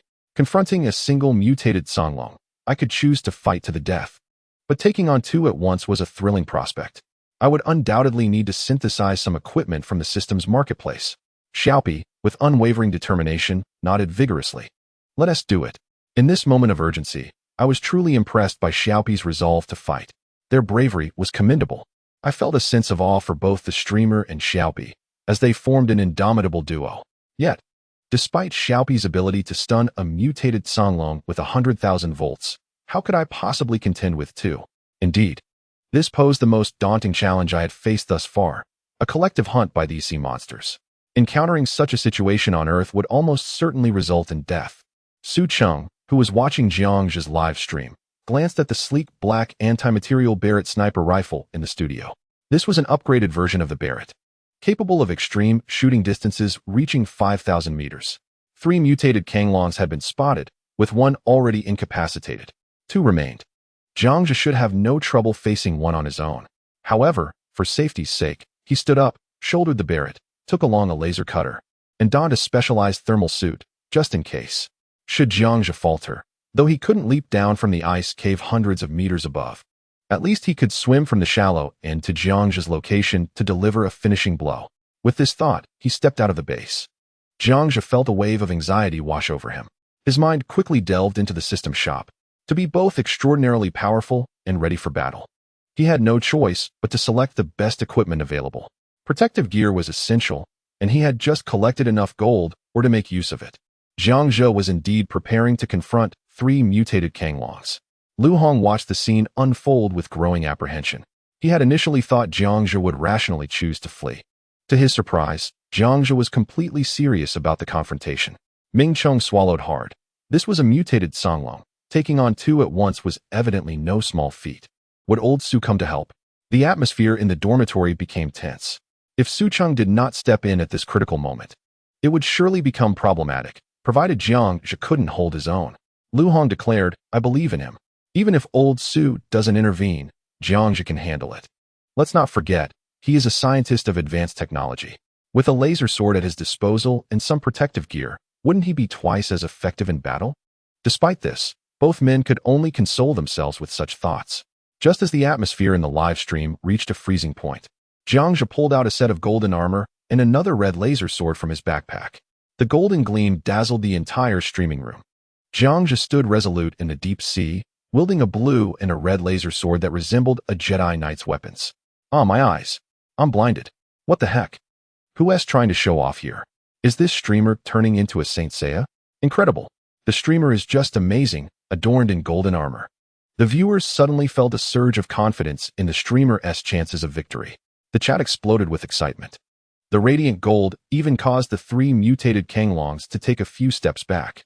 Little Pai exclaimed, "Boss, this is beyond impressive. Stay humble, stay humble." Jiang donned the golden armor with a fierce expression. The streamer wields 2 swords, one named Slaughter and the other named Massacre. Their emergence signifies that the streamer is ready to unleash a devastating onslaught. Over 100 million viewers were stirred into a fervor by this scene, as they had initially feared the streamer would meet his demise in the depths of the sea. To his astonishment, he directly unveiled a suit of golden armor. With the enhanced defensive capabilities of the armor, coupled with Jiang's physical fortitude, he was more than capable of confronting a formidable mutated sea dragon. Chang Jingming has generously rewarded the streamer with 100 fireballs.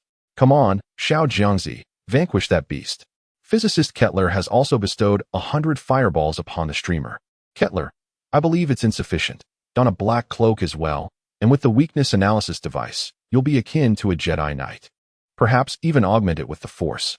2 lightsabers will slice through flesh like butter, significantly enhancing the streamer's chances of victory. From this moment forth, I shall refer to the streamer as a Jedi Knight. No, the streamer is the god of the deep sea sword. Yes, sure, impressive, young lad. The technology of the entire planet pales in comparison to your prowess. Gao Yuliang, my heart races with excitement. Do not perish, young man. Wang Zhengwo, a lightsaber and armor emerge, and the audience in the live stream room erupts with enthusiasm. They had evidently forgotten Jiang's identity as a pioneer in advanced technology. Just as Su Cheng approached the shallow waters, ready to utilize his laser device to carve ice caves, he caught sight of this spectacle. What the hell? Su Cheng's mouth twitched uncontrollably. Resolutely, he turned and rode his electric bike back to the base. Why didn't you bring out this equipment sooner? Such a wasted trip. Chapter 119. Is it too much to gather some strength? 5th update. Another will follow upon reaching 100 votes. Observing the barrage of comments, Jiang felt a surge of joy. Excellent. Such spirited enthusiasm. I am grateful for Kettler's insightful suggestion. The weakness analysis device was indeed a marvelous invention, automatically marking the vulnerabilities of the mutated sea dragon, leading to critical strikes. The thrill of the battle promised to be exhilarating. Thus, Jiang synthesized 2 black robes and 2 black weakness analysis devices in the system's marketplace. Jiang Shun, you are indeed a sensation. Absolutely remarkable, truly a Jedi Knight.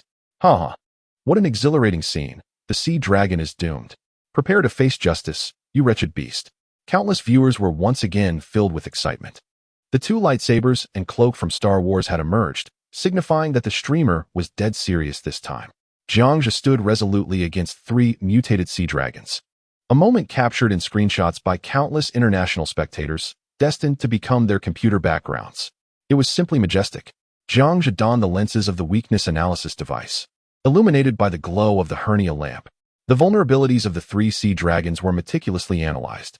The results revealed, damage to the eyes was most severe, followed by the brainstem. The front dorsal fin reduced the target's swimming speed. The biting force of the upper jaw sharply diminished, and the tail significantly impaired the target's swimming ability.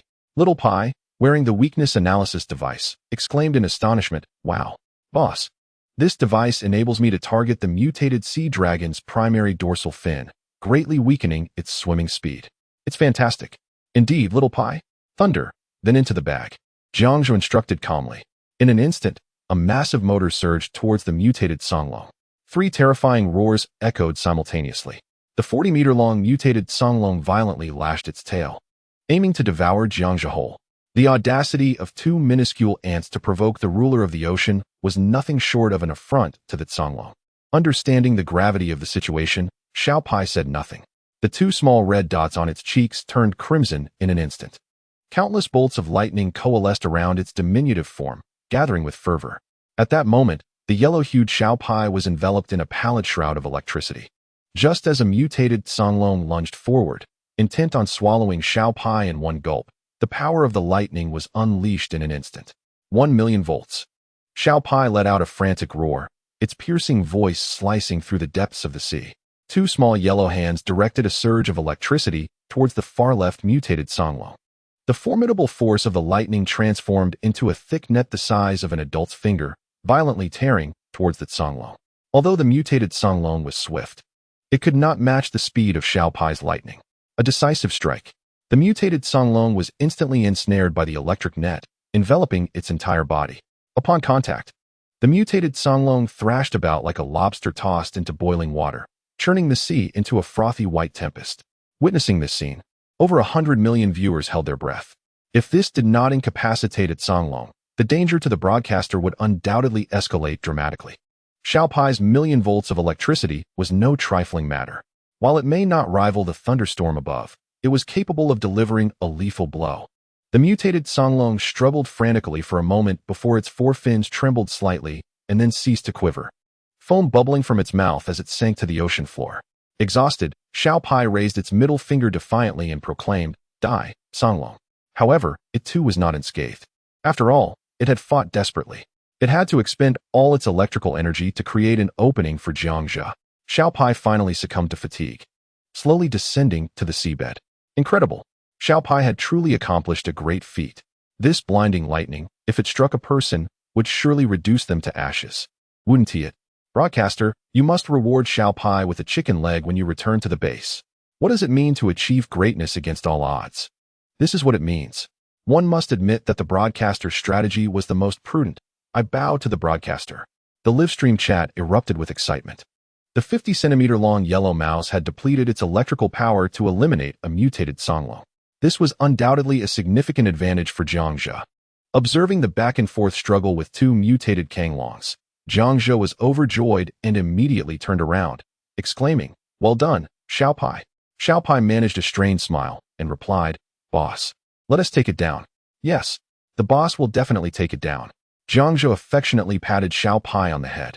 He then retrieved the small creature that had sunk to the seabed and placed it into his backpack. Now, Jiangxia was free to unleash his prowess without any reservations. All he needed to do was to put on a grand display.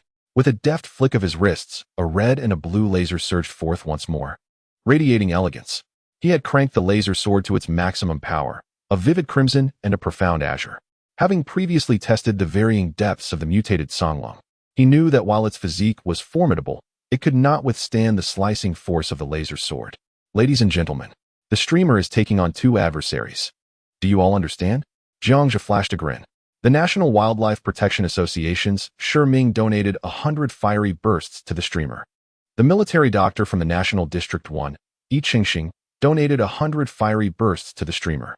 The National Advanced Technology Research Institute's Pierce donated 100 fiery bursts to the streamer. The fiery bursts flooded the stream. Why do I sense that the streamer appears unfazed by the mutated Songlong? I too am curious. With the little creature unconscious, is it not easier to fight? Could this be the essence of absolute confidence? I think not. It seems the streamer only exhibits such calmness after receiving our fiery bursts, whereas prior to that, he was in a state of sheer panic.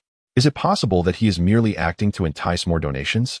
Many viewers expressed their doubts, as Jiang Zhe often orchestrated an atmosphere of tension, only to adopt a nonchalant demeanor afterward. What is he truly up to? As Jiang Zhe prepared to launch his attack, the corners of his mouth twitched in disbelief.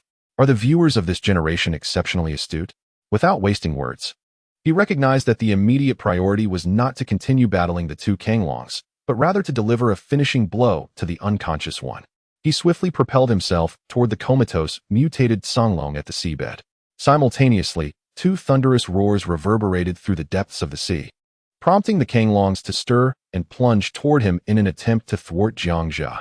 However, he was closer to the incapacitated Songlong, making it impossible for them to catch up immediately. Seizing the opportunity, he plunged his sword into the back of the Songlong's head multiple times. The creature, jolted awake by the electric shock, let out a final roar before succumbing once more to unconsciousness. Delivering that finishing blow was imperative. Failing to do so could lead to dire consequences. As the two Kanglongs lunged toward him with their gaping maws, Jiang Zhe's pupils constricted. In a split second, he executed a swift maneuver, evading their grasp just in time. Although the Kanglongs were reptilian, they swam with remarkable speed, their massive forms propelling them through the water at an astonishing rate of 60 to 70 yards. Jiang Zhe's powerful engine barely enabled him to escape being devoured. In the presence of these formidable beasts, executing a kill on the unconscious Songlong was an audacious feat. I bow in reverence to Jiang Zhe. To be able to deliver a finishing blow amidst such peril, unafraid of being swallowed by the two Kanglongs, this is what I admire about him. The viewers in the live stream could not help but express their admiration. Had the pace been any slower, Jiang Zhe would likely have been devoured by the two enraged Kanglongs. Fellow comrades, isn't it reasonable for the streamer to retaliate? As Jiang Zhe was pursued by the Kanglongs, he turned back with a smile. Chapter 120, Blind Sniping, Part 1. The millions of viewers in the live stream could not help but tremble. At this moment, he chose to confront the danger head-on. They could not bear to witness the scene of the streamer being torn apart.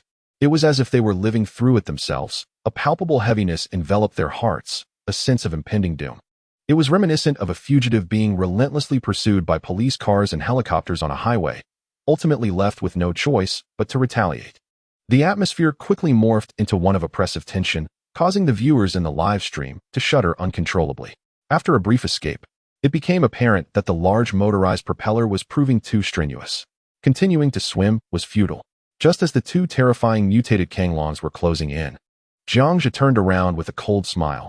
My dear fans, do not forget, I have faced the Grim Reaper Leviathan alone before. If I succeeded then, I shall prevail once more. Global experts watched this scene, breathless. Words failed them. The streamer was resolutely determined to take on two foes. Having endured several life-and-death battles previously, they understood profoundly that such a feat was impossible for an ordinary person. Yet, in the hands of the streamer, perhaps he could accomplish it. The generals in the Huai City Military District conference room held their breath as they watched the screen. This young man, Jiang, constantly challenged the limits of humanity. No, he transcended them each time. He remained calm, but the seasoned veterans were in a state of utter desperation, as the pillars of humanity. Could he not refrain from placing himself in danger? Young Jiang.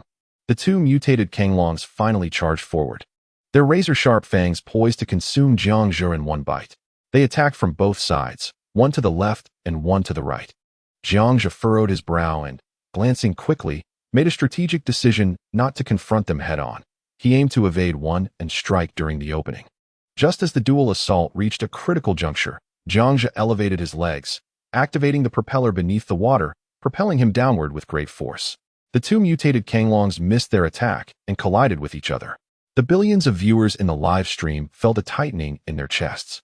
Could this actually work? The two mutated Kanglongs roared in anger. At that moment, the only vulnerable spot Jiang Zhe could target was their underbelly. He seized the opportunity without hesitation. With a swift underwater slice, two laser swords plunged into the belly of one of the mutated Kanglongs, embedding themselves halfway. Without a moment's delay, he ramped up the propeller to its maximum and aimed for the dragon's tail. A roar of agony erupted, and a gruesome scene unfolded as the belly of one mutated Songlong was sliced open, crimson blood spilling across the ocean floor. Although the laser swords were extraordinarily sharp, however, the mutated sea dragon is not to be underestimated. In that moment, it violently swung its tail, sweeping Jiangzhu aside. A dull thud echoed through the water as Jiangzhu was thrown against the rocky seabed, the reef unable to withstand the brutal impact, instantly crumbling to dust. What on earth happened to the streamer? I thought he could easily dispatch a sea dragon, yet it just brushed him aside. Did he perish? The ferocity of the sea dragon is astonishing. Is the streamer all right? Are the reefs unharmed? Though Jiangzhu felt pain, the protection of his golden armor and the cushioning of the seawater mitigated his injuries significantly. Without uttering a word, he pushed against the ground, propelling himself towards the cliff in the distance. A roar echoed as another intact mutated sea dragon charged towards him, followed closely by the injured one, albeit with a speed that had diminished from its previous unparalleled swiftness. Blood was strewn across the ocean floor, but the beasts continued to snarl and rush towards the cliffs. Jiangzhu, being smaller in stature, found it somewhat easier to evade their attacks. He slid down towards the cliff, narrowly avoiding a bite. The relentless pressure from the two mutated sea dragons left him no chance to breathe, as they sought to end his life in a single strike. Do not blame me. You leave me no opportunity to react. Jiangzhu's expression darkened. If you are going to pursue me, at least grant me a moment to breathe. Otherwise, you could prolong your own survival for a few more minutes. A terrifying wave surged towards him as he faced the two mutated sea dragons. Utilizing his underwater propulsion device, Jiangzhu slid backward, deactivating his laser sword. From his backpack, he retrieved a Barrett sniper rifle. The streamer should have utilized the Barrett long ago. The close combat was far too perilous. No, I believe the streamer is intent on taking down the injured sea dragon. If he does not eliminate one swiftly, he may very well be devoured alive. Yet, even in this dire situation, can the streamer accurately aim for the injured dragon's eye? The millions of viewers in the live stream could hardly contain their curiosity. Though the tension was palpable, the streamer chose to fire the Barrett at one of the sea dragons. This decision, while undoubtedly the best, was also exceedingly challenging. The pressure of the deep sea, the turbulence from the propulsion device, and the instinctual drive for survival made aiming nearly impossible. The psychological fortitude required is, without a doubt, beyond human capability. Even a seasoned soldier would find it daunting. Doctor Who from the Eagle Country Biological Research Institute tipped the streamer with 100 super fireballs. Doctor Who, I can hardly breathe watching this. Streamer, you are truly risking your life. However, I still recommend you injure one of the mutated sea dragons and make your escape. There is no need to fight with a sea monster over 40 meters long. As Jiangzhu aimed through the scope at the injured sea dragon, he spoke without turning back. Risking my life? What I am doing is not risking my life. It is slaughter. Thank you. Dear friends, the host has decided to deliver a decisive blow, whether to the eyes or otherwise. If you find this thrilling, then you understand. With billions of viewers tuning in, many could not resist the urge to click. Super rockets began to soar. However, the host felt uncertain this time, as there were too many unpredictable factors at play. Nevertheless, the host resolved to attempt a blind shot. After all, fate accounts for 30%, while 70% relies on skill. Jiangzhu removed the scope from his rifle. It was nerve-wracking to watch. A blind shot seemed even more challenging. After years of watching live streams, I must admit, this host is the most exceptional. Wielding swords and firearms to obliterate creatures, and now attempting a blind shot, impressive indeed.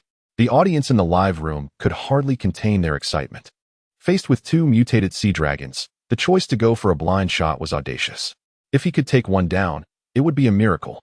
Yet, most viewers remained skeptical that a blind shot could successfully eliminate an injured sea dragon. The two mutated sea dragons roared, revealing their gaping maws, instilling fear. The mutated sea dragons were merely 10 paces away from Jiangzhu, a mere 5 meters.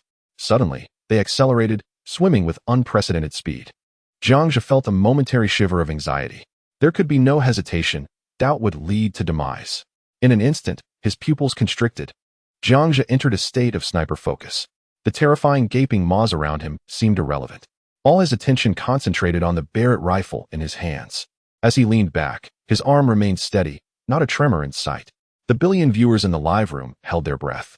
Chapter 121, The Last Mutated Sea Dragon, Second Chapter. In the Huai City Military District, General Zhao stood up in urgency, his fists clenched. It must be a decisive shot. No further mishaps could occur. They were all over 60, and their hearts could not bear the strain. Under the gaze of a global audience, facing the mutated sea dragon so near, Jiang Zhe felt no fear. The focus of a sniper was paramount at this moment. The billions of viewers witnessed Jiang Zhe fully immerse himself in the task. The barrage of comments suddenly diminished, as they feared disrupting this state of concentration. Then, Jiang Zhe slowly exhaled a breath of stale air, applying slight pressure with his index finger. A thunderous bang erupted, resonating through the depths of the sea and echoing throughout the live room. A highly penetrating bullet sliced through the underwater expanse. The audience could not help but widen their eyes. A heart-wrenching roar reverberated through the ocean depths. There was no struggle. The injured mutated sea dragon was violently propelled. Its head slightly raised before it collapsed, lifeless. The global audience was left in shock.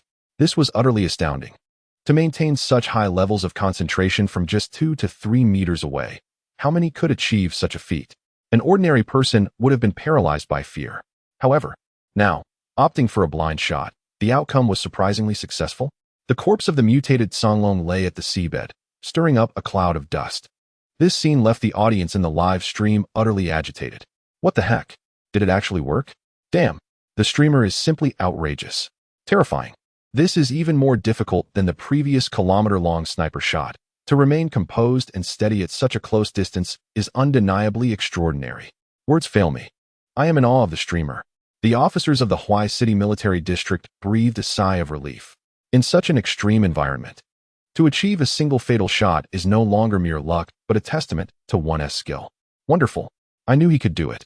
General Zhao Yuan was so excited that he accidentally knocked over his cup. The tense atmosphere in the conference room dissipated entirely. Indeed, so powerful. As a sharpshooter, I feel utterly inferior. In such conditions, aside from him, it is unlikely anyone else in the world could achieve this. At this moment, many former sharpshooting warriors fully acknowledged their defeat. Soon after, a sense of crisis emerged anew. Another mutated Songlong on the screen seemed to be preparing for a desperate fight.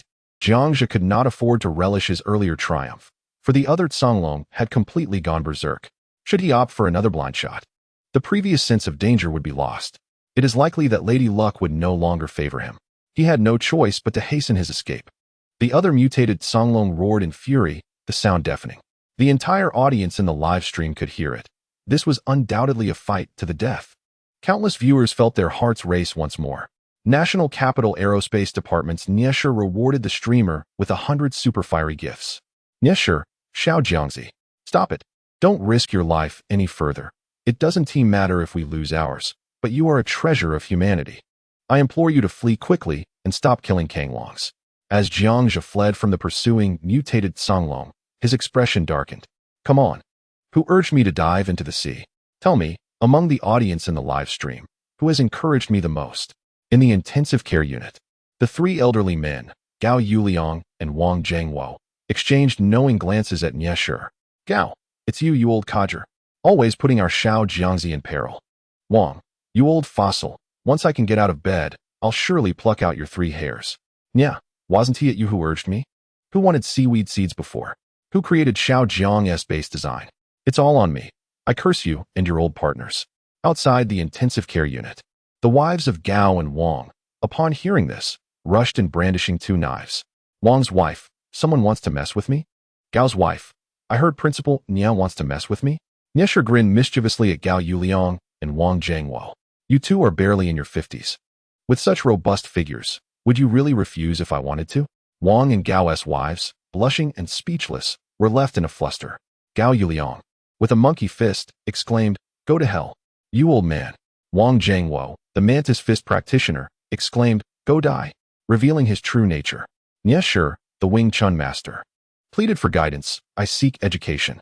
Subsequently, the 3 elderly figures became entangled in a fierce struggle. The sound of shattering vases echoed around them. Meanwhile, the plump physician in his 50s, along with Xiao Lu and Xiao Zhang, remained engrossed in the live stream, oblivious to the chaos unfolding behind them. Jiang Zhe, Having slain 2 mutated Kanglongs, discovered that this particular beast appeared even more formidable, more ferocious, and more terrifying. Its blood-red eyes seemed to emanate from the depths of hell. At that moment, Jiangzhe felt a twinge of fear. Cursed be it. This Songlong had witnessed the demise of its companions at the hands of his laser sword. Was it now fighting for its life? Good heavens. The gaze of this Songlong sent shivers down his spine. Who wouldn't feel the same? It was utterly horrifying. The previous 2 Kanglongs seemed less menacing than this one. Could it be that the streamer had slain its wife and offspring, thus provoking such rage? No way. If that were true, the streamer would be in grave danger. The audience in the live stream trembled in fear. It was terrifying. The previous 2 Kanglongs lacked the ferocity and terror exhibited by this mutated one. Casting a fleeting glance at the barrage of comments, Jiangzhe swallowed hard. It was likely true. He had killed that Songlong's wife and children. What a disaster. Clenching his teeth, he extinguished his laser sword and hastily fled, causing a wave of anxiety among the viewers. Global experts were brainstorming strategies for Jiangzhe. Marine biologist Cooper generously tipped the streamer 100 superfire tokens. Cooper advised, "Streamer, do not panic. Do you not have some sea fish in your backpack? Was there not one that could produce a mist? Or perhaps you possess some smoke bombs. Give it a try." As Cooper spoke, the barrage in the live stream momentarily ceased before erupting anew. Goodness, how did I not think of that? Experts truly are invaluable. You have greatly assisted the streamer. Thank you, Cooper. Streamer, you must have grenades or smoke bombs in your backpack, right? Streamer, surely the aliens left you smoke bombs, which you could use to strike while it is weak. The viewers were ecstatic. Global experts chimed in, as if we haven't been helpful at all. To the individual, Cooper, right? I will send you a box of local specialties as a token of gratitude. You have been a tremendous help. Now, streamer, prepare to continue your slaughter. Jiangzhe was overjoyed and hastily rummaged through his backpack. Cooper replied, "You are too courteous, Jiang. If those planetary specialties truly exist, I shall be your loyal follower henceforth." A female fan in the live stream chimed in, "Hey, Cooper, are you male or female? Don't try to steal our husband." Cooper responded, "I'm male. What of it? Is being Jiangzhe's subordinate not acceptable?" Another viewer remarked, "So you're just aiming to be a subordinate? I had thought otherwise." Jiangzhe's lips twitched. The experts were becoming increasingly entertaining. Chapter 122. Into its maw as the mutated Songlong drew ever nearer. Jiangzhe found himself compelled to haphazardly concoct explosives from the system's marketplace. In a flurry of chaotic synthesis, the enormous maw of the Songlong lunged forward. With a swift motion, Jiangzhe retrieved a bomb from his inventory and hurled it towards the creature. A resounding explosion ensued. Revealing a surreal spectacle, a circle of pink letters materialized in the ocean, proclaiming, "Happy birthday to you. Happy birthday to you." Even the mutated Songlong was taken aback, its crimson eyes wide with bewilderment. What was this human throwing at it? How was there sound accompanying this absurdity? Why did it feel an inexplicable urge to dance upon hearing those words? Global experts were left in utter confusion, and the viewers in the live stream were completely flabbergasted. Jiangzhe, too, was stunned, questioning the nature of his own creation. What on earth had he made? Wasn't he this supposed to be a smoke bomb? The audience erupted in laughter, as Jiangzhe's antics had left over 1 billion viewers in a state of astonishment. While others used bombs for battle and smoke for cover, he had thrown a birthday greeting instead. In a moment of resignation, Jiangzhe raised his hands apologetically. "I'm sorry. This is alien technology, not mine." The viewers responded with disbelief. "We believe you, sure." The generals in the Huai City military district burst into laughter. Young Jiang truly was a talent. General Zhao Yuan's hand trembled slightly as he sipped his tea. The tension in the atmosphere dissipated entirely. It was simply too amusing to be frightening. It was a relief. For otherwise, with over 100 million viewers on edge, some of his old comrades had already succumbed to the stress. Data revealed that 5 million viewers had suffered heart issues, leading to a complete depletion of heart and blood pressure medication in the country. Upon hearing this, the generals in the conference room collectively gasped. It underscored the reality that this live stream was not for the faint of heart. It was truly hazardous. Clearing his throat, Jiangzhe feigned a cough and began to swim backward. The mutated Songlong, enraged, swung its tail towards him once more. This time, a slight distance was established, granting Jiangzhe a moment to breathe. During his escape, he synthesized another explosive from the system's marketplace. As he retrieved it from his inventory, he meticulously checked to avoid a repeat of the earlier embarrassment. Smoke bomb, made in Huagua, flash bomb. Made in Huagua. Upon seeing the labels, he exclaimed, "Perfect. Just what I need." The international viewers in the live stream were suddenly captivated. This streamer was indeed skilled. He brought a grenade to an alien planet. Jiangzhe suddenly turned around and shouted, "You scoundrel! Take this." He hurled it fiercely towards the mutated Songlong. That Songlong, with its gaping maw, was taken by surprise when a dark, hot, and hard object unexpectedly entered its mouth. Confused, it suddenly experienced an explosion within its mouth, releasing torrents of scorching air, accompanied by a pungent, stimulating aroma. Its crimson eyes dimmed, and it disgustedly opened its mouth in an attempt to expel the hot air.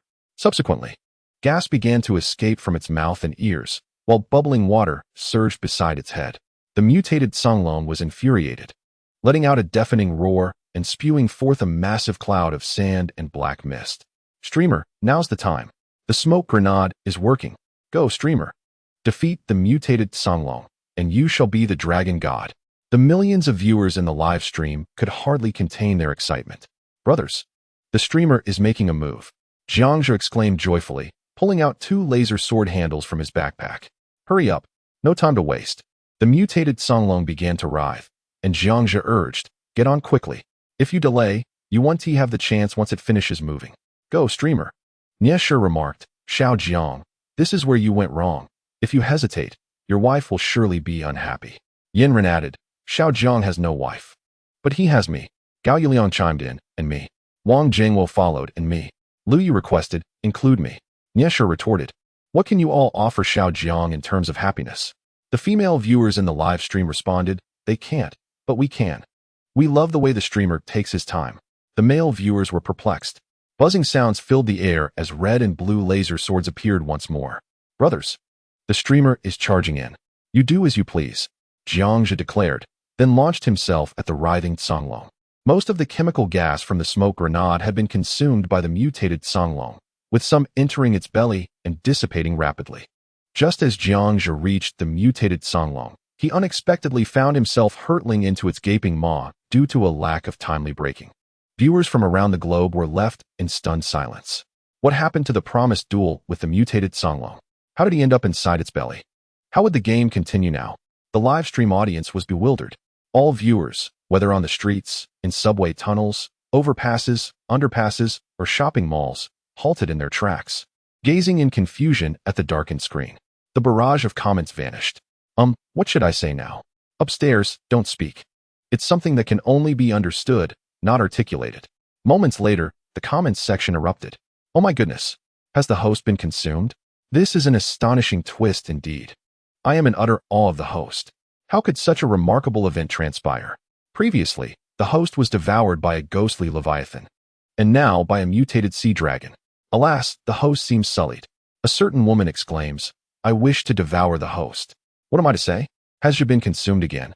In the dormitory, Lu Hong stares at the screen, utterly bewildered.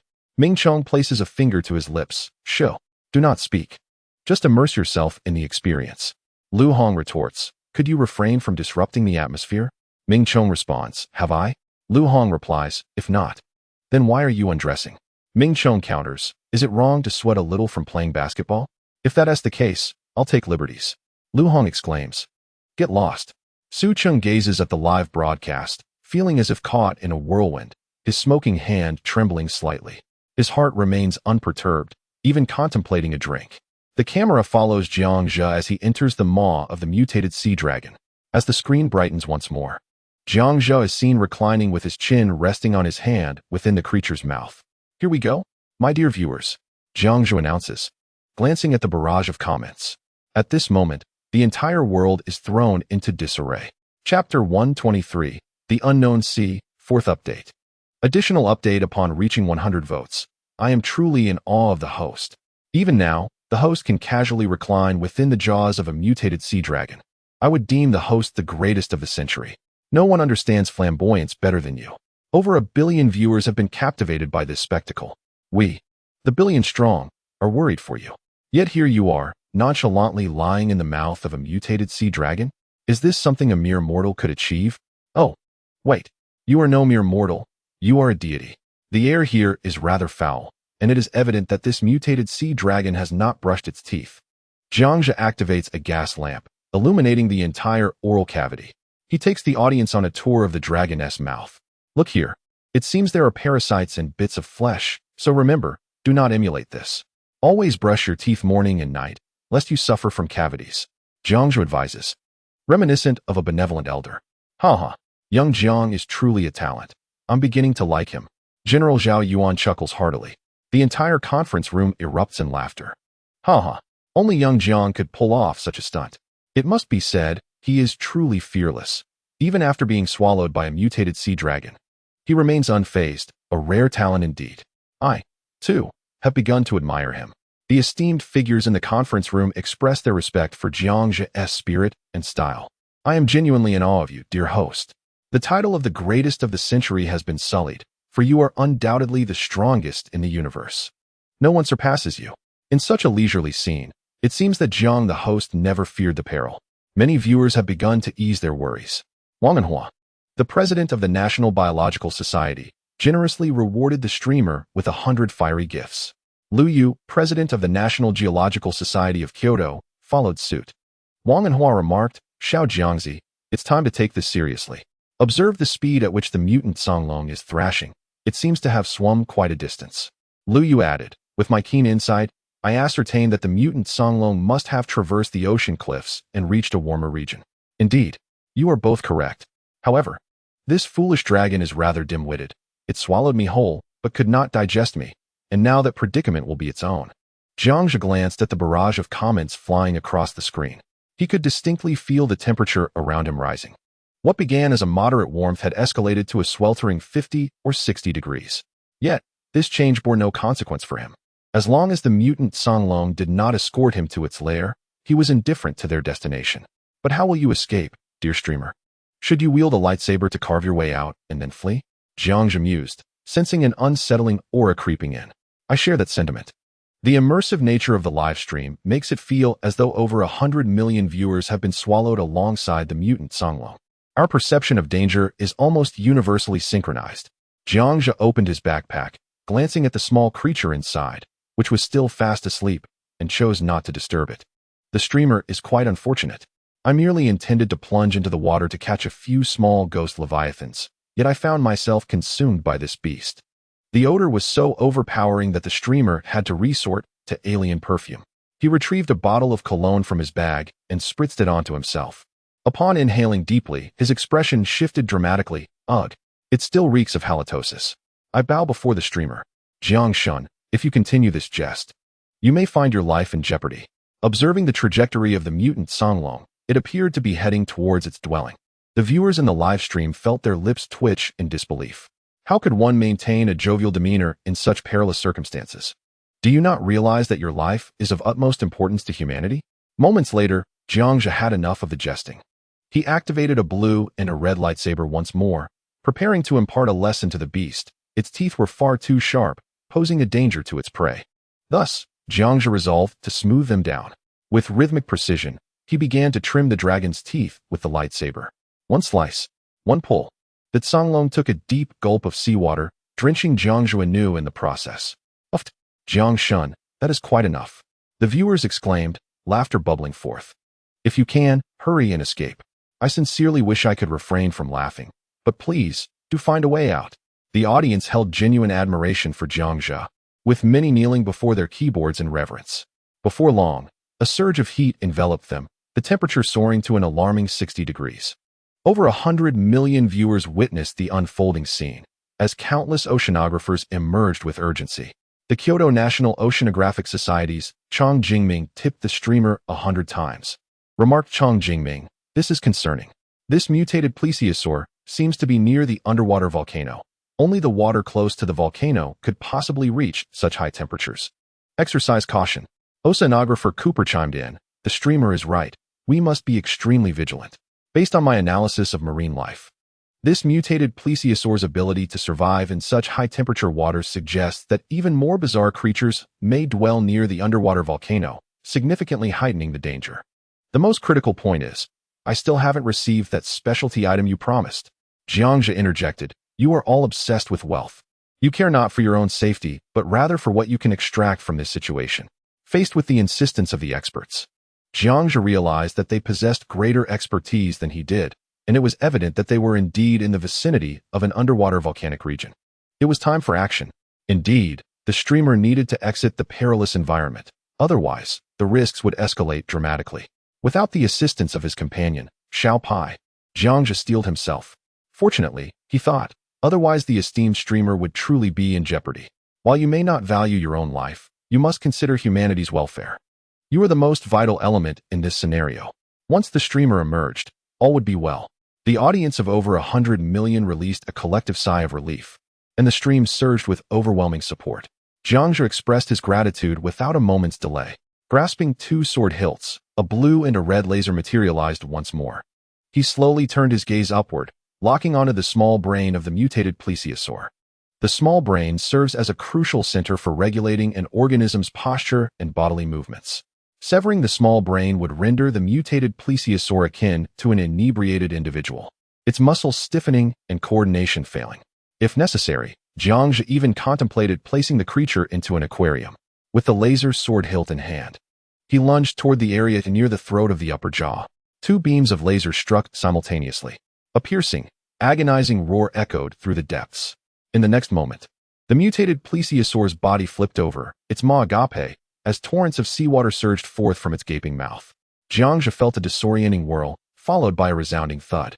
The mutated plesiosaur attempted to swim forward, but faltered, collapsing once more. The streamer had severed the creature's small brain. It could no longer swim. All that remained was for Jiangzhe to extract its teeth and make his escape. Chapter 124. Could it be a koan? First update. Jiangzhe struggled to pry open the mutated plesiosaur's jaws and crawled out. Upon witnessing this spectacle, the audience of over 100 million in the live stream stood in stunned silence. There was no need for additional illumination. Everything was crystal clear. Strange and bizarre creatures, luminescent fish, and drifting needle-nosed sea creatures abound. A sudden wave of intense heat envelopes the surroundings. The seawater is speckled with minute planktonic organisms, while a seafloor volcano emits golden-hued lava. This underwater volcano, rendered terrifying by these foreign entities, looms ominously. Upon reaching the surface, Jiangzhe suddenly feels a searing heat in his hand and instinctively withdraws it. It is the flowing golden lava. Goodness! This truly is an underwater volcano. Luyu, indeed. It is an active underwater volcano. And there are peculiar creatures. Exercise caution, as this place appears rather terrifying. Jiangzhe expresses his gratitude and promptly stows the mutated Songlong into his backpack. Although the audience in the livestream has witnessed countless spectacles before, each instance of small packages containing grand treasures leaves many feeling a rush of exhilaration. The host's backpack is astonishing, capable of holding everything. Fortunately, no colossal creature has attacked Jiangzhe, which is indeed a stroke of good fortune. Alexander, host, there is a large cavern behind you. Based on my professional insight, it likely harbors strange discoveries. The experts are not merely speaking out of turn.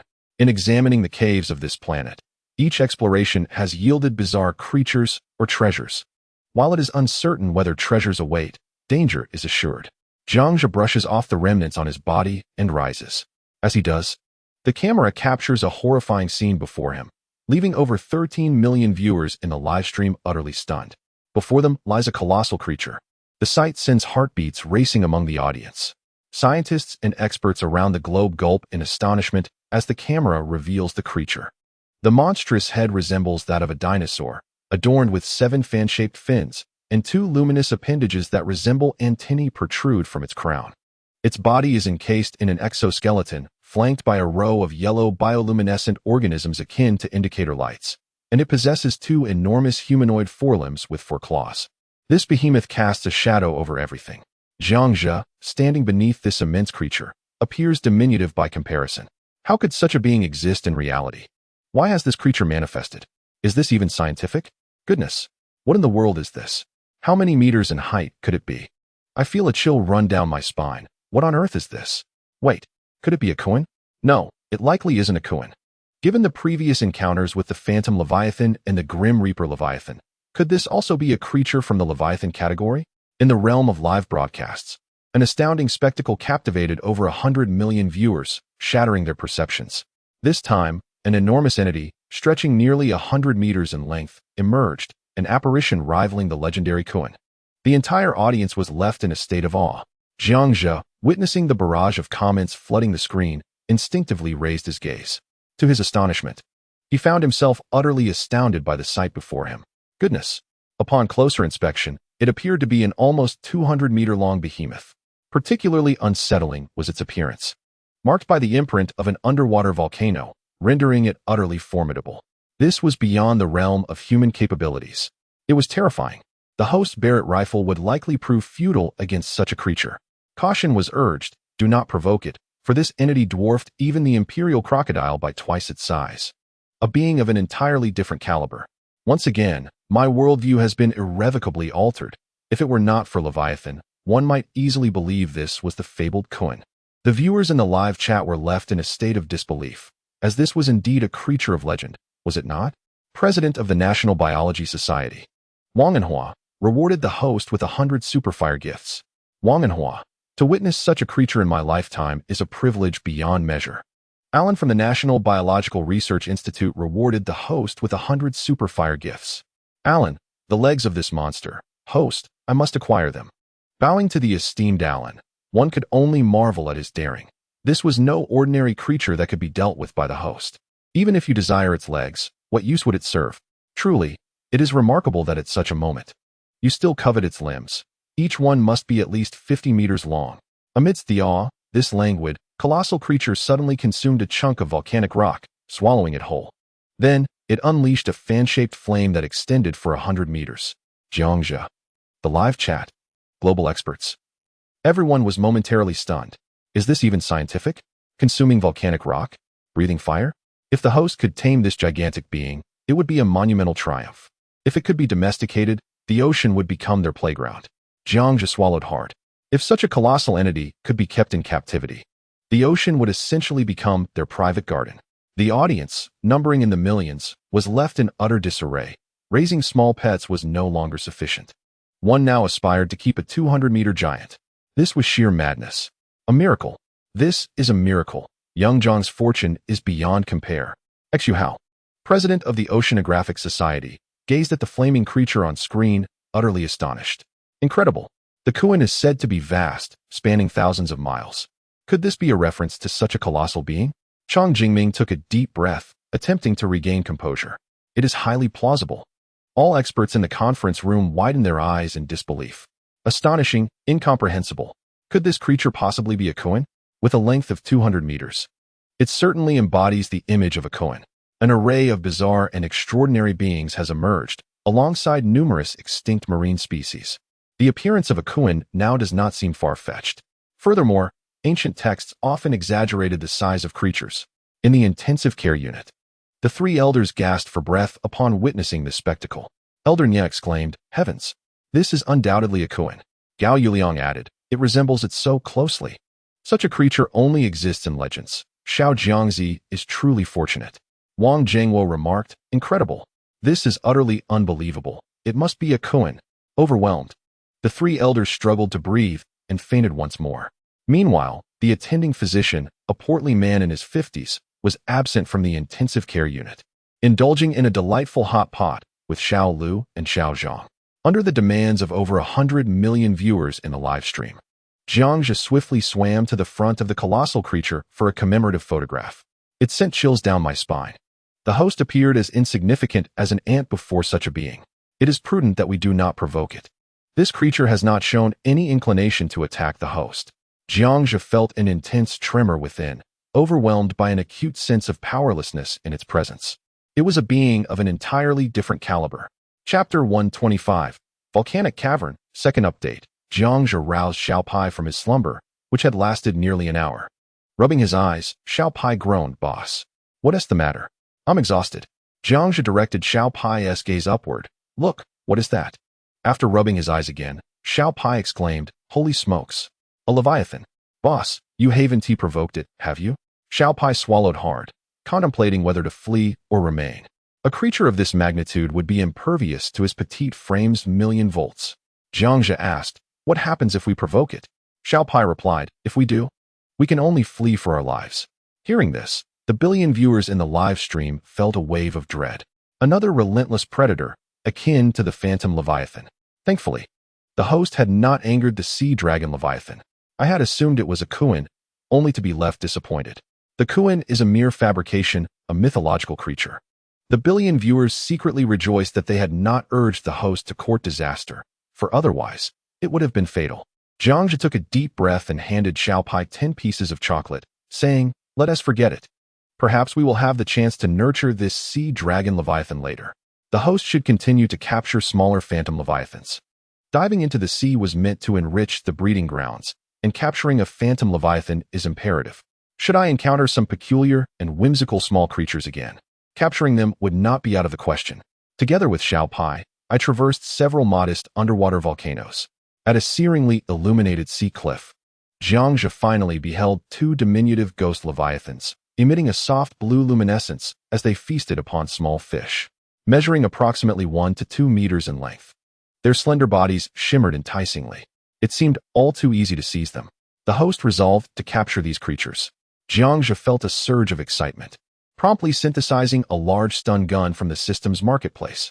He adjusted the power of the stun gun to a dizzying level, effectively having its potency. Were it to be deployed at full power, the small ghost leviathans would likely perish instantly. They were undeniably charming, exuding a sense of minimal danger. However, the concern lingered that should the host capture the small ghost leviathans, their formidable 30-meter parents might soon appear. Upstairs, silence your ominous predictions. The host's luck is indeed remarkable. The audience in the live stream teased, anxiously hoping Jiangzhe's fortune wouldn't turn dire, leading him to encounter a larger ghost leviathan, which could spell disaster. Yet, the outcome was decidedly unexpected. Jiangzhe successfully incapacitated the 2 small ghost leviathans with 3 electromagnetic shots, missing the last, which ricocheted into a cavern amidst the volcanic cliffs. The 2 leviathans floated belly up, their transparent forms gracing the water's surface. It appeared that the host's luck remained steadfast. Jiangzhe approached with a smile, effortlessly stowing the 2 ghost leviathans into his backpack. "Boss, aren't you worried that these 2 small ghost leviathans might end up as a meal for the 10-meter Drakron in the aquarium?" Xiaopai inquired curiously. Jiangzhe paused, realizing the potential peril. Indeed, the Drakron was no gentle giant, and should his newfound leviathans become its prey, it would be an utterly regrettable loss. "No worries. I'll simply inform the Drakron that if it dares to consume them, I shall feast upon it instead. It would certainly think twice," Jiangzhe chuckled, affectionately patting Xiaopai's head. "I almost forgot about the Drakron." He added, "Its presence is so negligible, haha. I once thought the Drakron had been devoured by the host." "The host is renowned as a cosmic glutton," the audience chimed in, the lively atmosphere of the stream restored. Marine biologist Cooper generously donated 100 fiery shots to the host. Cooper remarked, "Host, I recommend you explore the volcanic cave. If a large sea dragon leviathan resides above, there may be delightful surprises within." Jiangzhe did not decline. More pets, after all, are always better. He and Xiaopai swam toward the entrance of the volcanic cave. Upon arrival, Jiangzhe reached out to touch the entrance momentarily, noting the remnants of artificial underwater force fields. Shifting the camera forward revealed that this cave bore similarities to the one Jiangzhe had encountered at the abyssal entrance, leading him to suspect that this, too, might be man-made. Stepping inside, he could even feel a rush of scorching air. The presence of air signifies the existence of plants. Jiangzhe and Xiaopai cautiously ventured inside. The area was labyrinthine, featuring 4 passages. A sense of unease enveloped them. Could there be someone lurking within this cavern? Or perhaps it was the stronghold of extraterrestrials. Over 1 billion viewers in the live stream were captivated by the scene, unleashing a flurry of speculations. "I suspect this place must have been constructed by aliens. The last abyss was man-made, so this one undoubtedly bears the mark of extraterrestrial architects. Indeed, it must have been crafted by that fleeing alien we encountered previously. Why not suggest it as a natural formation? Experts, what is your perspective?" Jiangzhe peered into one of the passages at random. The Nobel laureate Brian generously tipped the host 100 super fire tokens. "Brian, host, the force field here is significantly weaker than that of the previous abyss. I surmise this location might also be a human creation, if it were built by aliens. It would likely be sturdier, considering we have already witnessed their existence." Liu Yu from the National Kyoto Geological Society tipped the host 100 super fire tokens. "Liu Yu, he is correct. This entrance does not resemble one drilled by biological entities. The design of the entrance diverges too greatly from natural formations. indicating it was likely constructed by humans. Both esteemed individuals are indeed correct. Their reasoning holds merit. At least, it suggests that the danger is not substantial. During the encounter in the abyss, aside from the final wind god Pterosaur, all other creatures were relatively intelligent and benign extinct species. Many experts speculate that the interior may also host some extinct organisms, or at the very least, beings native to this planet. Jiangzhe and Xiaopai proceeded down the leftmost passage. Upon entering the cavern, they found only a central pathway, flanked on both sides by bubbling rivers of golden lava. At the end of the passage lay a platform of red rock. One man and one mouse advanced. Jiangzhe glanced at the temperature, 124 degrees, double that of the external volcanic heat. Many viewers suddenly recalled that Jiangzhe was impervious to both fire and water. They began to express their envy. In such an extreme environment, being unprotected would likely lead to one's lungs exploding from the heat within mere seconds. The pathway was relatively wide, thus not overly perilous. Suddenly, Jiangzhe halted, spotting a translucent green gemstone, within which seemed to swirl traces of a peculiar gas. He picked up the stone and examined it closely. After a prolonged scrutiny, he remained baffled by its nature. Jiangzhe, Xiaopai, do you know what kind of stone this is? Xiaopai shook his head. Does anyone in the chat recognize this stone? Jiangzhe inquired of the live stream. The barrage of comments diminished abruptly. The stone was so rare that most viewers were unfamiliar with it. Moreover, its exquisite oval shape, coupled with the flowing gas inside, rendered it quite enigmatic. Chapter 126. An unexpected encounter with the little fire dragon. Meanwhile, most jewelers and gem experts on Earth engaged in online discussions, comparing their findings with the database. After extensive comparisons, not a single stone matched. This clearly indicated that this particular gem could not possibly exist on Earth.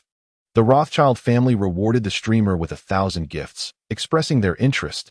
Jiang Shun, since no one knows about this stone, would you consider selling it? My family head wishes to acquire it as a collectible. You may set any price. The Saudi family, too, contributed 2,000 gifts, stating, Jiang Shun, we previously agreed to be friends. Please sell it to us. You may name any price. Within 100 billion, we won't negotiate. Is this truly a statement made by a person? A price without negotiation, 100 billion currency units without haggling? How fortunate to be wealthy. I am genuinely moved to tears. The streamer could simply pick up a stone and sell it for 100 billion. Oh, how I yearn to travel to the streamer's planet and gather stones to forge friendships with the Saudi family. The air in the live streaming room suddenly turned sour with envy. This stone would not be sold. For now, the nature of the gases within remained unknown. Once the streamer returned to the base for analysis, clarity should follow. Jiangzhe felt a tinge of curiosity. It was evidently not a harmful substance, at least a specialty of this planet. Upon touch, it felt icy yet exuded a sense of comfort, evoking a feeling of tranquility. If its purpose remained unclear, it could serve as a bedside companion for sleep. Jiangzhe then placed it into his backpack. Not lingering any longer, Jiangzhe focused his gaze on the ground as he walked. Moments later, he spotted a green stone amidst the otherwise ordinary black volcanic rocks. He proceeded towards the crimson landing point, while Little Pai grew increasingly uneasy. Boss, I sense an aura of equal strength nearby, Little Pai exclaimed, leaping onto Jiangzhe's backpack. Is it friend or foe? Jiangzhe inquired, turning his head. It's hard to say. I can only sense a creature of comparable power, Little Pai replied, shaking his head. Every word Little Pai had uttered thus far had proven prophetic. Surely, this time it would also signify a perilous creature. Jiangzhe nodded and slowed his pace. If Little Pai detected danger, then there undoubtedly was danger. Streamer, be cautious. I even suspect that this fiery cave might serve as a clandestine base for extraterrestrial beings. I wonder if it is all part of an alien conspiracy. Is no one considering that the Leviathan, the sea dragon, is guarding this volcanic area, which is rich in treasures? Especially with the 200-meter Leviathan appearing outside the volcano. It compels the audience in the live stream to speculate about the potential dangers at this artificial force field's entrance. At the very least, the Leviathan above may be safeguarding something. The audience members in the live stream began to let their imaginations run wild. Suddenly, the sound of a stone rolling reverberated through the air. Startled, Jiangzhe and the viewers in the live stream were thrown into a state of alarm. In such an extremely harsh environment, it was inconceivable for any life form to exist in the minds of over 100 million viewers. What was the source of that sound, reminiscent of stones tumbling? I felt goosebumps rising. It was truly terrifying. What is this? In this volcanic underground cavern, there was an unsettling feeling that a colossal creature might exist, capable of devouring the host in a single gulp. The sound of stones rolling genuinely frightened the audience in the live stream, emanating from behind the crimson bedrock. Curiosity surged among many, urging Jiangzhe to investigate further. The danger that Xiaopi had earlier mentioned was likely this. The creatures outside wouldn't scare the host, but this felt exceedingly perilous. Jiangzhe swallowed hard and retrieved the Barrett from his backpack. Wang Enhua, president of the National Biology Society, gifted the host 100 super hot rounds.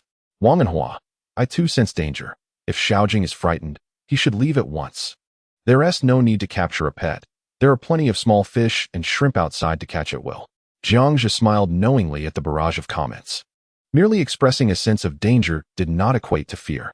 He had endured countless perils before. If Jiangzhe were to retreat now, it might haunt him for the next 10 days. Curiosity, the essence of human nature, often leads to peril. He was merely voicing his thoughts. And the billion viewers in the live stream shared his sentiment. Embracing danger as a calling. Has the source of that sound been analyzed? What magnitude of creature could it belong to? In the physics laboratory, LV Hong operated the computer, conducting audio comparisons. Ming Chong, no? This isn't my forte. Ask Old Su. By analyzing the audio, the tone could provide insight into the force behind the rolling stones. For Su Cheng, a physics genius and graduate student, it was as simple as eating and drinking. The two transmitted the audio to Su Cheng at the base. Su Cheng set aside the anti-gravity propulsion shoes in his hand and analyzed the sound source. In a flash, he concluded, without me, your practical skills are so lacking? You can't even perform a simple force analysis? Su Cheng typed irritably on the keyboard. LV Hong. I, with an IQ of 130, dare not speak. Ming Chong, you're practically on par with Einstein, yet you criticize us? I'm merely tagging along with you and Juzzy. I have an IQ of 135. You have 155, Juzzy 145. How do we compare? Su Cheng, is this a matter of IQ? It's not about intelligence, but action. The two in the physics lab were at a loss for words. Is this even a human statement? About taking action? Su Cheng, Juzzy, the force was relatively minor. I've analyzed it, and the creature's size is approximately 50 centimeters, about the same as Xiaopi. You can rest assured, it's not very dangerous. Receiving the system prompt, Jiangzhe felt a surge of joy. With such a good brother by his side, this life would hold no regrets. Thank you, Lao Su. You may continue to pilfer my equipment. I shall pretend not to have noticed, Jiangzhe replied with a smile. Su Cheng, you caught me. Along the journey, the sound of another stone tumbling echoed. Upon realizing the size of the creature, Jiangzhe remained unfazed. He stealthily approached the crimson rock, peering cautiously alongside his rodent companion. Initially serious and on guard, both suddenly brightened at what lay before them. Jiangzhe Wao. Xiaopai Wao? Boss, I recognize this creature. Jiangzhe's expression filled with joy. What on earth is this divine being? Jiangzhe, you know it? Xiaopai nodded, explaining that this lizard-like creature had been encountered by humans descending from a spaceship into the sea. He had seen it from the summit of Ho Baigu Mountain. You mean to tell me this yellowish creature, about your height, is called a lizard? Its tail is ablaze, Jiangzhe remarked, somewhat bewildered. You, a large yellow rodent, refer to this fire-tailed creature as a lizard? Xiaopai. Well, when you look at it, doesn't it resemble a yellow, fire-breathing little dragon? It clearly belongs to the category of sea dragons like the Leviathan, doesn't it? Jiangfen fans. Let me show you something amazing, Jiangzhe exclaimed with delight. Shifting the camera to reveal what lay behind the crimson rock, the live stream erupted once more. Chapter 127, Capturing the Little Fire Dragon, 4th update. Third round of recommendations. What Jiangzhe beheld was a charming creature, ablaze with fire, absorbing the green stones. It resembled an orange, upright walking dinosaur. Its two pale blue eyes, set against black pupils, evoked a sense of paternal affection within Jiangzhe. His throat constricted with excitement as he exclaimed, Friends, look at what I have discovered. The host intends to capture it. Jiangzhe directed the camera towards the little fire dragon. Sensing danger, the creature, engulfed in the gas emanating from the green gemstones, suddenly raised its tail, flames erupting. With a cute roar, the little fire dragon signaled for Jiangzhe to halt, warning that any further advance would not be taken lightly. However, upon noticing Xiaopai, the little fire dragon tilted its head, observing with curiosity. The billion-strong audience in the live stream witnessed this moment. Viewers across the globe, including experts, widened their eyes in astonishment. Incredible. Unbelievable. The adorable roar, intriguingly accompanied by a flaming tail, as it absorbed the gas from the green gemstones. After a brief silence in the live stream, the barrage of comments erupted once again. Wow, what on earth is this? Such a cute orange little fire dragon. Ah, my youthful heart is about to explode. Is this a dinosaur? A small dinosaur? One that breathes fire? I can't believe it. I'm utterly enamored. The more I look, the more it resembles Xiao Pai. The audience in the live stream could hardly contain their joy. Is this yet another creature akin to Xiao Pai? Regardless of its potential danger, countless viewers were eager to rush forward and pet this adorable being. This scene truly astounded the audience, particularly those fond of animals. They eagerly urged Jiang Zhe to don the translator, hoping to engage in communication and perhaps take the creature home, for it was simply irresistibly adorable. Wang Anhua, the president of the National Biological Society, generously rewarded the host with 100 virtual gifts, exclaiming, "Ah, my youthful heart has been rekindled. Another little fire dragon has captured my affection." Shi Weichong, a professor from the Department of Chinese at Huaqing University, also showered the host with gifts, urging, "Hurry, little Jiang. I must pet it. I shall ensure you pass your exams with flying colors." Amidst the excitement, viewers expressed their overwhelming admiration for the creature, with one declaring, "It's so incredibly cute. I would gladly sacrifice 10 years of my life just for a touch." They clamored for the translator, insisting it be taken away, or else they would become quite irate. Sherming from the National Wildlife Protection Association praised, "This creature is undoubtedly unique to our planet. Yet we can find its prototype in the form of a salamander, and with a tail that blazes with fire. It surely must be capable of breathing flames, a true marvel of nature. Host, you have made a significant contribution to the animal kingdom." Doctor, who from the Eagle Nation Biological Institute chimed in, offering, "Host, just tell me what you desire. If you allow me to touch the little fire dragon, I will fulfill any request you have." As the little fire dragon displayed its fiery tail, various renowned aquatic experts began to surface. Jiang Zhe's lips twitched in disbelief. When Little Pai made its entrance, you all seemed rather indifferent. Yet upon seeing this fiery little creature, you are all in a frenzy. He thought to himself, noticing Little Pai's slight disappointment. Gently patting its head, he reassured, "Fear not, Little Pai, you are still my favorite." Little Pai retorted, "The big boss's words are mere fabrications." Laughter erupted in the live stream. The clever Little Pai and the clumsy little fire dragon complemented each other perfectly. As the fire dragon consumed the gaseous essence of the emeralds, Jiang Zhe contemplated its dietary preferences, pondering whether meat would entice it. Suddenly, after devouring the green gas, the little fire dragon's tail flared dramatically. Curiosity piqued, Jiang Zhe asked, "Little Pai, do you have any insight into this?" Little Pai smacked Jiang Zhe playfully, explaining, "It enhances its fire abilities. If I weren't feasting on Leviathan and Tai Sui, I would have sought out stones to nibble on long ago." Jiang Zhe responded, "Is that so?" He then retrieved the translator and the emerald from his backpack, adjusting the frequency. With millions of viewers anticipating Jiang Zhe's attempt to tame this explosively spirited little fire dragon, the atmosphere was palpable. The audience held their breath, eager to witness the unfolding dialogue. Clearing his throat, Jiang Zhe cautiously inquired, "Greetings. What is your name?" Fearing to disturb it, flee, or provoke an attack, the small fire dragon tilted its head curiously at Jiang Zhe, who was inhaling the emerald gas. "Fire tribe, no name. By the way, what kind of creature are you? How did you become so handsome?" The small fire dragon remarked bluntly. Jiang Zhe, Little Pai, the live stream. A creature. The host has transformed into a creature, and a handsome one at that? Huh, this is too much. A host so handsome is actually a monster. I can't take it anymore. My stomach hurts. The live stream erupted with laughter, a whirlwind of mirth. Jiang Zhe said, "This cave is about to collapse. Do you wish to accompany me? I have delicious food." The small fire dragon skeptically fixed its gaze on Jiang Zhe. "This cave is not collapsing at all. Don't try to deceive me." Little Pai rolled its eyes. "Boss, where is this cave collapsing? Are you attempting to trick this little one into coming home with you?" Laughter filled the live stream. Countless viewers doubled over in amusement. The same old trick.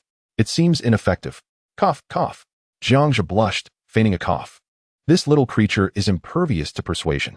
I must try a different approach. Little one, do you have parents? The small fire dragon did not raise its head. They are dead. Jiang Zhe's brow furrowed. a twinge of sorrow flashing through him, much like Little Pie's predicament. Yet, almost immediately, he felt a surge of hope. Being a dragon here must be quite dull, no? Would you like to come home with your brother? I have many fun things. Jiangzhe said cautiously. Ha. Zhizi is too amusing. Where did you learn such tricks to lure children home? Lu Hong, in the physics lab, chuckled heartily. Ming Chong added, ha. It does bear a resemblance to enticing children home. Thankfully, this isn't on Earth, where you might be mistaken for a creepy uncle and apprehended. Both men laughed uncontrollably, captivating global experts with Jiangzhe's antics. If only this would allow him to take the small fire dragon back to the base. Numerous experts suggested that Jiangzhe present its favorite foods. Of course, it's boring. I've been trapped here for 100 years and cannot escape. The small fire dragon set down the emerald gas, gazing curiously at the creature before it. Could it truly lead it out? If it ventured outside, those water teachings would extinguish its fiery tail. To be extinguished would mean death. Having experienced the first time, it dared not leave the cave lightly. Little Pie brightened. Was it the same age as him? What if your brother could take you out? Your flames fear water, right? I promise to ensure your safe passage. My home has everything you desire. You can have whatever you wish. Jiangzhe assured, thumping his chest. Chapter 128. Stone Monster, Stone Duh, and Stone Air, 5th update. Yes. The small fire dragon replied, seemingly finding this creature harmless. The truth was, the small fire dragon was indeed tempted. It longed to venture out, yet found itself in a difficult predicament. He turned his gaze towards the back of the Crimson Rock. The millions of viewers in the live stream became increasingly tense. The outcome of this encounter would determine whether he could tame it. Do you harbor any unspoken worries? Leave it to me, I can help you. Jiangzhe sensed the subtlety in the little fire dragon's eyes. Xiaopai tugged at Jiangzhe's sleeve. Boss, the danger I mentioned earlier isn't from it, but rather from what lies behind the stone wall. Jiangzhe's brow furrowed. There's more? Yet, it seemed unlikely to pose a threat, didn't it? If it were indeed dangerous, it would have already battled with him countless times. All right, as long as you revive the big stone inside, I will accompany you out. The little fire dragon stood up. A sound of another stone falling echoed from behind the rocky Fade, noticeably louder than the previous smaller stones. Are there monsters too? Big stone, what wrong has the stone done, that we must save it?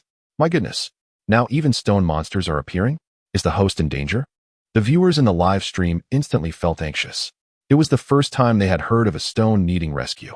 The sound of stones rolling continued incessantly from behind the rocky surface. Jiangzhe gradually grew serious as he followed the little fire dragon to the back of the red stone. Before him stood a stone monster over 20 meters tall with eyes. What on earth? Jiangzhe felt his worldview shatter. Is this truly a sentient stone? And there are two of them? Indeed, he beheld two towering stone monsters. One of them had stones falling from its legs, the size of fists. Its leg bore a massive bite mark, as if some creature had gnawed on it. The stone creature lowered its head and inexplicably fixed its gaze on Jiangzhe. No sense of danger emanated from it. At least not enough to raise the hairs on the back of his neck. Ahem, my friends. Jiangzhe directed the camera upwards. Wow. The emergence of the 20-meter-tall stone monster sent the live chat into a frenzy once more. Even the biologists and geologists who had previously offered Jiangzhe advice fell silent. For this was far beyond the realm of biology. Can it possibly get any more scientific? Oh my, I'm utterly overwhelmed. What on earth is this? Host, your luck is extraordinary, encountering such strange phenomena. First the little fire dragon, now the stone man. What can I even say? Your luck is truly unparalleled. Oh my, where did the bite mark on the stone monster's leg come from? National Geological Society of Kyoto's Lu Yu donated 100 super fire gifts to the host. Lu Yu heavens, how can the existence of stone people be possible? Is this even scientific? Alexander, I'm in awe of the host. Were it not for the broadcaster, I would have never fathomed that stones could possess life. I am utterly perplexed as to how this is possible. If such phenomena exist on Earth, we would surely be entering a new epoch. Millions of scientists are overwhelmed with excitement. It is truly astonishing. Moments later, I found myself astonished yet again. Countless experts began to admire Jiangzhe. First, he encountered a fire-breathing dinosaur, and second, a colossal stone creature towering over 20 meters. Many scientists have begun to question the very essence of life itself. What other extraordinary beings might inhabit the planet where the broadcaster resides? A surge of individuals is eager to visit this remarkable world. Alan from the National Biological Research Institute generously donated 100 fireballs to the broadcaster. Alan, broadcaster, if it is permissible, I wish to. At that moment, Jiang Zhe promptly rejected the suggestion, stating, no, you do not wish to lose your legs. The massive limbs of the stone creature would likely be too much for Alan to endure. As a conscientious host, he could not bear to watch Alan meet his demise. Laughter erupted once more within the streaming room. Alan is indeed a remarkable individual, and the broadcaster is even more so. Very well, if you rescue my friend, I shall accompany you. The little fire dragon leaped onto the stone giantess' foot and exchanged a few words with it. With a heavy growl, the stone creature acknowledged the request. The little fire dragon conveyed the message. Jiang Zhe stepped forward, gazing up at the enormous stone bite mark. Judging by the imprint, the enemy's jaws must extend over 10 meters. If my conjecture is accurate, it could very well have been the sea dragon Leviathan from the volcano. Did you engage in battle with the sea dragon outside? Jiang Zhe inquired. The little fire dragon replied, indeed. This cavern has been the home of my stone friend and me for many years. Ever since it arrived yesterday, the external volcano has gradually been devoured. If the volcano disappears, we shall ultimately perish. After the little fire dragon's explanation, Jiang Zhe and the millions of viewers in the streaming room comprehended the situation. The sea dragon Leviathan consumes numerous underwater volcanoes each year. This occurrence is neither unprecedented nor will it be the last. In the past, many of the little fire dragon's kin, having survived in other underwater volcanic caverns, were devoured by the passing Leviathan, leading to skirmishes between the Fire Clan and the Sea Dragon, resulting in significant casualties. Given the little fire dragon's inherent weakness in combat within the ocean, its vitality was rapidly depleted, leaving it all alone. Subsequently, a century ago, a great earthquake beneath the sea gave rise to a species of stone creature. It can be said that both the stone creature and the little fire dragon are the guardians of this volcanic domain. Due to its immense size, the stone creature assumed the duty of protecting this volcanic cavern, battling against the passing sea dragon Leviathan, resulting in countless injuries and fatalities. Now, before Jiang Zhe, only these last two stone creatures remain in the entire underwater realm. They, along with the little fire dragon, share a profound sense of sympathy for one another. How tragic. Truly, how tragic. The Leviathan of the sea dragon had seemingly not noticed the streamer. Otherwise, the streamer would have undoubtedly met a grim fate at its jaws. Such a towering stone creature, one never would have anticipated its benevolent nature. The streamer decided to rescue it. The colossal stone beast, measuring over 20 meters, clashed with the 200-meter-long sea dragon Leviathan, sustaining only injuries. Indeed, the combat prowess of these stone creatures was formidable. The barrage of comments was flooded with sympathies for both the stone creature and the little fire dragon.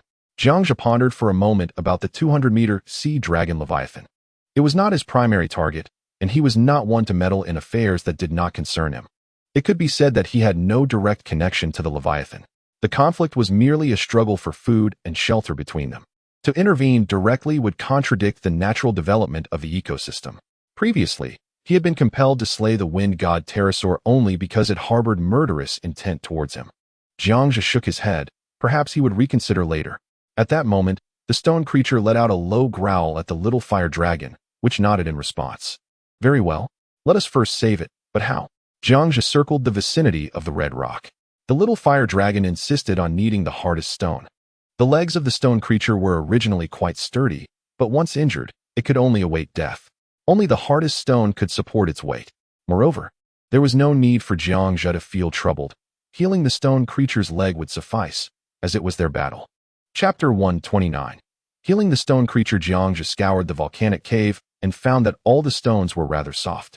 Had he not arrived, the stone creature would have evidently awaited its demise. Fortunately, it had encountered him. Furthermore, only the hardest materials could accommodate the stone creature's size. After examining his backpack, he realized that the sturdiest item he possessed was metal. Would metal suffice? Jiang Zhe inquired. Of course not. If we were to mend it with metal, I could do that myself, the little fire dragon replied. A sense of despair washed over him. Jiang Zhe began to browse through the system's shop. After a brief search, a particular material caught his eye, carbonine. It was somewhat expensive. 1 kilogram of carbonine cost 10,000 tech points. Carbonine was the most resilient material in the world. Boasting a strength over 200 times that of steel and 40 times that of diamond, effectively doubling the tensile strength of graphene. Indeed, it was an ideal choice. If this material were to be applied to the stone creature, it should be able to withstand the sea dragon Leviathan. For the sake of the little fire dragon, Jiangzhe decided to take the plunge, a mere 1 million tech points. Gritting his teeth, he exchanged for 100 kilograms. A flash of silver light appeared, and a large black box materialized at his feet. Upon opening the box, he found a silvery liquid metal within. Startled by the sudden appearance of the box, the little fire dragon leapt down. What is this? Material, a variant material, the hardest substance, Jiangzhe explained as he extracted a spoonful with a tool. Little Pai whispered secretly in Jiangzhe's ear. Folks, this is carbonine, the hardest material in the world, which the streamer will use to repair the stone creature. So, do you understand? Jiangzhe winked at the camera. Long accustomed to the spectacle, the phenomenon of superfire has once again taken the internet by storm. The National Kyoto Geological Society's Liu generously rewarded the broadcaster with 100 superfire tokens, while the esteemed geologist Alexander did likewise. Liu inquired, "Do you possess this material, dear broadcaster? It is the hardest substance known to man." To which Alexander responded, "If we were to use this to repair the stone creature, wouldn't it be transformed into a carbon monster? The inherent strength of the stone creature already surpasses that of steel. The Leviathan, a sea dragon, could easily bite through the legs of the stone creature, indicating it could also penetrate steel. Moreover, considering the bite marks left by the Leviathan, it is evident that although it managed to pierce the stone creature's leg, Jiangzhe's addition of 100 kilograms of carbon material would render the creature far more formidable. Could the Leviathan possibly inflict damage exceeding 200 times the hardness of steel? Such a feat is evidently impossible. Thus, the transformation is astounding. Jiangzhe intends to forge the stone creature into the hardest monster in existence. Terrifying. The Leviathan may find itself at a disadvantage against such material. It might not leave even a tooth mark. Laughter erupted as the stone creature began to ascend. I am left to ponder how the protagonist acquired carbon on this planet devoid of it. Perhaps from extraterrestrial beings? Do not question it. The answer lies with aliens. Millions of viewers in the live stream became exhilarated, anticipating the stone creature's ascension to becoming the hardest monster on an alien planet, capable of sweeping through the ocean depths. Countless individuals began to look forward to the impending clash between the Leviathan and the carbon creature. A 200-meter behemoth facing off against a stone creature over 20 meters tall. A tenfold disparity in size, with combat prowess to match. Approaching the stone creature's feet, where wounds were evident at its joints, Jiangzhe retrieved his anti-gravity propulsion shoes. This equipment can be crafted from mere scraps of negative capability fields, costing 200,000 technological points, a modest investment indeed. The little fire dragon exchanged a few words with the stone creature before allowing Jiangzhe to commence treatment. He infused the carbon liquid into the joints and outer layers of the stone creature. With the carbon now integrated, they awaited its recovery. Jiangzhe then approached the little fire dragon and handed it and the small creature 10 pieces of chocolate. The little fire dragon accepted, curiously tasting the treat. The sight of the two orange creatures together was truly harmonious and filled with laughter. Jiangzhe took advantage of the ample time, exploring the cave further. He discovered several green gemstones, leaving none behind as he stowed them in his backpack. Soon after, under the watchful gaze of the viewers in the live stream, the carbon began to spread across the stone creature, transforming it into a silver giant over 20 meters tall.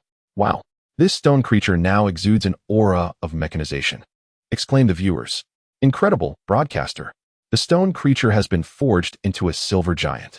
I wonder, if the stone giant were to battle the Leviathan now, who would emerge victorious? Without hesitation, they concluded, clearly, the stone giant would prevail. The broadcaster's skills have never disappointed us. The audience remained captivated by the unfolding events. Shurta gradually rose to his feet, flexing his joints. He surveyed his silver legs and hands. Then his cavernous black eyes curved into a crescent moon shape, revealing his unseen fangs. With a low growl, he exclaimed, "Roar. Boss, we did it," exclaimed Xiao Pai. "Boss, Shurta says thank you. He now possesses the strength to conquer the sea dragon Leviathan, though he lacks an appropriate weapon." A weapon? Jiangzhe stared blankly at Xiao Hualong, his irritation palpable. Are you joking? Shurta using a weapon? Nonetheless, he was generous enough to spend another 1,000,000 technology points from his backpack, synthesizing 2 large laser sword handles. Each handle was 3 meters long, one for each of the stone creatures. He tossed one to the second stone creature, cautioning, press the button on the laser sword handle. But do not aim it at people. Shurda and Shur-Air received the handles and pressed the buttons. A resonant sound echoed throughout the volcanic cavern as 2 10-meter-long beams of red and blue laser swords surged upward. Both Shurda and Shur-Air were startled, sensing the formidable danger of such weapons. Xiao Hualong and Xiao Pai stood in awe. "Boss, you're amazing. The Sea Dragon Leviathan is finished." Xiao Hualong cheered. "Boss, you're incredible. Now we have no problems. When are we heading home?" Jiang's lips twitched uncontrollably. Indeed, these two were insufferably similar. They wouldn't return home without pulling a fast one. He felt as though he had been thoroughly duped. The live stream audience, numbering in the millions, watched in stunned silence. A 10-meter-long lightsaber for the Silver Giant and Stone Giant? The sheer power of it could obliterate anything. Countless viewers began to mourn for the Sea Dragon Leviathan. Having encountered such a monstrous host, I bow to the host. A 1-meter lightsaber wasn't enough. Now we have a 10-meter one. Host, take my knees. Curiosity bubbled up. Why would the stone creatures wield weapons? Who could explain this? Jiang Zhe, you're incredible. The Sea Dragon Leviathan, may you rest in peace. Rest well. Understanding Nobel Prize winner Brian rewarded the host with 100 Superfire gifts. Brian, what a tragedy. Such a magnificent laser sword, and the host simply takes it. My heart aches.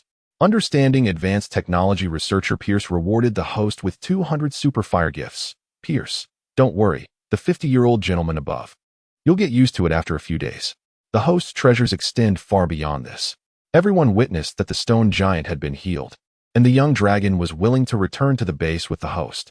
Jiang Zhe felt a surge of excitement. Chapter 130. Another Cretaceous era. Although he had been swindled out of 2 million technology points, he had at least gained a new companion in the form of a little fire dragon. Having an ally capable of unleashing fiery wrath was undoubtedly worth it. The little fire dragon greeted the Silver Giant and Shur-Air before hopping onto Jiang Zhe's shoulder, creating an amusingly discordant image with one orange creature perched there. After observing for a moment, he took it all in. The Silver Giant requires at least 2 more days to achieve complete recovery. Though its physique is composed of stone, it does not reject synthetic materials. Thus, it will take a minimum of 2 days for both the Silver Giant and the Stone Giant to be ready to confront the Leviathan of the sea once more. Once all seemed calm, Jiang Zhe, accompanied by Little Pai and Little Fire Dragon, departed from the underwater volcanic cavern. The thermal suit adequately shielded Little Fire Dragon from water. However, it remained skeptical, prompting Jiang Zhe to dress it in 3 layers. Consequently, it resembled a ball waddling out of the cavern. Much to the amusement of the viewers in the live broadcast, Jiang Zhe attempted to explain to Little Fire Dragon that he was speaking to the air. Yet, with its limited intelligence of 50, Little Fire Dragon could not comprehend. Choosing not to elaborate further, they conversed as they swam towards the shore. As they passed a cliff along the way, a terrifying roar echoed through the air, startling the millions of viewers in the live stream. Shadows darted in the obscured depths of the cliff, engaged in a fierce struggle. This precipice was an unavoidable passage for Jiang Zhe to reach the shore, and he had no choice but to cross it. Little Pai exclaimed, "Danger!" Little Fire Dragon added, "I sense danger as well. It is alarmingly close." Jiang Zhe's heart raced, yet curiosity compelled him to peer over the edge. Gradually, through the dim light, he discerned several sharks, each over 20 meters long. A mutated sea dragon was being torn apart by a throng of unknown sharks. Blood gushed from the cliff, filling the air with a metallic scent. A pack of sharks? Jiang Zhe swallowed hard, stepping back in trepidation. This was quite frightening. First, he battled 3 mutated sea dragons, then confronted the ghostly Leviathan, subsequently encountered Little Fire Dragon, and tended to the Stone Giant's injured leg. Now, he found himself amidst a hunting frenzy of sharks. Doubts crept into his mind. Was he truly the child of fortune, or perhaps the harbinger of misfortune? Fish, sharks, such massive creatures. Goodness, just the sound alone sent shivers down my spine. The terror was palpable. The streamers should flee swiftly. Do not become their meal. Seize the moment while the great sharks remain oblivious and make haste. Such a scene is rarely witnessed in a lifetime, and now, witnessing it firsthand was utterly terrifying. The millions of viewers in the live stream were left in awe. This represented the most primal form of predation, a spectacle that urban dwellers could hardly fathom. The horrifying sight of blood and the stench of carnage filled the air. The captivated audience could not help but swallow hard, overwhelmed by an instinctive fear. Wang Enhua, the president of the National Biological Society, generously tipped the streamer with 100 superfire gifts, urging, "Do not stand frozen. You bear no enmity towards these sharks. Flee at once." The danger posed by their collective hunting exceeds that of the 3 mutated sea dragons. The 3 mutated sea dragons, each over 40 meters in length, could be likened to a family venturing into the ocean, only to encounter Jiangxia, the harbinger of death. However, this was now a collective hunt, and provoking them was entirely unnecessary. Jiangxia nodded in agreement. Subsequently, grasping Little Pai, the little fire dragon stealthily approached the precipice.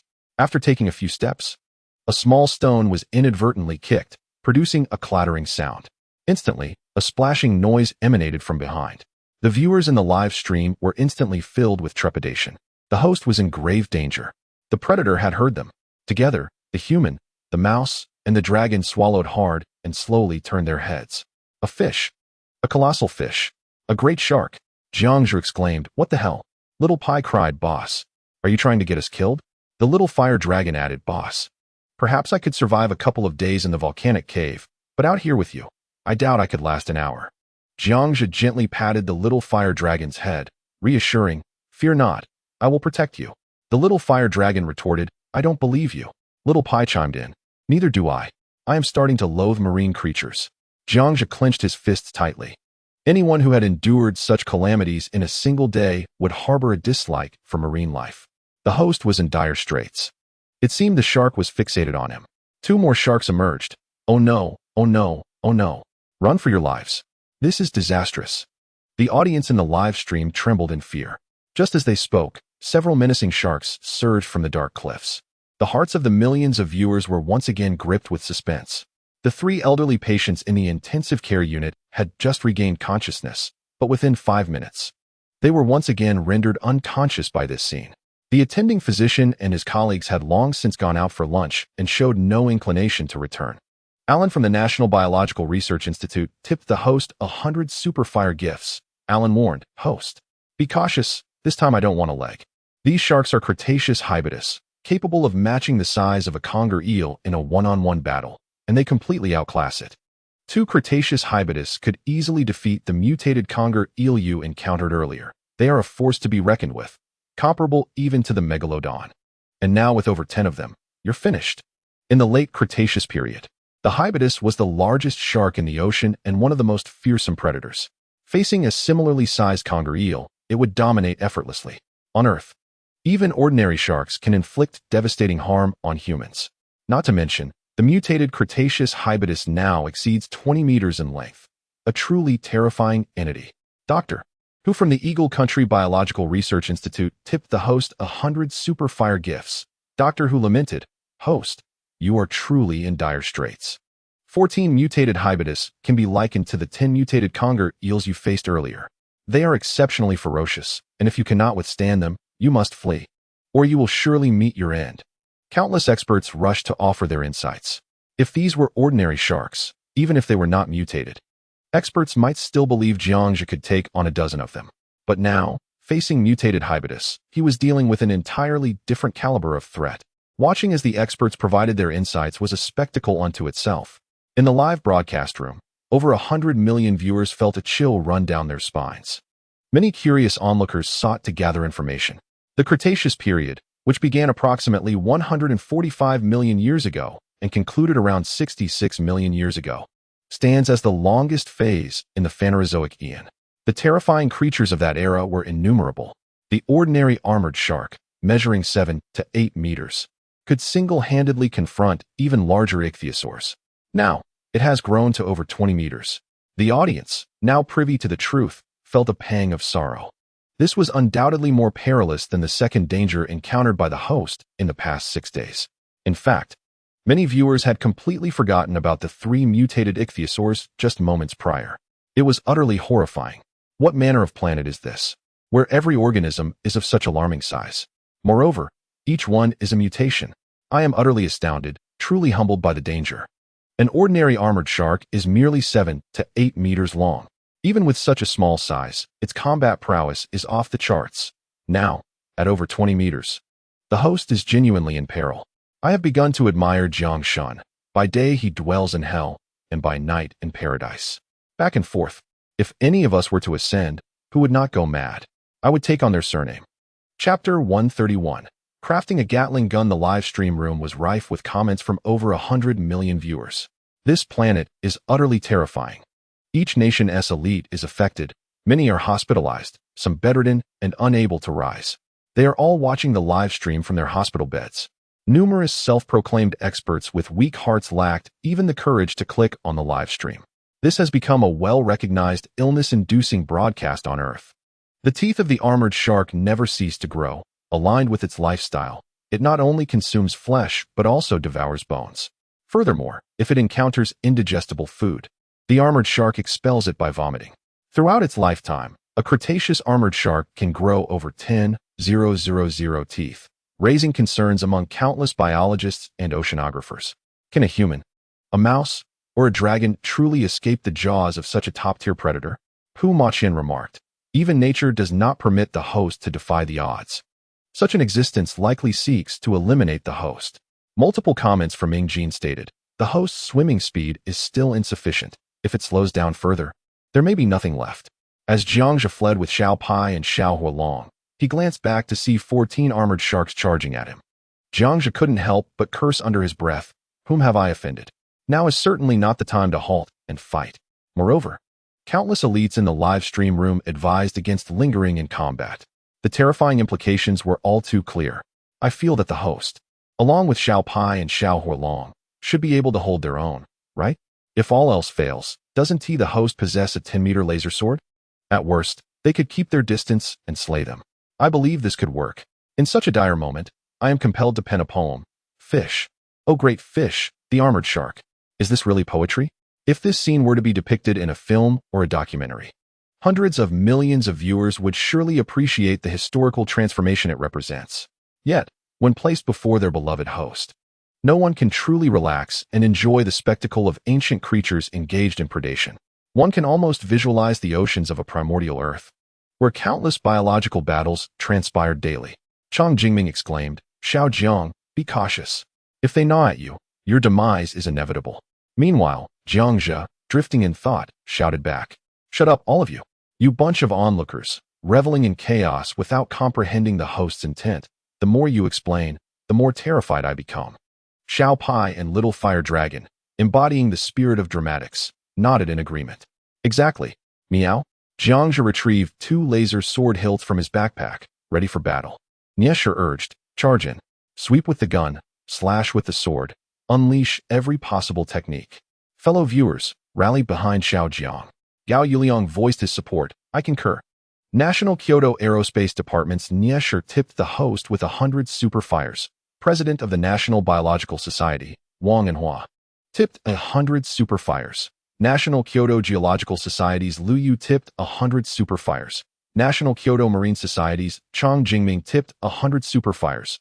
Principal Nye, indeed formidable. The host fired with his gun, asserting dominance as Earth's apex predator. Upstairs, someone remarked, no, this isn't Earth, it's Kepler, 47. Host, annihilate them. Bring out the big pineapple and fire away. World Animal Protection Organization's Roger tipped the host with 100 super fires. Roger pleaded, host, no. If there's a chance to escape, take it. This is a spiny shark. Even the World Oceanic Society has scarce fossils of such sharks. This specimen is a miracle of nature. Please do not kill it. Flee. Wait, is this the so-called bleeding heart? Roger, do you truly believe the host can escape? If they don't counterattack, they'll just be devoured? It was the first encounter with such a fervent advocate, even more so than the experts on the first day. Truly, they live up to their reputation in animal conservation. As the expert organization made its appearance, millions of viewers expressed their discontent. At such a critical moment, there were still voices urging the host to refrain from killing. Is this truly a matter of life and death? Watching the scene unfold, Jiangzhe's lips twitched in irritation. He could not afford to heed the experts' opinions. Since the Barrett sniper rifle might not effectively tackle large creatures, he could only synthesize a formidable pineapple to play with. Glancing at the 2 laser swords in hand, he shook his head and stowed them away. Subsequently, he synthesized a silver Gatling gun from the system's shop. As for the spiny shark, although he had sampled various leviathan and peculiar shrimp species, he realized he had never tasted shark before. Today, he would indulge in the lavish lifestyle of the affluent. I want shark fin. Jiangzhu exclaimed, Xiao Pai, little fire, do you wish to feast on them? Xiao Pai responded eagerly, absolutely. Boss, can you handle it? Charizard, boss, I suspect you are comforting me before my demise. Just tell me, do you want to? Jiangzhu replied with unwavering confidence. Charizard, of course I do. Cretaceous armored sharks, I hope you can withstand the onslaught of the Gatling gun. Let us see whether your hide is thick or the speed of the Gatling bullets is swift. Jiangzhu, hail to the Gatling Bodhisattva. May my six senses be purified by depleted uranium rounds. With every breath, I turn 3,600 times, showing great compassion to save the sea monsters. In the next moment, Jiangzhu retrieved a large-caliber Gatling gun with a silver finish from his backpack, resting a row of golden cartridges upon his shoulder. This was the result of his expenditure of 2,000 technological points to synthesize it. Little Pai, boss, you're amazing. Charizard, is this weapon really powerful? Little Pai, of course. You inexperienced little dragon, after spending so much time with the boss, you'll witness all sorts of weaponry. This scene left the billion viewers in the live stream utterly astounded. Many felt their blood boil at the sight. The Gatling gun. Oh my, a Gatling gun? Goodness. This is a collision of the ancient and the modern. Incredible. Kneeling before Jiangzhu, they were finally witnessing the host wielding heavy firepower. Suddenly, one felt a twinge of sympathy for the armored sharks, unaware of their impending doom. The Nobel Prize laureate Brian tipped the host with 100 super fires. Brian, seeing the host wield the Gatling, I can't help but wonder, why doesn't the host utilize a laser machine gun? Suddenly, the barrage of comments ceased. Indeed, this was a question on the minds of the global audience. Given the host's prowess, why not employ a laser gun to annihilate these sharks? Instead, he opted for modern technology. Countless viewers awaited Jiangzhu's response. Jiangzhu, it's too expensive. With those three simple words, he disregarded the billion viewers in the live stream. The vast audience could not fathom Jiangzhu's reasoning, initially expecting him to proclaim a desire for fair combat. If he used a laser gun, it would be too unfair to these adorable sharks. But the reality was too expensive? The live chat was left in utter confusion. What had the sharks done wrong? Why was the host looking down upon them so? This unexpected answer left everyone speechless. What should one say? Why did the host claim it was too expensive? Kneeling before the host, they exclaimed, too expensive. I see now. Perhaps the resources for the divine were insufficient, hence he could not create it. I think not. Surely the host desires our super fires. So when he said it was too expensive, it indicated he was out of funds. What then? Let us start tipping again. As soon as the words left their mouths, the live stream was once again flooded with superfire tips. Chapter 132. Ambushed. Fourth update. Strangely, the 14 armored sharks did not charge forward all at once. Instead, only 6 of them surged ahead. When the billion viewers finally discerned the scene, they realized that behind the armored sharks lay 2 mutated sea dragons. 2 mutated ichthyosaurs, each over 40 meters long, confronted a spiny shark with their crimson eyes. Astonishing. No wonder the spiny shark refrained from launching the first attack. I spotted 2 more pitch-black mutated ichthyosaurs. This was utter chaos. The excitement was palpable. 1 person, 1 mouse, and 1 dragon, alongside the spiny shark and the mutated ichthyosaurs, created a tumultuous 3-way battle. I sensed that this time, the streamer would undoubtedly reap a bountiful harvest. The live chat was electrified. It was the first grand melee. Many viewers had previously pondered the notion of an underwater free-for-all. And here it was, thoughts materializing into reality. One could only wonder if the streamer was fortunate or unfortunate. When ancient behemoths collided with modern Gatling guns, they could only wish for their own survival. This was truly a grand collective hunt. The mutated ichthyosaurs hunted the spiny shark, while the spiny shark pursued Jiangzhu. Little did they know, in Jiangzhu's eyes, they would all become his sustenance. Are you ready? Little Pai, little dragon. How many do you desire? Jiangzhu grinned, casting aside his previous displeasure. Especially under the fervent onslaught, his technological points surged dramatically. Jiangzhu was elated. Little Pai, boss. Count me in for 1. Little fire dragon. I want 1. I can roast it to a crisp. Jiangzhu, excellent. Then 4 will be entrusted to the boss for now. The Sakura Nation Research Institute's Duoshio Ingjin generously rewarded the streamer with 100 bursts of superfire. The Great Stick Nation Research Institute's Park Meiqian rewarded the streamer with 100 bursts of superfire. Duoshio Ingjin, I want organs. Park Meiqian, I want the mutated ichthyosaurs beneath the shark. Alan, this creature has no legs, so I shall pass. Park, my dear, can your body still handle this? Haven't you just been hospitalized? I bow to you. The live chat was filled with teasing remarks, dispelling the tension in the atmosphere. If this excitement continued, many fragile-hearted experts and viewers might find themselves hospitalized. 6 spiny sharks simultaneously flicked their tails and charged forth. The remaining 8 engaged in fierce combat with the mutated ichthyosaurs. They bit and clawed, refusing to relent. Little Pie and Little Fire Dragon seized the opportunity. 1,000,000 volts. Explosive flames. A surge of thunderous power and a massive fireball were hurled towards the 2 spiny sharks on the far left. Upon contact, there were crackling sounds followed by a deafening explosion. 1 spiny shark fell lifelessly. The other remained vigorous. Little Fire Dragon, unleash another attack. Jiangzhe shouted, as the Gatling gun he was wielding was still ramping up its speed, causing the bullets to exit the chamber rather slowly. Little Fire Dragon understood the cue. In an instant, its entire form turned a brilliant crimson. The next moment, it expelled a colossal fireball aimed directly at the nearly lifeless spiny shark. Perish! Little Fire Dragon bellowed. Upon impact, the half-dead spiny shark let out a furious roar. The little creature convulsed wildly before collapsing. Goodness! The Little Fire Dragon is no ordinary foe. I never imagined that such a diminutive form could unleash such formidable fireballs. It is no wonder the streamer was so intent on capturing the Little Fire Dragon. This was indeed the reason. Both the Little Skin and the Fire Dragon are powerful allies, and I long to pet them. The audience in the live stream gasped in astonishment. The explosive fireballs from this Little Fire Dragon were terrifyingly potent. This is in the deep sea. If it were on land, the destruction would likely be even greater, wouldn't it?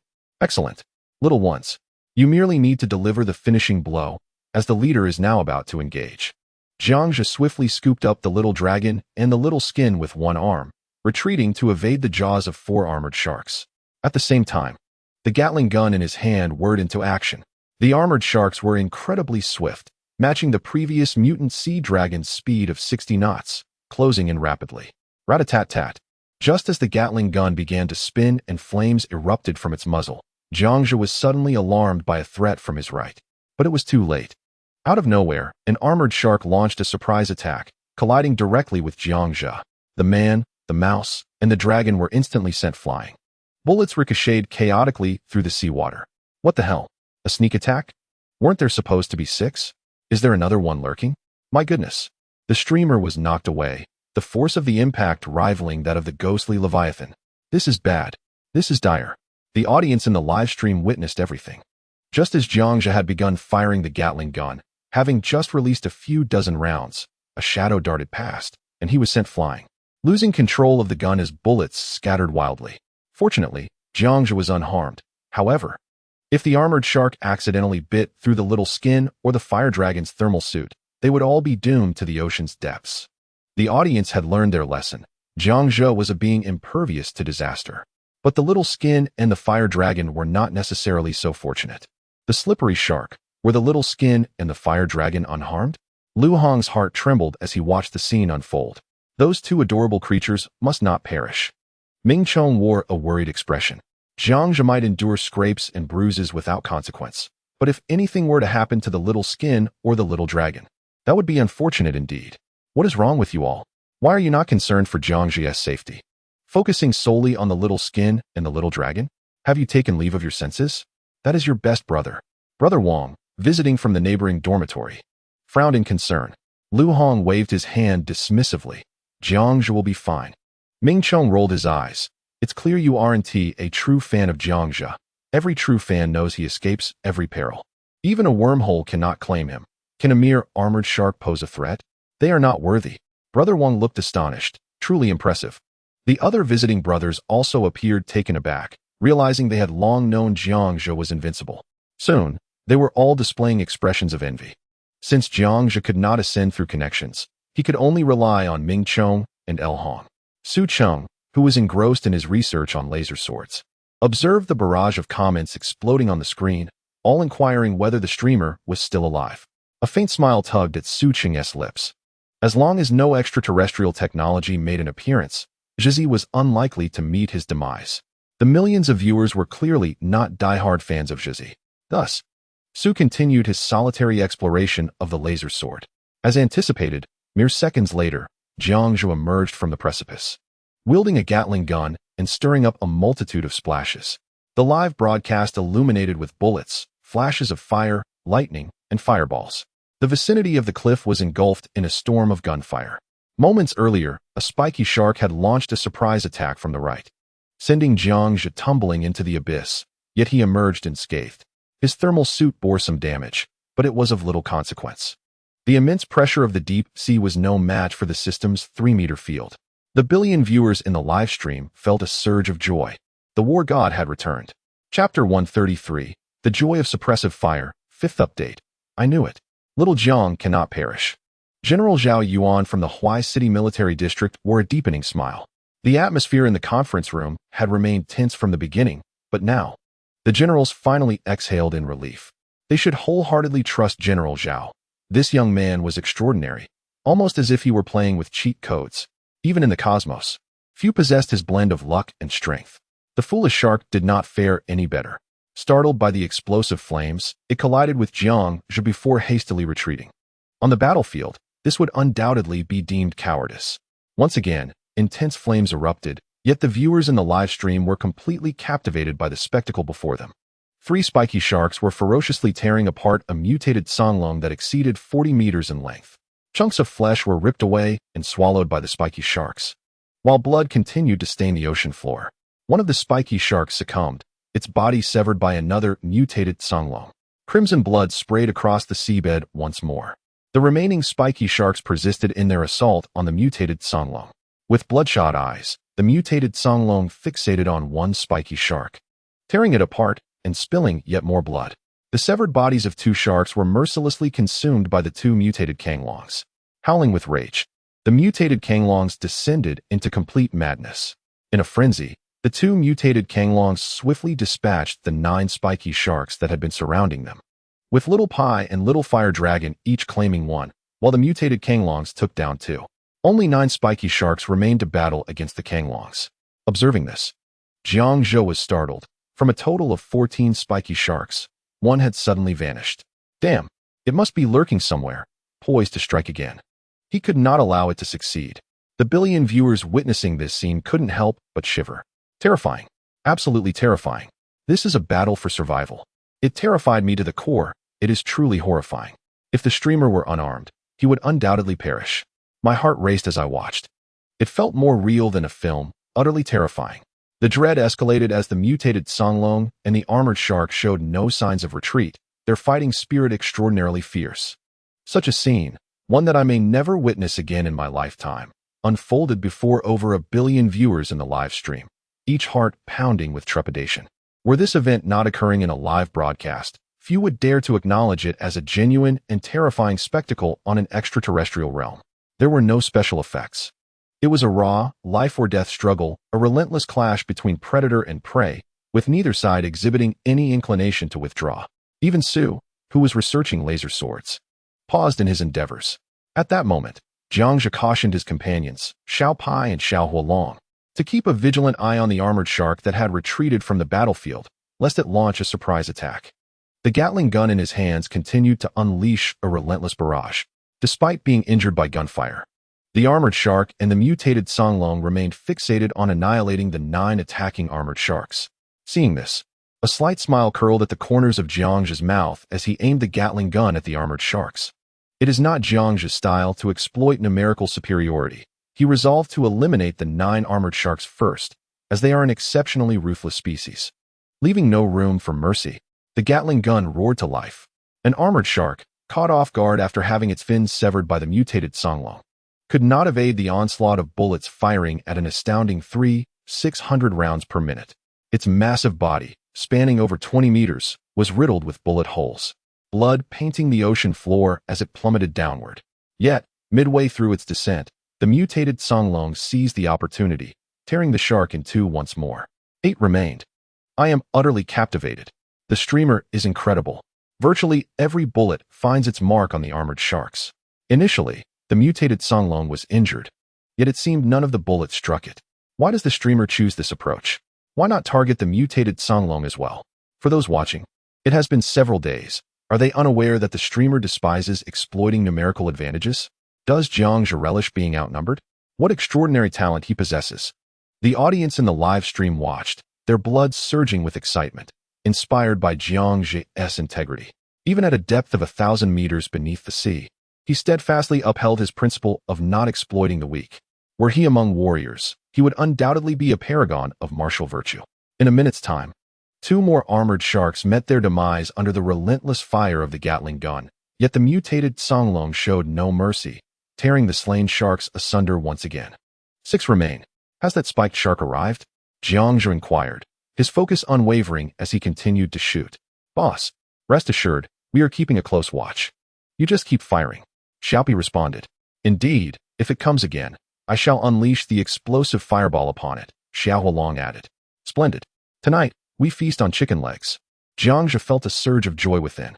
As he spoke, he dispatched another spiked shark, the outcome evident. The mutant Songlong would not miss any opportunity, cleaving the shark's body in 2. Only 5 remain. At this moment, the scene before him was drenched in crimson. Without his night vision goggles, Jiang Zhe could barely discern his targets. The audience in the live stream held their breath, for the images of the mutant Songlong and the spiked sharks had become indistinguishable. All that could be seen was a tumult of red blood, accompanied by the intense flashes of fire and the relentless sound of gunfire. It seemed the blood's allure intensified the traces of the battle between the spiked sharks and the mutant Songlong, escalating in ferocity. The blood-soaked seawater churned violently, revealing large chunks of flesh and severed shark heads slowly sinking into the depths. The viewers in the live stream felt a chill run down their spines. This is too gruesome, too terrifying. Many viewers with weaker stomachs succumbed to nausea. I can't take it anymore. I've already vomited. This scene is beyond what an ordinary person can endure. Yet at this moment, Jiang Zhe remained composed, inspiring awe among the spectators. It was evident that those who had witnessed bloodshed before were worlds apart from those who had not. The barrage of comments in the live stream, once in the millions, dwindled significantly. The reason was clear: it was far too bloody. If this scene were to unfold in another live stream, it would have been banned for 1,000 years. I can't take it anymore. Even Zhao Yuanda turned away, feeling queasy. In the conference room, the generals were seasoned veterans of bloodshed, yet this time felt distinctly different. Especially under the influence of the seawater, the entire ocean appeared to have turned a deep crimson. Only a handful in the conference room could maintain their composure amidst such chaos. Truly, young Jiang is remarkable, remaining calm in such a scene. I am beginning to feel my age. We are growing old. Old Lu, when you speak of a young person's world, do you mean Jiang Zhe leading us into outer space? Indeed, young Jiang is a harbinger of civilization. Will the world not eventually belong to him? No one could refute this claim. He is unparalleled. No one else can lead civilization forward. The atmosphere in the once serious conference room transformed into a lively discussion. Suddenly, the 5 spiked sharks shifted their focus, charging straight at Jiang Zhe. Chapter 134. Ancient Whales, Modern Sharks. The unexpected turn of events sent shivers down the spines of experts nationwide. President of the National Biological Society, Wang Enhua, gifted the streamer 100 fiery rewards. Wang Enhua, this cannot be allowed. Flee swiftly, for 5 armored sharks are charging towards you. Run. Hurry. The armored sharks are enraged. Dear host, make haste. For your life hangs in the balance. It is perilously dangerous. Run, run, run. The audience in the live stream cannot contain their rising anxiety. The once tranquil environment of output has been disrupted, now revealed to the 5 furious armored sharks. They have shifted their focus of attack. If the host, Jiang Zhe, does not escape promptly, he may meet a grim fate. Without hesitation, Jiang Zhe, wielding a powerful motor, began to swim backward, facing the oncoming sharks. At that moment, one of the sharks lunged from the side, opening its massive jaws to strike. The viewers held their breath, paralyzed by the imminent danger. Such a complete ambush. An ordinary person would have no chance of escape. Boss, the ambushing armored shark has appeared, and I'm out of power, shouted Xiao Pai in panic. Don't worry. Pai Pai, leave it to me, exclaimed Xiao Hualong, standing on Jiang Zhe's shoulder, channeling all its solar energy. I'm counting on you. I'll treat you to chicken legs tonight, Jiang Zhe shouted, synthesizing another round of bullets from the system shop to equip his Gatling gun. Xiao Hualong's form swelled, hinting at a transformation, and it unleashed a blindingly large fireball that illuminated the entire live stream, a manifestation of solar power that even the sea could not extinguish. The shark that had intended to ambush Jiang Zhe charged forward, but the fireball exploded, incinerating it instantly. Is it really that difficult to launch a sneak attack? The audience, numbering in the millions, was left in stunned silence. One colossal fireball had obliterated a 20-meter armored shark. How incredibly formidable was Xiao Hualong? Perhaps even stronger than Xiao Pai? Even the 5 sharks approaching Jiangzhe paused, their speed noticeably diminishing. Without wasting a moment, Jiangzhe adjusted his aim. The bullets from the Gatling gun pierced the brains of 2 sharks in an instant. Shark down, shark dispatched. Behind them, 2 massive mutated sea dragons bit down on the falling armored sharks. Then, a remarkable scene unfolded.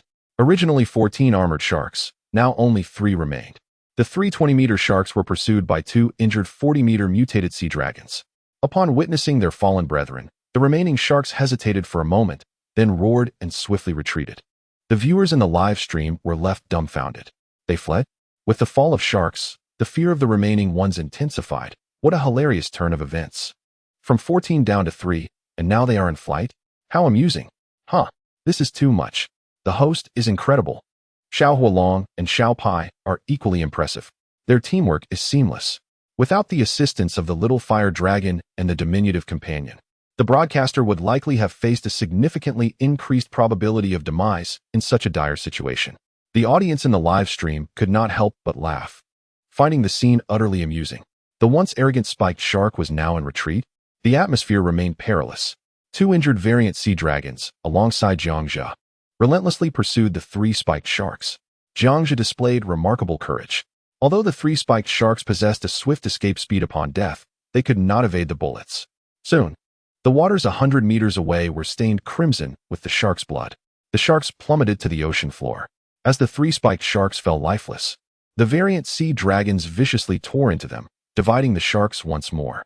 It was at this moment that the vast audience of over 100 million realized that the end was not nigh. Rather, it was merely the beginning. A grand battle seemed imminent. The 2 grievously wounded variant sea dragons, each exceeding 40 meters in length, turned and swam towards Jiangzhe. He glanced at his companions, nodding in silent agreement, prepared for the impending confrontation. However, to everyone's astonishment, just as Jiangzhe finished reloading the Gatling gun and was ready to unleash a barrage on the approaching dragons, they abruptly halted their tail movements and shot a piercing glare at him. The atmosphere in the live stream grew tense. Yet, before the tension could settle, a dramatic turn of events unfolded. The 2 variant sea dragons unexpectedly turned and swam away, departing, leaving. What? Not only Jiangzhe, but also the billion viewers and countless experts in the live stream were left dumbfounded. What was this peculiar maneuver? No confrontation? Why did they suddenly leave? What was happening? Why would they retreat? Were the variant sea dragons not apex predators? Did they fear the broadcaster's prowess? Such a strange occurrence had never been witnessed before. Could any esteemed expert provide clarification? How could these top-tier predators exhibit fear? The audience expressed their astonishment. This was truly bizarre. How could beings of such caliber display cowardice? The comments flooded in. I don't know. Don't ask me. I'm not a marine biologist. You must consult the experts. It's beyond my understanding. Jiangzhe placed the Gatling gun back into his backpack. Since they posed no threat, he certainly would not attack them. After all beings possess a spirit. The little fire dragon and the diminutive companion joyfully celebrated with a high five. Jiangzhe then descended to the ocean floor to collect his spoils. Congratulations were in order for the broadcaster. Victory in battle. Watching was a harrowing experience, as the fear of the broadcaster suddenly meeting his end at the jaws of a spiked shark loomed large. If one were to inquire about the most dangerous creature on this planet, I would assert that it is Jiang Shun, and no one present would dissent. I concur. The most perilous entity, Jiang Shun. Let us ensure we avoid being consumed by him in our future endeavors. Agreed. Let us steer clear of Jiang Shun. In a recent impromptu meeting, Chang Jingming revealed his speculation regarding the departure of the mutated Songlong. He posited that these 2 specimens may not be wild. Rather, they could have inadvertently emerged from an abyss long ago, potentially possessing a certain level of intelligence. As he concluded his statement, a wave of agreement rippled through the audience, affirming his theory. Indeed, despite their diminutive size, it stands to reason that not all mutated Songlong are small. Otherwise, they would not have chosen to flee the battlefield. The sight of the 2 creatures retreating sparked the imagination of over 1 billion viewers. Perhaps Chang's assertions held merit. Those Songlong did seem to cast a glance my way, possibly mistaking me for their former master. Such dominant marine beings would not easily be intimidated by me. Furthermore, the host had previously slain 3 Songlong, leaving behind a lingering scent. Jiangzhu affirmed this, having stowed the body of the spiny shark in his backpack. The anthropomorphic gaze of the mutated Songlong seemed to caution him against interfering in their conflict, indicating that this encounter would be an exception. If these Songlong had escaped their abyss during their infancy, it is likely that remnants of ancient human genetic material still lingered within them.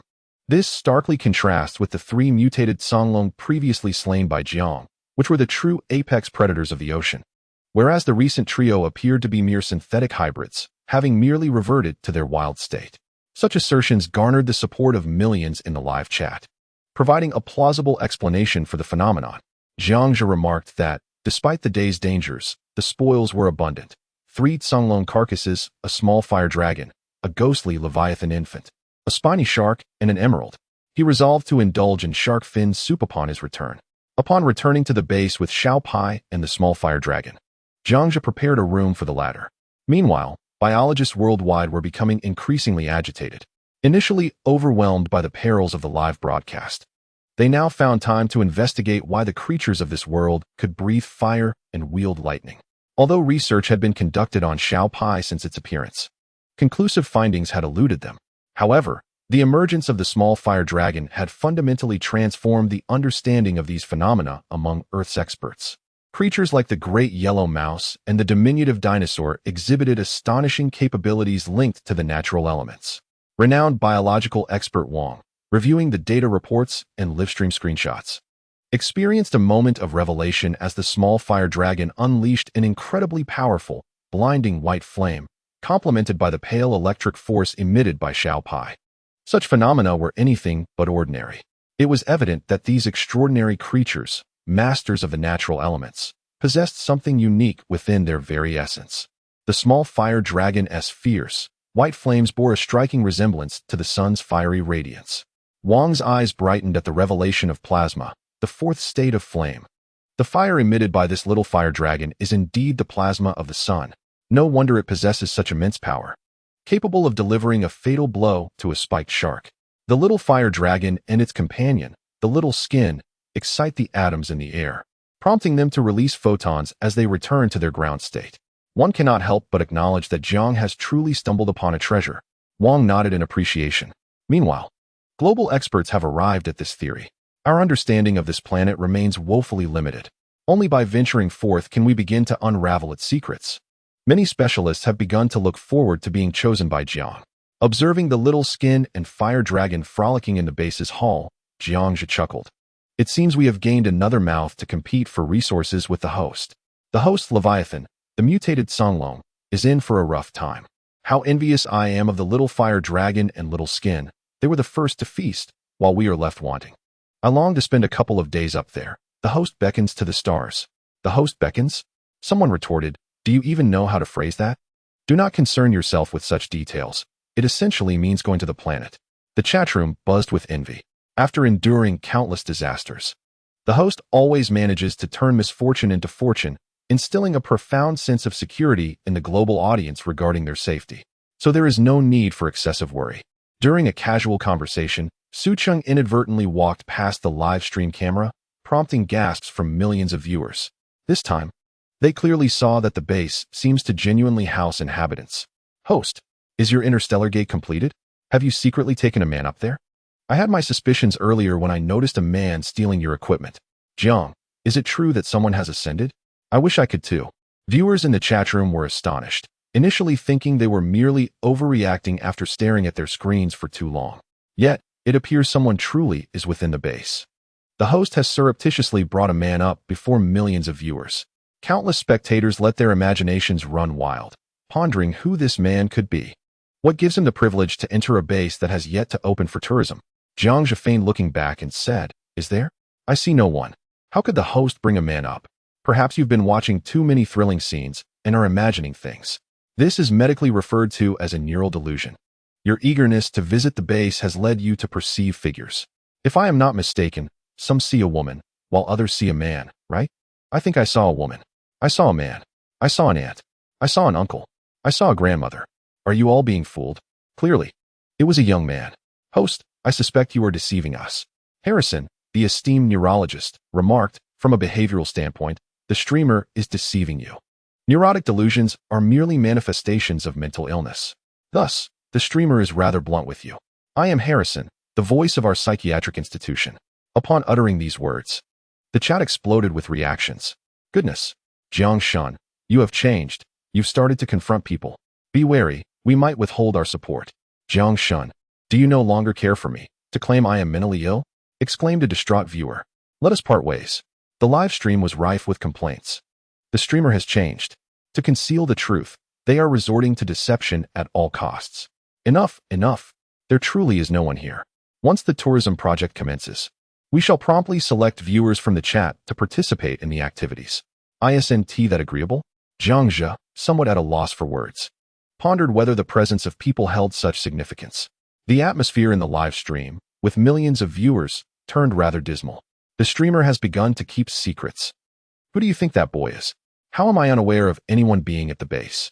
Zhao, a general from the Huai City Military District, curiously scrutinized the screen. As a general, he should have been among the first to receive such news. This was no trivial matter. The second individual to reach an extraterrestrial destination could, if publicized, significantly elevate our international standing. Although China's status has already surpassed that of Donghua, acquiring another achievement would not be detrimental. General, it is my oversight.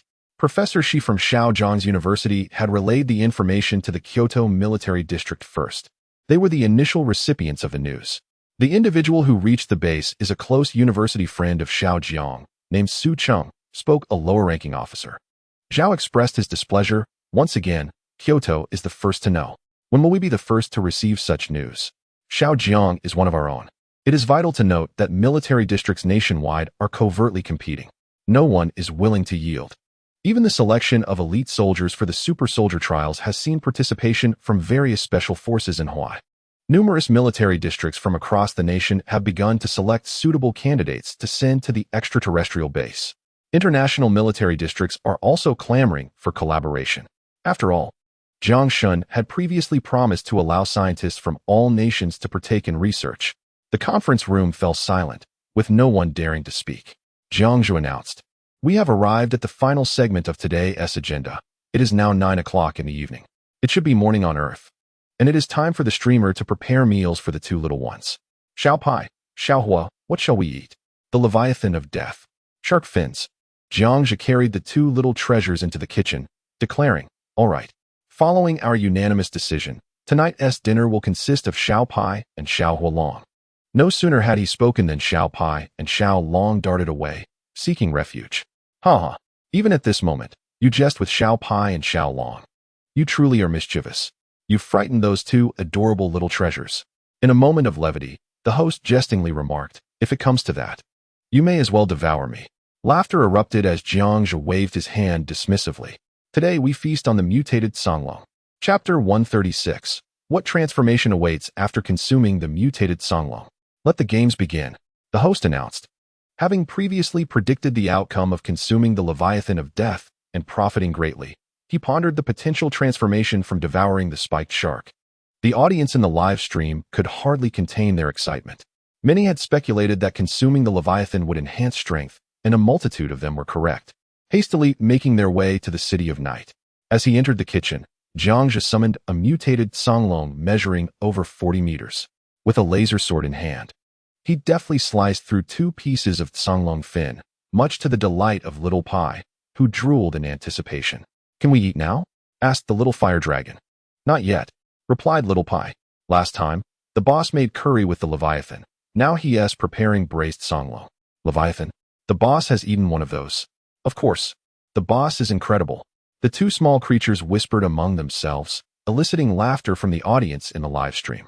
The host decided to forego the shark for now and focus on the mutated Songlong, as he deemed the spiked shark rather unremarkable.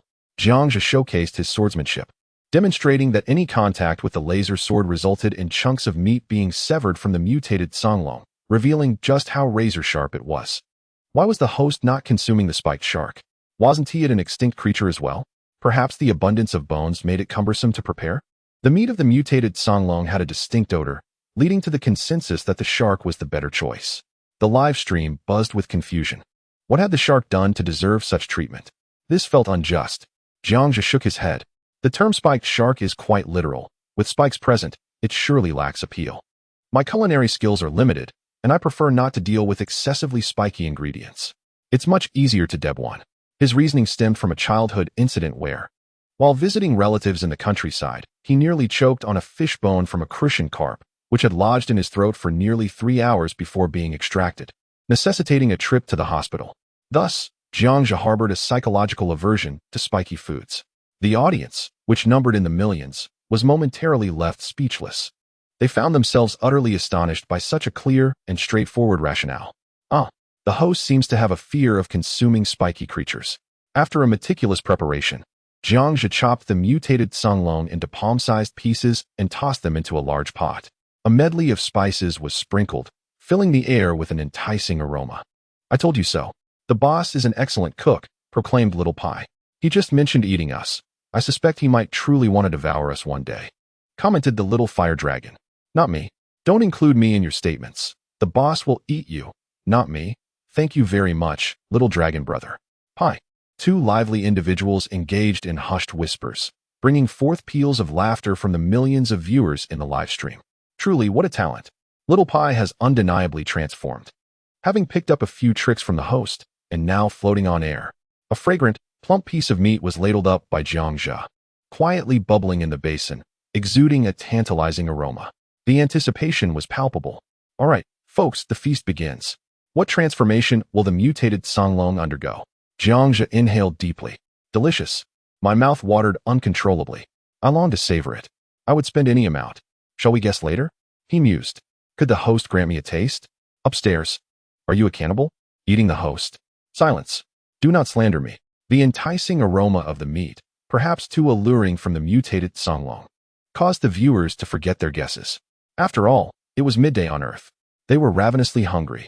Little Pie and the little fire dragon could no longer contain themselves, each snatching a hefty chunk of meat and devouring it ravenously.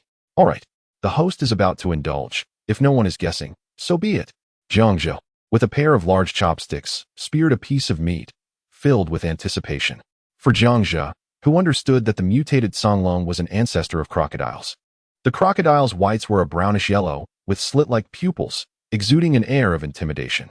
In contrast, the mutated songlong's whites were red, with black slit pupils, suggesting that the abilities gained from consuming it might enhance his vision. Especially after several tastings, he comprehended the profound benefits derived from this extinct creature. He believed that soon he would continue to eat, continue to transform, gaining strength, improving eyesight, and becoming more particle-like. Unbeknownst to him, he seemed to be striding further down the path of the non-human. He even felt a sense of delusion that he could become the sovereign of the ocean in the future. I predict power. I will place my bets. Speed shall increase. Vision shall widen. Clarity will improve. The aura of a ruler. With lofty thoughts filling the chat, the viewers began to speculate. I shall wager that the host's whites will turn red.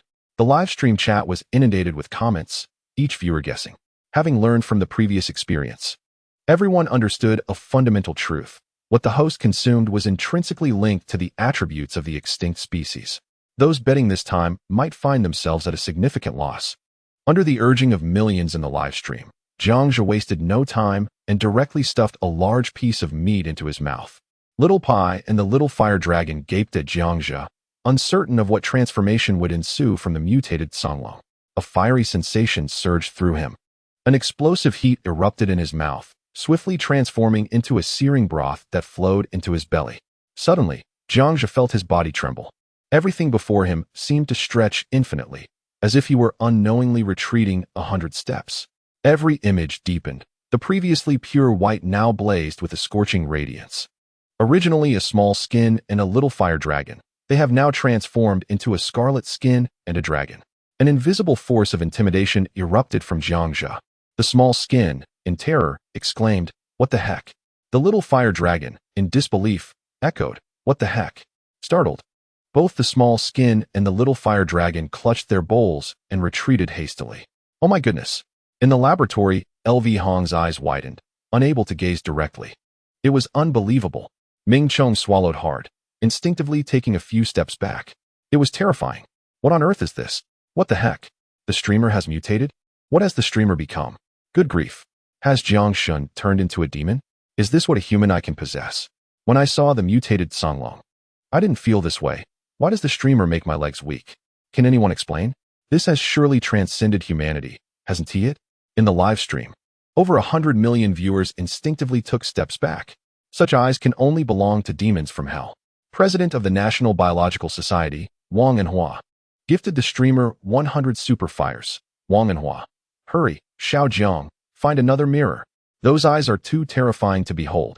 Nobel laureate Brian, understanding the country, gifted the streamer 100 super fires. Brian, my goodness. That aura, those eyes, streamer, have you mutated? You seem even more terrifying than the mutated Songlong. Global magnates were thrilled. Yet another unknown phenomenon, utterly astonishing and delightful. Chapter 137. The special ability of the mutated Songlong, royal priest of Eagle Country, Crowley, gifted the streamer 100 super fires. Crowley, a lavish thank you. Jiang Shun, you have become a demon. These are the eyes of a demon. This phenomenon is undoubtedly abnormal, instilling a sense of psychological oppression in over 100 million viewers. It is impossible for a human to possess such eyes. Over 100 million viewers were frightened by this spectacle. Such eyes could only belong to a demon. Jiang's vision remained expansive. The kaleidoscopic colors deepened by an unknown substance.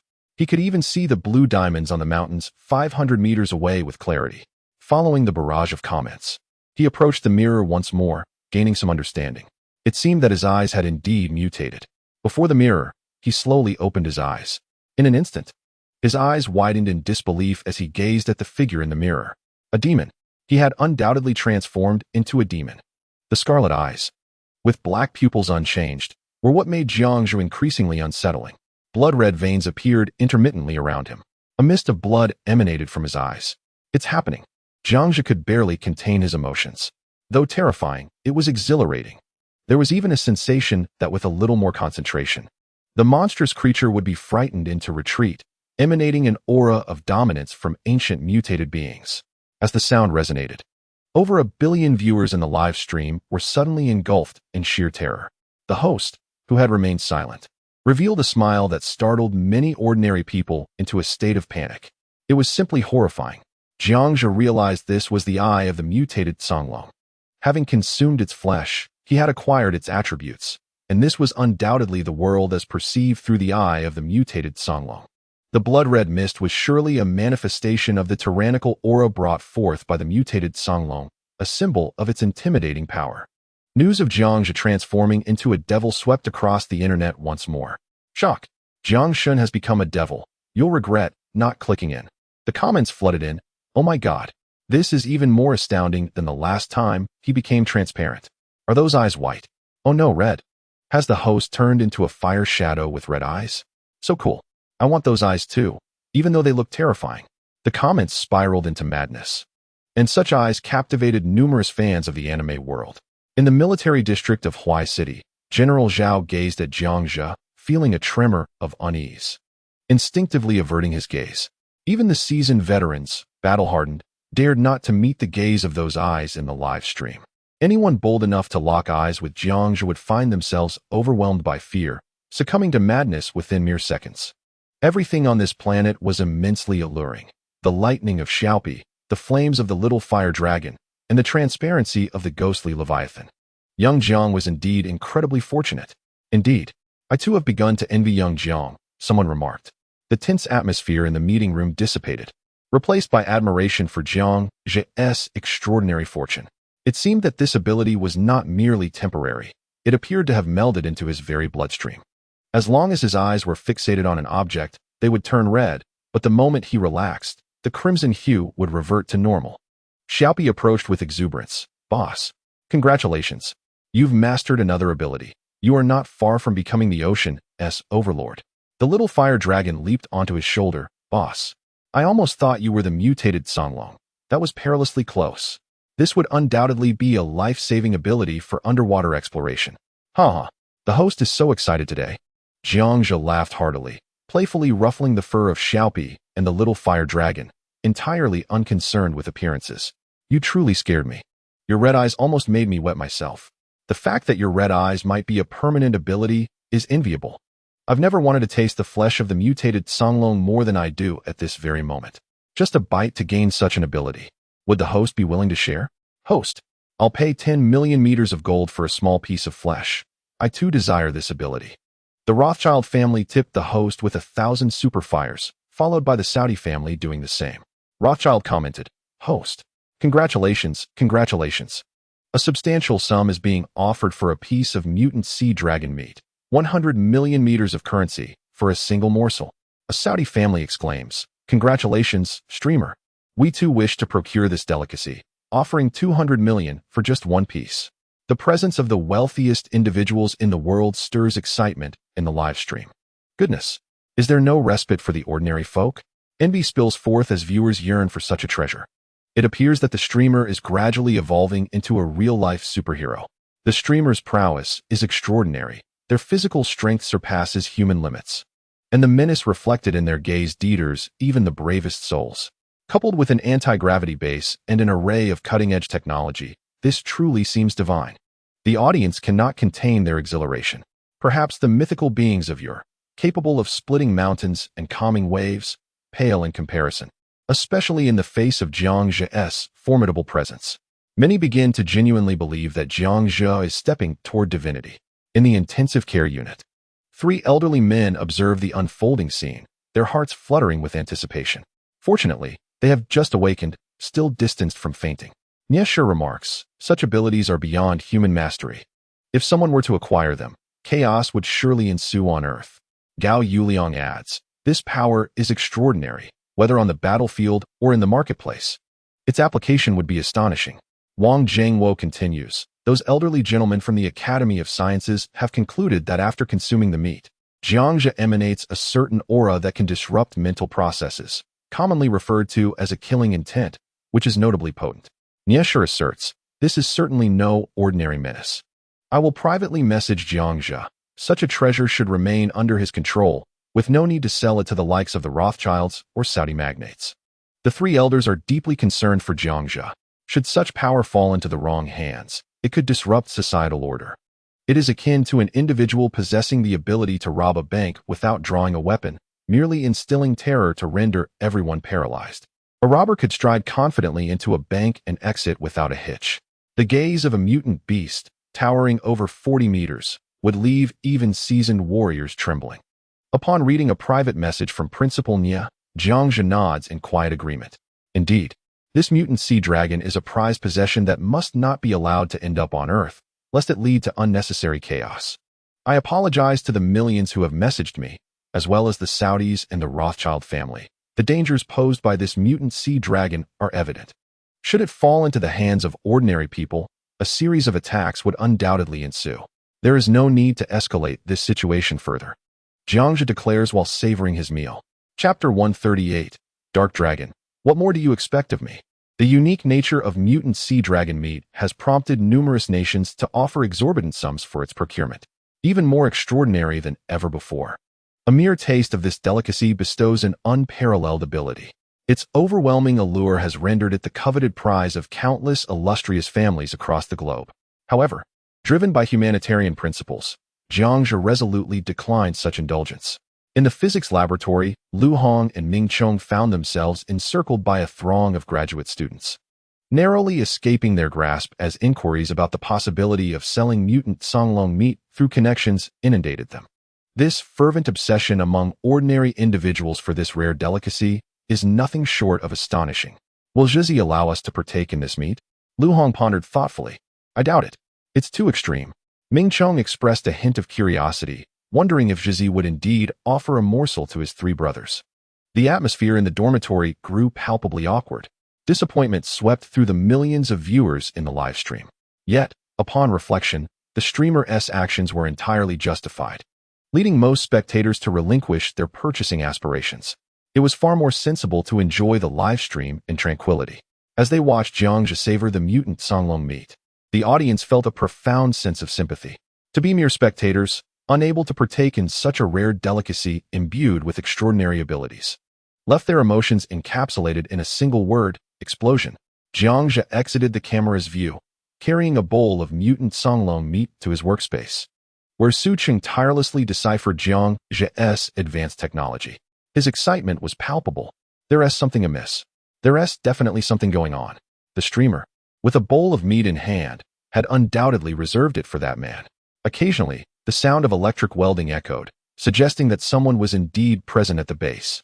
Though the streamer could not allow them to be seen. I don't care whether there's something suspicious. I just want a taste of that mutant songlong meat. I implore you, dear streamer. This is my milestone from an ordinary person to a superhero. Some comments in the live stream reignited the fervor. We won't rest until we taste the mutant songlong meat. However, their fervent pleas went unanswered, as no one paid them any heed.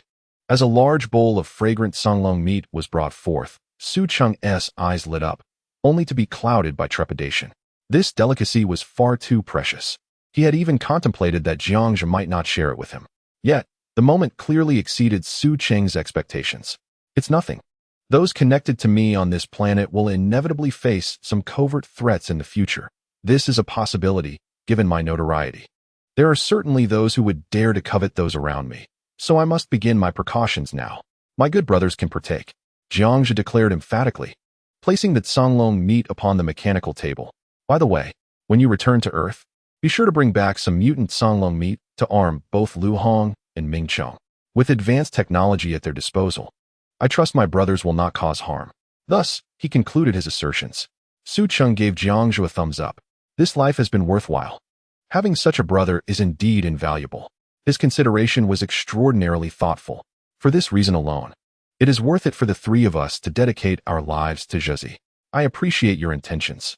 Now, let us hurry out and start the live stream. I have already deciphered the energy core for the laser sword.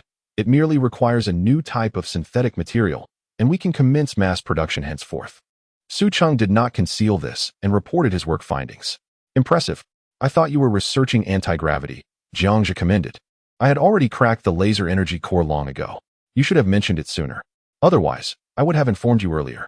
Out of consideration, Jiang Zhe refrained from voicing this, to avoid undermining Su Cheng's confidence. Su Cheng, engrossed in his meal, paid no further attention to Jiang Zhe. A minute later, as Jiang Zhe passed by the restroom, he coincidentally caught sight of the bewildered expression and the red eyes on Su Cheng's face. It was the manifestation of the mutated songlong's intimidating power. Xiao Pai jumped off the table and approached Jiang Zhe, stating, "Now, while the fervor is still at its peak, this presents an excellent opportunity to gain immense popularity." Jiang Zhe replied, "Well done. We are in this together." Subsequently, Jiang Zhe returned to the camera, heartily consuming the mutated songlong meat. How delicious!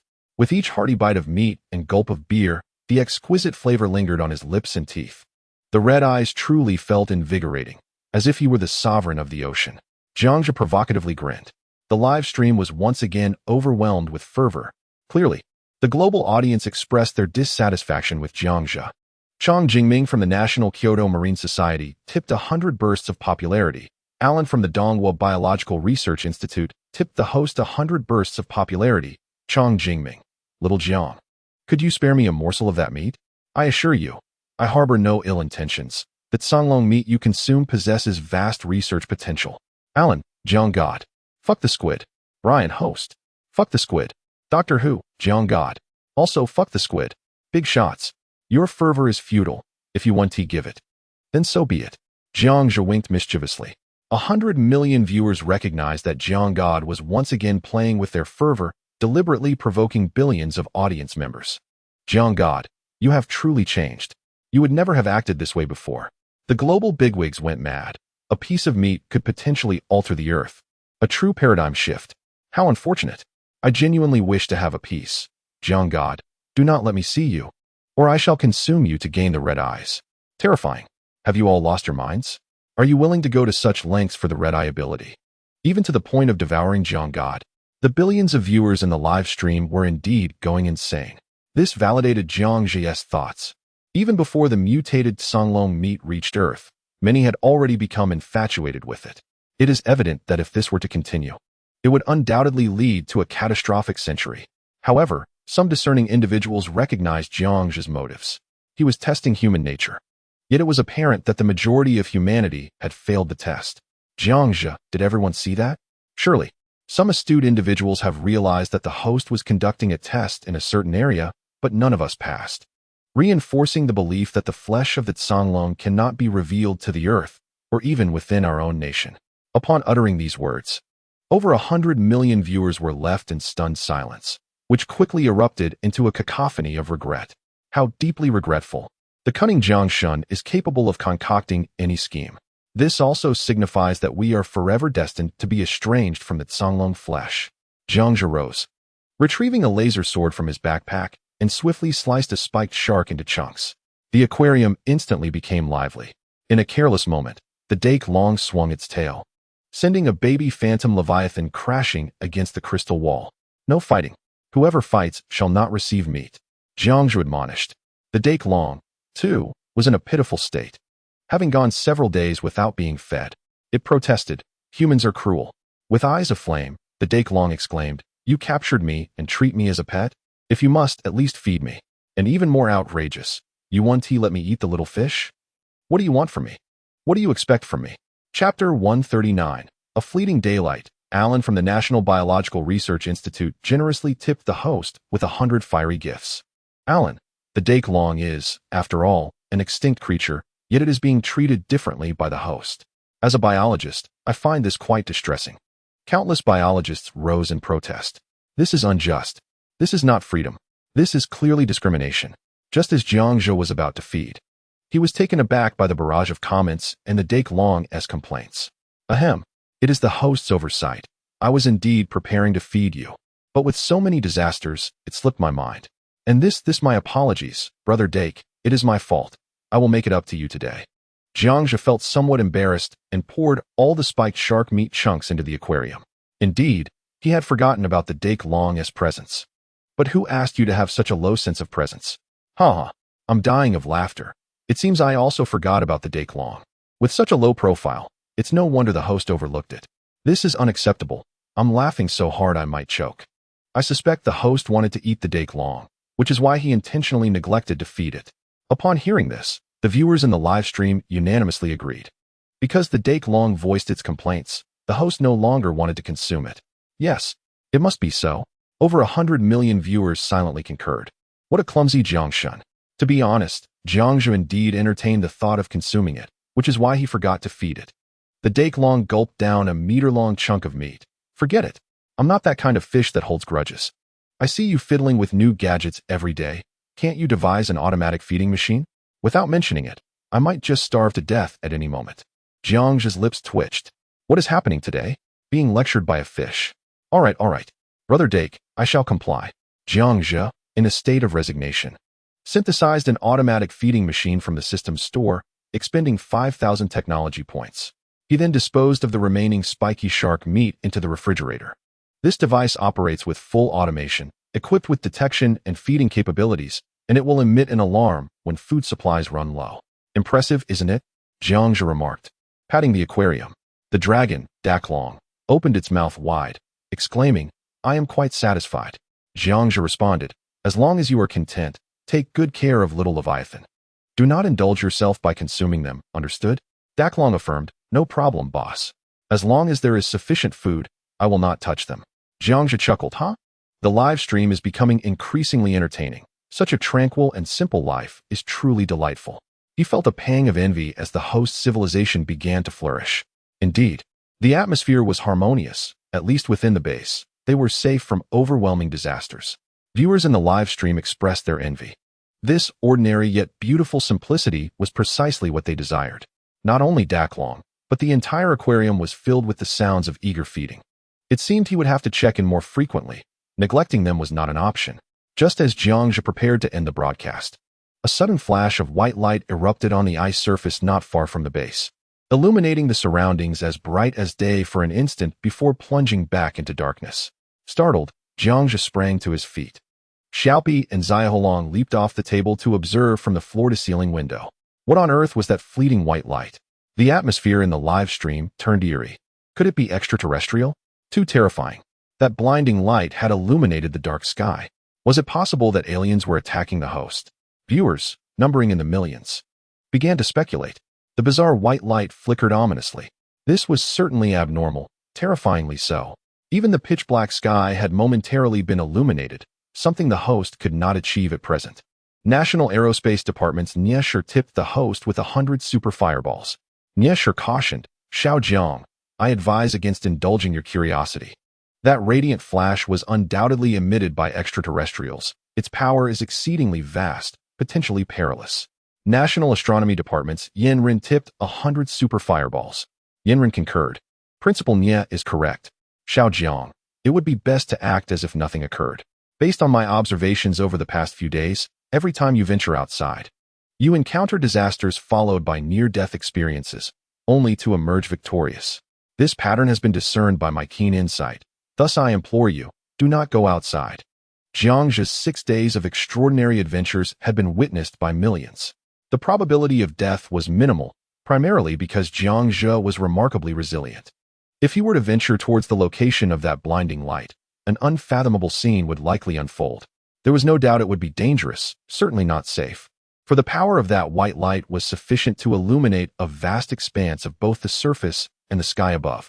The entity in question is undoubtedly terrifying. Even the experts in the live stream have just analyzed that gazing directly at such a blinding light could result in instant blindness. This clearly illustrates the danger involved. Indeed, this is not merely about the extinction of species. The host should exercise caution and refrain from approaching. Too, sense the peril, the host must deliberate carefully. Although daylight provides me with a sense of security, this particular light instills a deeper fear within me. The audience in the live stream is equally startled. Observing Jiang Zhe's eager demeanor, they began to offer words of caution. Jiang Zhe shrugged his shoulders. "Do you all doubt my capabilities? Moreover, the danger lies close to the host's base, and it is imperative to investigate. Otherwise, I might lose sleep at night." This is the truth. Despite having a system in place, he is still driven by curiosity. After all, if there is a threat near the base that remains unaddressed, the consequences could be dire. Seeing Jiang Zhe's determination, the barrage of comments in the live stream initially surged, but as he remained unfazed, many viewers began to feel anticipation. When has the host ever shown fear? He has faced colossal creatures without flinching. How could he possibly fear a mere beam of light? Clearly, that is improbable. With a roar, Jiang Zhe retrieved a motorcycle from his backpack, the sound echoing as he swiftly exited the base. Accompanied by Little Pai and Little Fire Dragon, they sped towards the source of the light. The electric scooter was too slow. The motorcycle proved to be far more efficient. Especially after having extracted ample oil from the seabed. Why not utilize it? Through distillation, gasoline could be easily obtained, making the journey effortless. Traveling at a speed of 200 kilometers per hour for nearly 3 minutes, they finally arrived at the icy surface where the light originated. With a sudden break, Little Pai and Little Fire Dragon leaped down. "Boss, there's no danger," exclaimed Little Pai. "I don't sense any danger either," added Little Fire Dragon. Both creatures possess a keen sense of danger. Since they reported no threats, it suggests there is at least no danger within 1,000 meters. The billion viewers in the live stream collectively exhaled in relief, realizing their concerns had been unwarranted. "All right, let us head back," Jiang Zhe commanded, retrieving a gas lantern from his backpack, illuminating the expanse of ice. Little Pai and Little Fire Dragon hopped back onto Jiang Zhe's shoulders. As Jiang Zhe directed the lantern towards the sky, he discerned no UFOs or similar aerial vehicles. Subsequently, he shifted the lantern's beam to the icebergs nearby, discovering no signs of damage. It appeared the previous blinding light had caused no harm whatsoever. Was there truly no danger? Jiang Zhe continued to survey the area. At that moment, some astute viewers with their volume cranked up to the maximum detected a sound resembling flowing water behind the host. Chapter 140. Another encounter with extraterrestrials. I think I hear the sound of water. Is it just an illusion? No. I heard a gurgling sound too. Goodness. You all heard that. I thought I was imagining it, but it seems everyone else heard it too. The audience in the live broadcast room was filled with curiosity. How could there be the sound of flowing water on the ice? Global experts, with their volumes turned to the maximum, were anxious not to miss any detail of the stream. After all, it was always the experts and Xiao Pai in the live room who first detected when Jiang Zhe encountered danger. This was precisely the reason behind the bubbling sounds that everyone could hear, leaving no room for doubt. Indeed, many experts began to speculate that this planet might be thawing. Some attributed the freezing of this planet to the sudden shift in magnetic poles, leading to tidal effects and a weakened atmosphere, which resulted in the current situation. Of course, all of this was mere conjecture, as none had ever ventured there personally. As Jiang Zhe, accompanied by Xiao Pai and Little Fire Dragon, cautiously explored ahead, he stumbled upon an astonishing sign. There was seawater. My friends, you may just be right. There truly is flowing water. Jiang Zhe directed the gas lamp towards a gaping hole with a diameter of 100 meters. Strangely, the water inside was not frozen. Floating on the surface were peculiar black substances. What? Is there really water? Indeed, there is, but why is there water? Could it be that the UFO from earlier had surged up from the seabed, causing this water? Over 100 million viewers were letting their imaginations run wild. When Jiang Zhe aimed the gas lamp at the black substance floating on the seawater, the live room erupted with excitement. National Kyoto Aerospace Department's Niesher rewarded the broadcaster with 100 Superfire tokens. Niesher, what?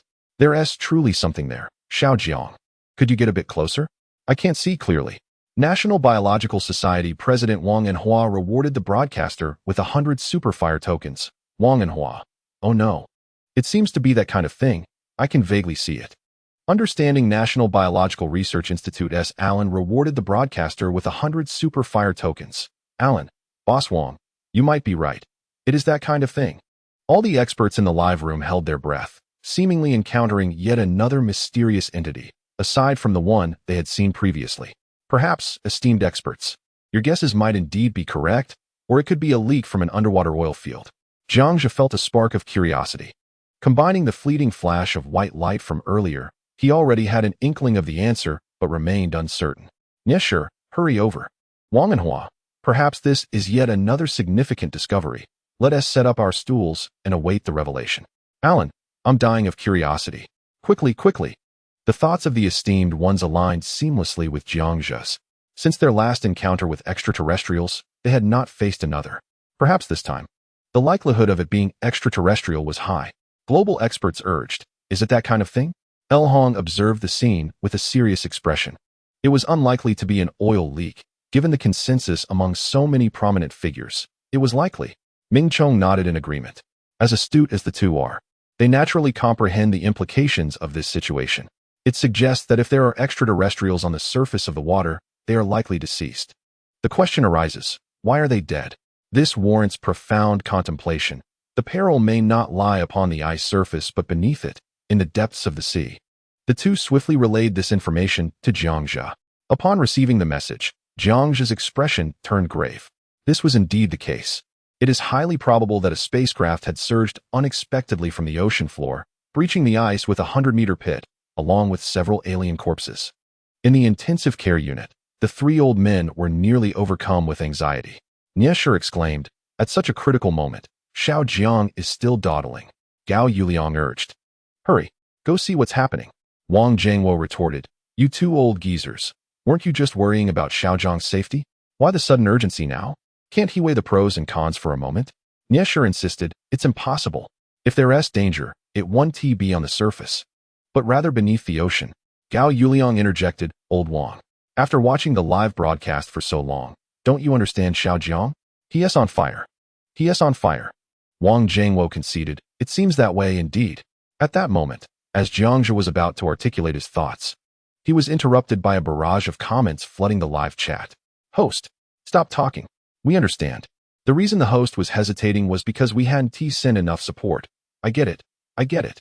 From now on, just give us a look and we'll know what to do. No need for words. You all have had enough.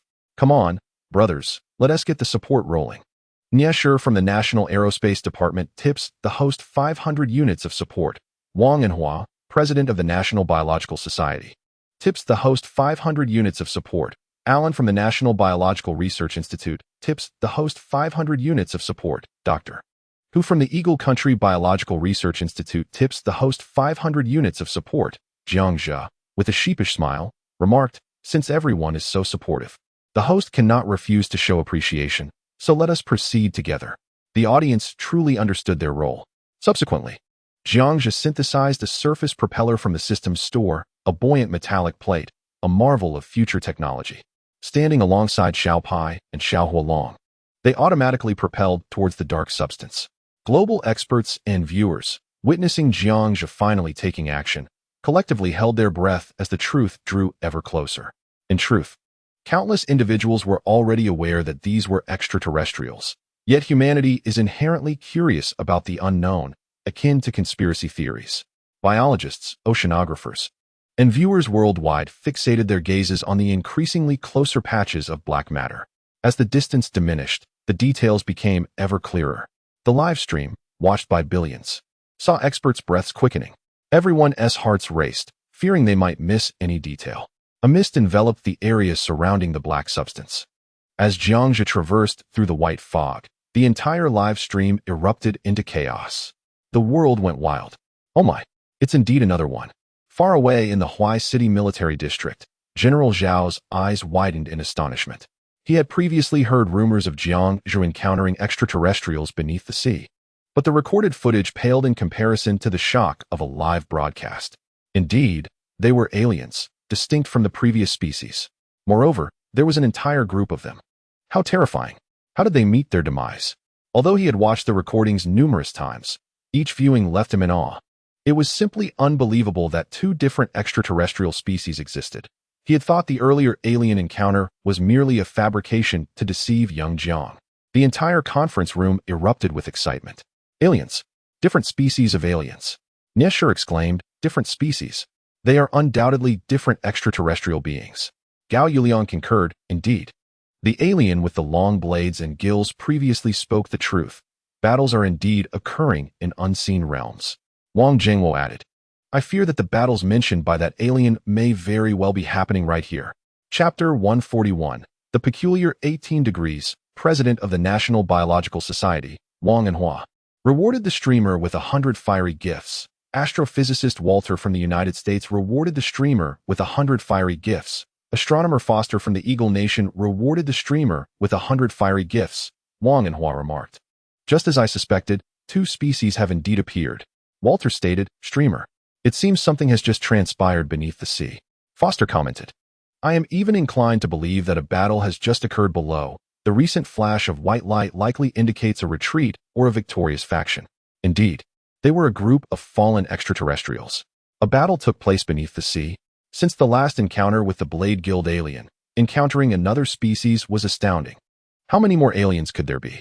Although Xiao Pai and Xiao Huolong claimed there was no danger, I felt an unsettling sense of peril. If the speculations of the crowd are accurate, a battle had recently resulted in the demise of a group of aliens. This was undoubtedly a moment fraught with danger. Many began to express their concerns anew. Jiangxia observed for several seconds, took a deep breath, and considered that the others might not be mistaken. It was certain that there were more deceased extraterrestrials below. Before him lay a multitude of aliens, their numbers countless, scattered across the water's surface. With elongated, slanted eyes, delicate necks, flat noses with only 2 nostrils, and slender 5-clawed limbs, their skin resembled a brownish-white gel. They were entirely on a different level than the previous Blade Guild aliens. If the latter were deemed hazardous, then the scattered aliens before Jiangxia were undoubtedly of a benevolent nature. Their allegiance was instantly revealed. Researcher Allen from the National Biological Institute rewarded the streamer with 100 fiery gifts. Allen mused, I suddenly recalled what Jiangxia mentioned about not interfering in others' wars. Indeed, I thought of that as well, said the esteemed Allen. It seems that the extraterrestrials floating in the sea belong to the faction of good. I share the same sentiment. The last encounter with the malevolent alien seemed truly sinister.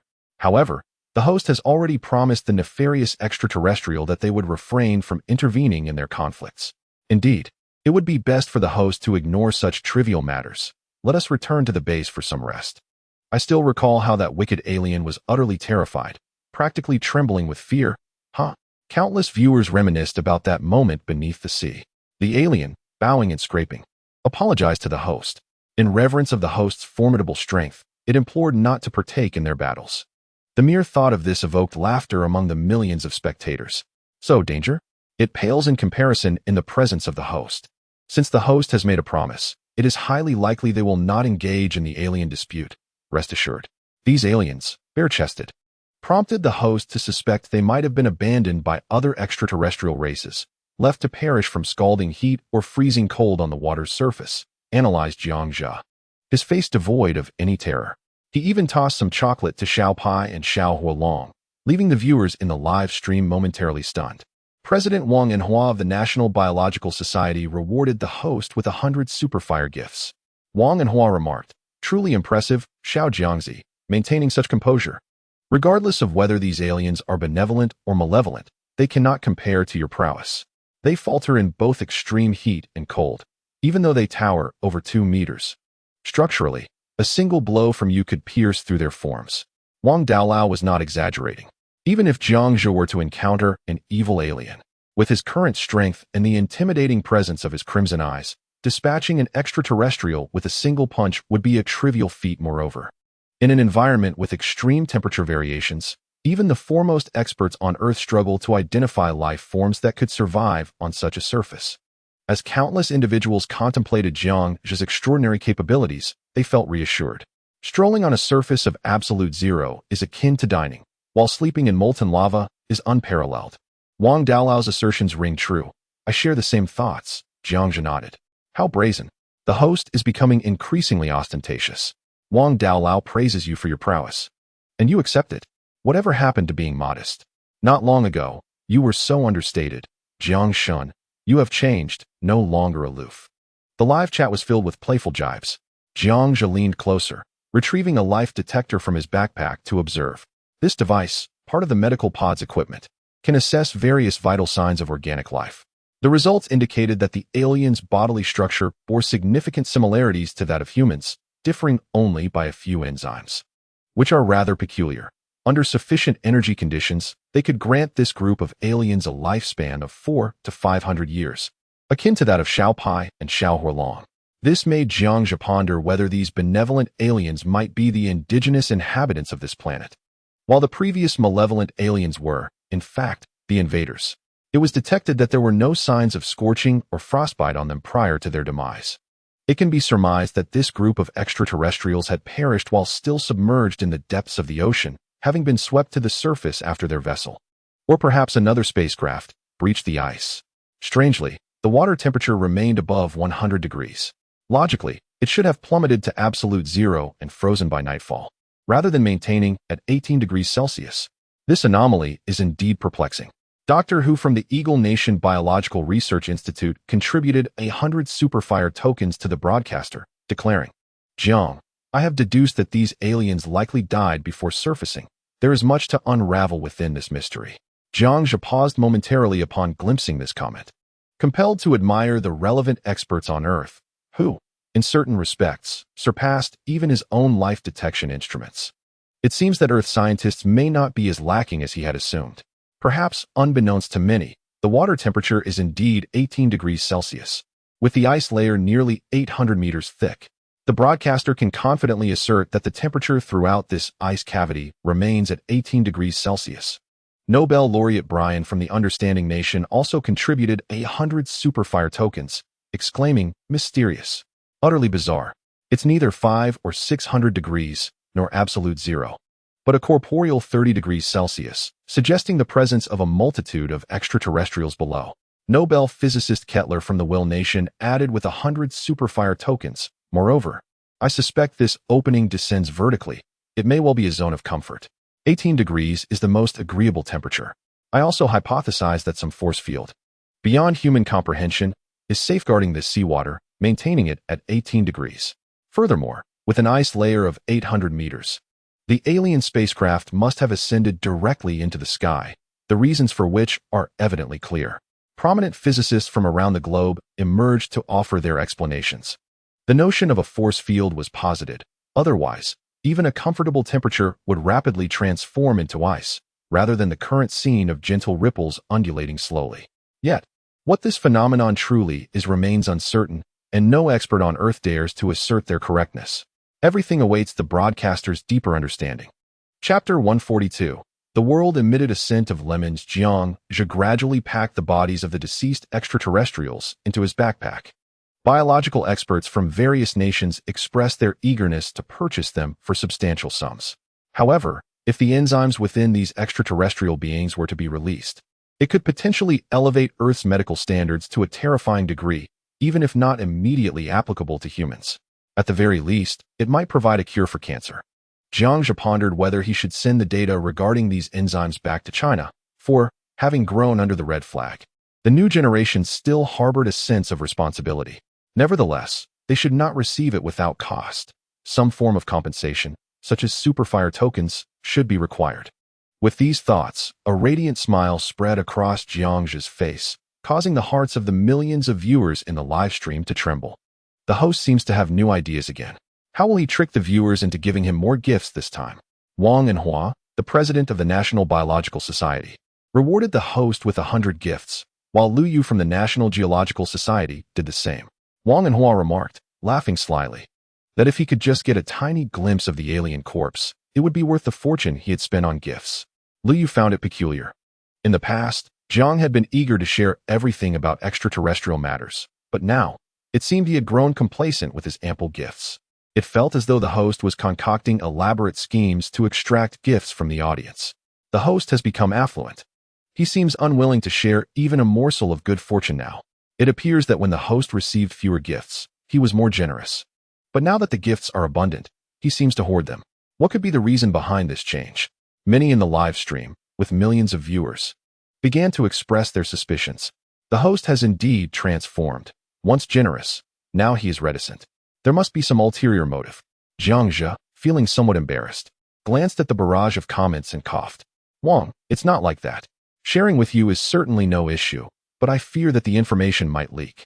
It's not that I don't want to share. The recent discovery is simply too extraordinary. After all, indeed, such valuable information could never be disclosed to foreign entities. Even within Huagua, it could only be shared with those deemed trustworthy, like Wang, who is highly qualified. Moreover, with the undercurrents of espionage among nations, the risk of information falling into the wrong hands is grave. Jiang Zhe seems to have uncovered something significant, and his recent behavior reflects a cautious nature. In the Huai City Military District, General Zhao appeared contemplative. The entire conference room nodded in agreement. It is likely that Jiang has discovered something monumental, something he must guard closely. Perhaps it is not as you suspect. Remember, everything he has uncovered has the potential to alter the world as we know it.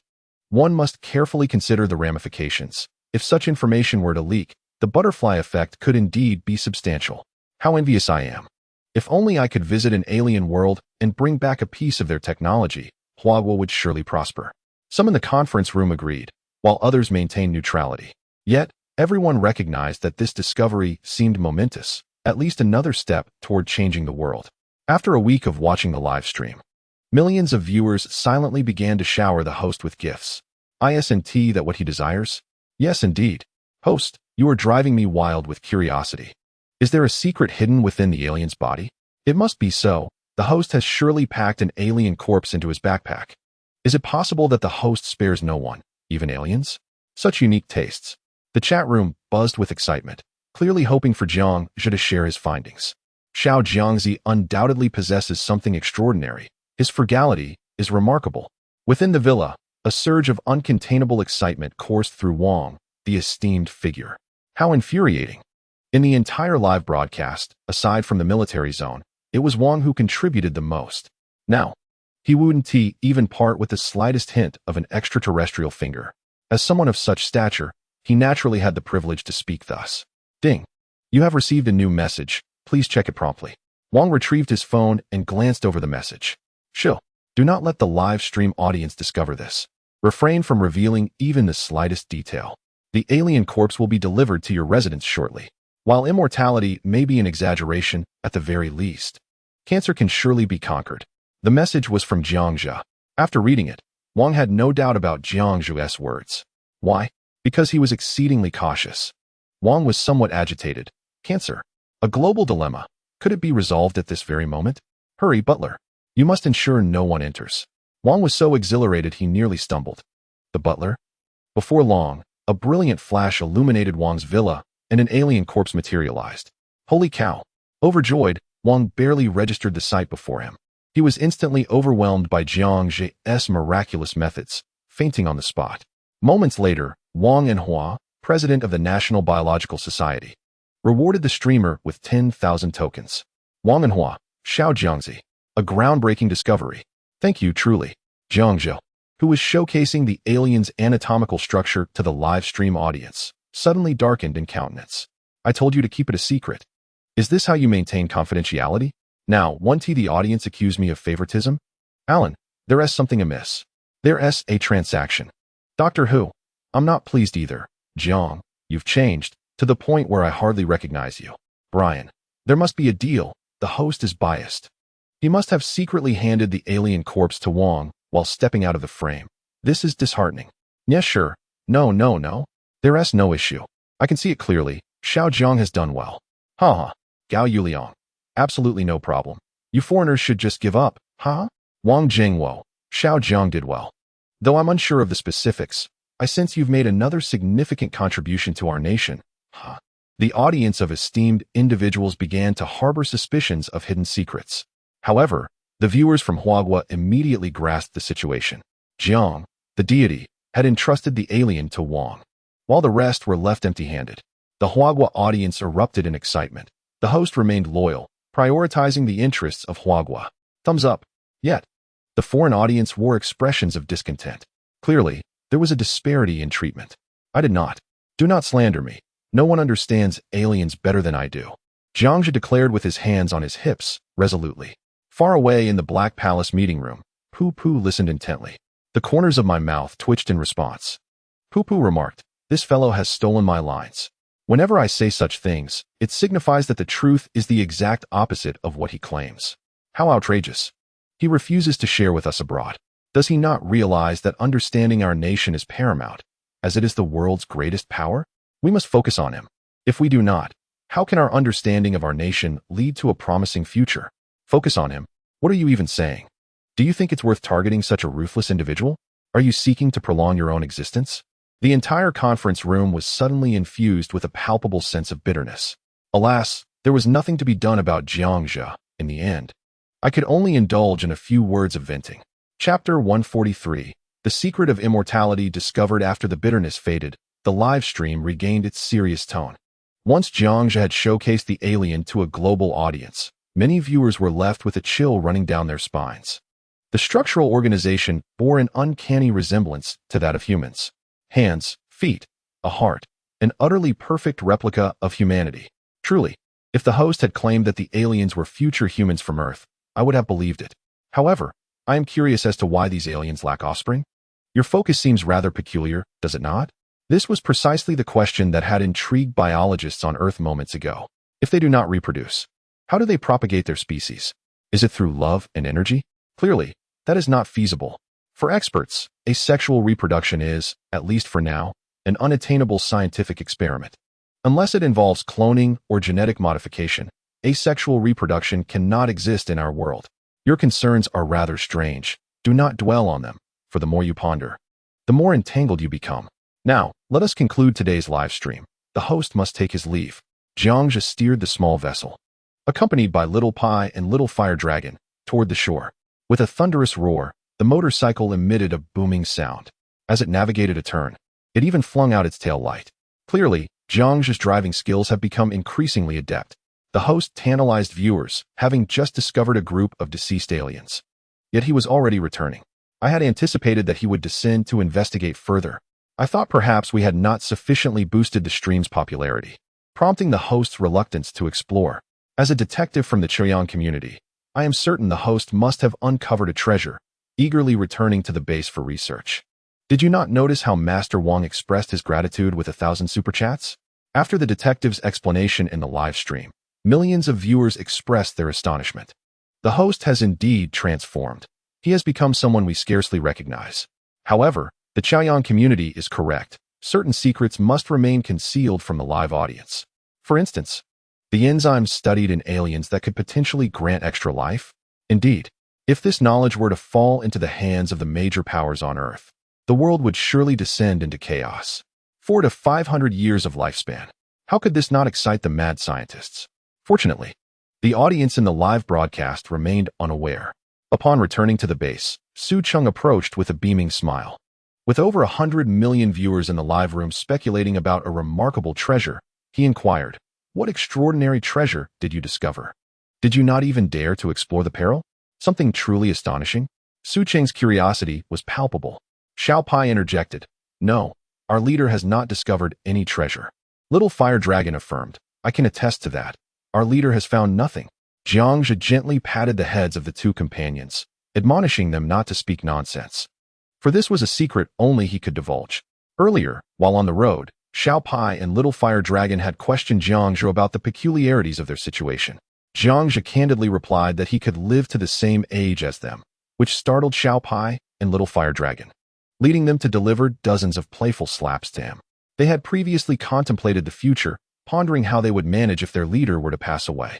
However, upon hearing this news, their composure shattered. This was truly extraordinary. If it were all true, it would mean their leader could share countless years with them, witnessing the passage of time together. For Xiao Pai and Little Fire Dragon, this was undoubtedly a monumental stroke of good fortune. Follow me. Jiangzhe beckoned, leading Su Cheng to the medical chamber. He retrieved an extraterrestrial corpse from his backpack. The moment the body was revealed, Su Cheng was startled, jumping back in shock. The sight was utterly different from what he had seen on the live broadcast. Witnessing it firsthand was even more terrifying. Zhi, I must commend you. I can only imagine the sense of dread you must have felt when confronting the Phantom, the Sea Dragon, and the Reaper Leviathan. If it were me, I would have been terrified beyond measure, Su Cheng remarked, genuinely impressed. This was no exaggeration on Su Cheng's part. The mere sight of the alien instilled fear. What if it were the Sea Dragon or the Phantom Leviathan? Wouldn't an ordinary person be paralyzed with terror? Few on Earth could withstand such a sight. Stop flattering me. You know I won't withhold good things. Just now, I discovered an enzyme within the alien's body, and I am in the process of extracting it. Soon, I shall reveal to you a most astonishing piece of news, Jiangzhe teased, building anticipation. Su Cheng nodded, standing by the medical chamber, watching intently. The red cutting device within the chamber operated automatically, designed to facilitate the incision of skin and bones. The last time Jiangzhe had faced the Phantom Leviathan, it was this very tool that had been used to cut open his chest, allowing for the successful repair with Tai Sui solution. A segment of the alien's arm was severed and placed into an extraction container, as Jiangzhe prepared to isolate the enzyme. It was a bold notion. With the system in place, it implied the possibility of purifying this enzyme and subsequently injecting it into a human, merging it with the body to extend lifespan. He even contemplated broadcasting this to the audience. However, the real danger lay with Su Cheng, Lu Hong, and Ming Chong. Although immortality remains elusive, the revelation of such a possibility would undoubtedly incite fierce competition among the world's great powers. Longevity. Since time immemorial, who has not yearned for it? After contemplating a myriad of factors, he ultimately abandoned the notion of deceitfully acquiring such extraordinary fame. The cost outweighed the benefits. A hissing sound ensued as the medical chamber successfully extracted the mutant enzyme. Four silver syringes filled with the reagent emerged, the aliens within having been dissolved, effectively turning into the mutant enzyme. Xiao Pai and Little Fire Dragon joyfully leaped onto Jiangzhe's shoulder, eager not to miss a single detail. A shock coursed through Su Cheng's heart. The aliens had vanished? Jiangzhe, unable to contain his excitement, retrieved one of the silver vials. System. Assess the fusion risks and success rate. He willed. Ding. This enzyme is named the basal mimetic enzyme, a longevity-enhancing substance. Upon entering the human body, its compatibility is only 5. It will extend telomerase length, while 95 probability results in the host developing cancer. Upon hearing this, Jiangzhe's mind was engulfed in tumultuous waves. As a perceptive individual of level 145, he understood the significance of telomeres. Dubbed the biological clock by scientists. Telomeres shorten with each cell division. When they diminish to a certain extent, cells initiate programmed death. When telomeres can no longer shorten, cells cease to divide and perish, signifying the host's demise and the exhaustion of life. Telomerase, however, has the capacity to repair telomeres, granting cells immortality. The horrifying truth is that the telomerase present in a normal human body remains inactive. Yet, it becomes activated in cancerous conditions. Approximately 90 of cancer cells possess continually elongating telomeres and a relatively abundant amount of telomerase, enabling them to replicate indefinitely without succumbing to apoptosis. Thus, attempting to repair telomeres would inevitably lead to cancerous outcomes. Jiangzhe swallowed hard. Are aliens truly this terrifying? Coexisting with the telomerase found in cancer cells? And only a 5 probability. What should he do now? Chapter 144. The atmosphere grows heavier seeing Jiang Zhou ensnared in a dilemma. Su Qing contemplated speaking. However, recalling his own ignorance of medicine, he decided to remain silent. Just as despair settled in, the system's notification chimed. Ding. The basal mimetic enzyme success rate can be enhanced using 100 million technology points with future technology, or by spending 100,000 technology points to increase it by 1. As for the enzyme's effects, please experience them for yourself. Jiang Zhe finally exhaled in relief. How fortunate it is to have a system. 100 million is exorbitant, and he lacked sufficient technology points. Thus, he could only gradually improve it using 100,000 technology points. 1% equates to 100,000 technology points. 95% would require 950,000 technology points. Just barely enough. However, it seems that Su Cheng and his colleague's gene mimicry enzyme must be set aside for now. Jiang Zhe felt a tinge of embarrassment. Ahem. Old Su, while the surprise may have dissipated, I assure you that there will be another opportunity next time. Surely, you don't think I'm that miserly? After all, I've taken so much of your cutting-edge technology. Moreover, this reagent appears to be of premium quality. I can easily surmise its significance in the realm of genetics. Your constant consideration for me is more than enough to satisfy my aspirations. Su Cheng sighed and gently patted Jiang Zhe's shoulder, clearly wishing to alleviate any discomfort for him. The importance of this reagent was evident, and after 4 years of camaraderie, he understood Jiang Zhe's sentiments well. The implications were unmistakable. It would undoubtedly alter the course of the world, at least in Su Cheng's mind. Jiang Zhe reciprocated with a pat on the shoulder, declaring, next time, for sure. Upon Su Cheng's return to the laboratory, Jiang Zhe expended 9 million technological points, successfully elevating the success rate of the gene mimicry enzyme to 100%. Xiao Pai and Little Fire Dragon were oblivious to the developments, merely observing Jiang Zhe with eager anticipation as he prepared to inject the reagent. With a deliberate motion, he removed the syringe cap and opted for an intramuscular injection. Jiang Zhe gazed at the needle, inhaling deeply, hoping for efficacy. To claim he was not anxious would be untrue. In reality, he was quite apprehensive. Who could predict whether he might transform into an extraterrestrial being? Yet, driven by the urgency of the moment, he resolutely proceeded with the injection. The silvery reagent was swiftly administered, containing solely the gene mimicry enzyme, a transformative concoction poised to change the world.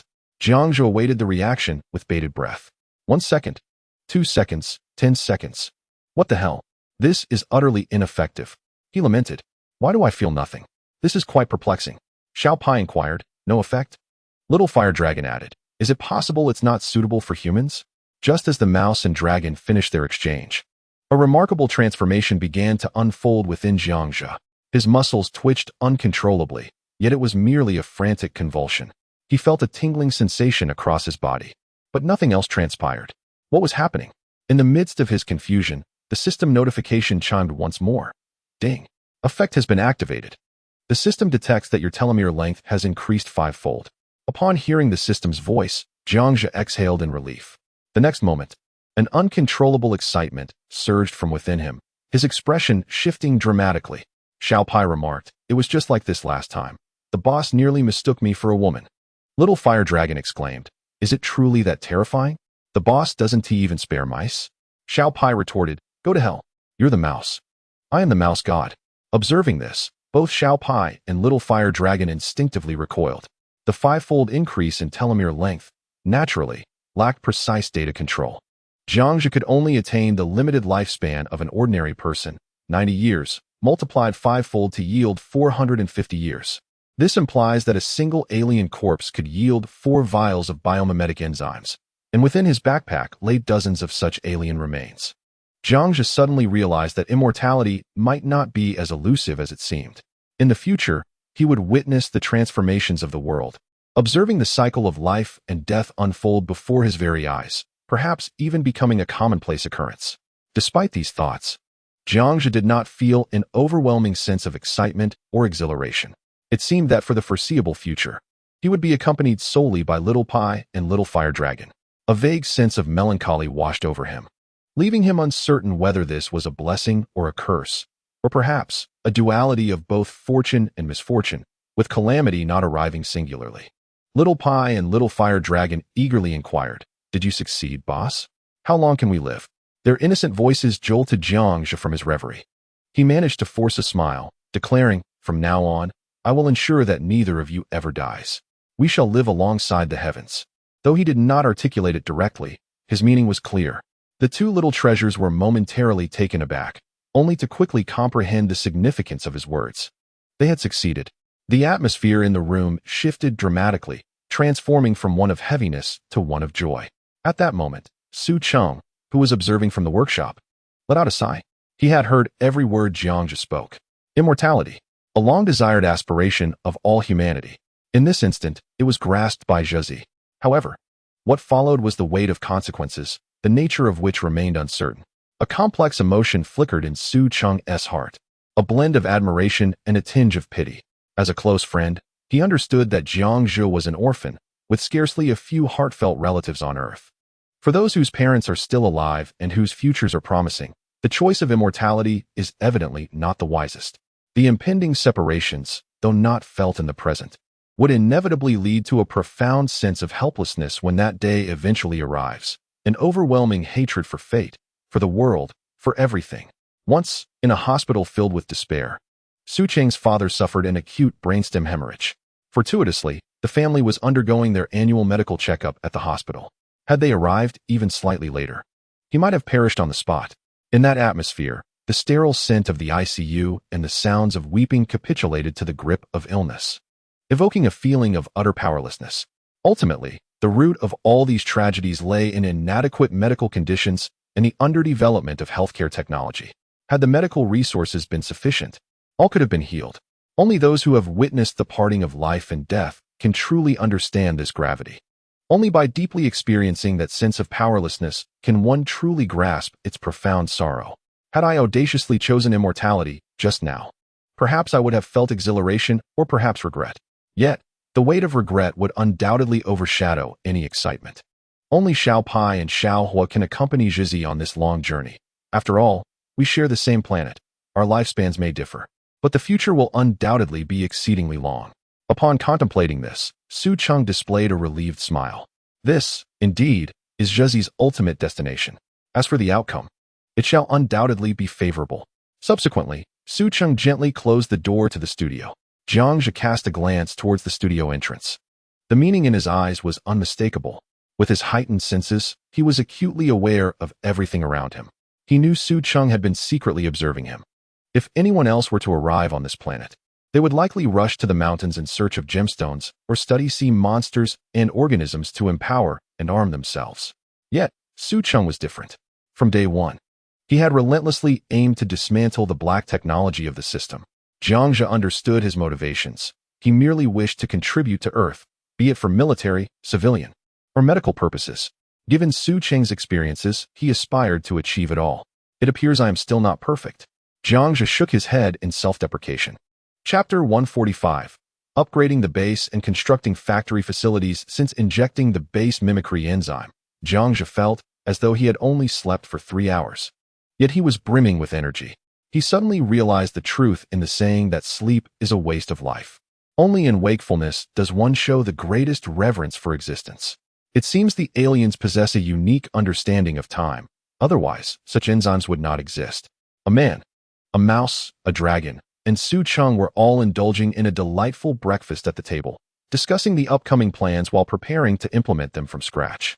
Expanding the base, constructing automated factories, and ensuring self-sufficiency across the entire industrial chain, from knitting sweaters to home visits, and even soap production. With his current technological prowess, he was more than capable of realizing these ambitions. Meanwhile, the live stream was shrouded in darkness, yet countless individuals had risen early in anticipation. The collective alien mortality incident from the previous day had generated significant traffic for Jiangzhi's broadcast. The viewership surged from over 130 million to an astonishing 160 million. In just 1 week, this was an unparalleled achievement in live streaming across any nation. It could even rival the actual viewership of the Spring Festival Gala in the 1990s. Of course, the alien data sent to the esteemed Wang was known only to him. All other data remained undisclosed. Upon learning that there was a 5 probability of extending lifespan, Wang fainted on the spot. Even if it were just 5, it was still an extraordinary phenomenon. Niesher remarked, "It seems that little Jiang was researching late into the night." Gao Yuliang, Xiao Jiangzi, Are you prepared to visit the icy surface of the aliens today? Wang Zhengwo. Xiao Zhang has drifted further away from you all, but has drawn closer to me. Why does Wang, the esteemed one, say this? I can't shake the feeling that there is some peculiar transaction behind this. Today, numerous foreign unidentified flying object enthusiasts have gathered, and the viewership has surged tremendously. Indeed, a group of aliens perished yesterday, creating a stir among associations worldwide. We were so exhilarated that we couldn't sleep a wink, all awaiting Jiang Shen's broadcast. The collective alien demise is the first major incident of its kind on Earth, prompting many to speculate about the potential outbreak of a great conflict. The barrage of comments has been frantically overwhelming, a daily occurrence at this point. Tens of millions are eager for Jiang Zhe's live stream. Given Jiang Zhe's extensive knowledge, he remains unfazed by the alien death incident. However, every action he takes is of paramount importance to Earth. The collective alien demise is indeed intriguing. Numerous conspiracy theorists believe that aliens might eliminate Jiang Zhe and then traverse the interstellar gateway to conquer Earth. Countless UFO enthusiasts, bewilderingly, seem to be gullible enough to believe such rumors. If Jiang Zhe were to discover this, he would likely respond with scathing criticism. Moreover, it's evident that they aren't his dedicated fans. Suddenly, the screen illuminated. A strikingly handsome figure emerged. What is this? How has the live stream suddenly attracted over 30 million genuine viewers? Who has orchestrated this influx? Jiang Zhe glanced at the numbers, feeling perplexed. It's a daily mystery. Last time it was a military figure. Who is the influential individual drawing attention to me this time? Could it be that my charm has finally been acknowledged by the world? Wow, Jiang Shen has arrived. Jiang Shen. The recent collective alien death incident has caused quite a sensation on Earth. Indeed, many have claimed that you would bring about the planet's destruction. We organized a group of bred people to confront the rumor mongers overnight. I'm indifferent to that. What I truly wish to inquire is when the host will venture beneath the aliens. Beneath the aliens? Are you Alan the Great? Beneath? Can't you even articulate going into the sea? Alan, what does that have to do with me? I'm still not awake. Observing the flurry of comments, Jiang Zhe understood. The incident of collective alien death had indeed stirred significant commotion on Earth. Reflecting on it, every occurrence I encounter is gravely significant on Earth. Witnessing the countless fervent discussions, it seems the technological points have surged once again. With a bit more, I could directly establish some factories. I see. Thank you, dear family. Rest assured, Earth will not meet its demise. I assure you. Jiang Zhe expressed his gratitude, then summoned his personal interface. Name, Jiang Zhe. Age, 24. Location, urban ruins, under reconstruction. Technical equipment, Barrett sniper rifle, lightsaber handle, Gatling gun, thermal longsword, electric bicycle, motorcycle, universal purifier, night vision goggles. Weakness analyzer, black battle robe, golden battle armor, backpack contents, exotic shrimp, small leather, dark dragon, phantom leviathan, 3 corpses of mutant sea dragons, 13 armored sharks, green gemstone. Skills, particleization, temporary, red eye, superhuman strength, stamina, speed, reaction time, tech points, 52, 500, 000, population. 3, Jiang Zhe, Suchong, Pai Taiyang. Little Fire Dragon. The tech points have indeed skyrocketed. Yesterday, over 9 million were utilized, yet they rebounded overnight. Upgrading the base and factory can be accomplished immediately. The entire base occupies merely 1,000 square meters. An upgrade could easily expand it to 3,000. The metals and ores scavenged over the past few days are more than sufficient. The host seems to have grasped the situation. The collected metals and ores are adequate to expand the base and enhance certain facilities. Currently, the base spans 1,000 square meters. Perhaps it can be upgraded to 3,000, and constructing an ecological garden for self-sufficiency would be splendid. Jiang Zhe, accompanied by Little Leather and Little Fire Dragon, ventured outward. This time, he intends to utilize over 90% of the 50 million tech points. The remaining 10% shall serve as a safeguard. Previously, the host mentioned construction but had yet to commence. Now that it is underway, safety is likely to be enhanced. Moreover, the risks associated with excursions have significantly diminished. If necessary, everyone could remain at the base. I have longed to ascend. I hope the host will allow us to explore. The host has referred to us as family. Do you not comprehend? Brothers, let us move. The audience is also quite adept at engaging. The excitement surrounding Superfire has surged. Countless viewers are elated once more. This time, The base will be upgraded to 3,000 square meters. It is neither too little nor too much, equivalent to 30 ordinary apartments of 100 square meters. This means that a family of 4 would find 100 square meters more than ample. With the current 3,000 square meters, it is certainly spacious enough for 120 individuals to move about comfortably. It is no exaggeration to assert that Jiangx's anti-gravity base stands as an exceedingly secure refuge in a post-apocalyptic world. Upon arriving outside the base, Jiangxi surveyed the surroundings. Numerous ruins were nearby. Only after a brief cleanup could the area be cleared. Esteemed colleagues, please send me your design blueprints and relevant proposals. Thank you, Jiangxi inquired. Wang Jiangwo from the National Architectural Society tipped the host 100 super fire tokens. Wang Jiangwo, as before, let us align with the sci-fi aesthetic of the base. The factory structures should embody a futuristic design. Little Jiang, could you perhaps facilitate a little fun for me and sneak me up there? A plethora of proposals from various prominent figures flooded in. Many took this opportunity to cultivate connections, hoping for a favor. Thank you to all esteemed colleagues for your proposals. There is still Wang Lao, and everyone will have opportunities. There is no need to rush. Jiangxi smiled, assuring that it would indeed happen, but not at this moment. Chapter 146, Artificial Intelligence Beyond a Millennium. He reviewed the technological points, conserving 10%. Observing the proposals submitted by various esteemed individuals, Jiangxi ultimately opted for Wang Jiangwo's plan. The reason was simple. The quality of the work was exceptional, undeniably futuristic. As for the proposals from other nations, they merely echoed the aesthetic of Night City in 2077, lacking the required sci-fi essence, thus discarded by Jiangxi. The resources were sufficient to construct 3 small factories, metal freight vehicles paired with robots, and automated production lines for food factories, all relying on future artificial intelligence chips, easily managed by the black chip nestled in his backpack. Jiangxi was not one to stir trouble.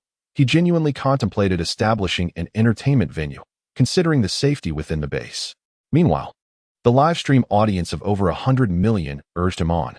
All right, everyone, no need to rush. The host is prepared. Jiangxi was diligent in his work. Beside him, Xiao Pai and Xiao Huolong merely followed along, causing no disruption. Once the locations for the 3 factories were confirmed, construction commenced. Built with a mere thought, the shimmering silver matrix lines reappeared before the eyes of the audience. 3 transparent phantoms manifested before the gaze of over 160 million viewers. This spectacle, familiar to seasoned viewers, never failed to send shivers down their spines. The vast audience collectively gasped in astonishment. Although the newcomers acknowledged Jiangxi's prowess, they couldn't help but marvel at the extent of his capabilities. What collective alien death event? Before Jiangxi conjured creations from thin air. Even a single hair couldn't compare. Architects and physicists worldwide held their breath, utterly incredulous. Although they had witnessed it before and wished to study Jiangxi's spatial technology, confronting it again left the super experts feeling powerless. It was simply beyond their reach. Countless experts were envious. Perhaps high intelligence did grant one the ability to act with impunity. Though they had seen the scenes when Jiang Shun constructed the base, this moment was monumental. They bowed before Jiang Shun. The factory's form began to emerge. My heavens! This is a miracle. It must be a miracle. Curiously, why did Jiang Shun not opt for diamonds as doors and windows this time? Would the upper floors be able to speak? Hadn't they seen that the mountain of fasting had been destroyed? Where would the diamonds come from? The previous blue diamonds, from the depths of the ocean caves. Unintentionally, Jiangxi caught sight of this comment. A realization struck him. Indeed, he was a man with several tons of blue diamonds. Then, Jiangxi proceeded to make an astonishing request. System, use blue diamonds for the doors and windows, aiming for a luxurious yet understated and profound aesthetic. A faint smile graced Jiangxi's lips. Amidst the curiosity of over 100 million viewers in the live stream, the base has successfully expanded to 5,000 square meters, consuming a staggering 10 million technology points, all while ensuring sufficient metal supplies. Otherwise, it could have required 2 to 3 times that amount, with costs escalating as time progresses. Initially anticipated to be 3,000 square meters, Jiangxi underestimated the metallic resources of this planet, and the synthesis to 5,000 square meters proved to be more than adequate. 3 factories stood quietly at the periphery of the base, positioned on the Pentagon platform. The enlarged Pentagon platform saw each station expand to 800 square meters. While not particularly large, it was quite cost-effective. The entirety of the Pentagon base, excluding the central activity area, occupied 3,000 square meters for habitation, with the remaining 2,000 square meters distributed across the Pentagon platform. As viewers pointed it out, Jiangzhou indeed utilized a significant amount of blue diamonds to construct the factories, causing the audience in the live stream to be taken aback. Wasn't it promised that no diamonds would be used? Wasn't it claimed that there would be no extravagant spending?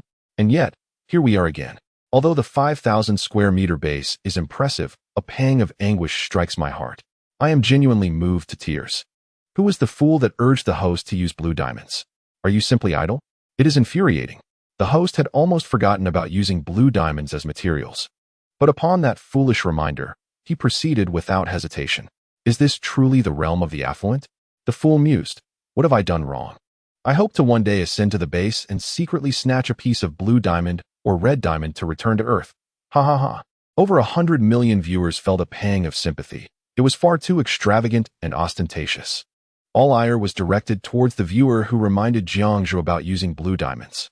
It is likely that this individual will face repercussions when school ends. However, unbeknownst to many, that viewer was Principal Nie. In the intensive care unit, the other two elderly gentlemen laughed heartily. Gao Yuliang remarked, "Ha ha ha, you old man. What a lack of morals." Young Jiang had clearly forgotten, yet you reminded him. I bet you'll get scolded. Wang Jingwo added, "Be careful. Young Jiang might not take you up to play in the future." Nie retorted, "What do you know? That rascal has deceived us into accruing so much wealth." The Global Council calculated that in just 1 week, it's nearly 300 million meters of currency, which translates to over 1.8 billion in soft currency. Besides, does young Jiang even need this little money? Subsequently, the three elders, each with differing opinions, engaged in a playful scuffle, eventually collapsing in a state of dizziness. Meanwhile, a 50-something chubby doctor, watching the live stream, felt his eyelids twitch and his mouth twitch uncontrollably. Jiang, the deity, earned 1.8 billion soft currency in a week? Is this even humanly possible? This is utterly absurd. Moments later, the matrix rays ceased. The 3 factories were fully formed, gleaming in silver tones, exuding a strikingly futuristic ambience. Over 100 million viewers gasped in awe, and the barrage of comments flooded the screen. We are steadily progressing towards the right path. With the factories now completed, the host casually invited everyone to tour the facilities. Jiang Zhe, filled with excitement, entered one of the rooms alongside Xiao Pai and Xiao Huolong. Upon stepping into the food factory, the live broadcast room erupted in a frenzy. The pristine white decor contrasted with the high-tech computers surrounding them, which incessantly showcased Jiang Zhe's monumental achievements. At the forefront of the spacious hall stood an intelligent mainframe. "Hello, boss. Number 001 is at your service." A girl with flowing red hair approached Jiang Zhe slowly, sending shivers down the spines of the live stream viewers. What on earth is this? An artificial intelligence that can walk? This is utterly absurd. While they could at least comprehend an AI capable of instantaneous movement, a walking AI suggests something far more profound. It implies that all 3 factories are under the management of artificial intelligence.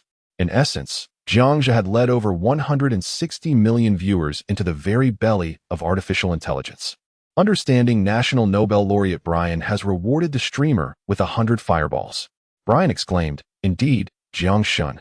This level of artificial intelligence transcends the ordinary. It embodies planetary-level technology, potentially possessing autonomous consciousness." Understanding National Advanced Technology Institute's Pierce has rewarded the streamer with 100 fireballs. Pierce remarked, "Terrifying. Absolutely terrifying. This tangible artificial intelligence is at least a millennium ahead of Earth." The audience was left in awe. Chapter 147. Naming the artificial intelligence global experts were equally astounded. Every knowledgeable individual was exhilarated. It is not merely the difficulty of creating artificial intelligence, but rather the existence of an AI capable of developing autonomous consciousness. The hyperrealistic portrayal of human-like expressions and lifelike movements presented an astonishing concept. In the eyes of the world's foremost experts, Jiang Zhe had seemingly acquired divine capabilities. He could resurrect the deceased, preserving their consciousness and life habits within the database of artificial intelligence. This suggests that, with sufficient energy, humanity could achieve immortality. How could such revelations not leave influential figures in shock? Terrifying. Absolutely terrifying. Zhao Jiang gasped in astonishment, utterly speechless at this moment. While anti-gravity technology may be impressive, it merely alters the world.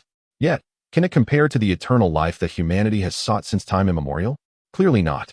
The generals in the conference room were well-versed in military and technological advancements, fully aware of what the emergence of such technology signifies. Once again, we witness a millennium of technological progress. Little Jiang has truly achieved the divine. If it were merely an ordinary artificial intelligence, I would not be so stirred. However, this AI, akin to a living being with autonomous consciousness, could have terrifying implications in modern technology. A group of generals swallowed hard. If such artificial intelligence were to arrive on Earth and fall into the hands of those with nefarious intentions, it could spell disaster with just a mere flick of a finger, ensnaring everyone in dire straits. The dignitaries in the conference room were left utterly astonished, rendered speechless, fervently wishing that this technology would never manifest on Earth. What are your thoughts? Why is this artificial intelligence considered a black technology?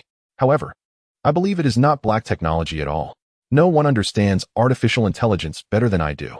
In the shadows of the dark palace, Pu Pu, with a crooked smile, extended two dainty fingers. The usual boastful leaders of various nations found themselves at a loss for words at this moment. Pu Pu, are you truly foolish or merely pretending? The generals exchanged glances, aware that offending Pu Pu would be detrimental to all. Is no one going to speak? If no one speaks, we shall adjourn the meeting. No one understands adjourning better than I do. Pu Pu, with an air of arrogance, maintained his delicate pose. I implore you to pay heed. Pu Pu exclaimed, what do you think of Meichuan Naiku?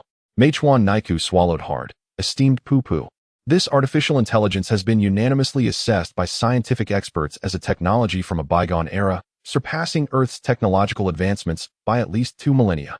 Pu Pu smirked, and so what? There is nothing that instills fear in me. Meichuan Naiku replied. This implies that a mere thought from Anchor Jiang could unleash catastrophic consequences, such as nuclear devastation. The entire conference room was shaken to its core. Terrifying. Truly terrifying. Pu Pu scoffed. Is that all? No one understands nuclear power better than I do.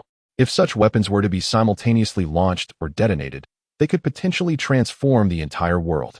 Nations globally strive to avoid utilizing such weaponry, yet upon hearing Meichuan Naiku's words, Pu Pu's arrogance began to wane. Subsequently, discussions in the conference room turned to strategies to counter Jiang Zhe. However, after much contemplation, they concluded that there was little they could do. They couldn't even begin to grasp the cutting-edge technology at play. Ultimately, everyone hastily adjourned the meeting. Impressive. We kneel before Zhe. Isn't this your side business? Ming Chong and Lu Hong were so excited they slapped their thighs. Ming Chong, beaming with joy, declared, this is a remarkable discovery. We must have Su Chong bring back some technology. I wish to study it. The brothers from the neighboring dormitory, who had come to visit, revealed expressions of envy. The 4 burly men swiftly transformed from alkaline to acidic personas. Why weren't we acquainted with Jiang Zhe? Had I known, I should have treated him to a sumptuous meal on the first day of college. Me too. On the second day, I should have bought him a bottle of Shinmai. I regret it even more. At that time, I thought Jiang Zhe was merely intelligent, but little did I realize he was extraordinary. As a result, I ended up in the same dormitory with you 3 foolish ones. Who else feels my regret? The entire floor erupted with the scent of lemons. A multitude of fervent fans congregated at the entrance of the dormitory, their voices hoarse from shouting, yearning to glimpse Jiang Zhe's personal belongings. Even possessing a single item once touched by him would suffice. Observing the torrent of enthusiastic comments, Jiang Zhe felt a surge of exhilaration. The sense of achievement was overwhelming. He marveled at the cutting-edge technology surrounding him, reminiscent of scenes only witnessed in the most elite science fiction films. Millions of viewers were collectively enraptured. The factory, crafted from blue diamonds, exuded extreme luxury and opulence. Although it featured automated production lines, each workstation was accompanied by futuristic sofas, providing a perfect spot for weary visitors to rest. While the factory was currently modest in size, plans for expansion were already in motion. By the way, the name 001 is rather unappealing. Let us give everyone the opportunity to name it. Jiang Zhe announced. Little Shorty, Little May, Little Jiang, Baba. The audience in the live stream could hardly contain their excitement, inundating the chat with millions of suggestions. For the average viewer, this was no trivial matter. Contributing to Jiang Zhe's legacy, albeit through naming, would bring immense pride if chosen. The individuals selected could boast, "I have made a contribution to the great Jiangzhe," to any who dared challenge them. The thrill was palpable. All right, let the lottery system randomly select a name. Jiangzhe pressed the lottery button. The integrated system's giant wheel began to spin. Out of 15 million unique names, only one would be chosen, a probability even lower than winning the lottery. Experts and viewers around the globe trembled with anticipation. What car would the winner drive in the future? A Ferrari? A Bugatti Veyron? The fortunate name bearer would proudly declare, "I contributed to Jiangzhe," to anyone who dared cross them. The excitement surged once more among the viewers as the pointer on the giant wheel began to slow. Inching ever closer to a stop, the moment of revelation had arrived. Viewers in front of their computers and phones widened their eyes in anticipation, fervently hoping to be selected. Soon, the wheel came to a halt on the name, Baba. The truth was unveiled. Jiangzhe was taken aback. Baba? The global audience was equally bewildered. What could this name mean? Was it a jest from the host? Oh dear, what a choice. The chat erupted with playful banter. Which mischievous soul came up with Baba? Meanwhile, on a nearby street, a young man named Chun Chun had just sent Baba and narrowly avoided being struck by a vehicle. Chapter 148. Encountering danger and embracing peril despite the somewhat unrefined name. The host ultimately decided to christen the artificial intelligence as Baba. Jiangzhe felt an urge to avert his gaze. If this were true, he would naturally wish it were false. Conversely, if it were false, he would fervently hope it were indeed false. Meanwhile, a young man named Chun Chun became exhilarated, exclaiming loudly in the street, "Long live Jiangshun! Long live Baba!" Young men and women on the street cast envious glances his way. At this point, no one was unaware of Jiangshun's live streaming room. Anything associated with Jiangshun was destined to soar to great heights. Suddenly, a black Bugatti Veyron cruised down the street, from which emerged a towering bodyguard. "Is it you? The one chosen by Jiangshun, known as Baba?" Chun Chun swallowed hard. "Is there something you need?" The bodyguard replied, "Nothing urgent. Get in the car. Our boss wishes to meet you." Chun Chun inquired, "Is this for real?" "Which boss?" The bodyguard responded, "It's Alibaba's founder. Your connection to Jiangshun's artificial intelligence aligns perfectly with our company's image. Our boss has decided to offer you a position with a monthly salary of 1 million as an ambassador. Hurry, the boss is eagerly awaiting you."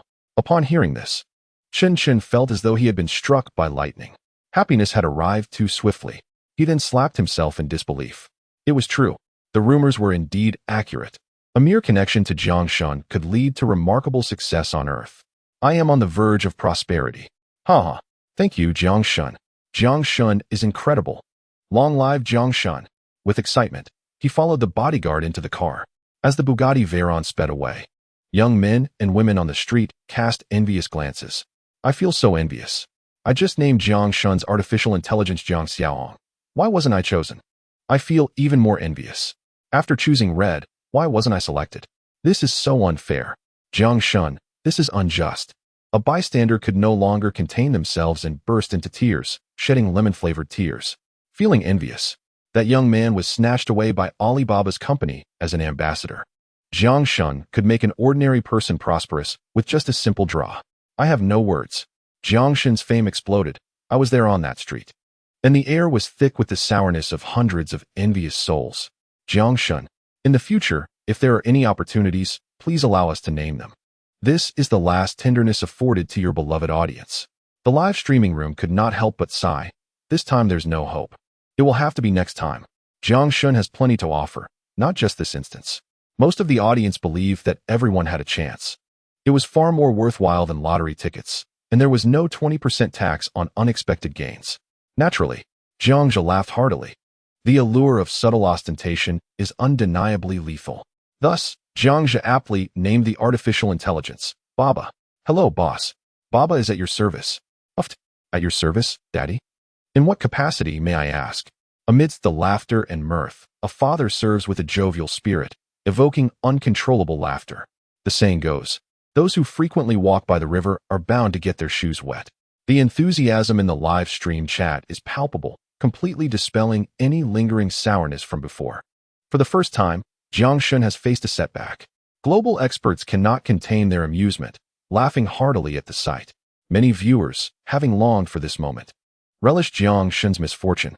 After deceiving so many with his prowess, this singular setback resonates more profoundly. Jiangzhu observes the chat with a faint smile, unperturbed by the chatter.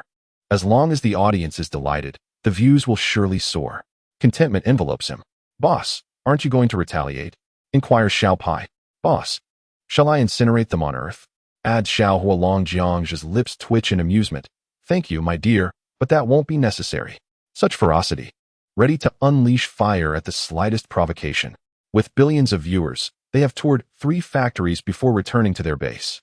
National Aerospace Department's Niesher rewards the streamer with 100 bursts of enthusiasm. Niesher, as I've said before, dear Jiang, I hope in my lifetime to visit an extraterrestrial realm. When will that interstellar gate open? National Astronomy Department's Yin Rin rewards 100 bursts of enthusiasm. Yin Rin, I too wish to visit another planet. I previously requested this, and now that the technology is ready, isn't it time for us to ascend? I'd do anything for you, Jiang. Walter, damn. I feel the same. Foster, I want to go too. Alan, step aside, I want it more. As the responsibility of civilizational advancement matures, global experts are eager. Since the completion of the base, many have booked their visits with enthusiasm. Of course, it is not merely for the sake of enthusiasm, but due to their substantial contributions in the live stream that Jiangzhu prioritizes them. It will happen, rest assured. Everyone will have a chance, with those contributing the most receiving precedence. It's just a few days away, I promise. Jiangzhu assures, thumping his chest. Wang Zhengwo, I shall be first. Gao Yuliang, the second spot is undoubtedly mine. Niesher, do you even regard me? Wang Enhua, am I not worthy of acknowledgement? The crowd bows in reverence to the esteemed Wang. After a tour, it is now midday on this planet. Dining with Xiao Pai and Xiao Hualong. They gaze out the window. While the view outside is serene, signs of potential volcanic activity near the ice cave from last night are evident, with wisps of black smoke rising. Jiangshun, shall we visit the alien ice cave today? Indeed, I am most curious about what lies within. I yearn to see the alien's lair. I want to witness the streamer triumph over the extraterrestrials. As Jiangzhu dines, the live stream buzzes with excitement. We could give it a try. He nods while enjoying his meal. Lu Yu, Xiao Jiang, it appears that the volcano over there is indeed on the verge of eruption. It seems we shall have to postpone our visit to the ice cave for another day? Alexander, it seems the potential for a significant eruption is quite high. This could be even more intense than the last time. Dear host, you are a treasure to humanity. Please, exercise caution and do not act impulsively. Observing Jiangzhu's eagerness to explore the ice cave, yet fully aware of the lurking dangers, global experts rallied to provide counsel. While their desire to witness the ice cave was palpable, their foremost concern remained the host's safety. The live stream was once again fraught with discord and indecision. On one hand, there was the belief that Jiang possessed extraordinary luck to evade peril, yet on the other, the grim reality that he could indeed meet his end loomed large. The audience was embroiled in endless debate. Ah, dear viewers, you are truly the most contradictory lot in history, professing concern for my safety while secretly yearning for my daring exploits. Jiangzhu's lips twitched in exasperation at this fickle crowd. He had long since realized their unreliability. However, his backpack was utterly depleted of supplies, leaving him no choice but to venture into the depths once more. Having faced near-death experiences in the past, it was evident to all that Jiangzhu was indeed at risk. He was merely an ordinary individual endowed with extraterrestrial technology, possessing a wealth of knowledge and remarkable intelligence. Chapter 149, an unbelievable truth. The live stream audience, numbering in the millions, found themselves rendered speechless. Upon reflection, it seemed they had no grounds for dispute. The host's assertions were, in fact, accurate. Subsequently, Jiangzhu, in front of the audience, served a large bowl of food, with the meat being taken to the studio. The viewers had long since grown accustomed to such peculiarities and tacitly accepted that there were others present in the base, which the host was unable to disclose. However, global viewers considered this a reasonable approach, as it safeguarded the privacy of those involved. The potential repercussions on the families and friends of the guests could be significant, especially if targeted by unscrupulous individuals. Thus, the audience worldwide understood the rationale behind this discretion. Jiangzhu summoned his modified Black Harley, setting out once more with Xiao Pai and Xiao Hualong. The host, sans helmet, risked a hefty penalty. Driving recklessly brings tears to loved ones. Traffic officer, where are you headed, host? Host, To Urxiankyo, taking Changhua Avenue. I bow to your dedication to current events. Laughter erupted as Jiangzhe recalled the viral battle videos featuring him, transformed into a parody with an all-star cast. Oh, how delightful. One notable line from the parody declared, I know you deem this perilous, yet to me, it is nothing but a triviality. Such audacity captivated the audience, who could not help but jest in response. Due to Jiangzhe's frequent catchphrases during his live broadcasts, he has been humorously incorporated into a meme within the all-star roster. The most popular phrase circulating online is apologies. I don't perceive this as dangerous. Having left the base, a mouse and a dragon traverse the icy surface, occasionally passing by small, frozen islands. What lies upon those islands remains an enigma to be explored at a later time. Before long, the temperature in the air begins to rise dramatically. Even Jiangzhe feels an intense wave of heat washing over him, and the viewers in the live stream experience a sensation of almost suffocating warmth. The atmosphere is stifling and unbearably hot. In the imagery, a towering iceberg, over 100 meters high, emits wisps of black smoke, reminiscent of Mount Fuji in the Cherry Blossom Valley. Beneath the ice, a gaping hole lies at the base of the volcano. When they arrived last night, they were so engrossed in observing extraterrestrial phenomena that they failed to notice the absence of smoke. Merely a single night has passed, and the volcano appears on the verge of eruption, which is rather peculiar. Little Pie, boss. If we do not deceive now, when shall we? Little Fire Dragon, boss. Let's deceive a bit more. We just read the actor's self-cultivation yesterday. We are fully prepared to assist you. Both the mouse and the dragon whisper conspiratorially in Jiangzhe's ear. Goodness. These two have truly learned to be mischievous. If I am not mistaken, it indeed appears to be an erupting volcano. The host's backpack lacks metal and stones, leaving him with no choice but to proceed. Understand the gravity of this situation? Jiangzhe halts his mighty Harley and feigns a sigh. National Kyoto Geological Society's Liu Yu rewards the host with 100 super gifts. Geologist Alexander from the National Geological Society rewards the host with 100 super gifts.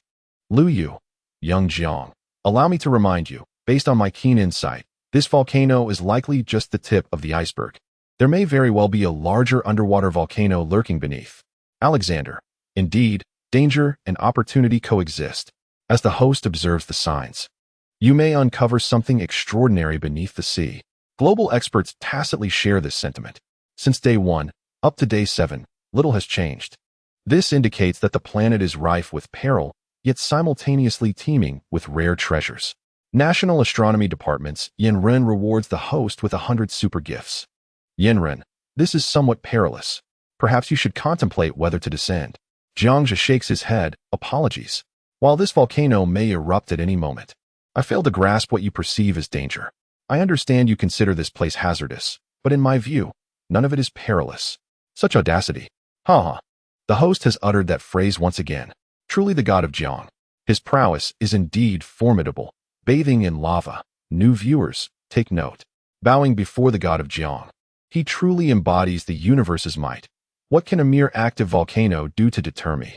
As for whether the volcano will erupt, he remains unconcerned. No obstacle can quench Jiangzhe's fervor for mining. Yet, to speak candidly, this volcano, poised for an imminent eruption, requires merely a slight external catalyst to unleash its fury. Should there exist an extraterrestrial base beneath, one can only hope they refrain from reckless actions. This planet is already marred and battered, and further devastation could render it irreparable. Prior to descending into the ice cave, although the volcano poses a threat, the abundance of mineral resources here is undeniable. Perhaps the host's facial cleanser could be sourced from this venture, as he has previously favored Lore Almen's face wash. Jiangzhe, accompanied by Little Pie and Little Fire Dragon, circled the volcano. Before them lay a trove of rare metals. How could one not seize the opportunity? An offhand remark unexpectedly catapulted Jiangzhe into a whirlwind of popularity. The Uranea Group rewarded the host with 100,000 for his captivating performance. The Uranea Group expressed gratitude. Thank you, host, for your endorsement. Our company adheres to a collaborative philosophy. In the future, we shall provide all daily essentials for extraterrestrial life. Sponsored. Laughter erupted. Jiangshun, are you referring to volcanic rock facial cleanser? What a genius manufacturer. Truly brilliant. Incredible. An offhand comment garnered 100,000 in gifts. 100 million soft sister coins. In mere seconds, 100 million deposited? Jiang Shun has earned our reverence.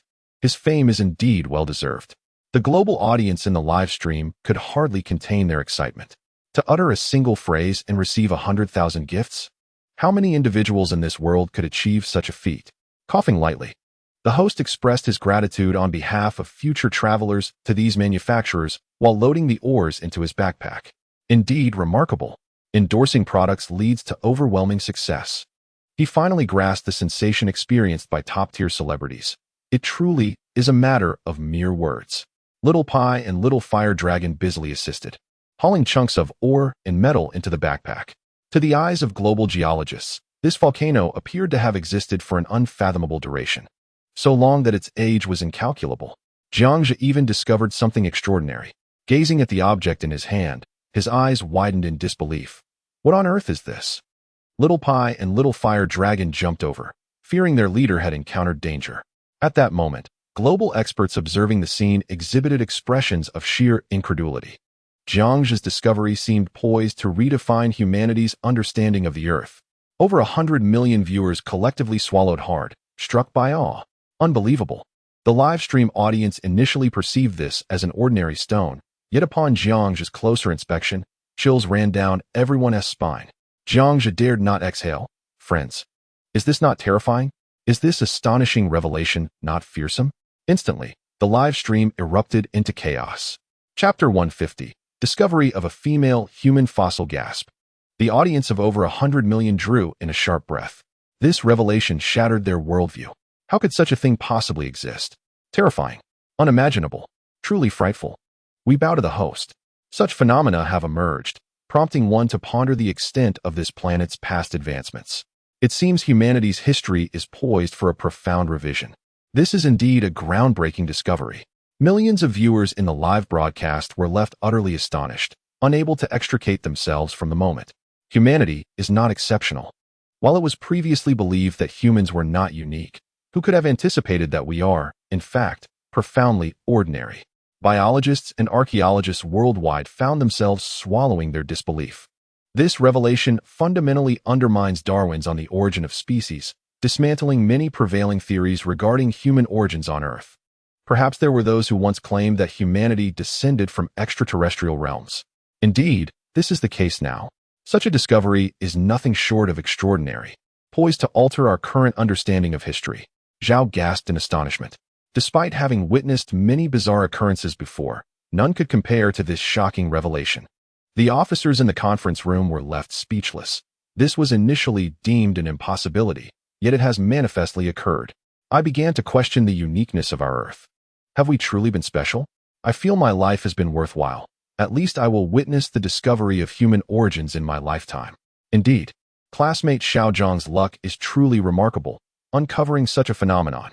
The atmosphere in the conference room turned serious. What does this imply? It signifies that Earth is not unique. The solar system is not unique, and even the Milky Way is, in truth, not unique. Humanity, in essence, is not extraordinary. In Hucking Dormitory, individuals like El Hong and Ming Chong were left astounded. It is terrifying. I can scarcely believe it. Jiang Zhe's inadvertent discovery has rewritten human history. I am at a loss for words. It is overwhelmingly frightening. A dozen individuals gathered around El Hong's computer, holding their breath. This discovery can only be described as revolutionary. Wang Anhua, president of the National Biology Society, tipped the broadcaster 1,000 stars. Wang Anhua, you, my boy, always shatter people's worldviews inadvertently. My own perspective has crumbled into disarray. Alan from the National Biological Research Institute tipped the broadcaster 1,000 stars. Dr. Who from the Eagle Country Biological Research Institute tipped the broadcaster 1,000 stars. Alan. Jiang Shun. I kneel before you. It seems there is little left to explore in biology. Doctor Who. I am resigning. I shall abandon biology to pursue archaeology. Countless biologists worldwide contemplated resigning to delve into archaeology. While archaeologists may not share the same shock, this discovery is sufficient to immortalize Jiang Zhe in history. It will undoubtedly be recorded in the annals of global history.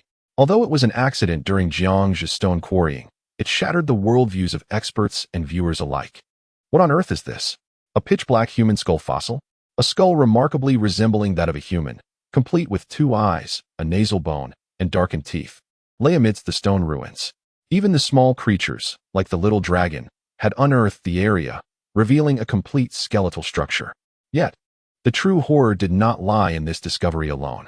With an IQ of 145, Jiang Zhe was acutely aware that earthly science could transform a piece of wood into a fossil within a mere week. However, this was merely the beginning of the chilling reality. Jiang Zhe also understood that the intense heat from a volcano could instantly carbonize organic matter. Yet, the aftermath of volcanic ash and low atmospheric pressure often resulted in rainfall, mudslides, and earthquakes, conditions that could rapidly encase biological entities in an environment devoid of air and moisture, thus facilitating fossilization. This led to 2 extreme possibilities. It could be posited that this fossil had existed for tens of thousands, even hundreds of thousands, or millions of years. Yet, conversely, it could also be asserted that this human skeletal fossil had perished just days prior. What an unsettling notion. In the live broadcast, esteemed geologists from around the globe could scarcely believe this was a relic from eons past, for under the harsh conditions of a volcano, preserving a fossil for a prolonged period is exceedingly challenging. Once a volcano erupts, even fossils risk being carbonized into fragments or vaporized.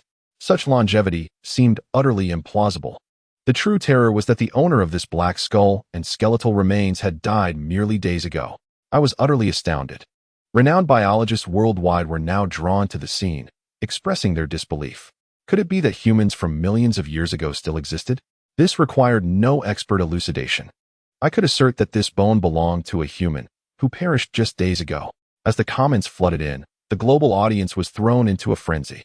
Days ago? There were still humans on this planet. How terrifying.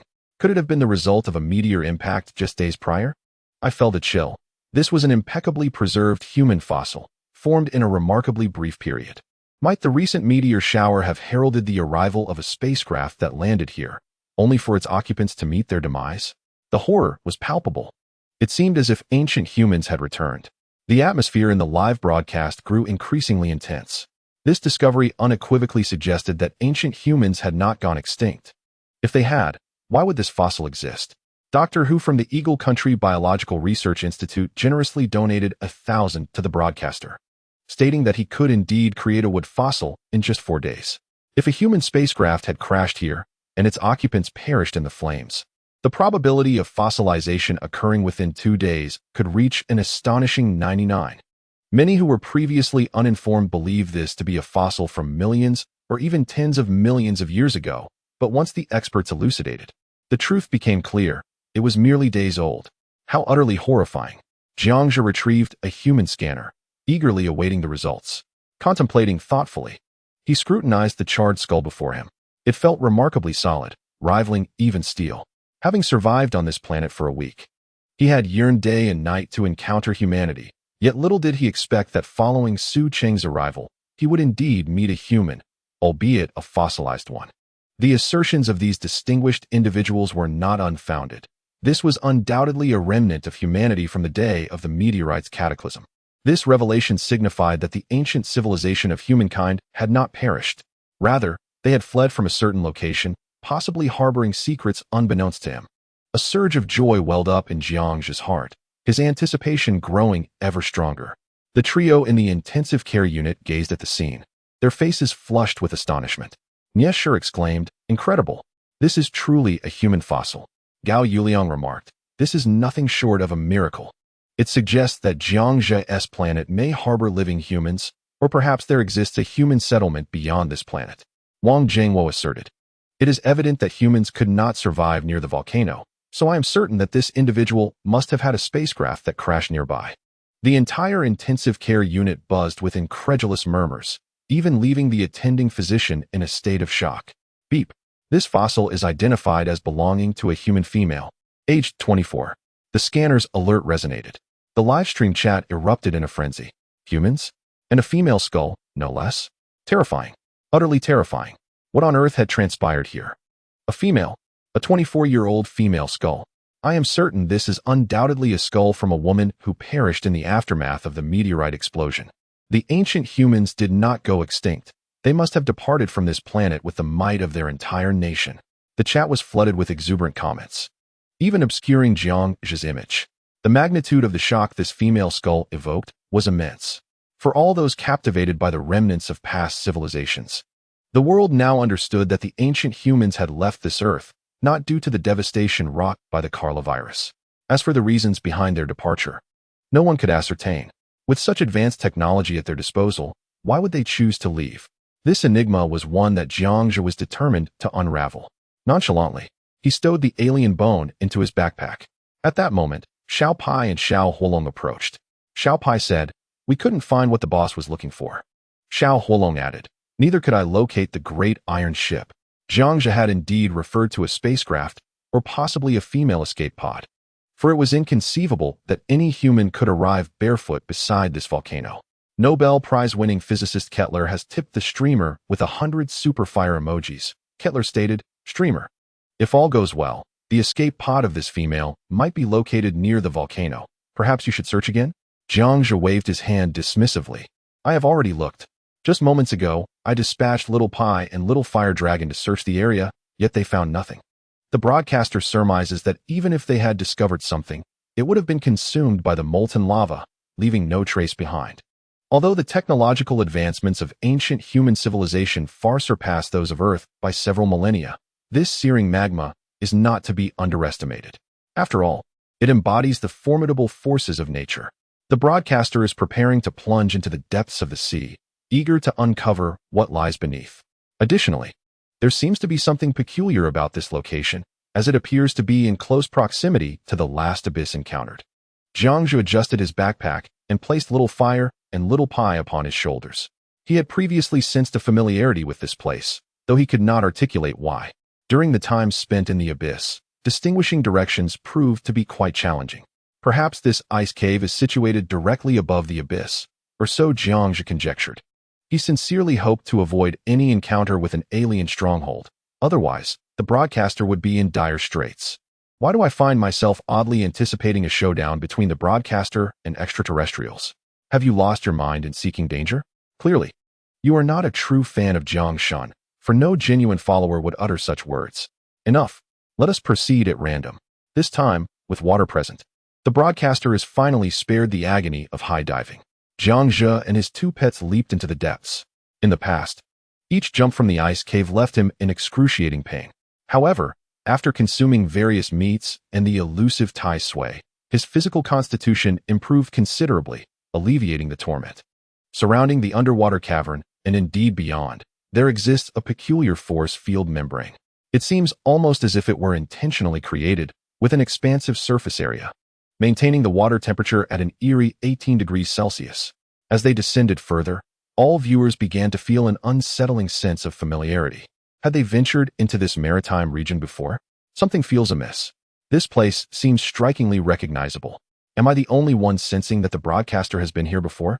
I feel it too. Is this not the very location where the broadcaster previously battled 3 mutated Kanglongs? Indeed.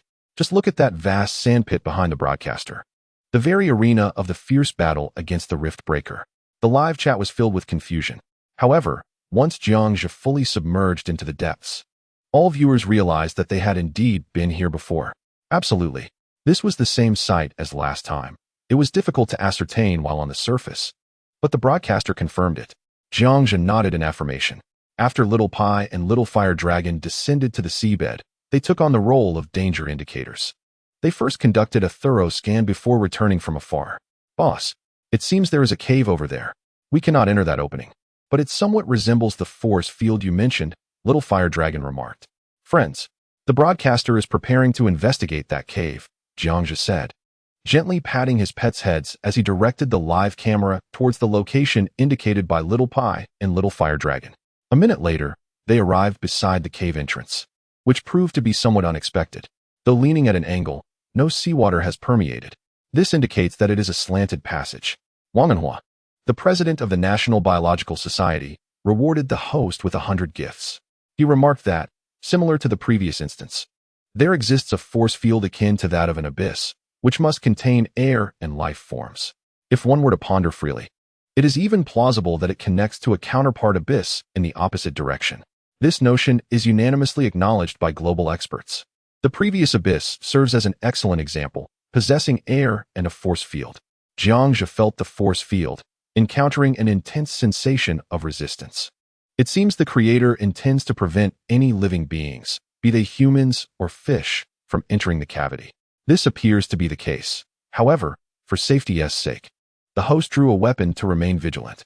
Jiangzhe spoke, subsequently retrieving a Gatling gun from his backpack. He then synthesized a piece of black chip technology from the system's store.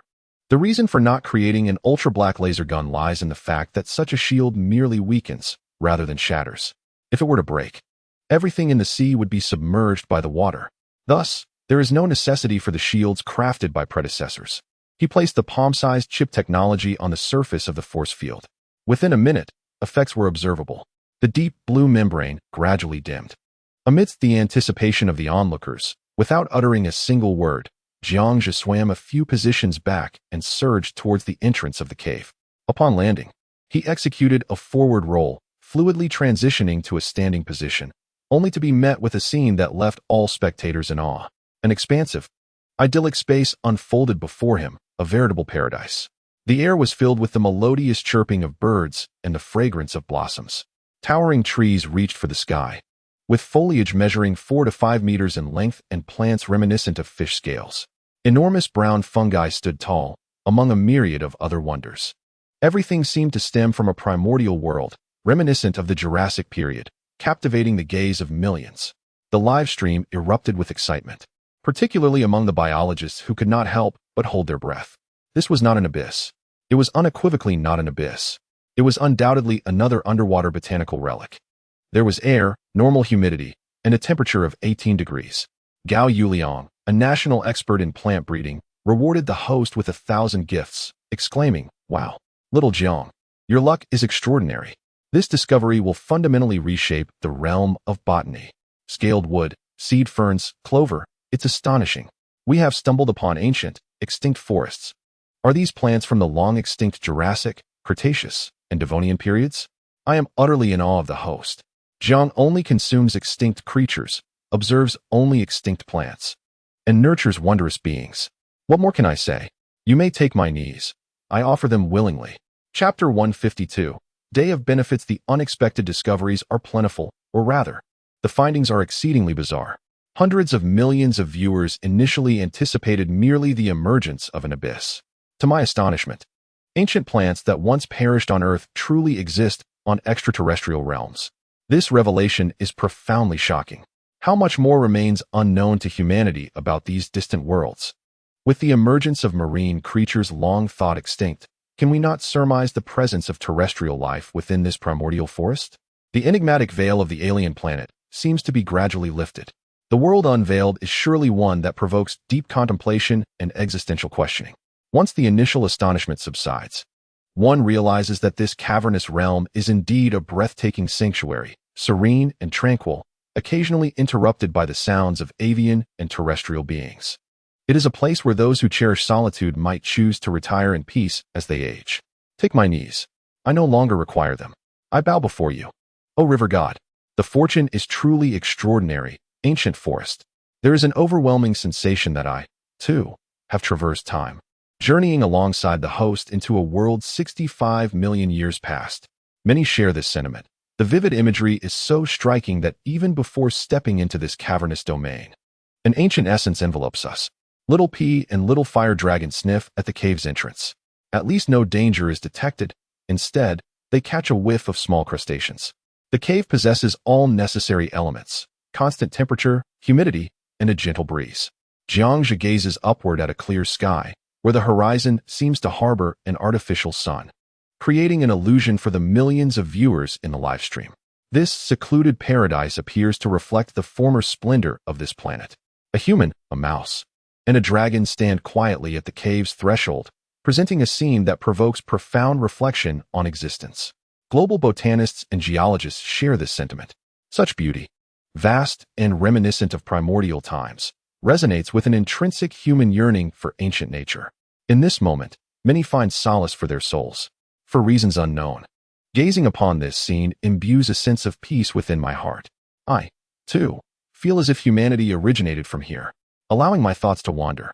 I even entertained the notion that humans might have originated from this very planet, having once experienced events that led them to Earth from the cosmos, subsequently flourishing in this realm. The live stream chat bursts with imaginative theories, intertwining tales of extraterrestrial beings and advanced technologies of ancient civilizations, suggesting that these predecessors surpassed earthly humans in their innovations, perhaps even in cranial structure. Such revelations leave many pondering the very essence of humanity. Could we truly not be the planet's original inhabitants, but rather interstellar visitors? National botanical breeding expert Gao Yuliang rewards the host with 100 fiery gifts. Gao Yuliang, indeed. This spectacle incites existential doubt. But let us not lose sight of our objective. There are immense dangers present here. Do not venture too deeply. I have spotted numerous plants long extinct on Earth. Do explore. Xiao Jiang. Danger undoubtedly lurks ahead.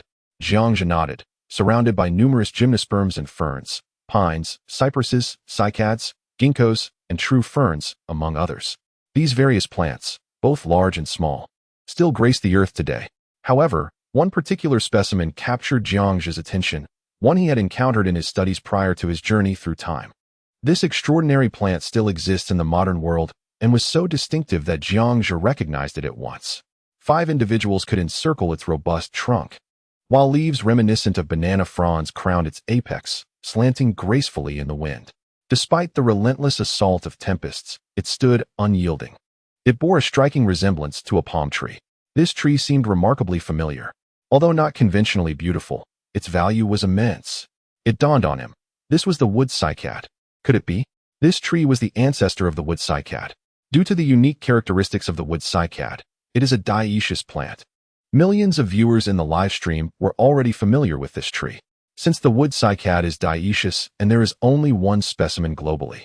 It requires a pure female tree for reproduction. Consequently, the wood cycad often blooms without yielding fruit. Botanist William generously tipped the host 100 super rockets. William, an ancient plant from the gymnosperm division, first appearing on Earth during the age of dinosaurs. A few years ago, along with botanists from various countries, including Professor Gao, we employed genetic cultivation techniques to produce only clones of the maternal plant. This living fossil exists solely in a single specimen on Earth. If the host could acquire a female tree, all botanists worldwide would be profoundly grateful. Jiangxia? Gao Yuliang, indeed. If we could obtain a female wood cycad, it would thrive and flourish on Earth, ultimately fulfilling the destiny of this solitary tree. To describe the wood cycad would be to liken it to the giant panda of the plant kingdom. The existing wood cycad on Earth is over a century old. If it were a person, it would stand among a throng of duplicates, a figure both fearsome and tragic. Nations around the globe regard this plant as a precious jewel, fervently beseeching Jiangxia to retrieve a specimen or female seeds for Earth. Even other extinct plants seemed less significant to botanists, who cherish only what they possess. That which is unattainable holds no value. Upon reflecting on this, Jiangxia conceived a groundbreaking idea. Today, a day of fortune. My dear friends, the host has a bold proposition. Everything you see today will be auctioned back to Earth. Anything from this ancient forest is fair game, except for my own advanced technology. Jiangxia surveyed the flurry of comments in the live stream, extending his arms wide. As his words echoed, the atmosphere in the live stream changed instantaneously. The global audience and experts had been eagerly waiting, their anticipation palpable, yet they had received no response from Jiangxia until now.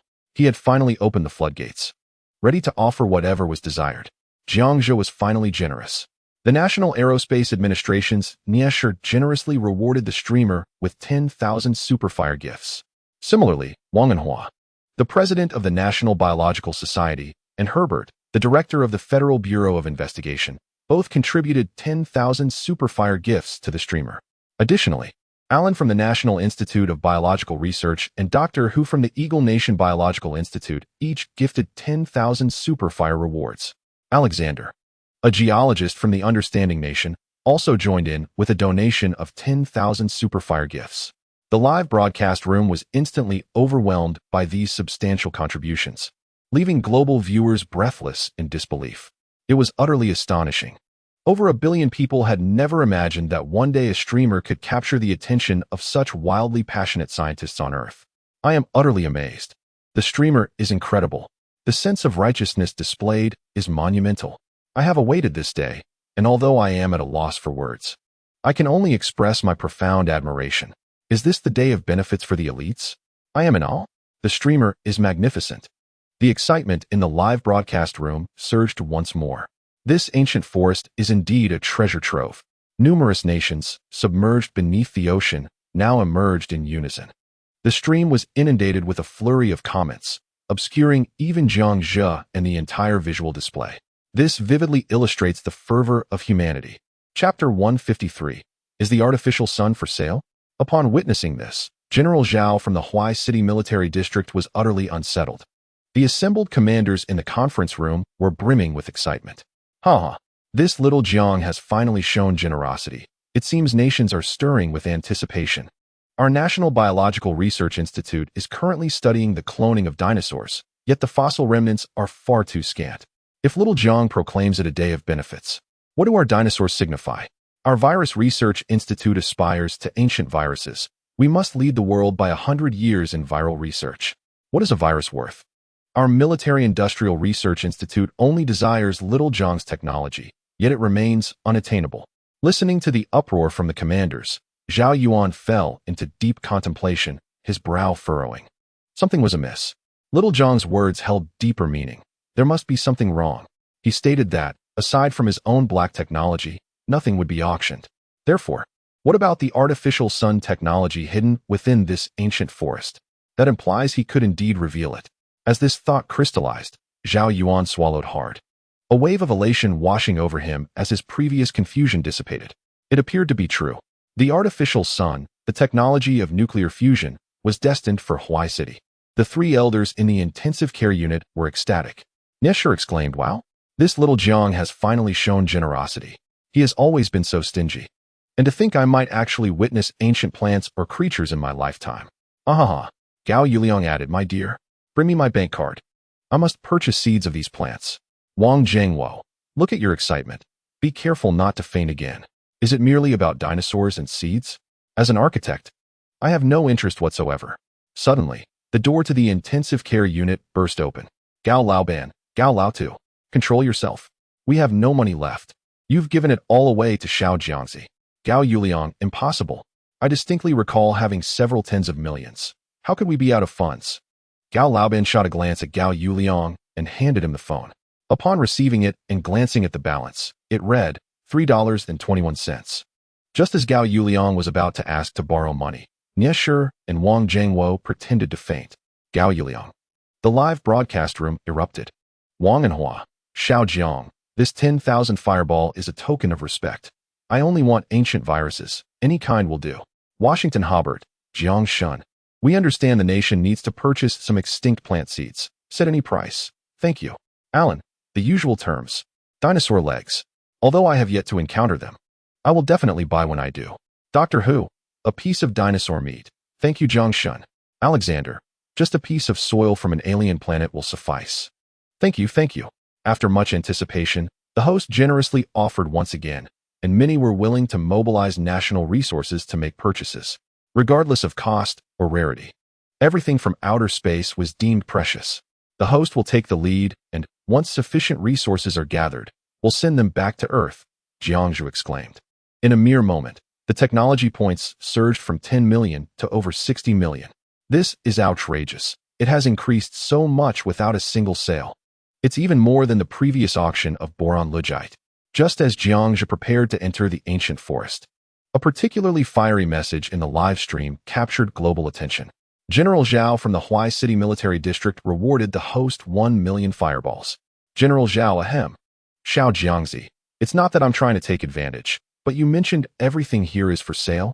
Is that truly the case? Will you not go back on your word? When have I, Jiangzhe, ever deceived you all? Since I promised, I shall certainly keep my word. A slight smile curved Jiangzhe's lips. Those from the military district truly are formidable. Have they grasped the meaning behind my words? I have been waiting for you. Just the other day, Elhong and Ming Chong sent messages to Jiangzhe, indicating that the military district back home seemed to have some ambitions, questioning why the Jing district always got ahead. Jiangzhe was contemplating when to allow the Huai City military district to take the lead over the capital when. Lo and behold, the opportunity had arrived. No need to panic. Xiao Jiang will surely agree. General Zhao held his breath. After General Zhao Yuan explained, all the commanders dared not even breathe. This is undoubtedly a groundbreaking discovery. Controlled nuclear fusion. General Zhao's fingers trembled slightly over his laptop. Ultimately, he typed out a line. General Zhao, I want the technology for a man-made sun above the ancient forest. Upon uttering these words, in the once lively live stream, all the comments vanished. In the next moment, an explosion of excitement erupted. Unbelievable. Can it truly be so? Controlled nuclear fusion. Did the host not assert that it was not for sale? How could it possibly be on offer now? Astonishing. Is this really how things are played? The host proclaimed it would not be sold, so it surely would not be. Jiang Shun had declared that such cutting-edge technology would never be sold to Earth. I refuse to believe it. Jiang Shun would certainly not part with any technology related to controlled nuclear fusion. Countless international viewers were left in disbelief. If Jiang Shun truly sold the controlled nuclear fusion technology to the Huai City Military District, the consequences would be nothing short of cataclysmic. Super energy. It could provide the Earth with an abundance of inexpensive new energy, replacing various other sources. We might even witness the emergence of new, large spacecraft powered by nuclear fusion. Monumental motherships for space exploration. It would not be an exaggeration to say that it would catapult China ahead of the rest of the world by a staggering 150 years. Nations around the globe were thrown into chaos. If this host were to follow through, the repercussions would be immensely troublesome. Observing Jiang Zhu's benign smile, Pu Pu in the Black Palace was utterly unsettled. This technology must not fall into China's hands. After all, 30 years ago, we gifted them a mere gram of lunar rock. If they acquire controlled nuclear fusion technology and refuse to share it, enmity will surely arise. My nation, the cherry blossom country, will be the first to rebel. This is a deliberate attempt to rewrite human civilization.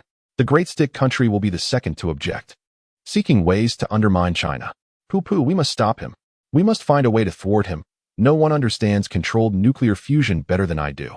Espionage, intimidation, economic warfare, cyber operations. Let the preparations commence, awaiting orders. Pu Pu, if we proceed, what are our chances against them? Secretary General, esteemed Pu Pu, we possess only a 10% budget. Should we indeed turn adversarial, we must breach all of China's territory within a month. Our strongest air force could strike their coastal areas, but the challenge lies with China's army, ranked third, only behind the Bear Nation. If they contact the host during the conflict, we would ultimately bear the greatest losses. Upon hearing this, Pu Pu's countenance darkened. This is a dilemma. Fight or refrain from fighting. Pu Pu, enough. Jiang Zhu is formidable. We cannot provoke him. We shall target others instead. No one understands suppression better than I do. Let us commence by stifling their Douyin platform.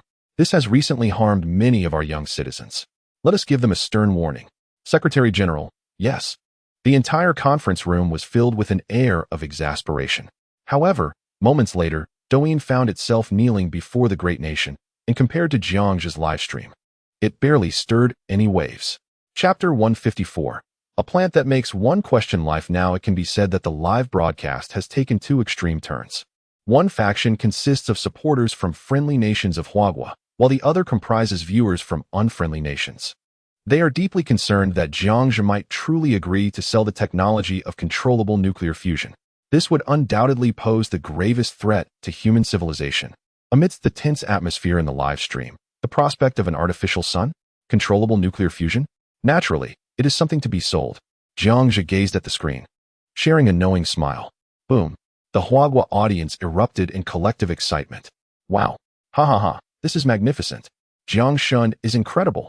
Jiang Shun is the best, absolutely phenomenal. Jiang Shun, I adore you. Controllable nuclear fusion. Ha ha. You treacherous Huagua people are infuriating. This cannot be allowed, absolutely not. It would disrupt earthly civilization. Alas, is Huagua destined to become the world's hegemon? The Huagua audience was in a frenzy. In stark contrast, the foreign viewers displayed a mix of joy and exasperation. This Jiang broadcaster is undoubtedly biased. The ones who regretted the most were the foreign physicists. Why did they not perceive the implications behind Jiang's words? How could none of the over 170 million viewers think to inquire? Or is it true that the broadcaster is indeed partial? The world's leading scientists and physicists exuded a scent of lemon, filled with regret. Ha ha. Little Jiang is simply outstanding. Far away in the Huai City military district, General Zhao, in his excitement, accidentally knocked over his laptop. Wonderful. Controllable nuclear fusion. Little Jiang, I might just fall in love with you. This young man is truly the best of the century. The conference room was abuzz with excitement. The white-coated scientists of the Huai City Advanced Technology Research Institute, captivated by the live stream, held their breath. Once the news of the sale was announced, all scientists erupted in jubilation. This was a direct salvation for them. Many who specialized in the challenges of controllable nuclear fusion were moved to tears. Why? Because controllable nuclear fusion is exceedingly difficult. And now, it was within reach. In the vast underground base, documents flew chaotically as exclamations resounded throughout, echoing endlessly. In the conference room of the European Nuclear Research Organization, numerous titans of industry gathered. This time was different. It overshadowed all previous excitement with an air of endless regret. Thousands of esteemed physicists sighed deeply, lamenting their missed opportunity. It's too late. This Jiang broadcaster must have done it deliberately. This is a historic event that could rewrite the annals of civilization. A certain distinguished individual, holding multiple doctoral degrees, sighed with agitation. Not necessarily. Our organization has never engaged in wars across the globe. We have remained in seclusion, refraining from interfering in the internal affairs of nations. Upon hearing this, many esteemed physicists nodded in agreement. Even Reiner, Morrison, and Kettler expressed their concurrence. Reiner remarked, "Indeed, I had previously offended him, and he expelled me from the live stream. Yet his character is undeniably commendable. One could at least regard him as possessing a heroic heart, rather than resembling the villains depicted in our nation's blockbuster films." Morrison added, "As someone who was also expelled, I acknowledge my previous misstep in berating Xiaopi. Nevertheless, Jiang's integrity is beyond question. If he had intended to instigate war, he could have done so at the advent of anti-gravity technology or the emergence of wormholes. Yet he has chosen not to."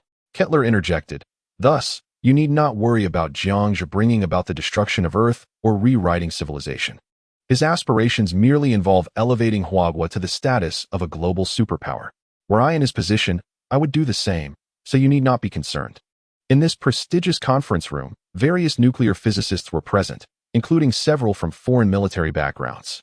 The trio's remarks were intended as reassurance for the long-time users of the live stream, to mitigate any potential concerns that scientists from unfriendly nations might report, thereby inciting unnecessary conflicts.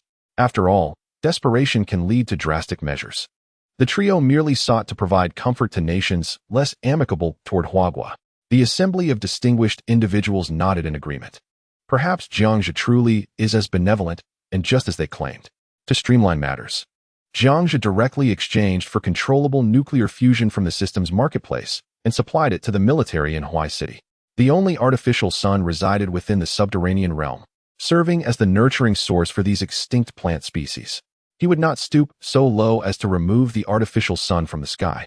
The discussions within the live stream finally subsided as Jiangxia, accompanied by Xiaopi and the little fire dragon, ventured into the ancient forest. With each step, the discovery of ultra-ancient flora increased exponentially. The experts in the live stream, scarcely daring to breathe, recorded the entire experience, fixated on the broadcast. From the moment they entered the forest, it appeared as though the distribution of plants was aligned with Earth's geological eras. From the Cenozoic era's Paleogene, Neogene, and Quaternary flora to the Mesozoic's Cretaceous, Jurassic, and Triassic specimens, and finally to the Devonian, Carboniferous, and Permian plants. Within this realm, they encountered extraterrestrial flora of arc, circle, triangle, and sphere shapes, some exceeding 100 meters in area and floating in midair. They had never even seen any plants on Earth that could serve as a reference. At that moment, global experts and viewers were left utterly astounded. They knelt before the broadcaster, exclaiming, "Did I just witness flying plants? How utterly bizarre. So, there are plants that can move? Jiangxia, you are incredible. You have shattered my worldview once again." On the 7th day of being in this live stream room, I have questioned my life for 7 days, pondering whether I should abandon my studies and devote myself entirely to watching the broadcaster's streams. The audience could no longer contain their excitement. The revelations are utterly astonishing, increasingly absurd. It is essential to recognize that the earliest green plants on Earth flourished in the oceans. In other words, only after the Cambrian, Ordovician, and Silurian periods did terrestrial green plants emerge. Observing this underwater world through the lens of Earth's historical standards implies that all the flora arranged from the entrance inward belongs to the most recent epochs of our planet, the Cenozoic, Mesozoic, Paleozoic, Proterozoic, and Archean eras. Perhaps the viewers in the live stream are struggling to grasp this concept, yet as a professional botanist, one would be utterly astounded. Globally, botanists are trembling, their eyelids twitching. What does this signify? It suggests that the host, Jiang, may have inadvertently addressed the fundamental question of the origins of life on Earth. The earliest known organisms, blue-green algae, also referred to as cyanobacteria, were most likely not indigenous to our planet. These algae were the first photosynthetic organisms to release oxygen, playing a pivotal role in transforming Earth's atmosphere from an anoxic to an oxygen-rich environment, ultimately paving the way for terrestrial and marine life to emerge. As the live stream showcases these unidentified plants, experts worldwide are left in disbelief. Indeed, life on Earth may have extraterrestrial origins. This assertion is undeniably provocative. Chapter 155. The Tree of Life. Director Kai Qian of the National Plant Research Institute generously donates 1,000 tokens to the host. Kai Qian, I wish to confirm something with all the botanists and archaeologists in the live stream. Are your thoughts aligning with mine regarding the origins of blue-green algae and plants on Earth, suggesting they are not native to our planet? Kai Qian hesitated to finish his statement, fearing he might shatter the worldview of some oblivious viewers. Director Roy from the National Plant Research Institute also donates 1,000 tokens. Roy, dear Mr. Kai, we are currently in an urgent meeting, discussing whether the earliest plants on Earth originated here. I am now convinced that they did not. Other directors of botanical institutions worldwide echoed his sentiments. The consensus among global experts is becoming increasingly clear. Until an expert elucidated this to the millions watching the live stream, the atmosphere was electric with astonishment. What? The host has contributed yet again to our understanding of Earth? Life did not originate here? What more can I say? I am in awe of the host. It is frustrating. Why do my knees always betray me, compelling me to bow before the host? The live stream was rife with astonishment. This is preposterous. The ancient secrets of Earth seem to vanish before the host's very eyes. As Jiangzhe strides forward, the live stream reveals a magnificent tree, glistening under the sun, towering into the clouds. Jiangzhe gazes upward, his view extending into infinity. What on earth is this? Can trees now emit light?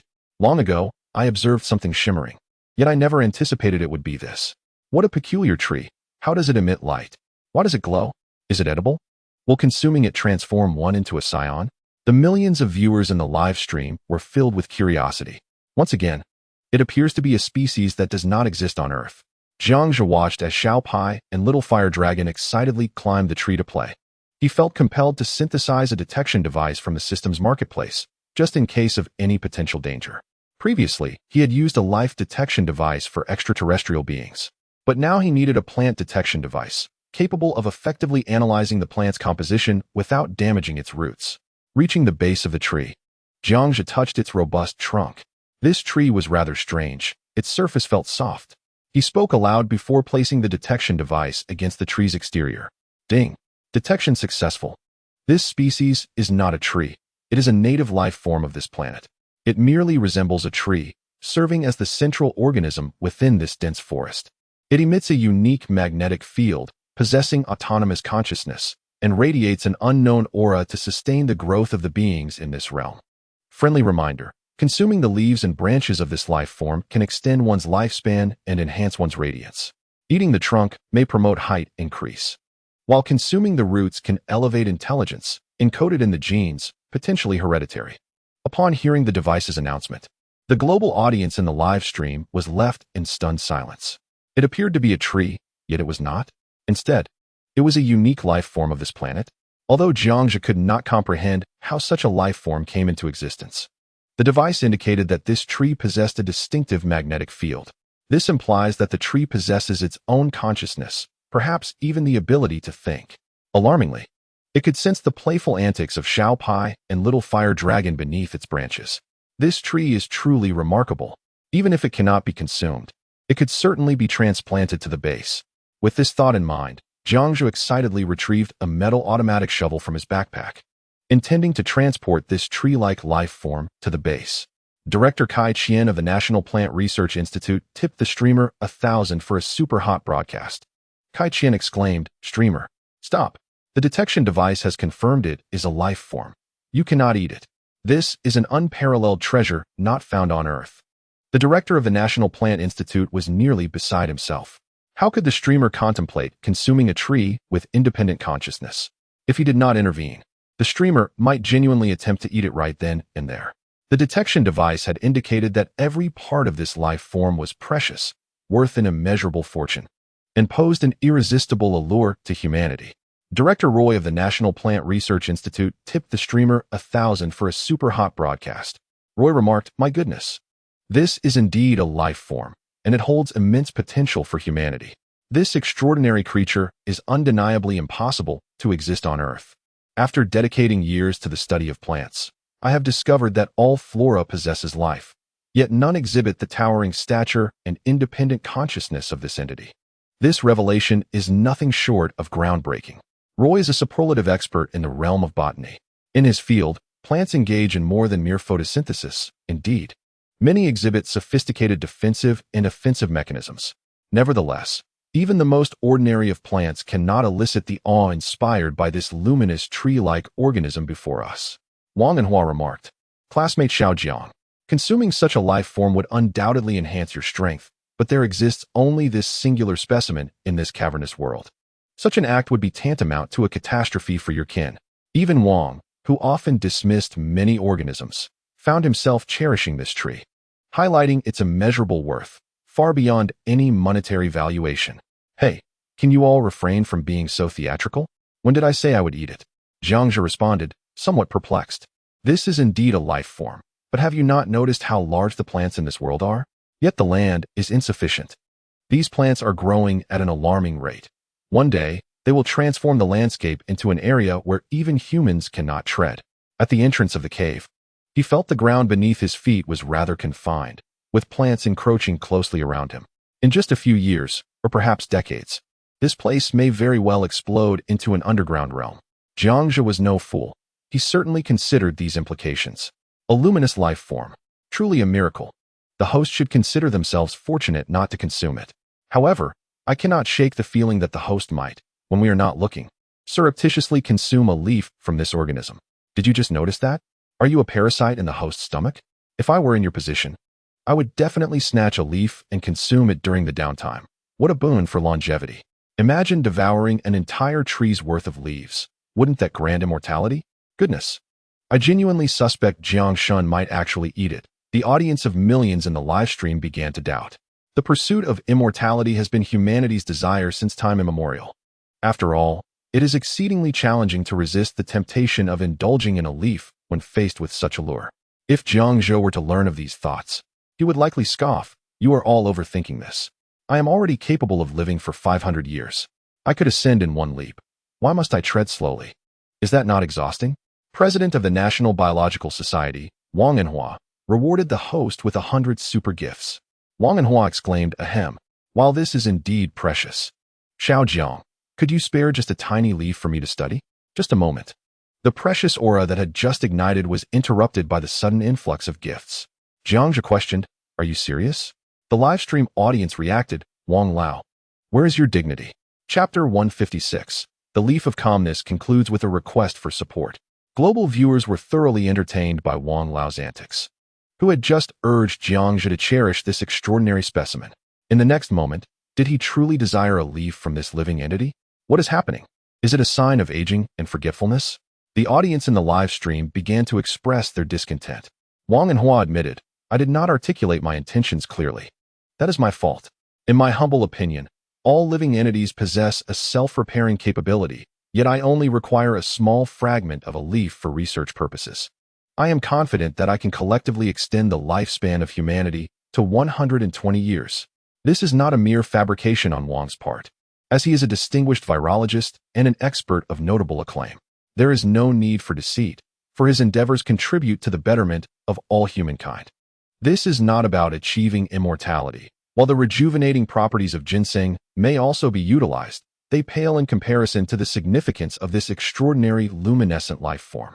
Why does Wang seem so magnificent all of a sudden? Could it be a mere illusion? Surely not. This esteemed Wang is a virology mastermind in your country. He must possess the means to genuinely extend human life. But, Wang, what about your research on telomeres? Did you not previously mention extracting that enzyme from cancer cells and injecting it into living organisms, yet it did not succeed? It likely failed. Telomeres cannot simply be extended at will. If one could do so indiscriminately, it would defy nature itself. Indeed, in this lifetime, no one will extend telomeres. Longevity can only be achieved through the elongation of telomeres, yet such an act would undoubtedly violate the laws of nature. The audience in the live stream grew increasingly astute, clearly shedding their former ignorance. Jiangzhu observed, his expression contorted. Are you all now so remarkably knowledgeable? The average person scarcely knows what telomeres are. And yet you are debating the means to achieve immortality? Surely, you cannot be spies dispatched by extraterrestrial beings. Very well, just a little then. Jiangzhu ultimately acquiesced. Faced with Wang's request, he found it impossible to decline. In any case, he was unsure why. Was it out of respect, or perhaps fate? Regardless, he gazed at the recent branches of the tree, his legs bending slightly, and then, with a sudden surge of strength, leaped over 6 meters high. With nimble movements, he stepped upon the scattered branches, swiftly ascending to the mid-level branches. This is extraordinary. Has he transcended humanity? Who can leap over 6 meters? The audience in the live stream felt their eyelids flutter in disbelief. The host is not human. The verdict is in. A leap exceeding 6 meters? Is this a scene from a martial arts film?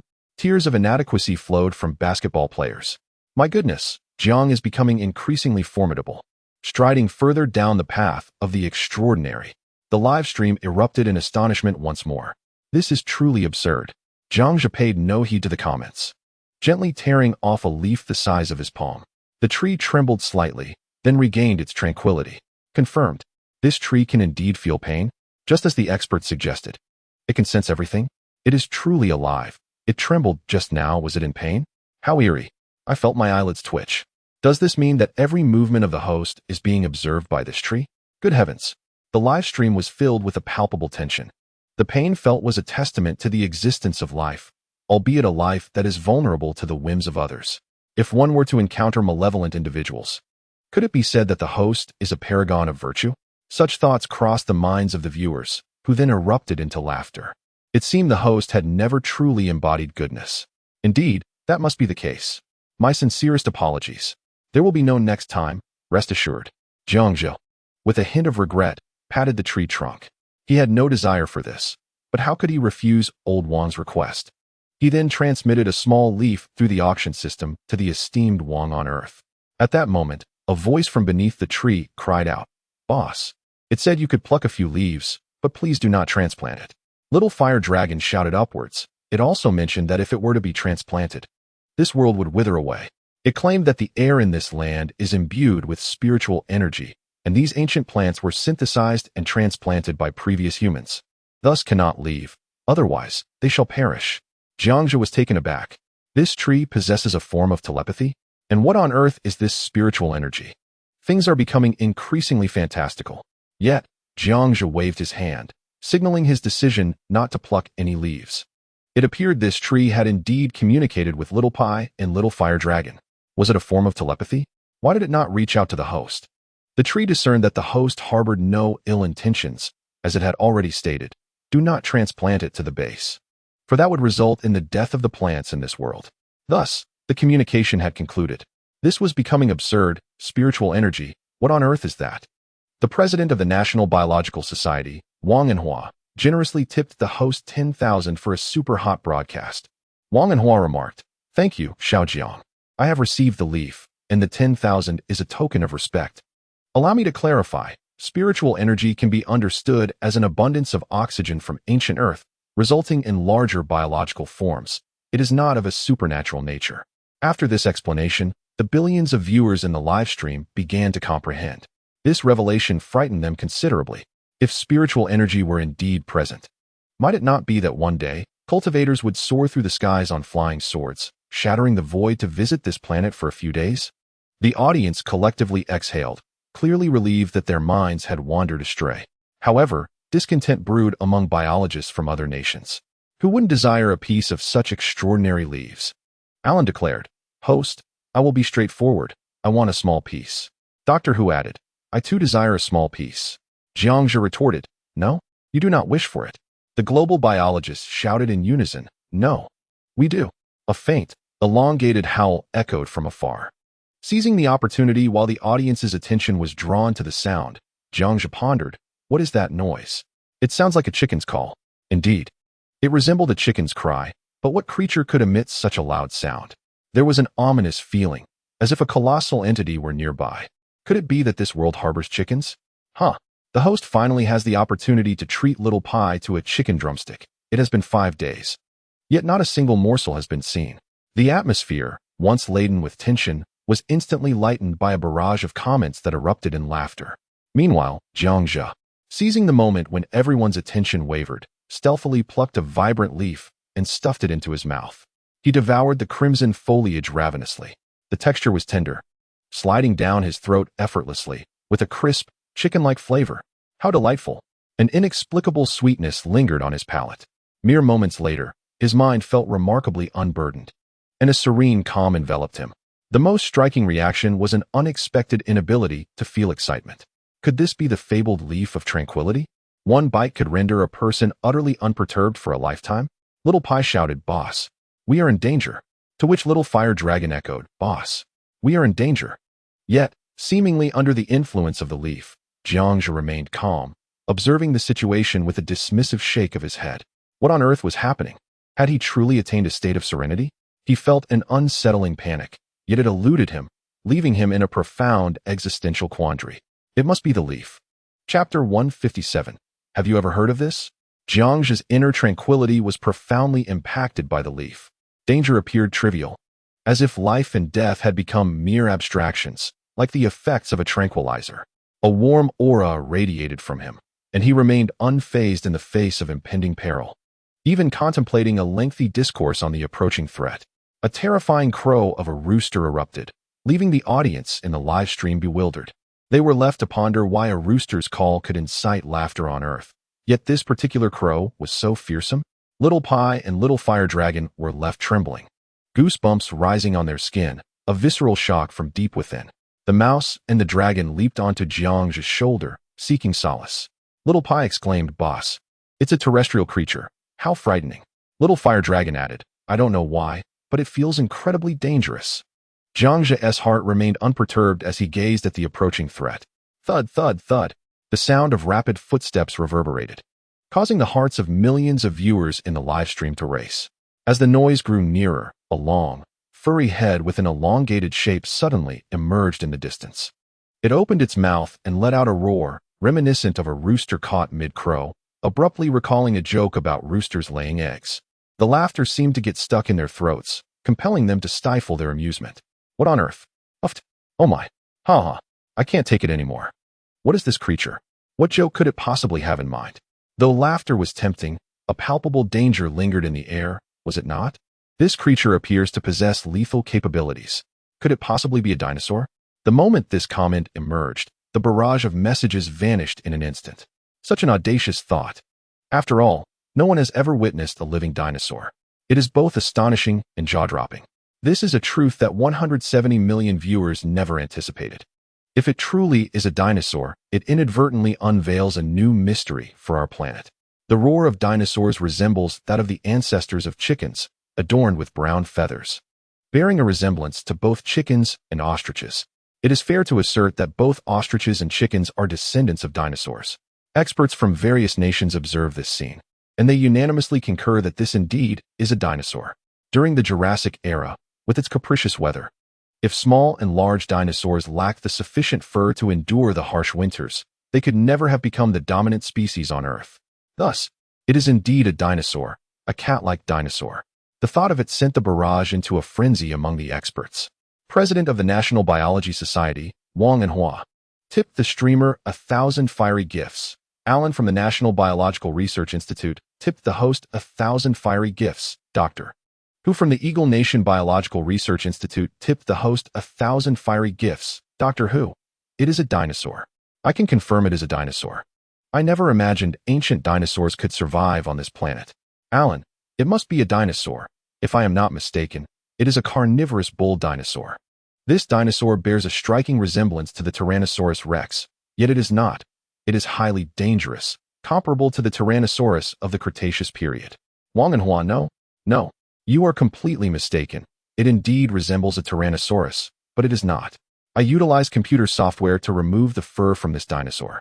And it is indistinguishable from the rosy Mapusaurus. It is definitely this species, which is even stronger than the Tyrannosaurus in terms of size. The entire cavernous realm is predominantly characterized by mountains and rivers, lush greenery, and towering trees.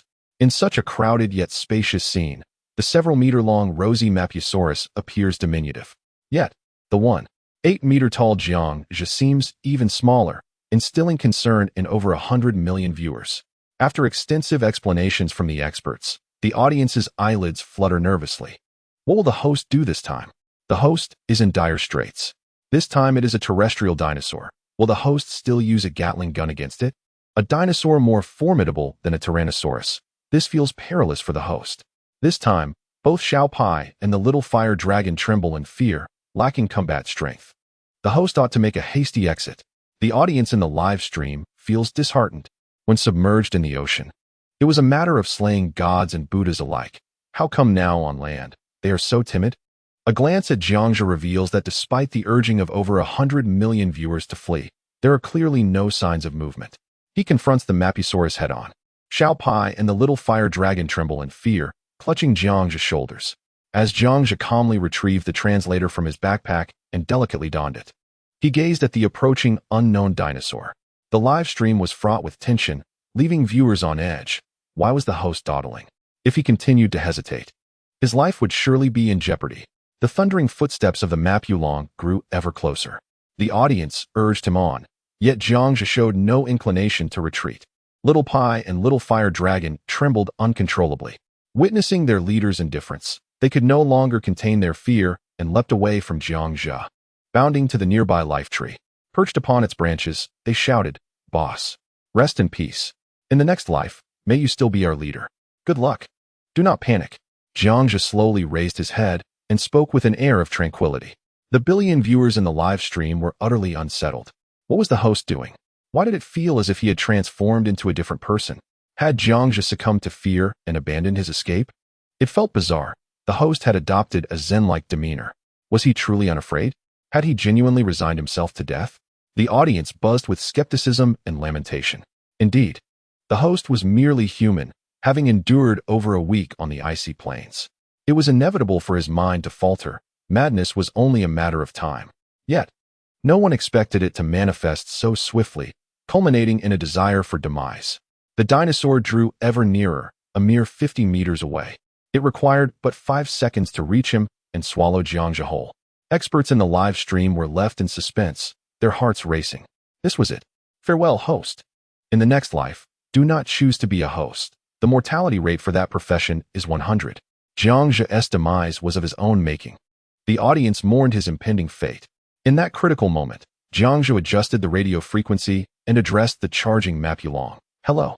A sudden screech of brakes echoed, stirring up clouds of dust as the dinosaur halted abruptly.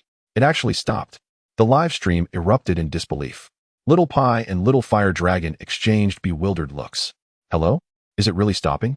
The global audience was left astounded. A simple greeting had led to this astonishing outcome. No one could explain the phenomenon. The Mapulong tilted its head, wide-eyed, staring at Jiangxia. "Have you ever heard a sound called?" Jiangxia remarked with an expression of serene compassion, yet his tone was earnest. At this moment, everyone watching the live broadcast was left in utter bewilderment. The saying goes, in a narrow path, the brave shall triumph. But what if the wise prevail instead? What on earth is happening? The global audience and experts were left astounded, their hands fidgeting, even feeling a desire to slap Jiangxia. A resounding roar echoed back to Jiangxia. Mapulong tilted its head. "I have never heard of such a thing." The simultaneous translation reached the viewers, who were genuinely shocked. Terrifying. This dinosaur actually responded to the host. Jiangxia leisurely began to play a tune, allowing the music to resonate in the air for Mapulong to hear. As the romantic and lively chimes filled the atmosphere, the lyrics proclaimed, "To acquire the scriptures, one can conquer fairies and demons." Instantly, the live stream was immersed in a jubilant rhythm. After hearing the melody, Mapulin felt an inexplicable sensation. Its desire to attack dissipated, and it even wished to dance with the strikingly handsome man before it. Its shoulders began to sway, nodding to the beat of the music. Jiangzhe inquired, "Do you recognize your error?" "What error?" Mapulin swayed its body in rhythm. "You have trampled upon flowers and grasses.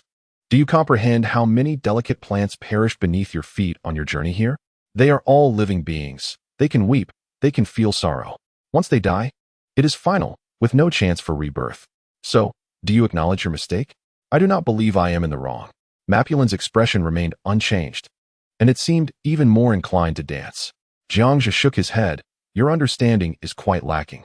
Look, the flowers and grasses breathe in carbon dioxide and exhale oxygen. All creatures in this area rely on oxygen for survival. Without them, this land would be devoid of oxygen, and you would perish here, decaying without a trace. Without oxygen, how could life have a glorious future? So are you wrong? What is carbon dioxide? What is oxygen?" Mapulin danced, a look of confusion on its face.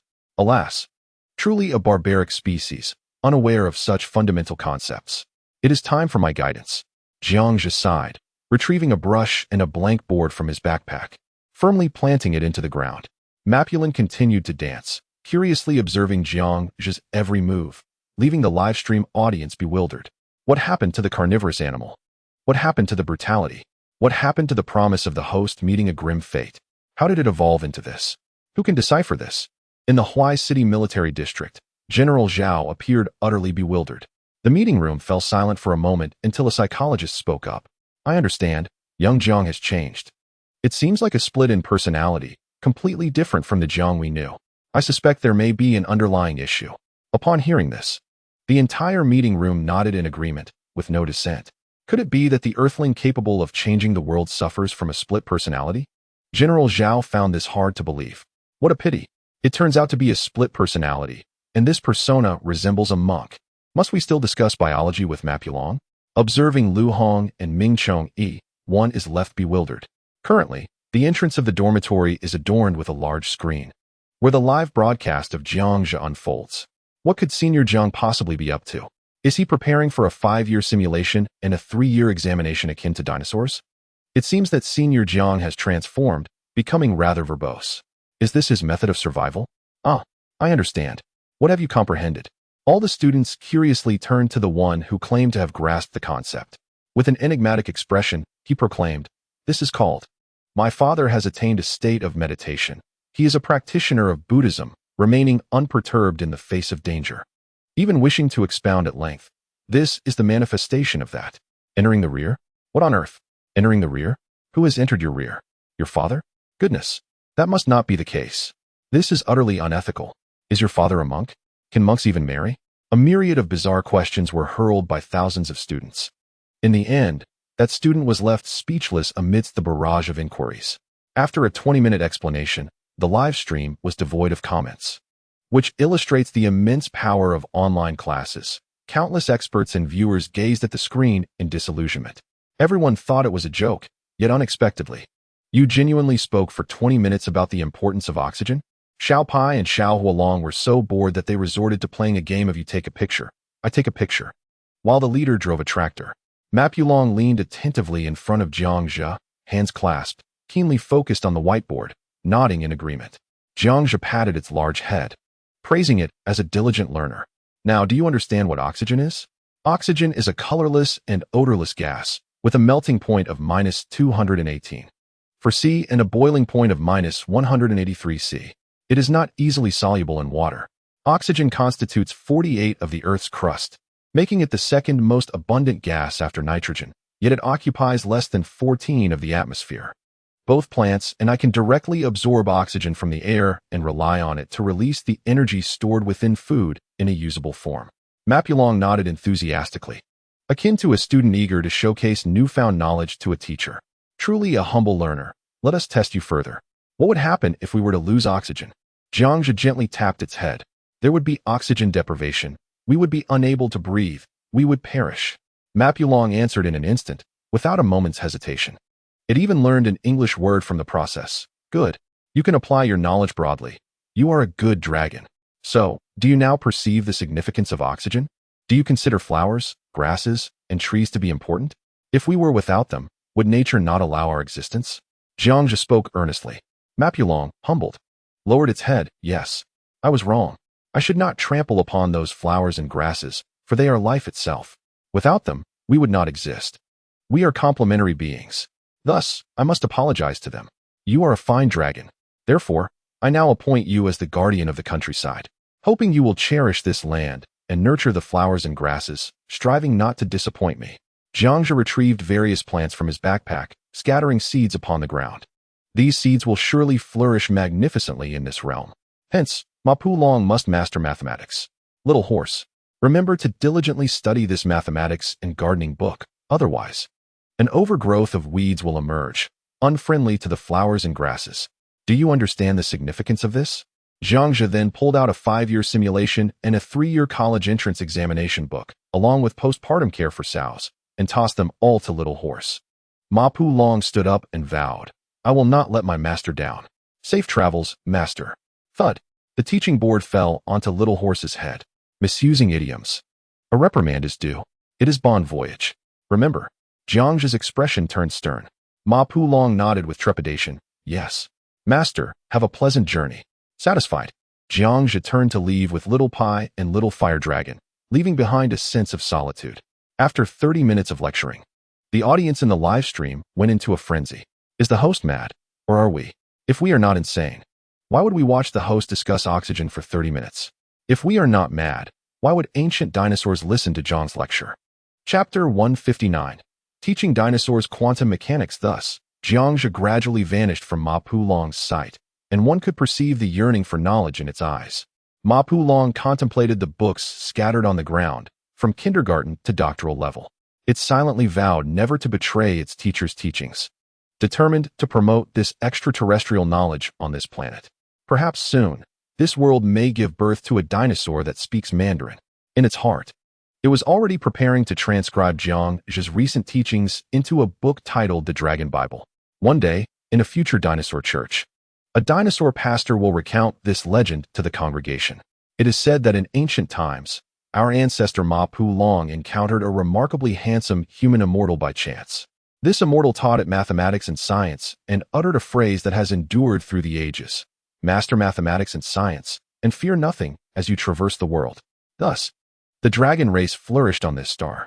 Today's dinosaur spaceships, battleships, and smartphones stem from the immortal's teachings found in the book 5-year simulation, 3-year college entrance examination. However, according to Mapulong's records, this immortal seems to be the time-traveling dinosaur figure known on the internet today.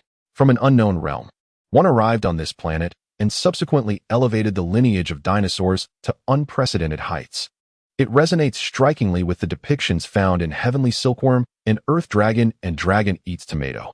This celestial being hails from a terrifying world teeming with deities. The 30-minute video swiftly spread across various video-sharing platforms worldwide. Goodness, is Jiangzhe once again defying conventions? How astonishing! How utterly surreal that the dinosaurs exhibited such cooperation. Indeed, the Celestials' methods are beyond our mortal comprehension. Yet, why does this music sound so enchanting? Has it been remarkably altered? I have knelt before Jiangzhe. I witnessed the book How to Properly Lay Foundations and was astonished to realize that Huagua is truly a super manufacturing powerhouse, even instructing non-sentient beings in foundational techniques. What of it? Just moments ago, I observed Jiangzhe teaching Mapulong how to prepare scrambled eggs with tomatoes. What? Scrambled eggs with tomatoes? My favorite dish from Huagua. I relish the sweet flavor. I prefer the savory. To hell with you. Savory enthusiasts are doomed to fiery fates. Sweet lovers will be overwhelmed by sweetness. The live stream was bewildered for nearly a minute before the barrage of comments erupted. I humbly bowed to the host. Quantum mechanics? Flora and fauna? Teaching dinosaurs? Reading? Even consulting the Xinhua dictionary? The dinosaurs are surprisingly eager learners. They are even studying negative capability fields. We, mere scientists, cannot comprehend such matters. The host is even teaching about retroviral transcription. Is there no sense of justice left in this world? According to Jiangzhe's style, many imaginative viewers speculate that, in the years to come, the dinosaur scholars of this planet will have evolved limbs, assuming human-like forms, adorned with spectacles, guiding their dinosaur students with care. Dinosaur scholar, The Celestial has imparted to us that 9 is the ultimate number, and the mysteries of the universe lie within it. Dinosaur student, Old Lion. Why did the Celestial say that 11 does not equal 2? Yet I have only 5 fingers. How can it not equal 2? Dinosaur scholar. 11 indeed does not equal 2. The Celestial has stated that 11 only applies within the grand realm observable to dragons in our studies of quantum mechanics. 11 equals 0 while simultaneously equating to infinity. Hence, one must not question the words of the Celestial. Have you squandered your learning? Dinosaur student, Old Lion. I have squandered it. Old Lion. We have all squandered it. The dinosaur scholar nodded in satisfaction. Excellent. Now, let us learn how to create negative capability fields and time machines. National Kyoto Aerospace Department's Nyesher rewarded the host with 1,000 Superfire gifts. President of the National Biological Society, Wang Enhua, rewarded the host with 1,000 Superfire gifts. Alan from the National Biological Research Institute rewarded the host with 1,000 Superfire gifts. Nobel laureate Brian from the National rewarded the host with 1,000 Superfire gifts. Nyesher, my worldview has been utterly shattered at this moment. The dinosaur's growing fur is one thing, but you managed to teach that dragon quantum mechanics in 30 minutes? What were you thinking? Wang Enhua, teaching quantum mechanics is one thing, but you even instructed dinosaurs on how to create negative capability fields? What were you thinking?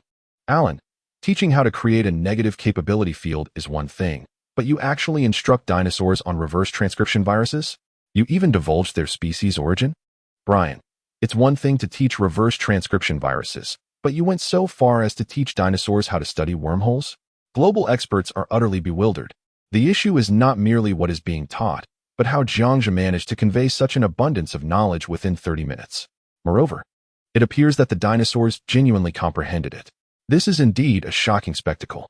Observing the barrage of comments, Jiangzhe, unhurried, remarked, "My friends, to disseminate Huagua culture throughout the universe is the lofty ideal of this broadcaster. Perhaps in the future, when I depart from this planet, it will be the terrestrial beings who reign and flourish. If a reason must be sought, Jiangzhe is indeed disseminating knowledge, spreading enlightenment across the cosmos. In truth, he himself is uncertain why he does so, particularly under the influence of Calm Leaf. It seems that everything has transformed into a quest for universal salvation. Teaching dinosaurs mathematics and chemistry? Am I out of my mind? The thoughts of deities are certainly beyond the grasp of mere mortals. Jiangzhe's unconventional methods are a testament to his unique character. Truly, he is the man I admire. I feel that your discussions are missing the mark. What piques my curiosity is Mapulong. Why does it remain so calm beside the broadcaster, showing no signs of aggression whatsoever? The barrage of comments in the live stream was interrupted by this inquiry. Indeed, it is quite peculiar. Mapulong initially charged toward Jiangzhe with a gaping maw, but as it drew nearer, it suddenly halted, as if it encountered something untouchable. It behaved quite obediently, much like a neighbor's playful puppy savoring a donut. Numerous zoologists worldwide attempted to provide explanations. The National Wildlife Protection Association's Shi Ming rewarded the broadcaster with 200 super gifts. Shi Ming, based on animal instincts. I can only surmise 2 reasons. First, the broadcaster employed a red gaze, exuding a formidable presence. Clearly, the broadcaster has never used a red gaze. Second, Mapulong caught a whiff of the broadcaster's scent. Only an exceptionally familiar aroma could soothe a typically ferocious creature. Perhaps the essence of its father or the fragrance of its mother. Not only Shi Ming, but zoologists across the globe shared this sentiment. There is, however, a third possibility. Jiangzhe emanates a presence imperceptible to human biology, which significantly diminishes the violent tendencies of the brutal Mapulong. Its father's scent? Could it be the smell of smoke? The mother's scent? Surely it is not reminiscent of a nutritional beverage? It must be the case. Otherwise, the broadcaster would have been devoured long ago. Could it be that the broadcaster has been engaging in something behind our backs? I am quite suspicious that the broadcaster has secretly consumed something. Or perhaps it is not consumption, but rather that the broadcaster has been practicing some form of mystical technique in secret. Hey, this is not fantasy. It is science fiction, do you understand? Chapter 160. The Faith Conveyed by the Tree of Life. Happy New Year. After nearly a quarter of an hour, the calming effect of the leaf finally dissipated. However, it was not merely the fading of a medicinal effect, but rather a profound transformation of the mind. It was not overly domineering, yet it played an essential role in the cultivation of character and spirit. Having engaged in casual conversation with the audience for a while, I found myself wandering a considerable distance without a hint of an end in sight. This realm was indeed vast beyond comprehension. Even Jiangxia had exchanged for a jeep from the system's marketplace. He drove the jeep, exploring the expanse around him, encountering numerous dinosaurs, Tyrannosaurus, Triceratops, Brachiosaurus, Ankylosaurus, an overwhelming variety. Among them, the towering Brachiosaurus stood as the highest breed, reaching an astonishing height of 100 meters. Each of these creatures was significantly larger than their earthly counterparts. Experts unanimously concluded that the spiritual energy of this realm had influenced the size of the dinosaurs. Rare patches of open land were interspersed among the mountains, saturated with pristine water sources. Observing a small dinosaur that raced alongside his jeep, Jiangxia's eyes sparkled with excitement. "Hey folks, this little creature runs swiftly. Should I capture it as a steed?" "Really, streamer, I suspect you've been possessed. It's not a matter of whether to capture it. But can you explain why you acted that way moments ago? That sage-like demeanor startled me. I thought you'd become a monk." After watching dinosaurs for a quarter of an hour, the audience had lost interest and was fervently inquiring about Jiangxia's peculiar state. Such behavior was utterly bizarre.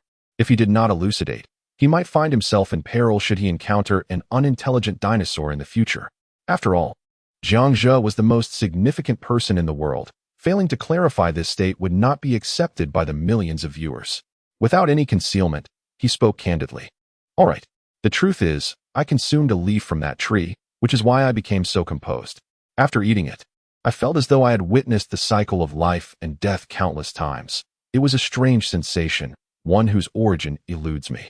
My mindset has fundamentally shifted, and I still feel its influence." To this day, Jiangxia had not entirely emerged from that state. The leaf was extraordinary, so much so that it felt as if he had experienced millennia of life and death, with countless chases, hunts, and scenes of brutality and bloodshed flashing before his eyes. It was as if these visions were not his own, but rather glimpses seen through the eyes of the Tree of Life, conveying vital messages to him. The live stream paused momentarily. After several seconds, no one could provide a rational explanation for this scene. The barrage of comments erupted. Could that leaf possess extraordinary properties? Perhaps it calms the mind, induces hallucinations, or something else entirely. Yet, did the previous plant scanner not suggest that the leaves could extend one's lifespan? Could it be linked to the prolongation of life? No, that cannot be right. The streamer mentioned having witnessed everything the ancient tree has endured, and I believe we can find the answer within that experience. The chatroom buzzed with speculation as viewers expressed their theories. Just as no one could decipher the mystery, a generous donation captured everyone's attention. President of the National Biological Society, Wang Anhua, gifted the streamer 1,000 fire emojis. Wang Anhua remarked, "I am not a practitioner of Buddhism, yet I can elucidate this phenomenon. The experiences of young Jiang are indeed perplexing, compelling me to expand my imagination. That ancient tree possesses its own life, the duration of which remains unknown, but surely battles must have transpired near its roots, and not merely one, but a continuous tableau spanning years, even centuries, perhaps millennia. The actions displayed by young Jiang clearly do not align with his age. Based on my conjecture, his state seems to reflect a familiarity with life and death, a profound desire to no longer witness such cycles, thus opting to enlighten his adversaries. If he is not a practitioner who has cultivated for several decades, then such a state would require at least 500 years for one to grasp. Therefore, I can confidently assert that what he beheld were the very experiences of the tree, as well as the messages it wished to convey to young Jiang. It appears that only this explanation can elucidate everything Jiangxia encountered moments ago. The tree no longer wishes to witness life and death. It does not desire to behold unnecessary slaughter. Thus, that leaf influenced Jiangxia, urging him to refrain from violence in this realm. Moreover, the tree, possessing telepathic abilities, must surely be aware of everything within Jiangxia's mind, including the scenes of carnage he has witnessed. The interpretation provided by Wang has garnered the approval of over 100 million viewers. Indeed, if not for the instinct of survival, who would yearn for bloodshed? As I pondered further, combining this with the aura described by the esteemed Shi Ming, could the essence of the Marplong's parents be interpreted as the essence of the tree? Is that why the dinosaur did not communicate with Jiangxia? Astonishing. How did I not realize this sooner? This magnificent tree. Indeed, the streamer consumed the leaf. Suddenly, the chatroom was filled with enlightenment. This notion seemed to better explain how the living tree remained unscathed. Yet, there appeared to be signs of herbivorous consumption surrounding the tree. Why did the existing herbivorous dinosaurs not choose to devour the tree, but instead opted for the flowers and greenery nearby? Such questions undoubtedly sparked the imagination of over 100 million viewers. After a few rounds of speculation, everyone began to develop a chilling understanding of the ancient tree. This tree seems to possess an extraordinary mission. Animals, with their heightened perception, perhaps understand that if the tree were to perish, they too would not survive. As Jiangxia, Little Fire Dragon, and Little Pai lingered beneath the Tree of Life, a multitude of dinosaurs gradually gathered around them. This phenomenon elucidated the symbiotic relationship that existed between the dinosaurs and the Tree of Life. It further clarified why the Mapulong halted before Jiangxia. The essence of the great tree emanated from him, compelling the creature to comply with his every whim. With this realization, the audience in the live stream comprehended the situation. Jiangxia, along with millions of viewers, grew increasingly intrigued by this magnificent Tree of Life. What if, instead of resorting to violence, they could all thrive together? Over the course of a week, they had experienced events that most would never witness in a lifetime. Indeed, there were far more peaceful means to address conflicts. There was no need for incessant bloodshed, especially given the rapid pace of growth they were experiencing. They could avoid unnecessary dangers. The Tree of Life also seemed to shift its perspective in light of Jiangxia's newfound mindset. The dinosaurs, nourished by the tree for an extended period, possessed intelligence that was not significantly inferior to that of artificial beings. Now, an audacious idea took root in Jiangxia's mind. He sought to enlighten the dinosaur race, ensuring that every dragon could receive an education. Education was the key to the evolution of life in the future. Was this not also a means to restore civilization? After all, individual strength is ultimately limited. Thus, Jiangxia envisioned harnessing the power of nature and the collective to rebuild this planet. With this thought, enlightenment dawned upon him, and a smile graced his face.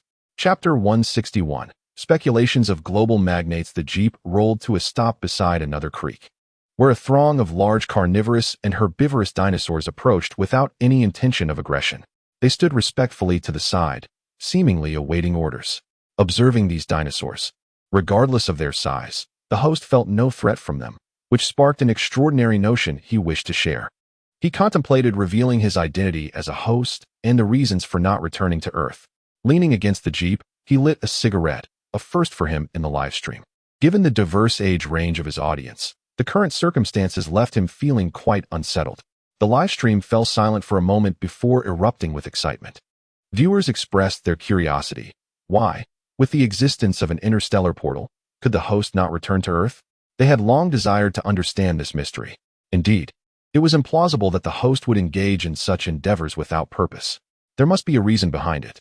Despite their speculations, the host regarded them as family and was willing to share, which was enough for them. Thus, they rallied together, urging each other forward with fervor. The esteemed President Wang Enhua of the National Biological Society has generously rewarded 1,000 in support of the broadcast. Likewise, President Liu Yu of the National Kyoto Geological Society, President Chang Jingming of the National Kyoto Oceanographic Society, and others from various research institutions have shown their support in kind. This surge of enthusiasm eclipses any previous events, amplified by the formidable presence of 180 million viewers. The global audience and experts discern an unparalleled seriousness in Jiangxia's gaze, suggesting that this decision indeed holds the potential to transform the world. Jiangxia's technological points surged dramatically from 58 million to an astonishing 180 million, a truly staggering achievement. Meanwhile, Xiao Pai and Xiao Hualong quietly perched atop the vehicle, curious as to why their leader remained on this planet. Jiangxia nodded, stating that the broadcaster had received an enigmatic mandate to rescue this world. This entails conveying messages from higher or parallel dimensions, urging the broadcaster to restore the civilization of this planet from desolation to flourishing life. However, due to a confidentiality agreement, the broadcaster cannot disclose their identity, leading to the audience's continuous engagement as they seek understanding. Thus, the broadcaster's audacious vision is to commence the reconstruction of this planet's civilization from its very soil. Furthermore, the aliens encountered beneath the ice cavern are not merely a secret. They belong to a species embroiled in a war for control over this world. and one faction has barred the broadcaster from participating in their conflict. This information, a remnant from Jiang's last encounter with the Blade Guild aliens, has never been revealed to the viewers. The Blade Guild aliens possess telepathic abilities and have discreetly communicated their motives to Jiangxia as the taller, frail faction has established a base at Great Ocean Depths, an area Jiangxia has explored. Yet, the broadcaster remains just, recognizing that this planet does not belong to them. Consequently, the broadcaster will not hesitate in their approach. Should they heed advice, the broadcaster will expel them. If they resist, the broadcaster will eliminate both factions without remorse. As a cigarette burns down, the seriousness in Jiangxia's eyes is palpable to the millions of viewers. Psychologists worldwide meticulously analyze Jiangxia's expressions, arriving at a chilling conclusion: he speaks the truth. The chat in the live stream falls silent for a moment, underscoring the profound impact of Jiangxia's declarations. Wang Anhua remarks, "No wonder. I had my suspicions. Every individual possesses a motive for their actions. Otherwise, it would be implausible for one to remain on this planet for such an extended period." After the construction of the interstellar gate, the absence of a return to Earth suggests the involvement of dimensional secrets. Niesher exclaimed, "How terrifying. Classmate Xiao Jiang, you have ventured into the realm of dimensions?" Alan added, "If what you, the broadcaster, assert is indeed true, then all mysteries of Earth shall be unveiled. Humanity and all its entities do not originate from this planet, but rather from extraterrestrial worlds." Doctor Who remarked, "This is a notion I had never contemplated. The entity conveying information from beyond the dimensions is likely akin to the figure of Jesus in our earthly mythology, akin to the revered sovereigns of your nation, whose lifespans extend into the annals of history." A group of biologists concluded their discourse, only for another cohort, scholars well-versed in advanced physics, to emerge, their curiosity piqued by a pressing event. This matter bears significant implications, capable of tracing the entire trajectory of Jiangxia, even his life's course. Kettler stated, "Broadcaster, perhaps you have overlooked certain considerations. With your abilities, the negative energy fields you have discovered, and the fusion of phantasmal matter to activate the interstellar gate, you possess the power to create wormholes. May I surmise that you also have the ability to alter time, not in the present, but in the future?" Pierce interjected, "What I wish to express pertains to time as well. I have harbored doubts since your very first broadcast, when you traversed from Earth to Kepler 47 in a single night. No, it was not actually Kepler, but a planet in close proximity to it, certainly not Kepler 47. This question arose earlier when you instructed Mapulong. Can I infer this is a manifestation of the butterfly effect? Is it you who orchestrates the inception?" Brian concurred, "Indeed, it relates to time. My suspicions align with those of Pierce. Suppose you imparted knowledge to Mapulong, enabling it to devise a method to convey it to the entire dinosaur population. In a future year, on a specific day, this species may have evolved, perhaps stemming from this very moment, where you elevated the intelligence of all dinosaurs, guiding the future back onto its original path. I wish to disclose a chilling possibility. What if this planet was devoid of humanity to begin with? Your arrival has invigorated this world. Can I propose that dinosaurs are, in fact, the future inhabitants of this planet? And that these future dinosaur beings have acquired time travel technology, returning to the present to amend history, resulting in deserted urban ruins? Thus, everything is merely a restoration of reality to its rightful course. Numerous eminent physicists, well-versed in the study of time, unanimously concurred that this planet may indeed be uninhabited. It is merely time at play. The broadcaster has already led this planet to its zenith. At this juncture, the broadcaster merely facilitates the restoration of history to its original trajectory. This aligns with the laws of time. Everything is immutable, regardless of how one attempts to amend it. The progression invariably follows a path that has already transpired. This is the essence of time's exclusivity, the fundamental reason for its exclusionary nature. Chapter 162, The Absence of Humanity Across the Globe. Numerous prominent figures emerged, captivating an audience of over 100 million in the live stream. In the imaginative musings of these luminaries, it seemed that decisive evidence was unveiled. Time. Every word uttered by these dignitaries was centered on the stability of time. Were the remnants of the city devoid of inhabitants? Perhaps it was because humanity had never existed. Or rather, it was a city constructed by the future beings, the dinosaur people, to restore everything to its rightful course in the era of Jiangxia. Reflecting on the time when this planet was not frozen 50 years ago, it became evident that those in the escape pods were not the original inhabitants of this world. Of that, Jiang Zhe was certain. They hailed from another celestial body, merely a different habitable planet. And what of the humans from a millennium ago, as mentioned by Xiao Pai?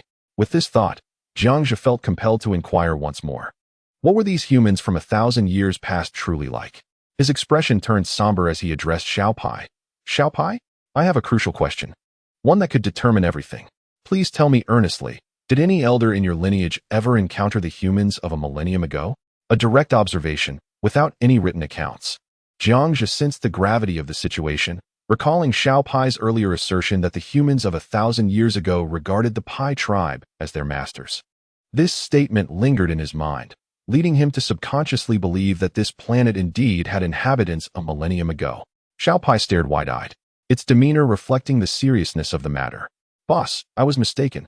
I should not have deceived you. I actually have no siblings. They were merely memories in my mind. I have never witnessed my ancestors with my own eyes. I awoke in a cave, subsisting on Tai Sui, which is not cultivated. I simply found myself in that cave upon awakening, a century ago. However, I did not deceive you about the great iron ship that blazed in the sky. I truly saw small boats with umbrellas fall, along with many humans resembling you. Xiao Pai gulped, sensing the weight of the revelations. Having spent 7 days with Jiang Zhe, it naturally understood the nature of his inquiries. Perhaps this was the genetic cultivation that Jiang Zhe had been studying? Could it be that it was a genetically engineered being, created by others or itself? After absorbing this information, Xiao Hualong nodded gravely. Boss, my situation is akin to Xiao Pai's. Yet I have encountered real human companions and witnessed humans being brought from the depths of the sea. Jiang Zhe took a deep breath, striving to maintain his composure. The influx of information was overwhelming, particularly after the influence of the Tree of Life. His mindset had shifted entirely.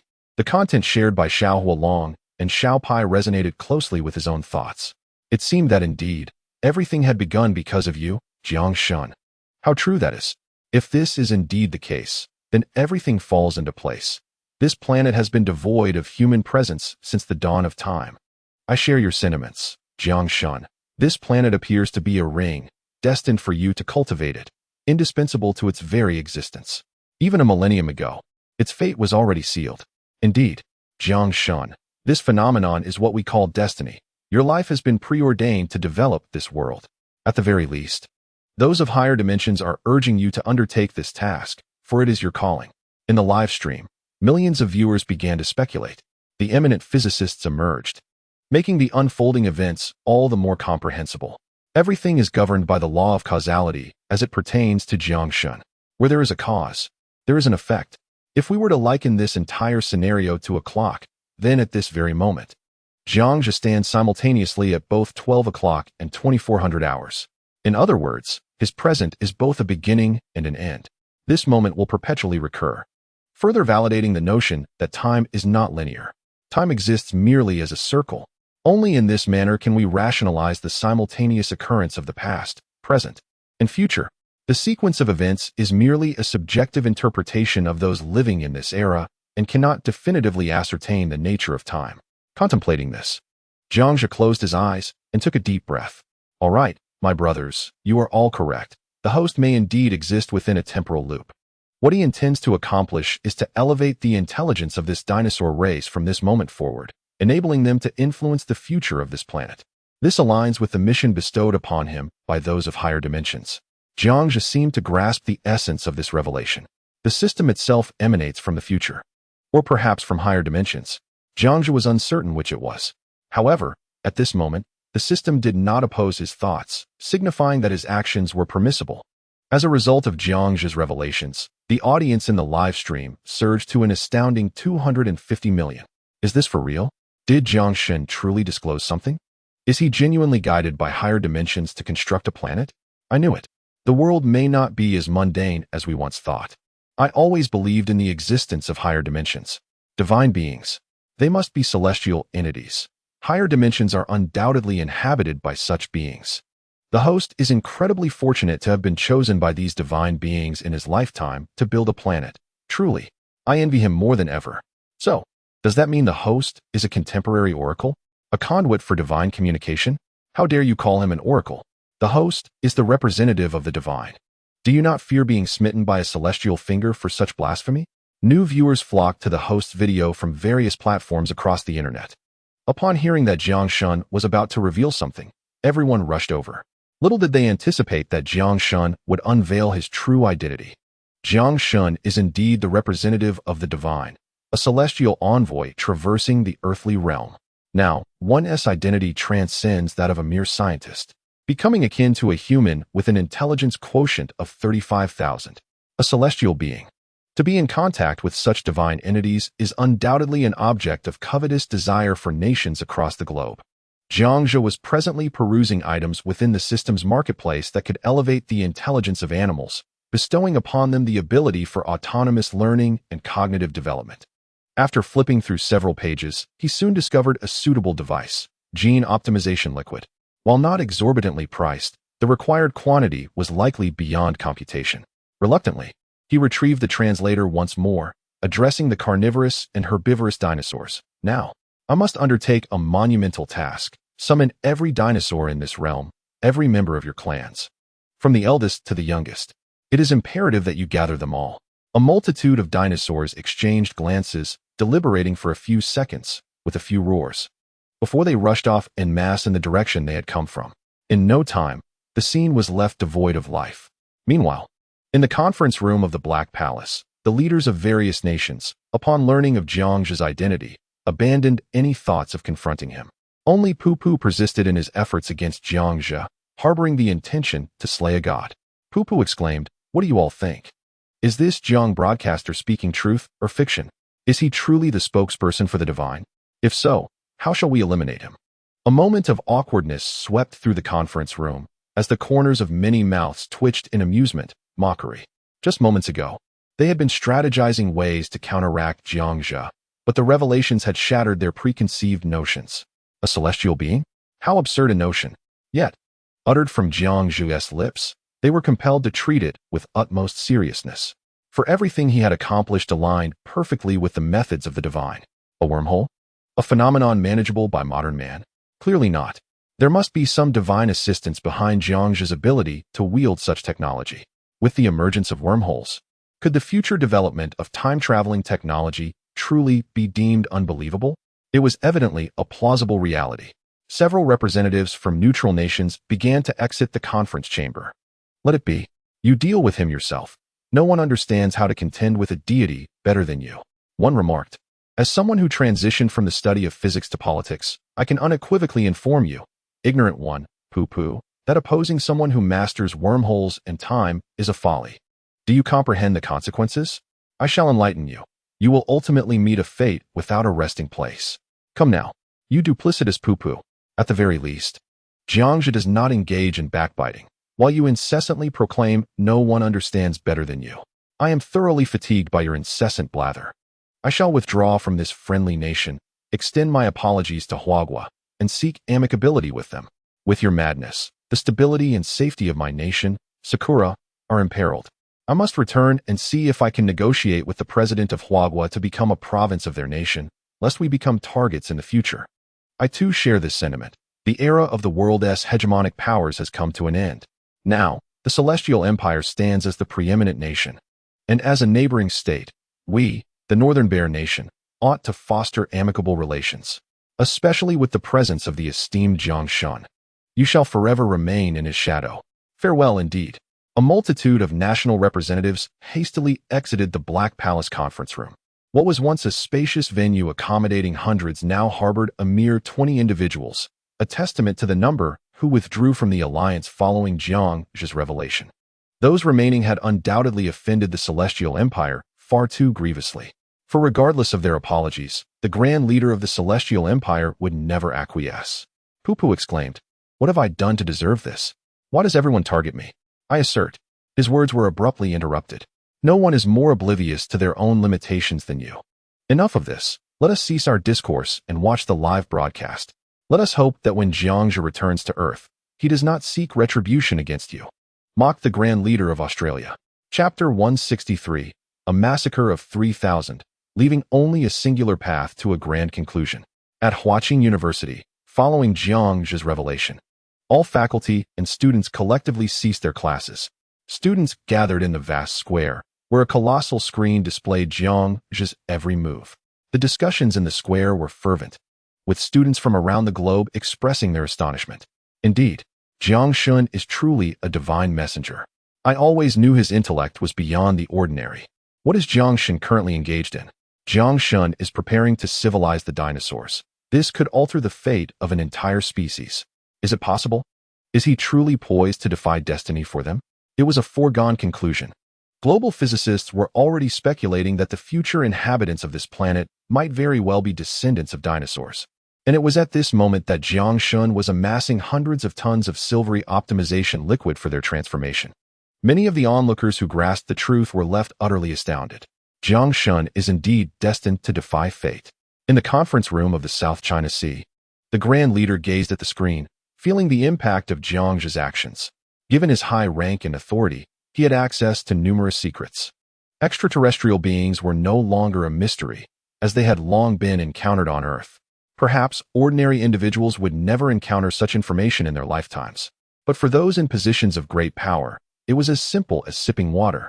Many myths were not mere fabrications. For instance, the longevity of the kings listed on the Sumerian royal tablet.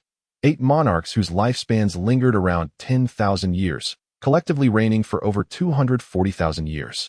While such truths may be elusive for the average person, they are indeed factual. To put it plainly, they are not gods, but rather beings akin to the role Jiang Zhe occupies. The Grand Leader nodded with satisfaction, realizing he had finally accomplished what he set out to do. By the time classmate Jiang returned, it would coincide with my retirement. The prominent figures in the conference room remained silent, merely nodding in agreement. The nation required a leader to guide it toward a stellar civilization. And who better than Jiang Zhe, a person so deeply concerned with the world and even the universe? It was unlikely anyone would oppose such a fitting candidate. Ming Chong exclaimed, "I knew it. I knew Zhe was hiding something from me." Lu Hong retorted, "Hiding? Zhe has already laid everything bare, stating he is not a deity. Yet you persist in calling him one." Ming Chong replied, Wait. It's not like that.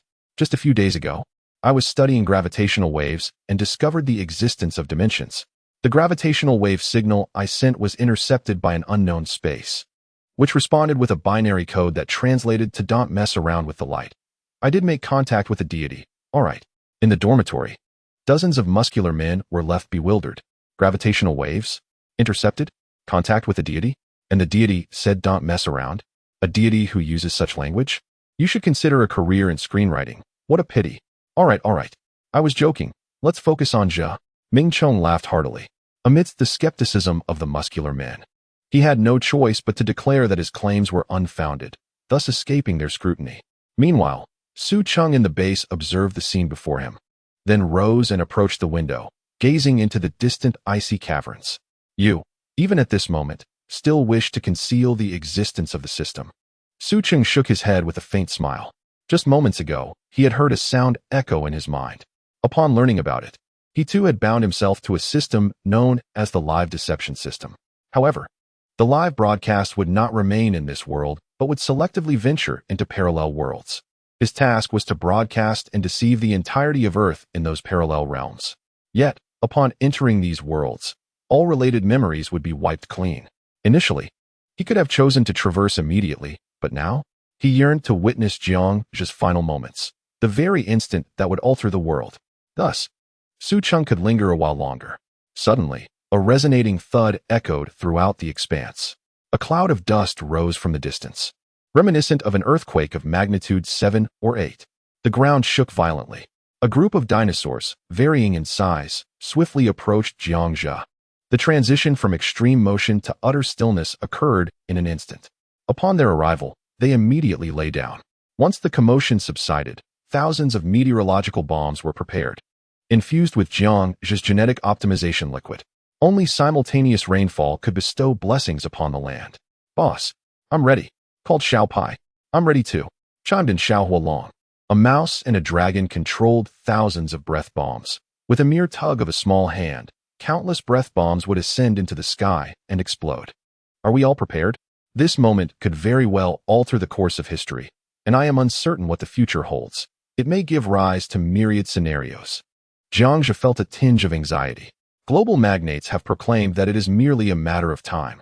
Thus, when the dinosaurs awaken their intellect, the moment of transformation will manifest. What changes shall occur in this space, nay, this planet? We are ready. Streamer, do your utmost. We await your return on Earth. Press on, let the evolution of civilization flourish. I extend my early congratulations to the streamer on the successful construction of civilization. Nearly 300 million viewers in the live stream sent forth their congratulations. Not a single dark comment could be seen. Everyone was profoundly moved by Jiangzhe's indomitable spirit. The monumental responsibility he bore was to alter the trajectory of a planet. The streamer had not spoken falsely from the outset. All right, little pie, little fire dragon. Launch the meteorological bombs. Jiangzhe bellowed. Dinosaurs, are you ready? I shall lead you to the realm of terror. No sooner had he spoken than the dinosaur horde erupted with a deafening roar that echoed through the skies. The atmosphere was charged with anticipation. Thank you, Master. Echoed the voices of 999 dinosaurs. Master? How could I be the master? Just as Jiangzhe was taken aback, tens of thousands of meteorological bombs soared into the heavens, followed by a collective explosion. A series of chain reactions unfolded in the sky. The once clear heavens were abruptly shrouded in ominous clouds. Thunder rumbled. Rain poured down in torrents. As the transparent, optimizing liquid rained down upon the earth, Jiangzhe marveled at the spectacle. Suddenly, the system's voice resounded. Ding! Congratulations. You have saved an endangered species. Reward, you disdain. Ding! Congratulations. This planet has been completely liberated from its frozen state. Ding! Congratulations. The Tree of Time has expressed its gratitude to you. Reward, the laws of time. Ding! Congratulations. You have successfully completed the task of constructing civilization. Reward, you disdain. Ding! Congratulations. You have returned to the position of Time Master. Ding! Congratulations. You can traverse any time in the world. This realm was utterly suspended in time. And at this moment, Jiangzhe's memories flooded back into his mind. After the memories fused completely, Jiangzhe exhibited no sign of disturbance. At this moment, his eyes were filled with an endless sense of desolation, as though he had experienced countless cycles of spring and autumn over billions of years. It felt as if he had traversed epochs. This world, it turned out, was of his own making. Everything had been thoroughly recalled. Eons ago, in the Supreme Dimension, he was besieged by 3,000 paths. In that great battle, he was on the brink of death. Fortunately, it was. A lingering spirit has drifted to Earth, struggling for survival over the course of 24 years. Fortuitously, today marks a return to the grand path of time. The aura surrounding Jiangzhe suddenly erupted. Millions of viewers before their screens were simultaneously struck with fear, their brows drenched in cold sweat. Countless individuals felt as though they were witnessing the time essence radiating from Jiangzhe, who appeared to share a lifespan with heaven and earth. The barrage of comments abruptly ceased, replaced by an overwhelming sense of reverence. I am Jiangzhe, the Lord of Time. I hereby vow to slay the myriad paths, leaving but one. Jiangzhe scoffed disdainfully. The live stream fell into a stunned silence, leaving the audience speechless. The narrative concludes here, with Chapter 164 serving as a second ending. The viewers in the live stream could not restrain their shivers. Confronted with the colossal aura that erupted around Jiangzhe, it felt as ancient and profound as the cosmos itself, causing over 400 million spectators on Earth to weaken at the knees, bowing in reverence. A deity. He is a deity. I always knew he was a god. And indeed, the god of time. In the next moment, the realm beyond time resumed its flow. The dinosaurs of this world, doused in gene-enhancing liquid, transformed into humanoid dinosaurs, boasting brown skin and deep, confident eyes. A voice rang out, "Long live the god Jiang." The entire expanse, men and women of all ages, prostrated themselves before Jiangzhe. Arise. All of you rise. Time is of the essence. I will briefly convey that this world requires your collective prosperity. I shall soon depart from this realm. All technology shall be left in your care. Remember, you must diligently study the Mapulon. This world needs your guidance for shared prosperity. Jiangzhe snapped his fingers, and a towering mountain appeared before him, filled with countless books on every conceivable subject. I shall not disappoint the expectations of the Supreme God, thundered the crowd below. In the next instant, the world before Jiangzhe transformed dreamlike. dissolving into particles as it departed from existence. In the following moment, Jiang Zhe found himself bewildered. Where's this? He mused, observing the bustling vehicles on the road, strikingly similar to his own world. He sensed that this was not the original realm. Without delay, Jiang Zhe expanded his consciousness, sweeping across the entirety of Earth in search of any information pertinent to him. In a dimly lit room, a dashing young man clad in a military green trench coat typed fervently on his keyboard, crafting the narrative of his life. At a climactic moment, a shimmering halo flashed beside him. He turned, disbelief washing over his face. You, are you the Jiang Zhe from my story? The young man, overtaken by panic and cold sweat, gasped, "Oh no, this is terrible.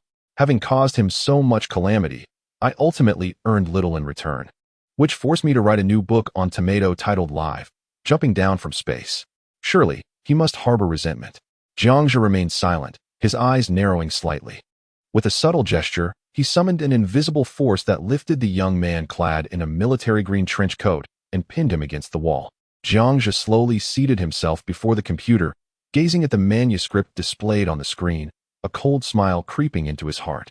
Did you, an insignificant insect, dare to rewrite the narrative of my existence? Turning his head, he regarded the man affixed to the wall, who was now drenched in cold sweat. I apologize. I am truly sorry. Jiang Shan, I did not intend to. I am but a human, needing to eat. Please forgive me. Jiang Zhe scoffed lightly and snapped his fingers, causing the words on the computer screen to begin typing themselves. Live, jumping down from space. Is this your new book? Since I am the protagonist of your tale, it is only fitting that I pen a chapter of my own life. The title is rather kitsch. By the way, what happened to the 3,000 paths you promised me? Was it merely a fade? Jiang Zhe lit a cigarette and inquired. Swallowing hard, he continued, 3,000 paths? Where are these paths? The editor refused to recommend it, so it only made it to the 3 recommendations. Desperate for sustenance, I had to hastily wrap things up. If I had the means, would I be in such a predicament? Jiang Zhe understood, realizing there were no 3,000 paths. It was all a ruse for monetary gain. Was it not always about the money? I shall write this book for you. Live, jumping down from space. While the gimmick is acceptable and the concept is decent, the prose is mediocre. It could use some fluff. To my knowledge, Tomato's readers do not favor a rapid pace. Are we leaning towards a revival of spiritual energy, then? Jiang Zhe asked. Nothing is set yet. It could be spiritual energy revival, or live food broadcasts, or even construction. It's hard to say. With the new year approaching, I need to release a new book, or I'll be left penniless. Aren't you the protagonist of my work? Could you perhaps conjure some funds for me? Upon hearing this, Jiang Zhe's expression shifted dramatically, sending the young man in the military green coat into a shiver. Presumptuous. No wonder you fail. You seek to reap without sowing. If you cannot thrive in a certain realm, should you merely move to Tomato? With such a disposition, your downfall is inevitable. Jiang Zhe attempted to counsel him gently. The handsome young man seemed to choke on his own thoughts, beginning to reflect upon himself. Indeed, I have not exerted enough effort. This new book, Live, Jumping Down from Space, can certainly be improved. I must not rely on handouts. I have learned much. Great one. Allow me to write this book for you. Can you transport me to the world of Sucheng? A world that overturns the theory of evolution? Jiang Zhe replied, simple, with a wave of his hand. The striking young man vanished without a trace. Jiang Zhe rose from the living room, brewed himself a cup of coffee, and commenced the continuation of his new literary journey. With my presence, I assure you, you shall thrive. Jiang Zhe returned to his true nature, transforming into the visage of the handsome youth. Just then, a man's voice echoed from outside. Dinner time, you little rascal. Jiang Zhe turned his head, a surge of joy blossoming within him. It's here,